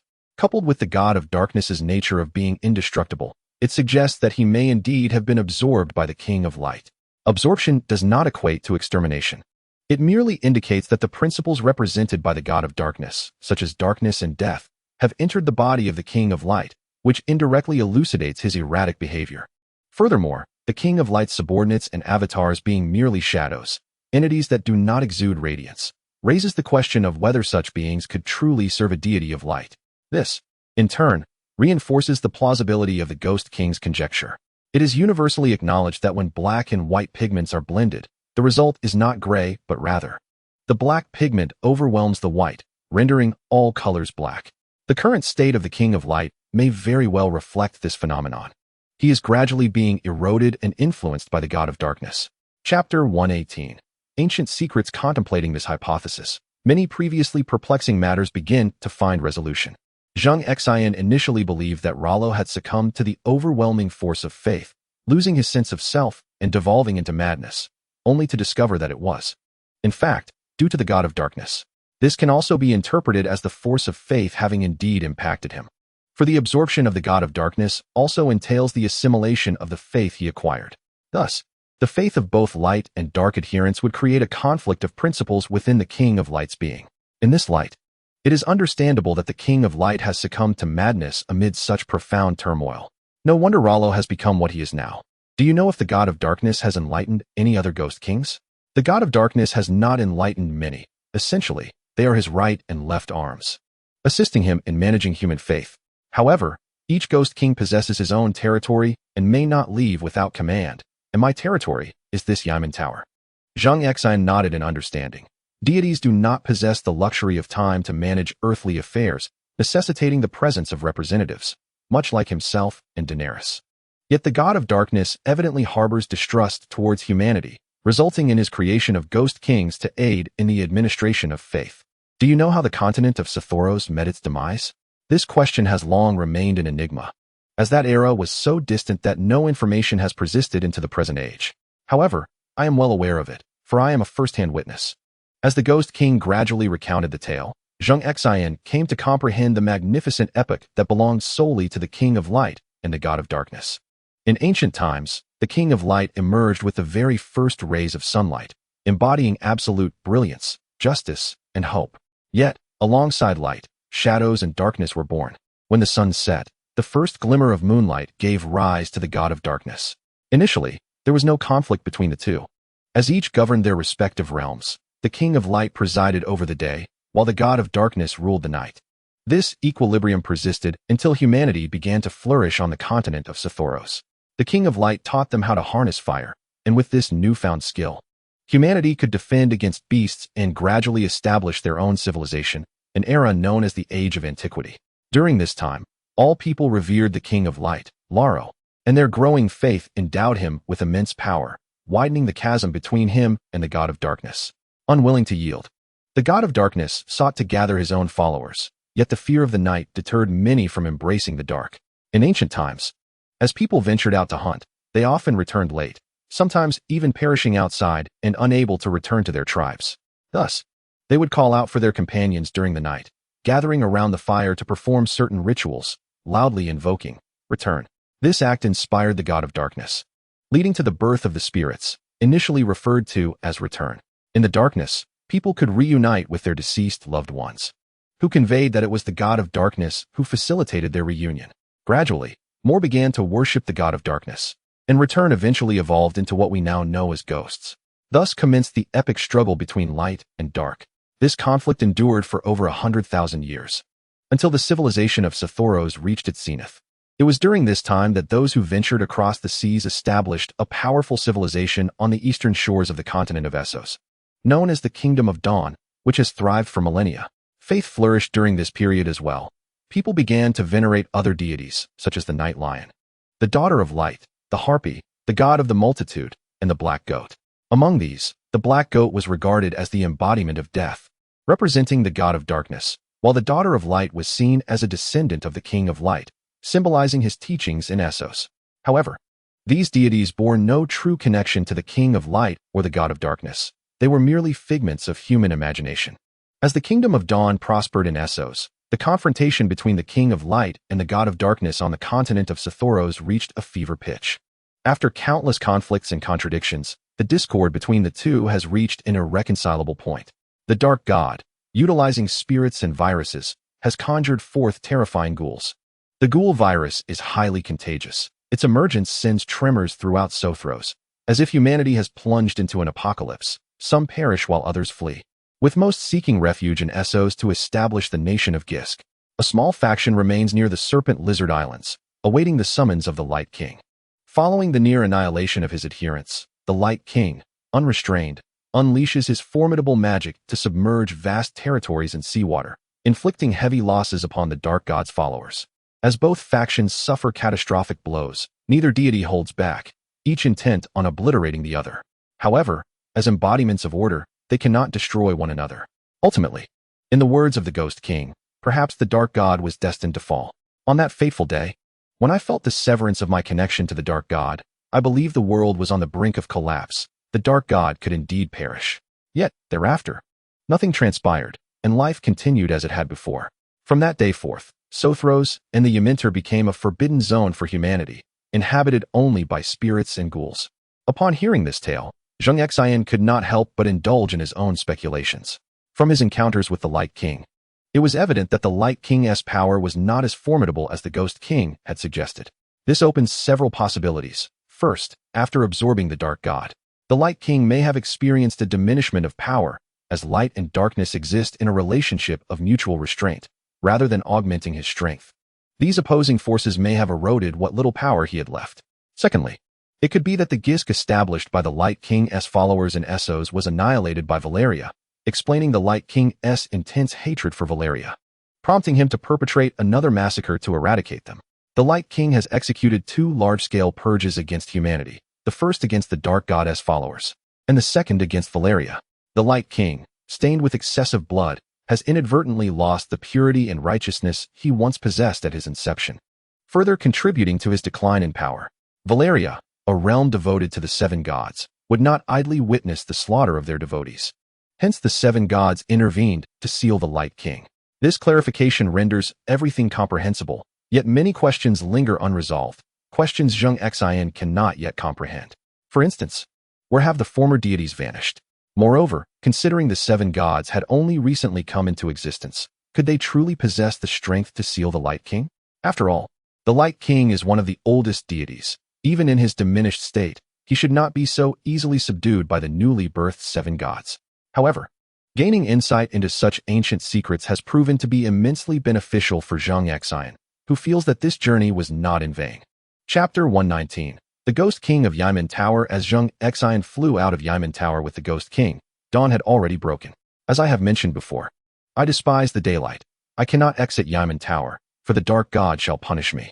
Oh, Dark God above, I beg your forgiveness for defying your command.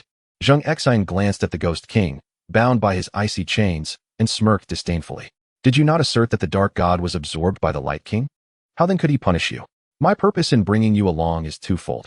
Firstly, I wish to ascertain the consequences of your departure from Yimin Tower. Secondly, with your guidance, I need not flounder about like a headless chicken. Simply lead me to where the Ghost King resides. The Ghost King's pallid visage grew even more ashen, resembling a face dusted with flour. As it became more familiar with Zheng Xin, it ceased to maintain an air of mystery, allowing its long hair to fall away from its face, though its appearance was hardly commendable. Oh, Dark God, do you hear the words he speaks? As though he could bear the consequences on my behalf. I wish only to remain here in peace, not to go anywhere. Why must I be coerced? Observing this disobedient entity, Zheng Xin was struck with a thought. Could he attempt to summon this being using summoning magic? Previously, he had only summoned tangible entities, not spirits. Resolving to act on this thought, he directed a shard of divine ice towards the Ghost King, who continued to mock him. As the icy fragment penetrated, the summoning magic was activated, and he immediately felt a resistance, though it was not overwhelming, far less than that encountered when summoning the ghouls. Before long, the Ghost King's appearance transformed, shifting from a crimson garb to azure attire, a result of the icy magic's influence. Its previously impatient expression softened into one of respect, yet it retained its self-awareness. "Oh, dark god above, what have you done to me? Why do I sense a connection between us?" Zheng Xin chuckled softly. "You need not utter the name of the dark god any longer. You are now my ghost." For countless years, the Ghost King of Yimin Tower had adhered to the command bestowed upon it by the dark god to guard the tower, a duty it had fulfilled for over 10 millennia. Beyond this, it was at a loss for purpose, even as the surroundings crumbled into desolation, devoid of life. It remained steadfast. Since severing its connection with the dark god, it had felt akin to Yora, banished by Daenerys, without goals, direction, or motivation.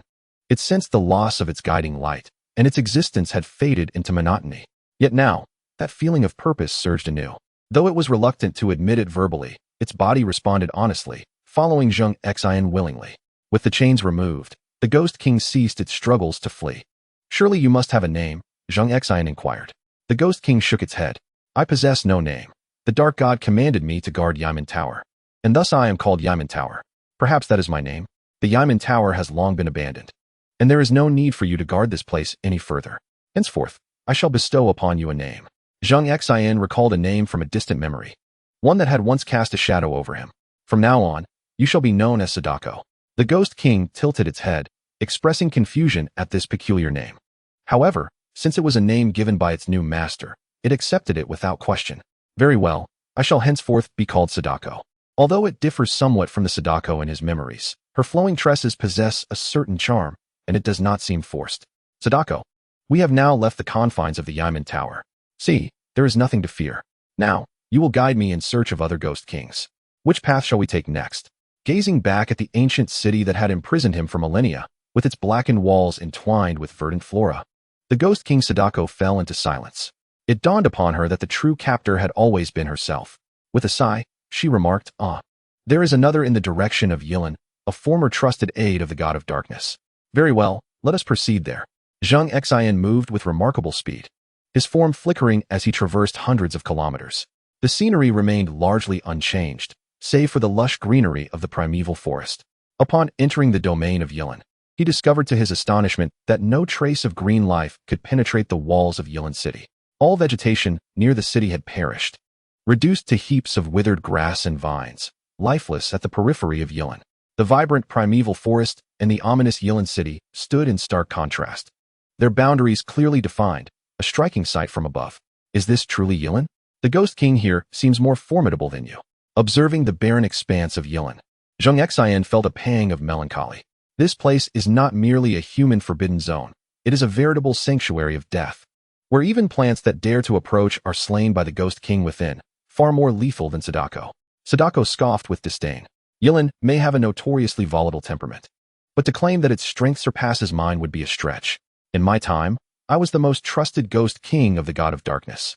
"Oh, is that so? Then I shall refrain from intervening. Why not test this creature's prowess?" Sadako was eager to engage, having not faced a rival of equal caliber for over 10,000 years. The previous encounter with Zheng Xin had been a mere crushing defeat, leaving her unsatisfied, while the other spirits of Yimin posed no challenge, depriving her of the opportunity to unleash her full potential. Now, Zheng Xin had granted her the chance she so desired. "Very well, I shall capture this creature for my master. It appears to be quite substantial." With that, she transformed into a plume of crimson mist and soared towards Yilan City. Zheng Xin remained motionless, hovering in the air, surveying all within the city. As Sadako entered Yilan's territory, a chilling wave of darkness enveloped her, followed by a booming voice echoing within the city. "Yimin Tower's guardian, what brings you here? Have you betrayed the Lord of Darkness and forsaken your duty?" The voice, laced with barely contained fury, echoed through the air. The Lord of Darkness had vanished for 12 millennia, and I had remained in my post for just as long, a tedium too great to bear. Thus, I sought you out to reminisce. Can you still sense the presence of the Lord of Darkness? The response faltered. Indeed, it could no longer feel that connection. Though time had elapsed similarly, it remained steadfast, awaiting the Lord's command once more. "I have nothing to discuss with you. Your blood-soaked attire is gone, indicating you are no longer the Lord of Darkness's Spectre King. Am I mistaken? Ha ha ha. Yilan, your powers of observation remain sharp. Besides reminiscing, I have another purpose for my visit, to introduce you to your new master." The voice dripped with disdain. "A new master? You have indeed betrayed the Lord of Darkness. becoming a mere hound for your hidden overlord. To contend with me, you may find yourself woefully inadequate. I was the foremost general under the Lord of Darkness, the one he trusted most. You and the other Spectre Kings must concede. Your strength pales in comparison to mine. You speak nonsense. The Lord of Darkness himself declared me his most trusted Spectre King. Nevertheless, this is of no consequence now. I am here to subjugate you. Then come forth. Spare me your prattle. Let me witness if you have made any progress over these millennia. As the words of the Spectre King Yilin fell, the ground trembled, and the earth cracked open, revealing a colossal head gradually emerging from the depths. Chapter 120. A clash of specters. The Spectre King Yilin surfaced from the ruins, and Zheng Xin finally beheld its true form. It was an enormous head, towering about 10 meters high, and terrifyingly, it bore no face. Rather, its entire surface was covered in human faces, each one wailing and screaming, their expressions contorted in agony, as if tormented by some unseen force. When the Spectre King remained silent, the faces called out individually. However, when it spoke, thousands of mouths uttered simultaneously, a cacophony of voices that sent chills down one's spine. Yet, Zheng Xin appeared unfazed, a cold smile gracing her lips. You still rely on the same old tactics to instill fear. After all these years, you have shown no growth. With that, an aura of frigid energy enveloped her, coalescing into various forms of weapons, swords and spears, that surged toward the Spectre King Yilin. These were phantasmal weapons imbued with Zheng Xin's chilling essence, possessing a formidable lethality against other spirits. Any opponent of lesser rank would be obliterated upon contact. A single Spectre King could rival 1,000 spirits, underscoring the might of such beings. However, the Spectre King Yilin did not respond. Instead, the multitude of faces opened their mouths wide, unleashing a harrowing shriek. A wave of greenish resentment emanated from the Spectre King, radiating outward in all directions. The verdant shockwaves clashed with the icy blue blades of malevolence in the air, dispersing the shockwaves while the ethereal swords shattered into fragments. In their inaugural encounter, the two demon kings appeared evenly matched. Sadako understood that this assault would not faze Yilin, as they had both been formidable minions under the Dark God, possessing a degree of insight into each other's capabilities. Thus, as the ghostly blade struck, her long hair danced wildly in the wind, each strand standing erect like a cascading black waterfall descending from the heavens, launching a fervent attack towards the Yilin Demon King. At the moment her hair reached its target, coinciding with the shattering of the shockwaves, her countless strands surged forward, piercing directly into Yilin's corporeal form. The ebony locks penetrated his visage, eliciting anguished wails. Just as Sadako contemplated advancing further, Yilin's exterior suddenly sprouted an abundance of hands. These hands reached out, forcefully grasping her flowing hair, while the hands beneath him pushed against the ground, propelling his head skyward in a charge towards Sadako. Yet, her hair was both resilient and pliable. It instantly stiffened, propelling Sadako away from the approaching head. Realizing this tactic was ineffective, Yilin utilized his multitude of hands to tug at Sadako's hair, attempting to draw her closer. However, her tresses seemed to elongate infinitely, no matter how persistently he pulled. They only continued to extend, simultaneously dispatching more strands to assault him. Her lengthy hair lashed out like steel whips, striking fiercely against the Yilin Demon King. Draped in her azure attire, Sadako swiftly gained the upper hand, primarily because she was now a summoned entity of Zheng Xin, able to draw upon his magical energy, akin to the Norbert brothers. In contrast, Yilin was reliant solely on the accumulated malevolent energy within him, rendering him disadvantaged in terms of endurance. As the two became entangled in a stalemate, neither could best the other. As night fell, the immense Yilin began to exhibit signs of fatigue. The technique of transforming malevolence into swords was not exclusive to Sadako. Yilin possessed this ability as well. However, as darkness enveloped the battlefield, their respective quantities of malevolent swords could not be compared. Sadako continued to manifest them rapidly and in abundance, with unwavering intensity, while Yilin faltered. The ghastly visage atop his head could no longer emit its cries, and his malevolent swords appeared sporadically, often dissipated before they could fully coalesce. As the Demon King collapsed to the ground, fatigue evident in his voice, he declared, "Yimin Tower, you have betrayed the Dark God. One day you shall pay the price. For now, let me enjoy this moment of triumph." With that, his head swiftly shrank, attempting to burrow into the earth. Yet Zheng Xin, present at the scene, would not permit his escape. He enacted a spatial blockade, sealing off a 100-meter radius around the two Demon Kings. As Yilin attempted to flee, he collided headfirst with a transparent barrier, just as he began to dive into the ground. The collision left the Yilin Ghost King dazed and disoriented, unable to discern direction. By the time it regained its composure, it found itself ensnared by Sadako's hair, tightly bound. At that moment, Zheng Xin descended from the heights, casting a gaze upon the defiant Yilin Ghost King. "So you are the master behind it?" "Hardly impressive," he remarked nonchalantly, turning his attention to Sadako. "Are all you Ghost Kings so obstinate?" Sadako responded with utmost respect. "My lord, prior to our submission, our loyalty to the Dark God was unwavering. I believe this reflects a certain virtue. Otherwise, we would not have remained here, guarding for 12,000 years." Zheng Xin found her reasoning sound and inquired, "How many Ghost Kings are there in total?" "There are 7, scattered across various regions. Besides myself and Yilin, there are Pablo, Naz, Ian, Isaac, and Floss," she enumerated. Zheng Xin had never heard of these 5, as the map prevalent in Westeros only depicted a small part of the northern region of Essos, leaving the rest uncharted. It was not that no one wanted to illustrate them, but rather that no one could. At that moment, Yilin seemed to have caught its breath, struggling persistently in an attempt to escape Sadako's grasp. With a decisive gesture, Zheng Xin sent a shard of ice into Yilin's body. Instantly, the Ghost King ceased its struggles, and after a brief silence, its form transformed from a dull gray yellow to a vivid blue. "You may release it now," Zheng Xin instructed Sadako. Understanding Zheng Xin's prowess, Sadako recognized that this diminutive Yilin Ghost King was utterly incapable of defiance in its master's presence. Indeed, upon release, Yilin offered no resistance. Its featureless head devoid of facial attributes, yet emanating an aura of submission to Zheng Xin. Following Sadako, Zheng Xin had successfully subdued yet another Ghost King, floating in midair. Yilin's tone had lost its rebellious edge. "Yilin Ghost King, I pay my respects to my master."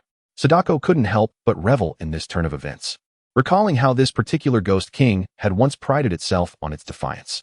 "Weren't you just boasting about escaping the Dark God's punishment? Yet here you are, bowing to your new master." A fleeting expression of embarrassment crossed Yilin's faceless visage before vanishing entirely, reverting to its original form. "Let us not exchange barbs. We are alike in this regard. The 5 others will also embark on a new chapter under our new master." "You are right. 12,000 years is far too long." Sadako ceased her teasing, for despite the rivalry that had persisted between the 2 Ghost Kings for many years, an underlying camaraderie lingered. "By the way, my lord, I presume you have come to explore the relics left by the Dark God," Yilin ventured once more. "Relics? What relics?" Zheng Xin replied, genuinely unaware of any such remnants on the continent of Essos. "My lord, you do not know? In the era when the Lord of Darkness was active in Soros, his palace was concealed upon an island in the southernmost part of Soros. This place was shrouded by the Lord of Darkness's formidable powers, accessible only when the 7 demon kings convened, aside from the Lord himself. I assumed your quest for us was to uncover the relics of the Dark Deity? Even if that was not your initial intent, it has undoubtedly become so now." Zheng Xin was nearly convinced that the sensation guiding him stemmed from that very location. Could it be that the Lord of Darkness, much like the King of Light, had been sealed by mysterious forces and sought liberation? After all, the notion of the fusion of the King of Light and the Lord of Darkness was merely conjecture among him and the demon kings, devoid of substantiation. Yet, relinquishing this pursuit was evidently not an option. He could only proceed with utmost caution to avoid repeating past mistakes. "You mentioned that only by uniting the powers of the 7 demon kings could the passage to the relics of the Lord of Darkness be unlocked. Would it be possible for me to forcibly open it with a more potent force?" Sadako shook her head, declaring that such an endeavor would not succeed. If external forces were to intrude, the passage would self-destruct. The 7 demon kings were manifestations of the Dark Deity, sharing a common ancestry, and the channel could only be opened through their inherent power. "But now that you are my subordinates, would this not compromise your source of power?" Zheng Xin was deeply concerned about this matter. Had he known, he would have refrained from summoning magic. However, without employing summoning magic, it was likely that these 2 demon kings, given their loyalty to the Lord of Darkness, would not divulge such information. "This is of no consequence. Though we currently draw our magical power from you, our essence is ultimately derived from the Lord of Darkness. Unless we are utterly obliterated, his mark will forever remain upon us." Upon hearing this, Zheng Xin felt reassured. Transforming the 7 demon kings into his summoned entities would not compromise their source of power. Thus, he resolved to gather the 7 demon kings first before venturing into the relics of the Lord of Darkness. The allure of that place was unceasing, undoubtedly harboring treasures suited for him. "Excellent. Let us proceed. We shall head to the next location." and I entrust you to lead the way to the next demon king for us to subdue." Zheng Xin made his decision, and neither Sadako nor Yilin voiced any objections. The two demon kings forged ahead, with Zheng Xin following closely behind as they soared southwestward. As he was unfamiliar with the route ahead, Zheng Xin could not teleport directly as he had from Yimin Tower to Yilin. He could only fly slowly alongside the two demon kings. Their journey spanned an entire night and well into the following afternoon. As the sun began its descent, a series of towering, pale spires emerged on the horizon. These spires soared higher than ancient giants, distinctly visible from afar. Ahead lies Pablo. "Master," Sadako turned to inform him. Pablo was their next destination, and it was evident that the temperament of the demon king residing here was rather foul, as the area remained untouched by vegetation. Towering spires pierced the clouds, each edifice soaring several hundred meters high, distinctly showcasing the city's character. Yet, as Zheng approached, he discerned that these white towers were all weathered and eroded, many having already collapsed. Those that still stood were remarkably broad at their bases, having withstood the test of millennia, a testament to the city's former grandeur. The white towers resembled bony protrusions, with small, ominous windows that added an eerie ambience. Is this truly Pablo? The city possesses a unique charm. Let us proceed and capture the king of spirits here. Presently, Zheng commanded two formidable spirit kings, their powers closely matched, making a 2-against-1 scenario decidedly advantageous. The more spirits they captured, the more evident his superiority became.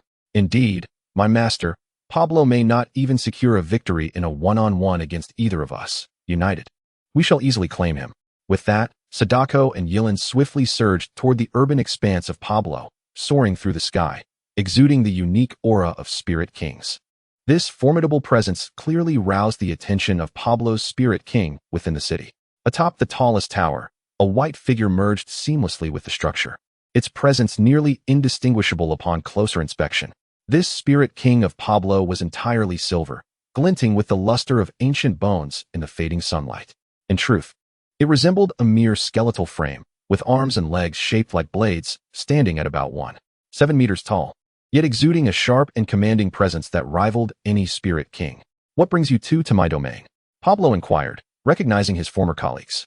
However, Yilin, known for his notoriously volatile temperament, wasted no time with pleasantries and transformed mid-air into a colossal head, unleashing a terrifying multitude of ghostly visages. In that instant, a cacophony of voices erupted in a sonic assault. Sadako followed suit, her long, cascading black hair sweeping forward like a torrent, aimed directly at Pablo's position. Taken aback by the sudden aggression of the two spirits, Pablo reacted swiftly, propelling himself into the air to evade the oncoming wave of dark hair, while his arms sliced through the air. With a swift strike, the bone blade on his arm shattered Yilin's sonic attack. Simultaneously, his skeletal wings unfurled, allowing him to hover midair. This was indeed his battle stance. He had not intended to engage, merely seeking to inquire. Yet he was met with a preemptive assault from the two. As a spirit king, Pablo was not one to be trifled with. He retaliated with a swift slash that severed the approaching black hair, propelling himself with remarkable speed toward the core of the two spirits. Pablo's body darted forth like a silver arrow, a streak of light that collided directly with Yilin's enormous head. Compared to Sadako, the larger Yilin is evidently a more suitable target for attack. The blade slices through the surface of Yilin's skull, as if cleaving a block of tofu, eliciting a collective expression of anguish from the myriad faces of Yilin. Yet, Yilin does not yield, amidst the splatter of blood. It manifests hundreds of arms that plunge into its own head, desperately excavating Pablo. Flesh and blood fly as Yilin screams in torment, while ruthlessly digging into its own cranium. Sadako joins the fray, her long hair extending into Yilin's wounds in an attempt to subdue the rampaging Pablo. However, within mere seconds, Pablo bursts forth from the opposite side of Yilin's colossal head, drenched in blood and transformed into a crimson skeleton. Only the blades of its hands and feet retain a glimmer of silver radiance. Chapter 122. The city of Nazca. Pablo is a demon king of pure aggression. In terms of offensive capability, neither Sadako nor Yilin can rival it. However, since it is now two demon kings uniting against one, the odds are decidedly more favorable. As Pablo emerges, Sadako's hair swiftly ensnares its waist, arms, and legs, wrapping around it with long, dark strands, rendering Pablo immobile. Almost simultaneously, the enraged Yilin unleashes its attack. The malevolent energy transforms into blades, merging with Pablo's form. These spectral blades do not harm the physical body. Rather, they invade the spirit and soul of the opponent, inflicting excruciating agony akin to being cleaved by an axe. This is why, during battles between Sadako and Yilin, both exert themselves to dismantle the opponent's spectral blade assaults. For once such an invasion occurs, the inflicted pain is invariably fatal. Now that Pablo is firmly under Sadako's control, despite its capacity to break free within 2 seconds, it is now 2 against 1. With their harmonious cooperation, one controlling and the other attacking, they swiftly render Pablo devoid of combat ability. The blade demon Pablo emits a pained howl, akin to a human enduring unspeakable torture. Typically, a demon king would not exhibit such fragile willpower, but the sudden and intense assault, while caught off guard, nearly reduces Pablo to a mindless state. Zheng Xin observes Pablo's resolve plummet and seizes the opportunity to unleash the pre-prepared summoning magic, piercing an ice shard into Pablo's brain. Once fervently writhing, Pablo suddenly stands still, immobilized. Sadako is acutely aware of the dire consequences of being invaded by the ice shard. For a demon king, it is an inescapable fate. Resolutely, she relinquishes her control, and Yilin ceases its spectral attacks, instead focusing on mending its own wounds. Its corporeal form is a manifestation of myriad malevolent energies and grievances, embodying the power of a demon king, though it is not a true physical body. Even a corporeal entity, after enduring relentless assaults from adversaries of equal caliber, suffers significant damage. However, as long as there is sufficient energy replenishment, such injuries will swiftly mend. At this juncture, the blade demon Pablo has been subdued by Zheng Xin, completely retracting his menacing aura and bowing his proud head in submission. Master. Zheng Xin nodded in satisfaction. Excellent, Pablo.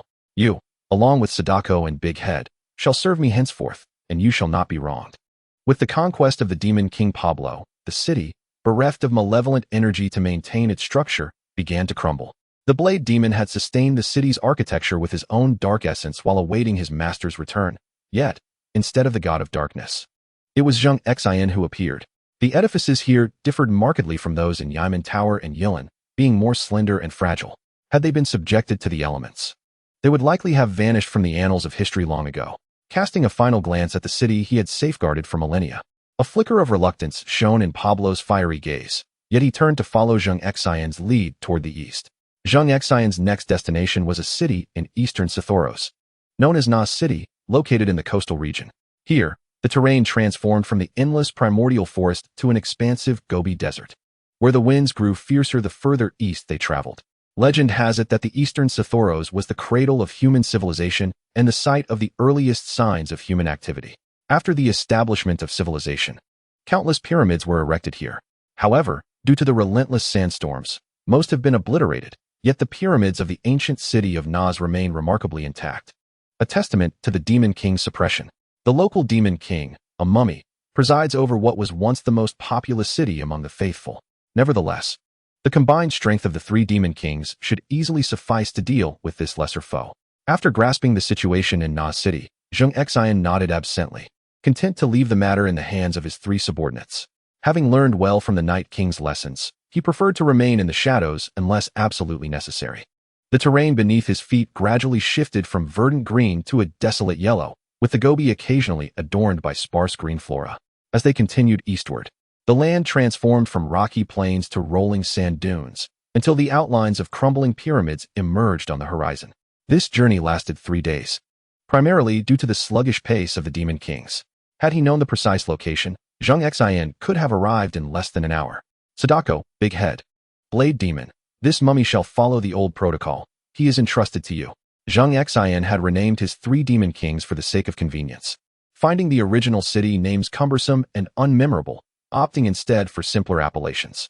The 3 demon kings dared not express dissent. To receive names from their master was a tremendous honor, and they complied without hesitation. Thus, Yilin was renamed Daitu, and Pablo took on the moniker of Daoguay.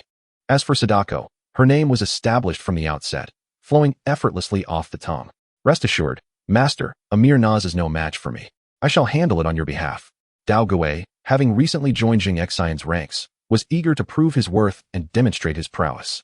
Remember, never underestimate your opponents.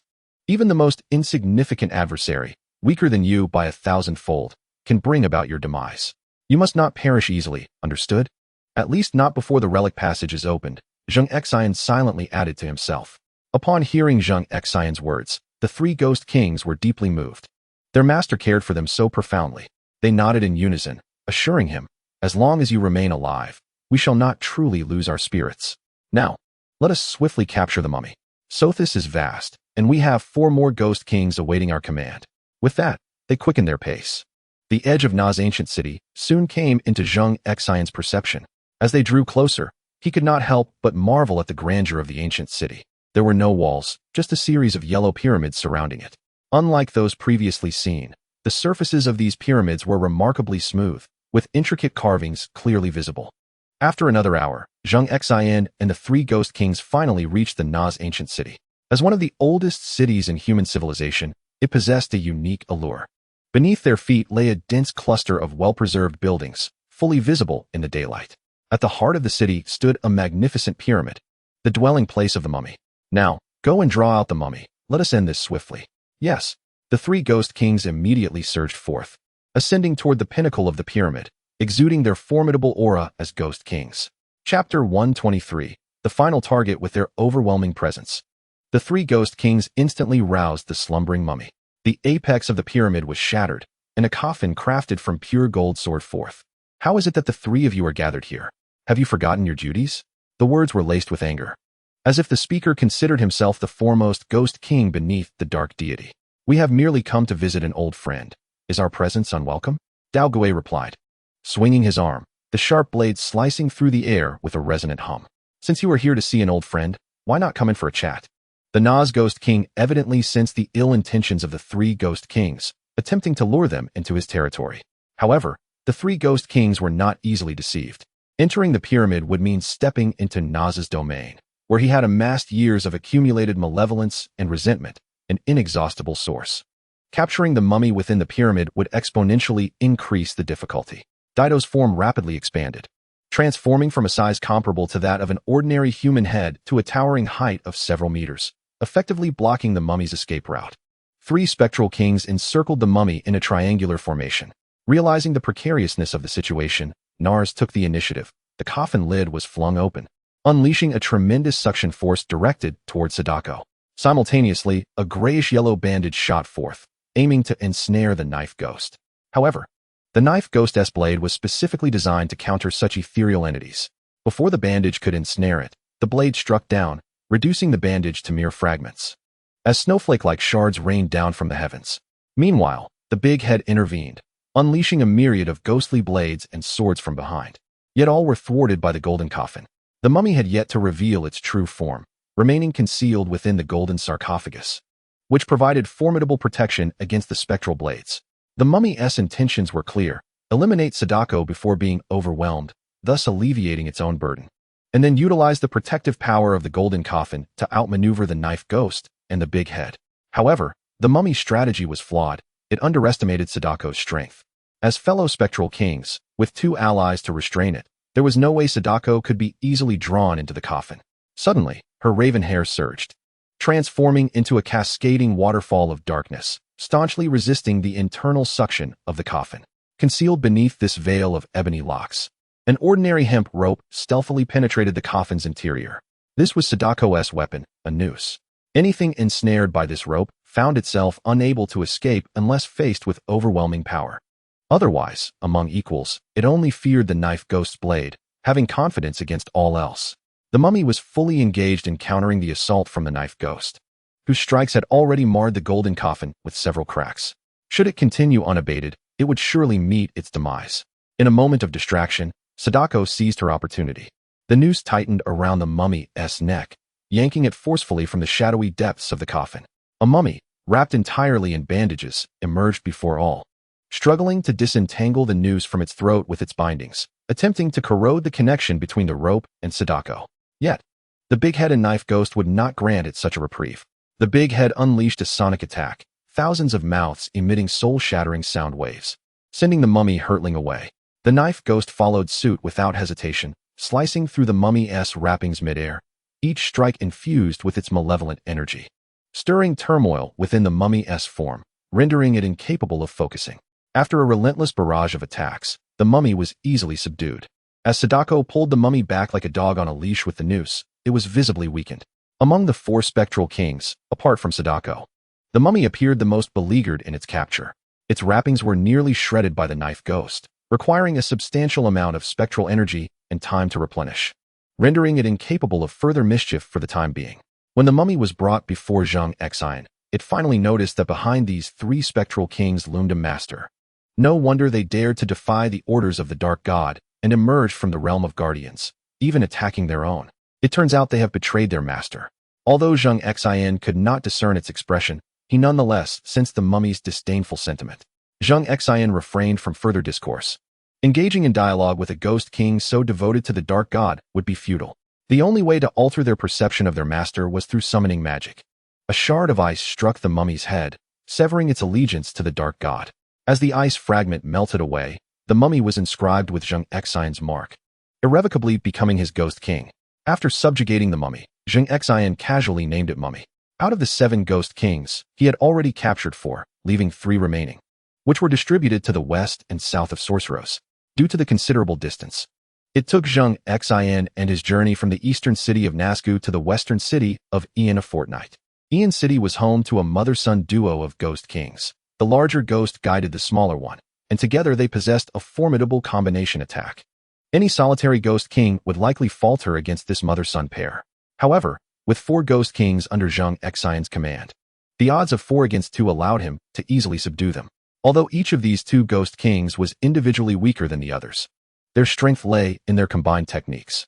The child ghost, a large-headed figure, possessed an uncanny ability to temporarily inhabit the bodies of other spirits, controlling them, while the mother ghost launched her shadowy blade attacks. Such assaults, while common among ghost kings, had a devastating impact. Once pierced by the blade, the agony was unbearable for most ghost kings. After capturing the mother-son duo, only 1 ghost king remained in the southwest, and another at the southernmost point near the ruins. Following Sadako's suggestion, Zheng Xin resolved to address the southwest ghost king, Isaac. Isaac was not far from Ian, and within a day, Zheng Xin, accompanied by his 6 ghost kings, arrived in Isaac's territory. The area was shrouded in miasma, obscuring the ground from aerial view, but Zheng Xin's heightened perception granted him insight. In his awareness, the remnants of the city were nearly obscured by massive trees, each adorned with tree houses, cloaked in verdant moss, rendering them indistinguishable from the ancient trunks. Upon sensing the arrival of his old friends in his domain, Isaac, the Ghost King, was immediately thrown into a state of panic. The gathering of so many Ghost Kings was not something he could withstand. Yet, compelled by his loyalty to the Dark God, Isaac symbolically resisted, only to be successfully possessed by the Ghost Doll. After receiving a thorough chastisement from a whip fashioned from Sadako's hair, he surrendered his resistance and fully integrated into Zheng Xin's burgeoning family. Now, only the final target remained, the southernmost Ghost King, Floss. Onward. Chapter 124, The Snow Woman Frost. The location nearest to the Ruins Passage is guarded by a formidable demon king known as the Snow Woman, the most powerful entity among us. Before departing for Frost, the Blade Demon provided Zheng Xin with an introduction. The Snow Woman? Does she have a name? Zheng inquired. The Blade Demon's large head nodded slightly in response. It cannot truly be called a name. It is merely how the Dark God has referred to her for ages. She is the first demon king to have received the Dark God's enlightenment and has accompanied him the longest. Although we are all prideful and refuse to acknowledge one another's superiority, we are acutely aware that none of us can rival her prowess. She is the Dark God's most trusted subordinate. Otherwise, she would not serve as the final bastion. Zheng Xin pondered aloud. Surely, with all 7 of you joining forces, it should not pose a significant challenge. After all, as demon kings, it seems illogical for there to be such a vast disparity in strength. However, the response he received was a profound silence, an unexpected outcome for him. Despite the defiance and pride that characterized these demon kings, their views on the Snow Woman were remarkably unanimous. None dared to assert that the combined might of the 7 could secure victory against her. After all, strictly speaking, the doll demon was merely a subordinate of the demon mother and had not formally accepted the Dark God's enlightenment. Even with an additional demon king, it was uncertain whether they would be able to contend with the Snow Woman. Is she truly that powerful? Zheng Xin asked. Indeed, she is exceptionally strong. When she defeated me, she did so with a single spell, replied the Blade Demon. She differs from us, for she is a magic-oriented demon king, adept in large-scale control and damage magic. While we may outnumber her, facing the Snow Woman often offers no advantage, and even approaching her presents considerable challenges. Her name is the Snow Woman, and she excels in large-scale magic. Could it be ice magic? Zheng Xin mused, finding this notion quite favorable. As any ice-based magic would struggle to pose a threat before him. Fear not, charge forth with confidence.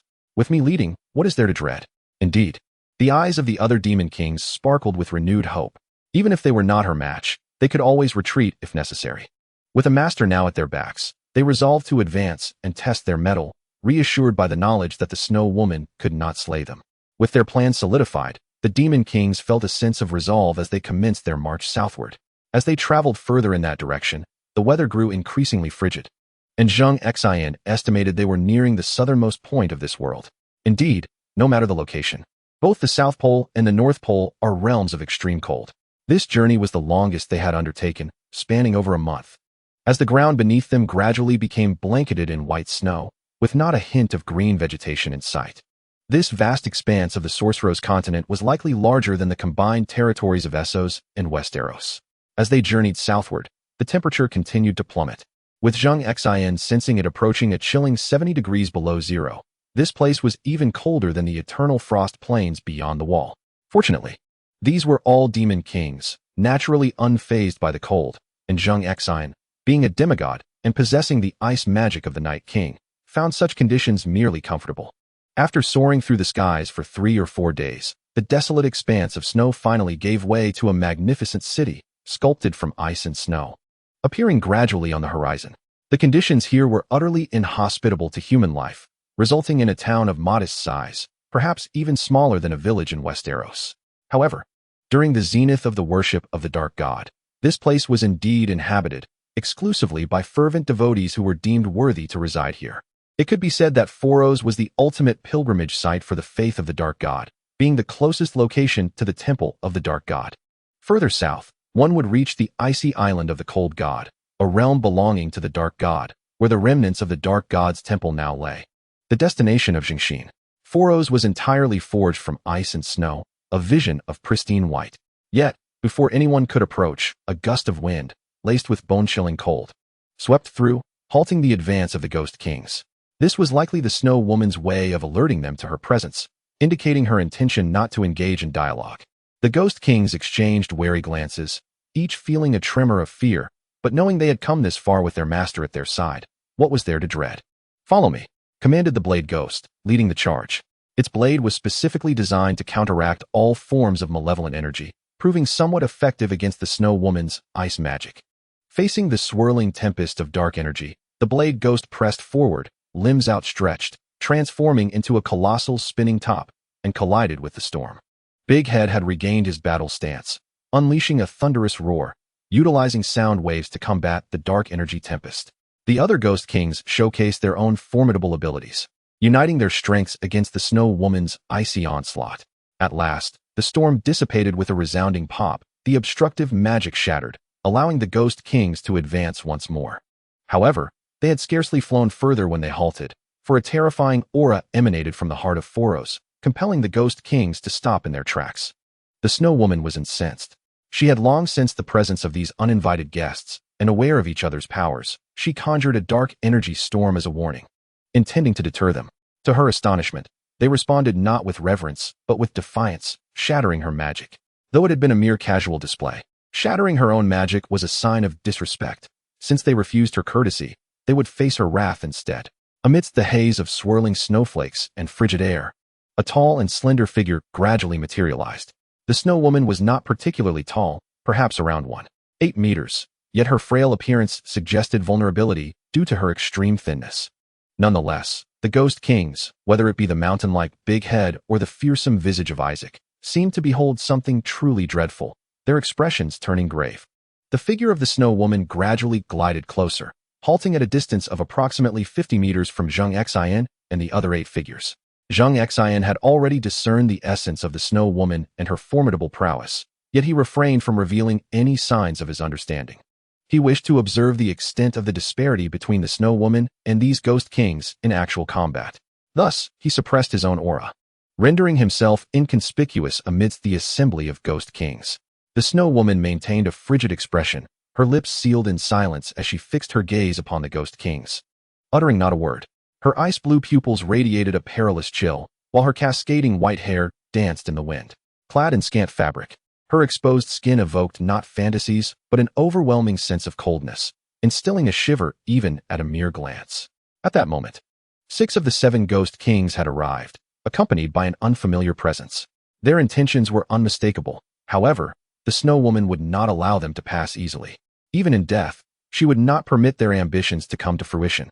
Your Excellency, the Snow Woman, during our previous sparring session, you relied on your long-standing association with the Lord of Darkness and your superior strength, and I accepted my defeat with grace. Now, after 12,000 years, I believe I have improved my abilities slightly, and thus, I seek another opportunity to engage in combat with you. The Blade Ghost crossed his arms, his enormous blades glinting ominously. Is that all you can muster? It was the first time the Snow Woman spoke, her tone chillingly cold. No, no, no. I have not inflated my ego to such heights. It is we 6, along with the Ghost Mother Estal. We all recognize your formidable strength, Your Excellency. And in a one-on-one confrontation, none of us would stand a chance. However, united, you may find it challenging to face us all. Hypocritical fools. Feel free to test your strength. But should I inadvertently cause anyone to perish, do not blame me, she retorted. Despite their trepidation, the Ghost Kings drew confidence from their master behind them. Enough with the pleasantries. Let us engage in battle, declared the irritable Big Head, unleashing a torrent of malevolent energy in the form of blades. He did not anticipate harming the Snow Woman through this method. His aim was merely to distract her. As Big Head initiated the attack, the other Ghost Kings swiftly followed suit. Sadako's noose slithered through the air like a dark serpent, blending seamlessly into the multitude of assaults. The Ghost Doll stealthily approached the Snow Woman. The Blade Ghost swung his massive blade towards her head. Each Ghost King displayed their unique skills, executing their most adept techniques. Yet, with a mere flick of her wrist, the Snow Woman summoned a chilling aura, coalescing into an ice wall that repelled all incoming attacks. She then retreated gracefully, akin to a snowflake caught in a tempest. Subsequently, she produced a staff from seemingly nowhere, its apex adorned with a gleaming ice-blue gem. A blizzard of frost swept forth, converging upon the Ghost Kings from both sides. The Snow Woman's magic diverged from conventional spells. As a Ghost King, she possessed mastery over the dark energy. Regular ice magic would be ineffectual against the assembly of Ghost Kings, but her spells, infused with potent dark energy, yielded extraordinary and unparalleled results. 2 formidable storms converged in a cyclonic clash at the focal point of the Ghostly Kings, ensnaring them as if caught between 2 impenetrable walls. The oppressive aura of malevolent energy stifled their movements, rendering any resistance a cumbersome endeavor. In the frigid expanse of the Antarctic frost, this scenario bestowed a significant home field advantage upon the Snow Maiden, amplifying her strength to an overwhelming degree against the 6 Ghostly Kings. Yet, the 6 were not without recourse. The Blade Ghost exerted every ounce of strength to cleave open a fissure, shattering a portion of the storm to escape through the breach. Each of the other Ghostly Kings possessed their own defensive strategies, whereas the Blade Ghost, embodying a purely offensive form, exhibited a striking lack of defense. Believing that the best offense is indeed the greatest defense, the dispersal of a section of the storm created a narrow passage, prompting the Ghostly Kings to retreat through the fissure and regroup behind the ice wall, rallying to besiege the Snow Maiden under the Blade Ghost's lead. However, the Snow Maiden remained unperturbed. With a swift turn, she unleashed a deluge of ice spikes from her garments, forcing the Ghostly Kings to draw back. Simultaneously, the icy shards swirling within the storm rendered their malevolent energy blades ineffective mid-strike. Yet, despite the Blade Ghost's dominion over the sinister energy, the Snow Maiden was unable to inflict any substantial harm upon the Ghostly Kings. Her attention shifted to a tall, enigmatic blue creature that accompanied the Ghostly Kings. She was unaware of its identity, but its association with the kings suggested it was no ordinary being. Perhaps it could serve as the key to victory. Redirecting some of her focus, she sent ice spikes and tempestuous winds toward Zheng Xin. Zheng Xin, bemused by the Snow Maiden's consideration of him as a means to breach her defenses, resolved to show her a taste of adversity. Instantly, he activated the Night King's abilities, sealing off the elemental magic of ice within a 1-kilometer radius. Within that distance, no creature other than himself could wield even the slightest sliver of ice magic. In an instant, the Snow Maiden's expression shifted to one of astonishment, as the once ferocious ice spikes and swirling storm abruptly ceased. The chaotic magical essence that had raged for hours vanished entirely. The Ghostly Kings momentarily paused, with Sadako reacting the swiftest. ensnaring the Snow Maiden's neck with a noose of hanging rope. The Snow Maiden instinctively brandished her staff, but her mastery over ice magic, honed over millennia, felt as if it had solidified, leaving her aware of its presence, yet utterly incapable of commanding it. In that fleeting moment of distraction, the noose tightened around her throat. Seizing this opportune moment, the other ghostly kings unleashed their most potent attacks upon the Snow Maiden. Nevertheless, she was, after all, the mightiest of the dark god specters. Even when her ice magic faltered, her sinister energy remained at her disposal. A pure shield of malevolent energy materialized, absorbing the brunt of the assault. Yet, the blade ghost, unfazed by the sinister energy, cleaved through the protective shield, delivering a merciless strike to the Snow Maiden's chest. The Snow Woman, a being of pure een, naturally does not bleed when struck. However, the blade capable of severing een energy inflicted significant harm upon her. Utilizing the momentum from the blow, she was propelled backward, yet remained tethered by the noose of Sadako around her neck. In this retreat, Sadako was inevitably drawn along with her. The knife demon, a swift and formidable foe, closed the distance to the Snow Woman, its sharp claws seizing her, followed by a torrent of relentless assaults. As a magic-oriented ghost king, the Snow Woman found her powers severely restricted after being silenced by Zheng Xin, rendered reliant solely on her dwindling een energy. The myriad countermeasures employed by her fellow ghost kings against such energy diminished her considerable advantage, leading to a significant decline in her strength. Before long, she was further battered by the pursuing knife demon. Nevertheless, the ghost kings exercised restraint, aware that their master required the Snow Woman to access the ruins passage. Their attacks, while venting their frustrations, did not intend to annihilate her. With a powerful strike from the knife demon's hilt, the Snow Woman was forcefully driven into the ground, deeply embedding herself within a snow pit, marking the conclusion of this battle. Having been suppressed by the Snow Woman for millennia, the Ghost Kings had expended much of their pent-up resentment, and the once haughty and arrogant Snow Woman now appeared more wretched than the battered Isaac. Zheng Xin descended gracefully from the clouds, folding his massive wings as he gazed down upon the Snow Woman. The assembly of Ghost Kings stood obediently behind him, heads bowed in submission. At this moment, the Snow Woman realized that Zheng Xin was the true leader of these Ghost Kings. I do not care what methods you employ to make these traitors follow you, but I can clearly tell you that all your tactics are futile against me. Do not harbor delusions of using me to unlock the passage to the ruins of the Dark God. The Snow Woman's heart brimmed with regret. Her hubris had led her to this plight. Now, even the self-destructive spell was beyond her reach, her een energy thoroughly shattered and suppressed. She could only hope to provoke this azure monstrosity before her into ending her life. Are you certain? Zheng Xion's lips curled into a sinister smile as he fixed his gaze upon her, his eerie azure eyes pulsating with a strange energy. The Snow Woman elongated her delicate white neck and implored, "Kill me." Zheng Xion scoffed, "My objectives have yet to be fulfilled. How could I bear to slay you so readily? Submit to me willingly." As his words settled, a shard of blue ice pierced the Snow Woman's consciousness. She trembled violently, her reaction markedly different from that of the other Ghost Kings. To ensure complete control, Zheng Xion sent another shard of ice into her mind. The resistance he faced in subduing the Snow Woman was several times greater than with the other Ghost Kings, yet the outcome was inevitable. She ultimately succumbed to his dominion. In a short while, the Snow Woman ceased to tremble and regained her composure. Fueled by Zheng Xion's power, her injuries began to mend rapidly, and soon she was able to rise. The first act upon standing was to kneel before Zheng Xion, earnestly declaring, "The Snow Woman is willing to serve her master with all diligence." Chapter 126. The Snow Woman's speculation. The Snow Woman has fallen under the control of Zheng Xion's summoning magic, exhibiting unwavering loyalty to him. Moreover, with Zheng Xion's formidable ability to suppress magic, subduing the Snow Woman is a mere formality. She is not foolish. Rather, she possesses considerable cunning. Acutely aware of the disparity between them, the Dark God has been absent for over 10 millennia, and she has waited long enough. Now that such a powerful entity exists, capable of commanding the 7 demon kings, she sees no reason to resist any longer. In truth, she is deeply curious about the secrets that lie within the relics of the Dark God. Regrettably, she had previously dared not leave her post in Floros. Now that someone has achieved what she could not, she decides to accompany them, eager to satiate her curiosity. The 7 demon kings are of the same origin, all conceived through the influence of the Dark God. Even if Zheng Xion controls them through summoning magic, this fundamental truth remains unchanged. Their inherent power still derives from the Dark God. Rise, relics of the Dark God. I require your assistance to unveil the mysteries before us. But first, I have several inquiries to pose to you. The 7 demon kings, along with a ghostly doll, bowed in unison, pledging, "Speak, master. We vow to speak nothing but the truth." Do you have any speculation regarding the whereabouts of the Dark God? Although Sadako had already articulated her thoughts on the Dark God's fate, it was merely her own conjecture.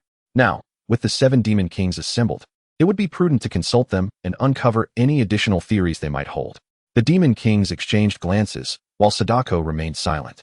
Having already shared her speculation with Zheng Xin, the Snow Woman pondered for a moment before speaking. "I am the demon king closest to the battlefield where the Dark God clashed with the Light King. At that time, the 2 deities stirred the seas into a tempestuous frenzy. Though I could not see their forms, I could certainly feel their terrifying presence." Closing her eyes, the Snow Woman recalled the chaos of that moment. It was too tumultuous to grasp fully, yet she distinctly sensed waves of scorching, dreadful energy emanating from the distant sea. Here, in Antarctica, the temperatures are frigid, and prior to the deities' confrontation, the ocean surface was entirely encased in ice, several kilometers thick. However, after that battle, the ice shattered under the intense heat, releasing the ocean from its frozen grip and causing the land's ice and snow to begin melting. The repercussions of that event endure even to this day, millennia later. This phenomenon explains why the waters of Antarctica do not freeze. During the battle between the Light King and the Dark God, some unfathomable power was unleashed, unsealing the entire Antarctic waters. At that time, the sea surged, carrying massive icebergs hundreds of meters into the sky, creating tsunamis that relentlessly battered the land. In Floros, thousands of fervent followers of the Dark God perished in the onslaught of the waves. Faced with such a cataclysmic battle, the Snow Woman felt utterly powerless. She could neither combat the forces at play nor protect the people of the city. At that moment, towering waves surged, and in the distance, flashes of lightning could be faintly discerned on the horizon. The essence of my ice magic was stifled by the overwhelming presence of 2 deities. Akin to the sensation of being silenced today, I found myself utterly powerless, compelled to retreat. Eventually, as the atmosphere calmed and the sea lay still, I sensed the presence of the King of Light. At that time, he appeared feeble, his aura in disarray, and I felt that I could have exchanged a few blows with him. Yet, he paid me no mind and departed, leaving no words behind. Since then, the God of Darkness has not manifested, nor has he uttered a single word to us. The Snow Woman paused here, her voice tinged with a hint of uncertainty. The God of Darkness and the King of Light each embody the laws of the universe. As long as these laws endure, so too shall they. The God of Darkness cannot perish, which suggests that he has either been sealed by the King of Light or has ventured to another realm, unable to return for the time being. This is a distinct possibility. Upon hearing this, Zheng Xin couldn't help but feel a pang of nostalgia. The once mighty King of Light had the power to prevent the Antarctic seas from freezing for millennia. Just the thought of this left Zheng Xin doubtful of his own abilities to achieve such a feat now. However, he found himself relentlessly pursued and vanquished. His strength diminished to perhaps less than a tenth of its former glory. The speculation that the God of Darkness might have been sealed by the King of Light seemed more credible than Sadako's theories. Indeed, the God of Darkness cannot be killed, but he can be sealed, much like the early days of the King of Light, when his inexperience led him to inadvertently release this being. Zheng Xin pondered the implications of the relic of the God of Darkness, potentially unleashing the sealed deity. If the God of Darkness were truly sealed, it was undoubtedly by the hand of the King of Light. If the seal was placed by the King of Light, then the method to unseal it would certainly not involve the combined foundational powers of the 7 demon kings to access the relic. Such a seal would be rendered meaningless. Only the King of Light himself could unlock it. Furthermore, when the King of Light departed, he disregarded the Snow Woman entirely, indicating that the 7 demon kings were inconsequential to him, akin to mere ants. Trampling them or sparing them would have no impact on him. Thus, it follows that utilizing the 7 demon kings to access the relic is indeed feasible. Having reached this conclusion, Zheng Xin felt a sense of relief. As long as he remained cautious upon entering the relic, there should be no significant issues. He nodded in acknowledgement of the Snow Woman's speculation, finding it at least more plausible than Sadako's theory of the interplay between light and darkness. The King of Light, victorious yet battered against the God of Darkness, sealed him away, and then, without allowing his wounds to fully mend, hastily turned his attention to Valeria, inciting the wrath of the 7 gods, leading to his potential downfall and subsequent sealing. Ultimately, it is a foregone conclusion that the King of Light's strength has severely waned, now bereft of divine power. He has sought refuge in a corner, akin to self-imposed ceiling, awaiting the moment when he might regain his strength to emerge once more. By that time, the first target of vengeance would undoubtedly be Zheng Xin. He must strengthen himself during this period to confront the wrath of the King of Light on some future day. Speculations among the other Ghost Kings varied, ranging from being sealed like the Snow Woman to hiding away for healing, with some even conjecturing about venturing into another realm. However, none of these theories seemed as credible as the notion of being sealed. As for the truth, Zheng Xin had no means to verify it. Nevertheless, the relic remained a destination of utmost importance. It was the dwelling place of a deity, concealing secrets that could be anything. How could Zheng Xin not be intrigued? Since it was nearly certain that opening the portal posed no issues, he resolved to embark on this journey, confident that it would yield fruitful discoveries. Thus, he declared, "Let us proceed to the relics of the God of Darkness without delay." Chapter 127. The Temple of the God of Darkness under the guidance of the Snow Woman. Zheng Xin and a cohort of Ghost Kings made their way to the relics of the God of Darkness. This island had been shrouded in the divine power of the God of Darkness, rendering it invisible to the naked eye. Only by opening the passage to the relics could its presence be revealed. Is this truly the site of the relics? After several days of flight, the Snow Woman brought Zheng Xin to a tumultuous sea, where fierce winds raged and waves crashed relentlessly, indistinguishable from any other body of water. Indeed, this is the place. I once accompanied the God of Darkness here, though I was only permitted on the island and never allowed entry into the interior. This was already an extraordinary privilege. The other Ghost Kings could not even ascertain the location of the relics, only aware of its existence. The winds on the sea now reached a terrifying level of at least 14, and the dark waters resembled a monstrous beast, ready to devour the unwary. With towering waves that soared hundreds of meters high, even the massive ships of Blue Star could not navigate such treacherous waters. Zheng Xin closed his eyes and focused, attempting to perceive the surroundings, yet he detected not a single trace.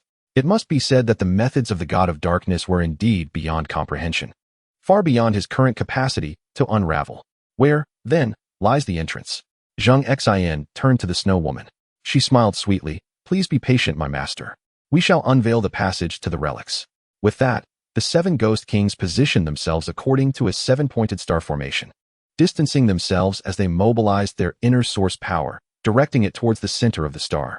In the tempestuous air, it seemed as though even the atmosphere was being ruffled by the winds. Ripples began to undulate outward, growing more intense and dense. When the vibrations reached their zenith, a dark tear in the air was rent open, resembling a portal, an abyss of darkness where one could not see a hand in front of their face, and light could not penetrate. Only boundless blackness remained.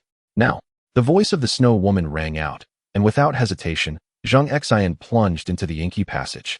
Following suit, the 7 Ghost Kings transformed into streaks of light, entering the portal before it sealed shut. After Zheng Xin and the 7 Ghost Kings had all entered the passage, the black portal vanished with a whoosh, as if it had never existed. Within the dark and cavernous passage of the ruins, Zheng Xin felt as though he were suspended in the cosmos, with no sky above or ground below, surrounded by an impenetrable void devoid of any other presence. In that fleeting moment, a deep-seated emotion surged within him. Fear, a primal instinct rooted in the essence of life itself. Fortunately, Zheng Xin managed to retain control over his body, preventing the encroaching darkness from engulfing him completely. A second later, the 7 Ghost Kings followed closely behind. The Snow Woman materialized, stating, "Master, this is merely the passage of the ruins, designed to thwart unauthorized intrusions. I know the way, follow me." With that, she led the way, flying to the left. Zheng Xin and the other Ghost Kings closely trailed after her, anxious not to lose sight of her in the overwhelming darkness. The Snow Woman navigated through a predetermined path, twisting and turning despite the absence of any reference points in the void. Yet, she possessed an uncanny awareness of when to turn in which direction. Time seemed to stretch as they flew onward, until suddenly a glimmer of light appeared ahead. While it resembled the night on the mainland, it was infinitely brighter than the surrounding pitch blackness. "We are almost there. Prepare yourselves." With her words, a palpable tension gripped everyone. For the Ghost Kings, this was their first encounter with such a place, a sanctuary of the divine, and the secrets that lay within were unfathomable. As they approached the light, an unexpected surge of divine power erupted with devastating force from the entrance. This was likely a form of automatic defense mechanism based on a formation, which would trigger an attack upon detecting anyone who was not the God of Darkness or lacked the deity's guidance. This was precisely why the Snow Woman had urged them to be prepared. The divine energy was so overwhelming that it nearly sent the 7 Ghost Kings into a state of terror. This force far surpassed the essence of Een, existing on an entirely different level. Even if this power stemmed from the god of darkness, left behind millennia ago, it was far beyond the capacity of the 7 Ghost Kings to withstand. In this critical moment, Zheng Xin took action. A spatial barrier coalesced, fueled by divine energy, capable of withstanding the onslaught. The barrier enveloped Zheng Xin and the 7 Ghost Kings, allowing them to breathe a sigh of relief. Facing such an attack head-on would have spelled their doom. Once the external divine energy subsided, Zheng Xin lowered the barrier, observing the calmness that enveloped the entrance to the ruins. The Snow Woman nodded, confirming that the danger had passed. This automatic attack formation was the final obstacle, and they could now proceed. With a flicker of light, Zheng Xin stepped through the luminous veil, and upon opening his eyes, he found himself on a small island bathed in the night. The island was modest in size, surrounded by tranquil waters that stretched endlessly. The forest on the island was dense and dark, creating a sense of mystery. At the heart of the island stands a towering mountain, its summit flattened to accommodate a magnificent palace. Crafted from an unknown material, the palace's exterior exhibits an astonishing seamlessness, resembling not a structure assembled from stones, but rather a singular, sculpted mass of rock. Upon observing the leveled ground at the peak, Zheng Xin contemplated a possibility. This palace may have been directly hewn from the mountain's colossal boulder, a feat that truly defies belief. My prior visit here was merely a fleeting encounter, as the dark god did not permit me entry into the palace, leaving me oblivious to its inner splendor. The Snow Maiden approached Zheng Xin respectfully. He nodded, suggesting, "Let us indulge your curiosity and explore the abode of your former master." With that, he led the assembled Ghost Kings toward the palace atop the mountain. The isle was diminutive, and within mere moments, Zheng Xin and the Ghost Kings had arrived at the summit's expanse. As their feet touched solid ground, an energy wave coursed through Zheng Xin. Upon closer inspection, he was astonished to realize that this mountain was not merely distinct from the rest of the island. It possessed the remarkable ability to filter out impurities from the power of faith. In comparison to Zheng Xin's arduous efforts to purify the faith power, this mountain itself was a veritable treasure. However, the Ghost Kings were unaware of this sensation, as they had yet to attain the qualification to absorb the power of faith. The sanctuaries of these deities were indeed extraordinary. Merely residing here allowed one to focus solely on absorbing pure faith power without the distraction of eliminating impurities, rendering their cultivation efforts remarkably efficient. Might the King of Light possess a similar sanctuary? If so, the restoration of his strength would not require an extended period. Fortunately, he had discovered such a place. Let us proceed and uncover the secrets and treasures left by the Dark God. Chapter 128. The Dark God's Treasure Chamber. Zheng Xin took the lead, advancing toward the dark and enigmatic palace. Upon reaching the imposing entrance, towering several meters high, he gestured for the Snow Maiden to approach and push the door. She stepped forward and gently nudged the door, which swung open effortlessly, revealing an unguarded threshold. It appeared the Dark God maintained a strategy of external vigilance paired with internal laxity, confident that as long as he lived, no creature, divine or otherwise, could breach the outer barrier.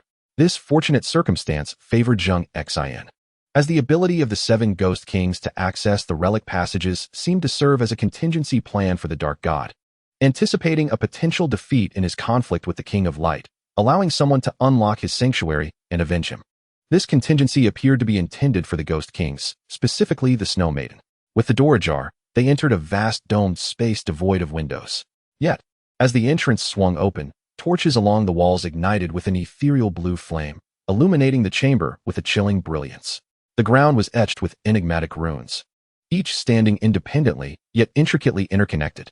The runes intertwined, forming a colossal 7-pointed star array that radiated a chilling blue light. Zheng Xin could distinctly perceive the power of faith being refined and purified once more upon contact with the 7-pointed star formation. Not only that, but it was also subjected to a vigorous compression. If the density of naturally absorbed faith power resembled cotton, then the density post-refinement and compression was akin to steel. The divine power extracted from such refined faith was incomparable to anything found externally. It could be said that, with equal divine power, the Dark God could wield merely 1% of its strength to contend with Zheng Xin's full 100%, rendering the disparity insurmountable. Truly, the ancient deities were remarkable. Their profound heritage and accumulation were far beyond the reach of a newly ascended demigod like myself. This journey was undeniably worthwhile. Even if it were solely for this palace and the array, Zheng Xin had reaped significant rewards. For a deity, this palace was a transcendent artifact, its importance second only to life itself. After millennia, the array continued to operate autonomously without the dark god's divine power, underscoring its extraordinary nature. Of course, the Ghost Kings were oblivious to the array's formidable prowess, yet the sight of such intricate runes interwoven into a grand formation evoked astonished gasps. Wow! Is this truly the relic of the dark god? It is indeed mysterious and magnificent. I can almost sense the presence of the dark god. Isaac, with his reckless disposition and thoughtless speech, was fortunate to share a good rapport with the knife ghost. The knife ghost gave him a light tap on the back of his head, signaling the foolishness of mentioning the former master in front of the new one, an act that could be perceived as provocative. Fortunately, Zheng Xin was not so petty. He had come to inherit the legacy of the dark god and was indeed grateful for the assistance of these Ghost Kings, so he had no intention of venting his frustrations on them.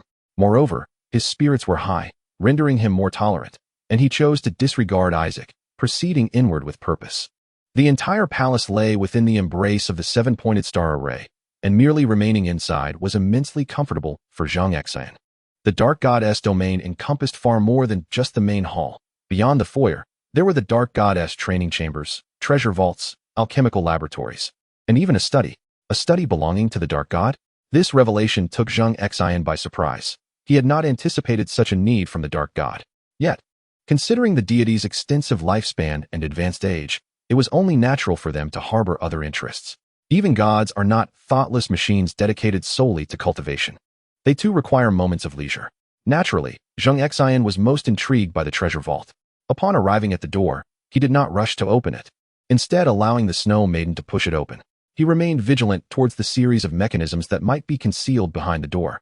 As the snow maiden opened it, nothing untoward occurred, and Zheng Xin, accompanied by the Ghost Kings, sauntered inside. Before his eyes lay an array of weapon racks, behind which stood numerous stone platforms adorned with various items. Zheng Xin carefully examined each piece, aware that anything collected by the God of Darkness must possess extraordinary value. Now, all these treasures belonged to him. He bypassed the foremost weapon racks, for their contents paled in comparison to those resting upon the stone platforms. Each platform bore inscriptions detailing the names of the items, the first of which was a longbow. The bow extended 2 meters in length, its design ancient and elegant, radiating a subtle green luminescence. The inscription detailed its name and origin. Life bow, a creation of the old gods. This was a companion weapon of the old gods, seized by the god of darkness. The longbow required no arrows, as drawing its string would summon energy arrows autonomously.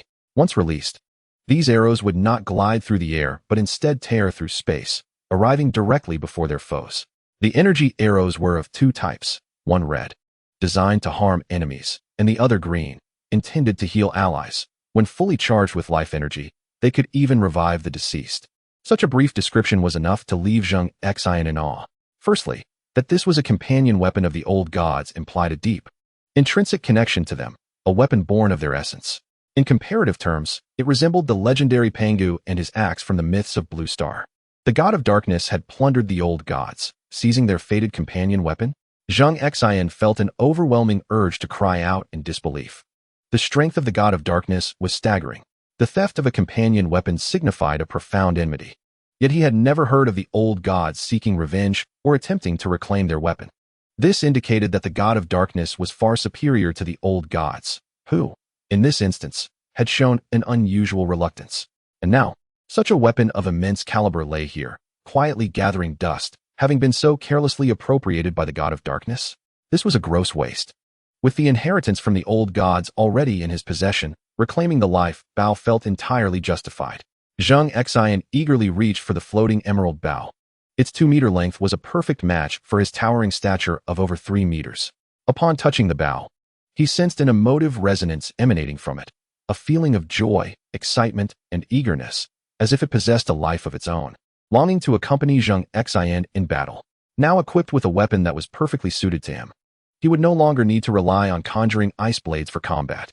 He opened a rift in space with a casual gesture, stowing the bow within, a space he had created, uniquely his own, albeit of little practical use aside from storing items.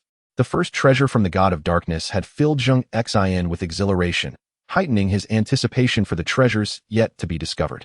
He continued onward. Arriving at the second stone platform, where a single-handed longsword lay displayed, its design extravagant and resplendent, shimmering with a silvery glow. Upon reading the inscription on the platform, Zheng Xin could scarcely believe his eyes. This was beyond comprehension. Chapter 129. The obsession with collecting divine weapons. Zheng Xin could scarcely believe his eyes. The stone pedestal clearly bore the inscriptions: Flame's Sword, Messenger of Light, Hero's Red Blade. According to legend, this sword was wielded by Azor Ahai, one of humanity's most celebrated heroes, who used it to combat darkness. However, the truth is that this sword is actually the companion weapon of the Light King, Rollo, and was not forged by Ahai. Moreover, the soul of Ahai's wife did not become the spirit of this weapon. If a sword were to be forged from the heart's blood of an ordinary woman, absorbing a soul to become its spirit, it would hardly deserve the legendary status it has garnered. All along, this heroic sword has been a companion weapon of Rollo. Yet, the most perplexing question remains: how did Rollo's sword end up in the treasury of the Dark God? The conflict between the two deities clearly culminated in the mysterious disappearance of the Dark God, with Rollo retreating in injury. Why then does the companion weapon of the Light King appear here, contradicting the established facts? Zheng Xin was utterly baffled. Yet the evidence lay before him. The messenger of light was within reach, exuding an unmistakable aura of divine power. And the inscriptions carved by the Dark God could not be misleading, for no one else could have come here. If the Dark God inscribed falsehoods, he would merely be deceiving himself. As Zheng Xin gently touched the blade, the intense heat and sharpness emanated a distinct resistance. Clearly, the sword had no intention of being wielded by him, nor did Zheng Xin harbor any desire to use it. This was Rollo's companion weapon. If he were to take it, the Light King would undoubtedly sense its absence, and the sword would surely return to Rollo's possession. He had no desire to invite such discomfort upon himself. Thus, it was best to leave the sword here to gather dust. The mystery remained unsolved. Yet this did not hinder Zheng Xin from continuing his exploration. The next treasure was a smooth, white jade orb, no larger than an infant's fist, with inscriptions detailing its origin. The Water God Pearl, a companion artifact of the Flood God, possessing the ability to control all water sources. The description was straightforward yet profoundly impactful. To wield the power over water was to hold dominion over life itself. Given that over 70% of the human body is composed of water, to control water was tantamount to controlling human existence. However, such an artifact might be more suited for a water sorcerer. He decided to take it, even if he could not use it himself. It could serve as a valuable gift for his subordinates. Zheng Xin began to suspect that the Dark God had a peculiar obsession with collecting divine companion weapons. He had observed 3 stone pedestals in succession, each showcasing a divine companion weapon, including the Messenger of Light, directly underscoring the Dark God's formidable power. With so many divine companion weapons in the possession of the Dark God, it was no wonder that he had never heard of any deity making an appearance with a unique weapon of their own. Zheng Xin's curiosity intensified. He wondered if there were more companion weapons from other deities yet to be discovered. Continuing his descent, he found that this time it was not a divine companion weapon, but rather a pair of wings, known as the Wings of Sophia.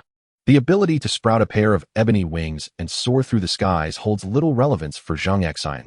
Nonetheless, it remains a gift that may be bestowed upon his subordinates. He gathers it within the rift of space and continues his downward gaze. The fangs of the beast god, along with its accompanying weapon, possess the capacity to drain blood and essence, exhibiting armor-piercing capabilities, including those against divine armors. The beast god. Why had he never heard of such a being? Zheng Xin pondered aloud, soon arriving at an understanding. Unlike other deities, the beast god's weapon is a singular fang. Thus, with the fang removed, the fate of the beast god was all too evident. The Dark God, it seems, bore the record of slaying deities. Zheng Xin could not suppress his horror. After all, this was a divine entity, and the beast god carried the title of god. Surely, it could not be easily vanquished. The fact that this fang could penetrate the defenses of divine artifacts indicated that the beast god was an exceedingly aggressive deity. Yet even so, it was still annihilated by the Dark God. This suggests that even divine beings are not invulnerable, provided one possesses sufficient might. Moreover, it highlights the formidable power of the Dark God, capable of slaying even other deities. The fang, measuring the length of an ordinary person's forearm, is exceptionally sharp at its tip, and even from a distance, A strong scent of blood wafts through the air, revealing the multitude of lives claimed by this fawn. With the beast god now deceased, there was no longer a need for concealment, and Zheng Xin unceremoniously claimed it for himself. He then proceeded to scour the entire treasure chamber, clearing out its finest offerings, which included 15 divine artifacts. Given the sheer volume, Zheng Xin did not take the time to examine each item individually. The accompanying weapons of the gods consisted solely of the Old God, the Flood God, the Beast God, and the Light King, for items of a caliber surpassing even that of divine artifacts. It is unlikely that even the Dark God could amass many more. Possessing these four is already remarkable. Most of the treasures here are of little use to me. As for these divine artifacts, take a look and see if there is anything you require. Feel free to take what you need. Zheng Xin laid out the divine artifacts from the treasure vault for the 7 great Ghost Kings to choose from. He was not a miser. The Ghost Kings represented his highest echelon of combat power, each capable of laying waste to an entire city, and thus must be adequately equipped. I shall decline, master. The staff I wield is itself a divine artifact, a gift from the Dark God, which suits me perfectly and possesses formidable abilities, replied the Snow Woman. Producing the staff she had just utilized, its top adorned with a sparkling pigeon egg gemstone, radiating with rich magical fluctuations, allowing for instant spellcasting. The knife ghost also declined, asserting that the 4 blades he bore were already the most fitting weapons for him, rendering any further acquisition unnecessary. Likewise, Sadako noted that her noose served as her accompanying weapon and could not be replaced. The other Ghost Kings, too, had long been satisfied with their respective weapons of choice and expressed no desire for change. Zheng Xin did not press the matter, merely stating that they could approach him anytime should they require assistance.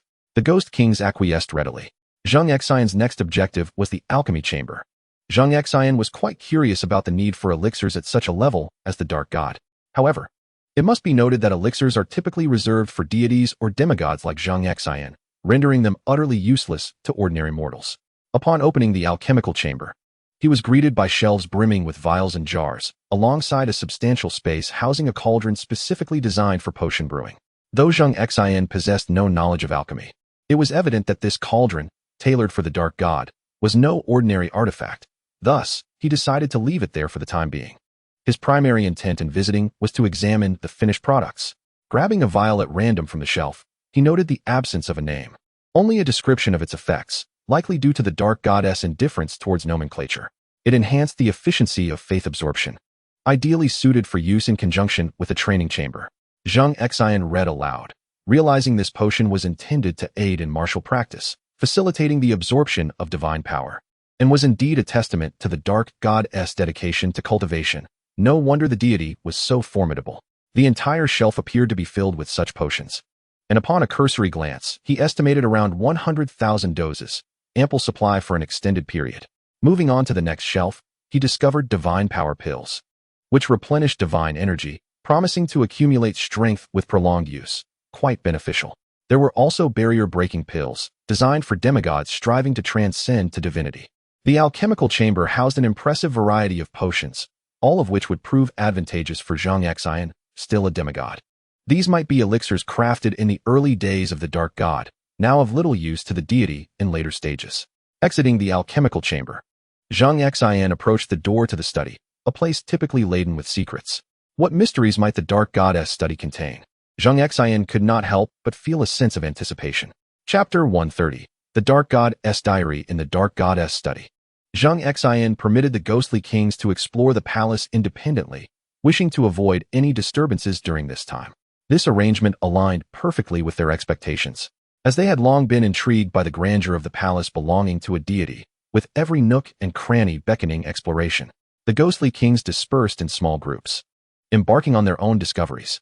Meanwhile, Zheng Xin entered the Dark Goddess study. The room was modest in size, still devoid of windows, yet filled with an abundance of content.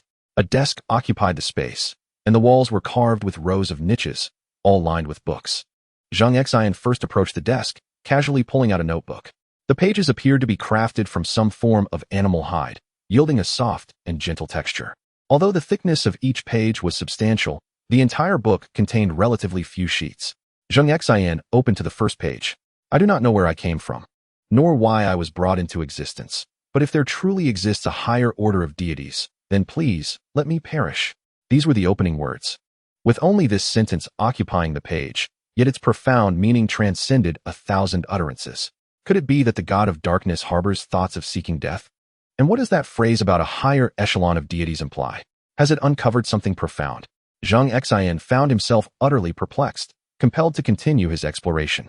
Today, I overheard the prayers of the faithful. It seems humanity possesses the habit of meticulously chronicling the minutiae of daily existence, documenting themselves and others. This is indeed a commendable practice. And thus, I shall commence my own record from this day forth, hoping that one day, as I peruse these entries, some of the queries I harbor will have found resolution. I am uncertain of the significance of this endeavor, or if it is necessary for us to annihilate one another to reach an end. Though I have ascended to divinity, I am still burdened by a weighty mission. Nay, it surpasses even the heft of mountains, a load I can scarcely bear. Why must light and darkness stand opposed? Are they not two of the most ubiquitous phenomena in existence? Yet, there seems to be an ineffable voice, or perhaps a sensation, that urges me to extinguish the light in order to attain true redemption. The night grants me strength, rendering me immensely powerful. However, in the face of the darkness, I find myself unworthy of the title God of darkness, for it is the night that commands me, rather than I who commands the night. Alas, that scoundrel Rollo appears oblivious to this truth. Driven by the light within, it incessantly seeks to eradicate me, perhaps burdened by a similar mission. Yet, I remain unsure of the purpose behind all this. What do I gain from extinguishing Rollo? Redemption? And what must I redeem? This conundrum haunts me day and night. I suffer immensely, gasping for breath, as the prayers of the faithful and the power of their faith leave me in turmoil. I have lived for countless eons, and I can scarcely remember my own age. Pondering further, am I truly immortal? What if I were to die? Thus concludes the first entry of my diary, predominantly filled with the god of darkness's self-reflections and the subtle revelations interspersed within. Even the god of darkness is confounded as to why light must oppose darkness. What is the essence of their conflict, and what significance does it hold? Upon deeper contemplation, the god of darkness's doubts are not entirely unfounded. Light and darkness, ice and fire, day and night, are they not all indispensable elements of our world, devoid of any intrinsic association with righteousness or malevolence?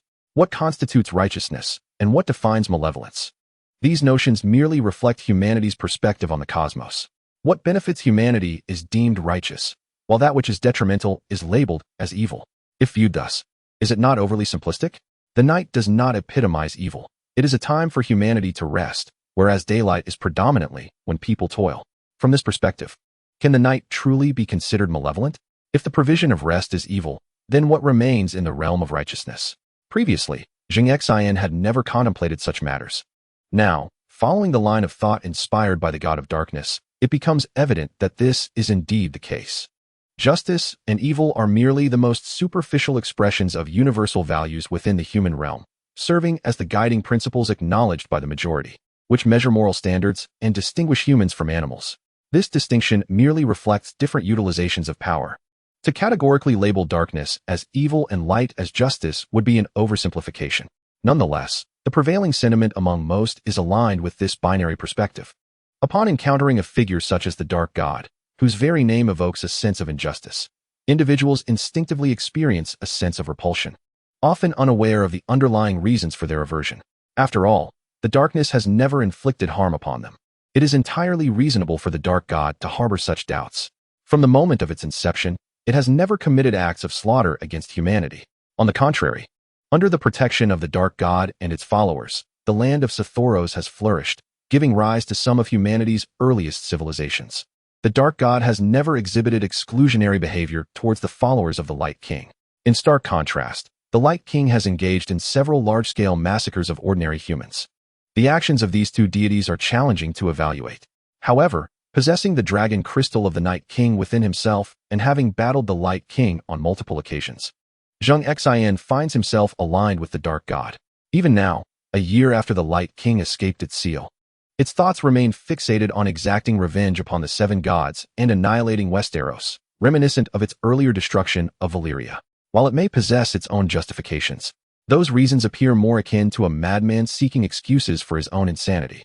The Dark God has expressed a desire for self-destruction in the very first sentence of its initial diary entry. Zheng Xin is uncertain of the reasons behind this. It may stem from a yearning to escape its fate, or perhaps from the ennui brought on by its prolonged existence. The Dark God has not revealed its motivations, leaving Zheng Xin to speculate. In any case, it seems the Dark God wishes to avoid conflict with Rollo. Yet Rollo's insistence on the dichotomy of light and dark leads to repeated entanglements, much to the Dark God's distress. Attempts to eliminate Rollo have proven futile, much like Rollo's inability to destroy the Dark God. In this stalemate, the Dark God has chosen the path of self-destruction. Even Zheng Xin cannot help but reflect on the uniqueness of this Dark God. In his imagination, the Dark God should embody a sinister, volatile force, capable of obliterating the world at the slightest provocation. However, through various hints and the introspective journey documented in the diary, it becomes evident that he has misjudged. At this moment, the Dark God appears somewhat refined, affable, and even benevolent. What could account for this transformation? Perhaps it is worth consulting the Demon Kings, who have genuinely interacted with the Dark God. Without a doubt, they possess the most profound understanding of the Dark God in the current world. Once outside, I must inquire further and continue perusing the Dark Goddess diary. I casually flip to the next page. Chapter 131. Sophia today? That rascal Rollo has once again sought to trouble me, this time accompanied by accomplices. There existed a creature that claimed to be the beast god, a white tiger adorned with wings. I must admit, it possessed a certain degree of cunning. With its assistance, Rollo finally achieved a moment of triumph. Rollo is a deity who knows when to retreat, aware that it cannot slay me. Yet, this beast god, in its ignorance, chose to ambush me during my escape, sinking its teeth into my most cherished armor, a divine artifact crafted by Sophia herself, which I had long treasured. The audacity of it to pierce through my armor was utterly outrageous. I lured it into a prearranged trap and ensnared it, personally extracting its divine essence and dividing it into 7 parts. Devoid of its divine essence, the beast god ceased to be a god. As I gazed into its eyes in its final moments, I noted the stubborn hatred still lingering there. I could not fathom why it harbored such animosity towards me, considering it was the one who provoked me first. Did it truly believe itself to be on par with me and the King of Light? One could only conclude that the demise of this beast god was well-deserved. It was utterly devoid of intellect. We are beings born of the cosmos, while it merely ascended through cultivation. What could it possibly compare to us? Rollo, outside, was seething with rage, yet powerless to penetrate the grand formation I had erected, forced to watch as I retrieved the beast god's divine essence and its tooth. Though of little use to me, it would serve as a memento, a trinket to provoke Rollo's ire. However, the thought of Sophia's armor caused me great distress. I needed to ponder how to explain this to her. The second entry in my diary concludes here.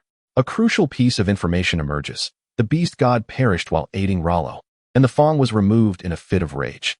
The divine essence was divided into 7 parts, presumably to enlighten the 7 demon kings. It is no wonder that there exists such a vast disparity in strength between the demon kings and ordinary spirits. Their power stems from the divine essence of the beast god, which is quite reasonable. Furthermore, I have come to understand that deities are classified into 2 categories.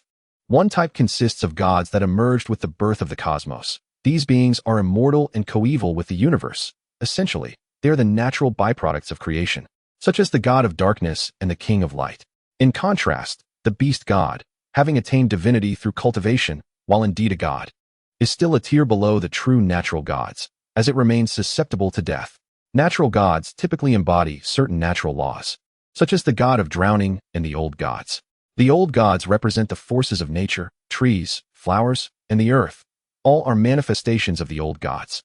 Similarly, the god of drowning emerged in tandem with the advent of water in this world. These deities arrived alongside nature and are indestructible. Yet, their current whereabouts remain a mystery.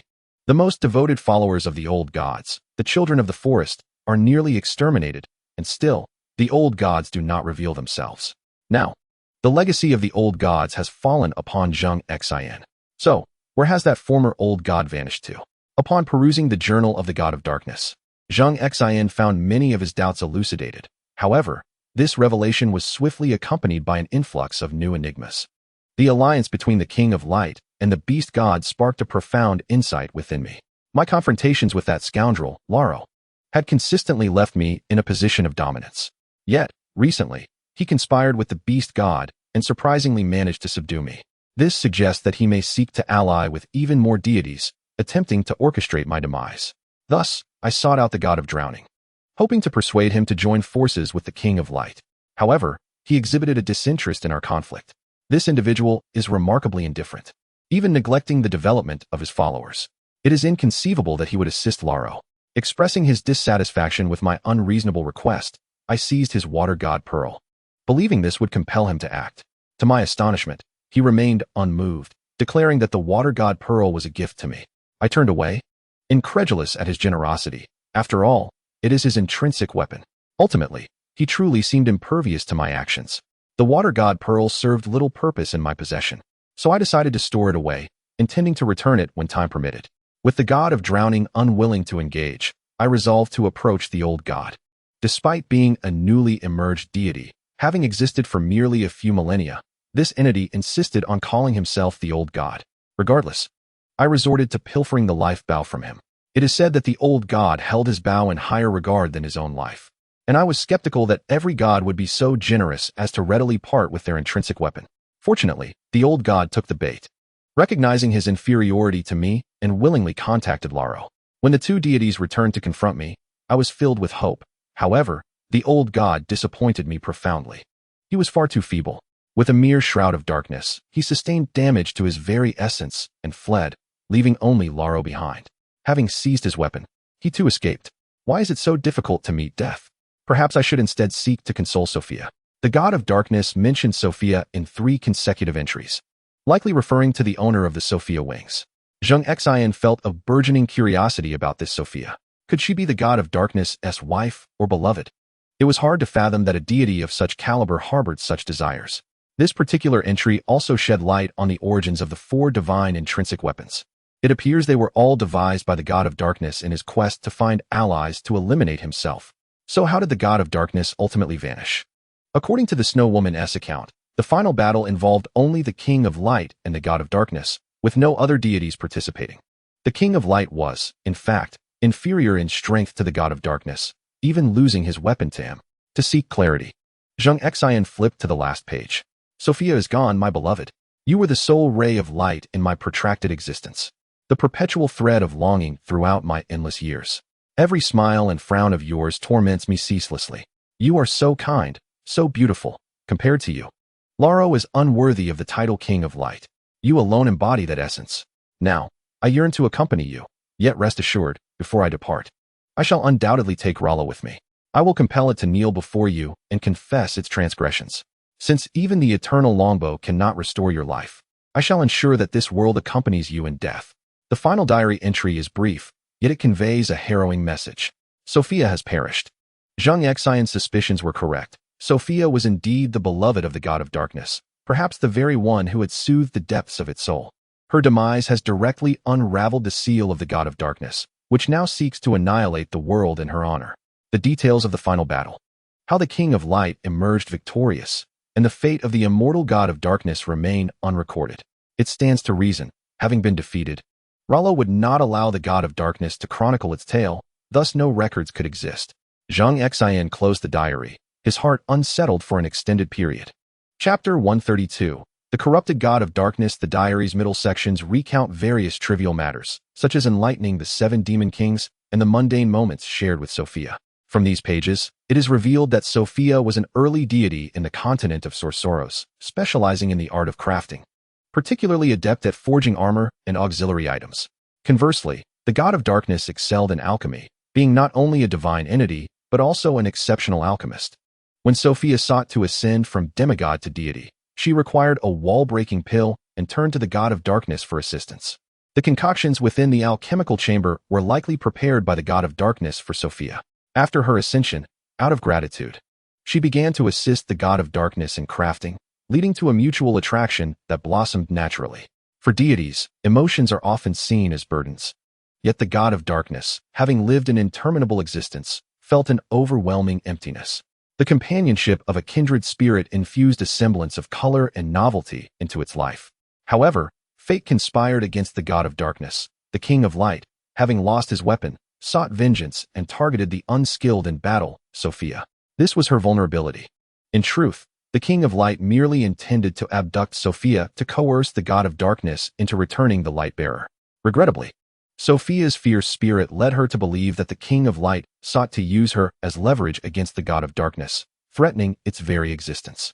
Resolute and unyielding, she chose to self-destruct. The King of Light was taken aback. He had not anticipated that the beloved of the God of Darkness would be so resolute. He only wished to reclaim his weapon. What fault lay with him? Alas, the die was cast. Sophia was dead. He understood that the God of Darkness would undoubtedly descend into madness, prompting him to flee and conceal himself. As expected, the God of Darkness succumbed to insanity, intent on obliterating the world.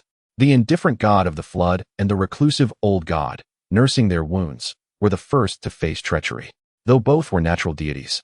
Endowed with an immortal constitution, the God of Darkness found means to render their existence more unbearable than death itself. The immortality of the natural deity is attributed to its profound connection with the heavens and the earth, allowing it to continuously draw nourishment from the world, replenishing itself.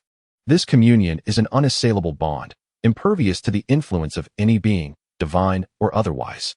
Thus, the Dark God initially inflicted severe damage upon the souls of the two deities with formidable powers, while annihilation was beyond reach. This assault could weaken the link between the two deities and the cosmos. Consequently, their recovery would be markedly slow. The Dark God then sought to destroy their physical forms, leaving only their souls behind, which were to be sealed within a unique formation of its own design, effectively severing their connection to the universe.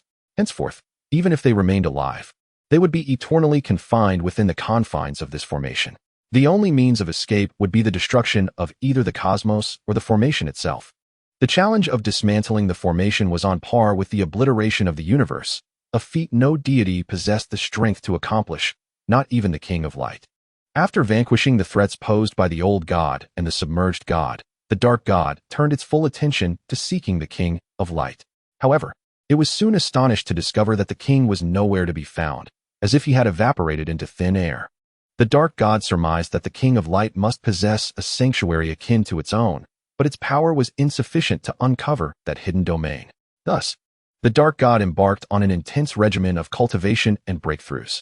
Previously, it had indulged in worldly distractions, preoccupied with a romantic liaison with Sophia, alchemical pursuits, and occasionally granting minor wishes to humanity. Yet, following this realization, the Dark God underwent a transformation. It ceased journaling and relinquished all affairs of the continent to the 7 ghost kings, dedicating itself solely to the path of cultivation. Eventually, the Dark God reached a plateau in its progress, its hand brushing against an unseen barrier, the implications of which remained a mystery. Yet, divine intuition warned that breaching this barrier would render it unable to remain in this realm, as the world could no longer sustain the power it sought, leading to inevitable fragmentation. Although this was precisely what it desired, the Dark God understood that such a move must await the discovery of the King of Light. An intense hatred propelled it forward. It vowed not to relent until the King of Light was vanquished. The Dark God yearned to extract the soul of Rollo and carry it eternally, inflicting unending torment as a penance to Sophia. Thus, upon emerging from its seclusion, the first act was to extend its divine consciousness over the entirety of the 3 continents, penetrating every corner, where even formations could not impede its awareness. The whereabouts of Rollo were swiftly revealed to the Dark God. With newfound strength, the Dark God was far more formidable than before. It reached out with its colossal hand, traversing through myriad obstacles and infinite space, directly seizing the King of Light from his hidden sanctuary. The King of Light, caught unawares by the sudden assault, found himself overwhelmed by the Dark God's imposing presence, momentarily unable to react, and was swiftly drawn to this island. This encounter left Rollo grievously wounded. He had never anticipated the Dark God to possess such immense power, finding himself unable to withstand even a single exchange under its might. The King of Light, taken aback, attempted a final stand, channeling all his divine power to unleash the brilliance of sunlight. Instantly, the several kilometers of ice covering the sea melted away under the searing rays, causing tumultuous waves to surge forth, propelled by the divine energy. Yet, he understood that this was merely a desperate struggle. Given the vast disparity in their strengths and the enmity that bound them, Rollo realized that from this day forth, he might be condemned to a fate worse than death. Just as despair threatened to engulf Rollo, an extraordinary event transpired. The God of Darkness summoned formidable magic, ultimately rendering the very fabric of this realm unable to sustain itself. Above him, dark storm clouds gathered ominously, while bolts of lightning flickered like serpents slithering through the sky, partially concealed within the cloud cover. The thunderous roar of lightning pierced the soul, and the sheer force of it rendered Rollo incapable of raising his head. He could scarcely fathom the magnitude of power that could preoccupy even the current god of darkness.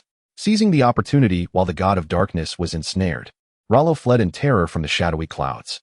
The area he escaped from was not extensive, spanning merely a few dozen kilometers, yet the thickness of the clouds was formidable. From a distance, the lightning coalescing within the clouds appeared as though it could pierce the earth itself. Even from afar, it seemed as thick as a bull's rim. If approached, it would surely rival the girth of an ancient tree. The relentless lightning struck down, forming a cage in the sky that ensnared the body of the god of darkness. Each bolt lashed out like a whip against him, sapping the very essence of his being. After enduring 99 strikes, the god of darkness was left profoundly weakened. Suddenly, a magnificent golden gate manifested in the heavens, and before Rollo could discern its design, the lightning cage enveloped the god of darkness and drew him into the portal. Before vanishing, a chilling proclamation echoed, "I curse you, Rollo." The precise nature of the curse remained unspoken, yet its effects were palpable. From that moment onward, Rollo's powers diminished day by day, his decline evident, and his very essence began to fray. Eventually, the gate and the god of darkness vanished without a trace, leaving behind a bewildered and stunned Rollo. Chapter 133. The beginning of cultivation. In that moment, the god of darkness was immensely powerful, leaving a profound impression on Rollo. Initially, he believed their strengths were closely matched, only to realize the stark reality of their disparity. Yet, even such a formidable entity as the god of darkness could not escape the relentless strikes of lightning or the fate of being cast into the portal. Rollo, unaware of what lay beyond the gate, surmised it must be something terrifying, and he had no desire to venture forth into its depths. Dragging his injured form back to his sanctuary, he sought to recuperate. However, he feared that should he regain too much strength, he might share the same fate as the god of darkness. His wounds healed only partially, and he dared not push further. Now that the god of darkness had entered the mysterious gate, and with the old gods and the submerged gods having fallen victim to his malice, Rollo suddenly felt emboldened. He believed that none of the remaining gods in this world could stand against him. Indeed, no deity could rival the formidable Rollo at the height of its power. However, it currently possesses merely 30% of its former strength.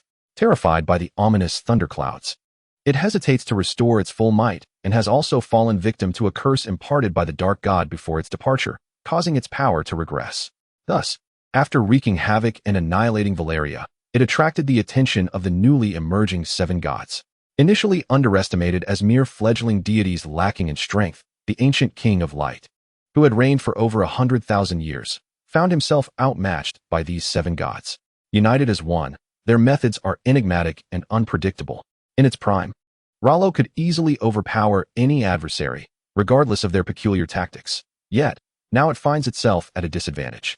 To illustrate, if Rollo were akin to the notorious Ouyang Feng in the martial world, the seven gods could be likened to the seven oddities of Jiangnan, never having lost an argument, but equally never having won a battle. The dark god regarded the seven gods with disdain, viewing them as insignificant, hardly worthy of its intervention. Yet times have changed. These once inconsequential figures have managed to topple the mighty Rollo, sealing it within the depths of an underwater cavern. Had it not been for the reckless Zheng Xin inadvertently releasing the King of Light, Rollo would likely still be languishing in its confinement beneath the sea. Of course, Zheng Xin remains oblivious to these events, aware only of the contents reflected in the diary. After perusing all the entries penned by the dark god, he closed the thick tome, feeling a profound sense of wistfulness. The dark god recorded its thoughts with an erratic frequency, sometimes writing consecutively, while at other times, years would pass before a single entry was made. To the dark god, a span of 10 or 20 years might hold little more significance than 10 or 20 days to an ordinary person. With such immense power, time may have lost its meaning entirely. Setting aside the diary, Zheng Xin approached the shelf where books were stored and randomly pulled out a few titles: The Bard's Song, Eos Edition, Chronicles of the Soros Continent, and Origins of the Deities. The dark god indeed possessed a diverse array of interests. After skimming through several inconsequential texts, he discovered that Origins of the Deities proved to be particularly enlightening, detailing the origins of renowned deities across 3 continents. Zheng Xin found himself captivated once more. Aside from a handful of natural deities, he was astonished to learn of the existence of artificially created gods. According to the dark god's writings, deities are categorized into 3 tiers. The first tier encompasses natural gods, the second tier consists of cultivated gods, And the third tier includes artificial gods. Artificial gods emerge from the beliefs of mortals, with the 7 gods, harpies, and night lions prominently listed among them. Natural gods are immortal and indestructible, impervious to any force that might seek to annihilate them.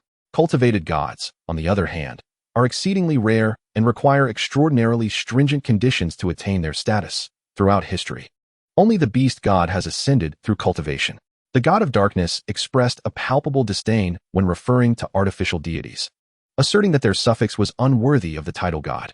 He claimed they were mere manifestations of human desires, consciousness conglomerates born from mankind's selfish whims, yet endowed with various abilities that barely qualified them for the divine designation. Just as Zheng Xin was about to delve further into his reading, a sudden knock echoed at the door. Upon opening the study door, he found the Snow Woman standing outside. "My apologies, Master, for intruding upon your reading time, but we have discovered a medicinal garden behind the palace, filled with an array of long-extinct spiritual herbs, each one extraordinarily precious. I thought it imperative to inform you." "A medicinal garden, you say?" "Ah, indeed, the god of darkness excels in alchemy. Since alchemy necessitates raw materials, it is only reasonable to assume that such a garden exists. Even a deity cannot conjure materials out of thin air. Given the stature of the god of darkness, it is inconceivable that ordinary spiritual herbs would capture his interest. The herbs cultivated in this garden must undoubtedly be exquisite and unparalleled." To be candid, even Zheng Xin, who lacked proficiency in alchemy, found himself intrigued. "Let us go and take a look. Although I may not recognize most of them, it would be a pity not to behold such treasures." Following the Snow Woman's lead, Zheng Xin made his way to the rear of the palace. Upon entering, he was greeted by a potent fragrance intermingled with the aroma of herbs. The god of darkness had established a spirit-gathering array here, nurturing the herbs with a constant flow of spiritual energy. Even if the god of darkness had neglected this place for millennia, the herbs continued to thrive unabated. At that moment, all the herbs had reached ages of over 10,000 years, with some even exceeding several tens of thousands. Fruits lay scattered on the ground, giving rise to new seedlings, creating a seemingly chaotic scene. Yet without exception, each plant flourished remarkably well. Zheng Xin had never seen any of these herbs before. He could not even name them, and the Ghost Kings recognized only a handful, failing to identify them all. Such spiritual herbs had long vanished from the energy-deprived realms of Essos and Westeros, existing solely within the nurturing embrace of the god of darkness. After meandering through the garden, Zheng Xin had no intention of harvesting any. Firstly, he lacked the skill in alchemy. Secondly, these herbs thrived under the influence of the spirit-gathering array. Once plucked, they would swiftly lose their potency, rendering their collection a waste. It was far better to allow them to grow wild in their vibrant splendor. After touring the medicinal garden, Zheng Xin further explored the palace, discovering numerous vacant rooms, the purpose of which remained a mystery. He instructed the Ghost Kings to arrange their accommodations within the palace, assuring them that a day spent cultivating here would be equivalent to 10 days outside, thus providing them with considerable benefits. Zheng Xin then made his way to the exclusive training chamber of the god of darkness. Prior to his arrival, he had specifically visited the alchemical laboratory to procure elixirs, the kind utilized in that very facility. He was poised to embark on an intensive training session. Outside, the path to cultivation had been arduous, with barely a fraction of his divine power refined in a year. In his view, even that was remarkably concentrated and pure. Now, Zheng Xin realizes that his understanding has been rather limited. In comparison to the god of darkness, the solidity of his divine power is likely inferior even to cotton, leaving ample room for compression. Upon entering the meditation chamber, Zheng Xin immediately sensed the stark differences. Truly, it was the god of darkness's exclusive training room. The density of the spiritual energy and the purity of the faith power were worlds apart. Such remarkable enhancements could not help but fill Zheng Xin with euphoric delight. He promptly settled into a cross-legged position, embarking on his inaugural formal retreat for cultivation. Chapter 134. Breakthrough to Divinity. The exclusive training chamber of the god of darkness is fortified by a spirit-gathering formation, abundant in spiritual energy. Coupled with the 7-pointed star formation within the main hall, which ensures the purity of faith power, Zheng Xin's path of refining divine power is extraordinarily smooth. However, the efficiency pales in comparison to that of the outside world. The primary issue lies in the compressive enhancement effects. Where he would typically refine 1% of divine power in a year, he now struggles to refine even 1,000th within the same time frame.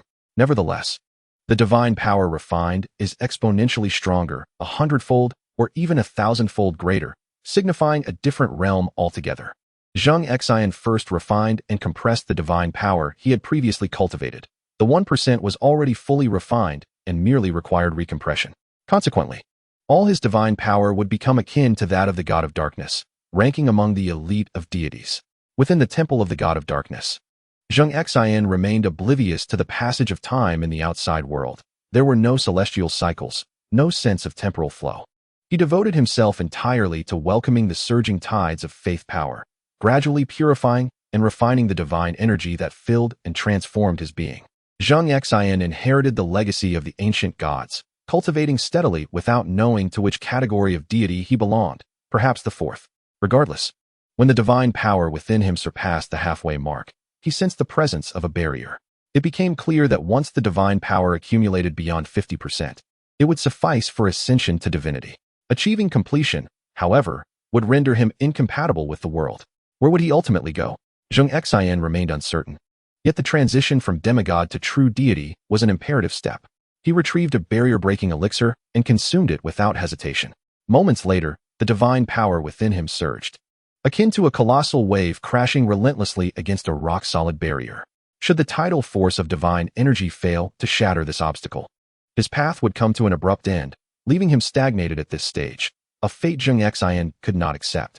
In conjunction with the strength of the elixir, he repeatedly struck the barrier, having carefully studied the cultivation insights penned by the God of Darkness, an invaluable treasure indeed.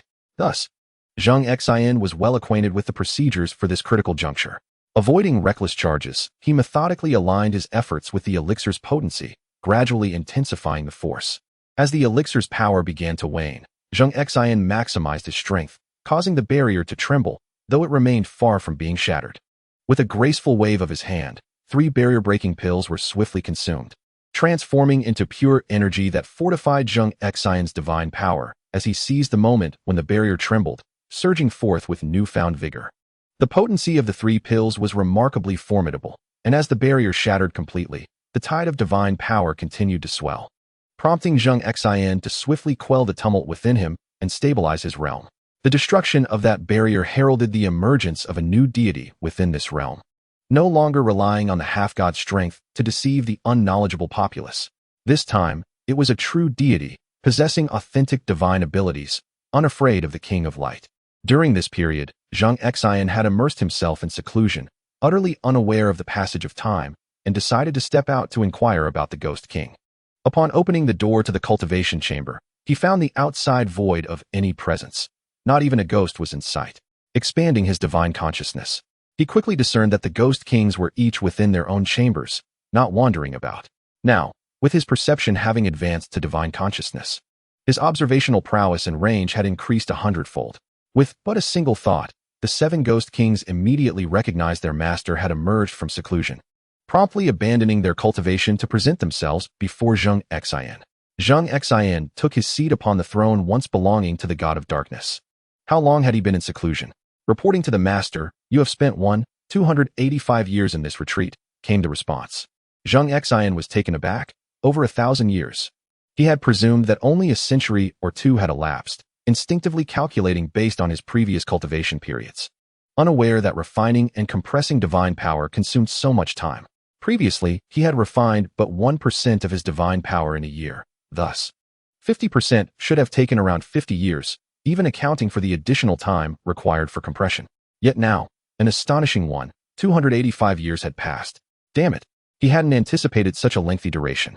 He had heard that time was inconsequential during cultivation, and it proved true. Over 1,000 years had slipped by during this retreat. Fortunately, he had successfully broken through and planned to relax a bit. If he continued to push forward, he might have been in seclusion until the end of days. This retreat has lasted far too long. I wish to venture out and see the world. What are your thoughts? Shall we explore? For the Ghost Kings, this millennium was not particularly lengthy. Their lifespans were measured in tens of thousands of years. Having waited for the God of Darkness for over 10 millennia, they had long cultivated their patience, and a mere 1,000 years was truly insignificant. However, Zheng Xin was different. Before his transmigration, he had merely been in his 20s, and his experiences in Westeros and Essos during that year were rich. Little did he expect that a brief retreat would transform him into an ancient relic of over 1,000 years. while his mental age still felt like that of a man in his 20s or 30s. Though the Ghost Kings had grown accustomed to solitude, the prospect of venturing out was enticing, as the last close encounter with humanity dated back nearly 15 millennia. Uncertain of how Valyria had evolved, Zheng Xin still sensed the overwhelming surge of belief power, a testament to Valyria's enduring strength, now even more potent than before. In the early days of the Empire's establishment, despite the vigorous promotion of the old gods' faith, belief in them remained limited to a small faction, while the worship of the seven gods prevailed. Now, after more than a millennium of Daenerys' reign, one can only imagine the flourishing state of Valyria. The seven demon kings have expressed their desire to accompany Zheng Xin to the human realm, seeking a diversion from their routine, for even deities and spirits require respite, as they too possess sentient thought. Thus, they set forth. With that, Zheng Xin, without hesitation, enveloped the seven demon kings in divine power for a long-distance teleportation. Zheng Xin was no longer the same as before. Back then, he could only teleport himself, and only over a limited distance, necessitating a 2 to 3 month journey alongside the demon kings to reach this point. Now, however, Zheng Xin transported the gathered demon kings from the southernmost dark temple to the northernmost serpent lizard islands of Sothoros in the blink of an eye. Beyond the northern edge, across the ocean, lay the true human settlements. You best alter your forms, lest you cause alarm. My followers reside there, and I would prefer not to have any supplicants beseeching me for your demise, he cautioned. The demon kings, though aware of their master's jest, felt a flicker of trepidation and hastily employed their shape-shifting abilities to assume human appearances. Zheng Xin too transformed into his former self, and with another swift teleportation, they arrived at Quells, the largest port city in southern Essos. Chapter 135. The Holy Communion. Zheng Xin and the seven demon kings took on the forms of 8 distinct humans, with the demon mother appearing as a young woman cradling a child. Clad in a black robe, Zheng Xin presented himself as a lord among the group, while the others masqueraded as attendants, following him into Quells. Over the course of more than 1,000 years, Quells had evolved into the largest city of the Valyrian Empire's southern territories, expanding more than 5-fold since its inception, with an increasing number of affluent citizens. With his black hair and eyes, Zheng Xin did not stand out in this diverse locale, where any hue or shade was met with acceptance. The streets were lined with shops, tea houses, and eateries, all having undergone significant renovations, banishing the narrow and cramped lanes of yore. The thoroughfares were now spacious and clean, free from the excrement of horses, and the air no longer carried unpleasant odors. Pedestrians bustled about, inspecting the wares of street vendors. The entire city of Quells buzzed with a vibrant commercial atmosphere, a marked elevation in the standard of living evident on every face adorned with smiles. Since Valyria unified the continent, warfare had become a relic of the past, and the term slave had faded into mere vocabulary. The populace seemed to have forgotten that Quells had once been the largest hub for the slave trade, known as the Slave Bay. In the rebuilt city center of Quells, a colossal and majestic statue had stood for over a millennium, becoming the most renowned landmark of the area. This statue was constructed atop the old god's temple, seamlessly integrated with the sacred site, where countless tributes were offered daily by devout worshippers, reverently paying homage to their divine beliefs. Although the old gods have not bestowed miracles for over a millennium, countless souls continue to believe in their existence. In the capital of Valyria, Nassausin, a grand inscription commemorates the coronation of the queen. Under the blessings of the old gods, the queen has attained immortality. Remarkably, she remains unchanged in appearance after more than 1,000 years, serving as the most compelling evidence of the old god's presence. Consequently, each day, devotees spontaneously gather outside the temples dedicated to the old gods across the nation. These gatherings vary in size from grand to modest, but have never ceased. Wealthy patrons take turns generously donating, providing food and drink for the impoverished who arrive at the temples. The evening meals are particularly sumptuous, representing gifts bestowed upon the needy by the old gods. Thus, in Valyria, even the most destitute are assured a bountiful dinner each day. Many come to partake in the feast, and as their visits increase, they gradually find themselves moved by the atmosphere, becoming fervent adherents of the old gods. Behind this benevolence lies the support of Daenerys. Since the foundation of the nation, temples and statues of the old gods have flourished, with grand structures occupying vast spaces in major cities, each housing at least one statue of the old gods, regardless of size. This initiative was instigated by Daenerys shortly after the nation's formation, a time when Valyria had recently vanquished the Seven Kingdoms, and her authority was at its zenith.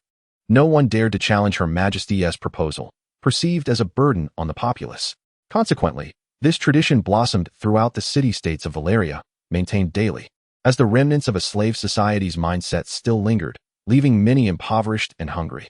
These gatherings offered hope for survival, with many looking forward to the evening when they could partake in warm meals outside the temples of the old gods, allowed to consume as much as they desired within the designated time, though they could not take any food away.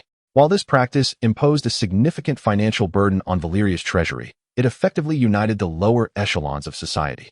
This diminished the potential for dissent, as the populace across all social strata remained firmly under Daenerys' control, leaving no one with the means to instigate rebellion. With no one to challenge, rebellion became a distant notion. Subsequently, as Valyria's economy flourished and the income of the common people rose, the number of those unable to afford food dwindled. Nevertheless, this tradition has endured.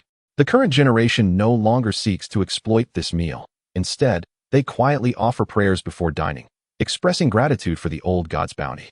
What was once merely a meal has transformed into what is now revered as the Holy Communion. Some attend merely to take a small bite, yet they spend an hour in prayer, hoping their voices may reach the old gods. No wonder the power of faith is surging. It turns out Daenerys has orchestrated such an event. Indeed, she is a woman of intellect, and choosing her as a spokesperson was undoubtedly the wisest decision. Zheng Xin gazed at the hundreds of meters of banquets set outside his temple, where people dined without haste or greed, maintaining a commendable decorum that brought him great satisfaction. No one dared to cause chaos or raise their voice in front of the ancient shrine, though some had attempted to disrupt Daenerys' efforts to win over the hearts of the common folk. Each instance was met with immediate retribution, ensuring the event's continuity for over a millennium. If Daenerys were not an immortal, but a living being, such an extravagant gathering might have devolved into a mere tool for the avarice of a few. However, her eternal existence has deterred such misdeeds. On a whim, Zheng Xin decided to partake in this gathering designed to attract followers.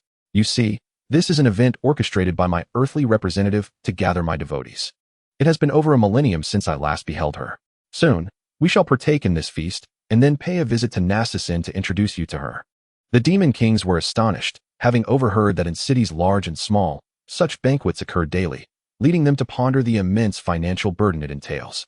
Truth be told, they had once been the dark deities' representatives in their respective cities, yet they had never conceived of such a method to garner followers, leaving them with a tinge of embarrassment. Zheng Xin queued behind everyone, patiently awaiting his turn at the banquet. After a brief wait, dedicated staff approached to inquire if they required a meal and promptly arranged seating. Soon, the dishes were presented before them: a slice of steak, a portion of bread, vegetables, and jam. The fare was simple and modest in quantity, yet diners could request refills, though no leftovers or waste were permitted. The availability of food had diminished significantly since the event's inception, as some attendees could scarcely finish a single meal, merely coming to partake in the atmosphere. Zheng Xin and the 7 demon kings silently savored their meal. Although they did not require sustenance for energy, the significance of this repast was profound. It marked the first meal they had shared together in over 1,000 years. Prepared by Daenerys, a moment rich with nostalgia. Once they finished dining, Zheng Xin expressed his gratitude to the temple staff, who returned his appreciation with polite smiles, exhibiting no trace of impatience. Zheng Xin felt further satisfaction. The quality of personnel here was commendable, which he greatly valued. After their meal, they strolled through the streets, absorbing the local culture and customs as dusk approached. Come, I shall take you to meet Daenerys. The demon kings perked up at this, having heard numerous tales of Daenerys throughout their time in Quells, especially in front of the temple. The prospect of meeting her in person, along with her dragon, invigorated their spirits. After all, they are all under the auspices of the old gods, which can be regarded as colleagues. Furthermore, Daenerys had pledged her allegiance to the Master even before them. She is the earthly representative of the Master, her status undoubtedly surpassing theirs. Thus they harbor considerable interest in meeting Daenerys. Chapter 136. The current state of Valyria divine power enveloped the 7 kings of hell with a mere thought. A long-distance teleportation was initiated. In the nocturnal course, the curfew policy had long been abolished, yet no one noticed the absence of a few figures amidst the bustling streets. Zheng, the capital of the Valyrian Empire and the site of the Empress's coronation, is the sacred ground where the old gods descended to bestow their blessing. Here lies the world's largest temple dedicated to the old gods, sprawling over 1,500 acres. The temple is surrounded by a grand plaza adorned with countless scenic spots, gardens, and fountains, each more exquisite than the last. It boasts the tallest statue of the old gods in the world, towering at 300 meters. Its majestic presence casting a watchful gaze over all, symbolizing the unassailable authority of the old gods. Valyria is a realm where divine authority eclipses royal power. However, Daenerys, besides being the Empress of Valyria, also serves as the Pope of the old gods' church. She wields both spiritual and temporal power, undeniably the supreme authority in this world. Her governance has been nothing short of exemplary, preserving the dignity of House Targaryen. Thanks to the legacy of Gregor Targaryen, the Targaryen lineage is currently thriving.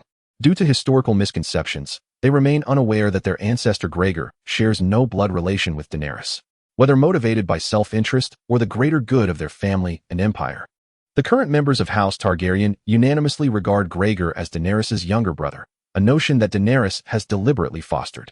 As the sole legitimate heir of House Targaryen, and having ascended to a state of immortality, Daenerys is unable to bear children due to a witch's curse, which compels her to perpetuate this narrative. Consequently, House Targaryen has emerged as the most powerful family in the empire.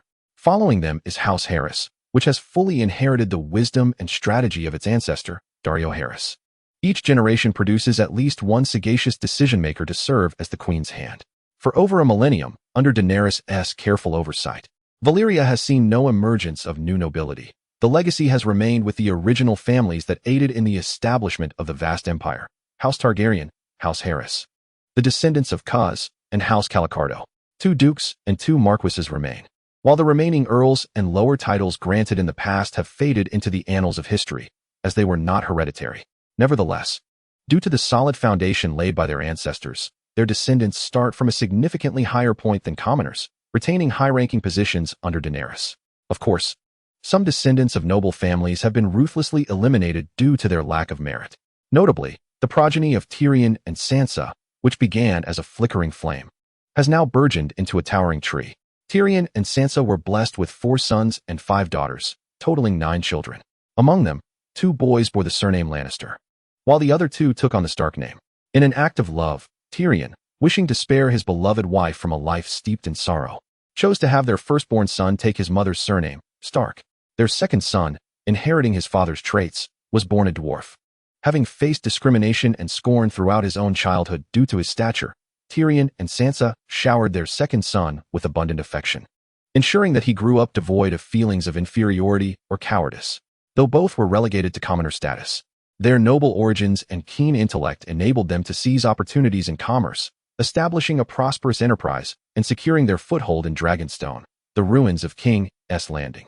Despite the 2 families having branched out separately, all descendants were acutely aware of their common lineage, as siblings from one ancestral line. Each generation consistently produced a dwarf, who, far from being a source of shame, was instead revered within both the Lannister and Stark households. This tradition, a legacy of the Lannister family, regarded dwarfs not as a disgrace, but as a mark of honor, for each dwarf was invariably endowed with exceptional wisdom and capabilities that surpassed their peers. Throughout the course of over a millennium, the family had often relied on the intellect of their dwarfs to weather life's tempests. Notably, one of Tyrion's 7th-generation descendants, a dwarf named Scarrow Lannister, briefly usurped a position of power from the Harris family, a role once held by a queen. Although this position soon reverted to the Harris lineage, it served as a clarion call to the Lannisters, without diligence. Such esteemed roles could easily fall into the hands of others.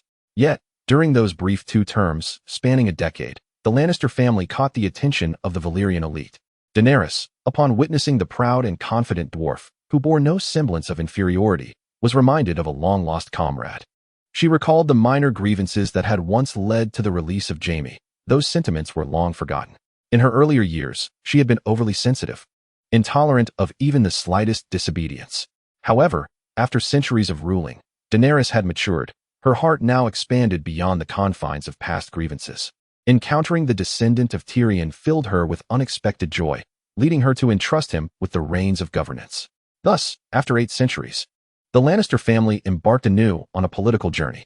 Every dwarf born of the Lannisters and Starks would undoubtedly earn Daenerys' favor. Even if they could not secure significant positions in the Queen's court, they would certainly enjoy high offices and substantial rewards, ensuring their prominence within the political sphere. This arrangement guaranteed the enduring prosperity of both families, each taking pride in having produced a dwarf among their ranks. It is peculiar that the two families seem to share an uncanny understanding. With each generation, one dwarf is born in turn. Should the previous dwarf not perish, the next shall not come into existence. Yet, the birth of a dwarf guarantees the family's prosperity for a century. Each dwarf serves both households, never favoring one over the other, reminiscent of the return of Tyrion. Thus, the two families exist in a state of both rivalry and mutual benefit, fundamentally inseparable. In commerce and politics alike, they support one another, and have developed into the third most prominent family, nearly akin to a single entity. Their influence surpasses even that of the wealthy Caricado family, who dominate crucial trade ports, and the Kays family, known for providing excellent warhorses to the empire. A family without noble titles or exclusive lands achieving such scale is indeed remarkable. However, the descendants of Tyrion and Sansa have accomplished this, with the intentional support of Daenerys. Their businesses sprawling across much of Westeros and half of Essos. When it comes to wealth, they are described as being rich enough to rival nations. The annual taxes they contribute suffice to sustain the entire Valyrian army and its expenses. However, wealth without land signifies a lack of private soldiers, thus mitigating the risk of harboring a tiger. Both families are acutely aware of their ancestral entanglements with Queen Daenerys, and to avert any suspicion from her, they refrain from actions that might provoke outsiders. Their wealth is devoted solely to indulgence, relying on the foundation laid by the dwarf to support a multitude of less capable family members. Consequently, they have acquired a nickname, the family sustained by the dwarf. This is, in fact, their greatest wisdom. The other members of the family are not truly inept, but rather choose to remain inconspicuous to avoid drawing the queen's attention. Chapter 137. Daenerys and the Night King. When Zheng Xin arrived in Nasa Xin accompanied by the 7 Night Kings, he seamlessly blended into the throng outside the old god's temple. It was the most vibrant time of the day. The communion had yet to disperse, though darkness had descended. The absence of a curfew meant that Nasa Xin remained exceptionally lively. Since the complete quelling of disturbances 5 centuries ago, Valyria had not imposed a curfew, and the present populace is unfamiliar with the concept, as the bustling nightlife has only just begun. Nasa Xin has expanded at least tenfold since Zheng Xin's last visit, and walls are no longer being constructed, as they serve no purpose. Such a vast empire does not require fortifications for protection. This confidence stems from the old gods, whom Zheng Xin has entrusted to Daenerys. With divine protection, how could the empire fear the invasion of petty foes? Zheng Xin genuinely felt a pang of anxiety for Daenerys. Throughout his millennia of existence, he has remained utterly ignorant of the world, unable to offer assistance even if Valyria had indeed faced annihilation during his absence. Nevertheless, all is well, as everything is progressing in a favorable direction. That rogue, Lorna, has not dared to emerge again. Otherwise, Daenerys may not have been able to cope. Enveloped in divine power, Zheng Xin, accompanied by the 7 Ghost Kings, made his way directly into Daenerys' palace. The expanse of this architectural marvel ranks just below that of the old god's cathedral. Daenerys would not risk constructing her palace to surpass that of her master. Zheng Xin chose not to inform Daenerys of his return in advance. He wished to ascertain whether, after a millennium, she had let down her guard. Under the influence of divine power, ordinary mortals were entirely oblivious to the presence of Zheng Xin and the Ghost Kings, as if they had entered a realm devoid of life, making their way to the palace's grandest observation deck. At that moment, Daenerys sat upon the observation platform, gazing down at the square below. The palace and cathedral were constructed in opposition, with a vast square in between designated for rituals, celebrations, and other grand events, which was open to the public for exploration. Holding a glass of red wine, Daenerys elegantly perched on a soft chair, her legs crossed, as the summer breeze tousled her hair. After over a millennium, Daenerys had not changed a bit. Her visage bore no wrinkles. It was no wonder that people believed the old gods had bestowed upon their queen the gift of eternal youth and longevity. Anyone would think so.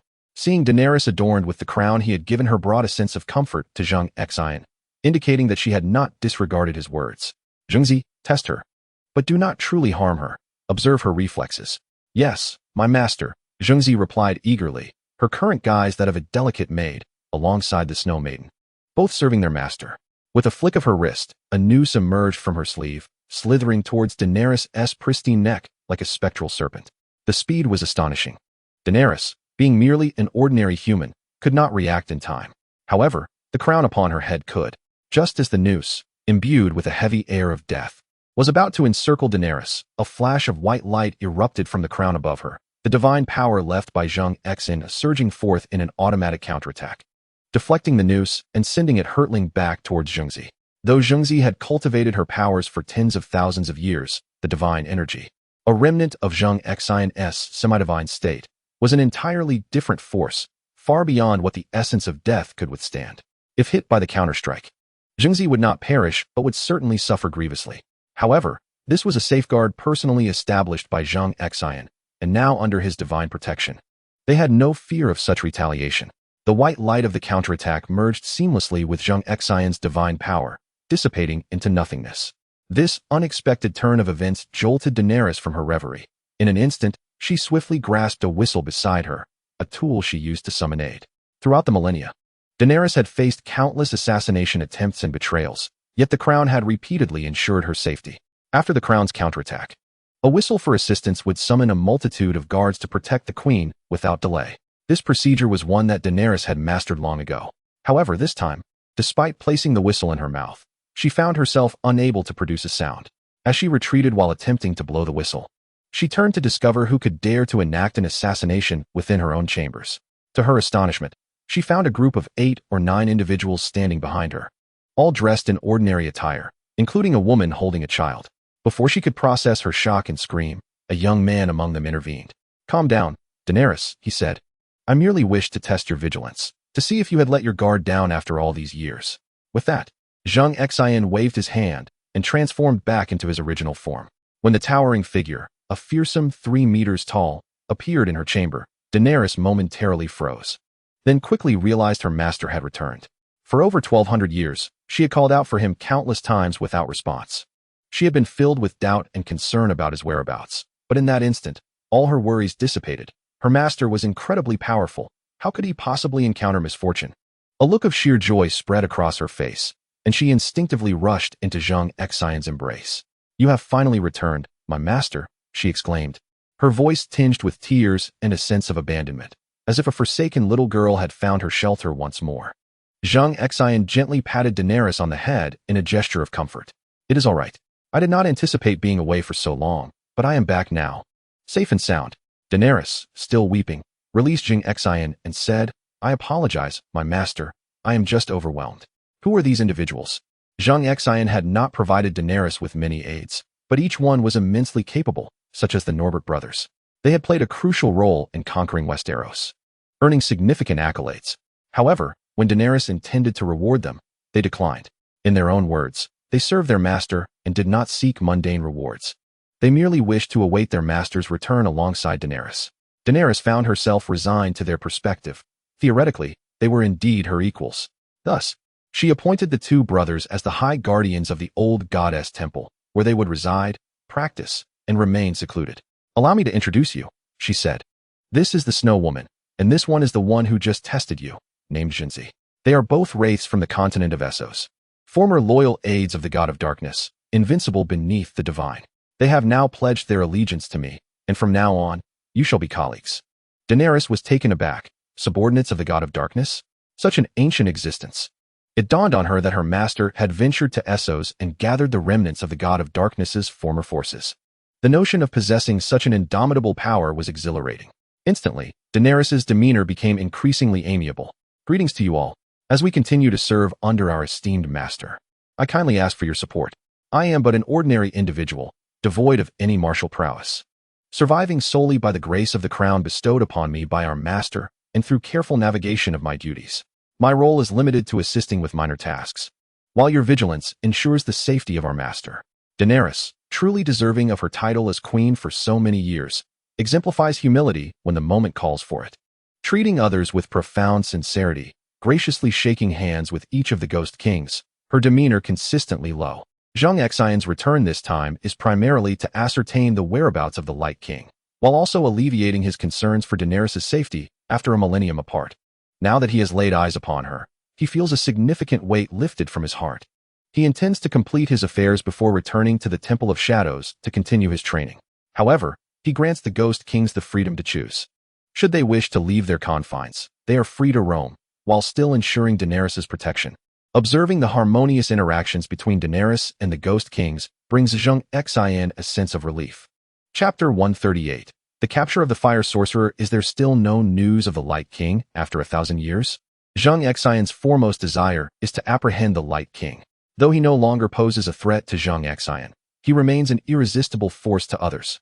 Even the current Ghost Kings are incapable of contending with the Light King. Perhaps only the Snow Woman stands a chance, yet even she is no true rival. After over a millennium of recuperation, the Light King's strength is undoubtedly formidable. Daenerys shook her head, stating that the Light King has never shown himself. However, decades ago, fervent followers known as Fire Sorcerers were active, infiltrating NASA Xin and attempting several times to penetrate and assassinate me. Each time, they were either detected by the Iron Guard or thwarted by the Crown. After several failed attempts, they vanished once more, their movements shrouded in mystery. Seemingly possessing some arcane knowledge that rendered my followers unable to track them, necessitating constant vigilance. Fire Sorcerers? Zheng Xin had once sought them, but alas, they mysteriously disappeared, likely responding to a signal from the Light King. At that time, Zheng Xin's perceptive range was limited, and despite scouring Essos, he found no trace of them. However, the situation has changed. Zheng Xin has officially ascended from demigod to deity, his perception evolving into divine awareness, now effortlessly encompassing both Westeros and Essos. Locating the hidden Fire Sorcerers is no longer a daunting task. They are inconsequential, mere ants in the grand scheme. The primary objective remains to uncover the Light King. After perusing the diary of the Dark God, Zheng Xin unraveled many secrets of the past. Yet, the true enigma lies in how the Dark God vanished, a mystery known only to the Light King. Zheng Xin yearns to confront the Light King and inquire deeply, not solely to satiate his curiosity, but primarily to understand what transpires when divine power reaches its zenith. Though the various speculations of the Demon Kings may lack credibility, they nonetheless possess considerable reference value. Zheng Xin, eager for understanding, recognizes that his only course is to seek out the King of Light. However, as he has yet to reach the zenith of power that the God of Darkness once attained, capturing the King of Light remains an unattainable endeavor. Thus, he resolves to pursue the Fire Sorcerer instead. The fact that the King of Light took the precaution to hide the Fire Sorcerer before departing indicates that the latter holds significant utility for him. This knowledge suffices. There is no cause for concern. These petty miscreants are easily apprehended. With that, Zheng Xin unleashed his consciousness with full force. In an instant, Westeros, Essos, and parts of the Narrow Sea, Jade Sea, and Summer Sea fell within the scope of his awareness. Any corner enveloped by his consciousness harbors no secrets.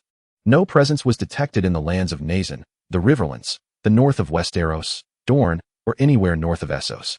It was not until his search reached the Bone Mountains that he discovered a clue at the very north, within the Giant's Chair. The Giant's Chair, named for its peaks that rise high and sink low on either side, forms a vast valley reminiscent of a colossal seat. Upon the peak of the chair's back, traces of human activity were evident, yet no caves were in sight, and the signs of habitation were sparse.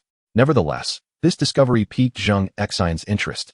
Following the footprints, he pursued them to the concealed corner of the chair's left armrest, where a very secretive cave provided refuge from the harsh mountain winds, creating a natural environment conducive to life.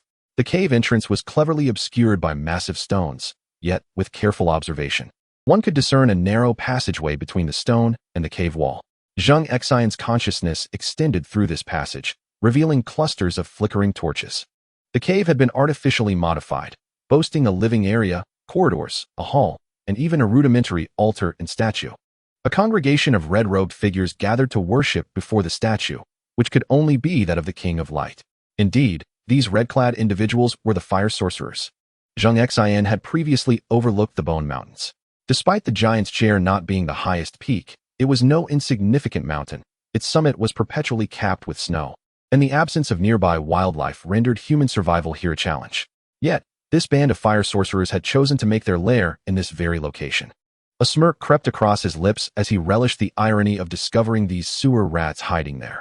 Daenerys exhibited no surprise. Her master was an omniscient being, and uncovering the whereabouts of the Fire Sorcerers was no extraordinary feat. Where are they? I shall dispatch someone to capture them at once. No, that would be a waste of time. I shall personally take the Demon King and return in a moment. Prepare for the reception of these captives outside the city. Very well, I will notify them immediately. Daenerys, resolute and commanding, summoned her Iron Guard, and instructed them to assemble a battalion of 1,000 soldiers in the wilderness outside of Naxxon, awaiting Zheng Xin's return with the captured fire sorcerers. Upon issuing her orders, she turned around only to find that Zheng Xin, accompanied by the 7 Ghost Kings, had already vanished. At that moment, Zheng Xin appeared above the Iron Throne, where distance was no longer a constraint. The journey from Naxxon to the Bone Mountains was merely a fleeting thought. The 7 Ghost Kings, having reverted to their true forms behind Zheng Xin, were filled with exhilaration, for this was their inaugural battle alongside their master. Although their adversaries were merely inconsequential commoners, they were eager to serve their lord. In the icy expanse, it was the domain of the Snow Woman. "Master, allow me to flush out these vermin," she declared. Zheng Xin nodded, for his greatest concern was not the trivial skirmishes, but rather the unforeseen dangers lurking in the shadows. While these fire sorcerers might seem insignificant to the Ghost Kings, they were indeed formidable foes to ordinary individuals, possessing strange and unpredictable abilities. Years ago, it was they who had delivered the fire dragon egg infused with the holy flame of the Light King to the faceless man, igniting the 14 fire peaks and ultimately dismantling the once mighty Valyria. Zheng Xin, naturally, could not involve himself in every endeavor like the Night King.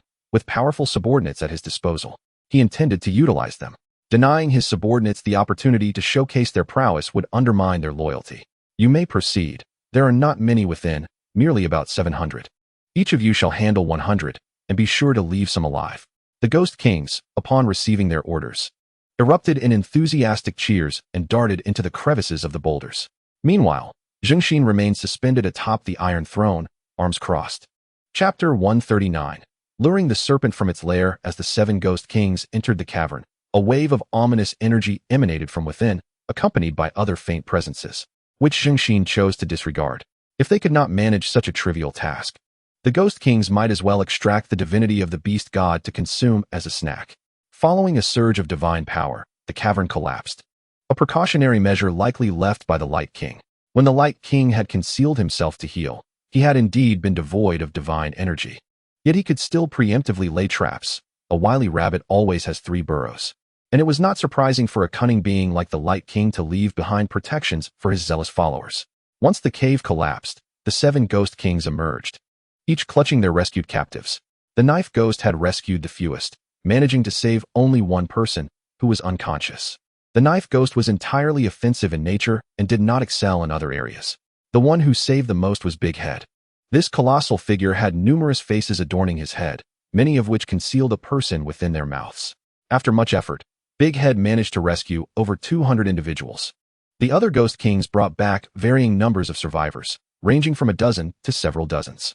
These cunning individuals, as soon as we initiated our actions, triggered the mechanisms within the cave, where a statue concealed the remnants of the Light King's stratagem, dating back to a time long past. Its divine power was on the verge of depletion, yet it possessed sufficient force to obliterate this mountain peak. Fortunately, we acted swiftly and managed to rescue some survivors. The Snow Maiden dragged along dozens of crimson-robed fire sorcerers, frozen into ice sculptures. This freezing did not lead to death. Rather, it merely suspended them temporarily, allowing for their restoration upon thawing. Zheng Xin was somewhat satisfied with the performance of the Ghost Kings. Since the Light King dared to leave the fire sorcerers here, there must have been contingencies in place. The sorcerers were fervent zealots, indifferent to their own lives. The eruption of divine power from the statue was likely a signal sent to the Light King, who, no doubt, had been alerted by now. "All right, let us return. The cave has collapsed, and there is no need to linger here. Bring the survivors back. Is the leader still alive?" "Indeed, the first I rescued was him," the Snow Maiden replied, indicating one of the ice sculptures. Clearly, this individual was the leader of the fire sorcerers and likely possessed considerable knowledge. Zheng Xin intended to spare the survivor for 2 reasons. First, to probe their soul for any guidance or directives left by the Light King. Second, to present them to Daenerys for public execution. Such fanatics, who had made repeated attempts on the Empress's life, must face a resolution for the sake of the Empire's authority. Zheng Xin nodded in approval to the Snow Maiden, then enveloped everyone in divine energy, activating spatial teleportation, and they instantly reappeared at the agreed location outside the city of Naxxon. At that moment, Daenerys had just led her people out of the city and arrived to find hundreds of crimson-robed figures sprawled across the grass, akin to those who had once attempted to assassinate the Empress. The older Iron Guards had even engaged with them personally, well aware of the devious methods these individuals employed. Now, some were tightly bound with black threads, others were coated in slime and barely clinging to life, while some had transformed into mere ice sculptures, their status uncertain. Many iron guards looked on in astonishment, yet prior to their arrival, the Empress had instructed them to reveal not a whisper of what they witnessed. So they maintained their composure. Naturally, Zheng Xin and the others could not appear before the iron guards and returned to the Empress's chamber ahead of them. Before the iron guards arrived, Zheng Xin had already probed the souls of the fire sorcerers. Their knowledge was scant, having been over a millennium since the events transpired. The current generation was not the same as those of yore. They only recalled that their ancestors had received a divine oracle from the Light King, instructing them to conceal themselves here and continue the legacy of the fire sorcerers while awaiting the Light King's return. If the opportunity arose to assassinate the Empress of Valeria, success would yield the Light King's reward. In the initial centuries, these individuals exercised extreme caution, for they understood that the Light King had hidden away, indicating the presence of a force even the Light King could not confront. In light of the legend regarding Queen Valeria being blessed by the old gods, it is evident that her adversaries must be the old gods themselves, which rendered them paralyzed with fear. They lived cautiously for a millennium, until the old gods fell silent. The lineage of fire sorcerers persisted for several generations, and eventually, the descendants grew bolder. They recalled the additional task bestowed by the Light King, which promised rewards of no ordinary kind. The allure of the Light King's rewards enticed some, especially since the old gods had been dormant for over 1,000 years, possibly wounded by the Light King and retreating to heal. This emboldened them to emerge and tentatively attempt a few assassinations. Although these attempts were unsuccessful, they did not invoke the wrath of the old gods. When the 7 ghost kings stormed into the cavern, the fire sorcerers were in the midst of venerating the Light King, seeking to borrow a modicum of divine power from the statue to counter Daniela's crown. Unfortunately, before they could succeed, the 7 ghost kings burst in. They swiftly eliminated over 100 fire sorcerers, leaving them with no chance to defend themselves. The leader, believing the old god's vengeance had finally arrived, hastily detonated the residual divine power within the statue, resulting in the collapse of the cavern. However, the 7 ghost kings employed cunning tactics, sparing many lives and transporting them back to Nasa Nu. The leader was subjected to soul searching, leaving him dazed and foolish, while the others were handed over to the iron guards, awaiting public announcement of the heinous criminal's demise. When Daniela returned, Zheng Xin and the ghost kings had already been waiting in the chamber for a while. "I am grateful to you, my master, for coming to my aid. Otherwise, I would have struggled to locate them." The location of the giant's chair had already extended beyond the borders of Valeria, and the Bone Mountains were colossal, spanning the continent, rendering it nearly impossible to search thoroughly. These were mere trifles. Regrettably, the Light King remained elusive, and one must still exercise caution. As he spoke, Zheng Xin removed the crown from Daniela's head and rain-fused it with divine power. His strength was now incomparable to what it once was. The enhanced crown boasted a protective capability more than 100-fold stronger than before. At this moment, even the Light King himself could not harm Daniela. With a face full of gratitude, Daniela accepted the crown and solemnly placed it back upon her head. Sadly, they still could not locate the Light King. Nevertheless, I am confident he will soon reveal himself. The shattering of his backup statue is significant. Given the importance of the fire sorcerers to him, he cannot simply disregard it. Therefore, I shall remain hidden for the time being, awaiting the Light King's move. You will stay close to Daniela, ensuring her safety as we employ a strategy to lure the serpent from its lair. Zheng Xin instructed the 7 ghost kings. Chapter 140. The emergence of Rallo. News of the capture of the instigator behind several assassination attempts on the queen, a fervent devotee of the Light King and a fire sorcerer, spread like wildfire throughout the realm of Valeria. Such malevolent individuals deserve to face the judgment of imperial law. After extensive publicity, the Imperial Grand Judge Barankari Corrido announced that a public trial of 347 pyromancers would take place in 7 days, culminating in their execution by hanging. They would face the scorn of the masses and pay the price for their foolish actions. This act, apart from consolidating the Empress's prestige and upholding the strictures of imperial law, would significantly undermine the faith in the Light King. Even the most zealous adherents had been apprehended and brought to trial, and the remnants of the Light King's followers among the populace would surely suffer a devastating blow, likely severing the source of their belief.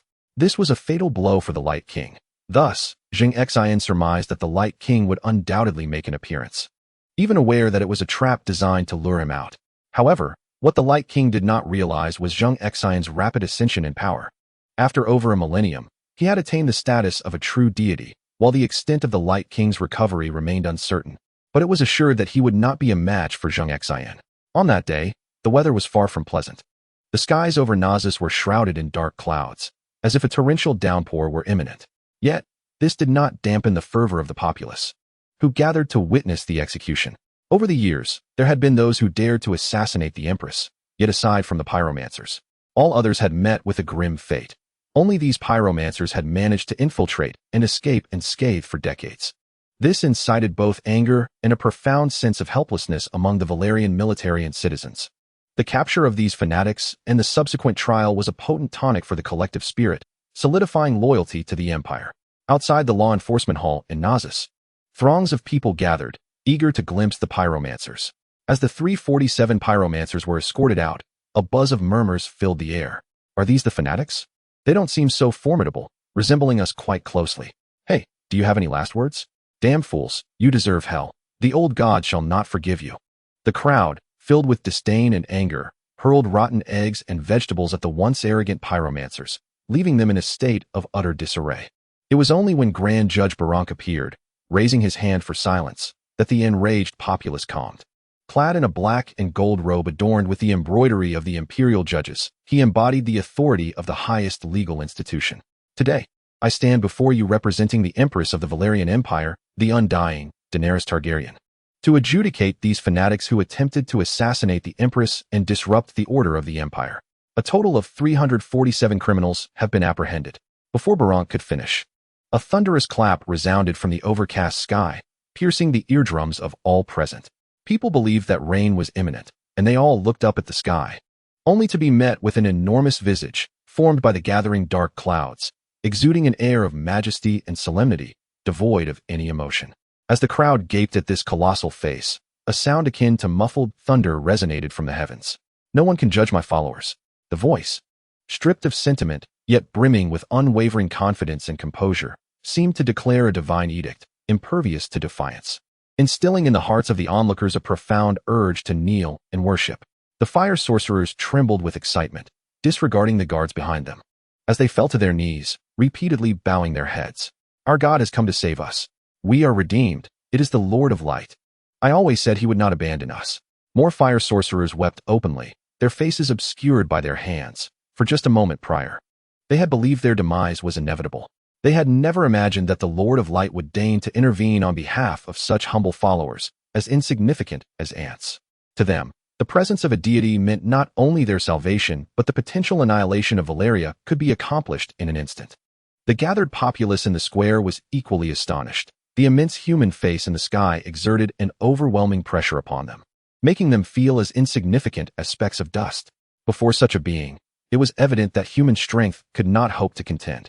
They were astonished that a deity would emerge solely for a few hundred fervent devotees. Yet, unbeknownst to all, the Lord of Light was also constrained. Should these fire sorcerers be utterly vanquished, there would be no one left to propagate his teachings, and gradually, the faith in light would vanish from both continents, a fate he could not abide. He could not possibly lower himself to preach personally, and at that juncture, making an appearance before the public would be no different from doing so in person. He was aware that this was merely a tactic employed by that little fellow to compel him into visibility, yet now, his strength had significantly recovered. For over 1,000 years, Laro had concealed himself in his sanctuary, regaining about 40% of his peak power. Though he was unsure if it was the curse of the Dark God from years past that hindered him, as he felt that the speed and intensity of his divine power's accumulation fell far short of its former levels. Additionally, he harbored another concern. He had witnessed the Dark God, a being of such formidable strength that it left him in despair, being ensnared by a thunderous prison and cast into that door. He did not know where that door led, but it must surely lead to a more advanced and terrifying realm. He wished to avoid such a fate, and even more so, to avoid suffering the same fate as the Dark God, being wounded by that dreadful thunder. Upon emerging, he found the 7 gods were also missing. He speculated that they too had ventured through that door, leaving this world with only himself and that little rascal. As long as he could eliminate that not quite divine boy, the world would be firmly within his grasp. In a mere span of 1,000 years, it seemed inconceivable to him that a mere demigod could ascend to divinity. Such a feat was utterly impossible. After all, the beast god had taken a staggering 30,000 years to reach the divine realm, even with exceptional talent and insight. However, he could never have anticipated that Zheng Xin would discover the relics of the god of darkness, the temple of darkness, and harness the grand spirit-gathering formation within, ascending to the divine realm at an astonishing pace. To him, Zheng Xin should still be a demigod, albeit marginally stronger than before, yet certainly not a match for himself. This was precisely why Rollo, fully aware that this was a trap, still appeared with unwavering confidence. Firstly, he assessed that Zheng Xin would not be his equal. Secondly, he aimed to rescue the fire sorcerer and continue his legacy of faith. Thirdly, he sought to seize this opportunity to publicly announce his return as the King of Light. Once the news spread, there would be no need for him to personally conquer. The fire sorcerers would handle everything, ensuring their absolute loyalty and making the reclamation of faith a trivial matter. Of course, all of this hinged on the successful execution of his plans.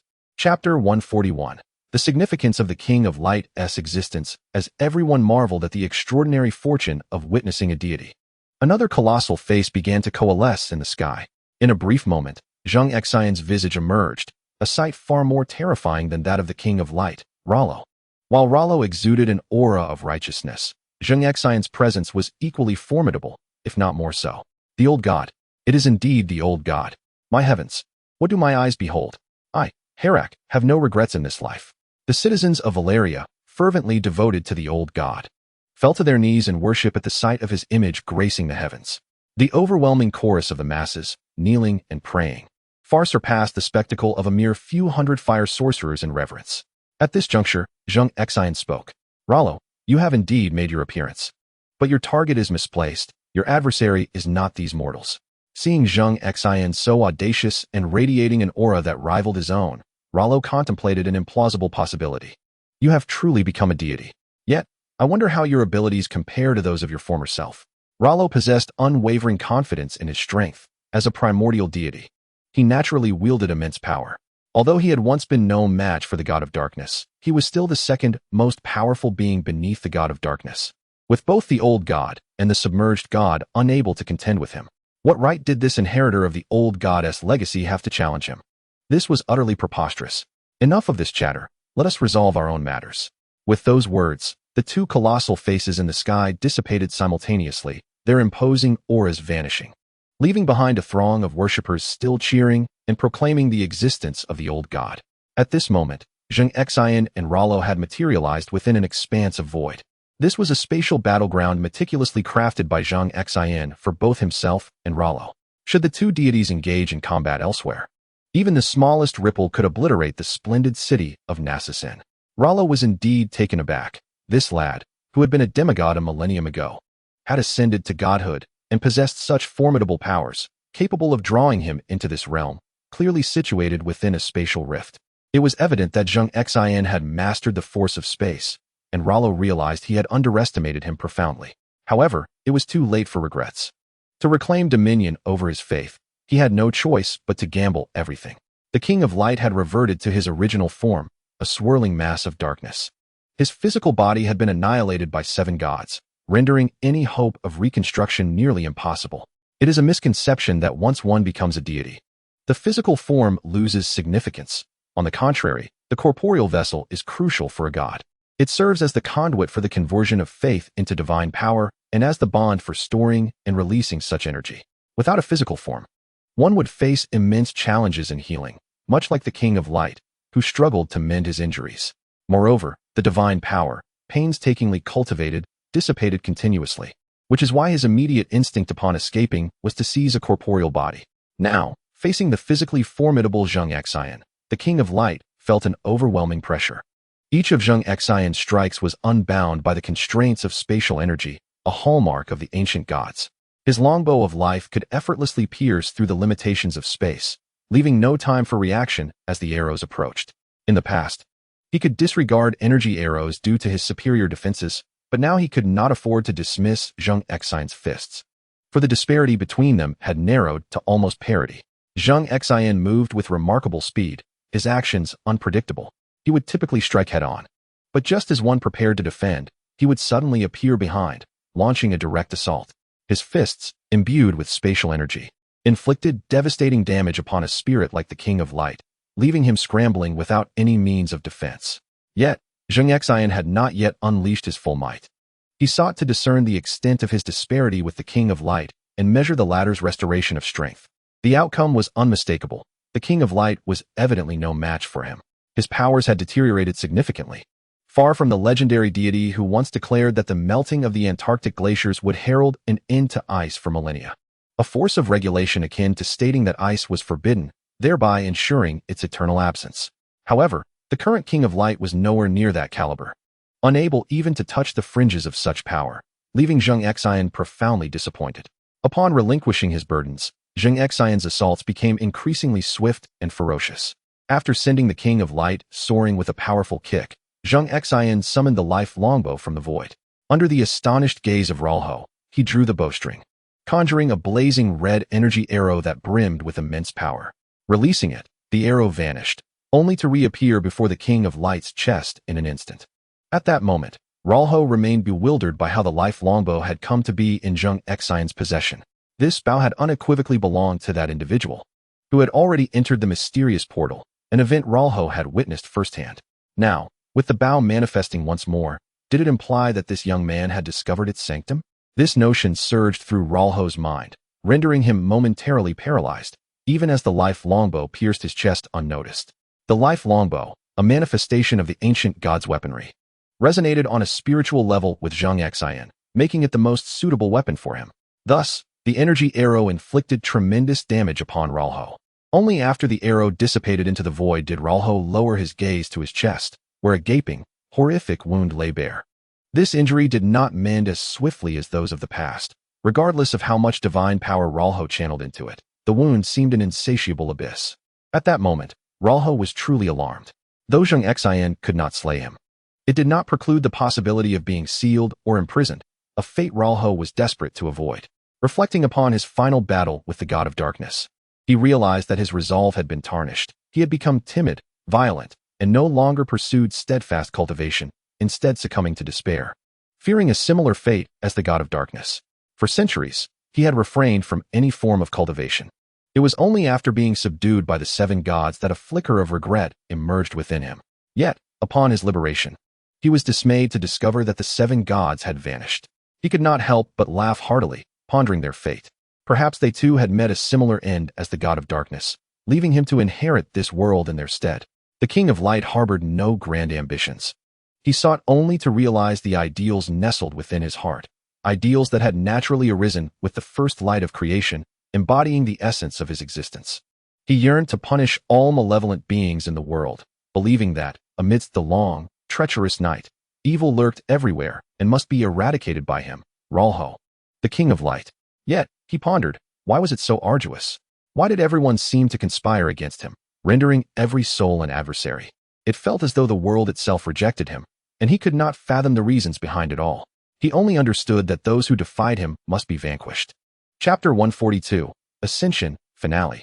Yet now he had no choice but to concede his failure, an utter and complete defeat. It is evident that he is not a match for the newly emerged ancient deity before him. The previous generation's ancient god was but a mere subordinate. So why does this generation possess such formidable strength? No, it is not that he is overly powerful. Rather, it is his own weakness that has become increasingly apparent. Indeed, the curse left behind by the God of Darkness has come to fruition, a relentless tormentor even in death. The King of Light ceases his futile efforts, his divine power dissipating rapidly, akin to an aged man devoid of ambition. Zheng Xin's colossal hand transcends layers of space, grasping the King of Light by the throat, pulling him forth, reminiscent of the actions of the God of Darkness in times past. Ah, you cannot kill me. Ha ha ha. An evil smile lingers at the corners of Zheng Xin's mouth. I do not wish to slay you.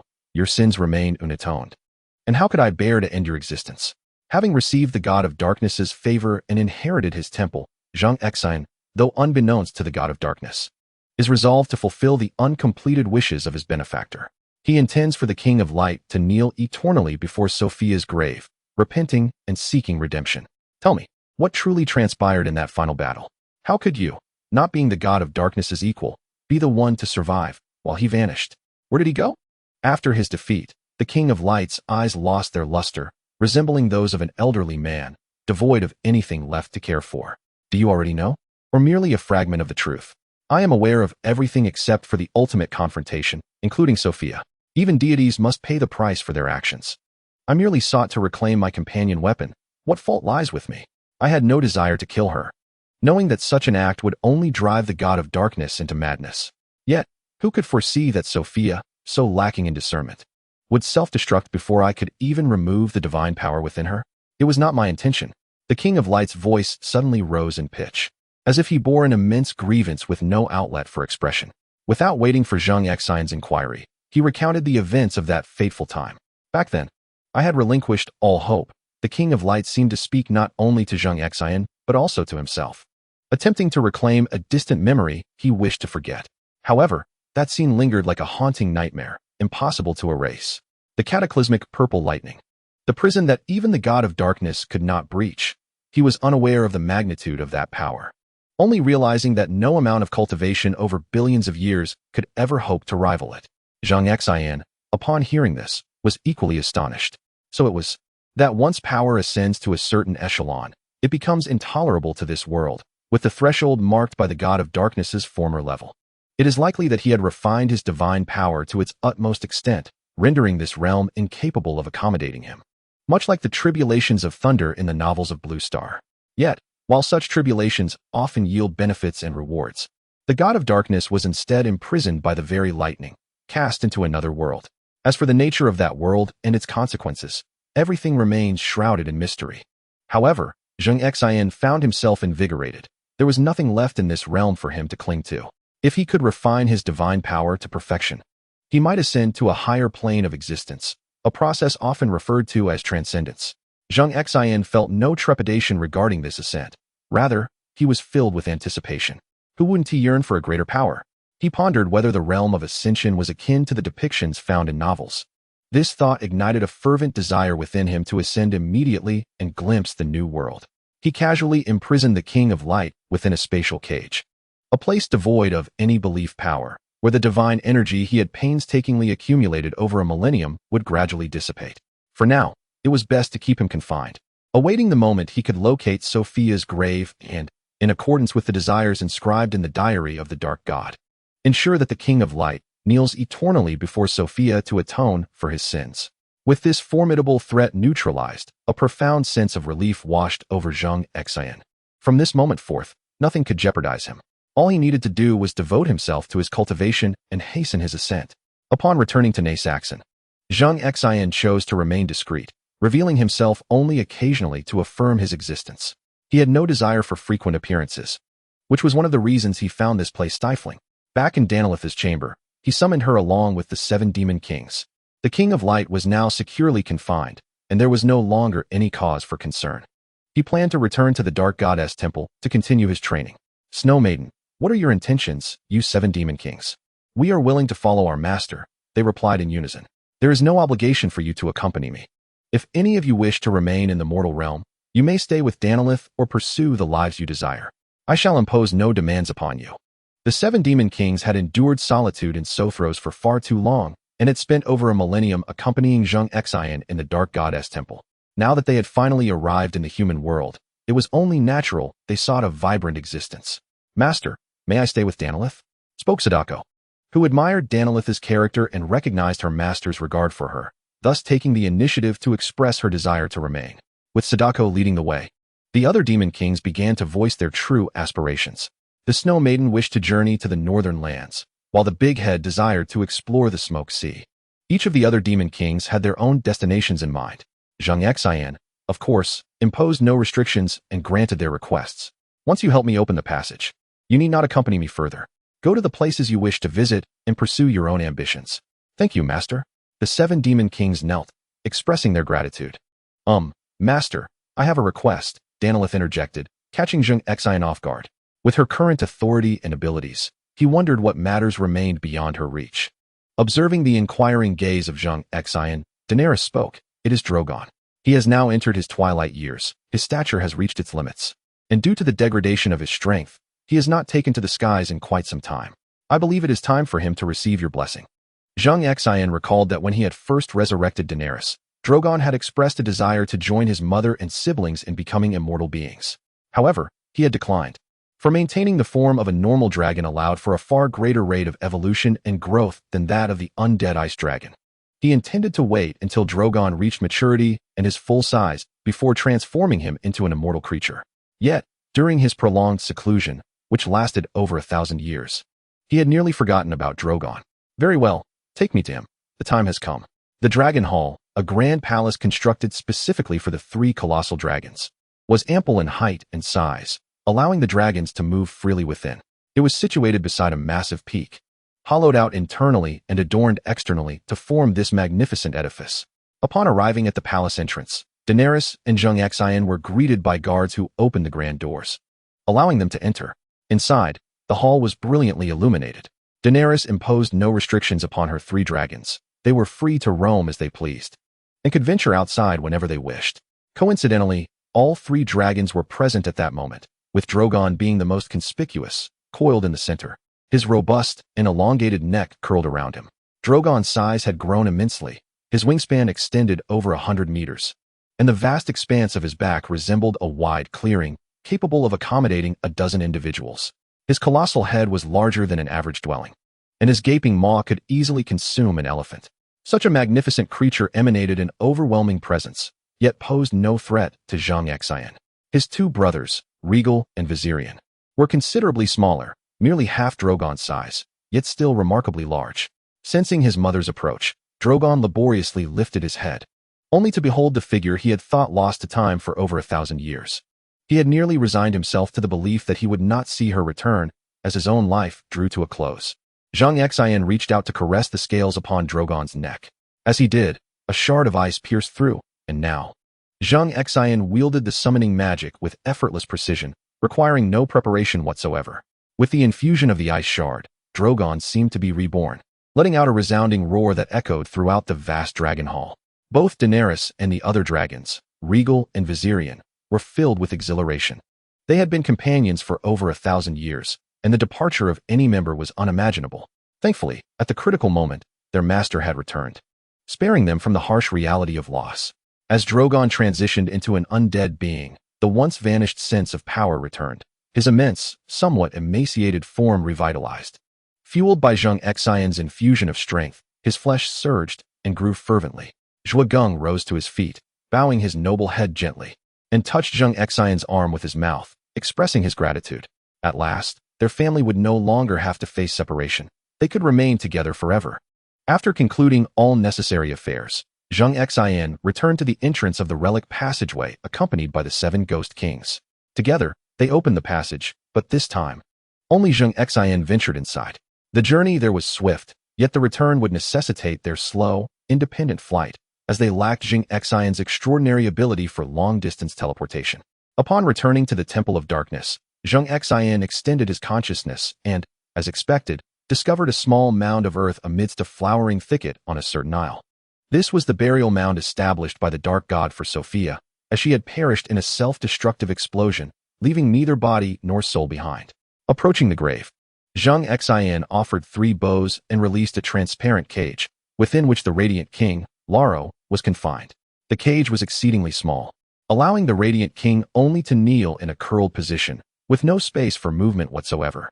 Thus, this cage was placed before the grave, ensuring that the Radiant King would eternally kneel here, unable to depart. In that moment, Laro seemed to accept his fate, neither struggling nor protesting, simply kneeling quietly within the cage. He understood that if the old god before him did not alter his intentions, he would remain in this position for countless ages, kneeling here until the mountains crumbled and the world met its end. 8 centuries later, in the Antarctic of the Sothoros continent, the ever-frozen sea lay beneath a thick canopy of clouds resembling an entire continent. Purple lightning snaked through the clouds like twisted serpents, intermittently revealing their form. Zheng Xion's power had reached its zenith, beyond which he could not ascend. In that instant, he felt the oppression and intolerance spoken of by the Radiant King. Indeed, this world could no longer accommodate him. Amidst the storm clouds, a resplendent golden door appeared, radiating dazzling light and beckoning him to enter. The Dark God of Ur, burdened by unfinished desires, had hesitated to step through, forcing the Tempest to cast him into the mysterious portal against his will. However, Zheng Xian, yearning to enter, would not face such a tempest's wrath. With a reverent gaze, he approached the door step by step, opting not to teleport, but to walk deliberately. Each step slow yet resolute. As his hand gently brushed against the door, an irresistible force emanated from it. In the next moment, Zheng Xin found himself amidst a chaotic cosmos. Before him lay a cerulean planet. The end.